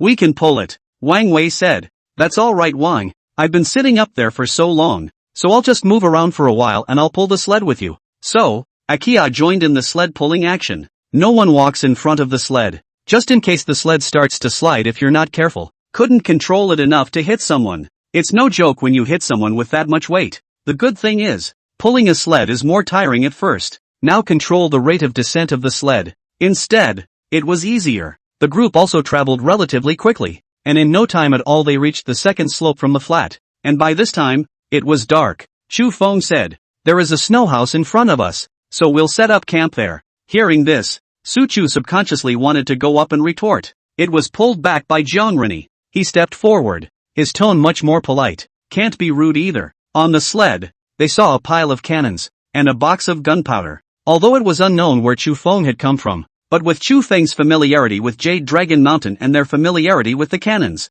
wanting to get them killed was probably much easier than them getting Chu Feng killed, even if it's for your own little life. Speak politely. Captain, isn't there something wrong here? How? Chu Feng asked. This is a plain, and there isn't a sheltered place to set up camp here. So why didn't we just set up camp in that dense forest? Jiang hasn't lived in the mountains, right? Chu Feng laughed. Jiang Rennie froze for a moment and nodded. That's true. According to normal human thinking, setting up camp in the woods is indeed the best, as there is more shelter and more security. But you have overlooked one thing. What is it? Look. Chu Feng pointed towards the middle of the forest. Suddenly, a loud wolf howl rang out. Ow! It's close. It was estimated that the wolf was no more than 200 meters away from them. And, since there is a wolf, just means there's a pack of wolves in the dense forest. Roar! Feline roar. The voice is not eloquent enough to be a tiger. I don't know what kind of animal it is. Humph humph humph. The sound of a boar. It was about to get dark and the beasts were popping up. And the sound of these beasts in the dense forest seemed to turn into a symphony, intertwined with each other. That's why we don't camp in the dense forest. The wild animals are just one of the problems. The location of the dense forest is at the lowest end of the first peak. And in case of an avalanche on the first peak, we won't even have a chance to run. Chu Feng had already experienced an avalanche. Still doesn't know how to learn his lesson. He deserves to die on Jade Dragon Mountain. Only after hearing this did Jiang Rennie nod his head and say, so that's how it is. Captain Chu has taught me a lesson. There's no need for that. By the way, we're going to need a lot of firewood. Who's going to collect it? Jiang Rennie immediately stepped forward and said, We'll go. The sleigh didn't let them pull it this way. Instead, they were made to sit the whole way. 5 people didn't do anything. It's not even condescending in front of this group of villagers. Without doing something, they were worried that the villagers would think they were useless. So Jiang Rennie decisively took this task on. Sun Can, Tiger, bring a cannon and go with them. Chu Feng said. Yes, Sun Chan and Tiger, one holding a cannon and the other holding a gunpowder pack, followed behind Jiang Rennie. Jiang Rennie immediately said, There's no need. It's just collecting firewood. Because of the snow cover, this platform on the second peak is definitely out of sight of Chai. It was bare and white and just looked very barren. So gathering firewood involves folding back into the dense forest you just came from. It wasn't very dark yet. The dense forest was only about 200 or 300 meters away. Jiang Rennie felt that he shouldn't be in any danger. However, Chu Feng laughed. Brother Jiang, on the battlefield, I listen to you, but on Jade Dragon Mountain, you have to listen to me. Well, then, listen to the captain. So, a group of 7 people walked towards the dense forest. Su Chu couldn't help but skim his lips. On the battlefield I listen to you. Here you have to listen to me. Listen to me. Brother Jiang. What is that Chu Feng saying? What does he count as? The voice, which was originally quite loud, was immediately lowered after seeing Sun Chan and Tiger behind him with the cannons. What the Chu Feng said is actually quite right. We're quite right. I think he's just trying to be a bully in front of you. Su Chu was still unimpressed. Alright, grab the firewood and let's get the hell out of here. Jiang Rennie had felt the bone-chilling cold. This is MT. Jade Dragon as darkness falls. During the day, the temperature hovered around 10 degrees below zero. By nighttime it's minus 10 degrees. Even a man of steel could not possibly withstand it, including their group of men who came down from the battlefield. Don't go forward, Tiger said hastily. Little brat, I need you to remind me? Su Chu turned his head and glanced disdainfully at Tiger. There may be danger ahead, Tiger added. What's the danger? What do you know as a little kid? I can handle any danger myself. Can. Look at him. People want to die. And you won't let them? Sun Chan didn't think it mattered. They've warned anyway. If anything does happen, he has nothing to do with it. Jiang Rennie saw Su Chu walking further and further away. Hurriedly, he followed behind Su Chu. Come on, you should listen to them, Jiang Rennie said. Brother Jiang, the older you get, the less courage you have. What can there be in this Jade Dragon Mountain? It's just some wild animals. We have knives on us. What kind of wolves? Tigers and leopards can't we fight? Jiang Rennie wanted to retort, but he felt that Su Chu had a point. Also, there really isn't that much firewood at the edge of the dense forest. Moving in, they did see more firewood more easily, just as Su Chu started picking it up in a beautiful manner. Suddenly, an inexplicable movement appeared in front of him. Just as he looked up, he saw a pair of green eyes. This sudden appearance of eyes startled Su Chu. An immediate reaction followed. Brother Jiang, there are wolves ahead. Good lord, I'll let that lad be right. This dense forest is indeed dangerous. But so what? We're 2 people. Brother Jiang, Let's go up and take care of this wolf. Won't we be able to eat meat tonight? Suchu has eaten wolves. On the battlefield, he's eaten all kinds of meat. Wolf meat tastes like dog meat. Putting the garnish on and adding a pinch of salt makes it very tasty. If Suchu remembered correctly, it seemed like the sled carried salt as well. Thinking of the deliciousness, Suchu couldn't help but leave his mouth watering. Come on, you can outrun that wolf? Get a grip and go back. Jiang Rini, however, did not want to go wolf hunting. Suchu thought about it, to the point that it was also true, even if he had this in mind. With his own pair of legs, he also simply couldn't run away from the wolves in the snow of others. But just as the two turned around with the intention of returning to the main group, suddenly, a pair of green eyes appeared behind them as well. Yoo-hoo, two of them, and they dare to block our way? Brother Jiang, I think we have to teach them a lesson. Suchu directly drew his sword. The next moment, a pair of eyes appeared on the left, a pair on the right, and then 2 doubles, 3 doubles, 4 doubles. Chapter 122 Chu Feng rages against Jiang Rini. A stick and a sweet date. Suchu couldn't help but gulp. The grandiose words that were spoken just now became completely mute at this moment. Jiang Rini was also a bit confused. It was obvious that there was just one wolf a moment ago, so how come there were so many wolves all of a sudden? These wolves, moreover, had formed an encirclement that surrounded the two of them. Brother Jiang, what to do? What else can we do? Punch out. Saying that, Jiang Rini threw down the firewood in his hand and took the lead in the direction he came from, carrying the knife and running. Ow! As if the wolves had gotten a signal, they began to collectively charge towards the two. At first, the two were very physical. The knife in his hand slashed down and was able to force back the wolves.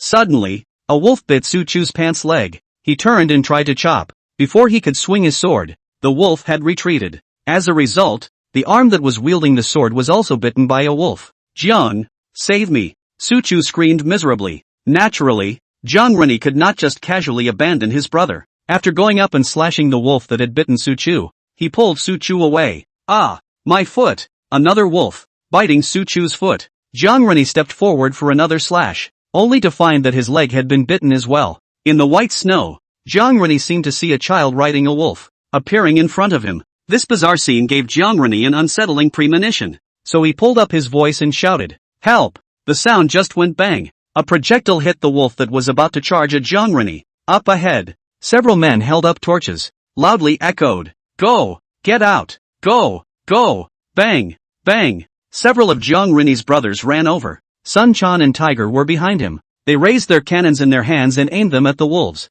Sun Chan's aiming skills weren't good, only close enough to hit. "Up a tree!" Sun Quan commanded loudly. It was also his first time commanding. Sun Chan's heart was a little scared, worried about problems with his command. Facing wolves up a tree was something Chu Feng had taught him. Earlier, over at the boulder, it was also because they chose to go up to that boulder that they were rescued. After Jiang Rini heard the command, he immediately threw the knife in his hand and dragged Suchu up a tree. It had to be said that Suchu's will to survive was really very strong. An arm and a leg, both bitten. But the speed of going up the tree was faster than Jiang Rini. The other knife wielders saw this and grabbed onto the tree. The trees in the dense forest were tall and brown, straight but good to climb. Seeing that they all climbed up the tree, Sun Quan and Tiger only chose a tree to climb up. Tiger lit the small torch he had brought with him. Suchu couldn't help but wail. What a time to light a torch. Quickly shout for help. Stupid. Ignorant. A big stupid bee. Sun Quan scolded without mercy. The scolding Suchu instantly froze.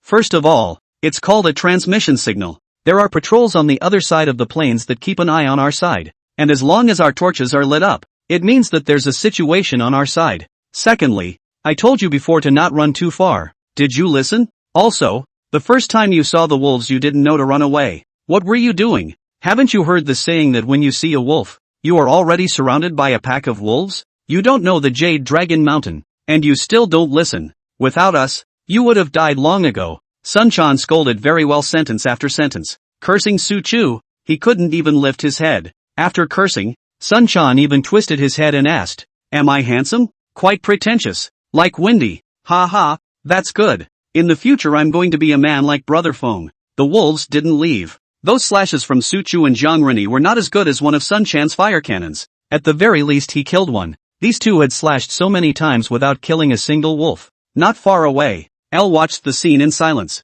In the middle of thinking about it, thump, thump, thump.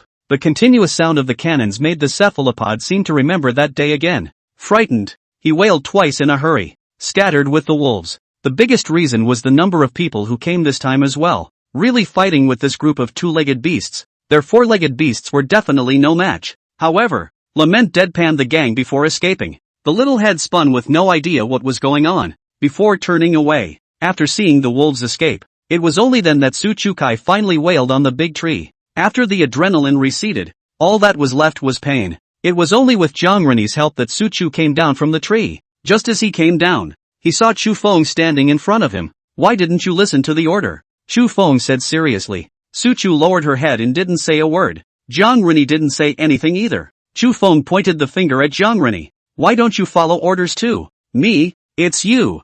Jiang Ren. I know that these 5 people look up to you, but I'm going to emphasize for the last time. On Jade Dragon Mountain. Listen to me. I hope this is the last time. If there's a next time, this isn't the army. I won't do anything to you, but please leave immediately. I, Chu Feng, can't use you 5 young master soldiers. How are you talking to my brother Jiang?" Su Chu was instantly a bit angry. Chu Feng rushed at him and shouted angrily, "You step on the horse and remember, on the mountain, I am the captain. You, Jiang, are nothing." The 5 people led by Jiang Ren heard Chu Feng's angry roar. Not a single word was dared to be refuted. Jiang Ren's face changed for a long time before he sighed and said, "I'm sorry, Captain. I take full responsibility for this matter." "Of course you're solely responsible. The 4 of them are your men. If you're not responsible, who is? Go back." Sun Quan obediently leaned next to the tree. Gulping, he didn't dare say a word. Tiger stabbed Sun Quan in the waist. "Learn well. Look at Windy. Even they dare to yell. Asterisk asterisk asterisk asterisk you. Go ahead and yell if you dare." This was the second time Chu Feng had established himself in front of them. After taking everyone back to the camp, it took Su Chu and Jiang Ren a moment to realize, why did Chu Feng only call a group of people to collect firewood? He had thought that Chu Feng had simply looked at them as unhappy and had only allowed them to collect firewood. "I didn't realize that those who stayed behind weren't idle. They're building igloos at the rate of 5 to a room, and it's already covered 4 out. With 1 in place it will be a successful cover." Instead, they ended up touching the dark halfway through, and a group of people ran into the dense forest to rescue them. Apparently, everyone has some issues with them. However, after being scolded by Chu Feng, to the point where no one said anything about the rumors, soon the campfire was up. Chioya brought the medicine box and hurried over. Akia didn't expect that she would have to hustle on her first day either. The sled brought with it an assortment of purgatives, but Su Chao's wounds are not light. There are more than a few that are all torn up. It needs to be stitched up. "Have some wine." Chioya placed rice wine in front of Su Chu. Su Chu froze for a moment, then drained it in one gulp. It wasn't until she felt groggy that Akia began to stitch. It just so happened that the boiling water was ready at this time. Even after drinking, Su Chu all felt the drilling pain. After all, it was going through flesh and skin. "Hang in there for a while. It'll be over in a minute." Chioya's soft voice rang in Su Chu's ears. Su Chu instantly closed his mouth. "Unfortunately, it's going to take stitches." Fortunately, the wound was small. Chioya looked at Su Chu somewhat strangely. He was dying a moment ago, but now he actually closed his mouth and didn't say a word. Chioya's technique was really superb, and it didn't take more than a stick of incense. Then the wound has been treated. Jiang Ren and the other 3 were watching. They were worried that Akia would take personal revenge. But no, the whole time Akia was serious. "There, bandaged up. Just get some rest." Chioya looked at Su Chu and said. Su Chu froze, as if he hadn't reacted yet. Akia had gotten up, intending to leave. Right at the moment when Akia was planning to leave, Su Chu called out to him, "Wait a minute, there's something else." Akia was still timid, fearful that the other side would give him a hard time. Su Chu seemed to want to say something, and the words choked in his throat for a long time before he finally said, "I'm sorry, that day at the convention." Su Chu's apology wasn't sincere. This is a world where male superiority is the norm. How is it possible for a grown man to genuinely apologize to a woman? But this time, sincerely, "That's okay." Akia let out a soft laugh and went back to her snowy house. Well, before Su Chu could react, Chioya turned around and said, "Jiang Na-si, Feng asked you to come over." Coming, Jiang Ren arrived at the hut where Chu Feng was. The snow hut was small and said it could only accommodate 5 people. No problem squeezing 6 people in. But at the moment this hut, with him, was 7. The people in here were 5 people from Chu Feng's side, 1 from Chioya, and him, 7 people. "Captain, I wonder what I was called here for. I apologize for just now. I was a bit angry and spoke loudly to you." Chu Feng apologized. "Captain, there is no need to be like this. You saved our lives. We are more than grateful to you." Jiang Rennie was a little ashamed of himself. Chu Feng laughed. Calling you here isn't just for this matter. There is another matter. Seeing that his act of hitting a stick and giving a sweet date was accomplished, Chu Feng continued to keep the topic on business. Did you guys see a kid riding a wolf when we faced the wolves earlier? The moment Chu Feng's words came out, Jiang Rennie felt himself snort. Immediately, he nodded. See, Captain, what is that thing? It can't be a demon, can it? No, that's lousy. LMAO? Jiang Rennie's eyes widened as if he had never heard of this beast at all, but others seemed to take it for granted. Lycanthropy. Lycanthropy is extremely cunning and cruel. The lycanthropes you have seen are the ones we encountered at the first peak half a month ago. It's a pity that we didn't kill all of them at that time, and now that these wolves are gathering in the dense forest, there's a big problem. Jiang Rennie looked at Chu Feng. He somewhat did not understand what was wrong. Does Jiang remember what our mission is? Clear a road, preferably one that leads straight to Daxia, to get a head start in the war with Daxia later in the year. That's right, the dense forest is where the path must lead. We have a living. What does the captain mean? Clear out these wolves, not sparing a single one. Kill them all. A hint of sternness flashed in Chu Feng's eyes. Chapter 123, Feasting on Wolf Meat, Beasts Outside the Snow Lodge. After finalizing tomorrow's plans in the Snow Lodge, Chu Feng dismissed the meeting. It's time to eat. The meat of those wolves they had just fought became their delicacy. The snow just stopped. Not much firewood. Chu Feng told everyone to start blooming fresh snow.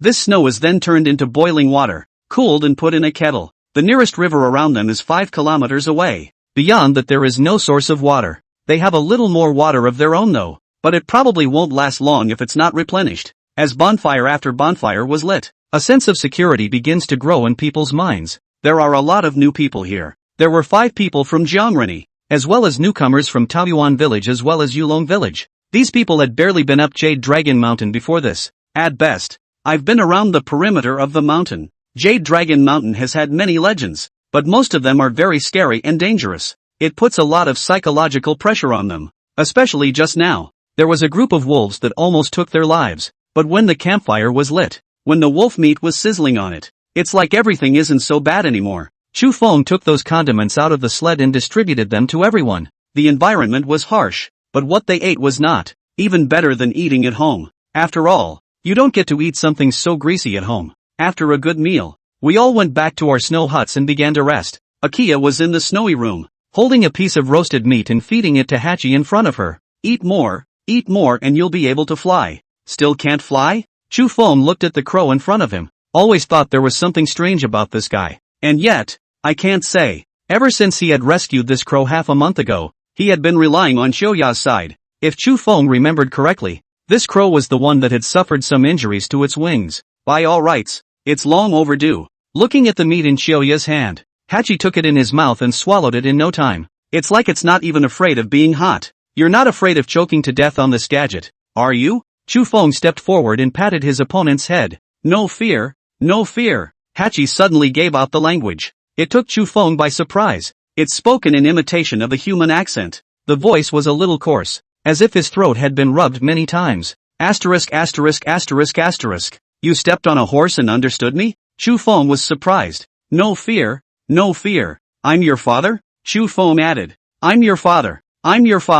The Lu. Looks like Chu Feng is thinking too much. How can a bird understand a human being? Rest early. We still have to go kill wolves tomorrow, Chu Feng said to Xiaoya. Akia nodded and fell asleep next to him with Hachi in her arms. Chu Feng lay on the other side of the snow house and looked at the pachyderm. Oddly enough, the pachyderm is actually viewed as an ominous symbol in many places. See the dove as peace. But in fact, there are millions of germs on pigeons. It's only harmless because the body temperature is 40 degrees. But as soon as they come into contact with humans, those germs can have a very big impact on them. The unspecified crows, on the contrary, are the cleanest. They have a high IQ. They even know how to think and learn their tongues. Many people assume that crows have black wings, but it's not. Crows have 7 colored wings. You can see it in the sun, except that the reflection is black. So what the eye sees is naturally black. Thinking about it, Chu Feng yawned and fell asleep. Chu Feng was pushed awake by Wang Wei. The octogenarian next to him kept barking, his voice a little mournful.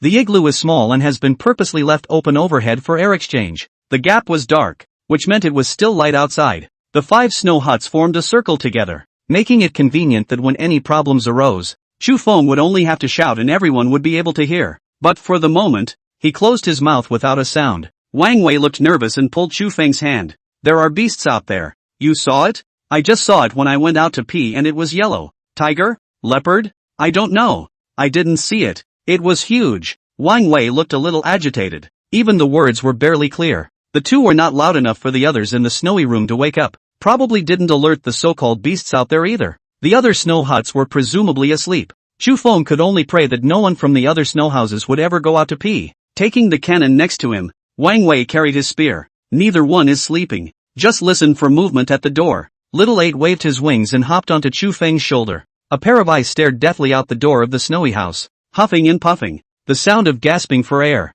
And it's very loud. The moment he heard that voice, Chu Feng understood something. It was a large feline. And it must have weighed over 100 pounds. Only over 100 pounds would make such a loud wheezing sound. But with all that weight, you can't hear your footsteps at all when you walk through the snow. No footsteps. Another feline trait. Dahlia? Nope. Definitely not the snow leopard. That snow leopard doesn't weigh that much. Tiger? Other than tigers, Chu Feng couldn't think of any other animals. After briefly thinking about it, Chu Feng ultimately did not choose to go out to face the other party in a dark environment. This large feline, even when hit head-on by a cannon, probably won't be killed. At that time, Chu Feng could not stand it if he struck back a little in his deathbed. The good thing is that, in the meantime, the other snow huts didn't make any noise. The huge beast seemed to have arrived in front of Chu Feng's snowy house door. It says it's a door, but it's actually a large snow globe. Use a snowball as a door to cover 80% of the openings. Then you can create a sealed space by gluing the bottom seam and the top seam with snow.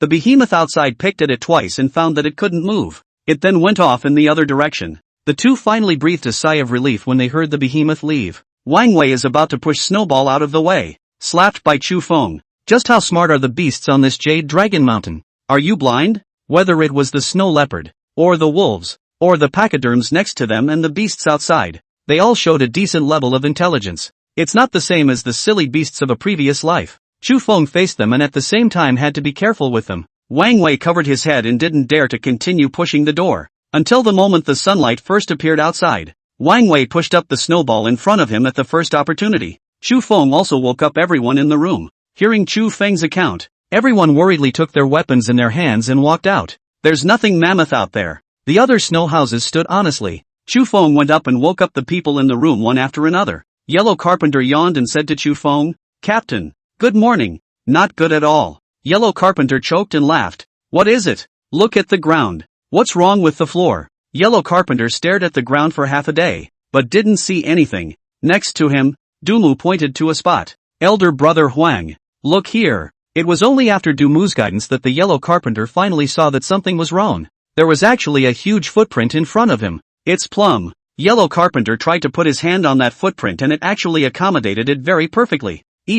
There are a lot of gaps. These claws are bigger than my hands? You know, Yellow Carpenter because of his years of doing carpentry work. His hands are much larger than average. It turned out not to be as big as the footprints on the ground. The crowd all started looking for footprints in front of their snowy houses. It turned out that the footprints at the entrance of Chu Fengshua's house were the most numerous and complicated. Because Wang Wei and I woke up and have been staring at it from the doorway. Chu Feng said, "It's a good thing we didn't go out at night. Otherwise this wouldn't have been taken." Someone said. Zhang Rini glanced at the four brothers beside himself. "I can't help but feel a little grateful." If he remembered correctly, one of the four guys went out once yesterday. It seems to be peeing. He went there once and didn't come back for half an hour. Most importantly, Zhang Rini didn't even care much. It's a good thing all four are okay. Otherwise how will he face their families when he goes back? "You guys, don't just go out at night." Su Chu and the other three waxed pale when they saw the footprints. They nodded hastily. Especially Su Chu. The disdain for Jade Dragon Mountain in the beginning to the fear of Jade Dragon Mountain now. This complete transformation caused him to be unable to resist coming together in front of Chu Feng. "Captain, so we can't stay out at night. What about peeing?" The snow chalet was already small in size. Peeing in a snowy house smells tremendous. You can only pee outside. And there was even Qiuya in Chu Feng's snowy house. A female in the house would be even less likely to urinate and defecate anywhere. Chu Feng laughed. "This is simple. Every time you go out 2 people together, 3 people together will do." The crowd listened. To a point. "Alright everyone, now go and look for firewood. And look for more. We'll be full in the morning. We've got a big day ahead of us." Hearing this, all the patrol members got excited. They're rangers, and their big thing, they patrol. In other words, They have a legitimate hunting right. It would have been impossible to eat meat in this lifetime. Now after following Chu Feng up the mountain, he had feasted on wolf meat yesterday. The group looked forward to the thought of eating meat today. Even Jiang Rinni's face was smiling. After all, it's a great beauty to be able to eat meat. Seeing this expression on their faces, Chu Feng merely smiled. It looked like the gang didn't realize that they might all be eating meat for the next few days. A meal or two of meat for people who rarely eat meat is called happiness. Then it's not necessarily happiness if you eat meat every day and only meat. This time, it was still Jiang Rinni who was in charge of collecting firewood. He learned his lesson and didn't walk towards the deeper, or farther, areas. Instead, he led the men honestly, gathering firewood at a distance that wasn't too far away. The quantity was small, but it didn't have any problem coping with an early dinner. It didn't take long for an aroma to spread across this platform. Chu Feng knew that they were making so much noise and there was such a great odor. Surely the beasts from elsewhere would have sensed it, but with so many of them, and firearms and cold weapons, it wasn't too much of a concern. There really are beasts, and that's what feeds them. After eating and drinking, the group began to line up. Jiang Rinni's eyes went straight when he saw that Chu Feng had actually given everyone a fire cannon, though the cannons were spotted early on while sitting on the sled. Seeing Chu Feng take it out at this moment was still shocking. I'm sorry Jiang. I didn't apply for your share with the yamen. When you go down you can apply with the county magistrate to see. It doesn't matter. It's fine if we have a saber, Jiang Rinni said. When patrolling the mountain, Chu Feng also did not take all 20 people out in one swarm. Autumnia was not required to go. She stayed at the snow house. Chu Feng brought Tiger and Sun Can, and the three of them brought 8 more people for the Lord. 11 in all. Jiang Rinni and Su Chu were also in this group, and with the two of them it was 13 people. It's a team. Wang Wei is the captain of the second team and Zhao Yuxiang is the vice-captain. The remaining 3 people from Jiang Rinni's team were also in their group, and there were 13 people on their side as well. One team patrolled the mountain, while the other was responsible for watching over the supplies at the camp and preparing the evening's meals. The division of labor is clear so that the people can be convinced. When patrolling, Chu Feng hit the head. 2 people, Jiang Rinni and Su Chu, landed on their tails. Su Chu's bad mouth is back. Brother Jiang, you said that everyone here is holding a cannon. Can they fight intelligently? You know that the test for cannon soldiers in our army is very difficult. Jiang Rinni gave him a look and didn't say anything. Don't let's all use the cannon as a burning stick for fun when we do meet danger. Jiang Rinni slapped Su Chu. That man saved you yesterday with a cannon. Remember? Maybe that dude is the only one who's accurate with the cannon? Captain Chu hasn't used a cannon in front of us. Maybe. Although the latter words were not spoken out, the meaning Su Chu expressed was clear. He felt sure that Chu Feng would not use a fire cannon. Even if you can use it, it's just a simple launch with no accuracy at all. As soon as the words left his mouth, Chu Feng lifted the cannon and shot at the sky. Chapter 124 Ancient Creature? The Real Crisis. This inexplicable cannon caused the group to freeze for a moment. Su Chu burst out laughing. Look, Ginger, what did I say? Jiang Rinni hastily patted Su Chu. Su Chu instantly closed his mouth. Although he did not dare to look down on Chu Feng, he still could not help but want to taunt Chu Feng when he saw this scene. Team Chu, you can't just shoot a cannon. That thing has to be aimed.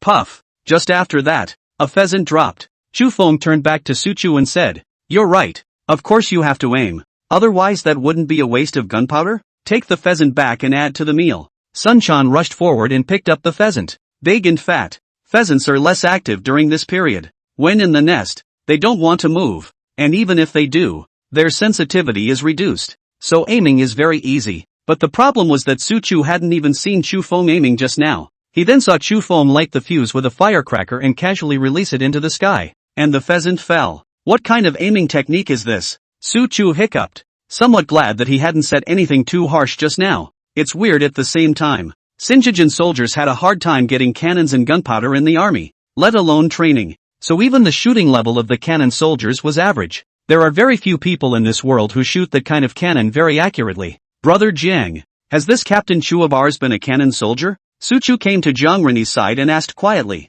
Jiang Rinni did not say anything, only that his gaze toward Chu Feng had gained some more gravity. Every time Chu Feng displayed a little something, he thought that he had seen through Chu Feng. But every time Chu Feng managed to come up with something new again, making him revisit it. Patrol, naturally, the entire first peak. In the process, a group of people are struggling to search for the wolves. But I wonder if the wolves are avoiding them on purpose. It was dark until the lap was over. Neither found the pack of wolves. Instead, the pheasant shot 3. I also saw wild boars midway through the trip, but they were in a herd. Both big hogs looked to be 500 pounds towards the top. It's probably going to be a pain in the ass to really have thoughts about them. Upon returning to the garrison, the campfire in the garrison was already up. Wang Wei rushed over to meet them and made sure they didn't have any problems before he breathed a sigh of relief. After returning to the campsite, Chu Feng began to think about it. Brother Feng, we got almost 20 animal skin rolls, consumed about 10 pounds of gunpowder. Wang Wei came over and reported.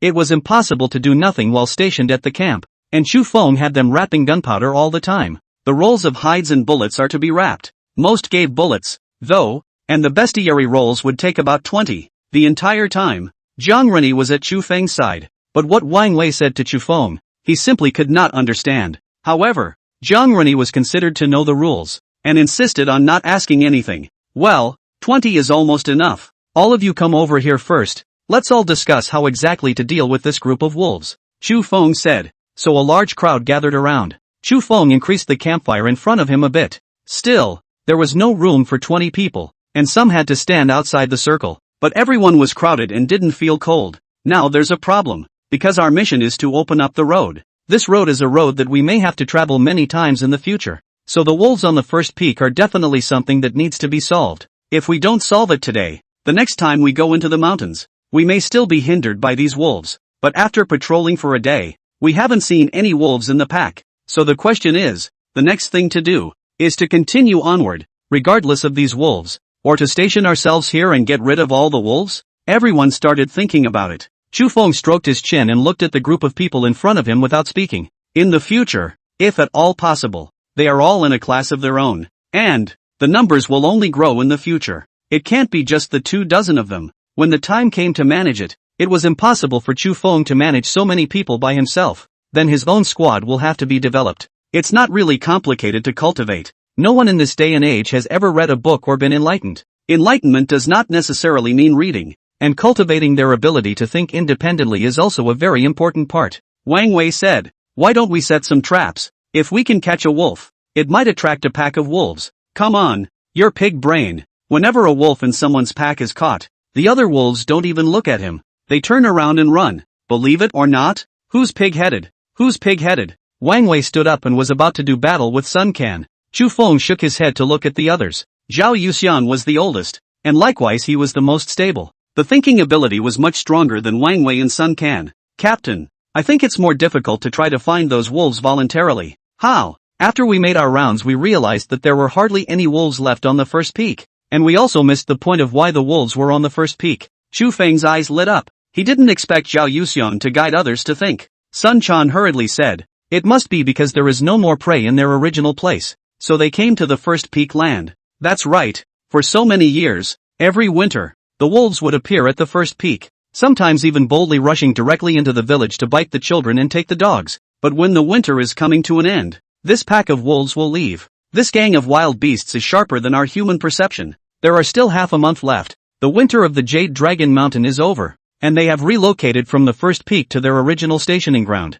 And it is estimated that the beginning of spring. So the reason we can't find the wolves is probably because they've already left the area and gone back to their original stationing place. Chu Feng nodded his head. This is a very likely line of reasoning. Earlier, on the east side of the first peak, a group of them fought with the wolves. That fight cost the pack a lot of head wolves. It also took the heart out of the wolves. I encountered the pack of wolves again yesterday in the dense forest. The problem is that the dense forest is then already where the edge of the first peak is. The wolves must have appeared in the dense forest because they were leaving. Otherwise there was no need for the wolves to show up in the dense forest. Just stay on the first peak. After Zhao Yuxiang analyzed it like this, everyone was enlightened. So according to you, there's no need for us to look for the wolves at all. And we won't find them? Yeah, it's probably just those 2 or 3 heads when you find them. So what's the point of fighting them? Then Captain, we can leave this place tomorrow, Wang Wei said. Chu Feng laughed. Alright, then we will leave first. Before we leave, we need to set up a few traps for hunting wolves. When we return the same way,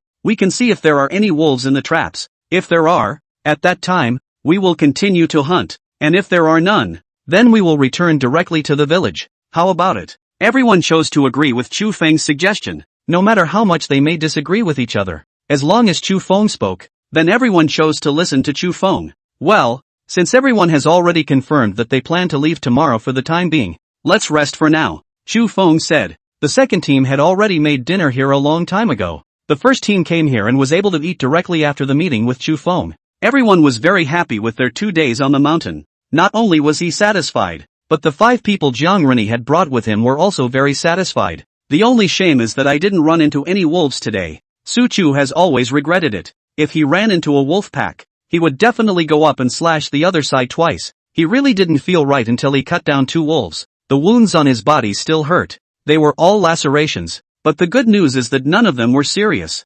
Otherwise, he wouldn't have been able to go on a mountain patrol with Chu Feng today. After eating and counting the number of people, Chu Feng planned to sleep. A reminder to all before going to bed. To get up for the night, you must be in groups of 3. No one can go out alone. Only then did he enter the snow house. Most people in this day and age go to bed very early, especially if you may need to get up early the next day. But Chu Feng didn't. Neither he nor Wang Wei were asleep. The others, though disoriented, were keeping their eyes open insistently. The 2 were right in front of the snow house. Sure enough, not a moment later, a voice was heard, huffing and puffing, but no feet. Sun Can and Zhao Yuxiang were immediately pulled up by Chu Feng.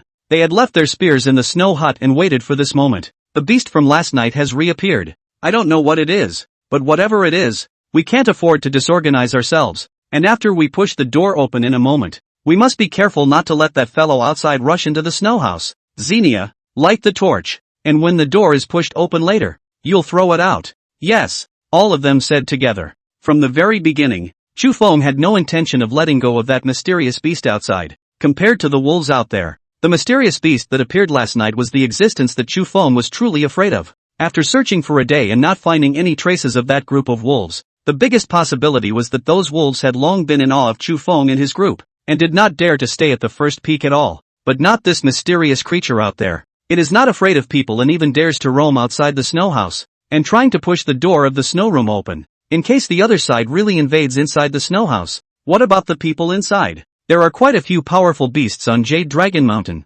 Blind bears, tigers, it's not something to be taken lightly. Behind them, they still needed to head towards the depths of the Jade Dragon Mountain. Chu Feng absolutely would not allow a beast that could idly intrude into their garrison to exist. Otherwise wouldn't that be a sword hanging over their heads? Ready, Chu Feng said. A few people deliberately made some noise. Truly powerful beasts can't flee just because of some commotion. Instead, they will also curiously come to watch where there is movement. It was also at this time that Wang Wei and Sun Can violently pushed the snowball stuck in the doorway away. After pushing off, they immediately ran in both directions. The 3 of them, Chu Feng, Zhao Yuxiang and Tiger, raised their spears and aimed them forward. Behind her, Akia also threw her torch very sharply. It would have been brighter around the snow-covered area. This, coupled with the torches, finally illuminated the mysterious creature before him. The moment Chu Feng saw the other party, his entire scalp went numb. It wasn't that he hadn't thought about what the creature in front of him was. It could be a bear, it could be a tiger,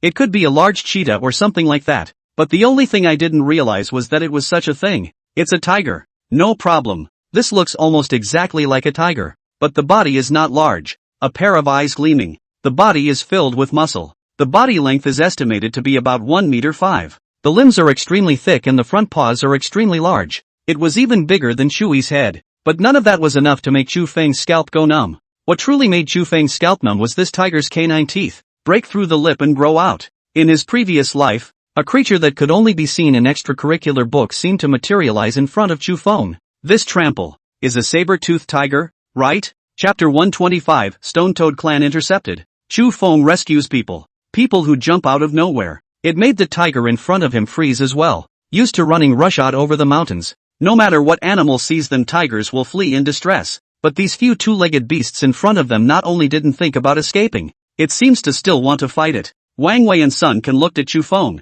I hope Chu Feng can make up his mind. The 5 of them are now in front of this tiger. Some trembling, not daring to attack. Obviously the tiger wasn't too big and didn't look any different from a large dog. But the pressure on them is the same as a tiger. Even stronger than a tiger. Chu Feng secretly screamed that something bad had happened. I should have taken the cannon out just now. It's just that the spear can't really deal with this tiger. Rushing up to the attack with men is likely to be a risky endeavor. Just as Chu Feng was in a dilemma, the door of the snow house next to him was also pushed open. Jiang Rini drew his sword and stood out with his 4 brothers. Captain Chu, we're here to help you. This turned into 10 men surrounding the tiger. The tiger saw that the 10 two-legged beasts in front of him didn't seem to be afraid of him. Somewhat alarmed as well, he turned and fled through the snow. In the blink of an eye, he disappeared in front of the crowd. Seeing the tiger leave, Chu Feng's expression did not look good. Start a campfire in the center and wake everyone up. In snow huts, patrol in groups of 2 hours. We'll start, Chu Feng ordered.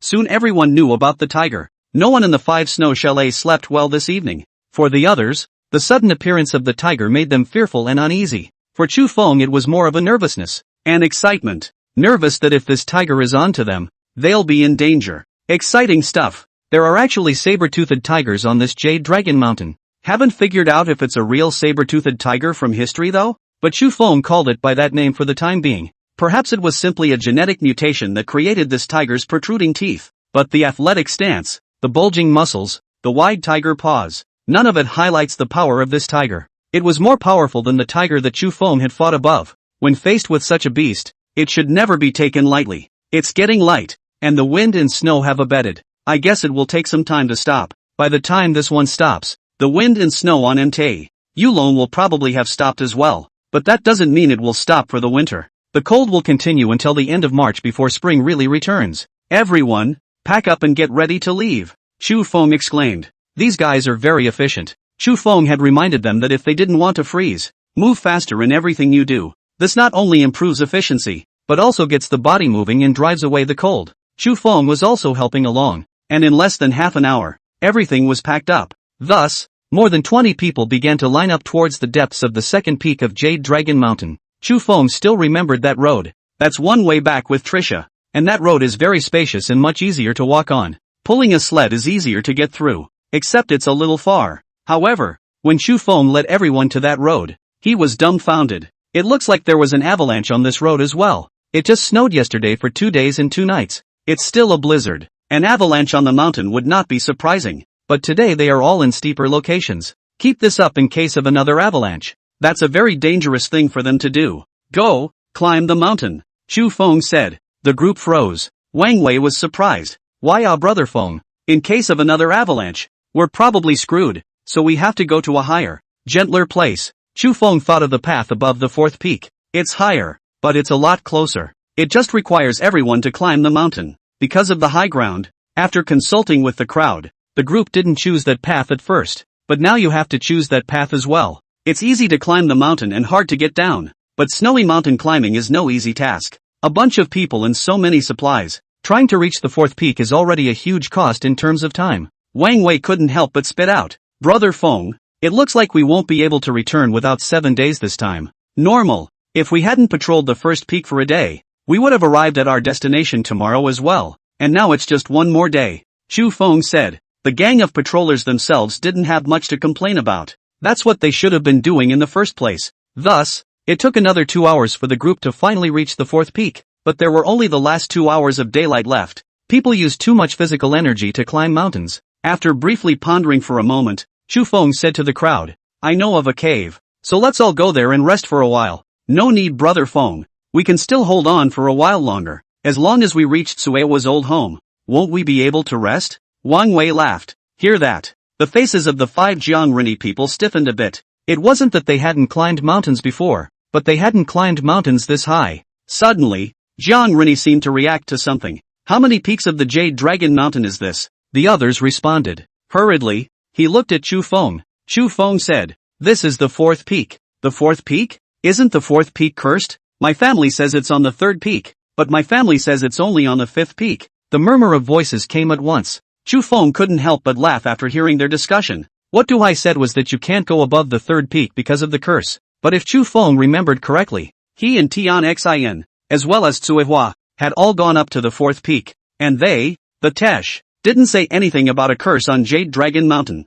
The only people who favored it were the people of Jade Dragon Village, and the people down the mountain who thought there was a curse on Jade Dragon Mountain. At this moment, everyone was looking at Chu Feng with eyes of shock and fear. Chu Feng laughed. I've been to the 4th peak a long time ago. How come I didn't feel a curse? So some smart egg jumped out and said, then what my mom said should be true. The curse is only found above the 5th peak of Jade Dragon Mountain. Chu Feng did not retort, because he hasn't been on peak 5 either. Even, he didn't know what was on the 5th peak. In terms of elevation, the 5th peak is going to be over 3,000 meters. The process of getting up there was also very treacherous. If it wasn't necessary, Chu Feng wouldn't go to the fifth peak in a short period of time, so no one should rest and keep going? After determining that there were no curses or anything like that on the fourth peak, Chu Feng continued to ask the crowd if they were going to continue walking. Other than Wang Wei and Sun Can, everyone else looked at me and I looked at you. Zhang Renyi even coughed several times before Su Chu stepped forward and said, "Captain,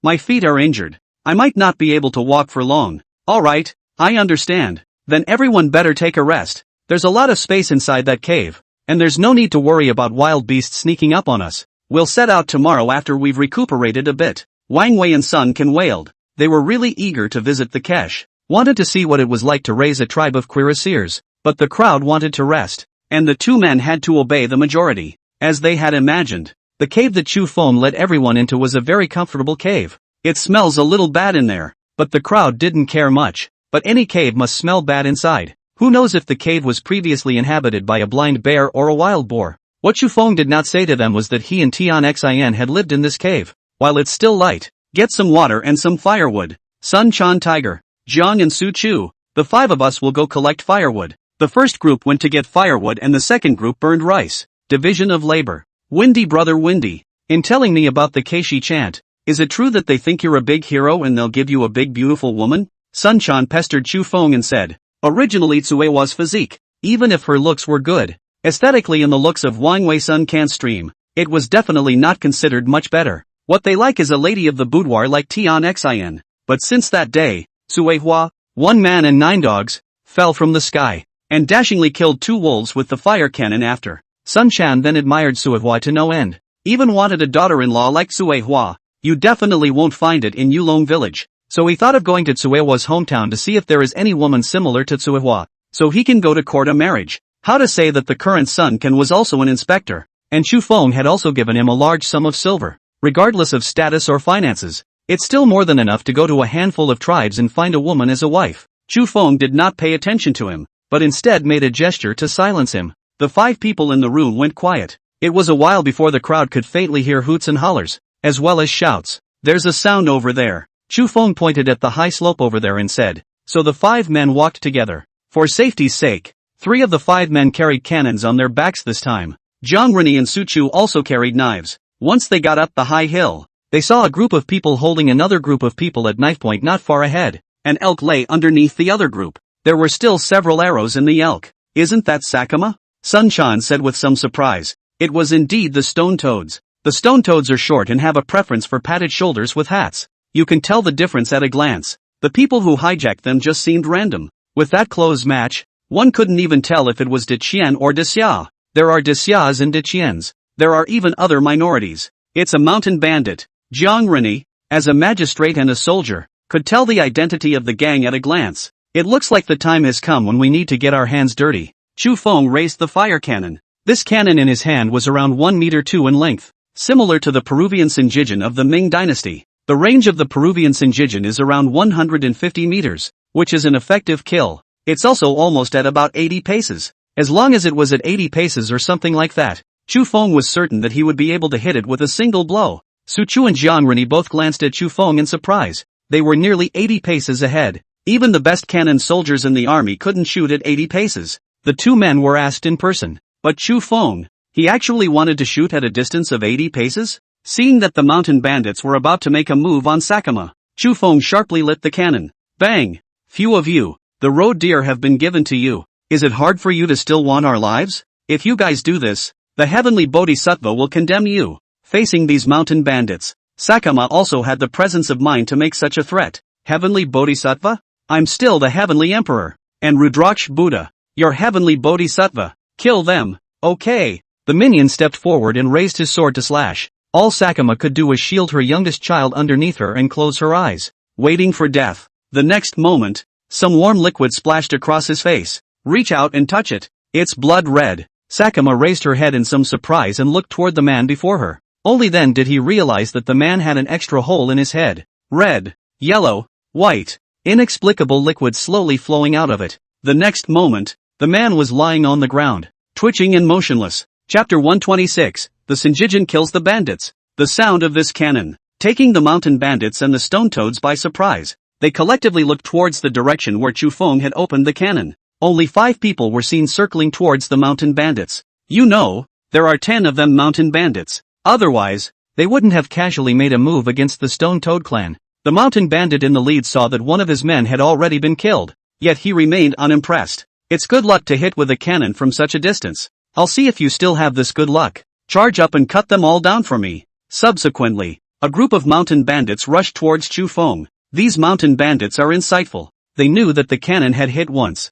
If the fight continues, it takes a very long time to reload. Firing twice, they were almost close to Chu Feng. At close range, the cannons were no more powerful than the machetes in their hands. However, when Chu Feng saw this scene, he immediately laughed. Doesn't pulling in the distance make them aim better? Jiang, don't run so fast. Su Chu, who had been running slowly, suddenly pulled Jiang Rennie. Jiang Rennie froze for a moment, then slowed his pace. There are only 5 of them. 3 of them were still armed with cannons. There were 10 people on the other side. The distance of 80 paces wasn't very far, and in a real fight, they couldn't possibly be the opponent's match. Su Chu had wanted to stop Chu Feng from the start. They're outnumbered. Why are you going up there? Chu Feng doesn't want his life. He still needs his own little life. They came to the mountains just to keep an eye on the gang for the magistrate. Didn't think about genuinely helping them. Apparently, Jiang Rennie thought the same thing. The cannon was not supposed to be able to grasp accuracy, and Chu Feng was even more powerful and accurate. How many hits can he take? Can he guarantee that Sun Quan and Tiger will hit the right spot too? But before Jiang Rennie could continue to think about it, he suddenly stopped in his tracks. Su Chu also stopped in his tracks. It was because all 3 of Chu Feng's people had stopped in their tracks. They looked at the mountain bandits running towards them with little hesitation. The cannon in his hand had been ignited again. Bang! Bang! Bang! Chu Feng once again knocked down one person. Holy, that missed the mark. Sun Quan couldn't help but say, with this cannon, he actually only hit his opponent's stomach. Still, the other man covered his stomach and lay straight down. I shot blanks. Tiger sighed. Chu Feng was not affected by the 2 of them. By the time the gang of mountain bandits were still 20 paces away from them, he had already shot out 3 rounds of the cannon. Also managed 3 kills. Sun Quan scores with a knockdown and Tiger misses with a knockout. There are only 6 people left on the other side. The mountain bandits seem to have killed their eyes red, and without the slightest retreat, they were still charging forward. Sun Quan and Tiger were obviously a bit weak. Tiger couldn't even help but gulp. Stop right there and don't move. Chu Feng's serious voice came out. The 2 immediately thought of the training Chu Feng had given them earlier. Even though they were under a lot of pressure at the moment, watching someone rush towards them with a knife, the 2 of them stood still and didn't move. Because of the 20 paces, enough for them to raise their cannons and take another shot. Sure enough, 10 meters away from them, looking into the other party's scarlet eyes, grimace, a desperate roar of rage, Sun Quan took a deep breath and struck the cannon in his hand, right in the other guy's head. Brains splattered. Fishy, smelly, disgusting. The flavor wasn't great. Sun Quan directly vomited and almost threw up. Tiger was still scared and took one last shot, again missing his opponent's vitals. It just hit the other guy in the arm. Chu Feng, together with Sun Quan, had already killed 6 of them. This mountain bandit who rushed over also killed his eyes. Even if he didn't want his own life, he wanted to change a tiger. Sun Quan's mind was sharp, and he decisively smashed the man hard with the butt of his gun, sending him to the ground. The man was still trying to get up and keep going.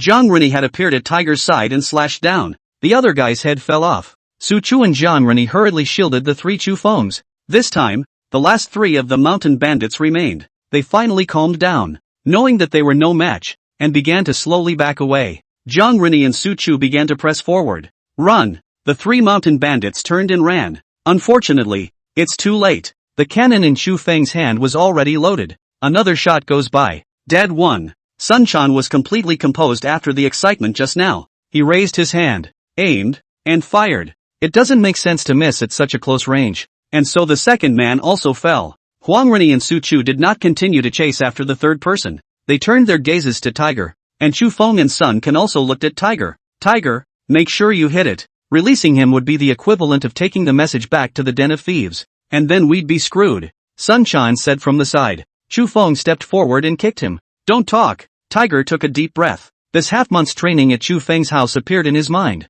Every day, you have to lift the fire cannon. Practice aiming every day. He didn't want to light a firecracker around Chu Feng or Sun Quan. He also wanted to actually lift the cannon himself. If this shot doesn't hit, will he still be able to pick up the cannon? Raise the gun. Take aim. It was like the previous half-month of training. Shooting skills naturally cannot be practiced in half a month. but the enemy was at most a dozen meters away from Tiger. Half a month's training is enough. That's enough. Tiger's eyes steeled themselves and he lit the fuse with a firecracker, aiming for the other man's back. Bang! With a flash of fire, the man at the front ended up lying on the ground. After this shot, Tiger also seemed to have run out of energy and sat on his knees, panting heavily. Sunshine steps up and gives him a leg kick. You kid can do it. Thought you couldn't hit it. Chu Feng smiled. Surround yourself with friends who are growing. That's what he's happy to see. The future is certainly not his alone. To achieve his ultimate goal, he needs a group of truly capable companions. Sakama led the people and came before Chu Feng. Immediately kneeling down, he said, Heavenly Bodhisattva, it's you who saved us again. Captain Chu, thank you so much. This is already the second time you've saved us. Chu Feng immediately went forward to help the other party up. You're welcome, Sakama. We're patrollers on the mountain, and when we came across the situation, we definitely had to come and help. We couldn't see you guys get hacked to death alive, but there are 10 of them, and there are only 5 of you. How dare you make a move? Hearing this, Jiang Rin's and Su Chu's faces instantly reddened. These two were even thinking of running away at first. They also felt that if 5 fought 10, even if they had 3 cannons, that would be no match for the other side. But what the two did not expect was that Chu Feng's trio really used the fire cannons and directly killed 9 people from the other side. Jiang Rin glared somewhat sullenly at the wailing bandits. Go up and plunge it in hard. Make sure everyone's clean. It was only then that he stepped forward and said to Chu Feng, Captain, they're all dead. Chu Feng nodded and said to Sakama in front of him, Let's go. We have a stronghold in front of us. It's going to be dark soon. It shouldn't be safe for you guys to go back at this time, right? Sakama did not be polite and nodded. Indeed, there are a lot of dangers after dark, so I will trouble Captain Chu. The Heavenly Bodhisattva is grateful to you. Sakama doesn't take many people with him. There's only 8 of them, and half of them had no weapons in their hands. They were supposed to be out hunting, half of them to hunt and the other half to bring supplies. The only hunting tools they had were bows and arrows and short knives. That's why the bandits were on to them. With the equipment they have, it's not a bad idea to be targeted by bandits at all. The clansmen of the Stone Toad clan were out there freezing and scared. Upon reaching the cave, everyone relaxed. When the second group saw how many people had come, they immediately built a few more campfires. The clansmen of the Stone Toad clan also came up to help. At Sakama's signal, the just dead, still fresh elk was dismembered. Sakama, you don't have to be so polite. Chu Feng didn't know what to call Sakama, so he had always called her by her first name. Captain Chu, we must thank you. A roe deer is just a roe deer. No need to be polite. The patrol was also very happy. Elk meat is much better than wolf meat. Plus they have condiments that make them delicious whether baked or boiled. Don't eat it all. Save some for us. Wang Wei brought along a few people from the second team to follow Chu Feng's orders. Pull back those 10 corpses.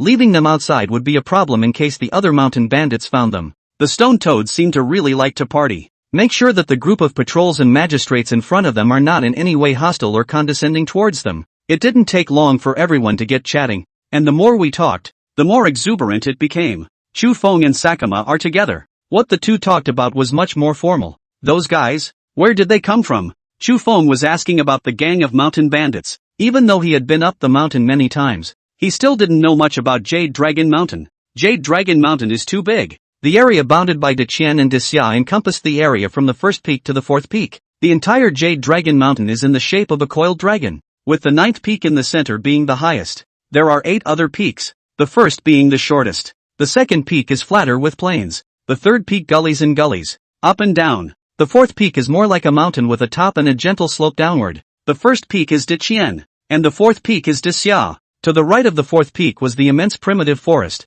across which one could reach the 5th peak, the 6th peak, and most sinister of all, the 7th peak. These 3 peaks were much shorter than the first 4 peaks, like basins, and the beasts and ecosystems within them were even more complex to the extreme. Of course, there are people hiding inside. A death row inmate at the courthouse, those rebel rogues, as well as the mountain bandits just now. Chu Feng wasn't sure where these mountain bandits were from. Across the waist of the 4th peak, and down, the Keishi compound. Beyond that is the fringes of Daxia. There are 2 cottages in that area. One is empty and the other is not. If the gang of mountain thieves they killed were the mountain thieves in that cottage, Chu Feng might just have to make an early defense. Because of their proximity, it is highly likely that they will meet. Once they knew that Chu Feng had killed one of their men, a battle was inevitable. Sakama said, "It's the bandits from the cottage behind the cache." Hearing this, Chu Feng's heart cooled halfway. Sure enough, it's them. He wanted to go over there and fight the bandits, but not so fast. But Captain Chu was worried about their retaliation?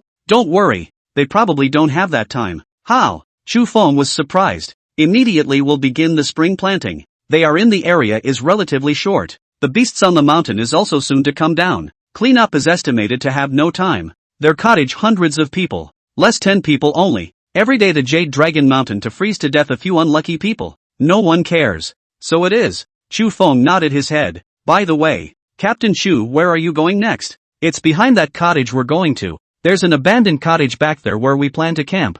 Sakuma froze. That's dangerous. Captain Chu must tell me if he needs anything. Don't worry. Chu Feng raised his wine glass. Not much rice wine was brought, and everyone had a glass at dinner to ward off the cold. Brother Wind, it's not good. Wang Wei suddenly rushed in. The people eating inside suddenly quieted down as they looked towards Wang Wei. Wang Wei was a bit anxious. There are only 9 corpses left. There seems to be one missing. What? Chu Feng leapt up. Chapter 127, Saber-toothed Tiger Kills. Chu Feng grasped the tiger. Chu Feng stood up and carried the fire cannon. Looking at the people in front of him, he said, Wang Wei, Du Cheng, Sun Chan, and Du Mu, the 4 of you come with me. This time Chu Feng called 3 from his village and 1 from Taoyuan village. You can't go on any mission without them. Otherwise they'll think about it more. Captain, I'll go with you. Jiang Rini stepped forward. Just stay here and watch. No, Captain. The mending was carried out by Su Chu and I. The 2 of us are responsible for running away with 1. Let me follow you. After thinking for a moment, Chu Feng nodded and said, Fine, then you and Su Chu follow me here. Su Chu was dumbfounded. Why was there still something about him? But Chu Feng's orders. Even the 5 of them didn't dare to casually disobey anymore. One could only follow Chu Feng's side and walk towards the outside of the cave. The 4th peak is white. There is no more snow. The sky was bright with the moon and stars. It brought up the visibility of the entire peak. The 7 were fast. The escape took only 1 man, but the pursuit took 7. Chu Feng had to make sure that nothing was wrong. From just now they went back and started burying pots and pans, to the point where Wang Wei led the men to dispose of the body and then returned to tell the others that they had lost one. The process, at best, took less than an incense stick of time. It won't get far. Spread out as far as you can see each other, and not too far, and search toward the south. This road, the road to the cache. This group of mountain bandits had just started to appear. Also on this road, none of the other roads lead to the cottage behind the cache, so the other side could only have taken this road. After they searched the road, they did see a distinct footprint on the ground, heading south toward the cache. A group of men gathered, followed the footprints, and went straight after them. They're fast. That mountain bandit was wounded, and he definitely couldn't go fast enough. All were confident until the 7 were halfway through their pursuit when they realized the footsteps had suddenly turned toward the dense forest. They froze. Wang Wei was somewhat speechless. This person is a little cutie. Why is it going towards the dense forest? I guess I hit my head and ran and didn't know where to run. Ha ha ha. Then hurry up and find him. Wait. Chu Feng suddenly spoke. The crowd looked toward Chu Feng. Chu Feng, on the other hand, kept his eyes on the ground. If you guys were him, would you casually change the path back towards the dense forest? Chu Feng asked. The group fell silent. Chu Feng continued to take a few steps toward the front. Unless, of course, there was some kind of roadblock ahead or something. So he had to turn around and run towards the dense forest next to him. So, what exactly stopped him? After walking a few steps, at a distance of more than 10 meters, Chu Feng discovered the footprints of another creature. Plum footprints, bigger than his hands. It's the saber-toothed tiger. It's still a real roadblock. Others saw the footprints as well. The group was starting to panic a little inside. Windy, are we still going? Go, of course. Never let that guy back in, Chu Feng said with a serious gaze. Even if that tiger was there were 7 of them. Even if that tiger found them, it probably wouldn't dare to just make a move on them. But if, by a fluke, he didn't get that guy killed and let the other side take the message back to the mountain bandits' den, it would be a big problem. Go after them. The group followed the footprints of the last mountain bandit and headed towards the dense forest next to them. It's not like the dense forest below the first peak. These dense forests are regional and small, but it's so thickly wooded in there that it's very difficult to walk around. Jiang Rini went first, for in his hand was the saber. Once a situation is detected, it can react faster than a cannon can. It was until a few people came to an open space. It was only then that I smelled a rush of blood. Looking towards the ground, a body was lying there. The neck is gone. Only the head and body remain. The others saw the scene, and the ones with weaker hearts just threw up. Chu Feng also furrowed his brows. squatted on the ground, and carefully observed. This mountain bandit's eyes were wide open. It was as if he had seen something extremely horrible. His hand was clenched in a death grip. Chu Feng spread out the other's hand to see that it was a pile of yellow hair. Apparently this mountain bandit wanted to resist before he died. Unfortunately that saber-toothed tiger was too powerful. Very easily bites off the other's neck. The only thing the dude could do was yank some hair off the other guy. This is a horrible death. My ass. Yeah, there were so many rip wounds on the neck. I guess the tiger missed the first and second bite and bit it several times. Killing life is not abusive. This mountain bandit must have experienced inhumane pain before he died. Jiang Rini sighed. To the others, bury it.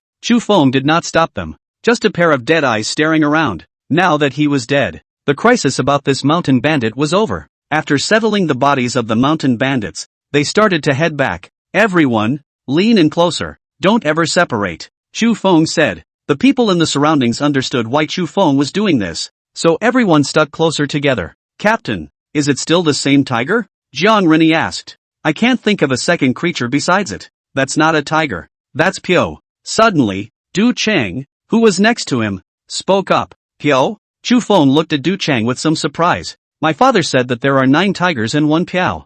I didn't understand what it meant before. It probably means that there is 1 Pyo and 9 tigers. And the Pyo is more powerful in combat than 2 tigers. And it is bigger, runs faster, and kills people invisibly. The crowd sucked in a breath of cool air after hearing Du Chang's words. Chu Feng nodded his head. Probably got it. The so-called Pyo is actually the mutated gene inside the tiger. When human genes mutate, they all mutate towards the bad side. Like multiple tumors, multiple heel fingers. It won't make life easier. Only endless trouble. But genetic mutations in animals are different. Most of their mutations are mutations towards the good. For example, the most common albinism, whether it's a white cat or a white dog or a white tiger, you essentially have a genetic disease. This rarity can make them worth more. Albinos, if in a special environment, can even hide their shape better suitable for hunting. This is even more true of Pyo today. According to which Du Chang said, Pyo's size was bigger than a normal tiger. Chu Feng remembered correctly. He remembered that when he first saw that puma, its size was only about 1 meter 5. About the same as a big dog. It's amazing that this size is only Pyo's juvenile body. In the young body, there is a perception of one's own strength. Knowing when to run away and when to attack. That means the animal has a horrible IQ. This Pyo, is it difficult to deal with? Chu Feng asked. Du Cheng shook his head and said, my father said, when you run into Biao and human bears in the mountains, you must turn around and run away, and definitely don't think about hunting them because you can't get them, especially Biao, who is even more terrifying than human bears. Captain, are you? When Jiang Rini saw that expression as well as Chu Feng's demeanor, he suddenly understood what Chu Feng was thinking. I don't know if you guys have noticed, but this Pyo is staring at us, so if we don't find a way to get it killed, sooner or later, it will make a move against us as well. Chu Feng said. The crowd was getting a little flustered inside. The unknown is always the scariest, especially when there was such a beast, always trying to eat them in the shadows. Anyone would probably be scared. Tomorrow,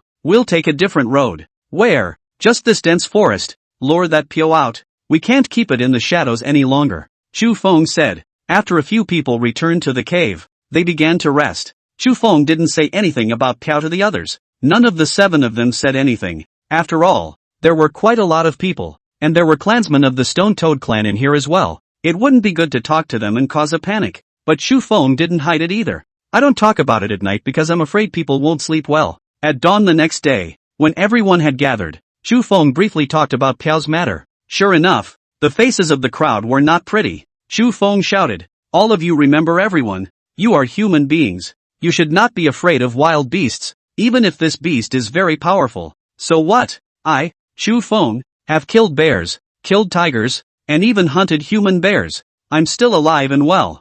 Biao is powerful, but the 20 or so of us are still afraid of them? Afterward, Chu Feng took out the map. Is there anyone who can read a map? I will. Jiang Rini stepped forward. Do you know how to use a cannon? Chu Feng asked again. He knew that this was not the time to reserve with Jiang Rini. It's time to take out what you need to take out. If we can't kill this Pyo, who will die next? I've seen you guys use it, and I've seen the cannoneers use it. It's okay, I'll have someone teach you the easiest way to use it to know. Come look at the map. Chu Feng placed the sheepskin scroll in front of him, and on it was a detailed map of the first peak to the 4th peak. This is the dense forest we were in yesterday. You can read it, can't you? Yes, Jiang Rini said with his face sweating. In fact, he was a bit unable to react. Chu Feng was explaining too quickly. But the good thing is, a moment's reprieve is all it takes to react. The area of this dense forest is small. I need you to take a group of men and cross over in the middle as fast as you can, and after you make a loop, meet us back at the beginning, and then together we'll cross over this dense forest again. Jiang Rini subconsciously raised his head, wanting to ask why, but suddenly it dawned on him. Okay, Captain Chu. Sakima of the Stone Toad clan stepped forward. Captain Chu, do you need us to help? It's needed, and you can't get away from us. Or you might also get back on Pyo's radar, and you'll make traps and help us design them. Sakima nodded gruffly. Obviously, the statement about Pyo, and they know it. Depart. So a group of people started off with a sled, but after they passed through yesterday's dense forest, everyone stopped. Jiang Rini brought 5 people with him. There is a Sun Chan. Both Sun Chan and Jiang Rini held cannons in their hands. The other 3 were all good with knives on his team. We're off, Jiang Rini said. Be careful, and remember that the 5 should not be separated. If it's really a juvenile-bodied Piao as Du Cheng said, there's no way he can be a match for the 5 of us. We'll definitely be fine. Sun Chan said from the side. Chu Feng nodded his head. The mountain bandit himself had been hit by a cannon yesterday, and had been lying in the snow for a while, leaving so much blood, but he still struggled for a while before being killed by Pyo. It means that the hatchling's Pyo fighting strength is not as horrible as one might think. What was the area of this dense forest? Chu Feng was not too sure, but according to the calculations in the map, the length of the dense forest back and forth was only about 2 kilometers. The road was difficult to travel on a snowy day, and an hour was enough for a round trip. After they left, Chu Feng actually told everyone to camp in place. It's a little confusing for everyone. It wasn't until half an hour later that the sound of a cannon came from the dense forest. Everyone get up and follow the Stone Toad Clan's people and make traps, Chu Feng shouted. Chapter 128 Bird to the Sky Su Chu. Explosion in the pit. 1 hour later, Chu Feng's expression was somewhat embarrassed as he looked behind him. If Jiang Rini, with his men, had managed to circle back from the other side of the dense forest, he should have appeared behind them. But now an hour had passed and it hadn't returned. Just as Chu Feng was pondering whether or not to go in and look for it, a grumbling sound came from behind him. Told you not to go that way. Almost we didn't make it back. It was Su Chu's voice. How should I know? That road is obviously fine. It's not a problem yet. It's all traps. Almost triggered. Hearing such a conversation,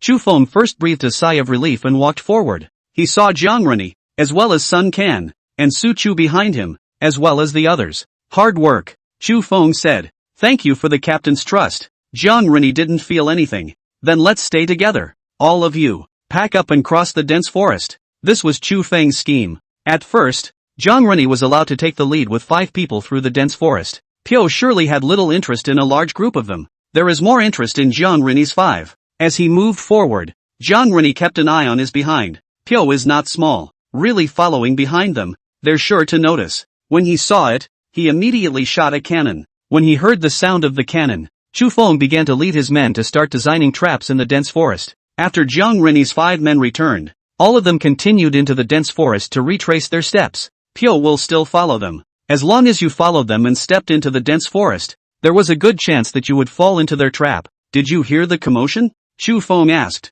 Another half an hour had passed, and Chu Feng was leading the people together in a circle around their trap. If Pyo's IQ was really high, he would have realized the problem. But Chu Feng was convinced that Pyo's IQ was even higher. It is also impossible to have this kind of thinking ability. Really have this kind of thinking ability. This world is not a race of man. It looks like we didn't step into the trap. Brother Wind. What now? Should we give up? Wang Wei suggested. They kinda want to get a grip and get out of here. Because it's cold in the dense forest, and you have to face a fierce beast like Pyo.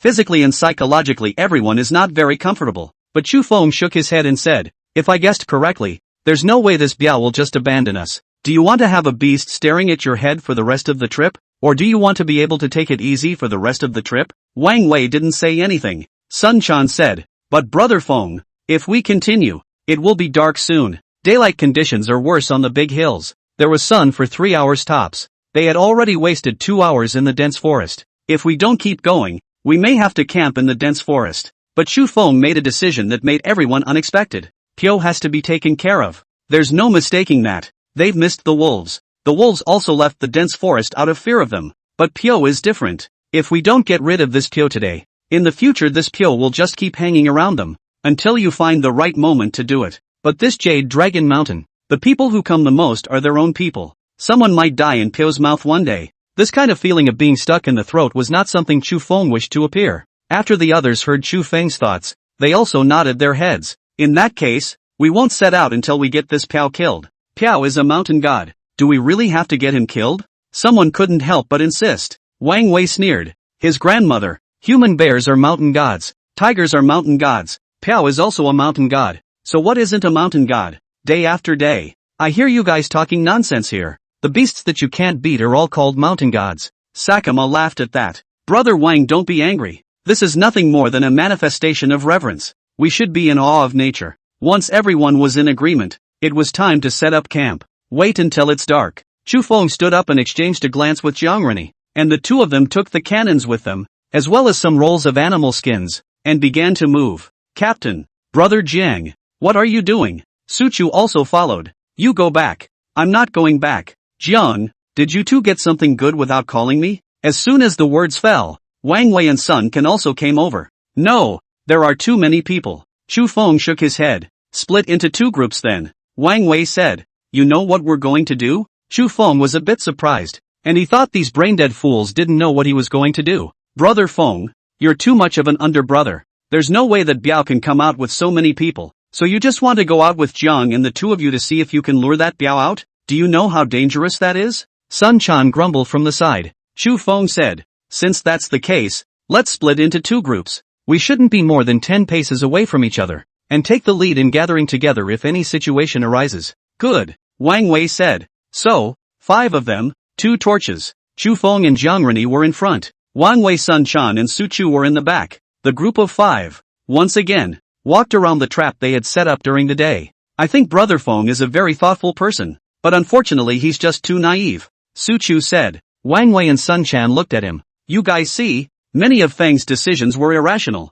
including facing those bandits during the day, and now having to deal with Biao, which resulted in just 2 people setting off. It's you guys, do you dare to be like this? Wang Wei and Sun Can both shook their heads. Su Chu continued. Brother Feng is also relying on his own strong ability to make these things successful, but anyone else, they are grasping at straws. Don't you think so? Right, you have a point. This is indeed a problem. Sometime we need to teach Brother Feng a lesson. Wang Wei said. Teach me a lesson if you want to. I wouldn't dare. Sun Chan again recalled the scene the day before yesterday when Chu Feng had reprimanded Jiangrani. This kind of suppressive power was simply not something that a few of them would dare to go up and teach a lesson. Together, I'm alone, I wouldn't dare. Wang Wei said. Su Chu cut out. What? You dare to reprimand your brother Jiang? Sun Chan asked. Su Chu shut up. The 3 of them never stopped talking with their mouths agape. Chu Feng and Jiangrani were a bit quieter. They kept an eye on their surroundings. If Pyo shows up, there's bound to be a reaction around him.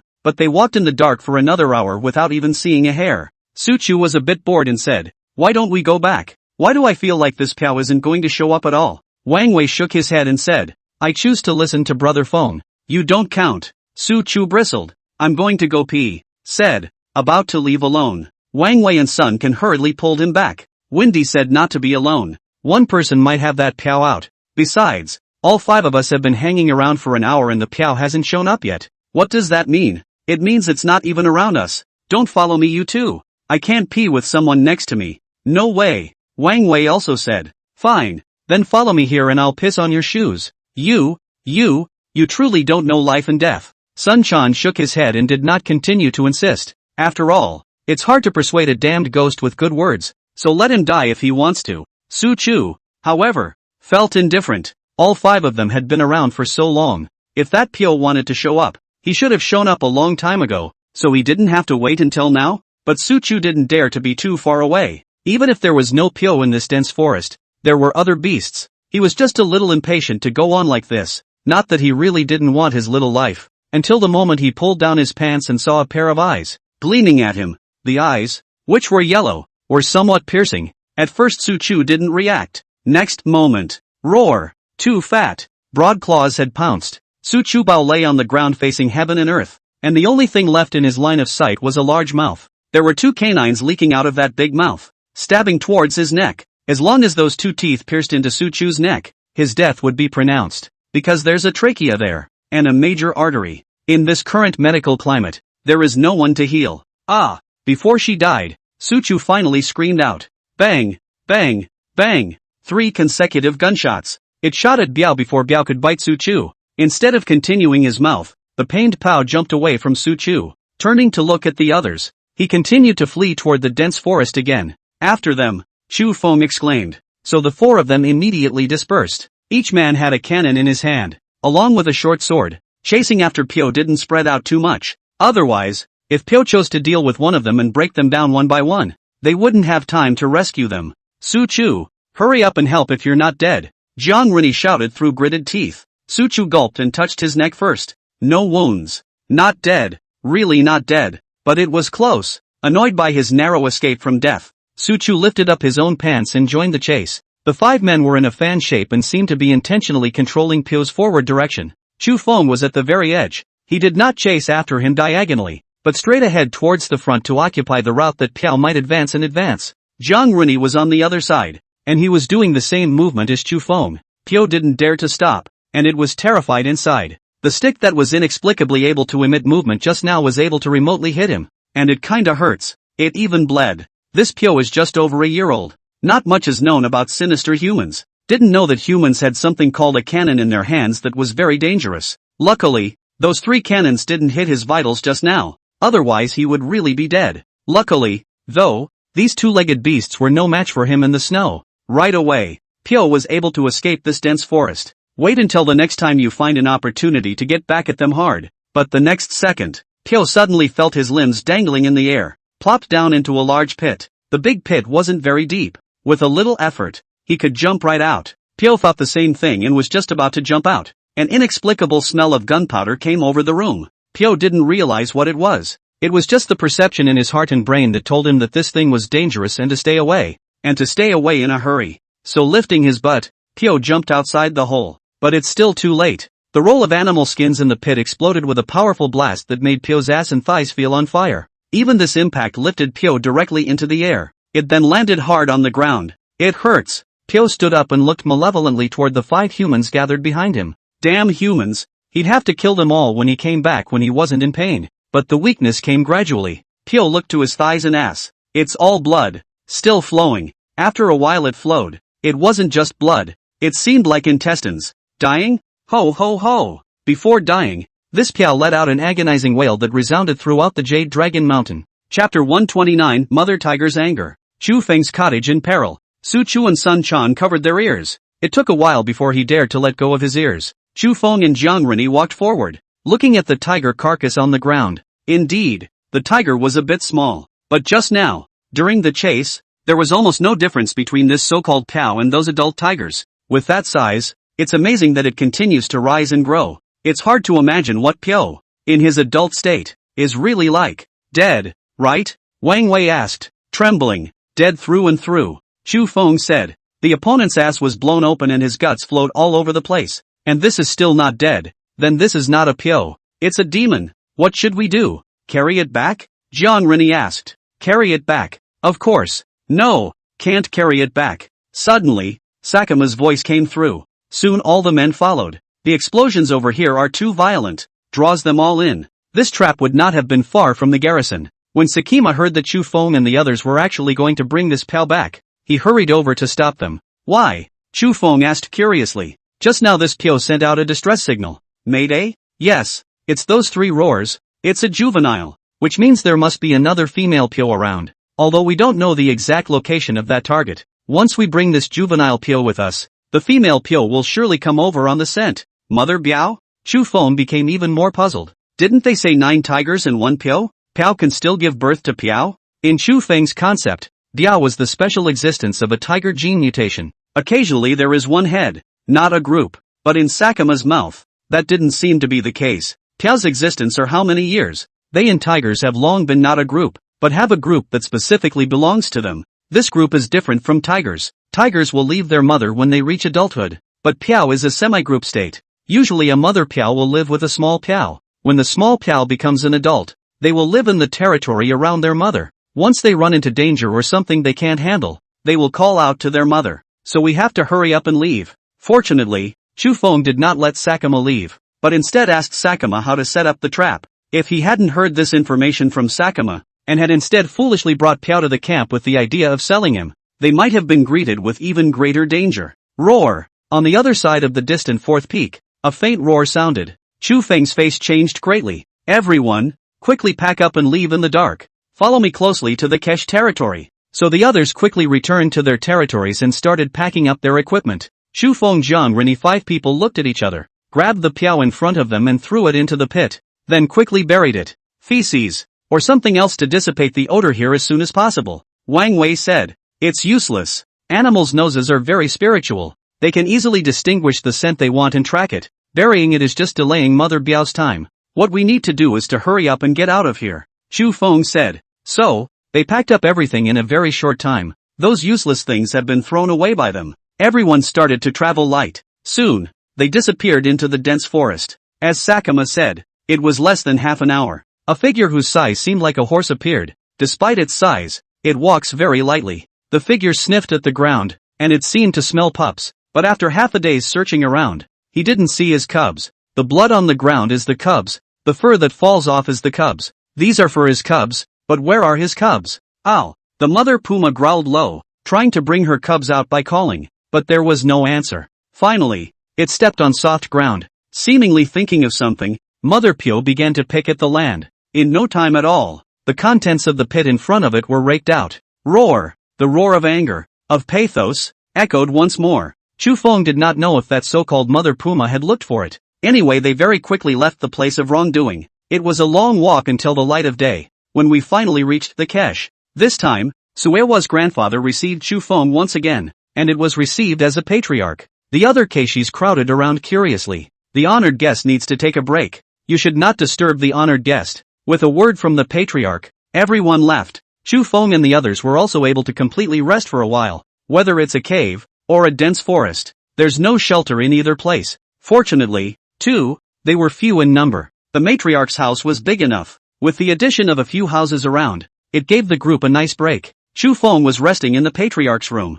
Hero, how is Tsue Hua? It's staying at my house, and so are the 9 dogs. Chu Feng said. That's good. It looks like I wasn't wrong to betroth Tsue Hua to a hero. When Chu Feng heard those words, he merely laughed twice. No rebuttal, and he's in no position to argue against it, because what the other guy said was true. If it wasn't for Trisha, that time in the wolves, it might have really been the end. Matriarch, do you guys have any thoughts of going down the mountain? Chu Feng suddenly asked. The patriarch fell silent as the subject came up. It was a long time before he spoke. How so? It won't be long before a group of people may come to establish a base in the swamps below the Kesh backcountry, and they may drive you Kesh to farm together. Will you? Of course I'm willing. Hero, you probably don't know. We Keishi hunting is not as easy as we think. You see, we live so well and don't starve, but every time we go out to hunt, there will be casualties. How good it is to farm. As long as we wait for the food to be planted every year and stored, we can eat it for several years, provided we don't pay taxes.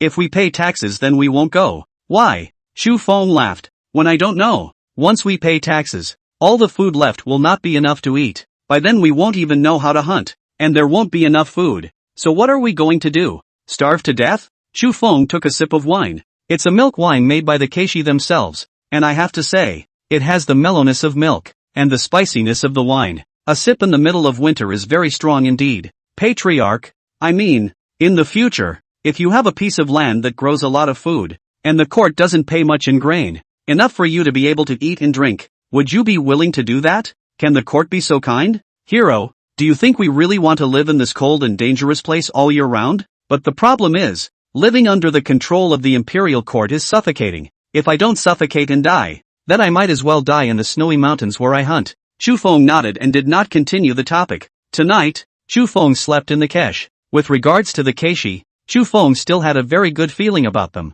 In the future, if he had the opportunity and had the ability to absorb more people now, he might choose to start with the Kesh. It was a deep and deadly sleep. Chu Feng and the others had also said that when they arrived at the Keishi tribe, they were really not far from their destination. Everyone can sleep until sunrise. As a result, it was just Chu Feng who slept alone until sunrise. It's a little awkward. Everyone was waiting for Chu Feng at the door. Captain, just one more for you. Let's keep going. Okay, let's go. According to the original plan, after they reached their destination, they would live there for a day and walk the path thoroughly once. The latter time would be spent going back to the village and then slowly walking around again and again until the path was determined to be free of any risk. just keep the road maintained. Until one day, the court needs it. The task sounds simple. Just the maintenance alone takes a lot of labor and resources on a daily basis. This way wolves, mountain bandits, Pio. There is also a cottage not far from the destination. Poor needs to be cleaned up. There is also a river after spring,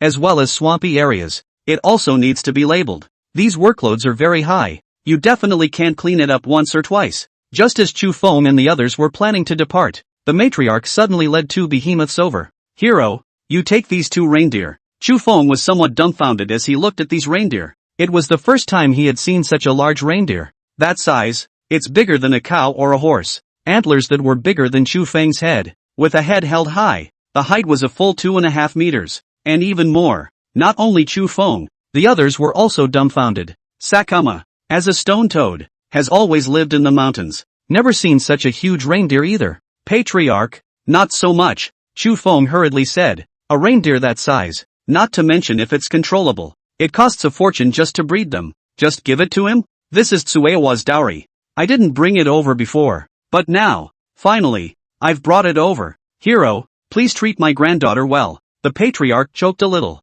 Seeing that Chu Feng was unwilling to accept it, he still looked reluctant. There was no choice but to take the reindeer. As it happened, Chu Feng had brought a sled with him, and the matriarch had sent another sled. 2 sleds in all. 2 sleds. Just so you don't have to work so hard. Heroes, go do it. In the future, if there really is a court that nabs food and still starves, we will definitely go down to the mountains and farm, the patriarch said with intent. Chu Feng looked deeply at the patriarch. Taking a group of people, he headed down towards the cache. The previous cliffs, the 3-way intersection, were all fresh in my mind, and it's really close to the cache. They only traveled for half an hour before they reached their destination. Looking at the abandoned mountain village in front of him, Chu Feng laughed. This is it. Brothers, get off. Before they could all get out of the car. Bang, bang, bang. Not far from them, the sound of a cannon rang out. Everyone turned their gazes toward Chu Feng. Chu Feng secretly screamed that it was not good. What's going on? Those bandits down there, coming up to patrol the mountain? It shouldn't be. Judging from the extent of this abandoned cottage, the bandits down there won't come up for at least half a year. Couldn't just come today? Get inside, gather in the center hall, and put the 2 reindeer, and all the supplies, all in the woodshed, so they don't leak out. Every man, pull your cannons, and take 10 packs of bullets with you, on my command. Chu Feng's face became vicious. One should never be a saintly mother of heart when faced with a mountain bandit. However, whenever they really appeared in front of Chu Feng did not mind bringing his 20 men to let the other party have a taste of the fire cannons. Soon, everyone put their supplies away and took cover in the centermost hall. Each man's gunpowder was stuffed into the barrel. The fire folders were cupped in his other hand. They watched the movement of the hall doors with dead eyes. Suddenly, crunch! Chu Feng seemed to have reacted to something and hurriedly went forward to try to push the door open, but realized that the door could not be pushed open. Chapter 130, White-Haired Gorilla. Come and grab the supplies. The gate was closed? Chu Feng turned his head in surprise and looked at the others. His eyes, too, were all incredulous. What's with the door? What the hell is out there? We can't keep them here so we can do something to them. Can we? Thinking of this, Chu Feng hurriedly went forward and pushed the door. He didn't want to die in the hall for no reason. Kagome fought the urge to push the door of the room in front of her. It seemed to be bolted shut and could not be pushed at all. Wang Wei and Sun Can also rushed over to help. It took the combined efforts of the 3 men to finally push the door to the room in front of them open a crack. Then an inexplicable sound rang out from outside. The 2 reindeer actually barked for some reason. Crap! Old supplies. Chu Feng had already reacted. What's out there isn't a mountain bandit or even a human being. Strange growls, and disorganized footsteps. It's a monkey. There is such a large area of pristine mountains and dense forests of varying sizes on Jade Dragon Mountain. And how can there be no monkeys? Only Chu Feng had never encountered it. I hadn't thought that I would actually encounter it at this moment. Come and help. All our supplies are out there. If these monkeys take them all, there'll really be nothing left. Wang De voiced. After all, there were more than 20 people, although the main entrance was blocked, but with a group of them fighting their way through, they still managed to break the gate open. The moment he crashed through, Chu Feng froze. Just a bunch of orangutans, running around the yard. Some of them were carrying the meat of the wolves they had fought, and 2 orangutans to take their reindeer. Mountain ghosts. It's mountain ghosts. Sakuma was surprised. What is a mountain ghost? Chu Feng asked. White hair, human-looking, sharp teeth and a big head. These aren't the most classic characteristics of a mountain ghost. Sakuma looked as if she was a bit distraught and very fearful of this mountain ghost. More than just Sakuma fear.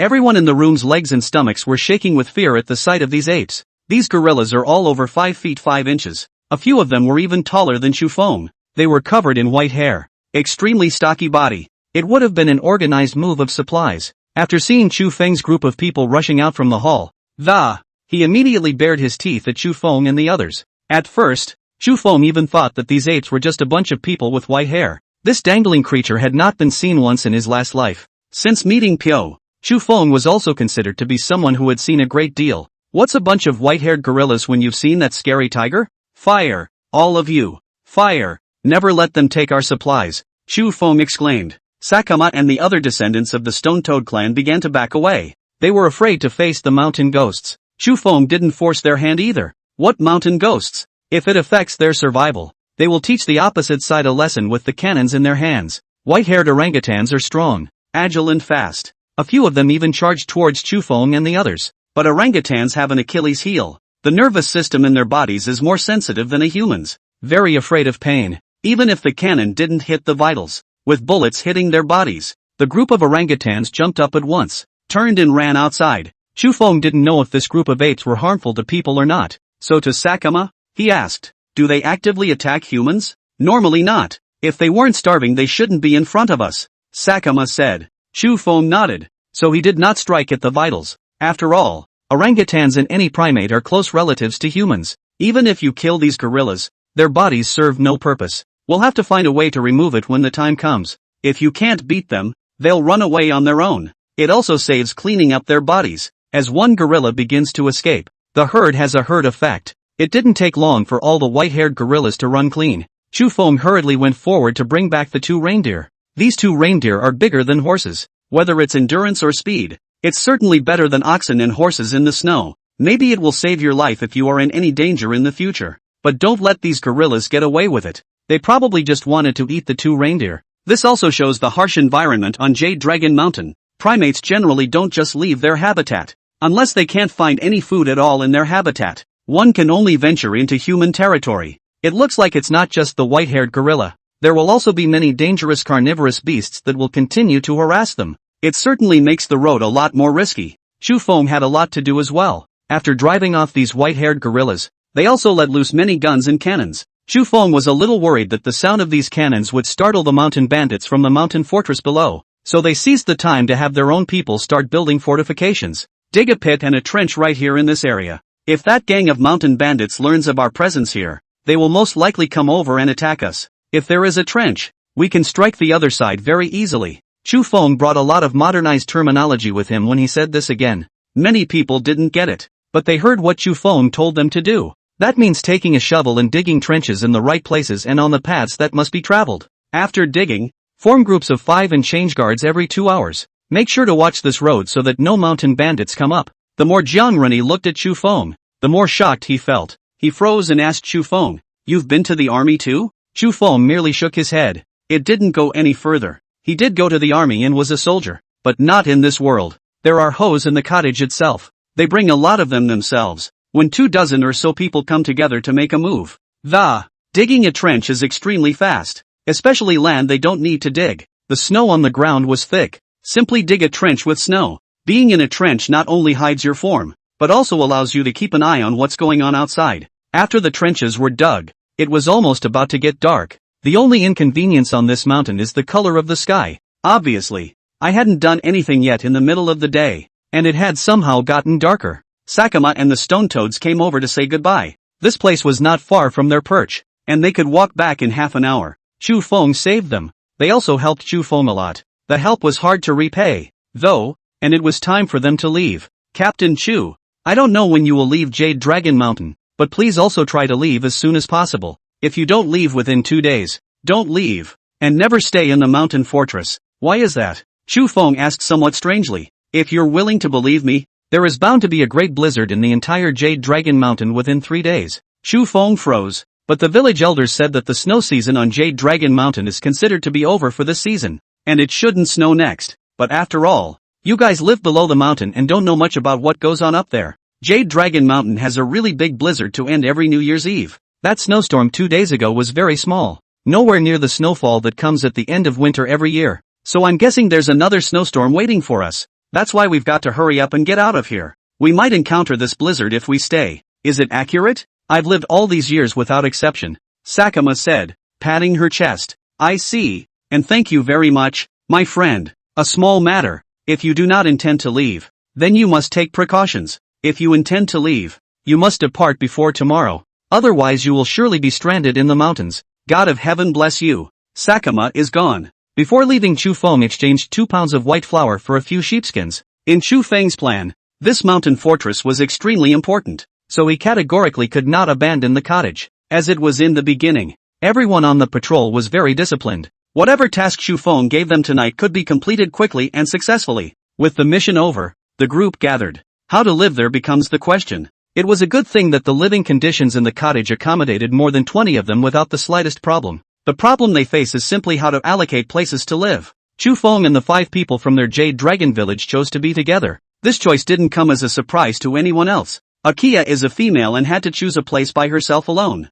So they chose the room next to Chu Feng and the 5 of them. Compared to the others, Xiaoya trusted Chu Feng a bit more. Each group then chose where they would sleep. And there were houses where they slept. Even if there is a real blizzard, you don't have to worry too much about it. Do you? Come look, Windy, and see what we've found? Dumu from Stream Village was very excited to find Chu Feng. Follow the other towards the upper right corner of the yard. It was only then that I realized that there was actually a well in this yard that was covered by a rocky dead end. There's a river on the hill. The rivers are frozen over though, but there is definitely water underground. It's not surprising that there are wells naturally. A group of people went up with some excitement to move the boulder out of the way. Not everyone likes snow water, including Chu Feng himself. He didn't like drinking snow water. There are more impurities and bacteria in it. No one wants to drink snow water if they don't have to. Chu Feng looked toward the well with some anticipation. He hoped there was water in it. It does have water in it, but the bad news is that the water in the well is also frozen. This caused the crowd to bemoan the situation.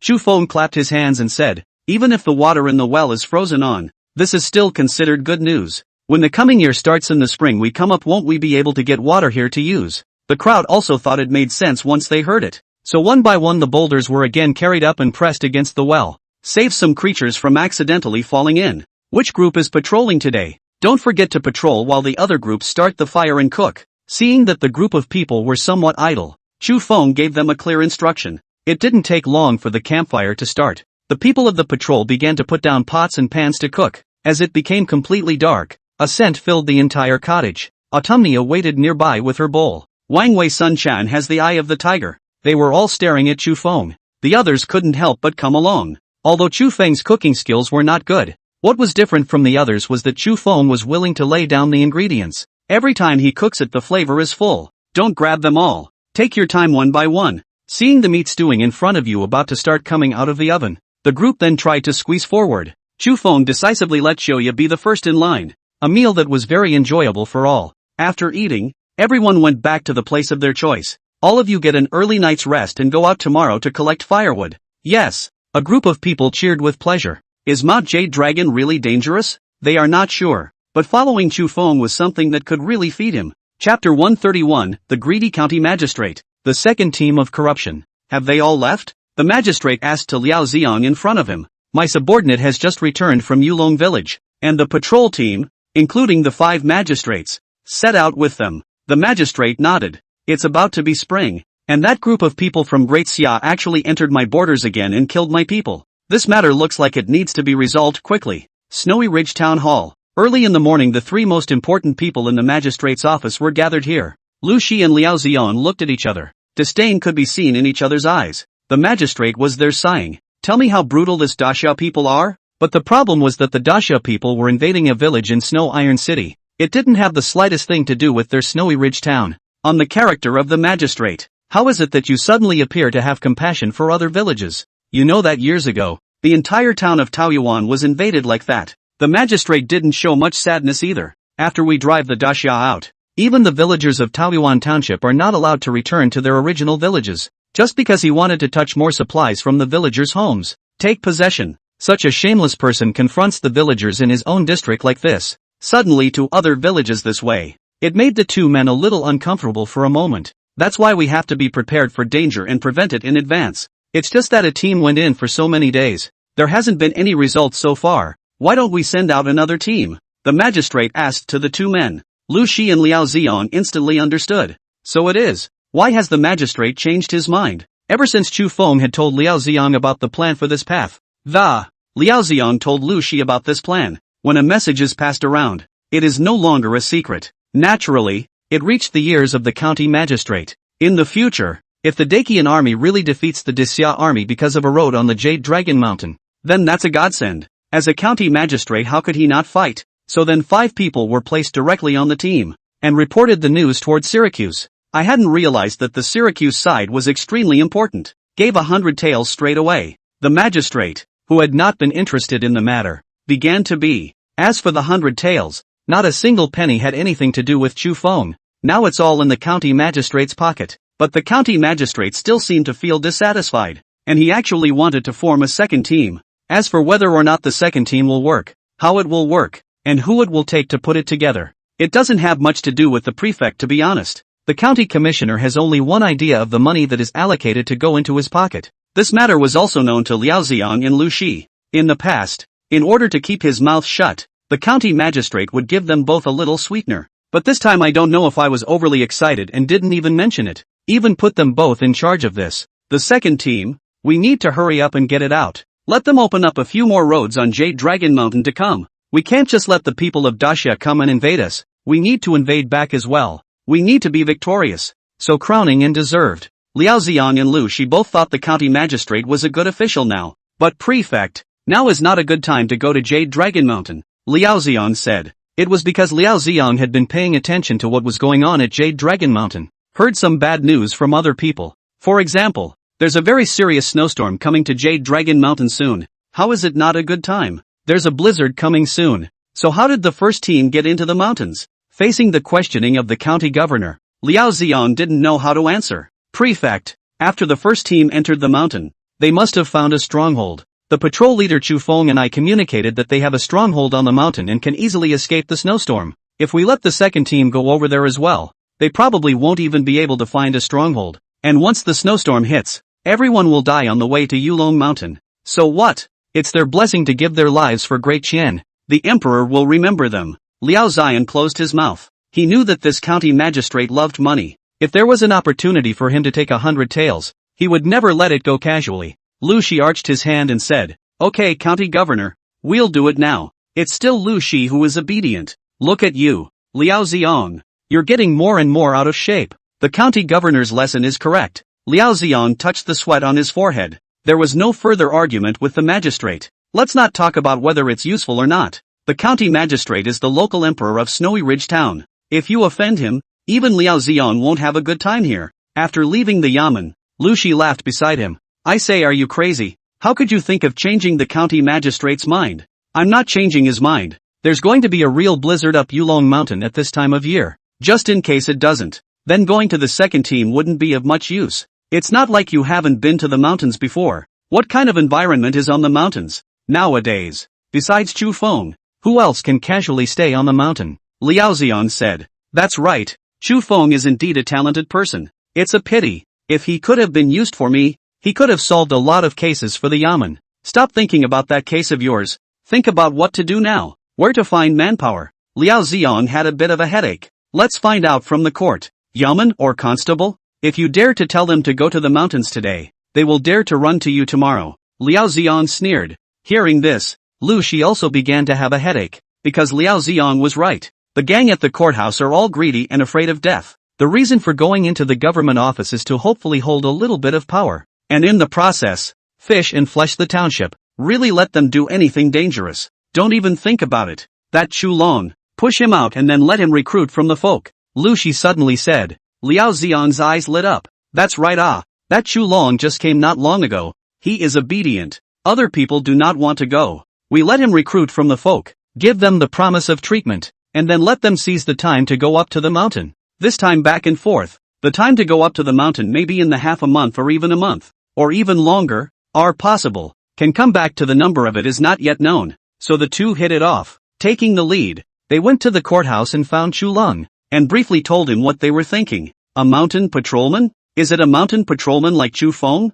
Chu Long hurriedly asked. Lu Shi and Liao Xiong nodded. That's right, so I can manage 22? Can manage 50, Liao Xian said. In order to be able to ask for more money from the top, the prefect pulled the number of the second team right up to 50. After hearing 50, Chu Long's eyes lit up. Do you really want me to rule? Really? Just say if you're doing it or not. Liao Xiong was a little impatient. A look that says if you don't do it, someone else will. Chu Long finally took the bait and nodded. Alright, I'll do it. I'll go recruit now. Captain of the Rangers. And the ability to manage 50 people. There were 30 more people than Chu Feng. This he doesn't do. He's really just a cutie. In order to find a way to suppress Chu Feng, Chu Long didn't even bother to think about whether there was any fraud within this matter. Soon, a second team was pulled up regarding the exploration of Jade Dragon Mountain. Most of the ones who went were recruited from Stream Village, Yulong Village, Taoyuan Village, and the black market area of the town. Because people are poorer in these places,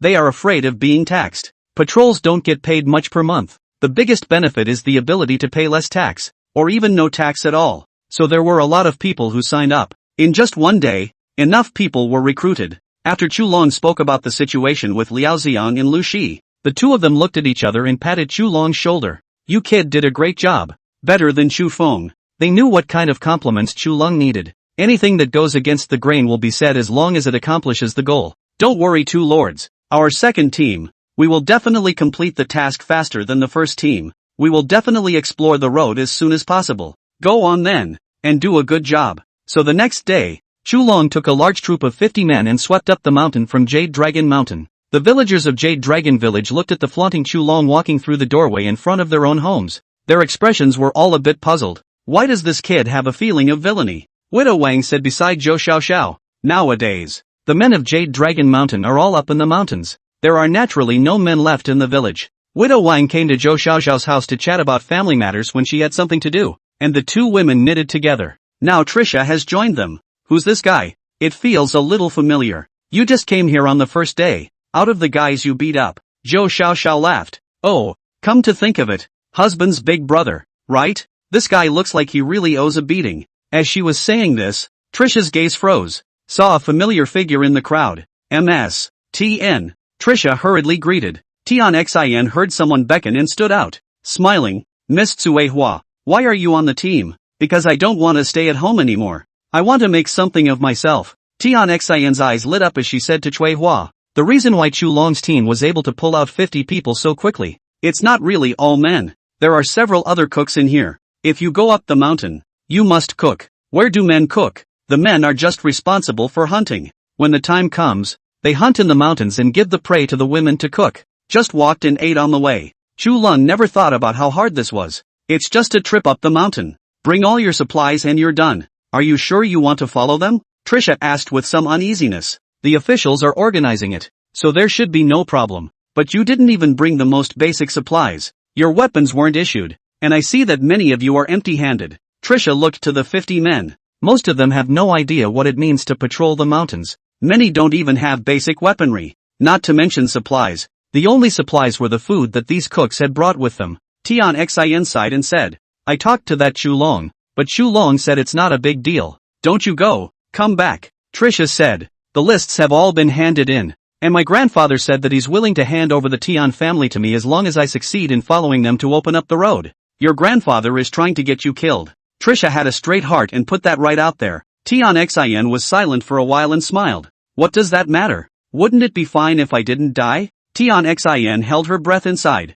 Her breath would never be comfortable in her life if she didn't release it. So, he has to succeed. Tian Xin didn't listen to the advice and still followed Chu Long away. Chu Lung didn't have a direction, nor did he know the bearing. All that was known was that it was the direction the sun was rising in that he was going. After leading a group of people for an entire day, they had only just made it to the dense forest of the first peak. They just stopped and Pio appeared. Chapter 132 Pao's Killing. Surrounded Chu Feng. Chu Lung thought that the other party was just an ordinary tiger, even if it's bigger. But there are so many of them. It should be easy to deal with this tiger, but he ignores the fact that most people are unarmed. Chu Long also neglected to mention that the ones he recruited were all ordinary people. They don't have any training and they don't have training. Just loosely followed him up the hill. The gang, even when assembled, had no fighting chance. The moment the first death occurred, the crowd was in disarray. People started running around like headless flies. Even if Chu Long drew his sword to intimidate, no one listened to him. Finally, Pyo retreated. It wasn't that he didn't want to kill everyone, just noticed that the gang didn't smell like their own children. The death of the child has nothing to do with them. It was only after Pyo left that the people completely wailed, got separated quite a bit. The most dead are women, because men mostly run faster than women. When Po chooses a target, he naturally chooses the one that runs slow. Then there were the men who actually pulled the women in front of them to shield them from damage. Tian Xin watched the scene but had no way to stop it. But she was lucky, not dead, and holding on with the only 5 women left, carrying wooden sticks. They looked around cautiously, fearing that the Pyo would appear again. Chu Long's entire body was also a bit alarmed. Looking at the corpses all over the ground, he almost collapsed outright. But when he thought that he was now outnumbered and in a higher position than Chu Feng, just force yourself to suppress the panic inside, said the man. Don't be afraid everyone, the tiger has run away. He's had his fill and won't come back. Captain, we're done, we're going back. A tiger killed so many people straight away.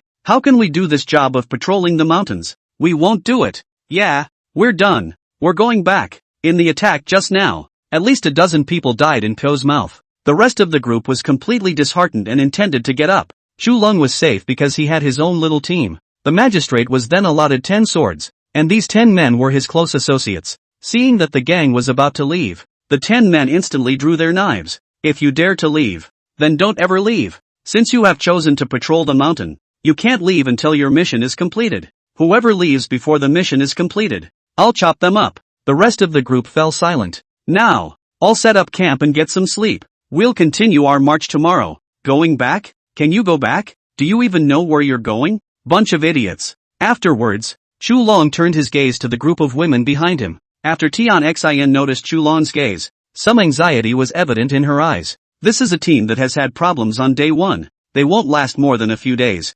Suddenly, the wind picked up. It was somewhat subtle, just blowing Tian Xin's hair. Everyone failed to realize the significance of the wind. Then it snowed again on Jade Dragon Mountain. In the abandoned cottage, Wang Wei picked up his axe and viciously chopped at the stump in front of him. Damn, this thing is hard to cut. You chop it. I'll go out and collect firewood. Chu Feng said. Windy together. Together what? In a moment the 5 of us will be going over to patrol. Chu Feng said. Just as well. Go on then. The wind keeps blowing. Not much, just some raw pain in the face. Chu Feng was worried about the situation that Sakama was talking about. If there really is a megastorm, then they might not make it back to the village on time. Safety shouldn't be a problem. This cottage is dilapidated though, but the shelter from the elements is still there. What Chu Feng was worried about was the people at home worrying about him. There is also some sparse dense forest around the cottage. These dense forests would be completely different from those on the first peak. There is only one tree a long way apart.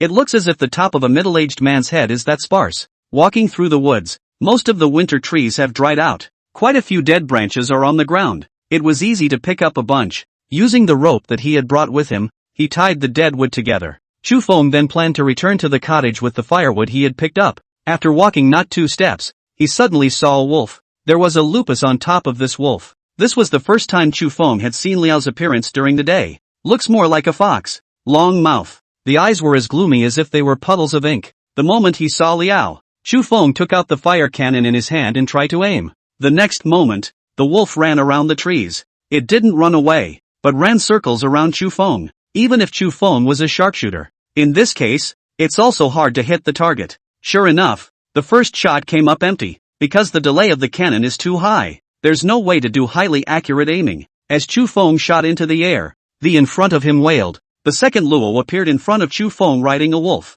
Then wolves appeared on all sides of him. Chu Feng smiled. Sure enough, these son of a wolves. It didn't leave them at all. Instead, they kept circling around them. It hadn't appeared in the first peak before, probably because of that Piao. The number of wolves circling around him was very high, over 20 at a glance. In the lead was a lout, which had a scar on its head and face that was hideous. This kind of wound Chu Feng was most familiar with. It was shot out of a cannon. So you guys are here waiting for me. Chu Feng turned around and ran. He knew that no matter how powerful he was, he couldn't be a match for 20 wolves. This place was close to the cottage, and as long as he managed to run out of the wolves' circle, the others would be able to see him and be saved. But these wolves had been waiting for an unknown amount of time for this encirclement. And how was it possible to put Chu Feng over? The wind was getting stronger and the snow on the ground was deep. It greatly limited Chu Feng's speed. Almost without any thought, Chu Feng chose to climb a relatively high tree. It's over. Chu Feng's heart went cold. Just 100 meters away. This sparse dense forest is just 100 meters away from the cottage. But as it happened, this place was not one they patrolled. If the people in the cottage didn't discover Chu Feng in a short period of time, Chu Feng might freeze to death in this tree. The wolves seemed to have eaten Chu Feng. They stood guard right under the tree and didn't leave. Seeing that, Chu Feng did not ink with them. Straight away, he picked up the cannon and aimed it at the two lousy heads. The moment they saw the cannon being raised, all the wolves began to run. But the moment Chu Feng had the high ground, these wolves became moving targets. A shot went over and killed an old wolf that was turning, then proceeded to replenish the powder, aiming at the second wolf. Unfortunately, the second wolf shot blanks. The wind was getting stronger and stronger, not only blocking Chu Feng's vision, it also throws the trajectory of the shot out of whack. Chu Feng could only hope that the sound of his cannon would be heard by the people in the cottage. Even if the aim was not accurate, the cannon in Chu Feng's hand did not stop. For a moment, thumping sounds were heard throughout the dense forest. Just Chu Feng, who had brought 10 packs of gunpowder, shot 6 wolves to death. And that's with extreme misalignment. Needless to say, this kind of aiming technique would be enough for others to learn for the rest of their lives. It was not until the last shot of gunpowder was fired that the two lousy heads began to approach Chu Feng. An outlawed light shot out from their green bean eyes, as if they had already eaten Chu Feng. The inexplicable woeful sound reappeared. There was a commotion among the wolves below the tree. They looked at each other, a little confused at the sudden instruction. The two lycanthropes hurriedly happened to stop the wolves and told them to continue waiting for Chu Feng underneath the tree. But the next moment, the oohs were getting closer and closer. A black crow had been flying on Chu Feng's shoulder. The moment he saw the crow, Chu Feng breathed a sigh of relief. By the looks of it, he's saved. Sure enough, Wang Wei's voice came through. Brother Feng, we're here. Carrying cannons and weapons, the group rushed towards the wolves in a hurry. The gang of wolves turned and ran without a moment's hesitation. The fastest runners were the two lycanthropes. Only then did Chu Feng jump down, somewhat annoyed. Brother Feng, are you alright? Wang Wei hurriedly came before Chu Feng and asked with some worry. I'm fine. Chu Feng shook his head. This bunch of wolves, how come their ghosts are still here? We've come here, and they're still coming after us? The wolves have a wide range of territories, and this is not far from the first peak in a straight line, so it's not surprising to see them. Then why didn't we find him when we patrolled the first peak? Wang Wei said somewhat strangely. Probably at that time, Biao was already around us, which is why those wolves fled. Now that Biao is dead, when these wolves saw me alone, they wanted to come over and attack me. And it's fortunate that you kid is smart. Chu Feng punched Wang Wei's chest. That's true. Brother Feng, we're not deaf. We can hear the sound of your cannon from a great distance. Alright, go back. Keep patrolling. Keep an eye out for snow and wind. And if a storm comes, grab back for shelter. Brother Feng, just now when the last group was patrolling, they found a group of people not far from us, and the direction they were walking was towards us. That's why they asked me to come to you and ask you what to do. This was also the reason why Wang Wei appeared here. A group of people? Are they mountain bandits? That's what's even stranger. The people who came don't seem to be mountain bandits. They're wearing Dacian clothes. Go on, check it out. Chu Feng hurriedly led the people to the main road. The group patrolling today was the one led by Dumu. After seeing Chu Feng, Dumu hurriedly went forward and said, Brother Feng, you're here. Where's the group? The group seems to be lying on the ground, and from the way they're dressed, they should be from our side. Come on, let's go over there together. Chu Feng gripped the cannon tightly, and the others gripped their swords and cannons tightly, and against the growing wind, they walked over in the direction of that group of people. The group had been walking for an unknown amount of time, and were covered in dirt and even blood. Less than 50 paces in their direction, they eventually collapsed. Dumu and the others were sprawled out in the trench, and the group didn't notice. Otherwise they don't necessarily continue on. When Chu Feng and the others slowly approached, they realized that there was a familiar figure in the group. Chu Lung? Chu Feng was somewhat surprised. How did Chu Lung appear in this place? And he's got a bunch of people around him. The gang huddled around each other with knives in their hands. The exposed skin was covered in frostbite and everyone was weak to the bone. Brother Feng, they're still alive. Dumu stepped forward and felt their body temperature. Although Chu Feng did not want to rescue Chu Long, he was more interested in knowing what this group of people were doing on Jade Dragon Mountain. How many total? 10 people. All of them are not dead. But looking at this state, if we don't care, they won't last long. Most of the people present knew the relationship between Chu Feng and Chu Long, and if Chu Feng said that they would not be saved, they chose to return to the trench and continue their patrol. Chu Feng sighed and said, take them away first. Save them and ask why they appeared back on Jade Dragon Mountain. Chapter 133, Rescuing the Second Team. Learning that Tian Xin was captured by mountain bandits. Brother Feng, I'll be honest, why did you save him? Sun Can and Wang Wei were both a bit impatient. Chu Feng laughed. It wasn't him I saved. It was those people around him. Once the 10 men were carried back to the cottage, Wang Wei and Sun Can couldn't help but complain. Autumnia carefully looked around to check the health of the few people she had pulled back. After some inspection, he shook his head and said, "They're all frozen. No other problems, but we have to find a way to raise their body temperature quickly." Chu Feng nodded and said, "Come on, strip your clothes." Saying that,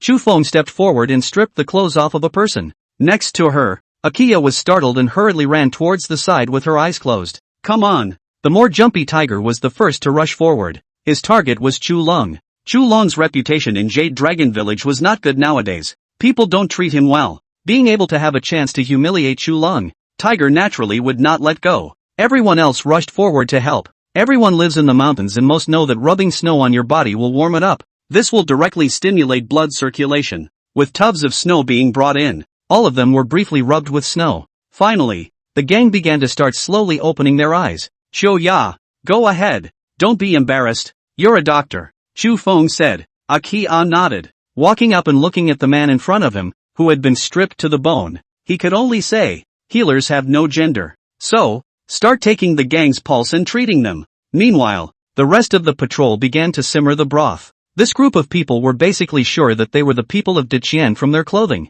It's definitely not okay to just give up. Even if Chu Feng had a personal vendetta against Chu Long, he could not save others from death. With the warmth of their surroundings, and the broth, all 10 men before them finally came to their senses. The first thing they do when they come to their senses is touch their knives. "Your knife is in the corner," Chu Feng said. "Who are you? What do you want?" the man asked. Hearing those words, Chu Feng could not help but laugh. "Who am I? You have come to my land and yet you ask who I am. Your place? You're a mountain bandit? Are mountain bandits in the mood to save you?" The man in front of him heard this before reacting. They had been covered with soft sheepskin mattresses. There was a campfire burning slowly next to it. The clothes on the body seemed to have been replaced. A bowl of broth on the side. "We are the government's mountain patrol. This is our stronghold. Who are you?" Chu Feng stopped joking and asked directly. The man in front of him heard that it was an official patrol. Another look around at the others standing around. Almost cried outright. "Are you the captain of the first team?" "My name is Su Zhuang. We are members of the second team. We have encountered so many things." Su Zhuang eventually didn't hold back. Directly lying on top of Chu Feng, he cried. Chu Feng hurriedly stepped forward and comfortingly patted the other party's back before saying, "A second team? What do you mean? The government office has formed a second team to patrol the mountains?" "That's right. After our prefect learned of your plan, he thought it was a very good one, and in order to be able to clear this road out of the mountains quickly, he sent us, the second team, which had a much larger number of men, but we never thought that we'd run into a blizzard." Su Zhuang then coughed violently. "It's obviously wind cold in the body." Chu Feng brought a bowl of broth to the other party. Su Zhuang didn't even feel hot and directly drank it. "Slow down. What's going on? We ran into big tigers. So big, and bit so many people. Even lost a lot of people. They all fled away. And so we were left with 30 or so people. And then we continued on our way. And then we ran into a blizzard. And we got separated quite a few more in the process. And finally we saw a mountain fortress. And I didn't realize that it was full of mountain thieves. And 10 of us fled with great difficulty. And several of the cooks were all caught by the mountain thieves." "A cook? You guys even brought a woman?" Chu Feng was somewhat surprised. "Well, we thought that patrolling the Jade Dragon Mountain is not so difficult, so we brought some cooks, and the supplies were not complete, and many people froze to death during these 3 days. Didn't you ask anyone else about the weather before you went up the mountain? There's a blizzard on the mountain. Those old people and those who watch the weather should have been able to spot it." Su Zhuang shook his head. Chu Feng was a bit puzzled. "I don't understand what the magistrate was thinking. It's so dangerous that it's not good enough to let them go into the mountains with one team, but they actually brought another team. Didn't think this team would just fall apart. Get some rest first." Chu Feng looked at the others again. Finally, it came to Chu Lung. Trulan's arm visibly moved. Chu Feng steps up and lands a leg kick. "Don't pretend. I know you're awake." It was only after hearing these words that Chu Long finally opened his eyes. "Who's in charge of your second team?" Su Zhuang said directly. "It's him, the magistrate Chu Long." "So the rest of you are magistrates too?" "No, we are all people from the nearby villagers, and we came over after hearing that we were able to enter the mountains without having to pay for food. Simply nonsense. You guys went up the mountain without any training? Chu Feng was alarmed. These guys really think of Jade Dragon Mountain as too innocent. Chu Long didn't open his mouth from the beginning to the end, until Chu Feng stepped forward and kicked him again. What do you think? They don't know. Don't you realize how dangerous Jade Dragon Mountain is? If you can come, why shouldn't I? Chu Lung's voice was a little hoarse, speaking in a very small voice. If it wasn't for the fact that the room was relatively quiet, Chu Feng wouldn't even be able to hear what this guy was saying. Now what? Do you still think you're coming? It's just a few deaths. I'm sure we got here. It's just nonsense. I think you're just profit motivated and have been fooled out of your mind. Chu Feng, don't be complacent. There are 50 of us in the second team. The county magistrate said that as long as I go back and become the captain of the constables after I succeed, I'm sure I'll be pressed to the top of your head. Chu Long viciously looked at Chu Feng. Really? You want to press Brother Feng's head? It's really heartless. Brother Feng, why don't we just throw these people out? Hearing this, everyone who was lying down sat up.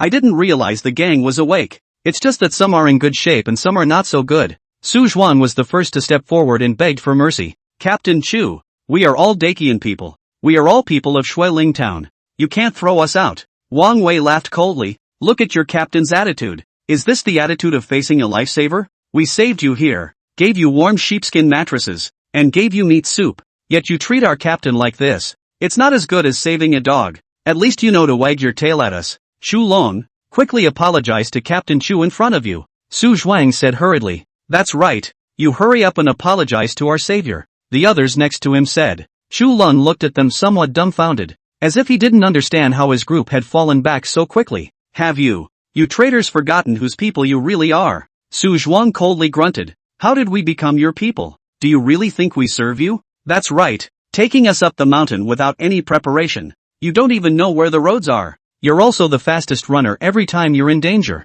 What makes you think you're the boss? You don't have any skills at all. You have to take this diamond. Who do you think you are? You guys. Chu Lung was dumbfounded by his own team's dislike. His teammates didn't say anything wrong. Followed Chu Lung on the mountain for this period of time. Chu Lung behaved very badly indeed, with no trace of professionalism at all. If they hadn't been so lucky, they might have been among those who died on the road. Chu Feng's people were watching from the side, and they didn't say a word, but the mockery on his face was so naked. See that the gang doesn't talk anymore. Wang Weikai laughed. Coincidentally, we encountered much more dangers than you guys. That tiger you guys are talking about. We killed one, and that wasn't a tiger. That was Piao. It was much fiercer than a tiger, but our captain led us and got that tiger killed by designing a trap. And the wolves, a pack of more than 50 wolves, have been waiting for us since years ago, and when we met you guys today, we still met you. These wolves are too vindictive, but except for one stupid fool who disobeyed orders and was bitten, none of us were bitten by the wolves. Instead we killed an unknown number of wolves, and you guys ate the wolf meat. Just talk, don't bring me along. Su Chu was somewhat speechless. Wang Wei grunted and said, our captain knows the Jade Dragon Mountain very well, and has never taken us on a wrong path, and also knows the ethnic minorities on the mountain, those ethnic minorities, and gave us 2 reindeer. So far, we haven't been hungry, frozen, or any of us died on the mountain. The people Chu Long brought with him immediately looked enviously at Wang Wei and also at Chu Feng. They did not expect that Chu Feng was actually this powerful. In that case, you will stay here. With that, Chu Long stood up and left the cottage. Captain, aren't you going to stop them? Jiang Runi said from the side. I can't wait for him to die outside. Chu Feng coldly laughed. Chu Lung wasn't trying to leave. He just felt disgraced at this point in time, but if someone stepped up and stopped him for a moment, he would have gone along with the others and stayed. And yet, not a single person stood in the way. Having no choice but to go further and further away, Chu Long could only go further and further away. The group of people saved by Chu Feng were in a comfortable environment. While drinking the soup, he talked to Chu Feng about the things they had encountered on the mountain. It's that bunch of cooks unfortunately, and there's a very pretty lady of the house in there. Oh, who is it? Wang Wei and Sun Can hurriedly went forward and asked. Who else could it be? The Tian family's young lady. Originally she was fine, but when she saw the other women being taken by the mountain bandits, she actually thought of resisting, and wanted to bring us along to resist. In fact, we also wanted to resist. There weren't many mountain bandits at that time, but that captain of ours, he was really too much of a wimp. Not only did they not resist, but they sent Miss Tian and the other cooks straight out. But even so, those mountain bandits didn't let us go. and we could only escape. Now that a few hours have passed, those cooks must have been spoiled by those mountain bandits. As soon as the words fell, Su Zhuang's collar was picked up by Chu Feng. Who do you mean? What happened to Miss Tianjia? It's Tian Xin? That's right, it should be him. Su Zhuang gulped. Thinking that he had said the wrong thing, he was afraid that Chu Feng would throw him out as well. However, Chu Feng just silently let go of Su Zhuang and began to think. Wang Wei and Sun Can came to Chu Feng's side. Brother Wind, don't hesitate. Save them, Sun Chan said. Everyone, meeting, Chu Feng shouted. Chapter 134 Desperate 5 Women, begging Tian Xin for death. After hearing the order, everyone stood in front of Chu Feng. There were 26 people in total, and each of them looked at Chu Feng seriously. Chu Feng took a deep breath. To the others, he said, this matter, originally, has nothing to do with you, but I need your help, and if you are willing to help me, you may come forward. This matter really has nothing to do with them. Chu Feng owed Tian Xin a favor, a lifesaver. So far Chu Feng hadn't thought about how to return the favor. What's more, even without this favor, among their responsibilities as patrollers was the task of removing mountain bandits. Only nowadays, Chu Feng's numbers were too small. The losses could be very high if you go for a cleanup in a hurry, so it's risky for him to lead the way to save Tian Xin. It was a risk that he had to let the gang know about as well. Miss Tian, who was once on the Jade Dragon Mountain, has saved my life. Hearing that she is in danger, I will definitely go to save them. But that cottage down below, all the people gathered inside are mountain thieves, and as I also told you, nowadays, it is a blizzard outside. No matter it is the weather, or those mountain thieves, they are all very dangerous. Are there any brothers willing to join me in saving people? Joke, who in their right mind would go with you to save a bunch of women? It's ridiculous. Chu Lung is back from the outside again. Guess it was too cold to hold on outside. Just as he entered the house, he heard that Chu Feng was actually going to save those women. If those women were actually rescued, wouldn't what they did be discovered? Never let these people be saved. Thus, Chu Lung said this. Everyone looked at Chu Long. Chu Long choked his neck and said, am I not right? The most important task for us mountain patrols is to open up this road so that our Dechen soldiers can attack Dixia through this road, not risking our lives for a bunch of women. Do you guys know how many mountain thieves are inside that mountain fortress? Do you know how many weapons they have? And, do you know if those women are still alive? If you give up the mission of the court and go to save people, is your life not a life? If you don't want your lives, you guys go. I want my life anyway. Chu Feng clenched his fists and did not look at Chu Long, just looking down at the group of brothers below with whom he already had a birth and death bond. Looking at the silent crowd, Chu Long smiled. It looked like what he had said had worked after all. Just when Chu Long was complacent, Wang Wei stepped forward. Brother Feng, is there any need to ask? We are the mountain patrollers, and our responsibility is to remove the mountain bandits. Now that those mountain bandits have kidnapped our Dechen people, what's the point of not going to save us? That's right, Captain. You still need to ask us about this kind of thing. Just give the direct order. We'll definitely follow you over there. Su Chu also stood out and said, although he didn't like Chu Feng at first, it had even been hostile to Chu Feng, but as he followed Chu Feng around during this period of time, he realized that Chu Feng's personality was too powerful. He's smart, strong, cerebral, not reckless. Leading a team is always a wild ride on the right path. There seems to be nothing unacceptable about listening to such a person. That's right, Captain. This has nothing to do with whether or not you saved Miss Wada's life. That's my people of Dichien, captured by mountain bandits. How can we not go to save them? What's more, it's not like we don't have a fighting force. Yellow Carpenter raised the cannon in his hand. The eyes were full of wariness. It could have killed someone. Chu Feng added. Fear a chicken. If it wasn't for Captain Chu, we would have died at the wolves. One of the magistrates that Jiang Reni brought over stepped forward, drew his sword, and shouted, go, to the rescue, charge, charge, charge. Absolutely can't let the people of my great Xian be bullied by the mountain bandits. So, a group of people started getting weapons. Next to him, Chu Long looked dumbfounded. If it was just Chu Feng alone who went to save them, Chu Long did not believe that he would be able to save them. It was thought that this group of people should not cater to Chu Feng's words. However, they did not expect that they would all actually come forward and choose to agree to Chu Feng. This made Chu Lung a little anxious. He looked at the people on Chu Feng's side and then at his own people. It just feels like there's a bit of a gap between the two sides of the fence. He didn't understand why he commanded his own people when he did. It's not commanding at all. Sometimes people even complain. But Chu Feng simply said something, and this group of people actually chose to listen to Chu Feng? On what grounds? A wave of anger began to spread in Chu Long's heart. No, They should never be allowed to screw up. If they really let them get the people out, Chu Lung would be finished. No, who are you to listen to him? He's asking you to die. No one is hitting on him. I'm talking about you guys. It's a blizzard out there right now. It's probably going to freeze to death. Still no one was talking to him. Chu Long came directly in front of Wang Wei. Wang Wei, do you really not want to die? The previous you wasn't like this. Wang Wei directly stepped forward and pushed Chu Long away. Just like you. You still want to compete with Brother Foam. You deserve it? With one sentence, Chu Long was crushed. Chu Long stopped talking and just squatted to the side. Wang Wei, don't go. What the hell? That won't do. You're all saving lives. Why shouldn't I go? Wang Wei was instantly unhappy. I can't trust this group of people that Chu Long brought with him. Chiuya is still staying here. I need you to lead 5 people, with the cannons, and stand guard here, or else get the people back. What if we lose our mountain fortress? Taking a step back, if we lose and don't get the people back, we might need you guys to go over and help. Chu Feng pulled Wang Wei over and said softly in his ear. Wang Wei's expression was a bit unhappy, but after thinking carefully for half a day, he could only nod his head dismally and say, I should have known that I would be on your team just like Sunshine. Chu Feng's patrol was split into 2 teams. Wang Wei had a team of his own, and he was the squad leader. It's more appropriate to stay naturally, but this is the kind of thrilling thing that he honestly wants to be a part of participating in. Watching over our home base, which is also very important,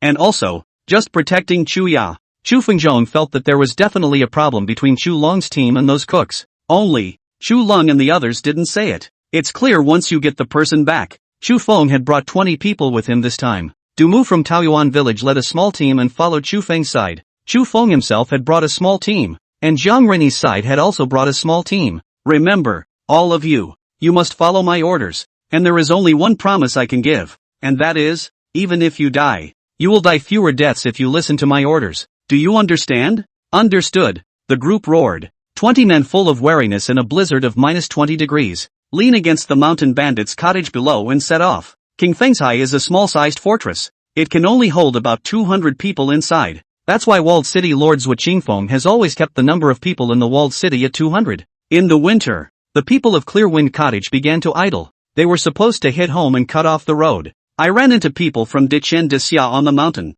They robbed. It's even worse when you run into those minorities. The man kills, the woman pulls back. It also gave a group of big men in the Qingfeng walled city a place to vent their anger. But it takes resources to raise women. The woman who pulled it back before was barely maintained. Got a lot of them killed. Just saved resources too. But when the last woman died, Zhuo Qingfeng was then a bit unhappy. Because there's nothing to do in the middle of winter but play with women. What a boring winter without a woman. Some time ago, someone reported that the Qingfeng walled city was missing 10 brothers. Zhuo Qingfeng didn't care. He only cared whether the other brothers had grabbed some women back. But after all this time, not a single woman has been snatched back. This caused Zhuo Qingfeng's anger to grow. So he planned to look around the cottage for any clean-cut men. Unfortunately neither. Most of those who joined the Qingfeng walled city were outlaws. There's at least one human life under your hand. Anyone who dares to dabble in human life doesn't have a mean look on his face. Look and feel nothing. It seemed like the heavens heard Zhuo Qingfeng's request and started to favor him.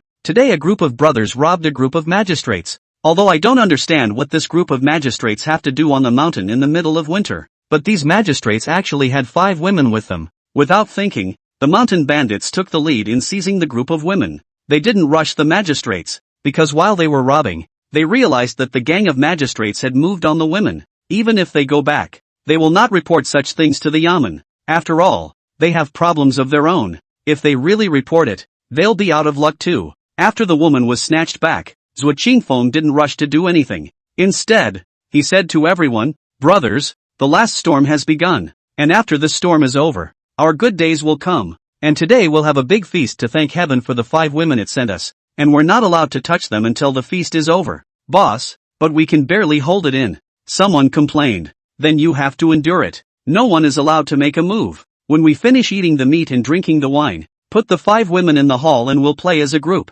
Hearing these words, the mountain bandit who was disgruntled just now burst into a joyful smile. Okay, I'm going to play 5 at a time. It's in the corner of the hall. A large cage of less than a square meter sat there. Inside the cage were 5 women. Tian Xin hugged one of the women. This woman was not as old as she was. However, his clothes were disheveled, and his entire person appeared to be in a bit of a trance. Ms. Tian, are we dead? Someone asked. It won't be. Someone will definitely come to save us. Tian Xin still held on to her expectations. She was fantasizing that the man would appear to her again. How can that be? Who would save us? No one even knows we've been captured by these mountain bandits. Someone said with a sobbing voice. Even if someone does come to our rescue, how will we know if it's a new den of wolves? Suddenly, a man came and said this. Tian Xin's entire body despaired when she heard these words. The eyes that had been filled with hope dimmed. The reason they came to this cottage for help. It was because those 10 men from Chulun had thoughts about them.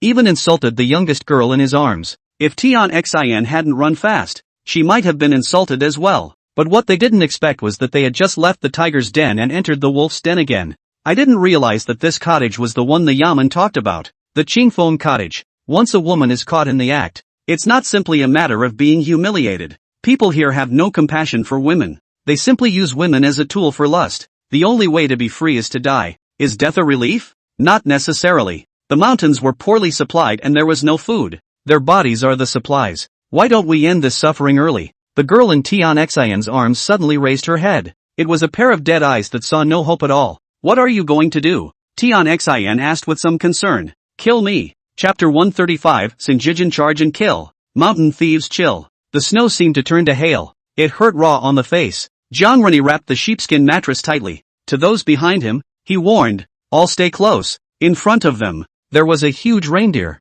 The reindeer were also dragging a sled. Chu Feng somewhat marveled at how tame the reindeer were. He yells fast and the reindeer go fast. Shout slow and the reindeer will slow down. So all 20 men surrounded the reindeer and let the reindeer lead the way. It's the only way they won't get lost. To be honest, Chu Feng did not know the exact location of that mountain fortress. Trisha had only spoken to him about the general location. He'd seen it from afar. That's all. Visibility in the storm was very poor. But still, with the path under his feet, it allowed Chu Feng to find Qingfeng village. Does anyone know anything about the Qingfeng walled city? Chu Feng asked. Not quite sure. All we can tell is that it's full of people who are guilty of the most heinous crimes. Jiang Rennie walked up and said, what about the others? Like their numbers, their weapons, the specifics of the interior of the clear wind walled city? Jiang Rennie shook his head. Chu Feng sighed. It looked like they could only take one step at a time. Originally a group of people had lost their way a long time ago. Chu Feng could only distinguish between the memories in his mind and the path under his feet. But suddenly, not far from them, fire roared up. A bonfire was lit in the cottage. And celebrations and loud music. It was as if it was New Year's Eve at the cottage. Chu Feng laughed. Grandma, I was worried that I wouldn't be able to find the exact location. But I didn't expect these dogs to expose themselves. Brother Wind, should we just charge forward? Sun-chan was a bit agitated. It was the first time they had ever gone against a cottage. Chu Feng shook his head and said, it can't be like this. It's too reckless. We have a strong advantage. If we just charge in like this, the advantage will be gone. Afterward, Chu Feng grabbed the cannon in his hand. To all of them, he said, come on, bring our bullets and get started. At this moment, everyone's eyes changed. They followed behind Chu Feng. Chu Feng raised his hand and extended 2 fingers. 20 men, very naturally, became 2 teams, side by side towards the front. Everyone in the first platoon stuffed their gunpowder into their cannons and began to build up their momentum. Everyone in the second platoon, too, loaded their cannons with bullets. But the barrels of their cannons were pointed at the ground. At the same time, each one of them had a fire break cupped in their hands. Everyone was waiting for instructions, waiting for Chu Feng's instructions, but Chu Feng did not hurry to give any indication. And so slowly, but surely, they made their way toward the gate of the cottage. The clamor began to grow louder and louder. From the Qingfeng walled city towards the surroundings, the people of the fortress were still more disciplined, and there were still 4 minions guarding the gates. But the 4 minions weren't looking hard enough. Because of the storm today, visibility is very low. It's so cold again. The people in the cottage eat and drink. How can they be balanced inside when they have to be out there freezing and watching the door? So these 4 men got together and chatted, completely unaware of the 20 men who were treading the snow and walking over. Do you think there's any chance we'll get to play? As long as they don't play people to death, we always have a chance. I really don't want to be watching the door. I want to go in and play with them so bad. But don't, unless you want to get killed by the walled city. Why do I get the feeling that it's pitch black up ahead? A guard said. What the hell are you talking about? It's dark. It's definitely pitch black up ahead. No, I feel as if there is a group of people pressing toward us. You're blinking. I'll go check. A man stood up and walked not many steps toward the front. Sure enough, they saw 20 men looking toward them. Bang, bang, bang. All 10 rounds of the cannons were fired at the 4 men in the doorway. They were instantly transformed into 1,000 holes. Retreat, Chu Feng, who was in the first place, said. So everyone in the first row took a step back. The second row was led by Sun Chan. He raised his hand toward the top and the second row went to the first. The men in the first row went to the second row, while they began to load their powder and cup their firebrands in their hands. Facing 4 people in this kind of formation is honestly a bit trivial, but this was Chu Feng and could train them. Besides, it's 4 people at the door. What about inside the fort? Jiang Rennie stepped forward and pushed the gate open. Inside, there was more than enough firelight. Everyone is gathered in the hall. Outside, the inside of the yard was almost empty. Chu Feng and the other 20 people lined up and walked in. They knew that next, it could be a vicious battle. The cannon just now didn't attract anyone inside. They're all playing around, drinking, bragging. This invariably also gave Chu Feng an opportunity. Unfortunately, Chu Feng did not train them in any other formations other than the one-line long snake formation. At this time of year, it is best to use the 3-to-3 Mandarin formation. The maneuverability will be a little higher as well. No way. Didn't practice another formation, so let's start doing it the hard way. Chu Feng also had a beastskin scroll in his hand. He took the bestiary in his hand and threw it in against the hall. With a loud explosion, the noisy voices inside finally disappeared. The group coughed and rushed down the hall. The second one to rush out was Zhuo Qingfeng. Zhuo Qingfeng looked up at the 20 people in front of him and first froze for a moment, seemingly not understanding what these 20 people were doing. The next moment, Chu Feng roared, "Open the cannon!" The sound of a cannon rang out. Crackle. After the 10 cannons in the first row were fired, just immediately retreat to the second row and start loading powder. The men in the second row this aimed the cannon, which had been loaded with gunpowder, forward and ignited it again. Crackle again. By the time they had finished firing, the men in the row behind them had their powder loaded again. They just go back and forth in a circle, again and again, tirelessly firing away. All those who rushed out from the hall were baptized by them. But the hall was ultimately too crowded, and the hall's doors were ultimately too wide. Soon, all the mountain bandits rushed out from inside. When they saw this, how could they not understand what was happening, and so began to take up arms to fight back. Back off, Chu Feng said. The most important thing about their type of formation is that they can't melee. Once you're in melee, the formation is messed up. Just fall back in the face of the enemy's attack. As long as they can maintain this formation, it will serve to suppress the enemy and maximize damage. As expected, the mountain bandits subconsciously rushed in, especially when the cannons finished firing. The mountain bandits charged even harder. Most of the mountain bandits here have seen a cannon before, knowing that the biggest drawback of the cannon is the speed of loading. But it wasn't until they rushed over that they realized they had thought wrong, because there were 2 rows of men firing the cannons. As soon as the first row had finished firing, the second row had filled in. This reciprocal cycle almost doubled the frequency of the cannons firing. Thus, one human mountain bandit after another died in front of Chu Feng. Jiang Rennie looked at the cannon in his hand with a grave expression. He's in the army, also seen those cannon soldiers fighting. This one-line serpentine formation has also been trained, but they were so slow in loading the powder that it hardly did anything. All the cannon soldiers had no flexibility to speak of on the battlefield and were like a wooden stake. The role played also depends entirely on luck. But at this moment, Jiang Rennie's heart was all in shock. The cannoneers in the army used a jug when they loaded their gunpowder. The gunpowder is all in the jug, and you can only pour it when you load it. Sometimes more, sometimes less. Very troublesome, and it's time-consuming, inadmissible and wasteful. But Chu Feng invented the paper tube fixed. Before the use of gunpowder, the gunpowder are fixed in the paper tube. Use the paper tube is very convenient to enter the barrel of the cannon. Simply too convenient. Loading gunpowder became easier and faster, and the attention of the cannon soldiers could be focused on other aspects, like formations. This not only increased the mobility of the cannons, it even moves back and forth. This technology, if it appears in the military, will they still worry about not being able to defeat the Dacian soldiers when they face them? It was as if a burst of electricity ran from the soles of his feet to Jiang Rennie's brain. He winced all over. No, leave from Chu Feng this time. He must report this technology invented by Chu Feng. Be sure to let the Great Qian's army know about this.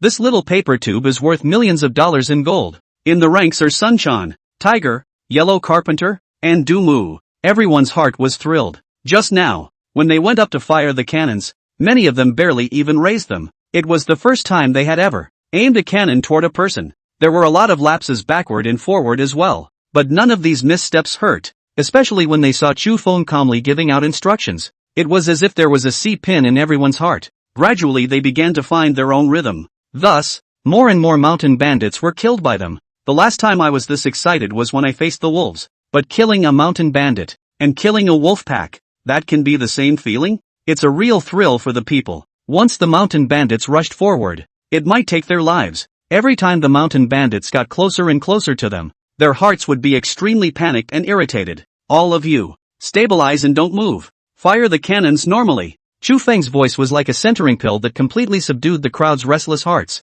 Thus, under Chu Feng's command, they repelled wave after wave of mountain bandits' attacks, until the group of mountain thieves weren't attacking. They're scared. Just for a moment, a dozen died, wounded dozens. Zhuo Qingfeng is at the door of the hall, not knowing whether he is dead or alive. So much for their walled city, not to mention everyone else. So the mountain bandits began to run and hide. Once the gang hid into the blizzard, they had also completely lost their target. Toward the hall, Chu Feng intended to capture a mountain bandit to ask about Tian Xin, who was being held by them. But just as he entered the hall, he saw a manhwa cage. Inside the cage, there were 5 disheveled women. The 5 women hugged each other for warmth. Everyone kept their heads down. They don't wonder what's going on out there, and not curious about what came in. Just shivering there. Tian Xin was in the outermost circle of the 5. Her frame thin and her arms narrowest, but she embraced the 2 girls, patting them gently to comfort them. Chu Feng walked forward and gently knocked on the cage. It was only then that Tian Xin lifted her head.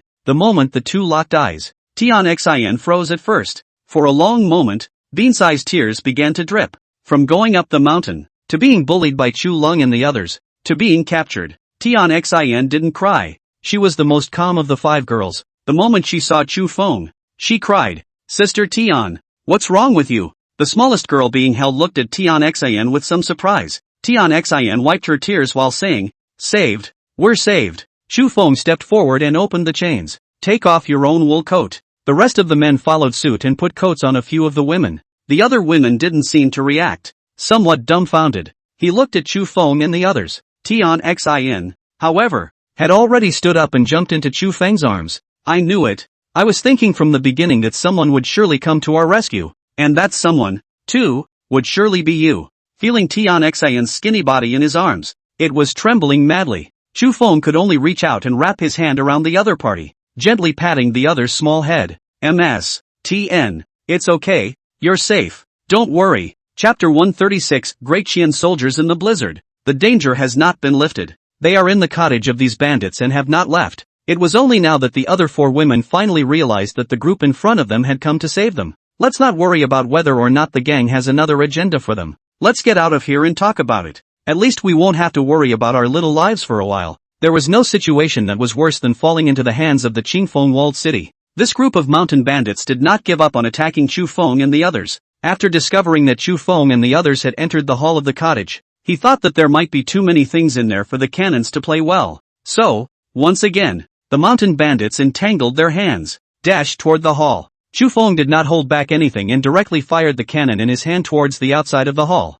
After firing 2 rounds, the mountain bandits also finally gave up on continuing to rush towards the room. If they continued to rush on, it would serve no purpose other than to extend the casualties. This group of mountain thieves have also learned to be smart. They didn't continue to rush toward the hall. Instead, it's in the doorway of the hall. Rushing inside, Chu Feng shouted, "No matter who you are, if you dare to strike against our Qingfeng walled city, you have already committed a great taboo. Drop the cannons in your hands, and my brothers will give you a good time." Zhang Rini sneered from the side. Who on earth gave them the confidence? These mountain bandits are still quite smart, knowing that they are guarding the entrance and not charging in. If we want to go out, we will definitely come into close contact with these mountain bandits. The worst thing about playing with a cannon is fighting your opponent at close range. No matter how accurate the cannon shot is, it's not one of those guns from a previous life either, capable of instantaneous release. The cannon has to be reloaded once after a shot. The other side could have stabbed the Sinjijin soldiers 3 or 4 times if they had done so at this time.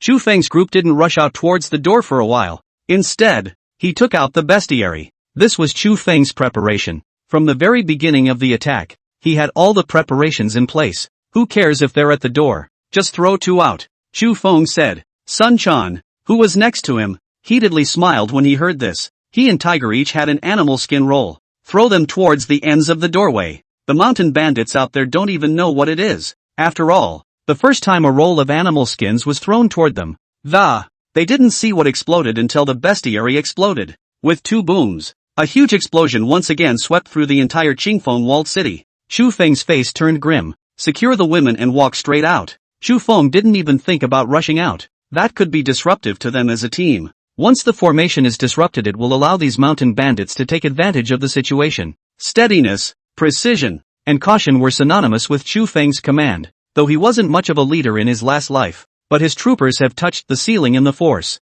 Everyone you run into around you is extremely talented, including the immediate leaders of Xu Feng's unit at the time, the squad leaders and squad leaders. Xu Feng had learned many combat concepts from them. These things aren't bookish things that are done by the book. The current command is telling. In this part of the Great Qian, give anyone a unit of 20 men to attack Qingfeng walled city, and it would be impossible for them to retreat in one piece. But Xu Feng did it, with the two bestiary rolls outside exploding after. These mountain bandits seem to be scared out of their wits by the gunpowder. Everyone hid. I wonder where they're hiding. However, not a single person appeared to block Xu Feng's group anymore. They finally arrived at the entrance of Qingfeng walled city with Tian Xian and 5 other women. The moose was waiting for them just ahead. It seemed that he was also curious about what was going on inside the Qingfeng walled city. Why all the commotion? You guys hurry up and get on the sled, Xu Feng said to Tian Xian and the others. With the 5 women on the sled, Xu Feng snapped and slapped the moose's butt. The moose was instantly faster. Xu Feng did not waste any time either.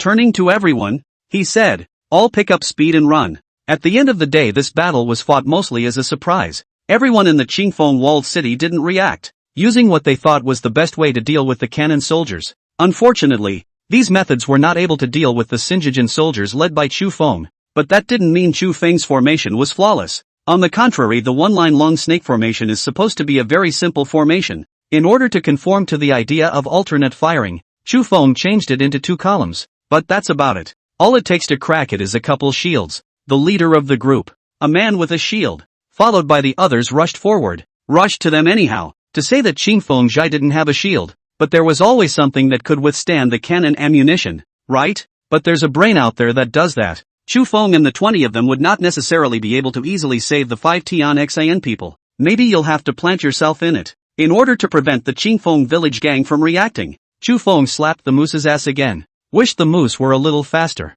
Don't tell me. For legs are just faster than a 2-legged man. In the middle of a snowstorm, Xu Feng and the others could not distinguish the direction at all. The footprints on the ground had also long since been filled in by the storm. They had to rely on moose for direction. In an effort to keep up with the moose, no one was paying attention to direction. Just know that it's okay to run after the moose, who would never get lost anyway. Unfortunately, they overestimated the moose. The temperature around us is getting colder and colder. Even though he was wearing a sheepskin mattress, Xu Feng felt a little cold. Not to mention the 5 women in the sleigh. Though it's a lot easier for them to sit than to run. But you can't generate heat sitting down. Instead, it's even harder. But these 5 women look too weak. Letting them run along will only make it worse. Xu Feng could only say to them, all of you hold on and persevere. Soon we will arrive at the stronghold. Everyone was motivated to hear that. More power seemed to be born in his feet as well. Every now and then Xu Feng would turn his head to look behind him. I was afraid that the people from the Qingfeng walled city would chase them out.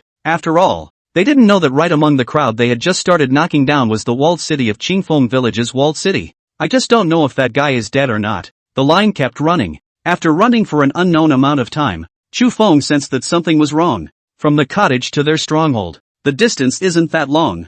Half an hour would be enough to get there. And if Xu Feng remembered correctly, it's downhill from the stronghold to Clearwind Cottage. It should be uphill from Clearwind Cottage to the stronghold. So why are they going still downhill? Crap! The moose went the wrong way. Hearing those words, everyone looked towards Xu Feng. Their expressions were somewhat incredulous. Doesn't seem to understand why a moose would go the wrong way? Xu Feng explained. The memories of the moose returning home are in the territory of the cache, not our stronghold. It dawned on the crowd, expressing understanding while starting to worry. What are we going to do, Captain? Who knows where the moose will take us? If we're not careful, we'll be dead if it takes us to the Jedi. In this stormy weather, even an animal's sense of direction should not be trusted lightly. No one knows if the animal will make a mistake. Keep a lookout ahead and see if there are any dense forests around. If there are, we can get the storm out of the way first at the edge of them. Can't keep going. Xu Feng was familiar with the Jade Dragon Mountain, but the places he was familiar with were places he had walked through. In case the moose takes them where even Chuffing hasn't gone before,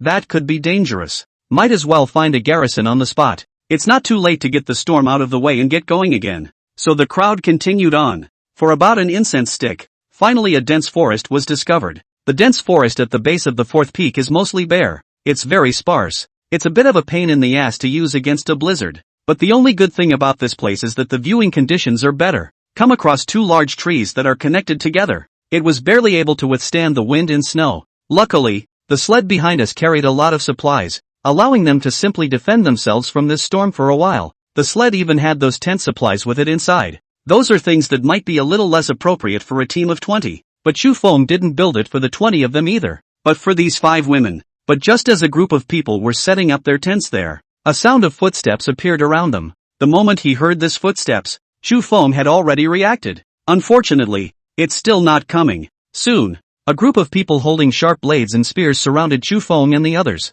But Chu Feng and the others weren't jealous either. They came together very quickly. The cannons in their hands also began to be directed at those holding spears outside. Just as Chu Feng was planning to order everyone to light the cannons, a voice came in from outside the blizzard. Don't light the cannons in your hands, or I'll have everyone spear and stab you together. A middle-aged man in armor, and yet no helmet, with a full beard, he appeared in front of Chu Feng. Who are you guys? Chu Feng asked with a serious expression. If they were able to pull away, it might not be a problem for Chu Feng to defeat the group of people in front of him. After all, their cannons were long range, but this group of people suddenly surrounded them, and even made Chu Feng not even end up with a cannon. At this time, if they set the cannon on fire in front of others, the other side would definitely not let them go. But the other side didn't make a move on them in the first place. It showed that the other side wasn't trying to do anything to them. Plus the uniforms they were wearing were the clothes of the Great Qian. It's fine if it's not Dasha's. However, what made Chu Feng wonder was how the army of De Qian could be on the mountain. Who are we? Young man, that's a good way to ask who we are. After you've taken out our job. Your job? Chu Feng was a bit surprised. That's right, clearing and seizing the Qingfeng walled city is our job. Today, we were going to take advantage of the blizzard and plan to make a sneak attack. I didn't expect that just when we got there, we saw you with your men, using the fire cannons to repel all the people in the Qingfeng walled city, and it seems that you also saved 5 women. Where are they? In the tent, Chu Feng said. As soon as the words left his mouth, Tian Xin leaked his head out. After seeing the situation outside, he immediately stood by Chu Feng's side. Chu Feng subconsciously blocked Tian Xin behind him. The middle-aged man in front of him saw this scene and laughed softly. To the Chu Feng in front of him, he said, let's start by telling who you are. Captain of the Rangers, Chu Feng. Rangers, what's with the cannons? The officials allowed it. If your lordship doesn't believe me, you can go to Snowy Ridge Town and ask. Chu Feng was not humble. It looks like the gang should be reasonable. For Chu Feng, what he was most afraid of was that this group of people were unreasonable. Good. I will check the facts on this matter. The woman behind you, is she a girl from the Tian family in Snowy Ridge Town? Tian Xin froze. There was actually something about her in there. Yes, I am. Tian Xin didn't flinch. Straight out of the gate. That's fine then. All of you come with me. The tents you have here look too small. There is no way they can accommodate 20 people. If you really live in this kind of tent in a blizzard, you will surely die. As the captain of the mountain rangers, you don't want your team members to die in front of you either, do you? Chapter 137 Tian Xin's uncle. 1,000 generals in the army. The other party's words had really spoken into Chu Feng's heart. His group of brothers were willing to come in with Chu Feng to save people. Chu Feng then already treated them as true brothers. He certainly didn't want anyone in here to die from the cold. Why should I trust you? Chu Feng asked his question. Well said. Little brother, you have great counter-surveillance skills, but I'll tell you what,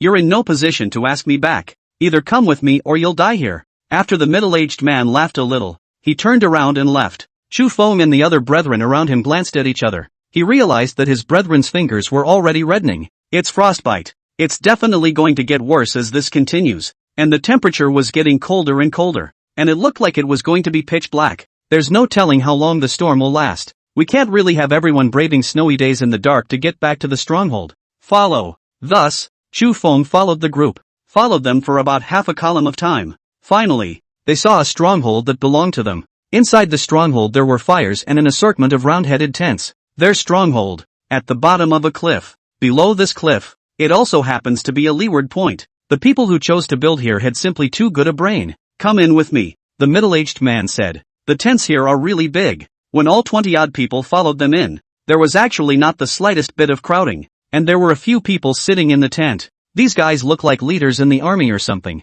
Mr. Chien, I've brought the man back, the middle-aged man said to a white-bearded man in front of him. When the man with the white beard got up, his first glance was towards Tian Xin. Tian Xin also saw the man with the white beard and was surprised. Uncle? Girl? I knew you didn't deserve to die. Tian Xin ran away from Chu Feng's side and instantly surged into Generalissimo Qian's embrace. It finally dawned on Chu Feng that this was the case. The biggest reason why the Tian family was able to reign supreme in Snowy Ridge Town was because they had people in the military. And the official position is not low. Now it seemed that the so-called person was the white-bearded man in front of him. Presumably, the fact that Tian Xin had gone up the mountain was known by his uncle. Tian Xian's uncle is the Tian family's connection in the military. Learning that his niece actually went up to the Jade Dragon Mountain, it just so happens that their front line is not far from here, so they hurriedly sent people to recover. But they did not expect Tian Xin to be captured in the Qingfeng walled city. This uncle also had nothing to do and intended to save the day while doing so. Get rid of this Qingfeng village while you're at it. As a result, it hadn't occurred to them that their men had just touched Qingfeng walled city, only to find that the inside had long been taken down by Chu Feng. And, also, with a cannon. Not only did he save the people, but according to the scouts' report, the walled city of Qingfeng walled city's walled city master was also lying on the ground, his life and death unknown. This surprised Mr. 1000. He was curious as to who had done this, so, sent his men's chiefs to bring the men back. Gu Dakon patted Tian Xian's shoulder and said, "Are you alright?" "It's fine, uncle. All 5 of us are fine. All because Captain Chu saved us." Tian Xian's eyes carried light in them when she looked at Chu Feng. Gu Dakon looked at Chu Feng and nodded. "You kid can do it. I heard that you picked off Qingfeng walled city with 20 people? It was just a matter of surprise. Plus we used a cannon. So the other side didn't think of a way to counter it, and we managed to save the man." Chu Feng did not take credit for it. The situation was briefly laid out. Next to him, Jiang Rini frantically stabbed Chu Feng. "What's wrong?" Chu Feng said strangely. "You kid. This is the most powerful Qian Chang in the army. Show yourself in front of him and you can enter the army as well." Being seen by Qian Chang Gu, "You kid will definitely soar in the army in the future. When he works his way up to the rank of Senator General, the position of Qian Chang will be yours." Jiang Rini spoke with great urgency. He even hated to help Chu Feng answer questions in front of Gu Dakong. The two men's voices were not small, and Gu Dakong heard them clearly. He laughed. "You were in the army once, weren't you?" Jiang Rini hurriedly stepped forward and nodded. "Good day, General Gu Qian. I used to be from the 2nd Legion. Good, good, good. Retired from the army can still know to serve in the government office. This heart is good, but in the future also must not casually poison the people." "No, got it. Don't worry, Mr. Gu Qian. I, Jiang Rini, would never do such a thing. Zhang De, take the others to the other tents. I'll talk to Captain Chu alone." The middle-aged man from earlier stepped forward and said, "Yes, the rest of you come with me, and I'll take you to a warmer tent with noodle soup waiting for you inside." The others saw this and didn't say much. Instead, Tian Xin was surprised. "Uncle, what are you talking to him about?" "Of course it's to talk about the situation of Qingfeng walled city. Your uncle I rashly brought people up to the mountain. If I go back without doing anything, the people up there are going to condemn me." Tian Xin naturally understood that there was also money in power gaming in the military. So then they too obeyed and took the other women and left the tent. The two of them, Gu Dakong and Chu Feng, were immediately left in the tent. Gu Dakong took out a bong, and after lighting it in front of Chu Feng, he barred it. "I've been a soldier for 20 years, Gu Dakong said. "The old hero is magnificent." Chu Feng simply blew a horse's ass. "Alright, don't just pat yourself on the back. The reason I'm saying this is because I've never seen a young man who is not only able to skillfully use a cannon, but also able to skillfully command a group of 20 people. If this person came from the military, I wouldn't even think too much about it. But on the contrary, according to the investigation, your kid is from Yulong village, and has never had the experience of commanding a group of people before this. And even more so, he has never used a cannon before, and the right to use a cannon was only in the recent past, when it was authorized by the official government. So I'm just curious, from whom did you learn this skill of shooting a cannon, and commanding people?" Gu Dakong stared at Chu Feng in death. It was as if those eyes were trying to see through Chu Feng. Once Chu Feng had any answer that was unclear, it was estimated that in the next second, he would be pressed to the ground. The silhouette standing outside the tent had verified Chu Feng's suspicions. "Are these things hard? Is it difficult? Even our marshal wouldn't be as skillful as you when commanding a team. My scouts have recorded all of how you fought. So tell the truth. Are you or are you not a spy of Disya?" the cigarette packet knocked hard toward the table. Gu Dakon's entire body widened in anger, and even his voice got louder as he spoke. If an ordinary person was faced with such a tone of voice, they would probably have long ago wondered how far they had panicked. But who is Chu Feng? Mental toughness had long ago been unknown to be strong. How could one be casually bluffed by an old man? Ha ha ha ha ha ha. Chu Feng directly laughed. What are you laughing at? Gu Dakong frowned. Mr. Gu Qian, since you've investigated me, then you should know what kind of existence the Jade Dragon Village is, right? That old man didn't investigate deeply. Is there anything strange about Jade Dragon Village? Didn't dig deep enough? That's easy. No matter how much Chu Feng made it up, the other party did not know whether it was true or not. Then he coldly grunted. That is a small village with only 20 or so households, and 100 years ago, there was no village at all at the foot of the Jade Dragon Mountain, nor did anyone live there. During a battle with Dixia, De Qian's soldiers managed to repel those Dixia soldiers on the mountain, and at the same time, in order to prevent those Dixia soldiers from continuing to attack them from Jade Dragon Mountain, those soldiers took the initiative to stop at the bottom of Jade Dragon Mountain, where they took up residence, farming and patrolling at the same time, watching over the mountain. This is a lifelong defense. Not only did they keep it, but their children and grandchildren have also kept it until now. Village Chief Du Dahai, father of Yellow Carpenter and grandfather of Wan Wei, all of them were once the greatest keepers of the Jade Dragon Mountain. At the same time, they have very superb knowledge of the military, how to use the cannons and if you line up your troops. These things, too, have been passed down to them by word of mouth. The only pity is that none of their group is illiterate enough to write in a book. Otherwise it would certainly be able to leave a valuable treasure to my great Qian. The things I learned were naturally handed down to me by those old men in my past life. When they saw that I had to go up the mountain to beg for food, they felt sorry for me, so they taught me all their life's knowledge, and that's how I came to be the person I am now. So, Mr. Gu Qian, is it strange that I have all this knowledge? Chu Feng's voice was powerful yet tinged with sadness as he spoke word by word, speaking the Gu Dakong in front of him. It took a while for Gu Dakong to react. He gulped. Are you telling the truth? Whether it's true or not, you send someone to Jade Dragon Village to ask how Jade Dragon Mountain was actually formed. If that's true, it's me who's been a Mengwang. I'm very sorry. To be able to teach you like this, your master must be a very powerful person as well. I wonder where his old man is. Nowadays, the army of De Qian is a bit green. Hardly any great leaders. Such an old man, if he were to be rehired back into the army and taught them, it might greatly enhance the fighting strength of the Dacian army today. Passed away, Chu Feng said. Speaking of panic, Chu Feng didn't even blink. Gu Dakong sighed a little. However, very quickly, he locked his target on Chu Feng's body. What about you? Do you have any ideas about coming to the army? No. Chu Feng hurriedly shook his head and said, a great man should protect his family and defend his country. Is it not a bit chestless to be an idle village boy in a village? Mr. Gu Qian is wrong. Nowadays I am also considered to have taken over my master's mantle. I'm working as a mountain patrol on Jade Dragon Mountain,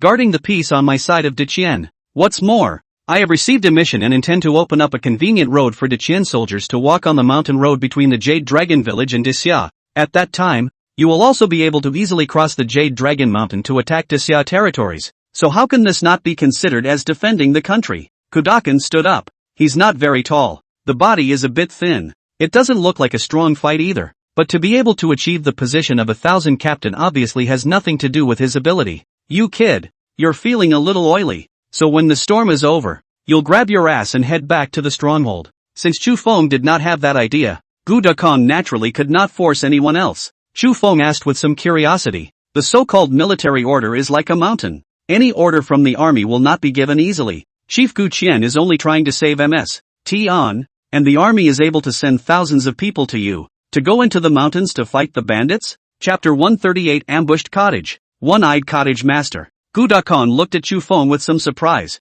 I didn't realize the kid wasn't in the army, and yet, so sensitive to something about the military. But there aren't 1,000 men. Just because I'm a captain of 1,000 doesn't mean that I can command 1,000 men on every mission. And the number of men on the mountain this time is only 500. 500 people? That's not something you can just casually take away from the army, is it? And you should have another mission in mind. Mr. Gu Qian? At these words, Gu Dakong's eyes lit up. I'm serious. If you do join the army, I'll keep my position as 1,000 chief for you. And after this year, I should be leaving my position as 1,000 chief to become a senator general. What do you think? Chu Feng hurriedly waved his hand and said, since Mr. Gu Qian is unwilling to speak, then I won't ask what I shouldn't hear. After saying that, Chu Feng left. This big pie drawing almost choked Chu Feng. Just after leaving the tent, Zhang De was already there waiting for him. Finished talking? It looks like you shouldn't have too many problems, Zhang De said. Chu Feng did not say anything. The matter of suspecting that Chu Feng was a spy,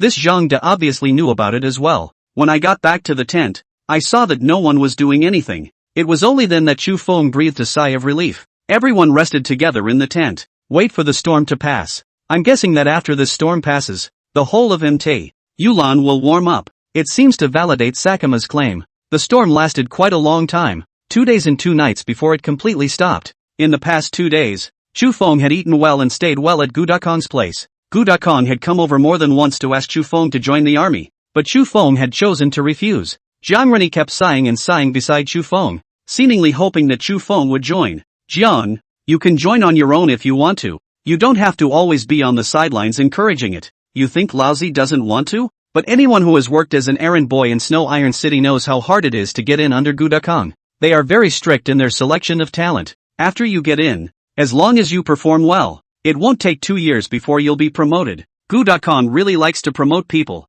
like that. People like that are pretty rare, definitely rare, and if I could go under him, I definitely wouldn't be discharged. Jiang Rennie sighed. Alright, since you don't want to, let's part ways here. Zhang De, take someone to send them off. That gang of mountain bandits hasn't finished clearing them out yet, Gu Dakong said from the side. Yes, Zhang De brought 50 men and escorted Chu Feng, intending to return to their stronghold. Girl, really not by my side? Gu Dakong looked at Tian Xian with some worry. Tian Xian shook his head and said, Uncle, the 4 of them please make sure to send them back to the town. I won't go back. I want to work with Brother Feng to make this work. How good it would be if you weren't a daughter. Gu Dakong couldn't help but say. Tian Xian pursed her lips and did not say anything, standing beside Chu Feng. Boy, watch my niece. Don't worry, I won't abandon any of my siblings, Chu Feng said, and so the group set off in force. For this departure, Gu Dakong had given Chu Feng many supplies. It was probably given for Tian Xian's sake, otherwise it doesn't make sense. This place was not too far from Chu Feng's stronghold. The moose did lead them in the wrong direction in the beginning, but if you walk towards the east, you will be on the right path. Take over but stop at the fork in the road. The camp of Kodakan was erected on the lower side of the cliffs at this 3-way intersection. Without the storm, the visibility is better and the direction can be seen very clearly. Mr. Thousand says you're smart. Zhang De came to Chu Feng's side and asked Chu Feng. Only the words, they sounded prickly. Mr. Thousand is flattering, Chu Feng said modestly. Then can you guess what these 500 of us are doing? Zhang De seemed to be deliberately testing. Chu Feng shook his head and said, I can't guess, but probably guessed a bit. After all, Gu Dakong had already posted his face to suspect Chu Feng, not knowing yet that they appeared at Jade Dragon Mountain because of the secret agent. Chu Feng did not need to be this captain. Zhang De laughed. Actually, it's not a secret. Mr. Qian asked me to tell you the news, so that you guys can also help us out on Jade Dragon Mountain. Over the years, the fight between De Qian and De Xia has been very scorching. Reasonably De Xia is not our opponent, but every time we fought, we always lagged behind the other side, and the military side of De Qian guessed that there were spies in the army, always relaying messages to De Xia, which is what made our fights so tough. So you set up an ambush at this place, the Three Forks Crossing, and in the meantime, you checked for any Dakian people traveling to Daxia? Chu Feng said. That's right, this 3-way intersection is the nearest road to Daxia, unless one drills deeper into the mountains. As long as one goes to Daxia, one will inevitably pass through this road under our feet. When you guys go back, please make sure we keep an eye out for any existence similar to a spy, Zhang De said. No problem. Chu Feng agreed with a full mouth. The group continued toward Chu Feng's stronghold. The road is narrower on this way back. There are also cliffs around, so if you're not careful, you might fall. So the line was set up in one long line. The crowd was walking a little more relaxed, probably felt safe with the crowds.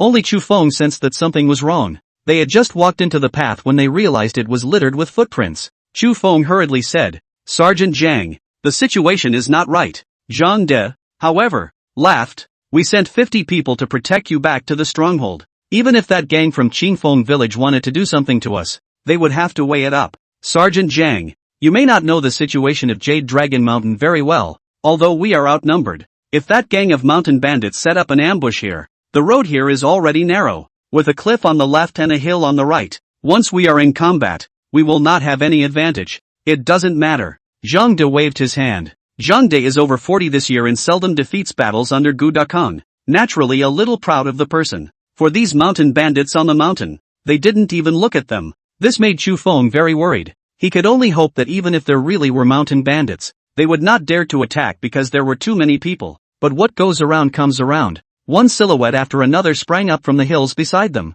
The silhouettes gradually grew more and more numerous. Soon, mountain bandits began to appear around them as well. At the forefront, Zhuo Qingfeng was wearing an eye patch. Grimly, he looked over at Chu Feng's side. You were the ones who, 2 days ago, stormed into our Qingfeng walled city, killed so many of our brethren, and snatched our women? Chu Feng and Zhang De looked at each other. Zhang De was somewhat amazed at Chu Feng's acumen. It looks like I made you right. These mountain bandits really ambushed us here and surrounded us. Sergeant Zhang, we must retreat to the main road behind us. We will be at a disadvantage if we fight here. Chu Feng said. What? You look down on our battle-hardened brethren? It's not that I look down on it. I just don't see the need for unnecessary sacrifices. Don't you? I don't think you're right. Although you're very much appreciated by Mr.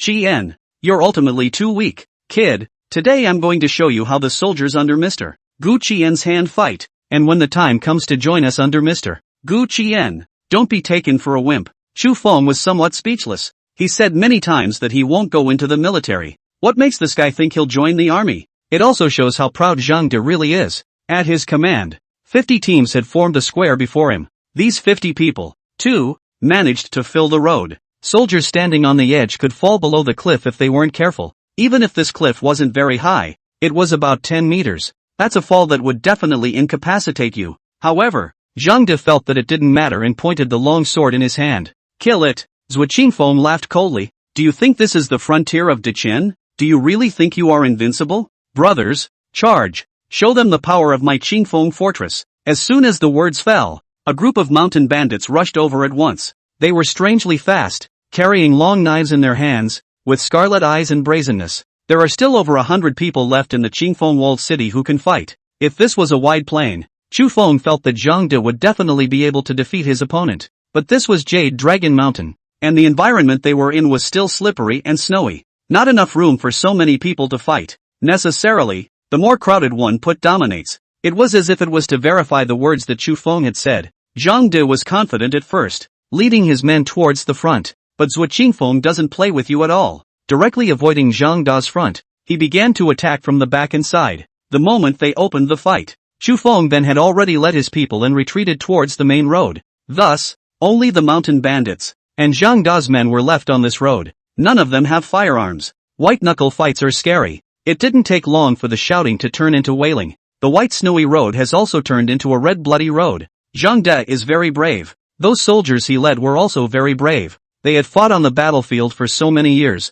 What kind of enemies had they not seen before? But the problem was that Zhuo Qingfeng's mountain bandits weren't good either. Because of Chu Feng, this group of mountain bandits were holding their breath inside. This time, they were running for revenge. And, still, it's the don't kill me kind. They're outlaws to begin with. So which one of them is going to value their lives? And so the battle began in an unusually grueling fashion. Captain, aren't we going to help? Jiang Rini shouted from the side. How can I help? Pick up the cannon and fight. You'll only be helping out that way. What we need to do now is to have Zhang De retreat, withdraw to our position, and fight them with the cannons to have an advantage. Chu Feng said. This, Jiang Rini knew that it was impossible for them to call Zhang De back. Once they retreated, they faced an even more ferocious stranglehold from the mountain bandits, and their losses would only be greater. But even if he fronted up and fought the mountain bandits, Zhang De could not take any advantage at all. He himself had killed too many people regardless, and those around him were dying one by one. There's also one of the biggest safety hazards,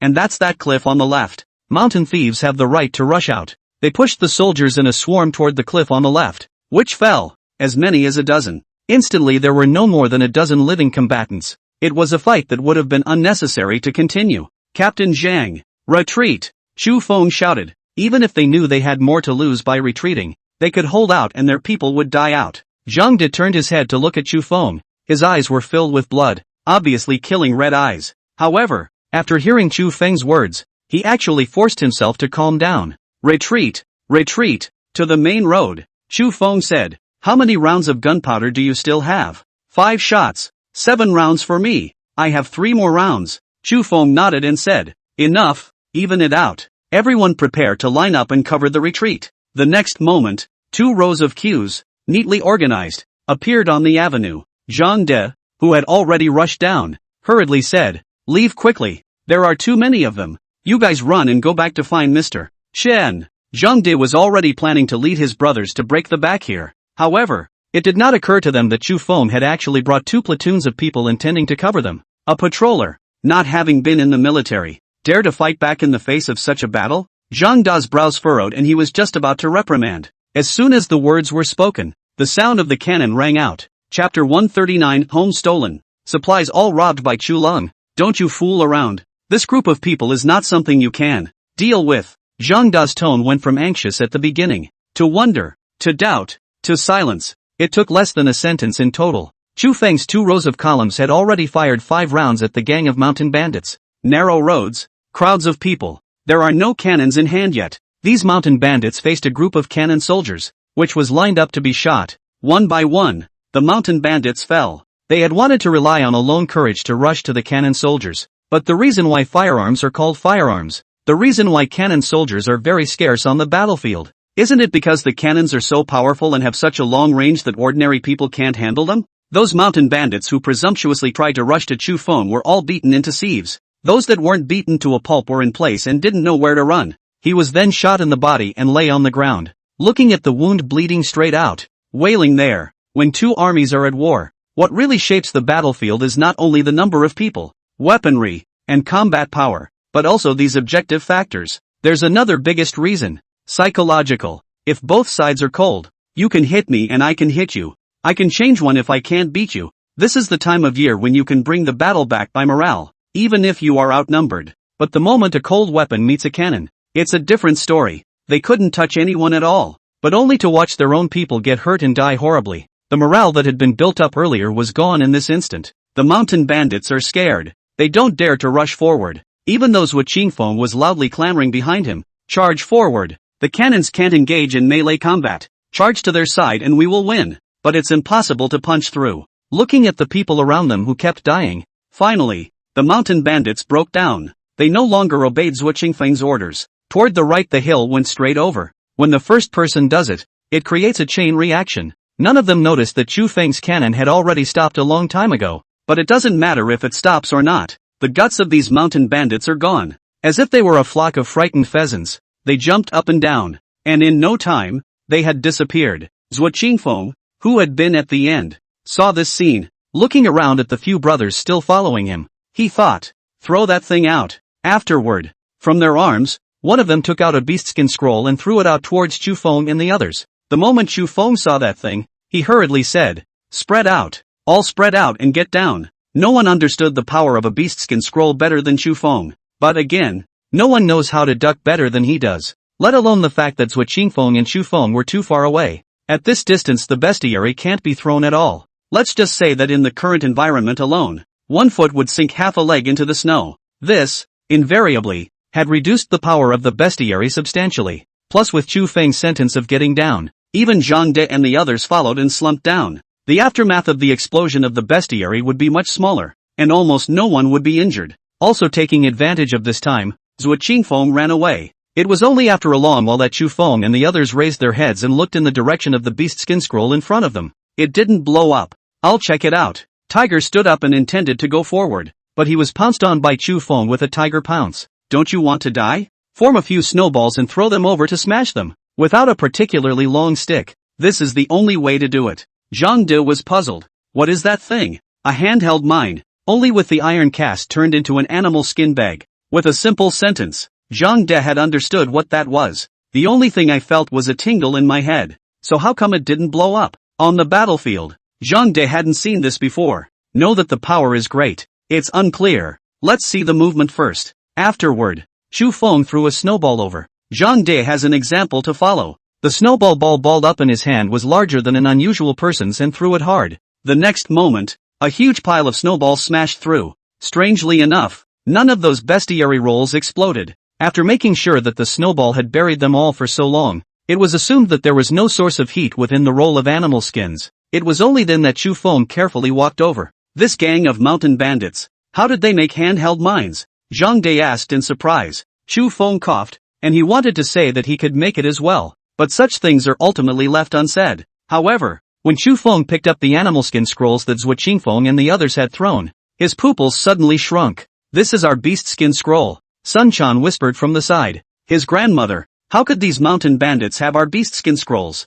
Jiang Rini also stepped forward. He was there when the animal skin roll was wrapped, so naturally he saw it. It was wolf skin, with the exact same tears in it as when they had wrapped it before. Even he could tell that it was their bestiary. Chu Feng was silent and only collected these beast skin scrolls, then slowly dismember it. The reason it didn't explode is that the gunpowder in these animal skin rolls seems to be backed up, and the fuses have been pulled forward, so I don't know if that was intentional or not. But after looking at all the beast skin scrolls, Chu Feng was able to determine that this was someone doing this on purpose. They didn't want the bestiary to be used by the mountain bandits. Chu Feng looked in the direction of the stronghold and said to the others, "Speed up." It would have beaten the mountain bandits once again. It was reasonable to say that Chu Feng and the others should be happy, but a lot of people died on Zhang Da's side. Many others fell into the cliffs. Zhang Di needed to leave the men behind to get that group up. Still need to report this back to Kodokan, so he didn't continue to follow them. Chu Feng, on the other hand, sensed a hint of something wrong and wanted to hurry back to the stronghold to see the situation. The two groups parted ways on this. Just as they reached the entrance to the stronghold, everyone's feet stopped. They looked cautiously at the stronghold. As the sky will be darkening, the fires in the stronghold were also gradually getting brighter. The yard is clean. Chu Feng took a deep breath. Wang Wei's character is very rigid, and it is reasonable to say that this group of mountain bandits really looked for it. He absolutely dared to with the gang. Then the stronghold can't be so clean. Can't it be that there are spies inside who have hooked up with these mountain bandits? Jiang Rini said. While this idea is less likely, it can't be ruled out. The group watched the gate at the entrance to the stronghold with nerves on edge. Chu Feng was even more careful and slowly pushed open this gate in front of him. The moment the door pushed open, and nothing happened. The yard at the stronghold was still empty. The voice came from the hall ahead. Even so, Chu Feng's cannon was still not lowered. The group slowly made their way towards the hall until they pushed the door to the hall open. It was only when he saw Wang Wei and Xiaoya there, not knowing what they were chatting about, that he finally breathed a sigh of relief. "Brother Wind, you guys are back?" After seeing Chu Feng return, Wang Wei hurriedly stood up and said. It had already been 3 days since Chu Feng had left the stronghold. Wang Wei was even planning to bring people to Chu Feng, but he thought of Xiaoya and the supplies of the entire stronghold. In the end, it didn't go. Until this evening, he had been desperate. The group was discussing going straight down the mountain. He planned to go back and report the matter to the government office and bring more people back to avenge Chu Feng's death. "I didn't expect Chu Feng to come back. Did you guys encounter anything in the stronghold?" Chu Feng asked. "No, I haven't even encountered a beast these past few days." "Brother Wind, are you alright?" Wang Wei looked left and right with a very rare look. "Of course I'm fine. You'd love it if I wasn't?" "Not at all. Brother Feng, you don't even know how desperate I was just now. Just now a bunch of us were discussing about leaving together." Chu Feng looked toward the front. All 6 in total. All of them. Everyone's expression was pleasantly surprised. Xiaoya even came directly to Chu Feng's side, seemingly wanting to go up and hug Chu Feng, but she didn't quite dare, and could only watch from the sidelines. The others also stood up and greeted the others behind Chu Feng. Everyone is excited. Apparently, there's nothing wrong with the gang. Where's Chu Lung's gang? Those 10 people were the ones Chu Feng was truly worried about. Because he just came in, he didn't see Chu Lung's gang. When Tian Xin heard Chu Long's name, she immediately said indignantly, "You said Chu Long and the others are there too?" "That's right, we found them outside, almost frozen to death,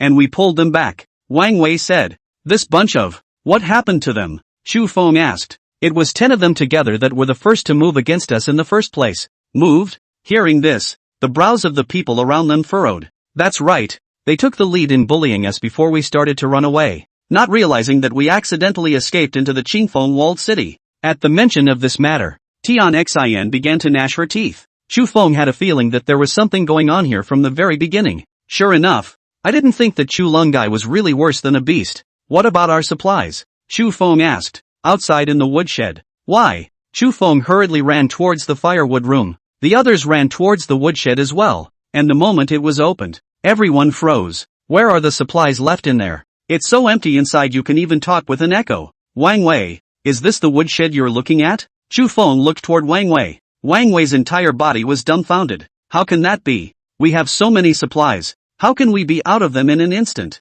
Chu Feng did not continue to reprimand. After all, It was Wang Wei's first time doing this kind of thing, but he must rise this lesson. Look at this task in the stronghold. You didn't even accomplish it. You need to review it. In an instant, blood rushed to Wang Wei's face, turning his face crimson. Who is it? Who the hell is it? Who else could it be? Why are you like a sizable cutie? The same. Not sure it's Chulong's gang? Sun Quan scoffed. Wang Wei raised his head to look at Sun Quan, and his eyes were red as if they could drip blood. It scared Sun Quan so much that he couldn't speak at once. So where are Chulong and the others? Chu Feng asked. They said they wanted to go outside to see what was going on and told us to stay put. Then they went out on their own accord. I was thinking, how could these guys be so nice? I didn't realize that they actually had another plan. More than just another plan. A reindeer, a sled, and all the supplies we put in this room, as well as a lot of food and drink. If we can't find it back, we'll have to continue to stay on this mountain, or else go back without any supplies, Chu Feng said. The expressions of the group were serious. They've been on Jade Dragon Mountain long enough. I was planning to go home in a week, but I've been stuck in the mountains for so long, and I haven't been able to go back yet. It would be a lie to say that I'm not anxious. Everyone is very anxious, but now without supplies, there was even less for them to go back to. Captain Chu, are you guys in there? Zhang Da's voice came through. Chu Feng went to the door to take a look, but he saw Zhang Da walking over with some injured people in the dark night. What are you group of people standing at the door for? What's wrong? Zhang Da asked curiously when he saw that there was something wrong with the group's expression. Our supplies were stolen. They loaded them in a sled and ran off with the reindeer, Chu Feng said succinctly. Isn't the moose here? Zhang Da pointed to the reindeer in the yard. That was the first one. The one that was stolen was the second one. When I just came over, I saw a firelight shining on a moose from afar, heading in the direction of Daxia, and at first I thought it was that gang of mountain bandits. Wang Wei, the time has come for you to redeem yourself. Take the men and give chase. Saying that, Chu Feng took the lead and ran out. Chapter 140, Chulong and the Mountain Thieves. Chu Feng's anger. The big snow-white hills. A group of people walked abruptly towards the line of Daxia. They had been gone all night. The sky was already bright. Every now and then a group of people turned their heads and looked behind themselves. After making sure there was no one behind them, they finally breathed a sigh of relief. Damn, it's not easy. We've been walking all day. The gang can't be catching up, can they? Chulong shook his head and said, not quite sure. Based on my knowledge of Chu Feng, that guy is unable to suffer any losses at all. Once he suffers a loss, he definitely wants to fight back. Anyway, we're almost at the Great Xia territory, and when we get there, it's absolutely safe. Captain, why must we leave Deqian? The people next to him all looked at Chulong. Obviously, this group of people were unwilling to leave Deqian. Chulong sneered. Why you must leave Deqian? Don't you all know better than me? So, everyone stopped talking. Captain, I don't think I need to. Su Zhuang's words had not yet fallen. Chulong then nudged his head with his index finger. You think you didn't do anything bad? You didn't follow me to Daxia? Or didn't follow me to trade with those mountain bandits? You can't get away. Either of these two charges can take your head. We're grasshoppers on a rope. No one is getting away. In the face of Chulong's threat, Su Zhuang could only shut his mouth in silence. When Chulong led them to a place, he stopped directly and seemed to be waiting for something. It was a while before they finally saw the other group. It's Zhuo Qingfeng. After Zhuo Qingfeng saw Chulong, the knife in his hand was immediately drawn out. Little brat, how dare you fool me? Without thinking, Chulong directly took out the animal skin scroll, lit it, and then threw it over. Zhuo Qingfeng subconsciously brought someone to dodge. With a boom, violent explosions exploded in their ears. Chulong coldly said, Walled City Lord, what makes you think I'm lying to you? Then why? The ones you gave me don't work? Mine works. Yours doesn't. Both yours and mine are from the same source. And if it doesn't work, it's only possible that it's your own problem, and it has nothing to do with me. Right? Then, Chulong and a few of his brothers took out 2 more cannons from the sled. Chu Feng had a total of just 22 cannons. The only 2 of these left were also touched by them. Wang Wei had never even thought at that time that Chulong would actually steal this from them. After all, the fire cannon would not be used by anyone other than Chu Feng and the rest of them. Of course Chulong wouldn't use it, but when these 2 cannons were taken out, Zhuo Qingfeng and the others backed away in some fear. Of the large fortress of 200 men, there were now only about 50 left. How angry Zhuo Qingfeng was, how fearful he was, because those who were killed, wounded, and fought off were hit by the cannon. Chulong was also just holding it out to scare people, and they were quite scared inside, worrying that Zhuo Qingfeng really made a move against them. The 2 cannons surely couldn't deal with so many people, but seeing their scared looks, Chulong let his emotions stabilize. Walled City Lord, As you can see, all of our beast skin scrolls are fine. I think you should go and investigate those people with the beast skin scrolls. Did they do some kind of mishandling that caused this problem to arise? Hearing this, Zhuo immediately looked at the others. The others hurriedly shook their heads and said, "No boss. We all wrapped the animal skin rolls and never took them out." Apparently, it became a headless case. They would have been ignorant of the bestiary. And I don't know how that thing is made or what the principle is. The only thing I know is that it works when you fire it up. So you guys, any more? A deep crater was blown out where the explosion had just occurred. It looks extremely powerful. If Zhuo would use this anymore, they were going to turn around and kill back again. This must be avenged. Chu Lung gulped. Nodding his head, he said, "That's naturally there. Even if it's not there, we'll still make it. This is something we've already stolen from our masters. In that case, it would be best." Zhuo walked forward, opened his hands and hugged Chu Lung. Chu Lung stiffened. He's been a jerk all his life. When you are in the village, good things don't bother to be done and bad things don't dare to be done. The only thing you can do is brag to your peers. Until one day, Chu Feng suddenly awakened, became a big, hot hero in the village. Those close friends of his also surrounded Chu Feng. Chu Lung finally knew what he wanted. He wanted to press on Chu Feng and make everyone recognize him. Chu Long. Thus, those days had been spent looking for trouble with Chu Feng. Unfortunately, it doesn't work every time. It wasn't until he also became a government servant and appeared on the Jade Dragon Mountain by mistake and was saved by Chu Feng that he realized what was missing between him and Chu Feng. As it turns out, it's these bestiary scrolls. So, it's a cannon? Who doesn't know how to use these things? You've got hands, right? Chu Long was evil and thought of directly snatching all these things from Chu Feng, until Zhuo blocked them. Chu Lung, in order to stay alive, told him that things like animal skin scrolls were very powerful, definitely can help them. But at the same time, Chu Lung quietly pulled the fuse out a little more. He did not want Zhuo to really finish off Chu Feng and the others. What he wanted was for the two gangs to kill each other so that he could reap the benefits. I have to say, when you go to town, you run into a lot more rich people. Even Chu Lung is starting to get a brain. Unfortunately, this plan didn't work out. Moreover, I heard that Chu Feng had even saved Tian Xin and the others. Tian Xin, that's the eldest miss of the Tian family. That matter, but if he spoke to the Tian family, he, Chu Long, in the entire Snowy Ridge town, would not be able to live on at all. That's one thing, and the other is, he's hooked up with the mountain bandits. As a magistrate, he colluded with the cottage. Another capital offense. 2 capital offenses. Back to Dakian. Certain death. That was why their group would choose to go to Dasha. Otherwise back in the town, none of these people with Chu Lung's gang would be able to escape. Walled City Lord. In that case, let's set off together. Departure. Where to? Zhuo said with some surprise. We've decided to go to Dasha for the time being and build up our strength. What? Are you planning to betray Great Qian? Zhuo looked at Chu Long playfully. Chu Long hemmed and hawed and said, going back is also death. So it would be better to cast another bright master. There are ideas. Zhuo nodded. So, Walled City Master, do you have any ideas about going to Dasha with us? Zhuo shook his head and said, we can't go there. Do you think that the people inside the Qingfeng Walled City are all people from Dichen? Chu Lung nodded in understanding at once. The Qingfeng Walled City is full of a bunch of vicious criminals. They were not only from Dichen, but also from Disxia. Regardless of joining any country, this gang of bandits is a target for everyone to kill. In that case, let's bid each other farewell, and I hope that you, Walled City Lord, will be able to set up another mountain and rise 100 feet to the top. With that, Chu Long intended to leave. Just the moment Chu Lung turned around, a dagger was placed on his neck. Dude, you're just going to leave without giving me some of the gear in your hand? Chu Long instantly froze. He said that this Zhuo how could he be so nice to come over and hug him? It turns out that he was deliberately approaching him to threaten him. Walled City, what can't we talk about properly? We can talk about it. Give me the contents of your sled and you go. That's all. I won't take your lives. And by the way, the cannon stays. Zhuo has never been a good man or woman.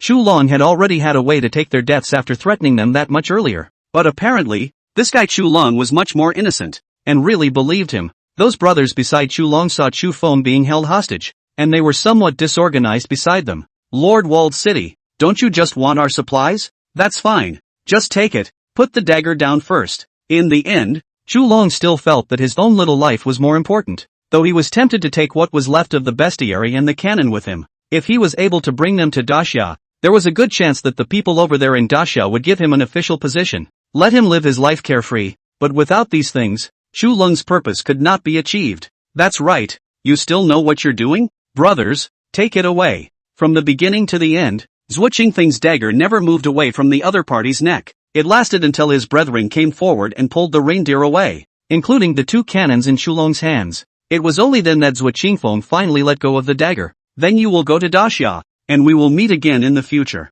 It wasn't that Zhuo Qingfeng didn't want to kill Chu Long in front of him, just because there's no point in killing him, and it will leave a trail in this place. The original cottage definitely can't go back. Zhuo Qingfeng needed to take his people and find a place that could be used as a cottage again. Looking at Chu Long's gradually departing figure, Zhuo Qingfeng laughed somewhat arrogantly. With these things, our mountain fortress will surely grow, and then whatever patrollers and soldiers will be destroyed for them. Zhuo Qingfeng did not know that in a dense forest not far from them, Chu Feng was watching this scene with his own eyes. Zhang De said to Chu Feng behind him, that one who colluded with Zhuo Qingfeng is your elder brother? I don't have a treasonous big brother. Chu Feng coldly said. Well then, in that case, let's do it. Catch Chu Long and the others first. Chu Feng said. Let's do it this way. Chu Feng's group, you guys will catch them, and Zhuo Qingfeng's group, we'll catch them.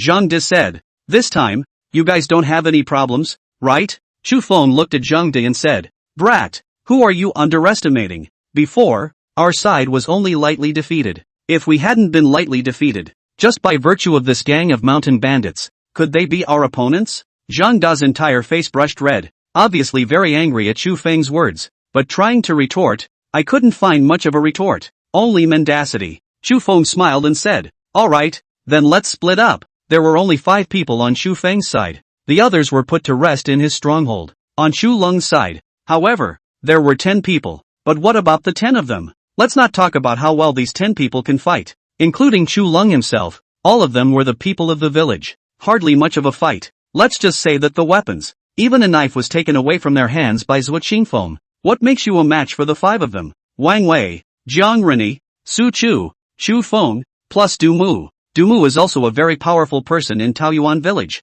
Otherwise it wouldn't have been recommended up here. There were 5 of them, carrying cannons and swords. The speed was extremely fast to catch up. In order to prevent Chu Long and the others from escaping, Chu Feng did not even chase directly from behind. Instead, they flanked it, taking a shortcut through the dense forest, and finally came to the path they had to take to get to Daxia. Afterwards, Chu Feng picked up the fire cannon in his hand, shouting out to the front, Chu Lung! Bang! The cannon went off. Chapter 141, Killing Chu Long. Behead the traitor. More concubines? A cannon firing sound rang out at a distance from the border of Daxia. Chu Lun looked at his thighs with a shocked expression. There's an extra bloody hole in that spot. A large pool of blood gushed out. After seeing Chu Feng and the others, those mountain patrol people around Chu Long did not think twice before turning around and running. Chu Feng coldly said, use the cannons, try to get them alive, or kill them if you can't. Yes, this group of people had followed Chu Feng until now. Their skill with the cannons was also not comparable to ordinary people. After getting down on one knee and lighting the fuse, he aimed for the backs of those who had escaped. One shot went by and the men were indeed lying on the ground, but since they missed the vitals, they could only wail on the ground. Jiang Rini and Su Chu were faster. They are soldiers who have been in the military for a long time. And how is it possible that you can't outrun a few of the people? After getting close to the other party, he drew his knife and slashed hard at them. However, the 2 men obeyed Chu Feng's command and did not hack to death. And yet there was no mercy. A bunch of people were there begging for mercy. Chu Long looked at his brethren not even looking at him, and instantly despaired. You traitors, you traitors, you! Chu Feng had already rushed to Chu Long's face and slapped him in the face. The slap was very powerful, directly knocking Chu Long to the ground. A slap mark appeared on his face. Subsequently, Chu Feng was like a robot, stepping forward and pulling him by the leg towards the stronghold. Not a moment later, Zhang De also appeared in front of Chu Feng. Behind him were more mountain bandits. This time Zhang De had brought 100 men over to fight the bandits. That previous loss had been written down in Gu Dakong's little book. So this time Zhang De was very cautious and didn't take the enemy lightly at all. Especially if the other side has a cannon and an animal skin roll. It's even more careful to a fault. A group of people made a move together and swarmed the group of mountain bandits before they could react. 2 people controlling 1 person. That's still very easy. Those who resisted were killed on the spot, leaving little chance for the gang. All the rest surrendered. Old brother Chu, do old brother a favor in a moment. What favor? Chu Feng asked. Mr. Gu Qian should be in your stronghold at the moment to see his niece. When you return to your stronghold, can you tell Mr. Gu Chen, that I take the first credit this time? What are you talking about? Brother Zhang. Of course you take the first credit this time. I've only captured 10 people. You've captured 50. Ha ha ha. You kid. I knew you were through. Well. From today onwards, I, Zhang De, will recognize you as my younger brother. Both groups then went back to all of them. Zhang De brought the mountain bandits towards the compound. Chu Feng brought Chu Long and the others to his stronghold. Because there were 10 people on Chu Long's side, Zhang De also sent a dozen or so people to help Chu Feng's favor and brought everyone to the stronghold before leaving. Just as he arrived inside the cottage, he saw everyone in the cottage waiting. After they saw that Chu Feng actually did bring the reindeer and supplies, as well as Chu Long's 10 people, they were somewhat shocked and gave a thumbs up at Chu Feng. Most of these 10 people had injuries, and as for who the injuries were from, it was definitely Wang Wei. During the pursuit, other than Chu Feng, it was Wang Wei who was the most serious, even nearly hacked these people to death in the process. When throwing all 10 of these people into the courtyard, Chu Feng finally relieved a mouthful of turbid qi within himself. Since the establishment of the mountain patrol, we, the people of the first team, have been diligent, approaching 1,000 difficulties and solving countless difficulties. We finally gained a foothold in this stronghold, and we thought that the rest of our lives would be peaceful. Chu Long,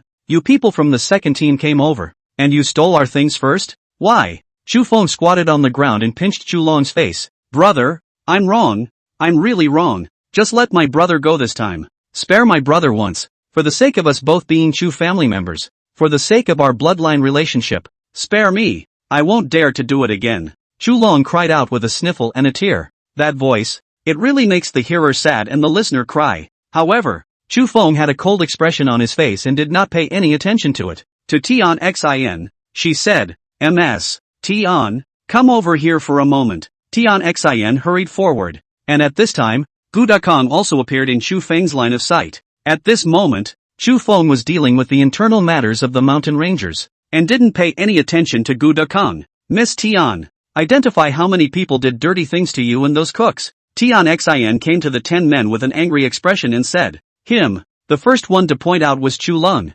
followed one by pointing out 8 more people out. How courageous is that for a woman, especially when surrounded by so many guys. Still, Tian Xin stepped forward, not caring about her face at all. Point everyone out. Even if Tian Xin herself wasn't bullied, who could think she wasn't in this situation? Chu Feng pointed at Su Zhuang and said, what about this person? This one didn't, and even he was the only one who stopped the others. Tian Xin said. Su Zhuang raised his head. His face was covered in blood. He was almost cut to death by Wang Wei on his head. He gave Tian Xin a somewhat grateful look. Wang Wei somewhat awkwardly pulled Su Zhuang out. Akia rushed forward and began to heal her opponent. Although Su Zhuang did not engage in bullying behavior, when Chu Long committed treason and left Daxia, he followed. When Chu Long traded with the bandits, he went alone. To say that he was absolutely innocent would certainly be impossible, but at the very least, in Chu Feng's case, he had a reason not to die. As for the others, get the knife. Sun Quan hurriedly handed over his long sword.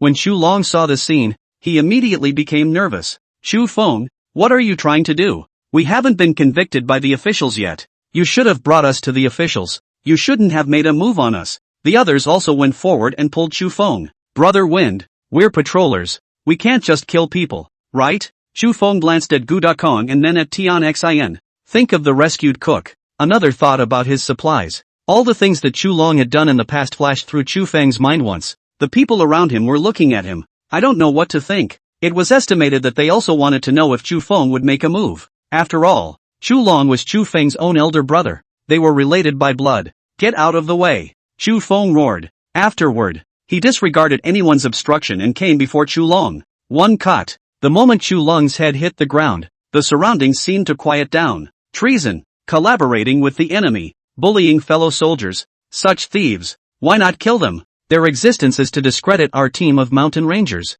Do you tolerate this? Chu Feng shouted loudly. Can't. Everyone's emotions ran high. From today onwards, the mountain rangers have established an inspector team. I, Chu Feng, am the captain. Jiang Rini, you are the vice captain. And any team member who dares to commit a major offense is equal to this titillation. Chu Feng stepped on Chu Long's corpse and said in a domineering manner. At this moment, all the patrollers were silent. They looked at Chu Feng as if they were looking at a god of war. Jiang Rini took a deep breath and followed behind Chu Feng, also drawing his sword. I, Jiang Rini, am willing to serve as the vice captain of the inspectorate. A slash followed, killing another. Chu Feng and Jiang Renyi alternated chopping heads. There were thieves who tried to escape, but they were also held down by the people around them. They, all of them, deserved to die. Everyone's eyes were different when they looked at Chu Feng. If it was just respect before, thinking that Chu Feng was very powerful, now it's all about fervent adoration. Because the first person Chu Feng killed was his big brother. This reflected Chu Feng's absolute irony. Even if the relationship between two people is bad, as long as there is blood in it, it's like a shackle that makes it impossible to kill painfully. This is also a tradition in dealing with people in the Great Qian. But Chu Feng broke this tradition. As for why only he and Jiang Renyi did it, it was because of this that in the future, when the officials looked for trouble, they would only look for trouble from the two of them. Jiang Renyi is not afraid of trouble. He himself is a person of the county magistrate. The officials would only be looking for trouble from Chu Feng alone, not mixing with anyone. Chu Feng was also thinking of not making a move, but he really couldn't hold this anger inside. He is struggling to find a future for the entire village. Led the villagers up the danger-ridden Jade Dragon Mountain again and again. What did Chu Lung do? Those moves could very well give away the small lives of everyone in Chu Feng's team. Therefore, he had to cut Chu Lung in front of everyone. Only then will he be able to convince the public and continue to be popular. Drag the bodies out and feed them to the wolves. Only after saying those words did Chu Feng walk over to Gu Dakong. Mr. Gu Qian, I've made you laugh. Kudakan shook his head. You've done a great job. I'm going to stick with what I started with now. Chu Feng glanced at Gu Dakong suspiciously. You're a general. You know how to gather people. And you know what's the right thing to do. It's just that being a mountain patrolman is really condescending. I'm going to make a trip to the government office in Snowy Ridge. I'm going to bring you into my army. Kid, you can't get away. Gu Dakong laughed out loud. Chu Feng, however, was somewhat speechless. General Gu Qian, I really don't have any thoughts of going to the military. Doesn't matter. Anyway, you have to listen to the government's orders. Don't worry. I won't let anything happen to you. Stay well in the mountains. By the way, what do you think of my niece? Gu Dakong was very satisfied with Chu Feng. At the same time he was thinking about Tian Xian's future. With such an abusive incident over, and Tian Xian taking the initiative to come forward to testify that she had been bullied, the news was expected to spread to the town soon. What about her reputation? So he wanted to see what Chu Feng's attitude was. In all his years, he had never seen such a fine young man. Tian Xian is good-looking and has him as a backer. As long as Chu Feng agreed, when the other party left Jade Dragon Mountain, they would have their wedding. What does Mr. Gu Qian mean? How about you marry her? Chu Feng hurriedly shook his head and said, to the disappointment of General Manager Gu Qian, I am already married and have a daughter. Uncle, what are you talking about? Tian Xian was immediately bashful. Uncle is thinking of your future. Of course. He then looked at Chu Feng again. Then how about another concubine? He believed that in the future Chu Feng would definitely have great achievements. Once Tian Xian's reputation got bad, it would be hard enough to be a concubine, not to mention marriage. Although the Tian family was famous in Snowy Ridge Town, who knew them when they left Snowy Ridge Town? It's not like the hillbilly village boy down the road is going to want a woman with a bad reputation. This can be a concubine under me. Chu Feng once again refused. Suehua had already latched onto him, and he didn't want to have one more woman latched onto him. That's good then. Since you have a concubine, you won't mind having one more. Wait until I return to the mountain, back to find your elders and discuss this matter with them. That's it. Old me will leave first. Without giving Chu Feng any opportunity to retort, Gu Dakong turned around and left the stronghold. Looking at Gu Dakong's departing figure, Chu Feng was somewhat speechless. Do these elders of Deqian really like to marry him so much? Tn. Chu Feng just wanted to say something to Tian Xian. Tian Xian, however, turned around without looking back and went back into the room. Chu Feng scratched his head. He didn't seem to say anything wrong, right? Chapter 142 Shortage of Supplies. Mountain Thief has an accomplice? The weather cleared up. So many days in the mountains. Chu Feng had almost forgotten what the sun looked like. He's either in a fight or on his way to one every day. Either you're fighting someone or you're fighting. After killing Chu Long, there was some inner frustration. Just like what others thought, he and Chu Lun were related by blood after all. But on second thought, Chu Feng had crossed over, and the Chu Feng from before had long since karma. It was because the Chu family saw the death of the original owner, under 100 deductions, which led to the death of the original owner's illness. In that case, Chu Feng had also sort of avenged the original owner. Ever since yesterday, Gu Dakong said that he would give Tian Xian to Chu Feng as a concubine. Tian Xian had been avoiding picking up Chu Feng since yesterday. When you see one, You simply say hello and grab your ass and leave. Girls were thin-skinned. Chu Feng could certainly understand that. He didn't pay much attention to it either. Wang Wei was in the yard counting their supplies. Needless to say, the supplies have been pretty much used up. The most used material was gunpowder. Includes packs of bullets and rolls of animal skins. These require gunpowder. Plus, after being robbed by Chu Lung once, so much of that gunpowder was wasted again. Not to mention the food. The wolf meat was consumed and no other meat was left. If they didn't go hunting for supplies, they would have to eat the 2 caribou. It was given to him by Tsuewa's grandfather. And it has to be said that the reindeer were in the wrong place in the storm though, but also really pulled them to safety. These 2 reindeer are still very useful. Chu Feng did not want to put thoughts on them until it was absolutely necessary. Where's the water? The water is also almost drunk, and it is estimated to be boiled today, Wang Wei said. Chu Feng sighed and only felt that there was some trouble. After all, without the supplies, there was no way for them to leave Jade Dragon Mountain today. Otherwise a group of people would probably starve to death on the road. Then let's stop and leave for 2 days. Hunt for 2 days, get some supplies, and then we'll leave. I don't know if it's an adaptation. Chu Feng actually felt that there was no imagined discomfort even in the mountains, except for missing Cho Tiny a little. After all, he was the first person Chu Feng had met in Dichen. Others, not to mention, some even showed their unwillingness to leave. It's just because as long as they're at work, the court can't go to their house to get food, and you can still get fed and clothed here, and there's such a big place to live. It's more comfortable than being in your own home,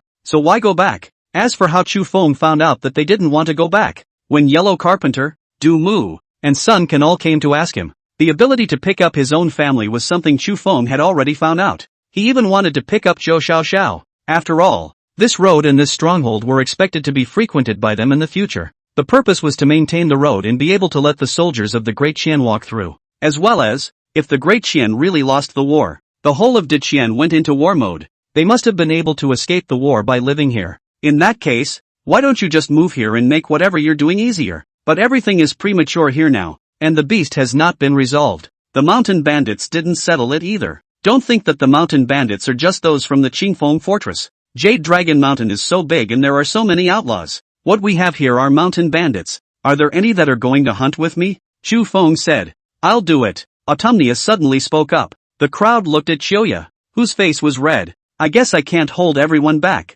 Need to learn something, Akia said shyly. Xiuya, you're a great doctor. You don't have to do anything. Just save our lives when we're injured. Sun Chan said with a dog's tail in his mouth. You're the one who talks too much. Get the hell up and help Wang Wei. Chu Feng kicked the other party and said. Tian Xin was not far away, helping to dry the clothes. Doing laundry in the middle of winter can be a real pain in the ass. As the cook, Tian Xin naturally assumed the role of housework and such chores. Of course, it wasn't that Tian Xin was the only one doing these chores. Chu Feng specifically sent a team, which consisted of 3 people, driven by Tian Xin. You need to start a fire to cook the dishes when you do the laundry, and you need hot water. Their help. It takes strength to wring out clothes and they have to come and help. Try to lighten Tian Xin's burden. After all, she's only one person. At this moment, Tian Xin looked at Xiuya approaching towards Chu Feng. There was something inside that I didn't know what to feel. All in all it was a little hard and a little sour. Captain Chu, there's something for you. Tian Xin was being sour inside when she suddenly saw Zhang Di. The affairs of the military are the affairs of Gu Dakong, and Gu Dakong is the affairs of Tian Xin. So she very reasonably walked up to ask what was going on. It wasn't just Tian Xin. Most of the people gathered around. They looked at Zhang De with some curiosity. Zhang De gasped. There's some not so good news. Chu Feng first thumped inwardly, then asked, what kind of bad news? Yesterday we began interrogating those mountain bandits, and one piece of information came out of the interrogation. They were planning to join with another group of mountain bandits that had come up the mountain to make a surprise attack on the Keishi and Stone Toad clans. What the hell? Do these 2 mountain thieves have such big hearts? Chu Feng was somewhat surprised. Both tribes together numbered in the thousands, especially the Keishi, whose entire tribe was no different from a large village. It's very well organized inside, both in terms of population and amenities. There are also measures to deal with mountain bandits. The people inside the cache are also hunters, and everyone is a prima donna. I can't believe I'm thinking of dealing with them. The Stone Toad clan, though a bit smaller in number, were also a hunting people. Sakama's fighting prowess was something he had seen before. It's hard not to. Chu Feng had a bad guess. That's right, although what Qingfeng didn't say it. The others said that the other group of mountain bandits might have gotten hold of firearms. They are few in number and have firearms. Zhou Qingfeng doesn't have firearms but has more people, and together, they will be able to steadily take down these two clans. Zhang De couldn't help but sigh, looking a bit despondent. Apparently, they're going to do it again. After all, it must be them, the army, who are in charge of the mountain bandits. So Chang's purpose for coming over and talking to me is? Captain Chu, I heard that you know the people of these two tribes, right? Then I'll trouble you to seize the time and go speak to the people of these two tribes to take precautions. With that, Zhang De was about to leave. Chu Feng hurriedly pulled his opponent to a halt. What are you running for? You came to me for this little thing? Or what? Did those mountain bandits say when they would strike?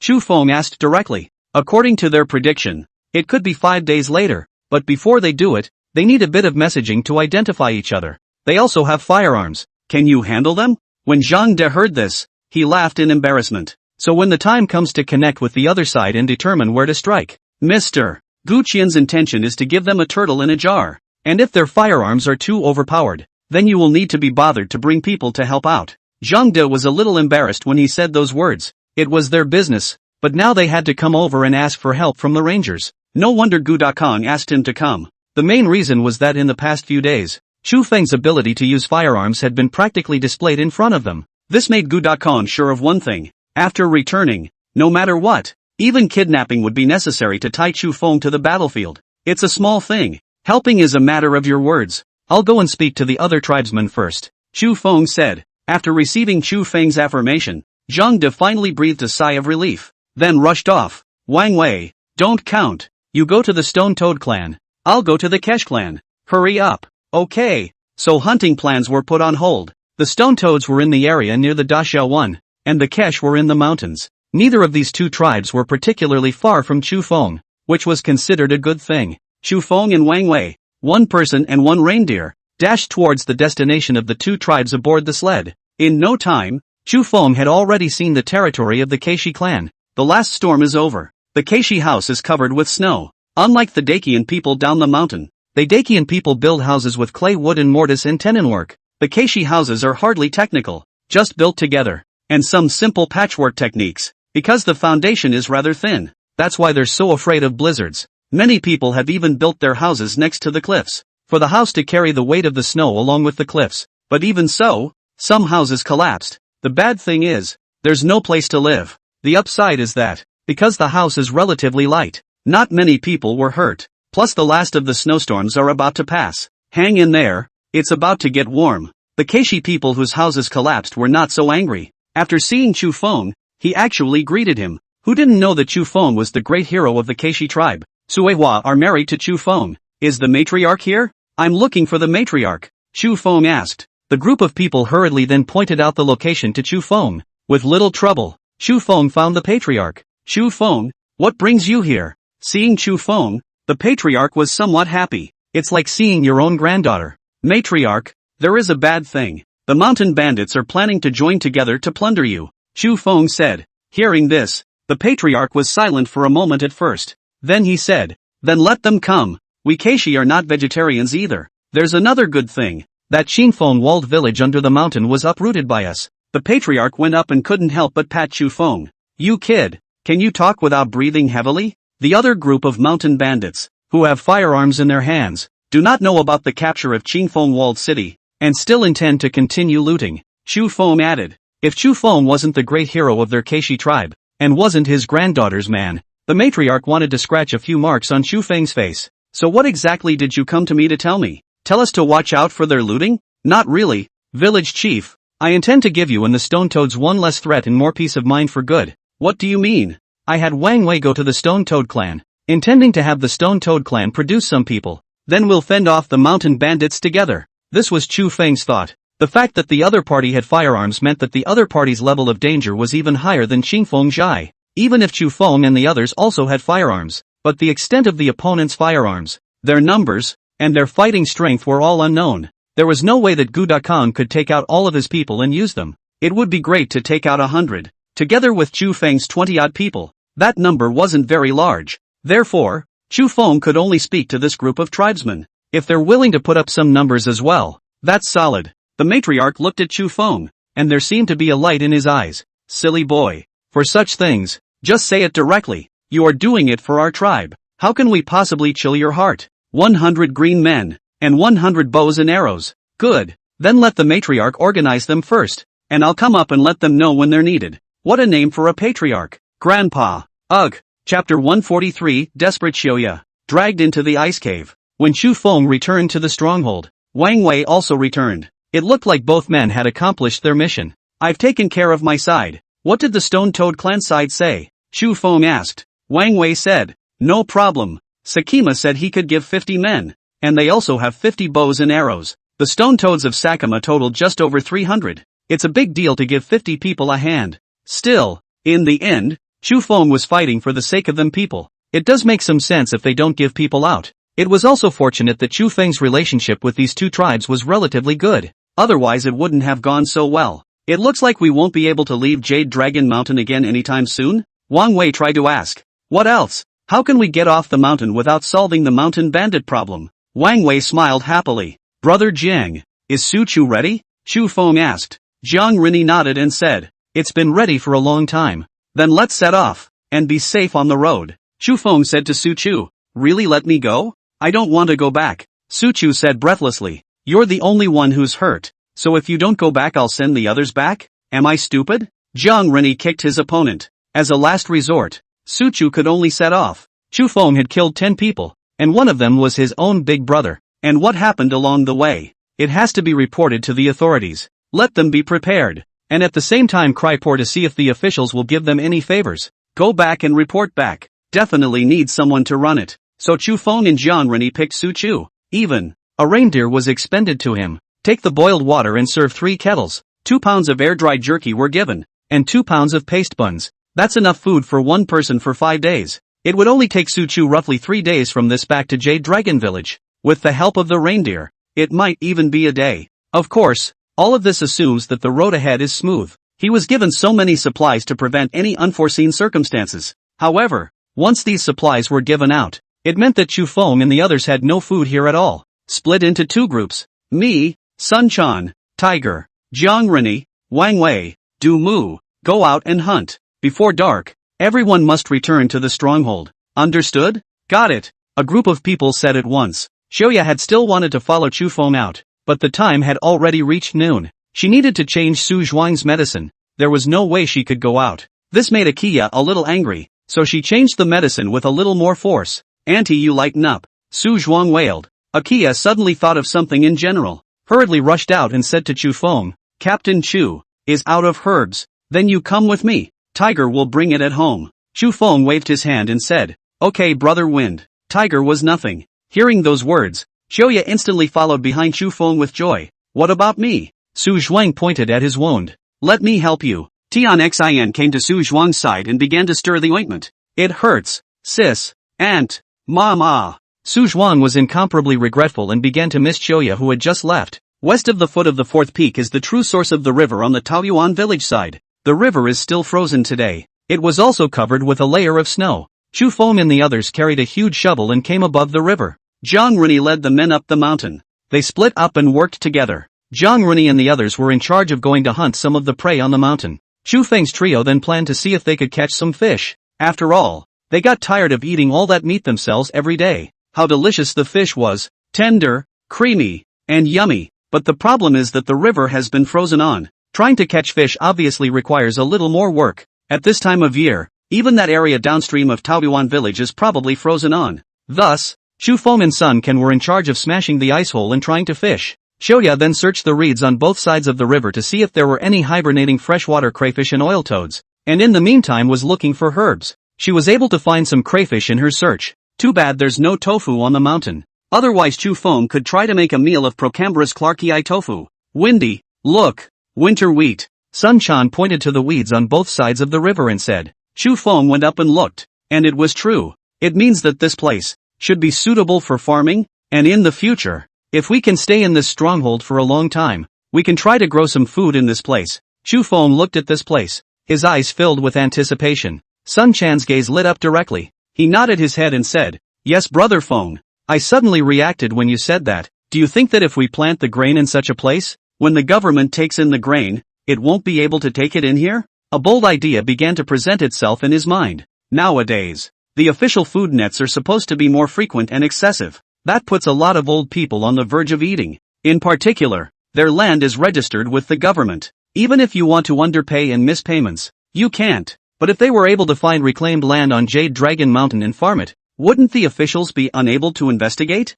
After all, this was a swampy area. No matter if it was the Disya people or the Dichien people, they wouldn't just go here. Even if it was a mountain bandit, they wouldn't come to this kind of place. If such a program could really be realized in the future, wouldn't the villagers of their Yulong village have an extra share of food that was not subject to tax for no reason at all? Chu Feng smiled and nodded his head. Your mind turns quickly. Then when we return to the village, let's talk to the village chief about our ideas. Sun Chan said with some impatience. Aren't you worried that the gang in the village won't be able to keep their mouths shut and spill the beans? Chu Feng laughed. Then what should we do? We can't just have a few of us planting in secret, right? Sun Chan was a bit distressed. Don't worry, we'll use the land here. Chu Feng raised his head and looked towards the swampy land. It's definitely considered fertile ground, and would probably have been discovered long ago if it weren't for the harsh winter. Of course, if it wasn't for Chu Feng, this place probably wouldn't have been discovered for another few hundred years, and even if it was discovered, it wouldn't have been thought about in the direction of planting. People have a herd mentality and they like to live where the crowd gathers. Who would want to come to a mountain that's so uninhabited and full of all kinds of wild animals? Under Chu Feng and Sun Can's efforts, finally, an irregular ice hole was chiseled out in front of them, and it's not a small area. On the other hand, Akia took care of the caught crayfish and oil toad. Get it into small pieces. Chu Feng began to make fish hooks. Making fish hooks is a very simple task for a wilderness survivalist. In the wild, there are many things that can be made into fish hooks. Tiny branches, for example, can be made by simply remodeling and chipping them. The only difference with iron may be that the quality is not good enough and there is a risk of breakage, but for the time being, that's all they have to offer. When Chu Feng used his long knife and chipped out one fish hook after another, next to them, Xiaoya and Sun Chan looked dumbfounded. Brother Wind, are these things really okay? I don't know. Fishing itself is a more patient task, and whether it can be caught or not depends on luck, but also on whether there are fish in this water or not. Actually, Chu Feng himself didn't think too highly of himself. Even if he had an iron hook, this fish would not necessarily fall up. It's mainly because it's so cold. Fish are less active and some are even hibernating at all. You put bait in people's mouths and they don't even always take the bait. However, Chu Feng did it anyway. He didn't want to waste such an opportunity. Take those freshwater crayfish and toad meats and slowly skewer them on the hook. Tie these hooks to strong cotton twine and wrap a small stone around the center of each hook. Then slowly throw it into the hole in the ice. Unfortunately, the river is not deep. They should be in the very middle of the river. And through the hole in the ice, they could clearly see the bottom of the river, and estimated that it would be about 2 meters. After placing all the bait, Chu Feng and Sun Can walked towards a tree on the shore. They were going to get some branches and go catch some freshwater crayfish and oiled toads with Akia. Akia is wandering around the reeds by herself. Chu Feng and Sun Can were still chatting. Do you think we'll be able to move here en masse? Free from government control? It's okay. It means we're going to be out of touch with the whole of Dakian. Just our one village. Chu Feng had studied the book of Peach Blossom Garden, and he knew that Sun Can's idea was probably to create a peach blossom garden that only had their Yulong village. After all, the taxes were indeed a bit heavy. Disconnection is disconnection. Brother Feng, you are now a government official. If I say something excessive, just pretend you didn't hear it. I'll be honest. Who in the village likes the current government? Who in the village likes the current government? They give them so much tax and food every year to feed them. And what about them? The government treats the people as if they were cattle and horses. When the enemy invades, the first to suffer will always be our people. Have they ever really protected Dakian for the sake of the people? No. That county magistrate you also saw, corruption into sex. Taoyuan village is now what kind of need not say it. Everyone knows that the county magistrate to the Daxia people threw away. He led the people of Taoyuan town touched all over. Not a penny left. Not to mention the bigger snowy iron city, and all those officials and soldiers. You're greedy. I'm greedy. Food and taxes can't be used in the army. The army can't beat Daxia, so they can only continue to increase the taxes a little bit, and blame it on our people, saying that we people don't pay enough taxes. That's why we can't beat Daxia. Where do you think that's true? Our people work hard all year round. It's not easy to grow some food, but they don't have enough to eat themselves, and they take it away, and they still say that we didn't grow enough? We didn't do a good enough job? There's no one around. There was only the snow in the sky and the dry reeds in front of me. Sun Chan seemed to have transformed into a complaining woman, frantically spitting out the bad things about Dichien. But if someone with a heart hears about it, Sun Chan's little life will be gone. Alright, stop complaining. Chu Feng smiled. In the end, he didn't voice his plans. Regardless of whether it was Sun Can or Wang Wei, both of them were actually a bit immature. Chu Feng had set his plan. It was with Du Hai. Du Hai couldn't agree more. And it was also silently helping Chu Feng. But if I tell these two guys might accidentally leak it.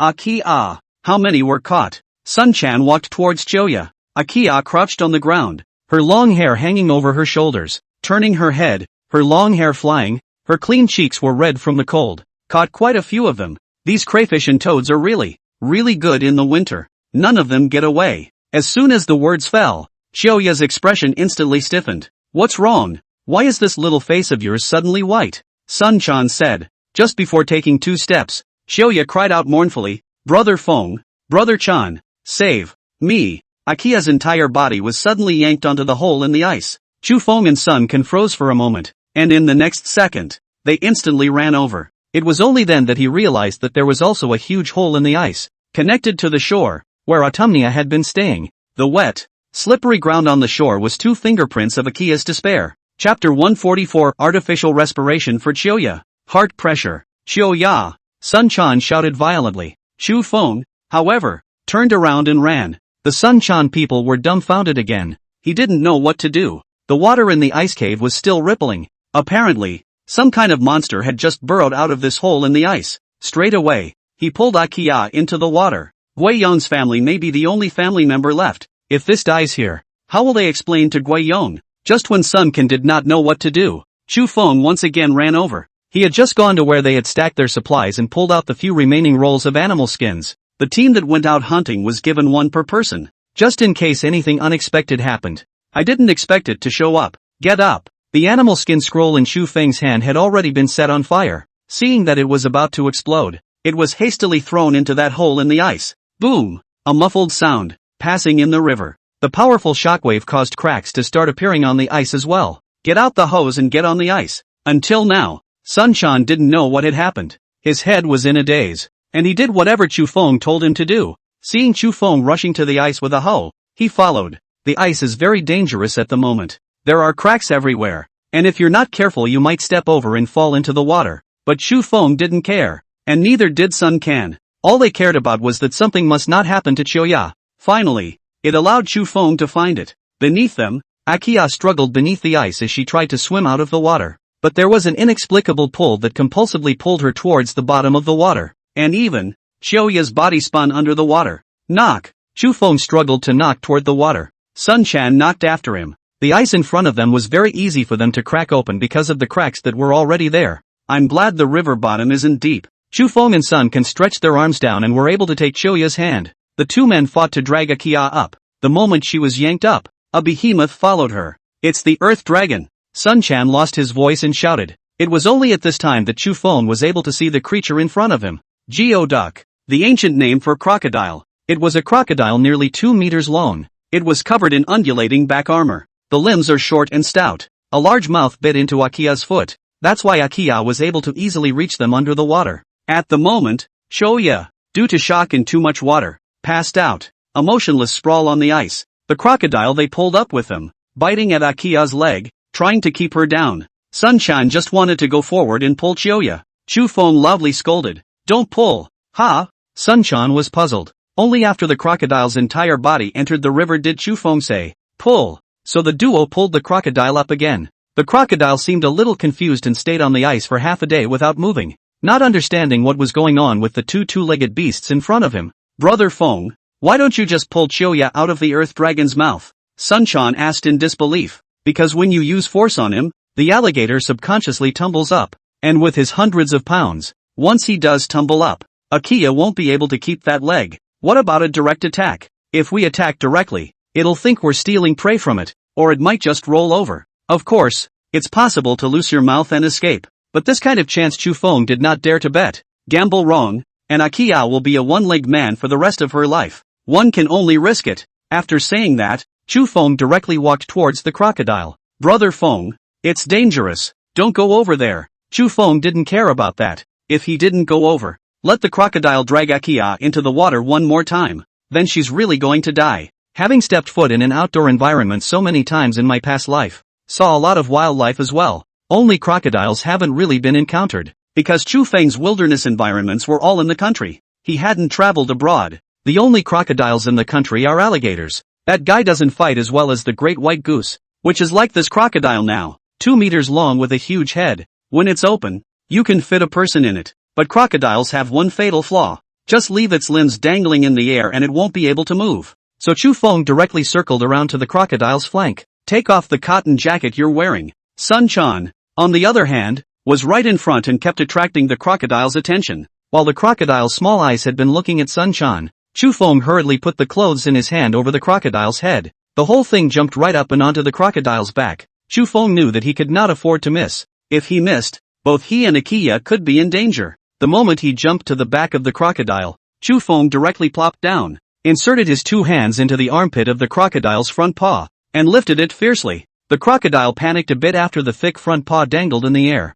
It couldn't find a point of gravity because there was someone on its back and it didn't have enough power to spin itself around. All you can do is flop around on your 2 hind legs. Sun Quan. Chu Feng looked at Sun Quan with trust in his eyes. Sun Quan also went out of his way to watch the crocodile loose its mouth and pull Choya aside first, then rushed behind the crocodile. Following Chu Feng's example, he sat on the crocodile's butt and inserted his 2 hands underneath the crocodile's body, lifting his back paws as well. This time, the crocodile was completely unable to struggle. It could only twist and turn, its mouth opening and closing, attacking the air around it. Turn it over. The second disadvantage of the crocodile, and the fatal one, the moment it lands on its back and exposes its belly is when they are at their most vulnerable. With 2 people, it's still very easy to turn over an alligator that's a couple 100 pounds or so. The 2 men then carefully turned the crocodile over, taking advantage of the fact that the guy was blindfolded and didn't continue to struggle. Sun Quan hurriedly used his long knife and slashed through the crocodile's stomach. Crocodiles were considered protected animals in Chu Feng's country in his previous life,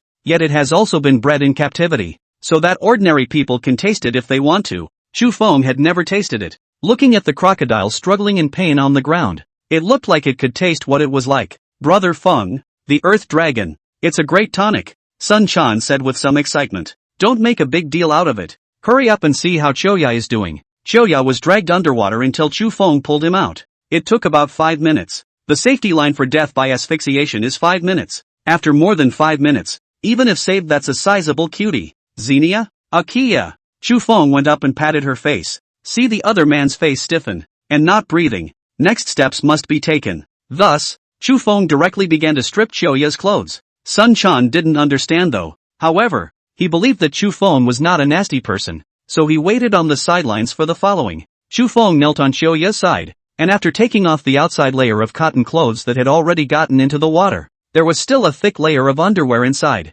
So layer after layer, until only the blasphemy remained, and had to see Choya's delicate white skin. But at this moment, Chu Feng did not have a single other thought. All he wanted was to get Akiya back. Both hands were folded, resting on Akiya's chest, upright upper body, pressed down hard. After 10 presses, he broke open Akiya's mouth and blew air towards it. Then it continued to press. The reciprocal cycle lasted for an incense stick of time. Sun Quan watched from the sidelines. At first, he did not understand, but after seeing what Chu Feng was doing, even if he was stupid, he knew that Chu Feng was saving people. So he stood by, not daring to say anything. Finally, with the last breath blown into Akiya's mouth, Akiya finally opened her eyes and turned on her side to dry heave. At this moment, Chu Feng was already sweating profusely on the ice. He sat on his butt on the ice, looked at Sun Quan next to him, and gasped. Saved. Holy, Brother Feng, you're a real stepping stone cow. You'll actually save people who fall into the water. I'll do the same in the future.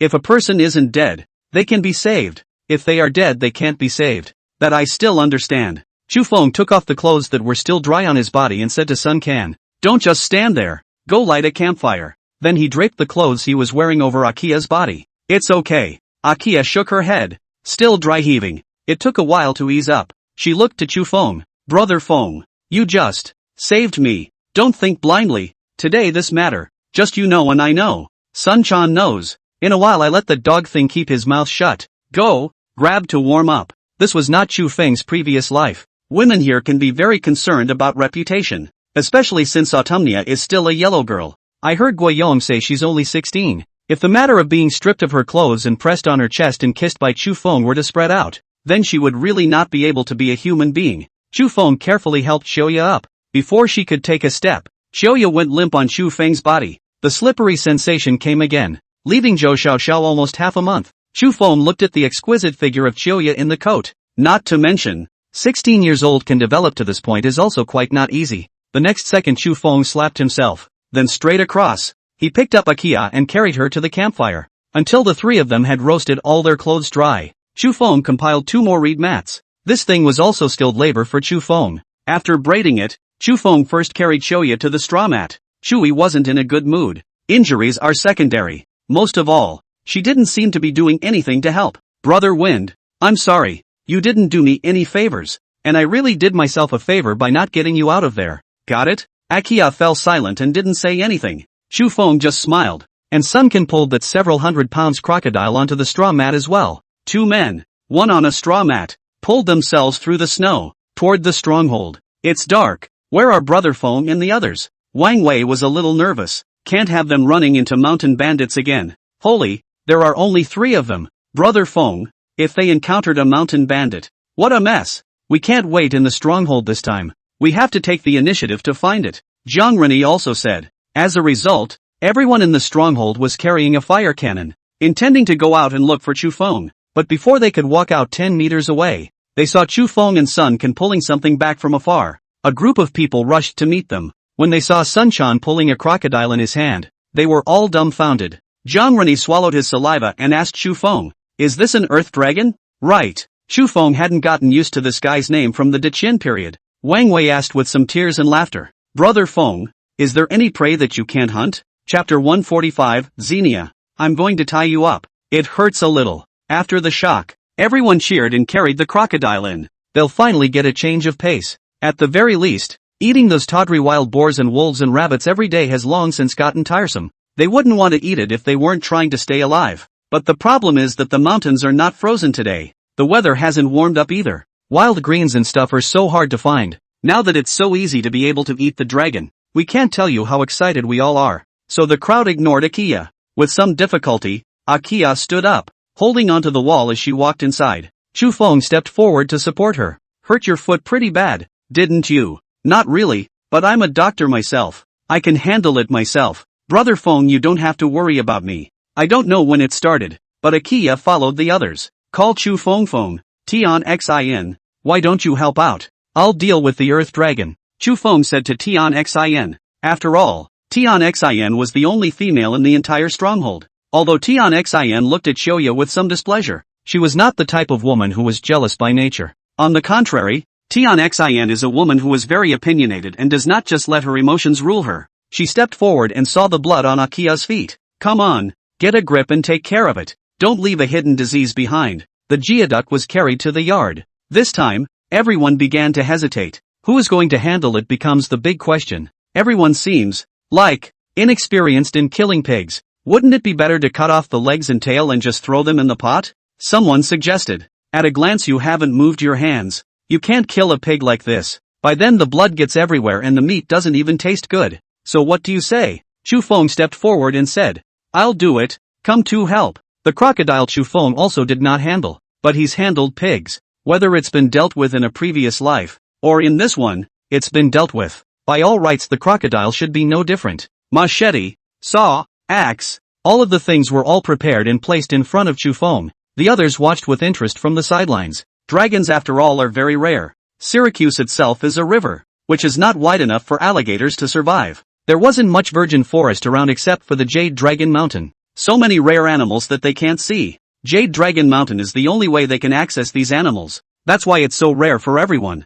The wood chipper is sharp. Like handling the wild boar, Chu Feng wanted to skin the crocodile first. It was a bit difficult, and Chu Feng had put in a lot of effort. It was only after hitting it with an axe from time to time that I managed to get the skin off. All of the crocodile's internal organs were also exposed. Zhang Renyi is playing along. Next up is bloodletting. The crocodile carcass had been sitting there for a bit too long, and it took a soak in warm water for the blood to start running out. But in the end, there was no way to let all the blood out. It's not the same as when you've just killed. When you've just killed, the blood in your body is still flowing through your veins. Now that this crocodile has been dead for a long time, the blood is naturally not flowing. But a little bit of what you can put in is a little bit of what you can put in, and a little less blood is a little less weird. The dragon here has to be 300 to 400 pounds, Wang Wei said from the side. I feel like 500 pounds there. I wonder what it tastes like. The flavor shouldn't be bad. We still have a lot of spices. We'll use them all in a while, Chu Feng said from the side. He's starting to dismember the crocodile's organs. 4 legs, tail, head. The head is the most taxing. Even if the skin has been peeled off, the bones are still there. It took a long time with the axe to finally get the head off. The cauldron had been placed on the stovetop next to it. The water inside gurgled and rolled. The water source is still a good idea. And if it's just a stew, there's no need to search for such clean snow and ice. It was late into the night, and a couple of big men were still moping around. Split a crocodile into several parts. Head, tail, limbs, guts, fat. To put it mildly, if it wasn't for Akia, maybe they couldn't spot the crocodile either. After all, crocodiles have to hibernate too. This guy ate a lot before hibernating and doesn't look fat though. There's a lot of body fat, epidermal fat, visceral fat, and the same slab of oil as boar. There should be everything. One pot was used for stewing meat, and Chu Feng had someone find another small pot. Throw in all that fat and start refining it. In no time at all, the frying pan was full of oil. That way, meals won't have to be so bland in the future. Have a spoonful anytime, anywhere, to increase the added fat content. Once the oil was refined, some hungry guys grabbed saltines and cooked brown rice and wanted to come over and try it. Chu Feng was also too lazy to care about them. Anyway, it was made for everyone to eat. Next, continue to fish out the stew. Although there were very few ingredients, Chu Feng still missed stir-frying. The crocodile's limbs were then transformed into stir-fried pork with sesame peppers, stir-fried pork with wild greens, and a braised pork stew. It's all in a minimalist version. And the crocodile's heart, liver, spleen, lungs and kidneys, all of them were made into a different kind of cuisine by Chu Feng. Despite the conditions, though, the flavor of these things doesn't compare to the latter. But the crowd, which had been light for I don't know how many years, still ate their fill. Brother Feng is awesome. To Brother Feng, Windy, this big waste for you to save off. Screw you, keep it to yourself. Chu Feng laughed and cursed. A plate of the finished meal was then brought to the room. This is Akia's room, and there seems to be a slight smell of blood in the room. How's it going? Chu Feng asked. Tian Xin shook her head. The wounds seem a bit severe. Seriously? This caused Chu Feng to blame himself somewhat. Akia was injured when he followed him out, and he didn't pay attention to Akia's wounds the first time after he came back. He thought it was no big deal. Then on second thought, it was a big alligator of 300 or 400 pounds. The bite is amazing. Even if the bite is where the shoe is, it's not likely to be just a minor injury. Tian Xin, you go eat, I'll take a look, Chu Feng said. Tian Xin nodded and left. Chu Feng placed the bowl in his hand on the ground and came in front of Xiaoya. Akia's eyes were red, as if she had just cried. I guess the wound hurt and there was no one around who could care. Naturally, there is some sadness. Let me take a look at the wound. Chu Feng squatted and sat by Xiaoya's side and said. Xiaoya glanced at Chu Feng with some confusion. This is in the mountains. The only one who has some experience with external injuries is me. Just think of me as a great doctor, Chu Feng added. Xiaoya's expression struggled for a moment, but quickly gave in, lifting the small quilt in front of him, exposing his ankles. The moment the ankle leaked out, Chu Feng's brows furrowed. From the ankle to the top of the foot, it was densely covered with wounds. One of the wounds was even more bloody and didn't stop at all. You can even see the bones when you peel them back. It's so serious. Yet Akia hasn't said anything about it until now. This needs stitches. The wound was large and deep. You can tell the alligator must have been biting with all its might when it bit. Otherwise you can't just drag someone into the water. Fortunately, from the looks of it, the bones should be no big deal. Stitches? Akia wiped her tears, a little confused. In all her years of studying medicine, it seemed she had never heard of this type of treatment. Dr. Zhang taught me. Don't believe you can ask Jiangrani. In the army, once injured wounds are all this open, not sewn up, not long at all. Then Brother Wind, can you help me? Silly girl, you were injured because of me. Who will help you if I don't? There is just some pain. You have to endure it. Do you want to drink some wine? Chu Feng said. May I? Chu Feng hurried out and took another can of rice wine. Then let Tian Xin come in and help. He might not be able to hold down Akia on his own, but even so, there are still measures to be taken. Chu Feng first let Xiaoya lie on the bed, then took out the rope and tied it dead center to the bedpan, starting from Xiaoya's thighs, making sure she couldn't move at all. Tian Xin was a bit puzzled. Brother Feng, does the treatment have to be like this? Prevent her from moving, Chu Feng said. Xiaoya's small body, once the two ropes were tied, she couldn't move at once. The whole thigh is now down to the toes. Of course, Chu Feng had only tied one thigh. Tian Xin was at Akia's side, relieving her. Drink all of this, it won't hurt. Don't worry. Really, Akia said, clearly not believing it. Still, she picked up the rice wine that had been prepared for her and gulped it down. Akia, who had never had a drink before, was soon dizzy and talking out of turn. Brother Feng, you can't let other men see my feet. Oh, we women's feet. We can't just show them to men either. Whoever looks at them will be responsible. Don't worry, there's only Tian Xin and I in this room, Chu Feng casually said as he prepared the needle and thread. Luckily, after the supplies were stolen by Chu Lung, he didn't touch a single bit of them except for food and gunpowder. Otherwise now Chu Feng how to sew the needle do not know. The torches beside them were niggling. Put the needles on a torch, sizzle them a little, soak them before putting them in clean, boiling water, and finally take them out to air dry. Then will Brother Feng be responsible for me? Xiaoya asked with a red face and winks. When Tian Xin, who was next to her, heard this, her heart felt even worse. Chu Feng did not answer her. Just follow the wound. One stitch. Ah! Autumnia screamed miserably in an instant. The smiles on the faces of the brethren eating outside disappeared. Just a few moments ago, they were forgetting that they were in a very dangerous situation. Until the moment when Akia screamed in agony,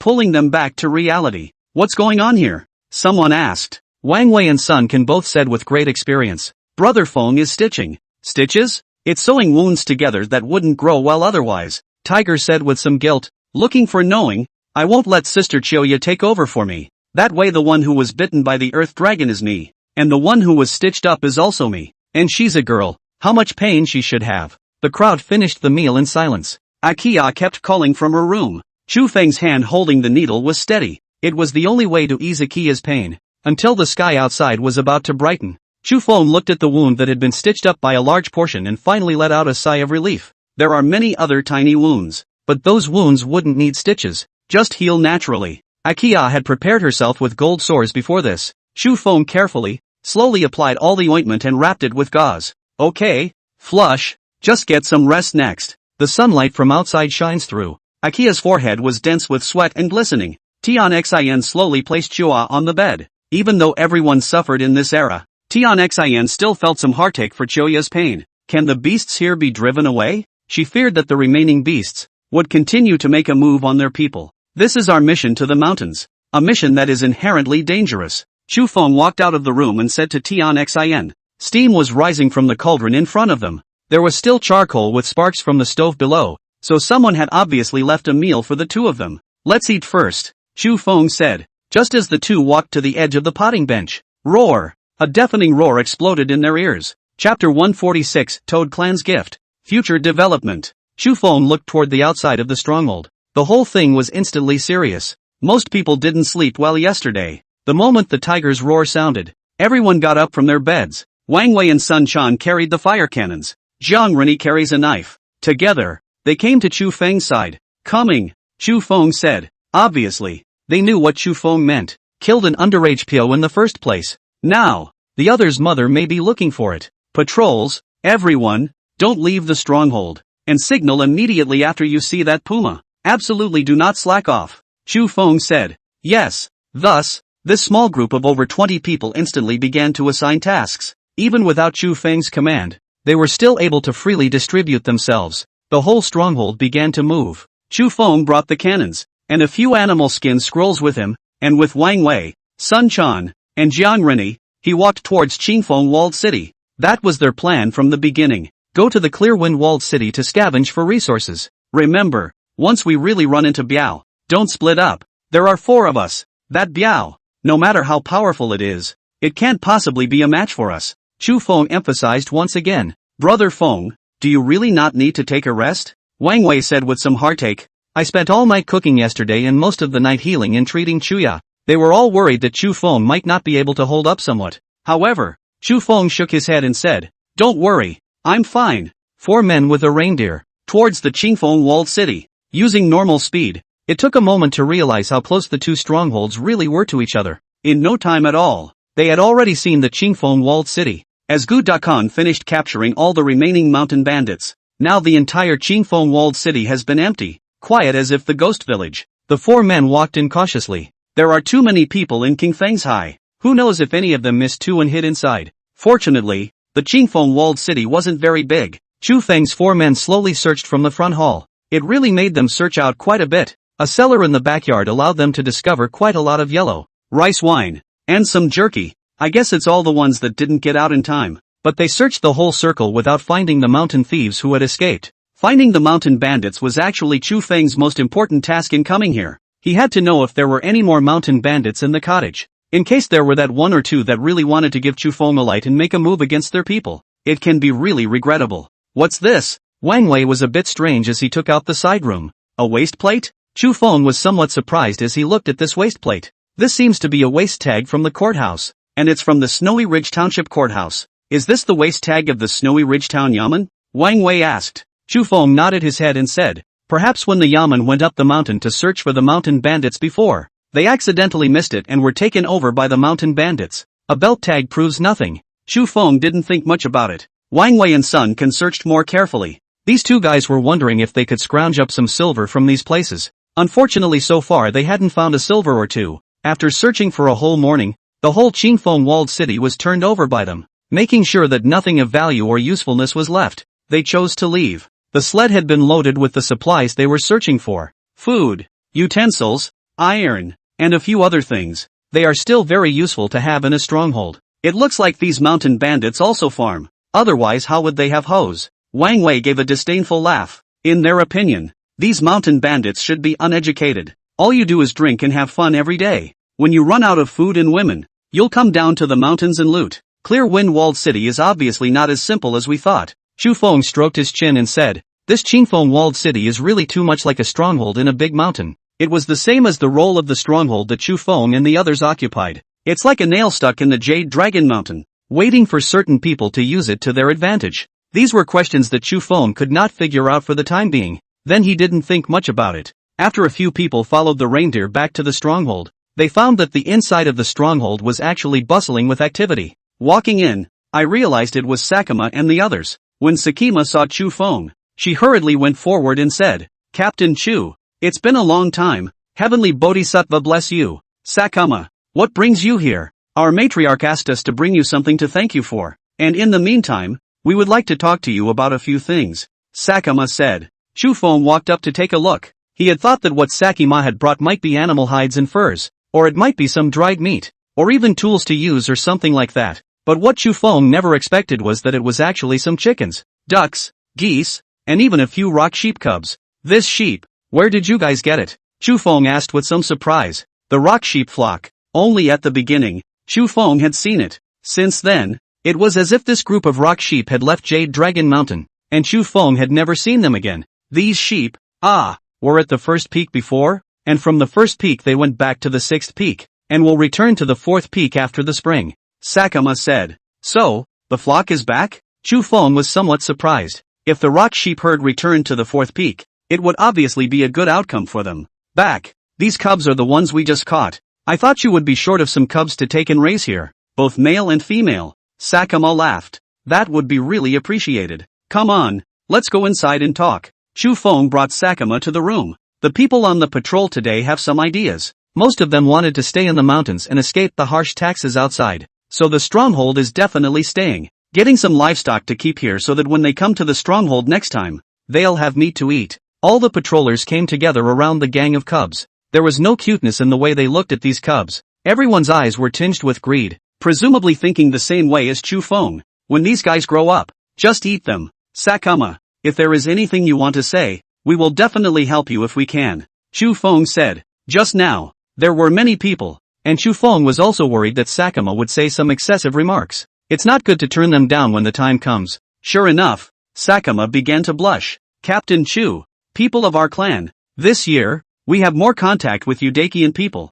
We who hunt all year round did not know how to farm before. We could only fight with wild beasts, and a lot of hunting techniques were even learned with the Keishi, which is very unfavorable to the development of our clan. So we also want to learn how to farm, growing food and captive breeding livestock and beasts. Sakuma looked at Chu Feng with her eyes zhuozhuo and said, You guys, are you planning to develop agriculture? That's right, Captain Chu. You've seen how big that area of the swamp is, and when the weather warms up, wouldn't it be spoiled to have weeds everywhere?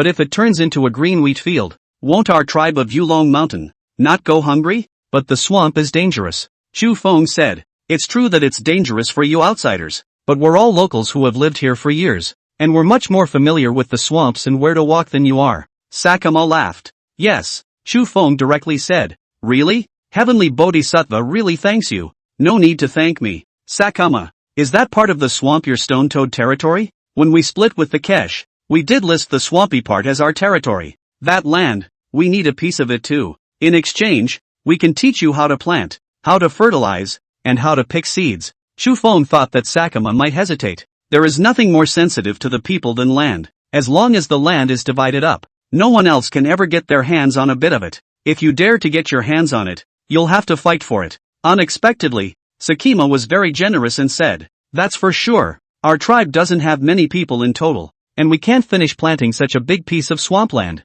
Hunting tribes like them don't have much of an obsession with land at all. Hearing that Chu Feng wanted land, he naturally agreed without thinking. This had caused Chu Feng to be somewhat surprised, but on second thought, the entire Jade Dragon Mountain was so big that there must be more than just swampy areas suitable for cultivation as well, and a single swampy area is out of sight. Being willing to share it with Chu Feng and the others was not a difficult thing. Since that's the case, then we have reached a consensus. Chu Feng extended his hand. Sakama froze for a moment, then attempted to put her hand out as well. Win-win cooperation, Chu Feng said. The God of Heaven blesses us with a win-win partnership. The Sakamas are gone. Chu Feng briefly told the people in the courtyard about the agreement with Sakama. When they heard the news, everyone was very excited. Captain, do you really intend to lead us in the long run at Jade Dragon Mountain? If that's the case, then our family will have an extra piece of land out of thin air, which the officials don't know about yet, and our family won't be afraid of starvation in the future. Say, can we start now?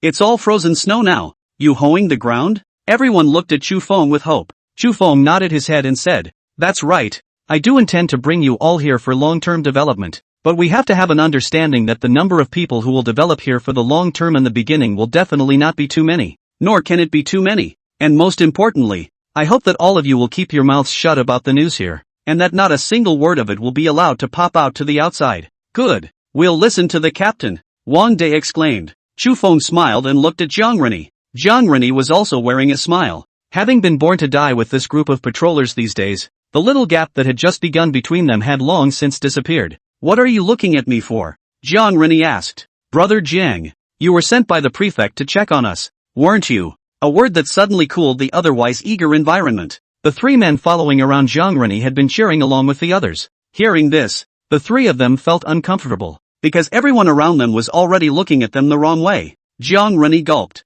That's right, the magistrate asked me to watch you, to monitor your every move, and then report your news. Hearing this, the surroundings became even quieter. There was even a hint of gravity. Sometimes, some relationships break in a moment. Chu Feng clapped his hands, instantly breaking the gravity. He said to Jiang Rini in front of him, why don't you tell Gudakong about the animal skin scrolls and packets of gunpowder? Because, I forgot. So now you have a chance to tell Gudakong about these two things. Will you do it? Chu Feng stared tightly at Jiang Rini. Jiang Rini was silent for a long time before he finally shook his head. I probably won't. Join us, Chu Feng said. Chapter 147 Arrogant Dumu scared to death by Pal. Join us. Chu Feng had been observing Jiang Rini the entire time. Whether it's paper tube gunpowder technology or animal skin roll technology. So far, it was all produced by Chu Feng himself using his memories from his previous life. Not in this world. If these things can be applied to the army, they can certainly add greatly to the strength of the army. It's a huge credit to get all this stuff in the paper. Chu Feng intentionally did not report. He wanted to see if Jiang Rini would talk to him about this matter. But Jiang Rini didn't. And didn't trespass to report this to Gudakong. This made Chu Feng feel that Jiang Rini was not someone who could not be drawn in. Join you? I don't get it. Aren't we from the court? Of course it is. But these things, I don't want to report them up for the time being, because I don't know if the prefect will take the credit all to himself. And I don't want to give it to Gudakong because I don't know who he is. And I'll only report them up in the future if I can meet someone with enough weight. If Chu Feng gives Jiang Rini the word, let's rebel, Jiang Rini wouldn't even think about it, and must have grabbed the door and fled. That's a horrible sentence. Moreover, with this amount of Chu Feng's strength, he wouldn't even be able to defeat Gudakong. Rebellion. Nonsense. But in the future, really be able to develop your power. Being able to protect your family, your friends, your village, These techniques are essential things. Chu Feng did not want these techniques to be circulated, so he told a little lie to Jiang Rennie. Jiang Rennie nodded his head with certainty. You're right. The county magistrate would definitely do such a thing. Gu Da Kong. Although the military has praised him quite a bit, but how he really is, I don't know. I agree with you. I'll join you. So the atmosphere was once again relaxed. Commitment is taken very seriously in this day and age. Since Jiang Rennie had said so, Chu Feng chose to believe him for the time being. Next thing you know, the stronghold is back to business as usual. It's time for the hunting party to head out. Because yesterday Chu Feng hit a huge crocodile. Today's hunting party was led by Dumu, who also patted himself on the back for hunting a trophy just like the crocodile. Don't get cocky. That Pio out there doesn't know where he is. Remember, come back before dark. Got it, brother Feng? Don't worry, Dumu said. In the group that went hunting today were Dumu, Tiger, Yellow Carpenter and Zhao Yuxiang. Tiger is considered more experienced. Everyone else was hunting for the first time, which made Chu Feng a little worried. But they could not rely on Chu Feng for everything. When it was necessary to exercise, Chu Feng would also absolutely not intervene. Then they were told to go work out. After not sleeping the entire day yesterday and checking that Choya was not in any serious condition, Chu Feng returned to his room, intending to sleep. There are woods and hillsides around the stronghold. Wildlife can be seen in all these places. Yesterday Wang Wei and the others brought back 2 hares. Those 2 hares were naturally not enough for so many people. If Chu Feng hadn't caught and brought back a crocodile, most of the people would have gone hungry yesterday. Today, we must catch more than Wang Wei. Dumu patted his chest and said firmly. He was considered to be the more central force in Chu Feng's 20-man mountain patrol. But all along, Chu Feng had reused people from the Jade Dragon village. The people of Taoyuan village were almost always playing support on the side. This was very disconcerting for Dumu. Although he mentioned it to Chu Feng just dismissed him with a sentence of "You have no experience." These days, Dumu felt that he had more experience. Chu Feng then gave him the opportunity to hunt. This keeps Dumu motivated.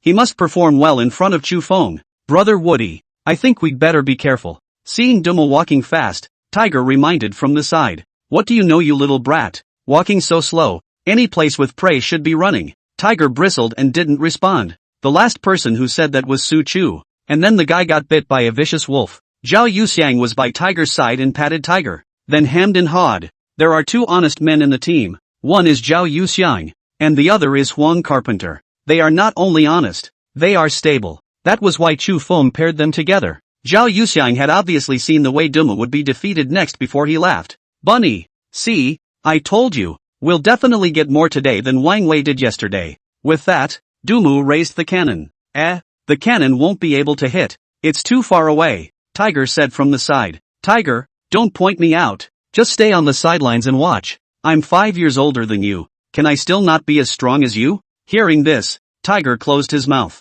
Watch quietly from the sidelines. With the sound of a cannon, Dumu's expression was a bit awkward. Just a little bit. Did you guys see that? It was that close. I hit that rabbit right there. See. There should be more wild rabbits on this mountain. Take your time to find them, Tiger said. In fact, Tiger knew that it was unlikely that they would try to find rabbits on this mountain. The rabbits are all lying down in their nests. What kind of rabbits come out in the middle of the day? Wang Wei was able to catch 2 rabbits yesterday solely because they found a rabbit hutch. And it was only by lighting a fire in the hutch that they were able to suffocate the 2 rabbits. It'd be a real storm to find it when you're looking all over the place like that. But it's really letting them step in. Not far away, a silly elk stood there silently. Wanting to show his leadership skills, Dumu hurriedly told everyone to be quiet. But the 3 hadn't made a sound from the beginning to the end. They were a little tired of Dumu's behavior. What are you waiting for? Why don't you grab the cannon and lift it to shoot? Tiger was a bit speechless. They were only about 20 paces away from that silly elk.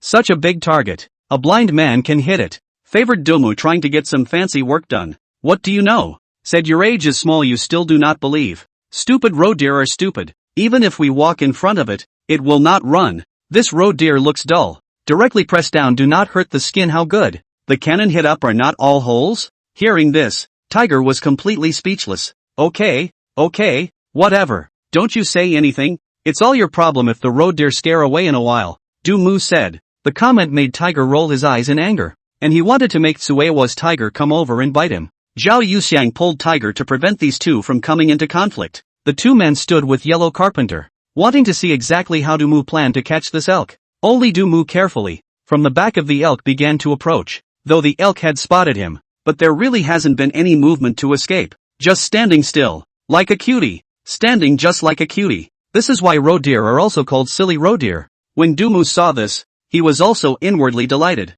As long as it doesn't run, that's fine. Only to see him still walking slowly towards the front. Seeing that the man and beast were still 10 paces away. Suddenly, the elk moved. In a swift motion, with his own head, he ruthlessly slammed it into Dumu's stomach. In this instant, Dumu only felt that the whole person's sky was spinning, and he fell to the ground so hard that he almost didn't take a back breath. The fall also caused his head to go straight up in confusion. Wasn't this roe deer standing stupidly just now? Why did it suddenly run away? If he let this roe deer run away, how could he, Dumu, still present himself in front of Chu Feng? So not caring about face, he shouted at Tiger. Tiger, fire the cannon. Don't let him get away. But to Dumu's surprise, Tiger actually raised the cannon and aimed it at himself. Tiger, you're crazy. The roe is on your flank. Bang! A loud voice exploded in Dumu's ears. Dumu closed his eyes for a while before opening them and said angrily, "What are you doing? Just because I said 2 words about you, you want me dead? Don't lie down. Come over here." Zhao Yuxiang and Carpenter Huang also raised their cannons and pointed them in front of him. It wasn't until this moment that Dumu reacted that something was wrong. He twisted his head in the direction of his feet. A huge, hanging white-eyed tiger was less than an inch away from him. There was a bullet wound in that short distance between the one man and the tiger. From the tiger. It wasn't that Dumu had never seen a tiger before, but he had never seen one this big either. And ponies alike, leering at him, eyes bloodshot and teeth bared. Drool dripped onto the snow. The fishy smell hit me. Ah! Dumu panicked in fear, flailing on 2 legs as he approached Tiger and the others. Such a big tiger. Help! Help me! Yellow Carpenter stepped forward to pull the man up and said to Dumu, "This is not a tiger. This is Piao." In the face of the cannon, Biao did not step forward. Just watch them from where they are. The huge tiger's paws pressed dead center on the ground, his body tensing. No one knew its next step, whether it intended to attack or to run away. Raise the cannons and form up. Tiger scolded angrily. Dumu didn't dare to continue to dislike Tiger, and immediately followed the requirements and made good movements. And all 4 people looked at Biao in unison. Seeing that Dumu was about to light the cannon, Tiger immediately scolded. "You have to stop it. If you don't hit him, he'll jump over and bite you." Dumu stopped in a hurry, his forehead already beaded with sweat. "Back up. Keep an eye on him and back up," Tiger added. So the 4 men started backing up, at the same pace. Although Dumu was not a good person, he was ultimately obedient. When Chu Feng trained them during that time, not a single one of them was lazy. It took time for the cannon to be ignited by the firebolt and to be struck. With the intelligence of the puma in front of him, he would definitely run away after seeing the fuse ignited. When the cannon was fired, that gap in loading the gunpowder was the time for Pio's attack. The 4 of them couldn't load gunpowder any faster than Pio could attack. So, Tiger didn't let Dumu light the firebreakers. This is undoubtedly true. When they retreat, Pio advances, and also a little bit, very alertly, moving forward. A bizarre image appeared on this hill. A huge Pio. 4 of them. 1 forward, 4 back. Neither dares to do anything rash with the other. The descent wasn't steady, and Dumu had been scared out of his wits. The walk was so soft and weak that I almost fell over several times, but no one next to him dared to help him. Everyone's eyes were dead set on Pio, until Pio came to the highest point of this small hill. Then he did not continue to press forward. Looking at the 4 humans in front of him, his 2 paws pressed on the hillside, his majestic aura released, and he roared out violently. Roar! Roar! Roar! The snow was shaken off the treetops. The sound also reached the stronghold. The people in the stronghold heard the commotion and rushed towards the 4 to help. Pio also seemed to know that confronting them wouldn't be fruitful, so turned his head and walked away. But after searching for so many days, it finally found it. The whereabouts of its child. These people smelled like its children. They must have killed its children. Pio wants revenge. The angrier you get, the calmer you get. The 3 roars of anger were warnings. This battle between man and Pio has just begun. Chapter 148. Brother Feng. I want to go to bed. Please help me. Chu Feng woke up with a start. Then he heard the news that Tiger Dumu's 4 were almost sneak attacked by Pio. He was so scared that he didn't even have his jacket on. Braving the sub-zero cold, he ran to the 4 men. Are you guys okay? Their small group was already small in number. All 4 are still the centerpiece of the team. If something happened to them, it was estimated that the power of the Rangers would be cut by a quarter. Windy, we're all fine. That thing didn't attack us. Tiger didn't go into any particular detail about what was going on. However, seeing that the 4 of them were all fine, Chu Feng was relieved. Dumu gave Tiger a somewhat grateful look. After all, this time, Dumu's performance was really too humiliating, really, and Chu Feng said. Chu Feng wouldn't necessarily think much of him. The four had naturally gotten nothing from today's hunt. However, Chu Feng did not care, just as long as people are okay. This made the four men feel even more guilty. Just as Dumu was thinking about how to apologize, Wang Wei, who was patrolling outside, walked in. Brother Feng, just now Zhang De gave me a letter. What was written? How should I know? I can't read. If you don't know how to read and you're so righteous, I'll teach you how to read tomorrow. Chu Feng said casually, then directed his gaze onto the letter in front of him. The top of the letter is simple. Zhang De and the others had already monitored the movements of the mountain bandits. These mountain bandits will come over tomorrow and attack the cache. Let Chu Feng take precautions and speak to the other two minority tribes. Chu Feng stroked his chin. To Wang Wei in front of him, he said, there are brushes inside the supplies, right? Bring the pen and paper over. It took half a day of talking to realize that Wang Wei hadn't moved at all. I asked you to get me a pen and paper. What are you doing? Chu Feng asked in a somewhat strange manner. Brother Feng, was what you just said true? What? Teach us to recognize this thing. Of course it's true. What's so hard about it? Wang Wei screamed like a monkey. Hurrying toward the sled, he found a pen and paper in no time. If Chu Feng remembered correctly, Grandpa Tsuehua was literate, so he wrote up his plan. Once the paper was dry, it was folded into an envelope and handed to Wang Wei. Deliver this letter personally into the hands of the Keishi Patriarch. No problem. Wang Wei patted his chest and said, by the way, take a roll of animal skins with you. They might be of use. Give them back the beast skin scrolls. We don't even have anything to use. Wang Wei scratched his head. Then we have to give it to them as well. They are the first link in the plan. If they fail, this plan to deal with those mountain bandits will all go down the drain. Isn't there an army? What do we need to do? Wang Wei was surprised. Gudakong gave this matter to Zhang De, but that Zhang De guy is better to rely on people than to rely on himself. In short, the plan I will inform with Zhang De. See if they are willing to cooperate. Chu Feng must take care of this group of mountain bandits. Otherwise, in the future, if they open up the land here and use it as a stronghold, a group of mountain bandits one moment, a group the next, will they still be in business? Chu Feng then wrote another letter. Have Sun Chan deliver this letter to Sakama. One can only hope that someone in the Stone Toads is literate. In that case, Sakama would be able to deploy in advance and help Chu Feng perfect this plan. But even if you can't read, it doesn't matter. As long as the cache can cooperate, the odds are that this plan will work. The last letter. Chu Feng wrote to Zhang De and had Tiger send it over. All the plans that have been laid out. Next, he just needed to silently wait for the bandits to take the bait. Everyone do nothing today. Eat well and be well fed. Chu Feng said to everyone. Although the crowd did not know what was happening, they heard this solemn tone from Chu Feng. Then he also knew that something big might be about to happen. So everyone in the entire stronghold began to refresh themselves, cook, and rest. Chu Feng yawned. He was still a bit sleepy, having just gotten up, after assigning the tasks. Then he came to Akia's room. Akia lay still on the bed. Earlier, in order to do the suture surgery for Chuya, purposefully,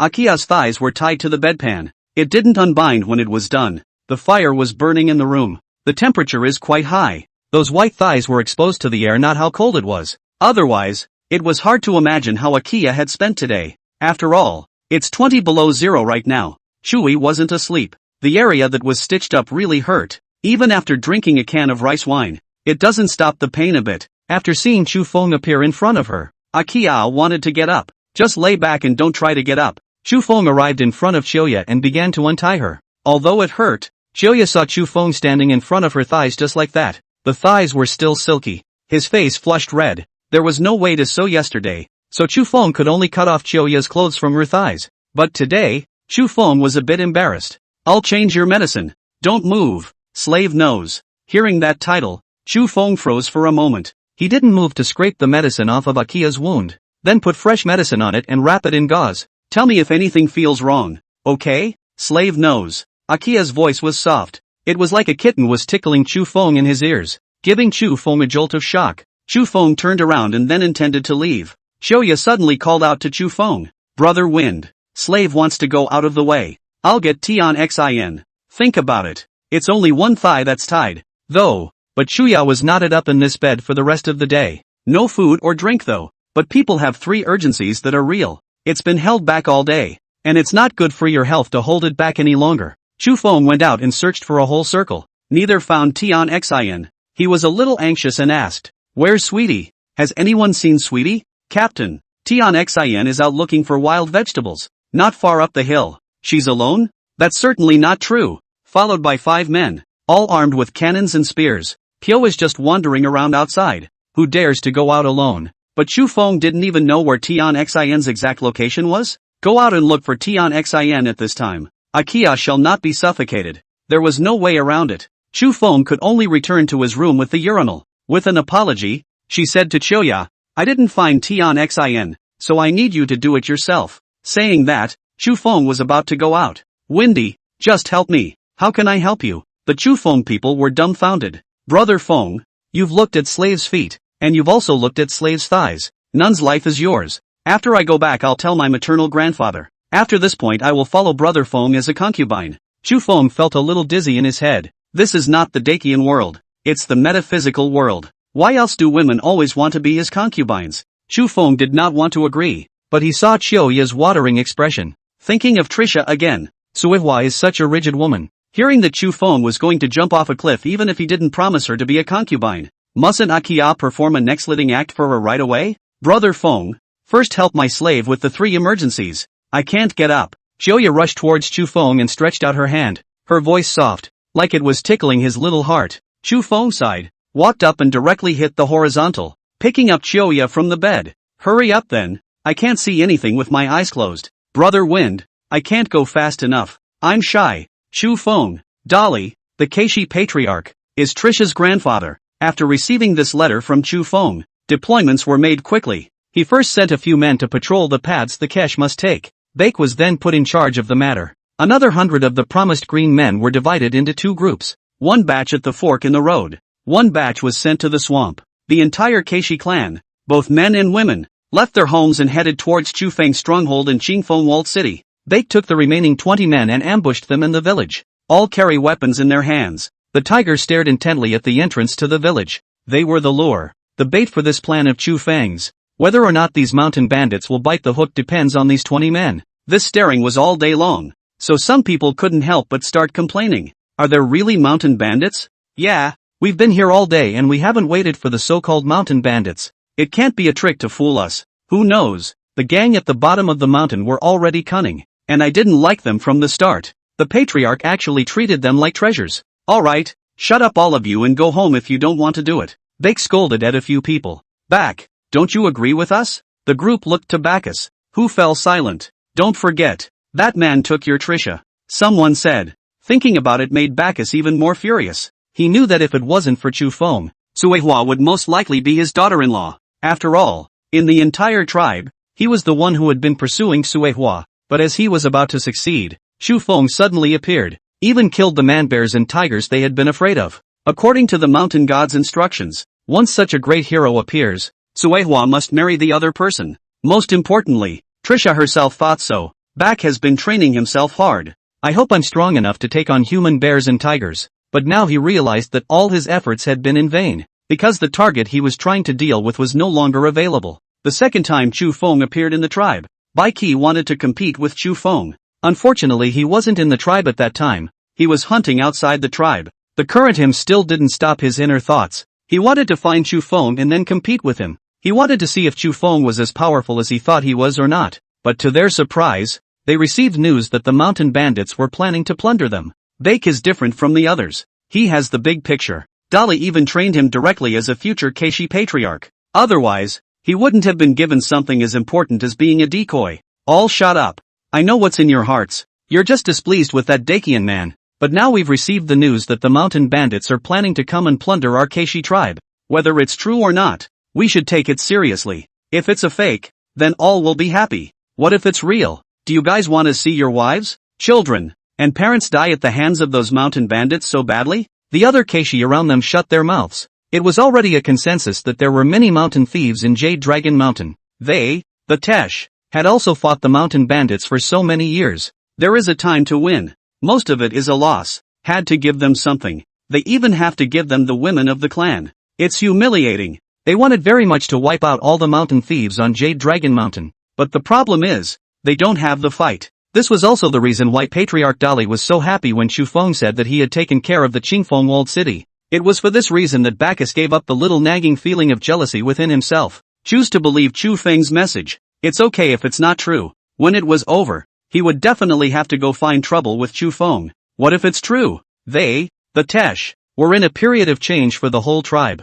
Absolutely can't afford to suffer any more losses. So the group patrolled in earnest. Seeing that it was about to get dark, they finally saw a group of people. The group was small, around 50 people. With so many people, Baiki thought at first that it was an army from the Deqian side. But upon closer inspection, I realized something was wrong. These 50 men, and some of them on horseback. 100 grams. Something's wrong. Someone said. It's definitely not right. Where did the Great Qian's army get the money to buy horses? Baiki said. Those with horses. That's cavalry. That's the army's baby bump. How could it appear within the Jade Dragon Mountain? So, a group of people reacted instantly. Only those mountain bandits have horses. It's the mountain bandits coming. Chapter 149 Hand-to-hand combat against Fatty Boar. A knife seals his throat. Temperatures are starting to warm up. But the temperature at Jade Dragon Mountain is colder than before. Starting today, the entire Jade Dragon Mountain is frozen. For Pang Zhangcheng, this is the right moment for him to come and loot.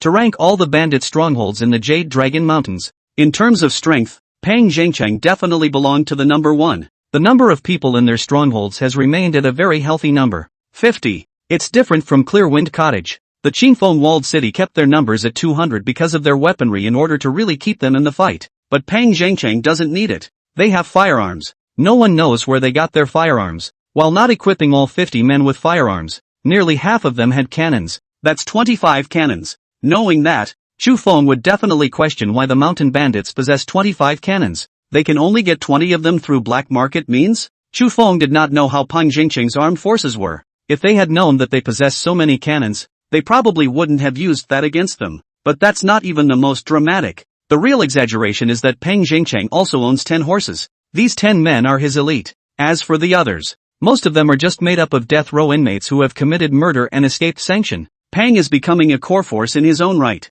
That is, 10 of his cavalry. The 10 men did not use cannons, but spears. The moment they ran up this Jade Dragon Mountain, no one in the entire Jade Dragon Mountain would be able to stop these 10 people. Brother Panther, there's movement up ahead. A junior brother came to Pang Zhangcheng and said. Pang Zhangcheng has his own nickname in the team. Everyone has their own nickname. Pang Zhangcheng is a leopard because he likes leopards. Agile, fast, deadly. Boar, take 2 of your men to the front and see what's going on.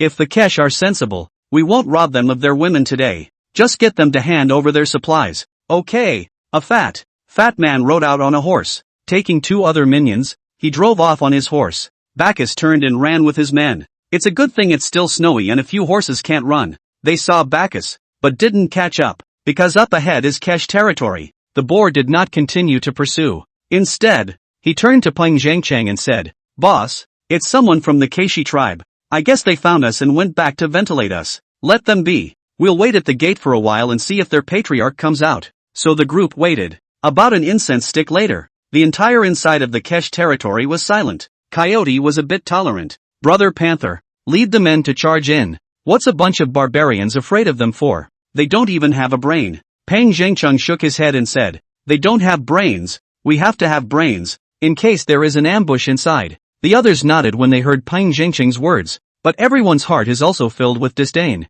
The Keishi tribe they had come to say they didn't know how many times, and they didn't know how many resources they had grabbed in the Keishi tribe. The gang dared to resist at first, then there was not even a thought of resistance. Just see them coming and don't hurt their lives. Straight away, he handed over all the resources of his tribe. How can these mountain bandits look at the so-called Keishi when this happens more often? Boar, you take 2 men and go in first, with mounted horses. Okay. The boar went in with renewed gusto. Everyone else rides with ease. Only the horse at the boar's crotch appeared to be panting a little. There are very few fat people in the entire group of mountain bandits, because they do have it a little rough. But then boars are fat. Fattened up to 300 pounds. The crotch horse could barely hold it up. This is also a sideways proof of how well off Pang Zhangcheng was in his stronghold. The boar led the way, from the head of the tribe to the tail of the tribe, and yet not a single Keishi in sight. So the boar dismounted straight away and walked into the home of a Keishi, only to find the house empty as well, but everything in the house was there. These savages, they can't be relocated. Just as the boar was about to open the cellar in front of him, a hand suddenly reached out of the cellar. It's 100 grams. Who? The boar was startled. This weight of his, 100 grams at a time, did not pull the man down. The boar even tried to yank Bacchus out of the cellar under his own power. But Bacchus has a lot of brothers around him. Let's all do it together. Not to mention 300 pounds. 500 pounds can pull someone in. Before the boar could say anything, the gang of Keishi men raised the short knives in their hands, stabbing the stomach, then the thighs, the arms. The boar's two arms flailed wildly, trying to block his opponent's attacks. The obese body struggled with the effort as well. The brute force of a 300-pound man struggling to get up is also tremendous. Wait a minute. Boar wants them to stop. But where did the gang of hombres hold back? It's not been a year or two since Peng Zhengchang led people to plunder them. After all these years, I see this fat every year. Look at the boar's panicked, fearful expression. Bake just felt his blood churning in his veins. His dagger was placed directly on the boar's neck, and he fought to slice it. The boar's two hands stopped flailing and just gagged, allowing the other's daggers to stab haphazardly towards his torso. Trying to say something, there was only the bared sound of leaking air. Soon the obese body was motionless, dead. The man next to him said. Bake nodded. It's about time we followed the plan. This cellar, it hid 20 men. Each man had a bow and arrow in his hand. 10 arrows each. All listen to me clearly, brothers. According to the plan of that Dakian man, as soon as we finish shooting the arrows in our hands, we will turn around and run towards the three forks. We can't stop. And if we feel that we are being caught up, we can just change the direction to run. But the big troop, we must run towards the three forks. Got it back.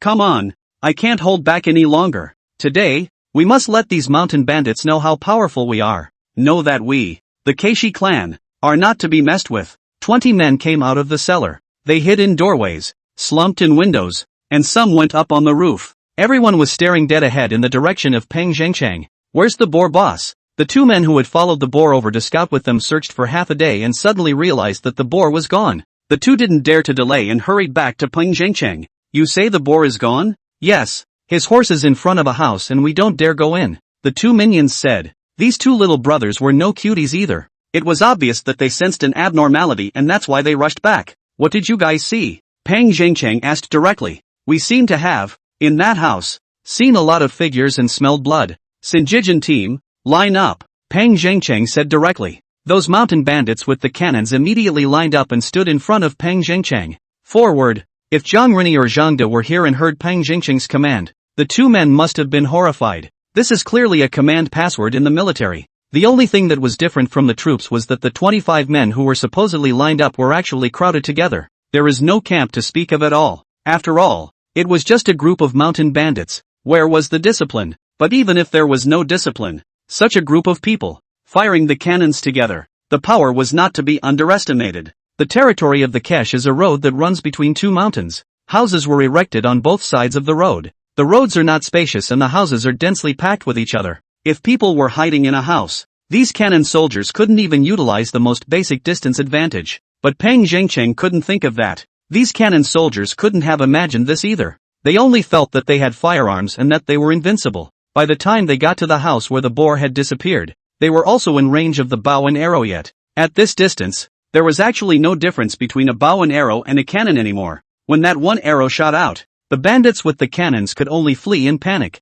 didn't even dare to fight back. After all, bows and arrows were fired much more frequently than cannons. Peng Zhengchang's gaze narrowed. What nerve! You barbarians, how dare you resist? Really tired of living. Coyote, charge in and kill them all. Yes, even though Peng Zhengchang had given the order, the coyotes were no cuties. The front is like a rain of arrows. If we still go forward, won't we be shot into a sieve? All the mountain bandits were looking for cover to hide. 10 arrows each, and all of them were shot in no time. The hiding mountain bandits waited for half a day and realized that no one was shooting arrows anymore. That's the only way to show your head. As it turned out, the Keishi guys had already run away from the back of the house. After them, don't spare any of them. Coyote was furious. Peng Zhengchang's order had been put down. Once he really let this group of Keishi's people run away, an endless stream of anger would be waiting for him next. Coyote was fast, and he rode. His men were all on horseback as well. No matter how fast they ran, they were no match for the horses.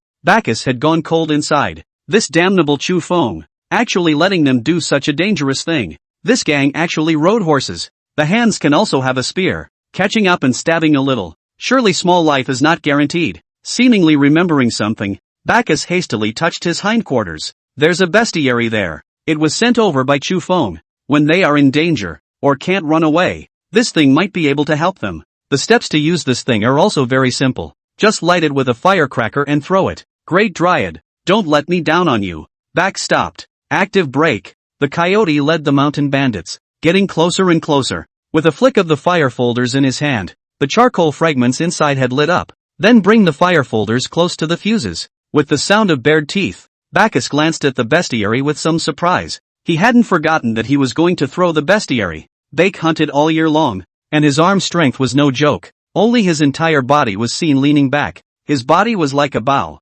tightly tensed. It was then thrown violently, just in time, through the bestiary into the middle of the herd. Boom! A huge explosion rang out. Even Bacchus himself was confused. He stared dumbfounded at the front as the horses that had been spooked by the explosions began to run around. The horse at the center of the explosion was even lying directly on the ground, obviously suffering from a minor injury. As for those at the center of the blast, the injuries were worse than horse ********. All the mountain bandits were confused. How could they not expect that a beastskin scroll would actually explode? And at this moment, Pang Zhangcheng, who was walking slowly at the back, instantly furrowed his brows when he heard this commotion.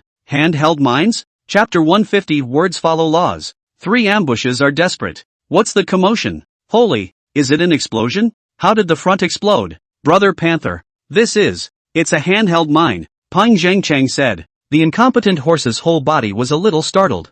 Handheld mines? How can these guys have handheld mines? How could an ordinary hunting tribe from the Jade Dragon Mountains have handheld mines? Go over there first. Pang Zhangcheng had sensed a hint of something wrong. A feeling of danger gradually swept towards him. But Pang Zhangcheng had been at Jade Dragon Mountain for so many years. What danger hadn't he experienced? Ahead was Qingfeng Walled City. That was the place that Zhou Qingfeng had agreed with him. Those Keishi guys running towards there are just killing themselves. Even if they did have handheld mines, how many could they have? It was a prized possession in the military, and he didn't trust the average Keishi to have it. Wait a minute, there seems to be a batch in King Feng's. Is it hard? It shouldn't. There were more than 200 people in the Qingfeng village, and the Keishi didn't even dare to mess with them. Pang Zhangcheng's speed was even faster. He clipped his horse's belly and his speed picked up. He wanted to grab on and see what was going on. Last week, Clearwind Cottage gave them the news, saying that he can cooperate with them in plundering. Zhou Qingfeng is a person with a good reputation. Pang Zhangcheng chose to believe the other side, so the group ran together in the direction of the 3 forks. Sure enough, they had seen the shadow of the Keishi gang. Only the gang had run away. Where are the horses? Are there any more alive? Pang Zhangcheng shouted loudly. The next moment, several men with spears ran over. They came to Pang Zhangcheng's front with gray heads. Brother Panther, we were just chasing the horse and didn't catch up. Waste. Is it a handheld mine? Pang Zhangcheng asked directly. The core personnel who followed Pang Zhangcheng were all from the military. Not only have they seen the cannons, but naturally they have also seen the handheld mines. Only to see them shake their heads and say, Brother Panther, it shouldn't be a handheld mine. It's an earth mine they've modified. Earth thunder? How can these barbarians possibly modify earth thunder? This made Pang Zhangcheng's heart grow restless, but their people had already come to this place, and if they backed off, wouldn't it be a joke to the other mountain bandits if they spread the word? Pang Zhangcheng coldly said, how many horses are left? With the explosion just now, 2 horses were injured, 3 ran away, and with Pang Zhangcheng himself, there were 5 horses left. Brother Panther, there are only 5 horses left. Immediately, someone stepped forward. His grandmother. Then use the cannons. Use the swords. I don't believe these barbarians can be our match. So the group moved on. As for Coyote, no one knows where he went, or run away, or die. That doesn't matter. Pang Zhangcheng has his own set of logic. When it comes to looting, it's bad luck who dies. Serves them right for not enjoying the success of their plunder. Only those who survived are entitled to it. And when they die, they get to recruit new people,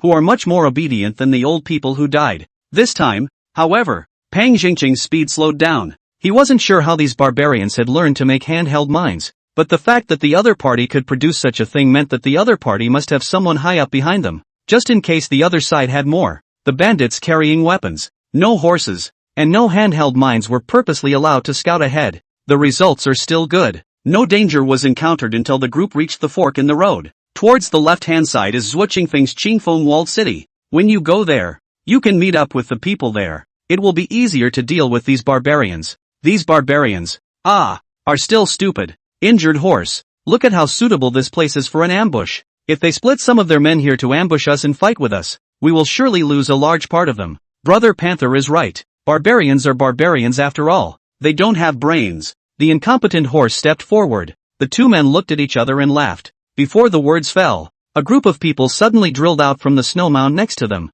wearing the official uniform of a Dacian soldier. At the head of the group was none other than Zhangde. With 50 men, he roared, "Brothers, the thieves are here. The time has come to defend our country and punish the evil." Shouting and killing in all directions, Zhangde led 50 men at a very close distance and charged. The mountain bandits with the cannons panicked and began to light their fires. After hitting a cannon, the enemy didn't even know where it was, because it's dark. This was followed by a handful of gunpowder fills. But when you pour gunpowder, you can't even see the DOS. Some people were so anxious that they started to open the cannons when the DOS was not enough. None of the projectiles in it were inspired to go out. Someone had stuffed the gunpowder too full, and with the flint ignited, bang, blow up the chamber. The man missed and hit himself. As for the few corps members riding on horses, they were even more unsure of what to do. Even the command was forgotten. The road was too narrow, and Zhangde was flanking out, trying to attack with horses. There was simply no distance for them to build up their power. A real ambush.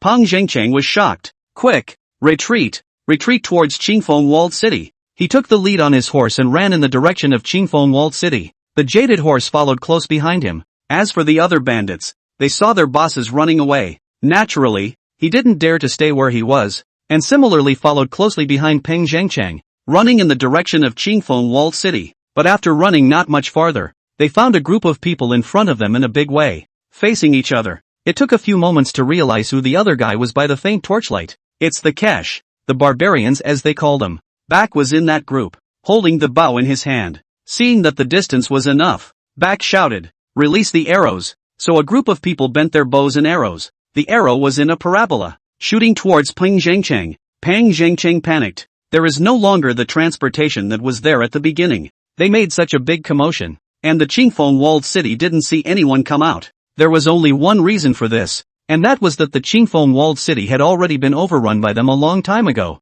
"Brother Panther, what should we do? We can't come back." Behind them was Zhangda's military formation, still fighting with his men. Ahead are the Keishi hunters, really charging forward. These hunters were no slouches in terms of combat prowess. Peng Zhengcheng was caught in a dilemma and could only clench his teeth and rush to his right. Go this way, riding for riding, running for running. Every bandit exerted all their strength, not daring to delay for fear of losing his little life. Seeing the bandits running away, the Keishis tried to give chase. Zhang De hurriedly said, "Don't chase after them. Have you forgotten what Chu Feng said? Captain Zhang, you're a captain. When did you go back to being ordered around by a mountain patrolman?" Baiki asked with his nose not his nose and his eyes not his eyes. Zhang Da's violent temper came up and he wanted to fight with his opponent, pulled back by both sides, but they also all tacitly really didn't pursue it. Obviously, with regards to Chu Feng's plan, both of these two people chose to abide by it. The night was extremely cold. Peng Zhengcheng only felt cold to the bone, but did not dare to slow his horse in the least. The bandits behind him had finally followed. They were relieved to see none of their pursuers behind them. "How many people are left?" Peng Zhengcheng asked. 30 left. The jaded horse stepped forward, seeing fewer and fewer people riding around. Peng Zhengcheng knew, he's also getting less and less core strength. There is an abandoned cottage up ahead with no light at all inside. The moment he saw this cottage, Peng Zhengcheng instantly had an idea. "Injured horse, what do you think of the cottage ahead? It's a little small and abandoned, but it's great as a stronghold, and our men have cannons, so if we get inside, we'll be perfectly capable of fighting those barbarians and the army outside." "That's right, there's probably no one in this stronghold, or else there wouldn't be any firelight at all. Ha ha ha, truly the heavens are not against me." But brother Pao, that army and the Keishi clan combined are quite a lot. Jaded Horse was a bit worried. They were left with these people and were no match for the other side. "Do they have a cannon?" "Not seen," the incompetent horse said. "Isn't that right? As long as we are given the cannons. So what if they have 1,000 men? We've got tons of gunpowder on us, and each horse has a gunpowder bag, so we'll just wear them out." "Okay, listen to Big Brother," the incompetent horse said as he was about to go down the mountain to check if there was anyone at the abandoned cottage in front of him. "It's a pity. Barbarians are barbarians after all, and the Dacian army isn't much more powerful. This abandoned cottage is only how far away from the three-forked road. If they could have thought that we were running towards this place, and had arranged some men and horses in this abandoned cottage, and rushed out directly, we would all be dead. While mocking, Peng Zhengcheng spelled out his plan. The mountain bandits following around Peng Zhengcheng instantly followed and laughed. Only their smiles were a little forced. As soon as the words left his mouth, the sound of a cannon rang out. Jaded Horse was shot squarely in the forehead and fell to the ground dead. The sound of crackling cannons followed. A large portion of the mountain bandits directly behind him died. Without looking back, Peng Zhengcheng rode his horse and ran. As for the worn-out horses, if they die, they die. And he still has the rock sheep and the hounds. These two guys were more cunning and had never been called out by Peng Zhengcheng to do anything. It had also been following behind Peng Zhengcheng. 3 horses, running fast. As for the bandits on foot behind us, sorry, couldn't care less. Brother Panther, you are really a prophecy, or we should not talk. Rock Sheep said somewhat helplessly on the horse. 3 men against the cold wind, none of them stopping. Ahead of them was the swamp area. Seeing that no one was coming up behind them, the 3 of them were finally relieved. Slowly stopped. Peng Zhengcheng sat on his horse, his face somewhat depressed. He was a little confused. It was obviously a very simple pillage. So how did it suddenly turn into this? A large group of 50 men turned around and there were only 2 heartthrobs left. Bestiary, cannons, ambush, army, we are being shaded. Peng Zhengcheng said. Yeah, Brother Panther, it's so obvious. Almost every step we take is being counted. Almost every place we go there's an ambush. You can tell from those Keishi shooting arrows at the beginning. Brother Panther, let's go. Go where? Peng Zhengcheng looked coldly at the talking hound. The hound bowed his head at once. He knew that anger and defiance must be all over his own boss at the moment. But what's the point of being upset? Everyone has lost theirs, and all the cannons too. Now that there are only 3 horses left underneath us, what's the point of playing? There are 3 of us left, and as long as we live, there is hope. Peng Zhengcheng said. The rock goat and the hound dog stared dead at Peng Zhengcheng's mouth. I'm worried that Peng Young-sun will say something he shouldn't. There's no need to look at me like that. This big swamp and we have horses, so what if there's an ambush here? They can catch up with us? Still as the words fell, in the reeds, the people of the Stone Toad clan and the Kesh clan slowly walked out. Chapter 151, a solo duel with the head of the mountain thieves. Run again. The rock goat and the hounds are running to puke. Their horses were tired of running. Running in the snow not only makes people tired, but horses too. Looking at the 3 men who had fled, Sakuma and Dolly exchanged glances. They didn't chase. By all rights, with so many of them, these 3 should be able to get rid of them easily. The main reason was that Chu Feng hadn't thought that this group of mountain bandits still had horses. No amount of people in a huddle can be faster than a horse in terms of speed. However, that was what Chu Feng wanted. From the very beginning, Chu Feng had already calculated. He waited in the last area of the last road. Ben is all about insurance. Chu Feng had never thought that someone would really walk to the last area. A dense forest. From the map, whether it's traveling to Deqian or Desia, all have to pass through this dense forest. Before long, Chu Feng saw 3 horses, rampaging through the dense forest. He silently raised the cannon in his hand. The speed of the horses was naturally reduced because of the blockage of the trees. Better aim for Chu Feng. He then brought 10 packets of gunpowder. There were only 10 chances, and if he couldn't get these 3 people killed, Chu Feng would turn around and run. Bang! Everything is blurry and dark in the darkness. However, it was as if Chu Feng had put on night vision. The dark shadow in front of them was advancing rapidly. The moon over his head provides a pathetic glow. Just with this little bit of light, Chu Feng thumped at the position of the torso in front of him. After the smoke, the other side should fall. Peng Zhengcheng completely stopped his advance. Looking at the rock goat that had collapsed next to him, he was down to his last hound. Peng Zhengcheng was just about to speak when Hound Dog stepped forward and cupped his mouth. Brother, dear brother, don't open your mouth. Let me do it. If it's usual, this unjustified move. Peng Zhengcheng had long ago smacked a big slap across his face, but this time, he acquiesced to the hound's behavior. The hounds rushed inside the forest and shouted, "Heroes inside, don't stop us, we have money on us. The man you just killed had an ingot of gold on him. Spare our lives and we can give you the gold we have on us as well." With that, the hound literally reached out and pulled a piece of clear yellow from his own body. It looked sparkling in the moonlight. The next moment, there was a thud. A bloody hole appeared in his head and he followed the rock goat to the ground. "I'm towards your grandma,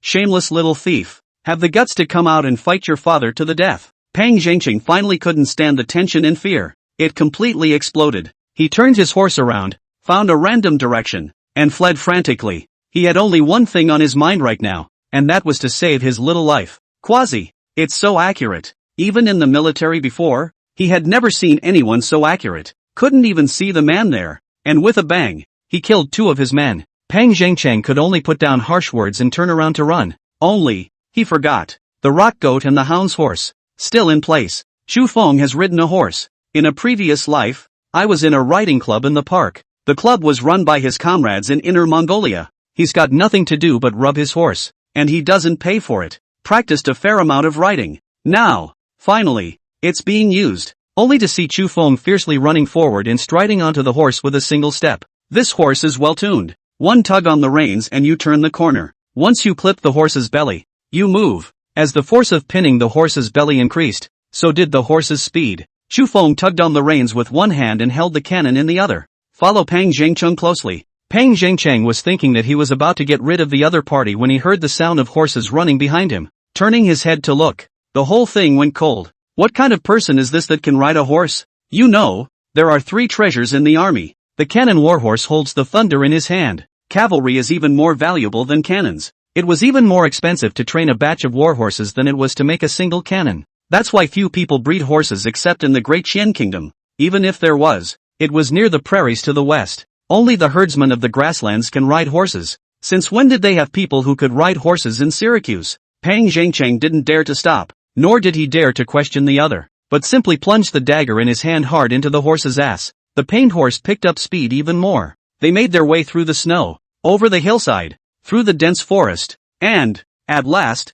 came to a halt ahead. Ahead, the cliffs. The time came when it was darkest in the middle of the night. Neither man had a torch. Only the stars in the sky can radiate light. How can Pang Zhengcheng be considered a generation of lords? He directly stopped. Turning around, he looked at Chu Feng, whose speed had also slowed down. Who the hell are you? That should be something I should ask you. Chu Feng greeted the starlight and rode his horse to the opposite side of Pang Zhengcheng. I am Pang Zhengcheng. I am. Never mind. I don't really want to know. It's just a mountain bandit who's about to lose his life. You should have thought, when you were trampling on the lives of others at will, that you would come to this, shouldn't you? As soon as the words fell, Chu Feng's entire body jumped off the horse. Whoosh! 2 crossbow arrows flew past where Chu Feng had just sat. Pang Zhengcheng was shocked. His hand crossbow was hidden in his arms until now, and it easily doesn't just leak out. For a surprise at the most dangerous time. Thinking he had just stabilized, he fired without lifting his hand above his head, but fired straight after adjusting his position in his arms.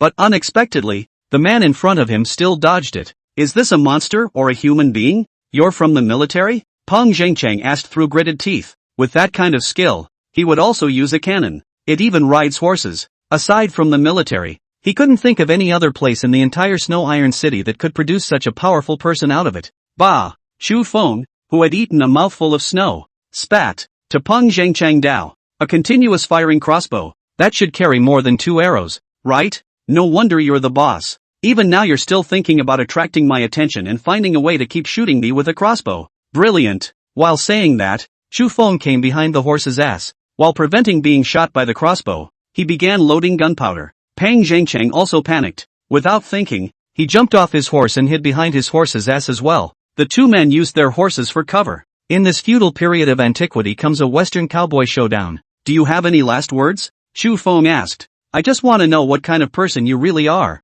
And where do you get your confidence? What makes you think you can beat me? Pang Zhengcheng sneered. But really, he was panicking inside. You can't win. Either jump off the cliff yourself, or throw your weapon away and surrender on your knees. And maybe I'll spare your life. To say whether Chu Feng was panicking within his heart, he was also quite panicked. Pang Zhengcheng is tough and has a brain. Not like the others. Chu Feng had been using his psychological warfare, hoping that Pang Zhengcheng would be able to leak out some weaknesses as a result. He should have known that he should have loaded the gunpowder before he mounted his horse just now. It wouldn't be so passive now. Using psychological tactics, the last thing he'd ever use. Little Yakuza, do you really think you can do whatever you want just because you're a little more accurate with your cannon? Pang Zhengcheng also stabilized his mind. Since he knew he couldn't escape, he also knew he couldn't surrender. Then do it. Winning life, losing death. It was expected that the battle between the 2 would unfold quickly, but for half a day, there was no movement on Chu Feng's side. Just as Pang Zhengcheng was puzzled, Chu Feng suddenly asked, You say, you mountain bandits have been on the mountain for so many years, many times without food or water. Why do you have cannons and war horses? This was a question that Chu Feng had always wanted to ask. What's it to you? This was Pang Zhengcheng's reply. Chu Feng ignored this reply and continued to ask, Unless someone is secretly supporting you. Who is supporting you? Pang Zhengcheng was silent for a moment, but quickly added, "What's it to you?" From the beginning of the Qingfeng walled city, Chu Feng had felt something strange. He recovered 10 handheld mines from the stronghold. It was left there by the people from the Qingfeng walled city. But a bunch of hillbillies who can make handheld mines? Cast iron? This is obviously a joke. At that time Chu Feng just felt that there were some hints. The idea is not yet perfected. Now after seeing Peng Zhengchang, some ideas were suddenly perfected in his mind. There are 10 handheld mines at Clear Wind Cottage. It means that before that, someone also wanted to give Qingfeng village these firearms and war horses. Unfortunately,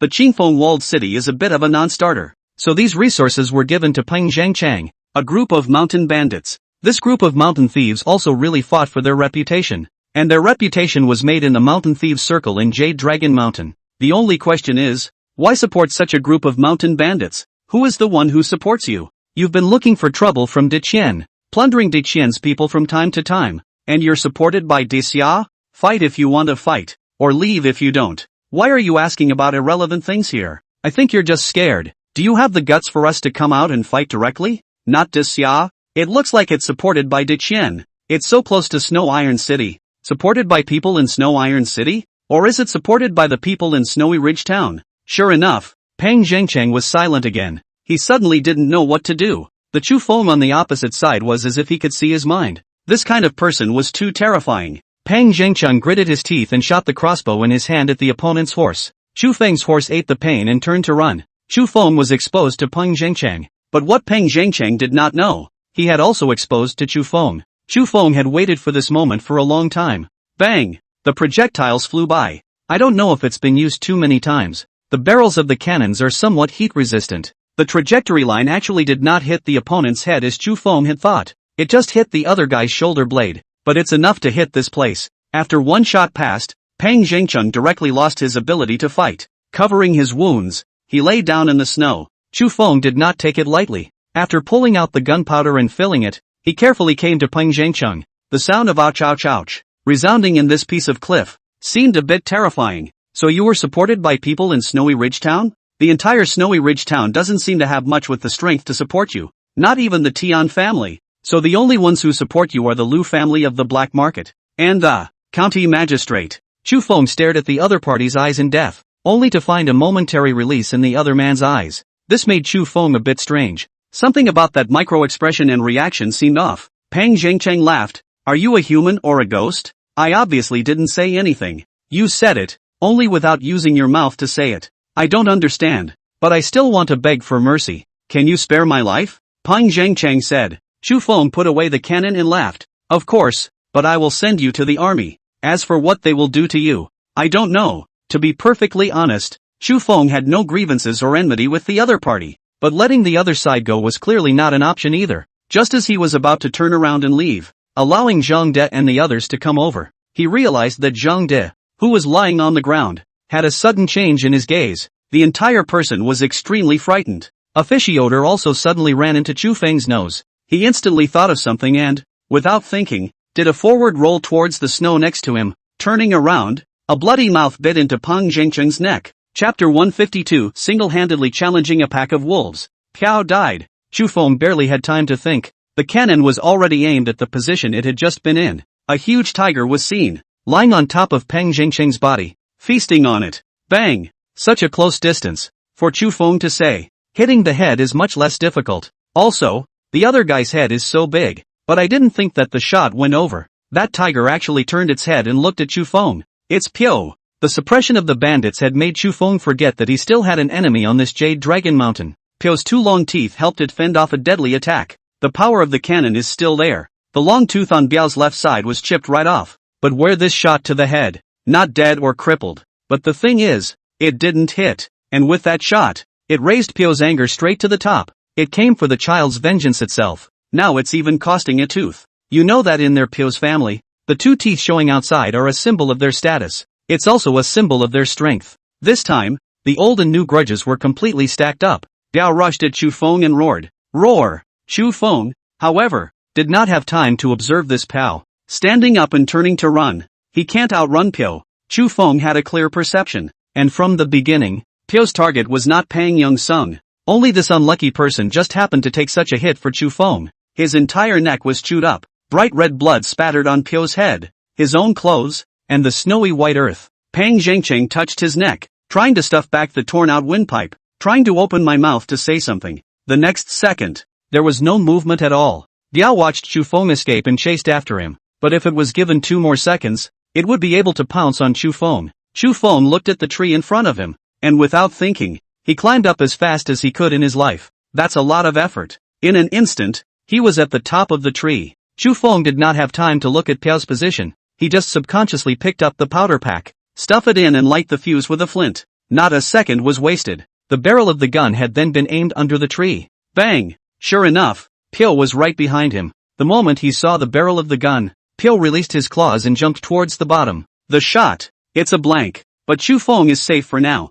Looking at Piao who was under the tree, Chu Feng gritted his teeth and said, "Grandma, one shouldn't have come over alone to stop the other party. Unfortunately, there's no use regretting it now." He spat as he stuffed the gunpowder inside the cannon. Unfortunately, he didn't have much gunpowder left in him. If he couldn't beat this Piao, the next one to die would probably be him. Chu Feng could only hope that his people would hurry over. If they don't come, he's definitely dead. Just as Chu Feng was thinking about how to stop Piao from going up the tree, ow! The sound of wolves howling suddenly rang out. This caused Chu Feng's nerves to tense up once again. The next moment, a pack of wolves appeared in front of him, the 2 wolves in the lead, with lycanthropy sitting on top of them. They stared at Chu Feng with eerie gazes, itching to pierce through Chu Feng's body. Is this calling in all my enemies? Chu Feng frowned and looked at Piao and the wolves. They were getting closer. However, what Chu Feng did not expect was that Biao actually backed up. He didn't charge the pack of wolves. It was reasonable to say that if Biao really moved against them,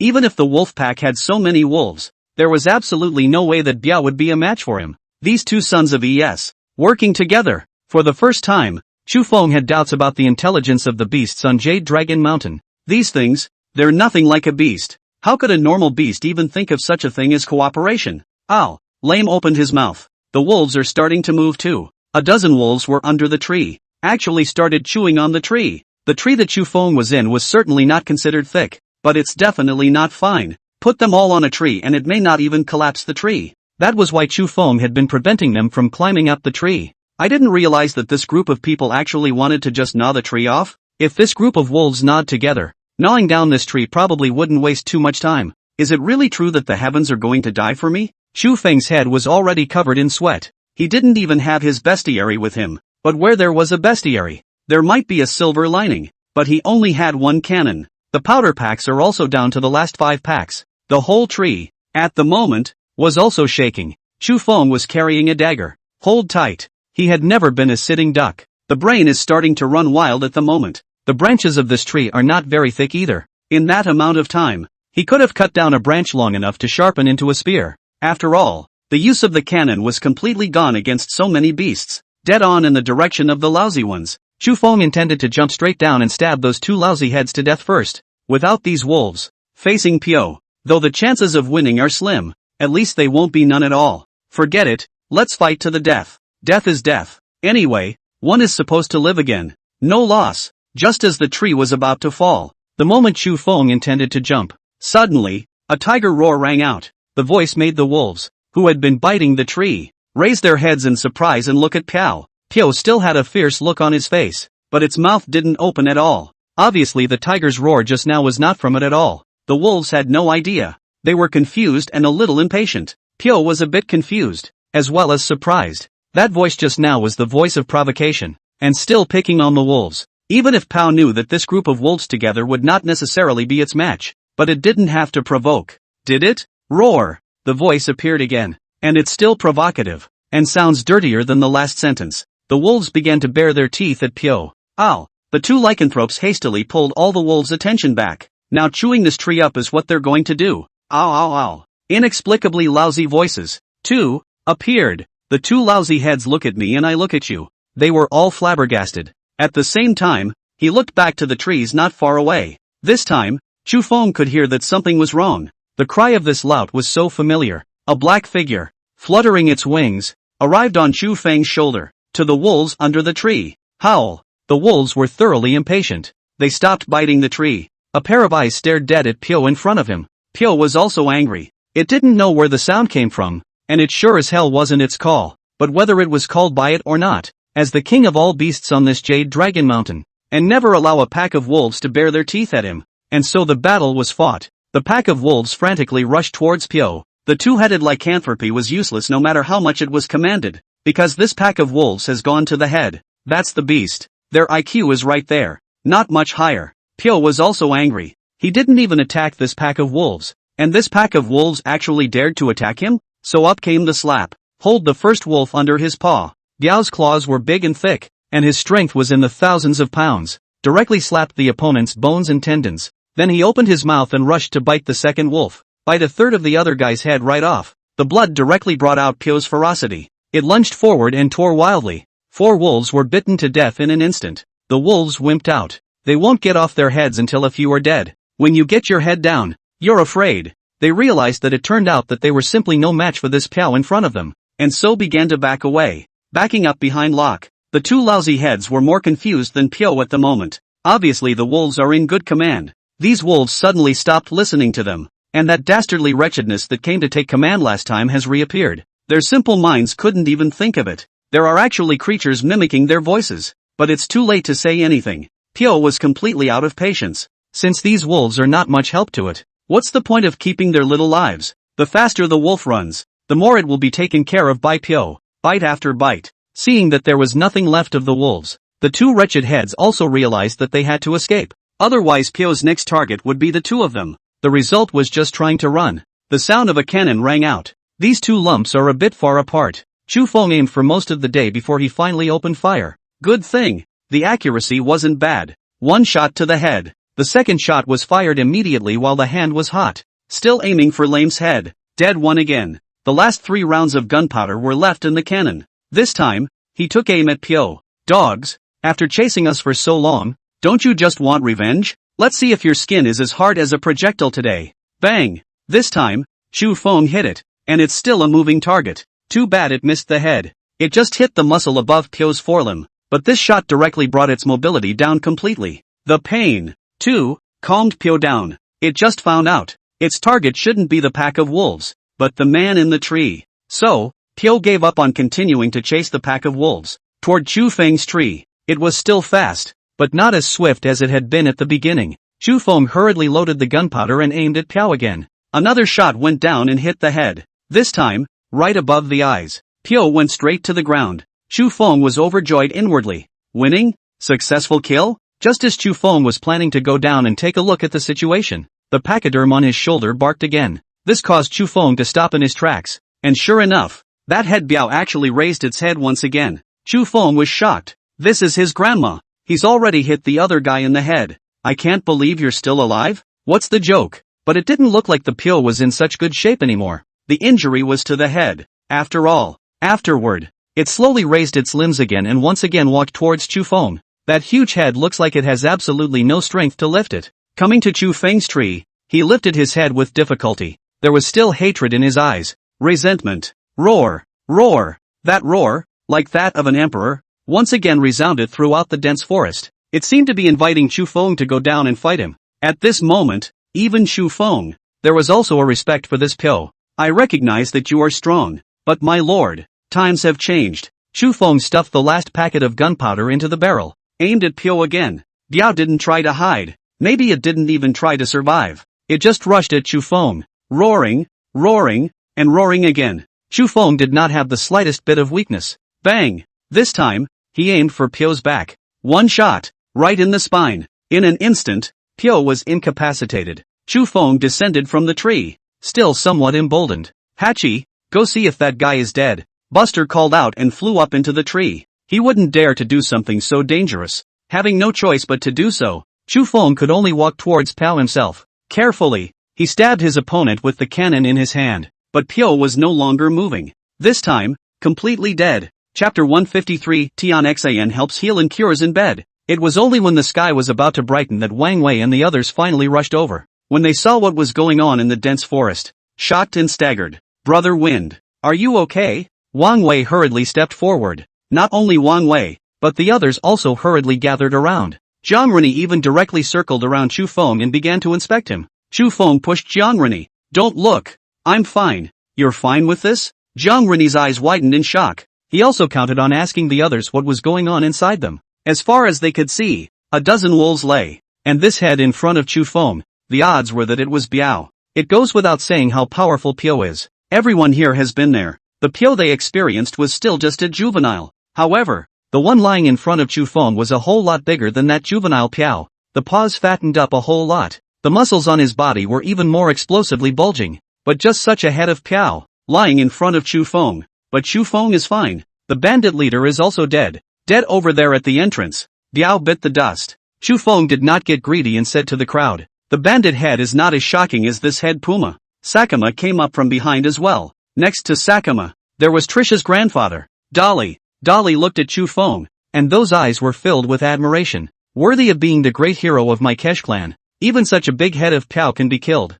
Suehua did not marry wrong. My Kesh clan is going to rise. My Kesh clan is going to become the first big clan in Yulong Mountain. In the face of these people blowing up, Chu Feng was truly ashamed of what he had received. The real credit is still standing in the big tree. But Chu Feng didn't bother to explain anything. After all, no matter how they explained it, they would think that Chu Feng had done it himself. He was a little tired now. The sun was getting harsh. The temperature is also getting higher. Chu Feng could feel the warmth, indicating that spring was really coming. But where there is no sun, it will be colder than the days before. For melting snow, I'll go back first. Wang Wei, Jiang Rini, take care of these. Chu Feng added accents to take care of it. Understood, Jiang Rini said. There were some things that Chu Feng was not fit to step in. Among the few local tribes that participated in this siege were the Kesh and the Stone Toads. They also managed to get rid of the bandits, and a great feat was achieved. Of the two tribes, except for the Keishi, who had 2 dead, and the soldiers led by Zhang De,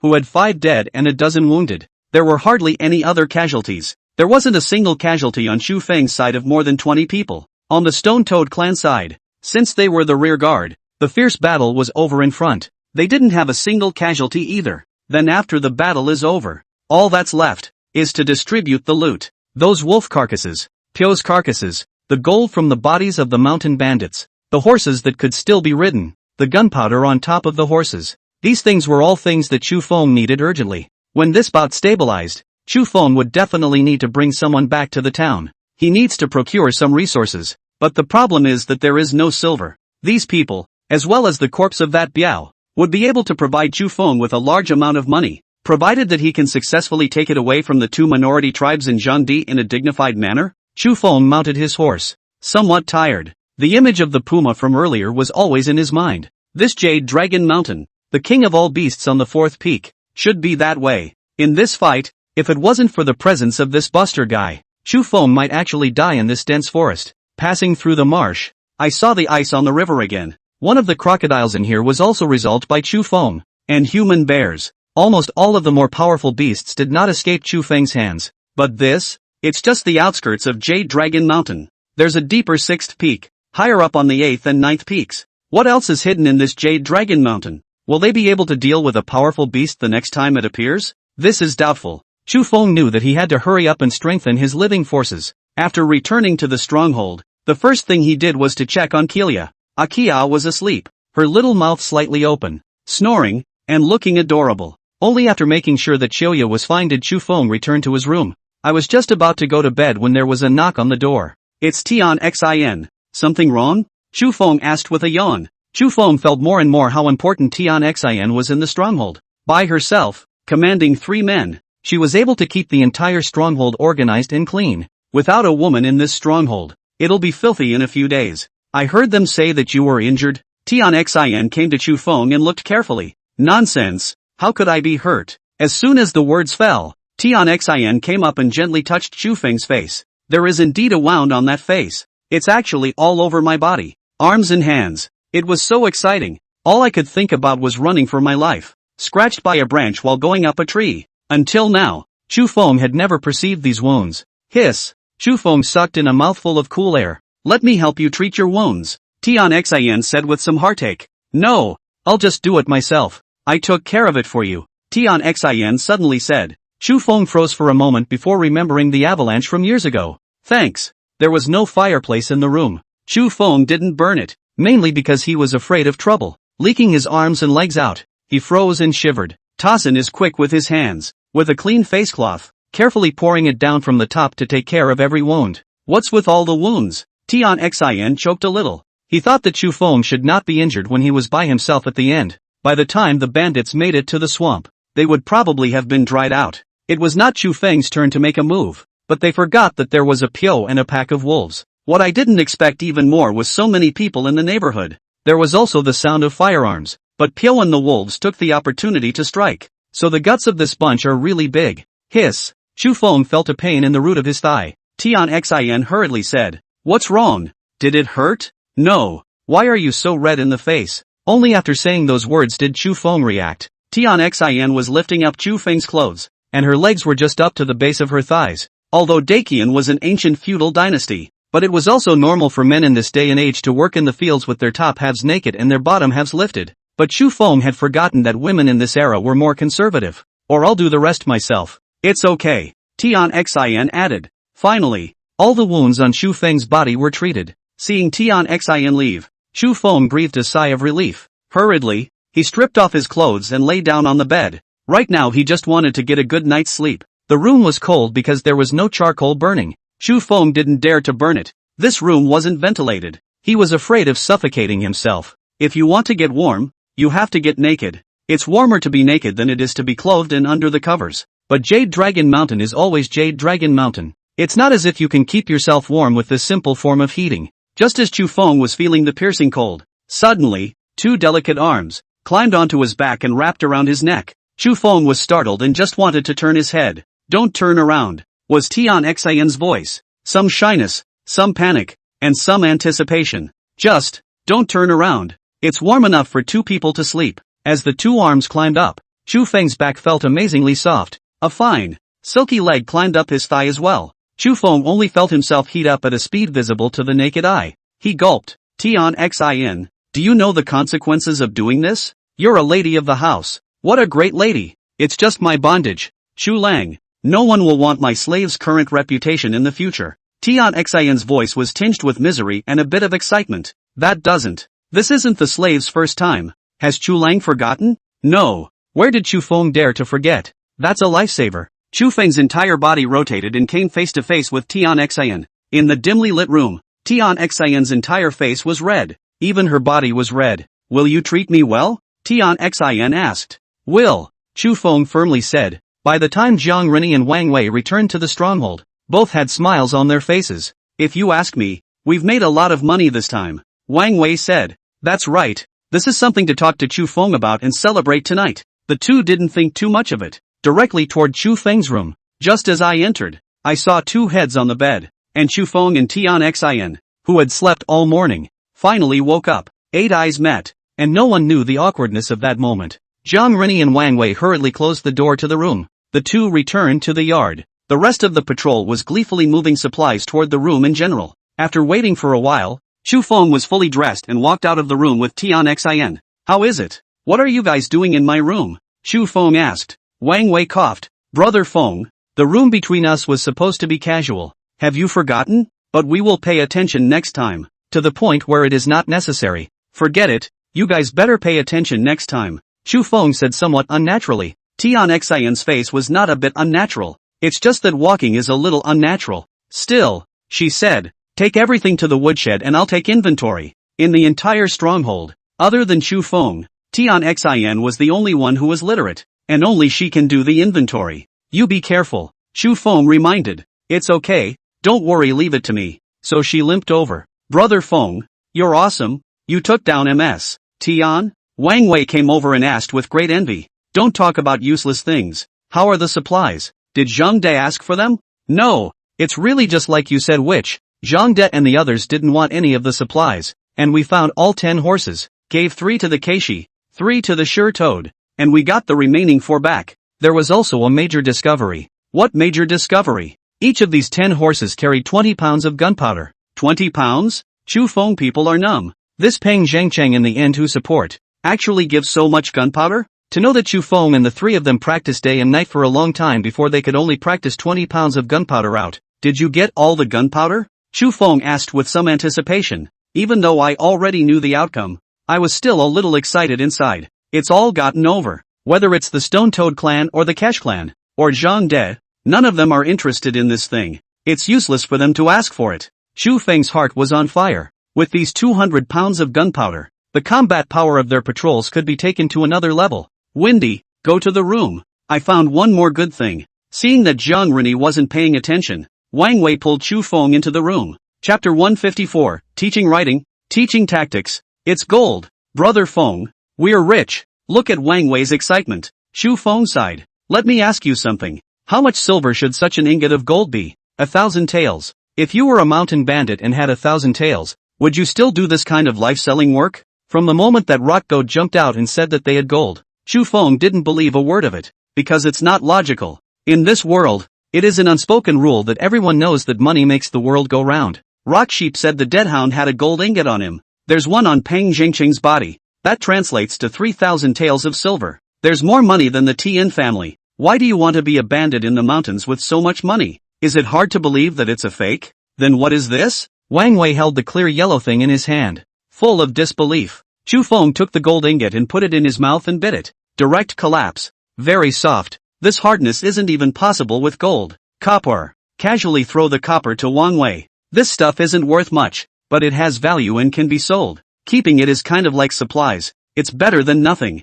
Tian Xin had spent the morning, and had finally finished counting all the supplies. It was placed in front of Chu Feng. Gunpowder, 200 pounds, has been identified. Horses, 4, property, probably about 20 taels, spears, 10. Where's the food? No, they're out to plunder. It's unlikely that they'd bring these things, Tian Xin said to the list in her hands. That means that now that we have no food in our stronghold again, no one is hurt, right? Chu Feng asked again. Other than you, no one was injured. Tian Xin looked at Chu Feng with some heartache. That's fine, as long as everyone is okay. Our own supplies are next, so listen briefly. 12 wild wolves, all ours. 1 for Biao, and 5 each for chickens, ducks and geese. The meat of the 12 wolves should be enough to feed us for about half a month, and the skins of the wolves will be taken down to dry, and brought back to be sold for money or kept as mattresses. Biao has not been touched a bit, and it is suggested that the whole carcasses should be brought back, and sold to the ghost market,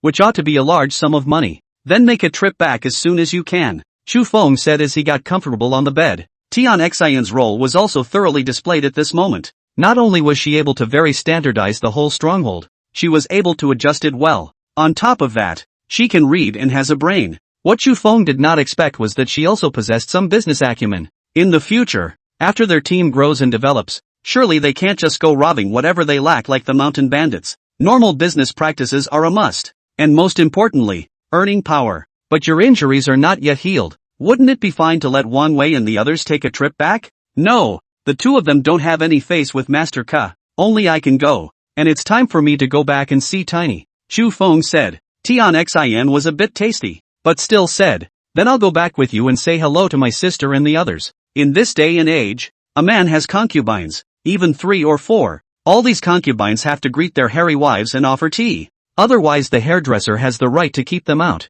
Tian Xin future doesn't want to be unable to enter the door by herself. Just don't go back. The stronghold is currently in a state where it doesn't need much management, and I think we can go back as a group. Everyone needs to go back to see their families, and when we come back next time, we might be able to bring our families with us as well. It seems to me that some of the people don't want to leave this place, Tian Xin said. Chu Feng stroked his chin and nodded. Then let's go back together, so that everyone can go home and see their families. They were supposed to go back together too. Before coming to Jade Dragon Mountain, I talked to my family for 3 to 5 days. It ended up taking a week to get to the stronghold. Now after all that has happened here in the stronghold, it has taken almost half a month again. They haven't been home in almost a month. Including Chu Feng, it had been a month since he had seen Zhou Xiaoxiao. Luckily Su Chu went back. Otherwise the people in the village wouldn't know what to be anxious about. How is it that after a trip up Jade Dragon Mountain, all the inspectors are lost? I have to go back to the Tennessee house. Tian Xin came to Chu Feng's side and very naturally laid down. By the way, both hands hugged Chu Feng's neck. It's fine. You'll need to speak to Master Tian about us as well. That said, Master Tian shouldn't mind my origins, right? It's useless for him to dislike it. My uncle has already said that you're very nice, so he's not qualified to dislike it. Tian Xin pursed her lips. Until this moment, there was no feeling of shyness as a young girl should be. That's good. We'll take a trip back as a group once I've recovered a bit. Chu Feng's large pair of hands were groping Tian Xin's body. Every now and then, The sound of a petulant grunt came from the side. T-on, horizontal and vertical hooks. Chu Feng slapped the back of Wang Wei's head. Sun Chan giggled beside her. What are you laughing at? Can you write your own name? If you don't finish recognizing these 10 words today, everyone don't eat. Ah, brother Feng, you're so harsh on us too. Yan Shuang said somewhat helplessly. Yan Shuang is under Jiang Rennie's hand. It wasn't supposed to be in Chu Feng's control, but Jiang Rennie had already chosen to join Chu Feng in front of everyone. Then his people would naturally be Chu Feng's people. Jiang Rennie was beside him, his expression suddenly serious. No playfulness allowed. This is a heaven-sent opportunity, and if you don't take it, you're on your own. Sure enough, Yan Shuang immediately became serious. Jiang Rennie also said to the others, since ancient times in Diqian, the readers have formed their own faction. They keep their collection of books on the shelves, and those who are not from their faction have never even seen what a book is, let alone read and write. I won't talk about the inspection team. You three, remember this for me. From today onwards, Chu Feng is your master. Words are not enough, Chu Feng hurriedly said. No words, Captain. You have no idea what a meritorious thing it is to teach people to read and write. Jiang Rennie was still a bit agitated when he said this. He himself came from a merchant's family. Later, the war led to the death of both parents, but the once relatively well-off family gave Jiang Rennie the opportunity to study. When you join the army, it's because you can read. It's what gave him the opportunity to quickly climb the ranks to Woodmaster. It's also a position like Zhang Di. Then, for some reason, he didn't get promoted for 10 years before he left the army. Back in the town of Snowy Ridge, it is because of his experience that Jiang Rennie understands better how important it is to learn to recognize words. In other words, Chu Feng was the regenerative parent of this group of people. Chu Feng also felt it. Since he had started teaching the group to recognize words, everyone had been incredibly conscientious. Everyone comes with an attitude of reverence. Although there are also gags like Yan Shuang, but overall, everyone's attitude is very serious. However, Chu Feng also did not expect that they would treat this matter so seriously. But it's fine. The more serious you are, the better your learning attitude, the faster the learning progresses. He didn't want to write something in the future, send it down, and then have people under his hand fretting because they didn't recognize it. Chu Feng even more so did not expect that it was because of this move today. For his future, he had created one of the most powerful classes in the entire Dakian. Dinner is served, Tian Xin said to the crowd. When they heard that dinner was being served, the group of people got up and rushed over at once. Been hungry all morning. For the past few days, they've been pretty regular. When they got up in the morning, Chu Feng would lead them to run laps. Jiang Rennie was all surprised as to why Chu Feng was taking the mountain patrol to do these things. But Chu Feng didn't say anything, so he didn't ask. It's like being back in the military. Only, it's not the same as in the military. After their morning workout and after eating, they were greeted with learning to recognize words. 10 words a day per person. No food if you can't recognize them all. As for the afternoon, that learning is even more esoteric. Even Jiang Rennie joined the group of students and listened with great interest. On the battlefield, an individual's fighting strength is no longer powerful. It's of no use. And a large force fighting is all about teamwork. What does troop mean? Kong Ini questioned. What does the legion mean? Then how should we unite and collaborate? Chu Feng asked. A group of people looked at Chu Feng in confusion, and none of them answered. This is going to be about the 3-3 tactic I invented, Chu Feng shamelessly said. The 3-3 system tactic was one of the most common squad assault tactics that Chu Feng had used in his infantry training in his last life. This tactic originated in Japan and was learned by our country when fighting the Japanese. This tactic also matured thoroughly during the liberation period. Moreover, it was used in large quantities in the fight against the U.S.A.R. and contributed to the victory. Even in later times, this tactic is not outdated. But this tactic went a long way toward making up for the weakness of the fighting force at a time when our weapons were rudimentary and our individual fighting capability was lacking. It was also just right, adapting to the Chu Feng at this moment, because they, for one, are in the standard situation of being poorly armed and not capable of fighting on their own. This tactic is actually quite simple. It is a group of 3 people, 3 groups for a class. When fighting, each group has their own things to do. Attack, cover, support. The formation is triangular. 3 shifts in forming a battle group. Cooperate with each other. Clear division of labor. It's much more powerful than that line-up and shoot tactic of the Japanese during the Qing dynasty. Only this tactic was certainly difficult to train for the group in front of them. So it's only possible to get them to train that very low difficulty lined-up shot first. Now that I have the time. In addition to teaching them to recognize words, Chu Feng intended to completely hand over the 3-3 tactics to them. This way, when they face bandits in the future,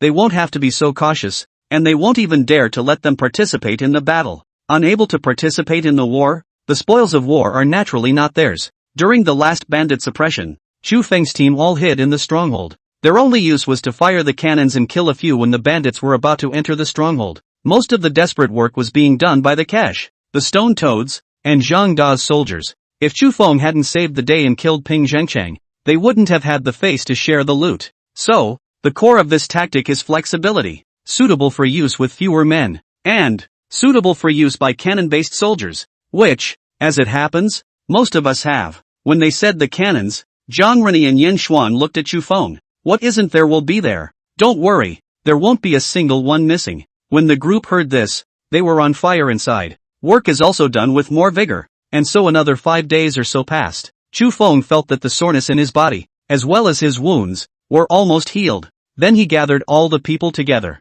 Take 2 moose, 4 horses, and the supplies available, and depart for town. The most important thing is the puma. No one knows how much that thing will fetch. It certainly won't sell for less anyway. No one also felt that it was wrong for that head puma to give Chu Feng the treatment, because Chu Feng would use that head puma's money to buy supplies for them. Sun Chan and Tiger weigh less. These two rode on reindeer, standing tall and seeing far, chattering about who was taller. Chu Feng and Tian Xin were in the sled. The snow was still there and the sled was still working. When the snow melts, the sled will be completely useless. Brother Feng, after we go back, I'll tell my grandpa that I'll follow you completely. I feel that following you will make me happier than taking over the decaying Tian family. Tian Xin said with some excitement, as if she had already seen her future. Chu Feng smiled and did not say anything. Just then, the convoy stopped. Tiger jumped down from the reindeer and rushed to Chu Feng's side. Brother Feng, there are corpses. Chapter 155. If you guys can kill Pyo.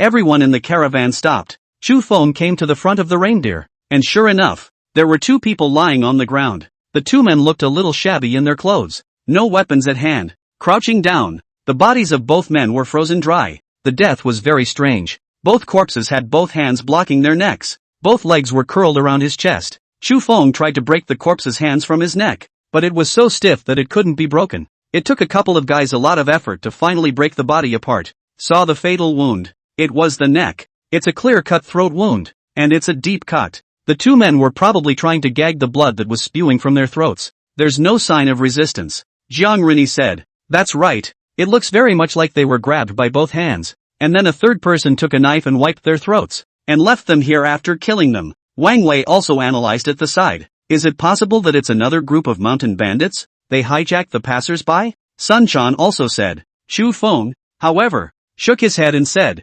passing through? Look at what they're wearing. Do they look like passers-by? The body wore tattered clothes, more like some cotton clothes put together, and a mean-looking face. Such people are more like mountain bandits. But why? These 2 mountain bandits died here? Chu Feng reached into the clothes of the 2 corpses. Jiang Renyi followed suit. Several people studied the 2 corpses for half a day, but they didn't find anything useful from the bodies. There were signs of kneeling on the floor. It means that the 2 mountain bandits were on their knees when they died. Chu Feng shook his head and said, these 2 people. It doesn't seem like they were killed impromptu. There are traces of kneeling here, which means that the 2 of them made some mistake and hoped that the head of the mountain bandits wouldn't kill them. But the head of the mountain bandits didn't agree, so they executed the 2.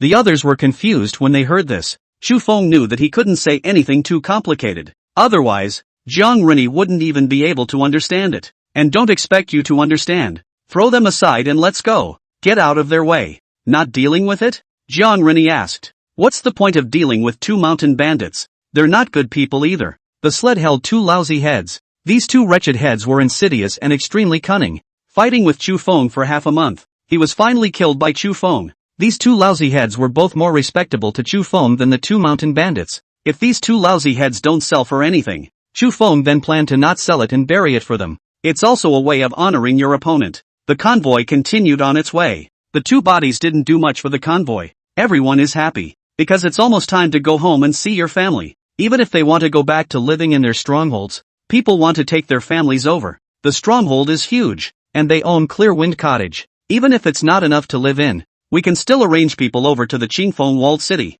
after the snow melts in the coming year. If the 2 cottages are still not enough to live in, Chu Feng intended to continue to establish some new fortresses. It would be best if the entire area was built to be habitable, bringing both the stone toads and the Kesh. We all live together. each in his own way, and each owns his own land. Formed. It's the only way to really go down safely and to really unite these forces. It took several days to reach the stronghold from Jade Dragon Mountain. Another avalanche, another Pyo, another wolf pack. But when I went back, I encountered no difficulties whatsoever. It only took them a day and a night to reach the dense forest. After a night's rest in the dense forest, it was the next day before heading towards the village. Just after arriving in the village, a group of people rushed towards their homes with great excitement. There are Yulong villages and Taoyuan villages in here. Since the merger of the two villages, the relationship between them has gotten a lot better. When Chu Feng returned to the village, he could see quite a few people from Taoyuan village coming to Yulong village to visit. They were all excited to learn that their family was back and headed for home.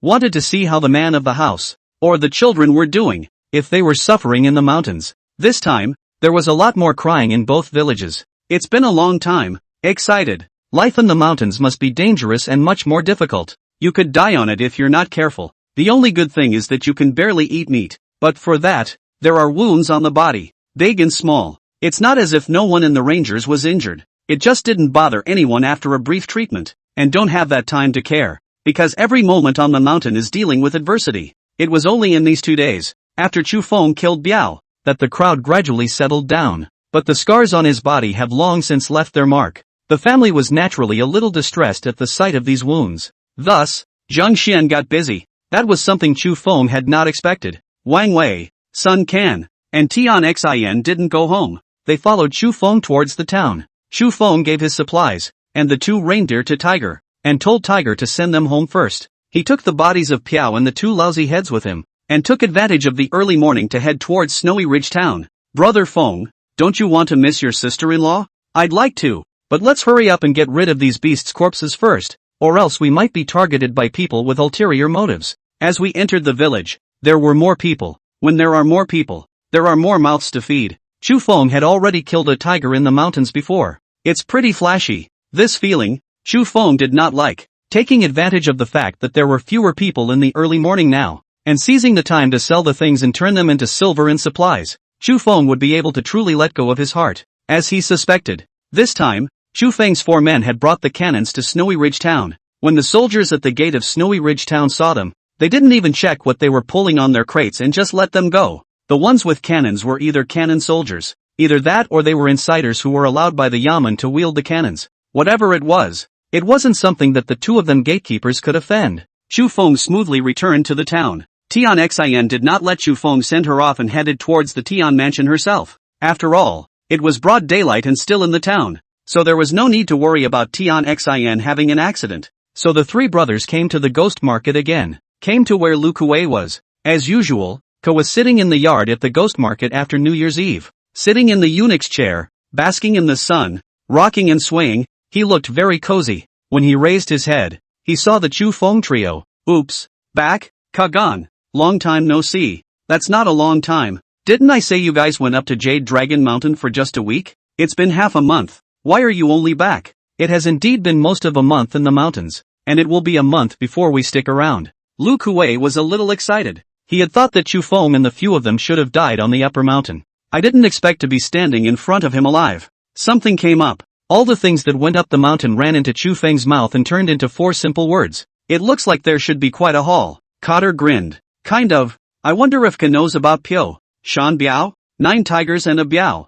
How could I not have heard of it? You guys met a Biao? Is it alright? How many of you died? Lu Kuei stood up directly from the Taisher chair. Somewhat worried, he asked. He was aware that this little guy Chu Feng was not an ordinary person and had ambition within him, trying to change or even cross-class with a trip to Jade Dragon Mountain. But the road is bound to be anything but smooth. He also knew that the little guy was bound to have all sorts of difficulties. What they just didn't expect was that they actually met Pyo. It's a rumor that there's a Pyo on Jade Dragon Mountain. No one has ever seen it, but Lu Kuei has seen it. He's too old. He did everything when he was young. Jade Dragon Mountain has even been there more times than I know how many times, but they never dared to cross the second peak casually. The first peak was dangerous enough. The third and fourth peaks behind the second peak were said to have Shan Biao, one of the 4 beast kings of the Jade Dragon Mountain. Shan Biao is much bigger than a tiger. The claws are 3 or 4 times the size of a tiger's claws. That slap can directly shatter a person's sternum. And unusually agile. The speed was surprisingly fast.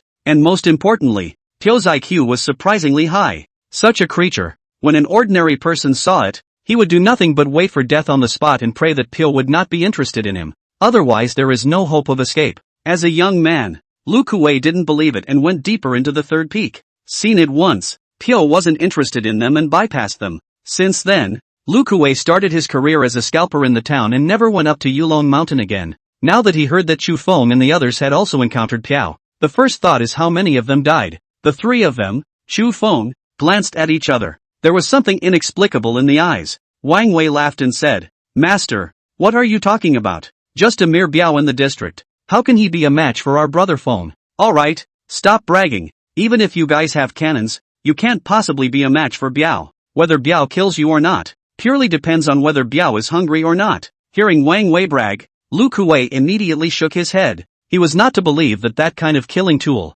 which seemed to be made by God, would be killed by these few young people in front of him. Hey, we can kill a tiger. What's wrong with a Pyo? What else? Do you know what Pyo is? Have you really seen Biao? If you've really seen it, you'd never ask such a stupid thing. So tell me, what's the difference between a Pyo and a tiger? Wang Wei deliberately said. First is the size. Piao is 2 times bigger than a tiger's size. Then the claws. Piao's claws are bigger, fatter, sharper and more powerful, much faster than a tiger. And the most important thing is the 2 leaking teeth, which are long, like daggers, and when they gently pick you they will split your skin open. It's a killing machine made by God. Can you guys kill Biao? If you guys can kill Biao, if you bring something this year, I'll double the price to recover it. Lu Kuwei said disdainfully. Although he admired these young men, he was not spoiled by the fact that these young men were bragging in front of him. That's what you said. As if he was afraid that Lu Kuwei would back out, Wang Wei directly lifted the things on the crate. The body of a Pyo was lying there quietly.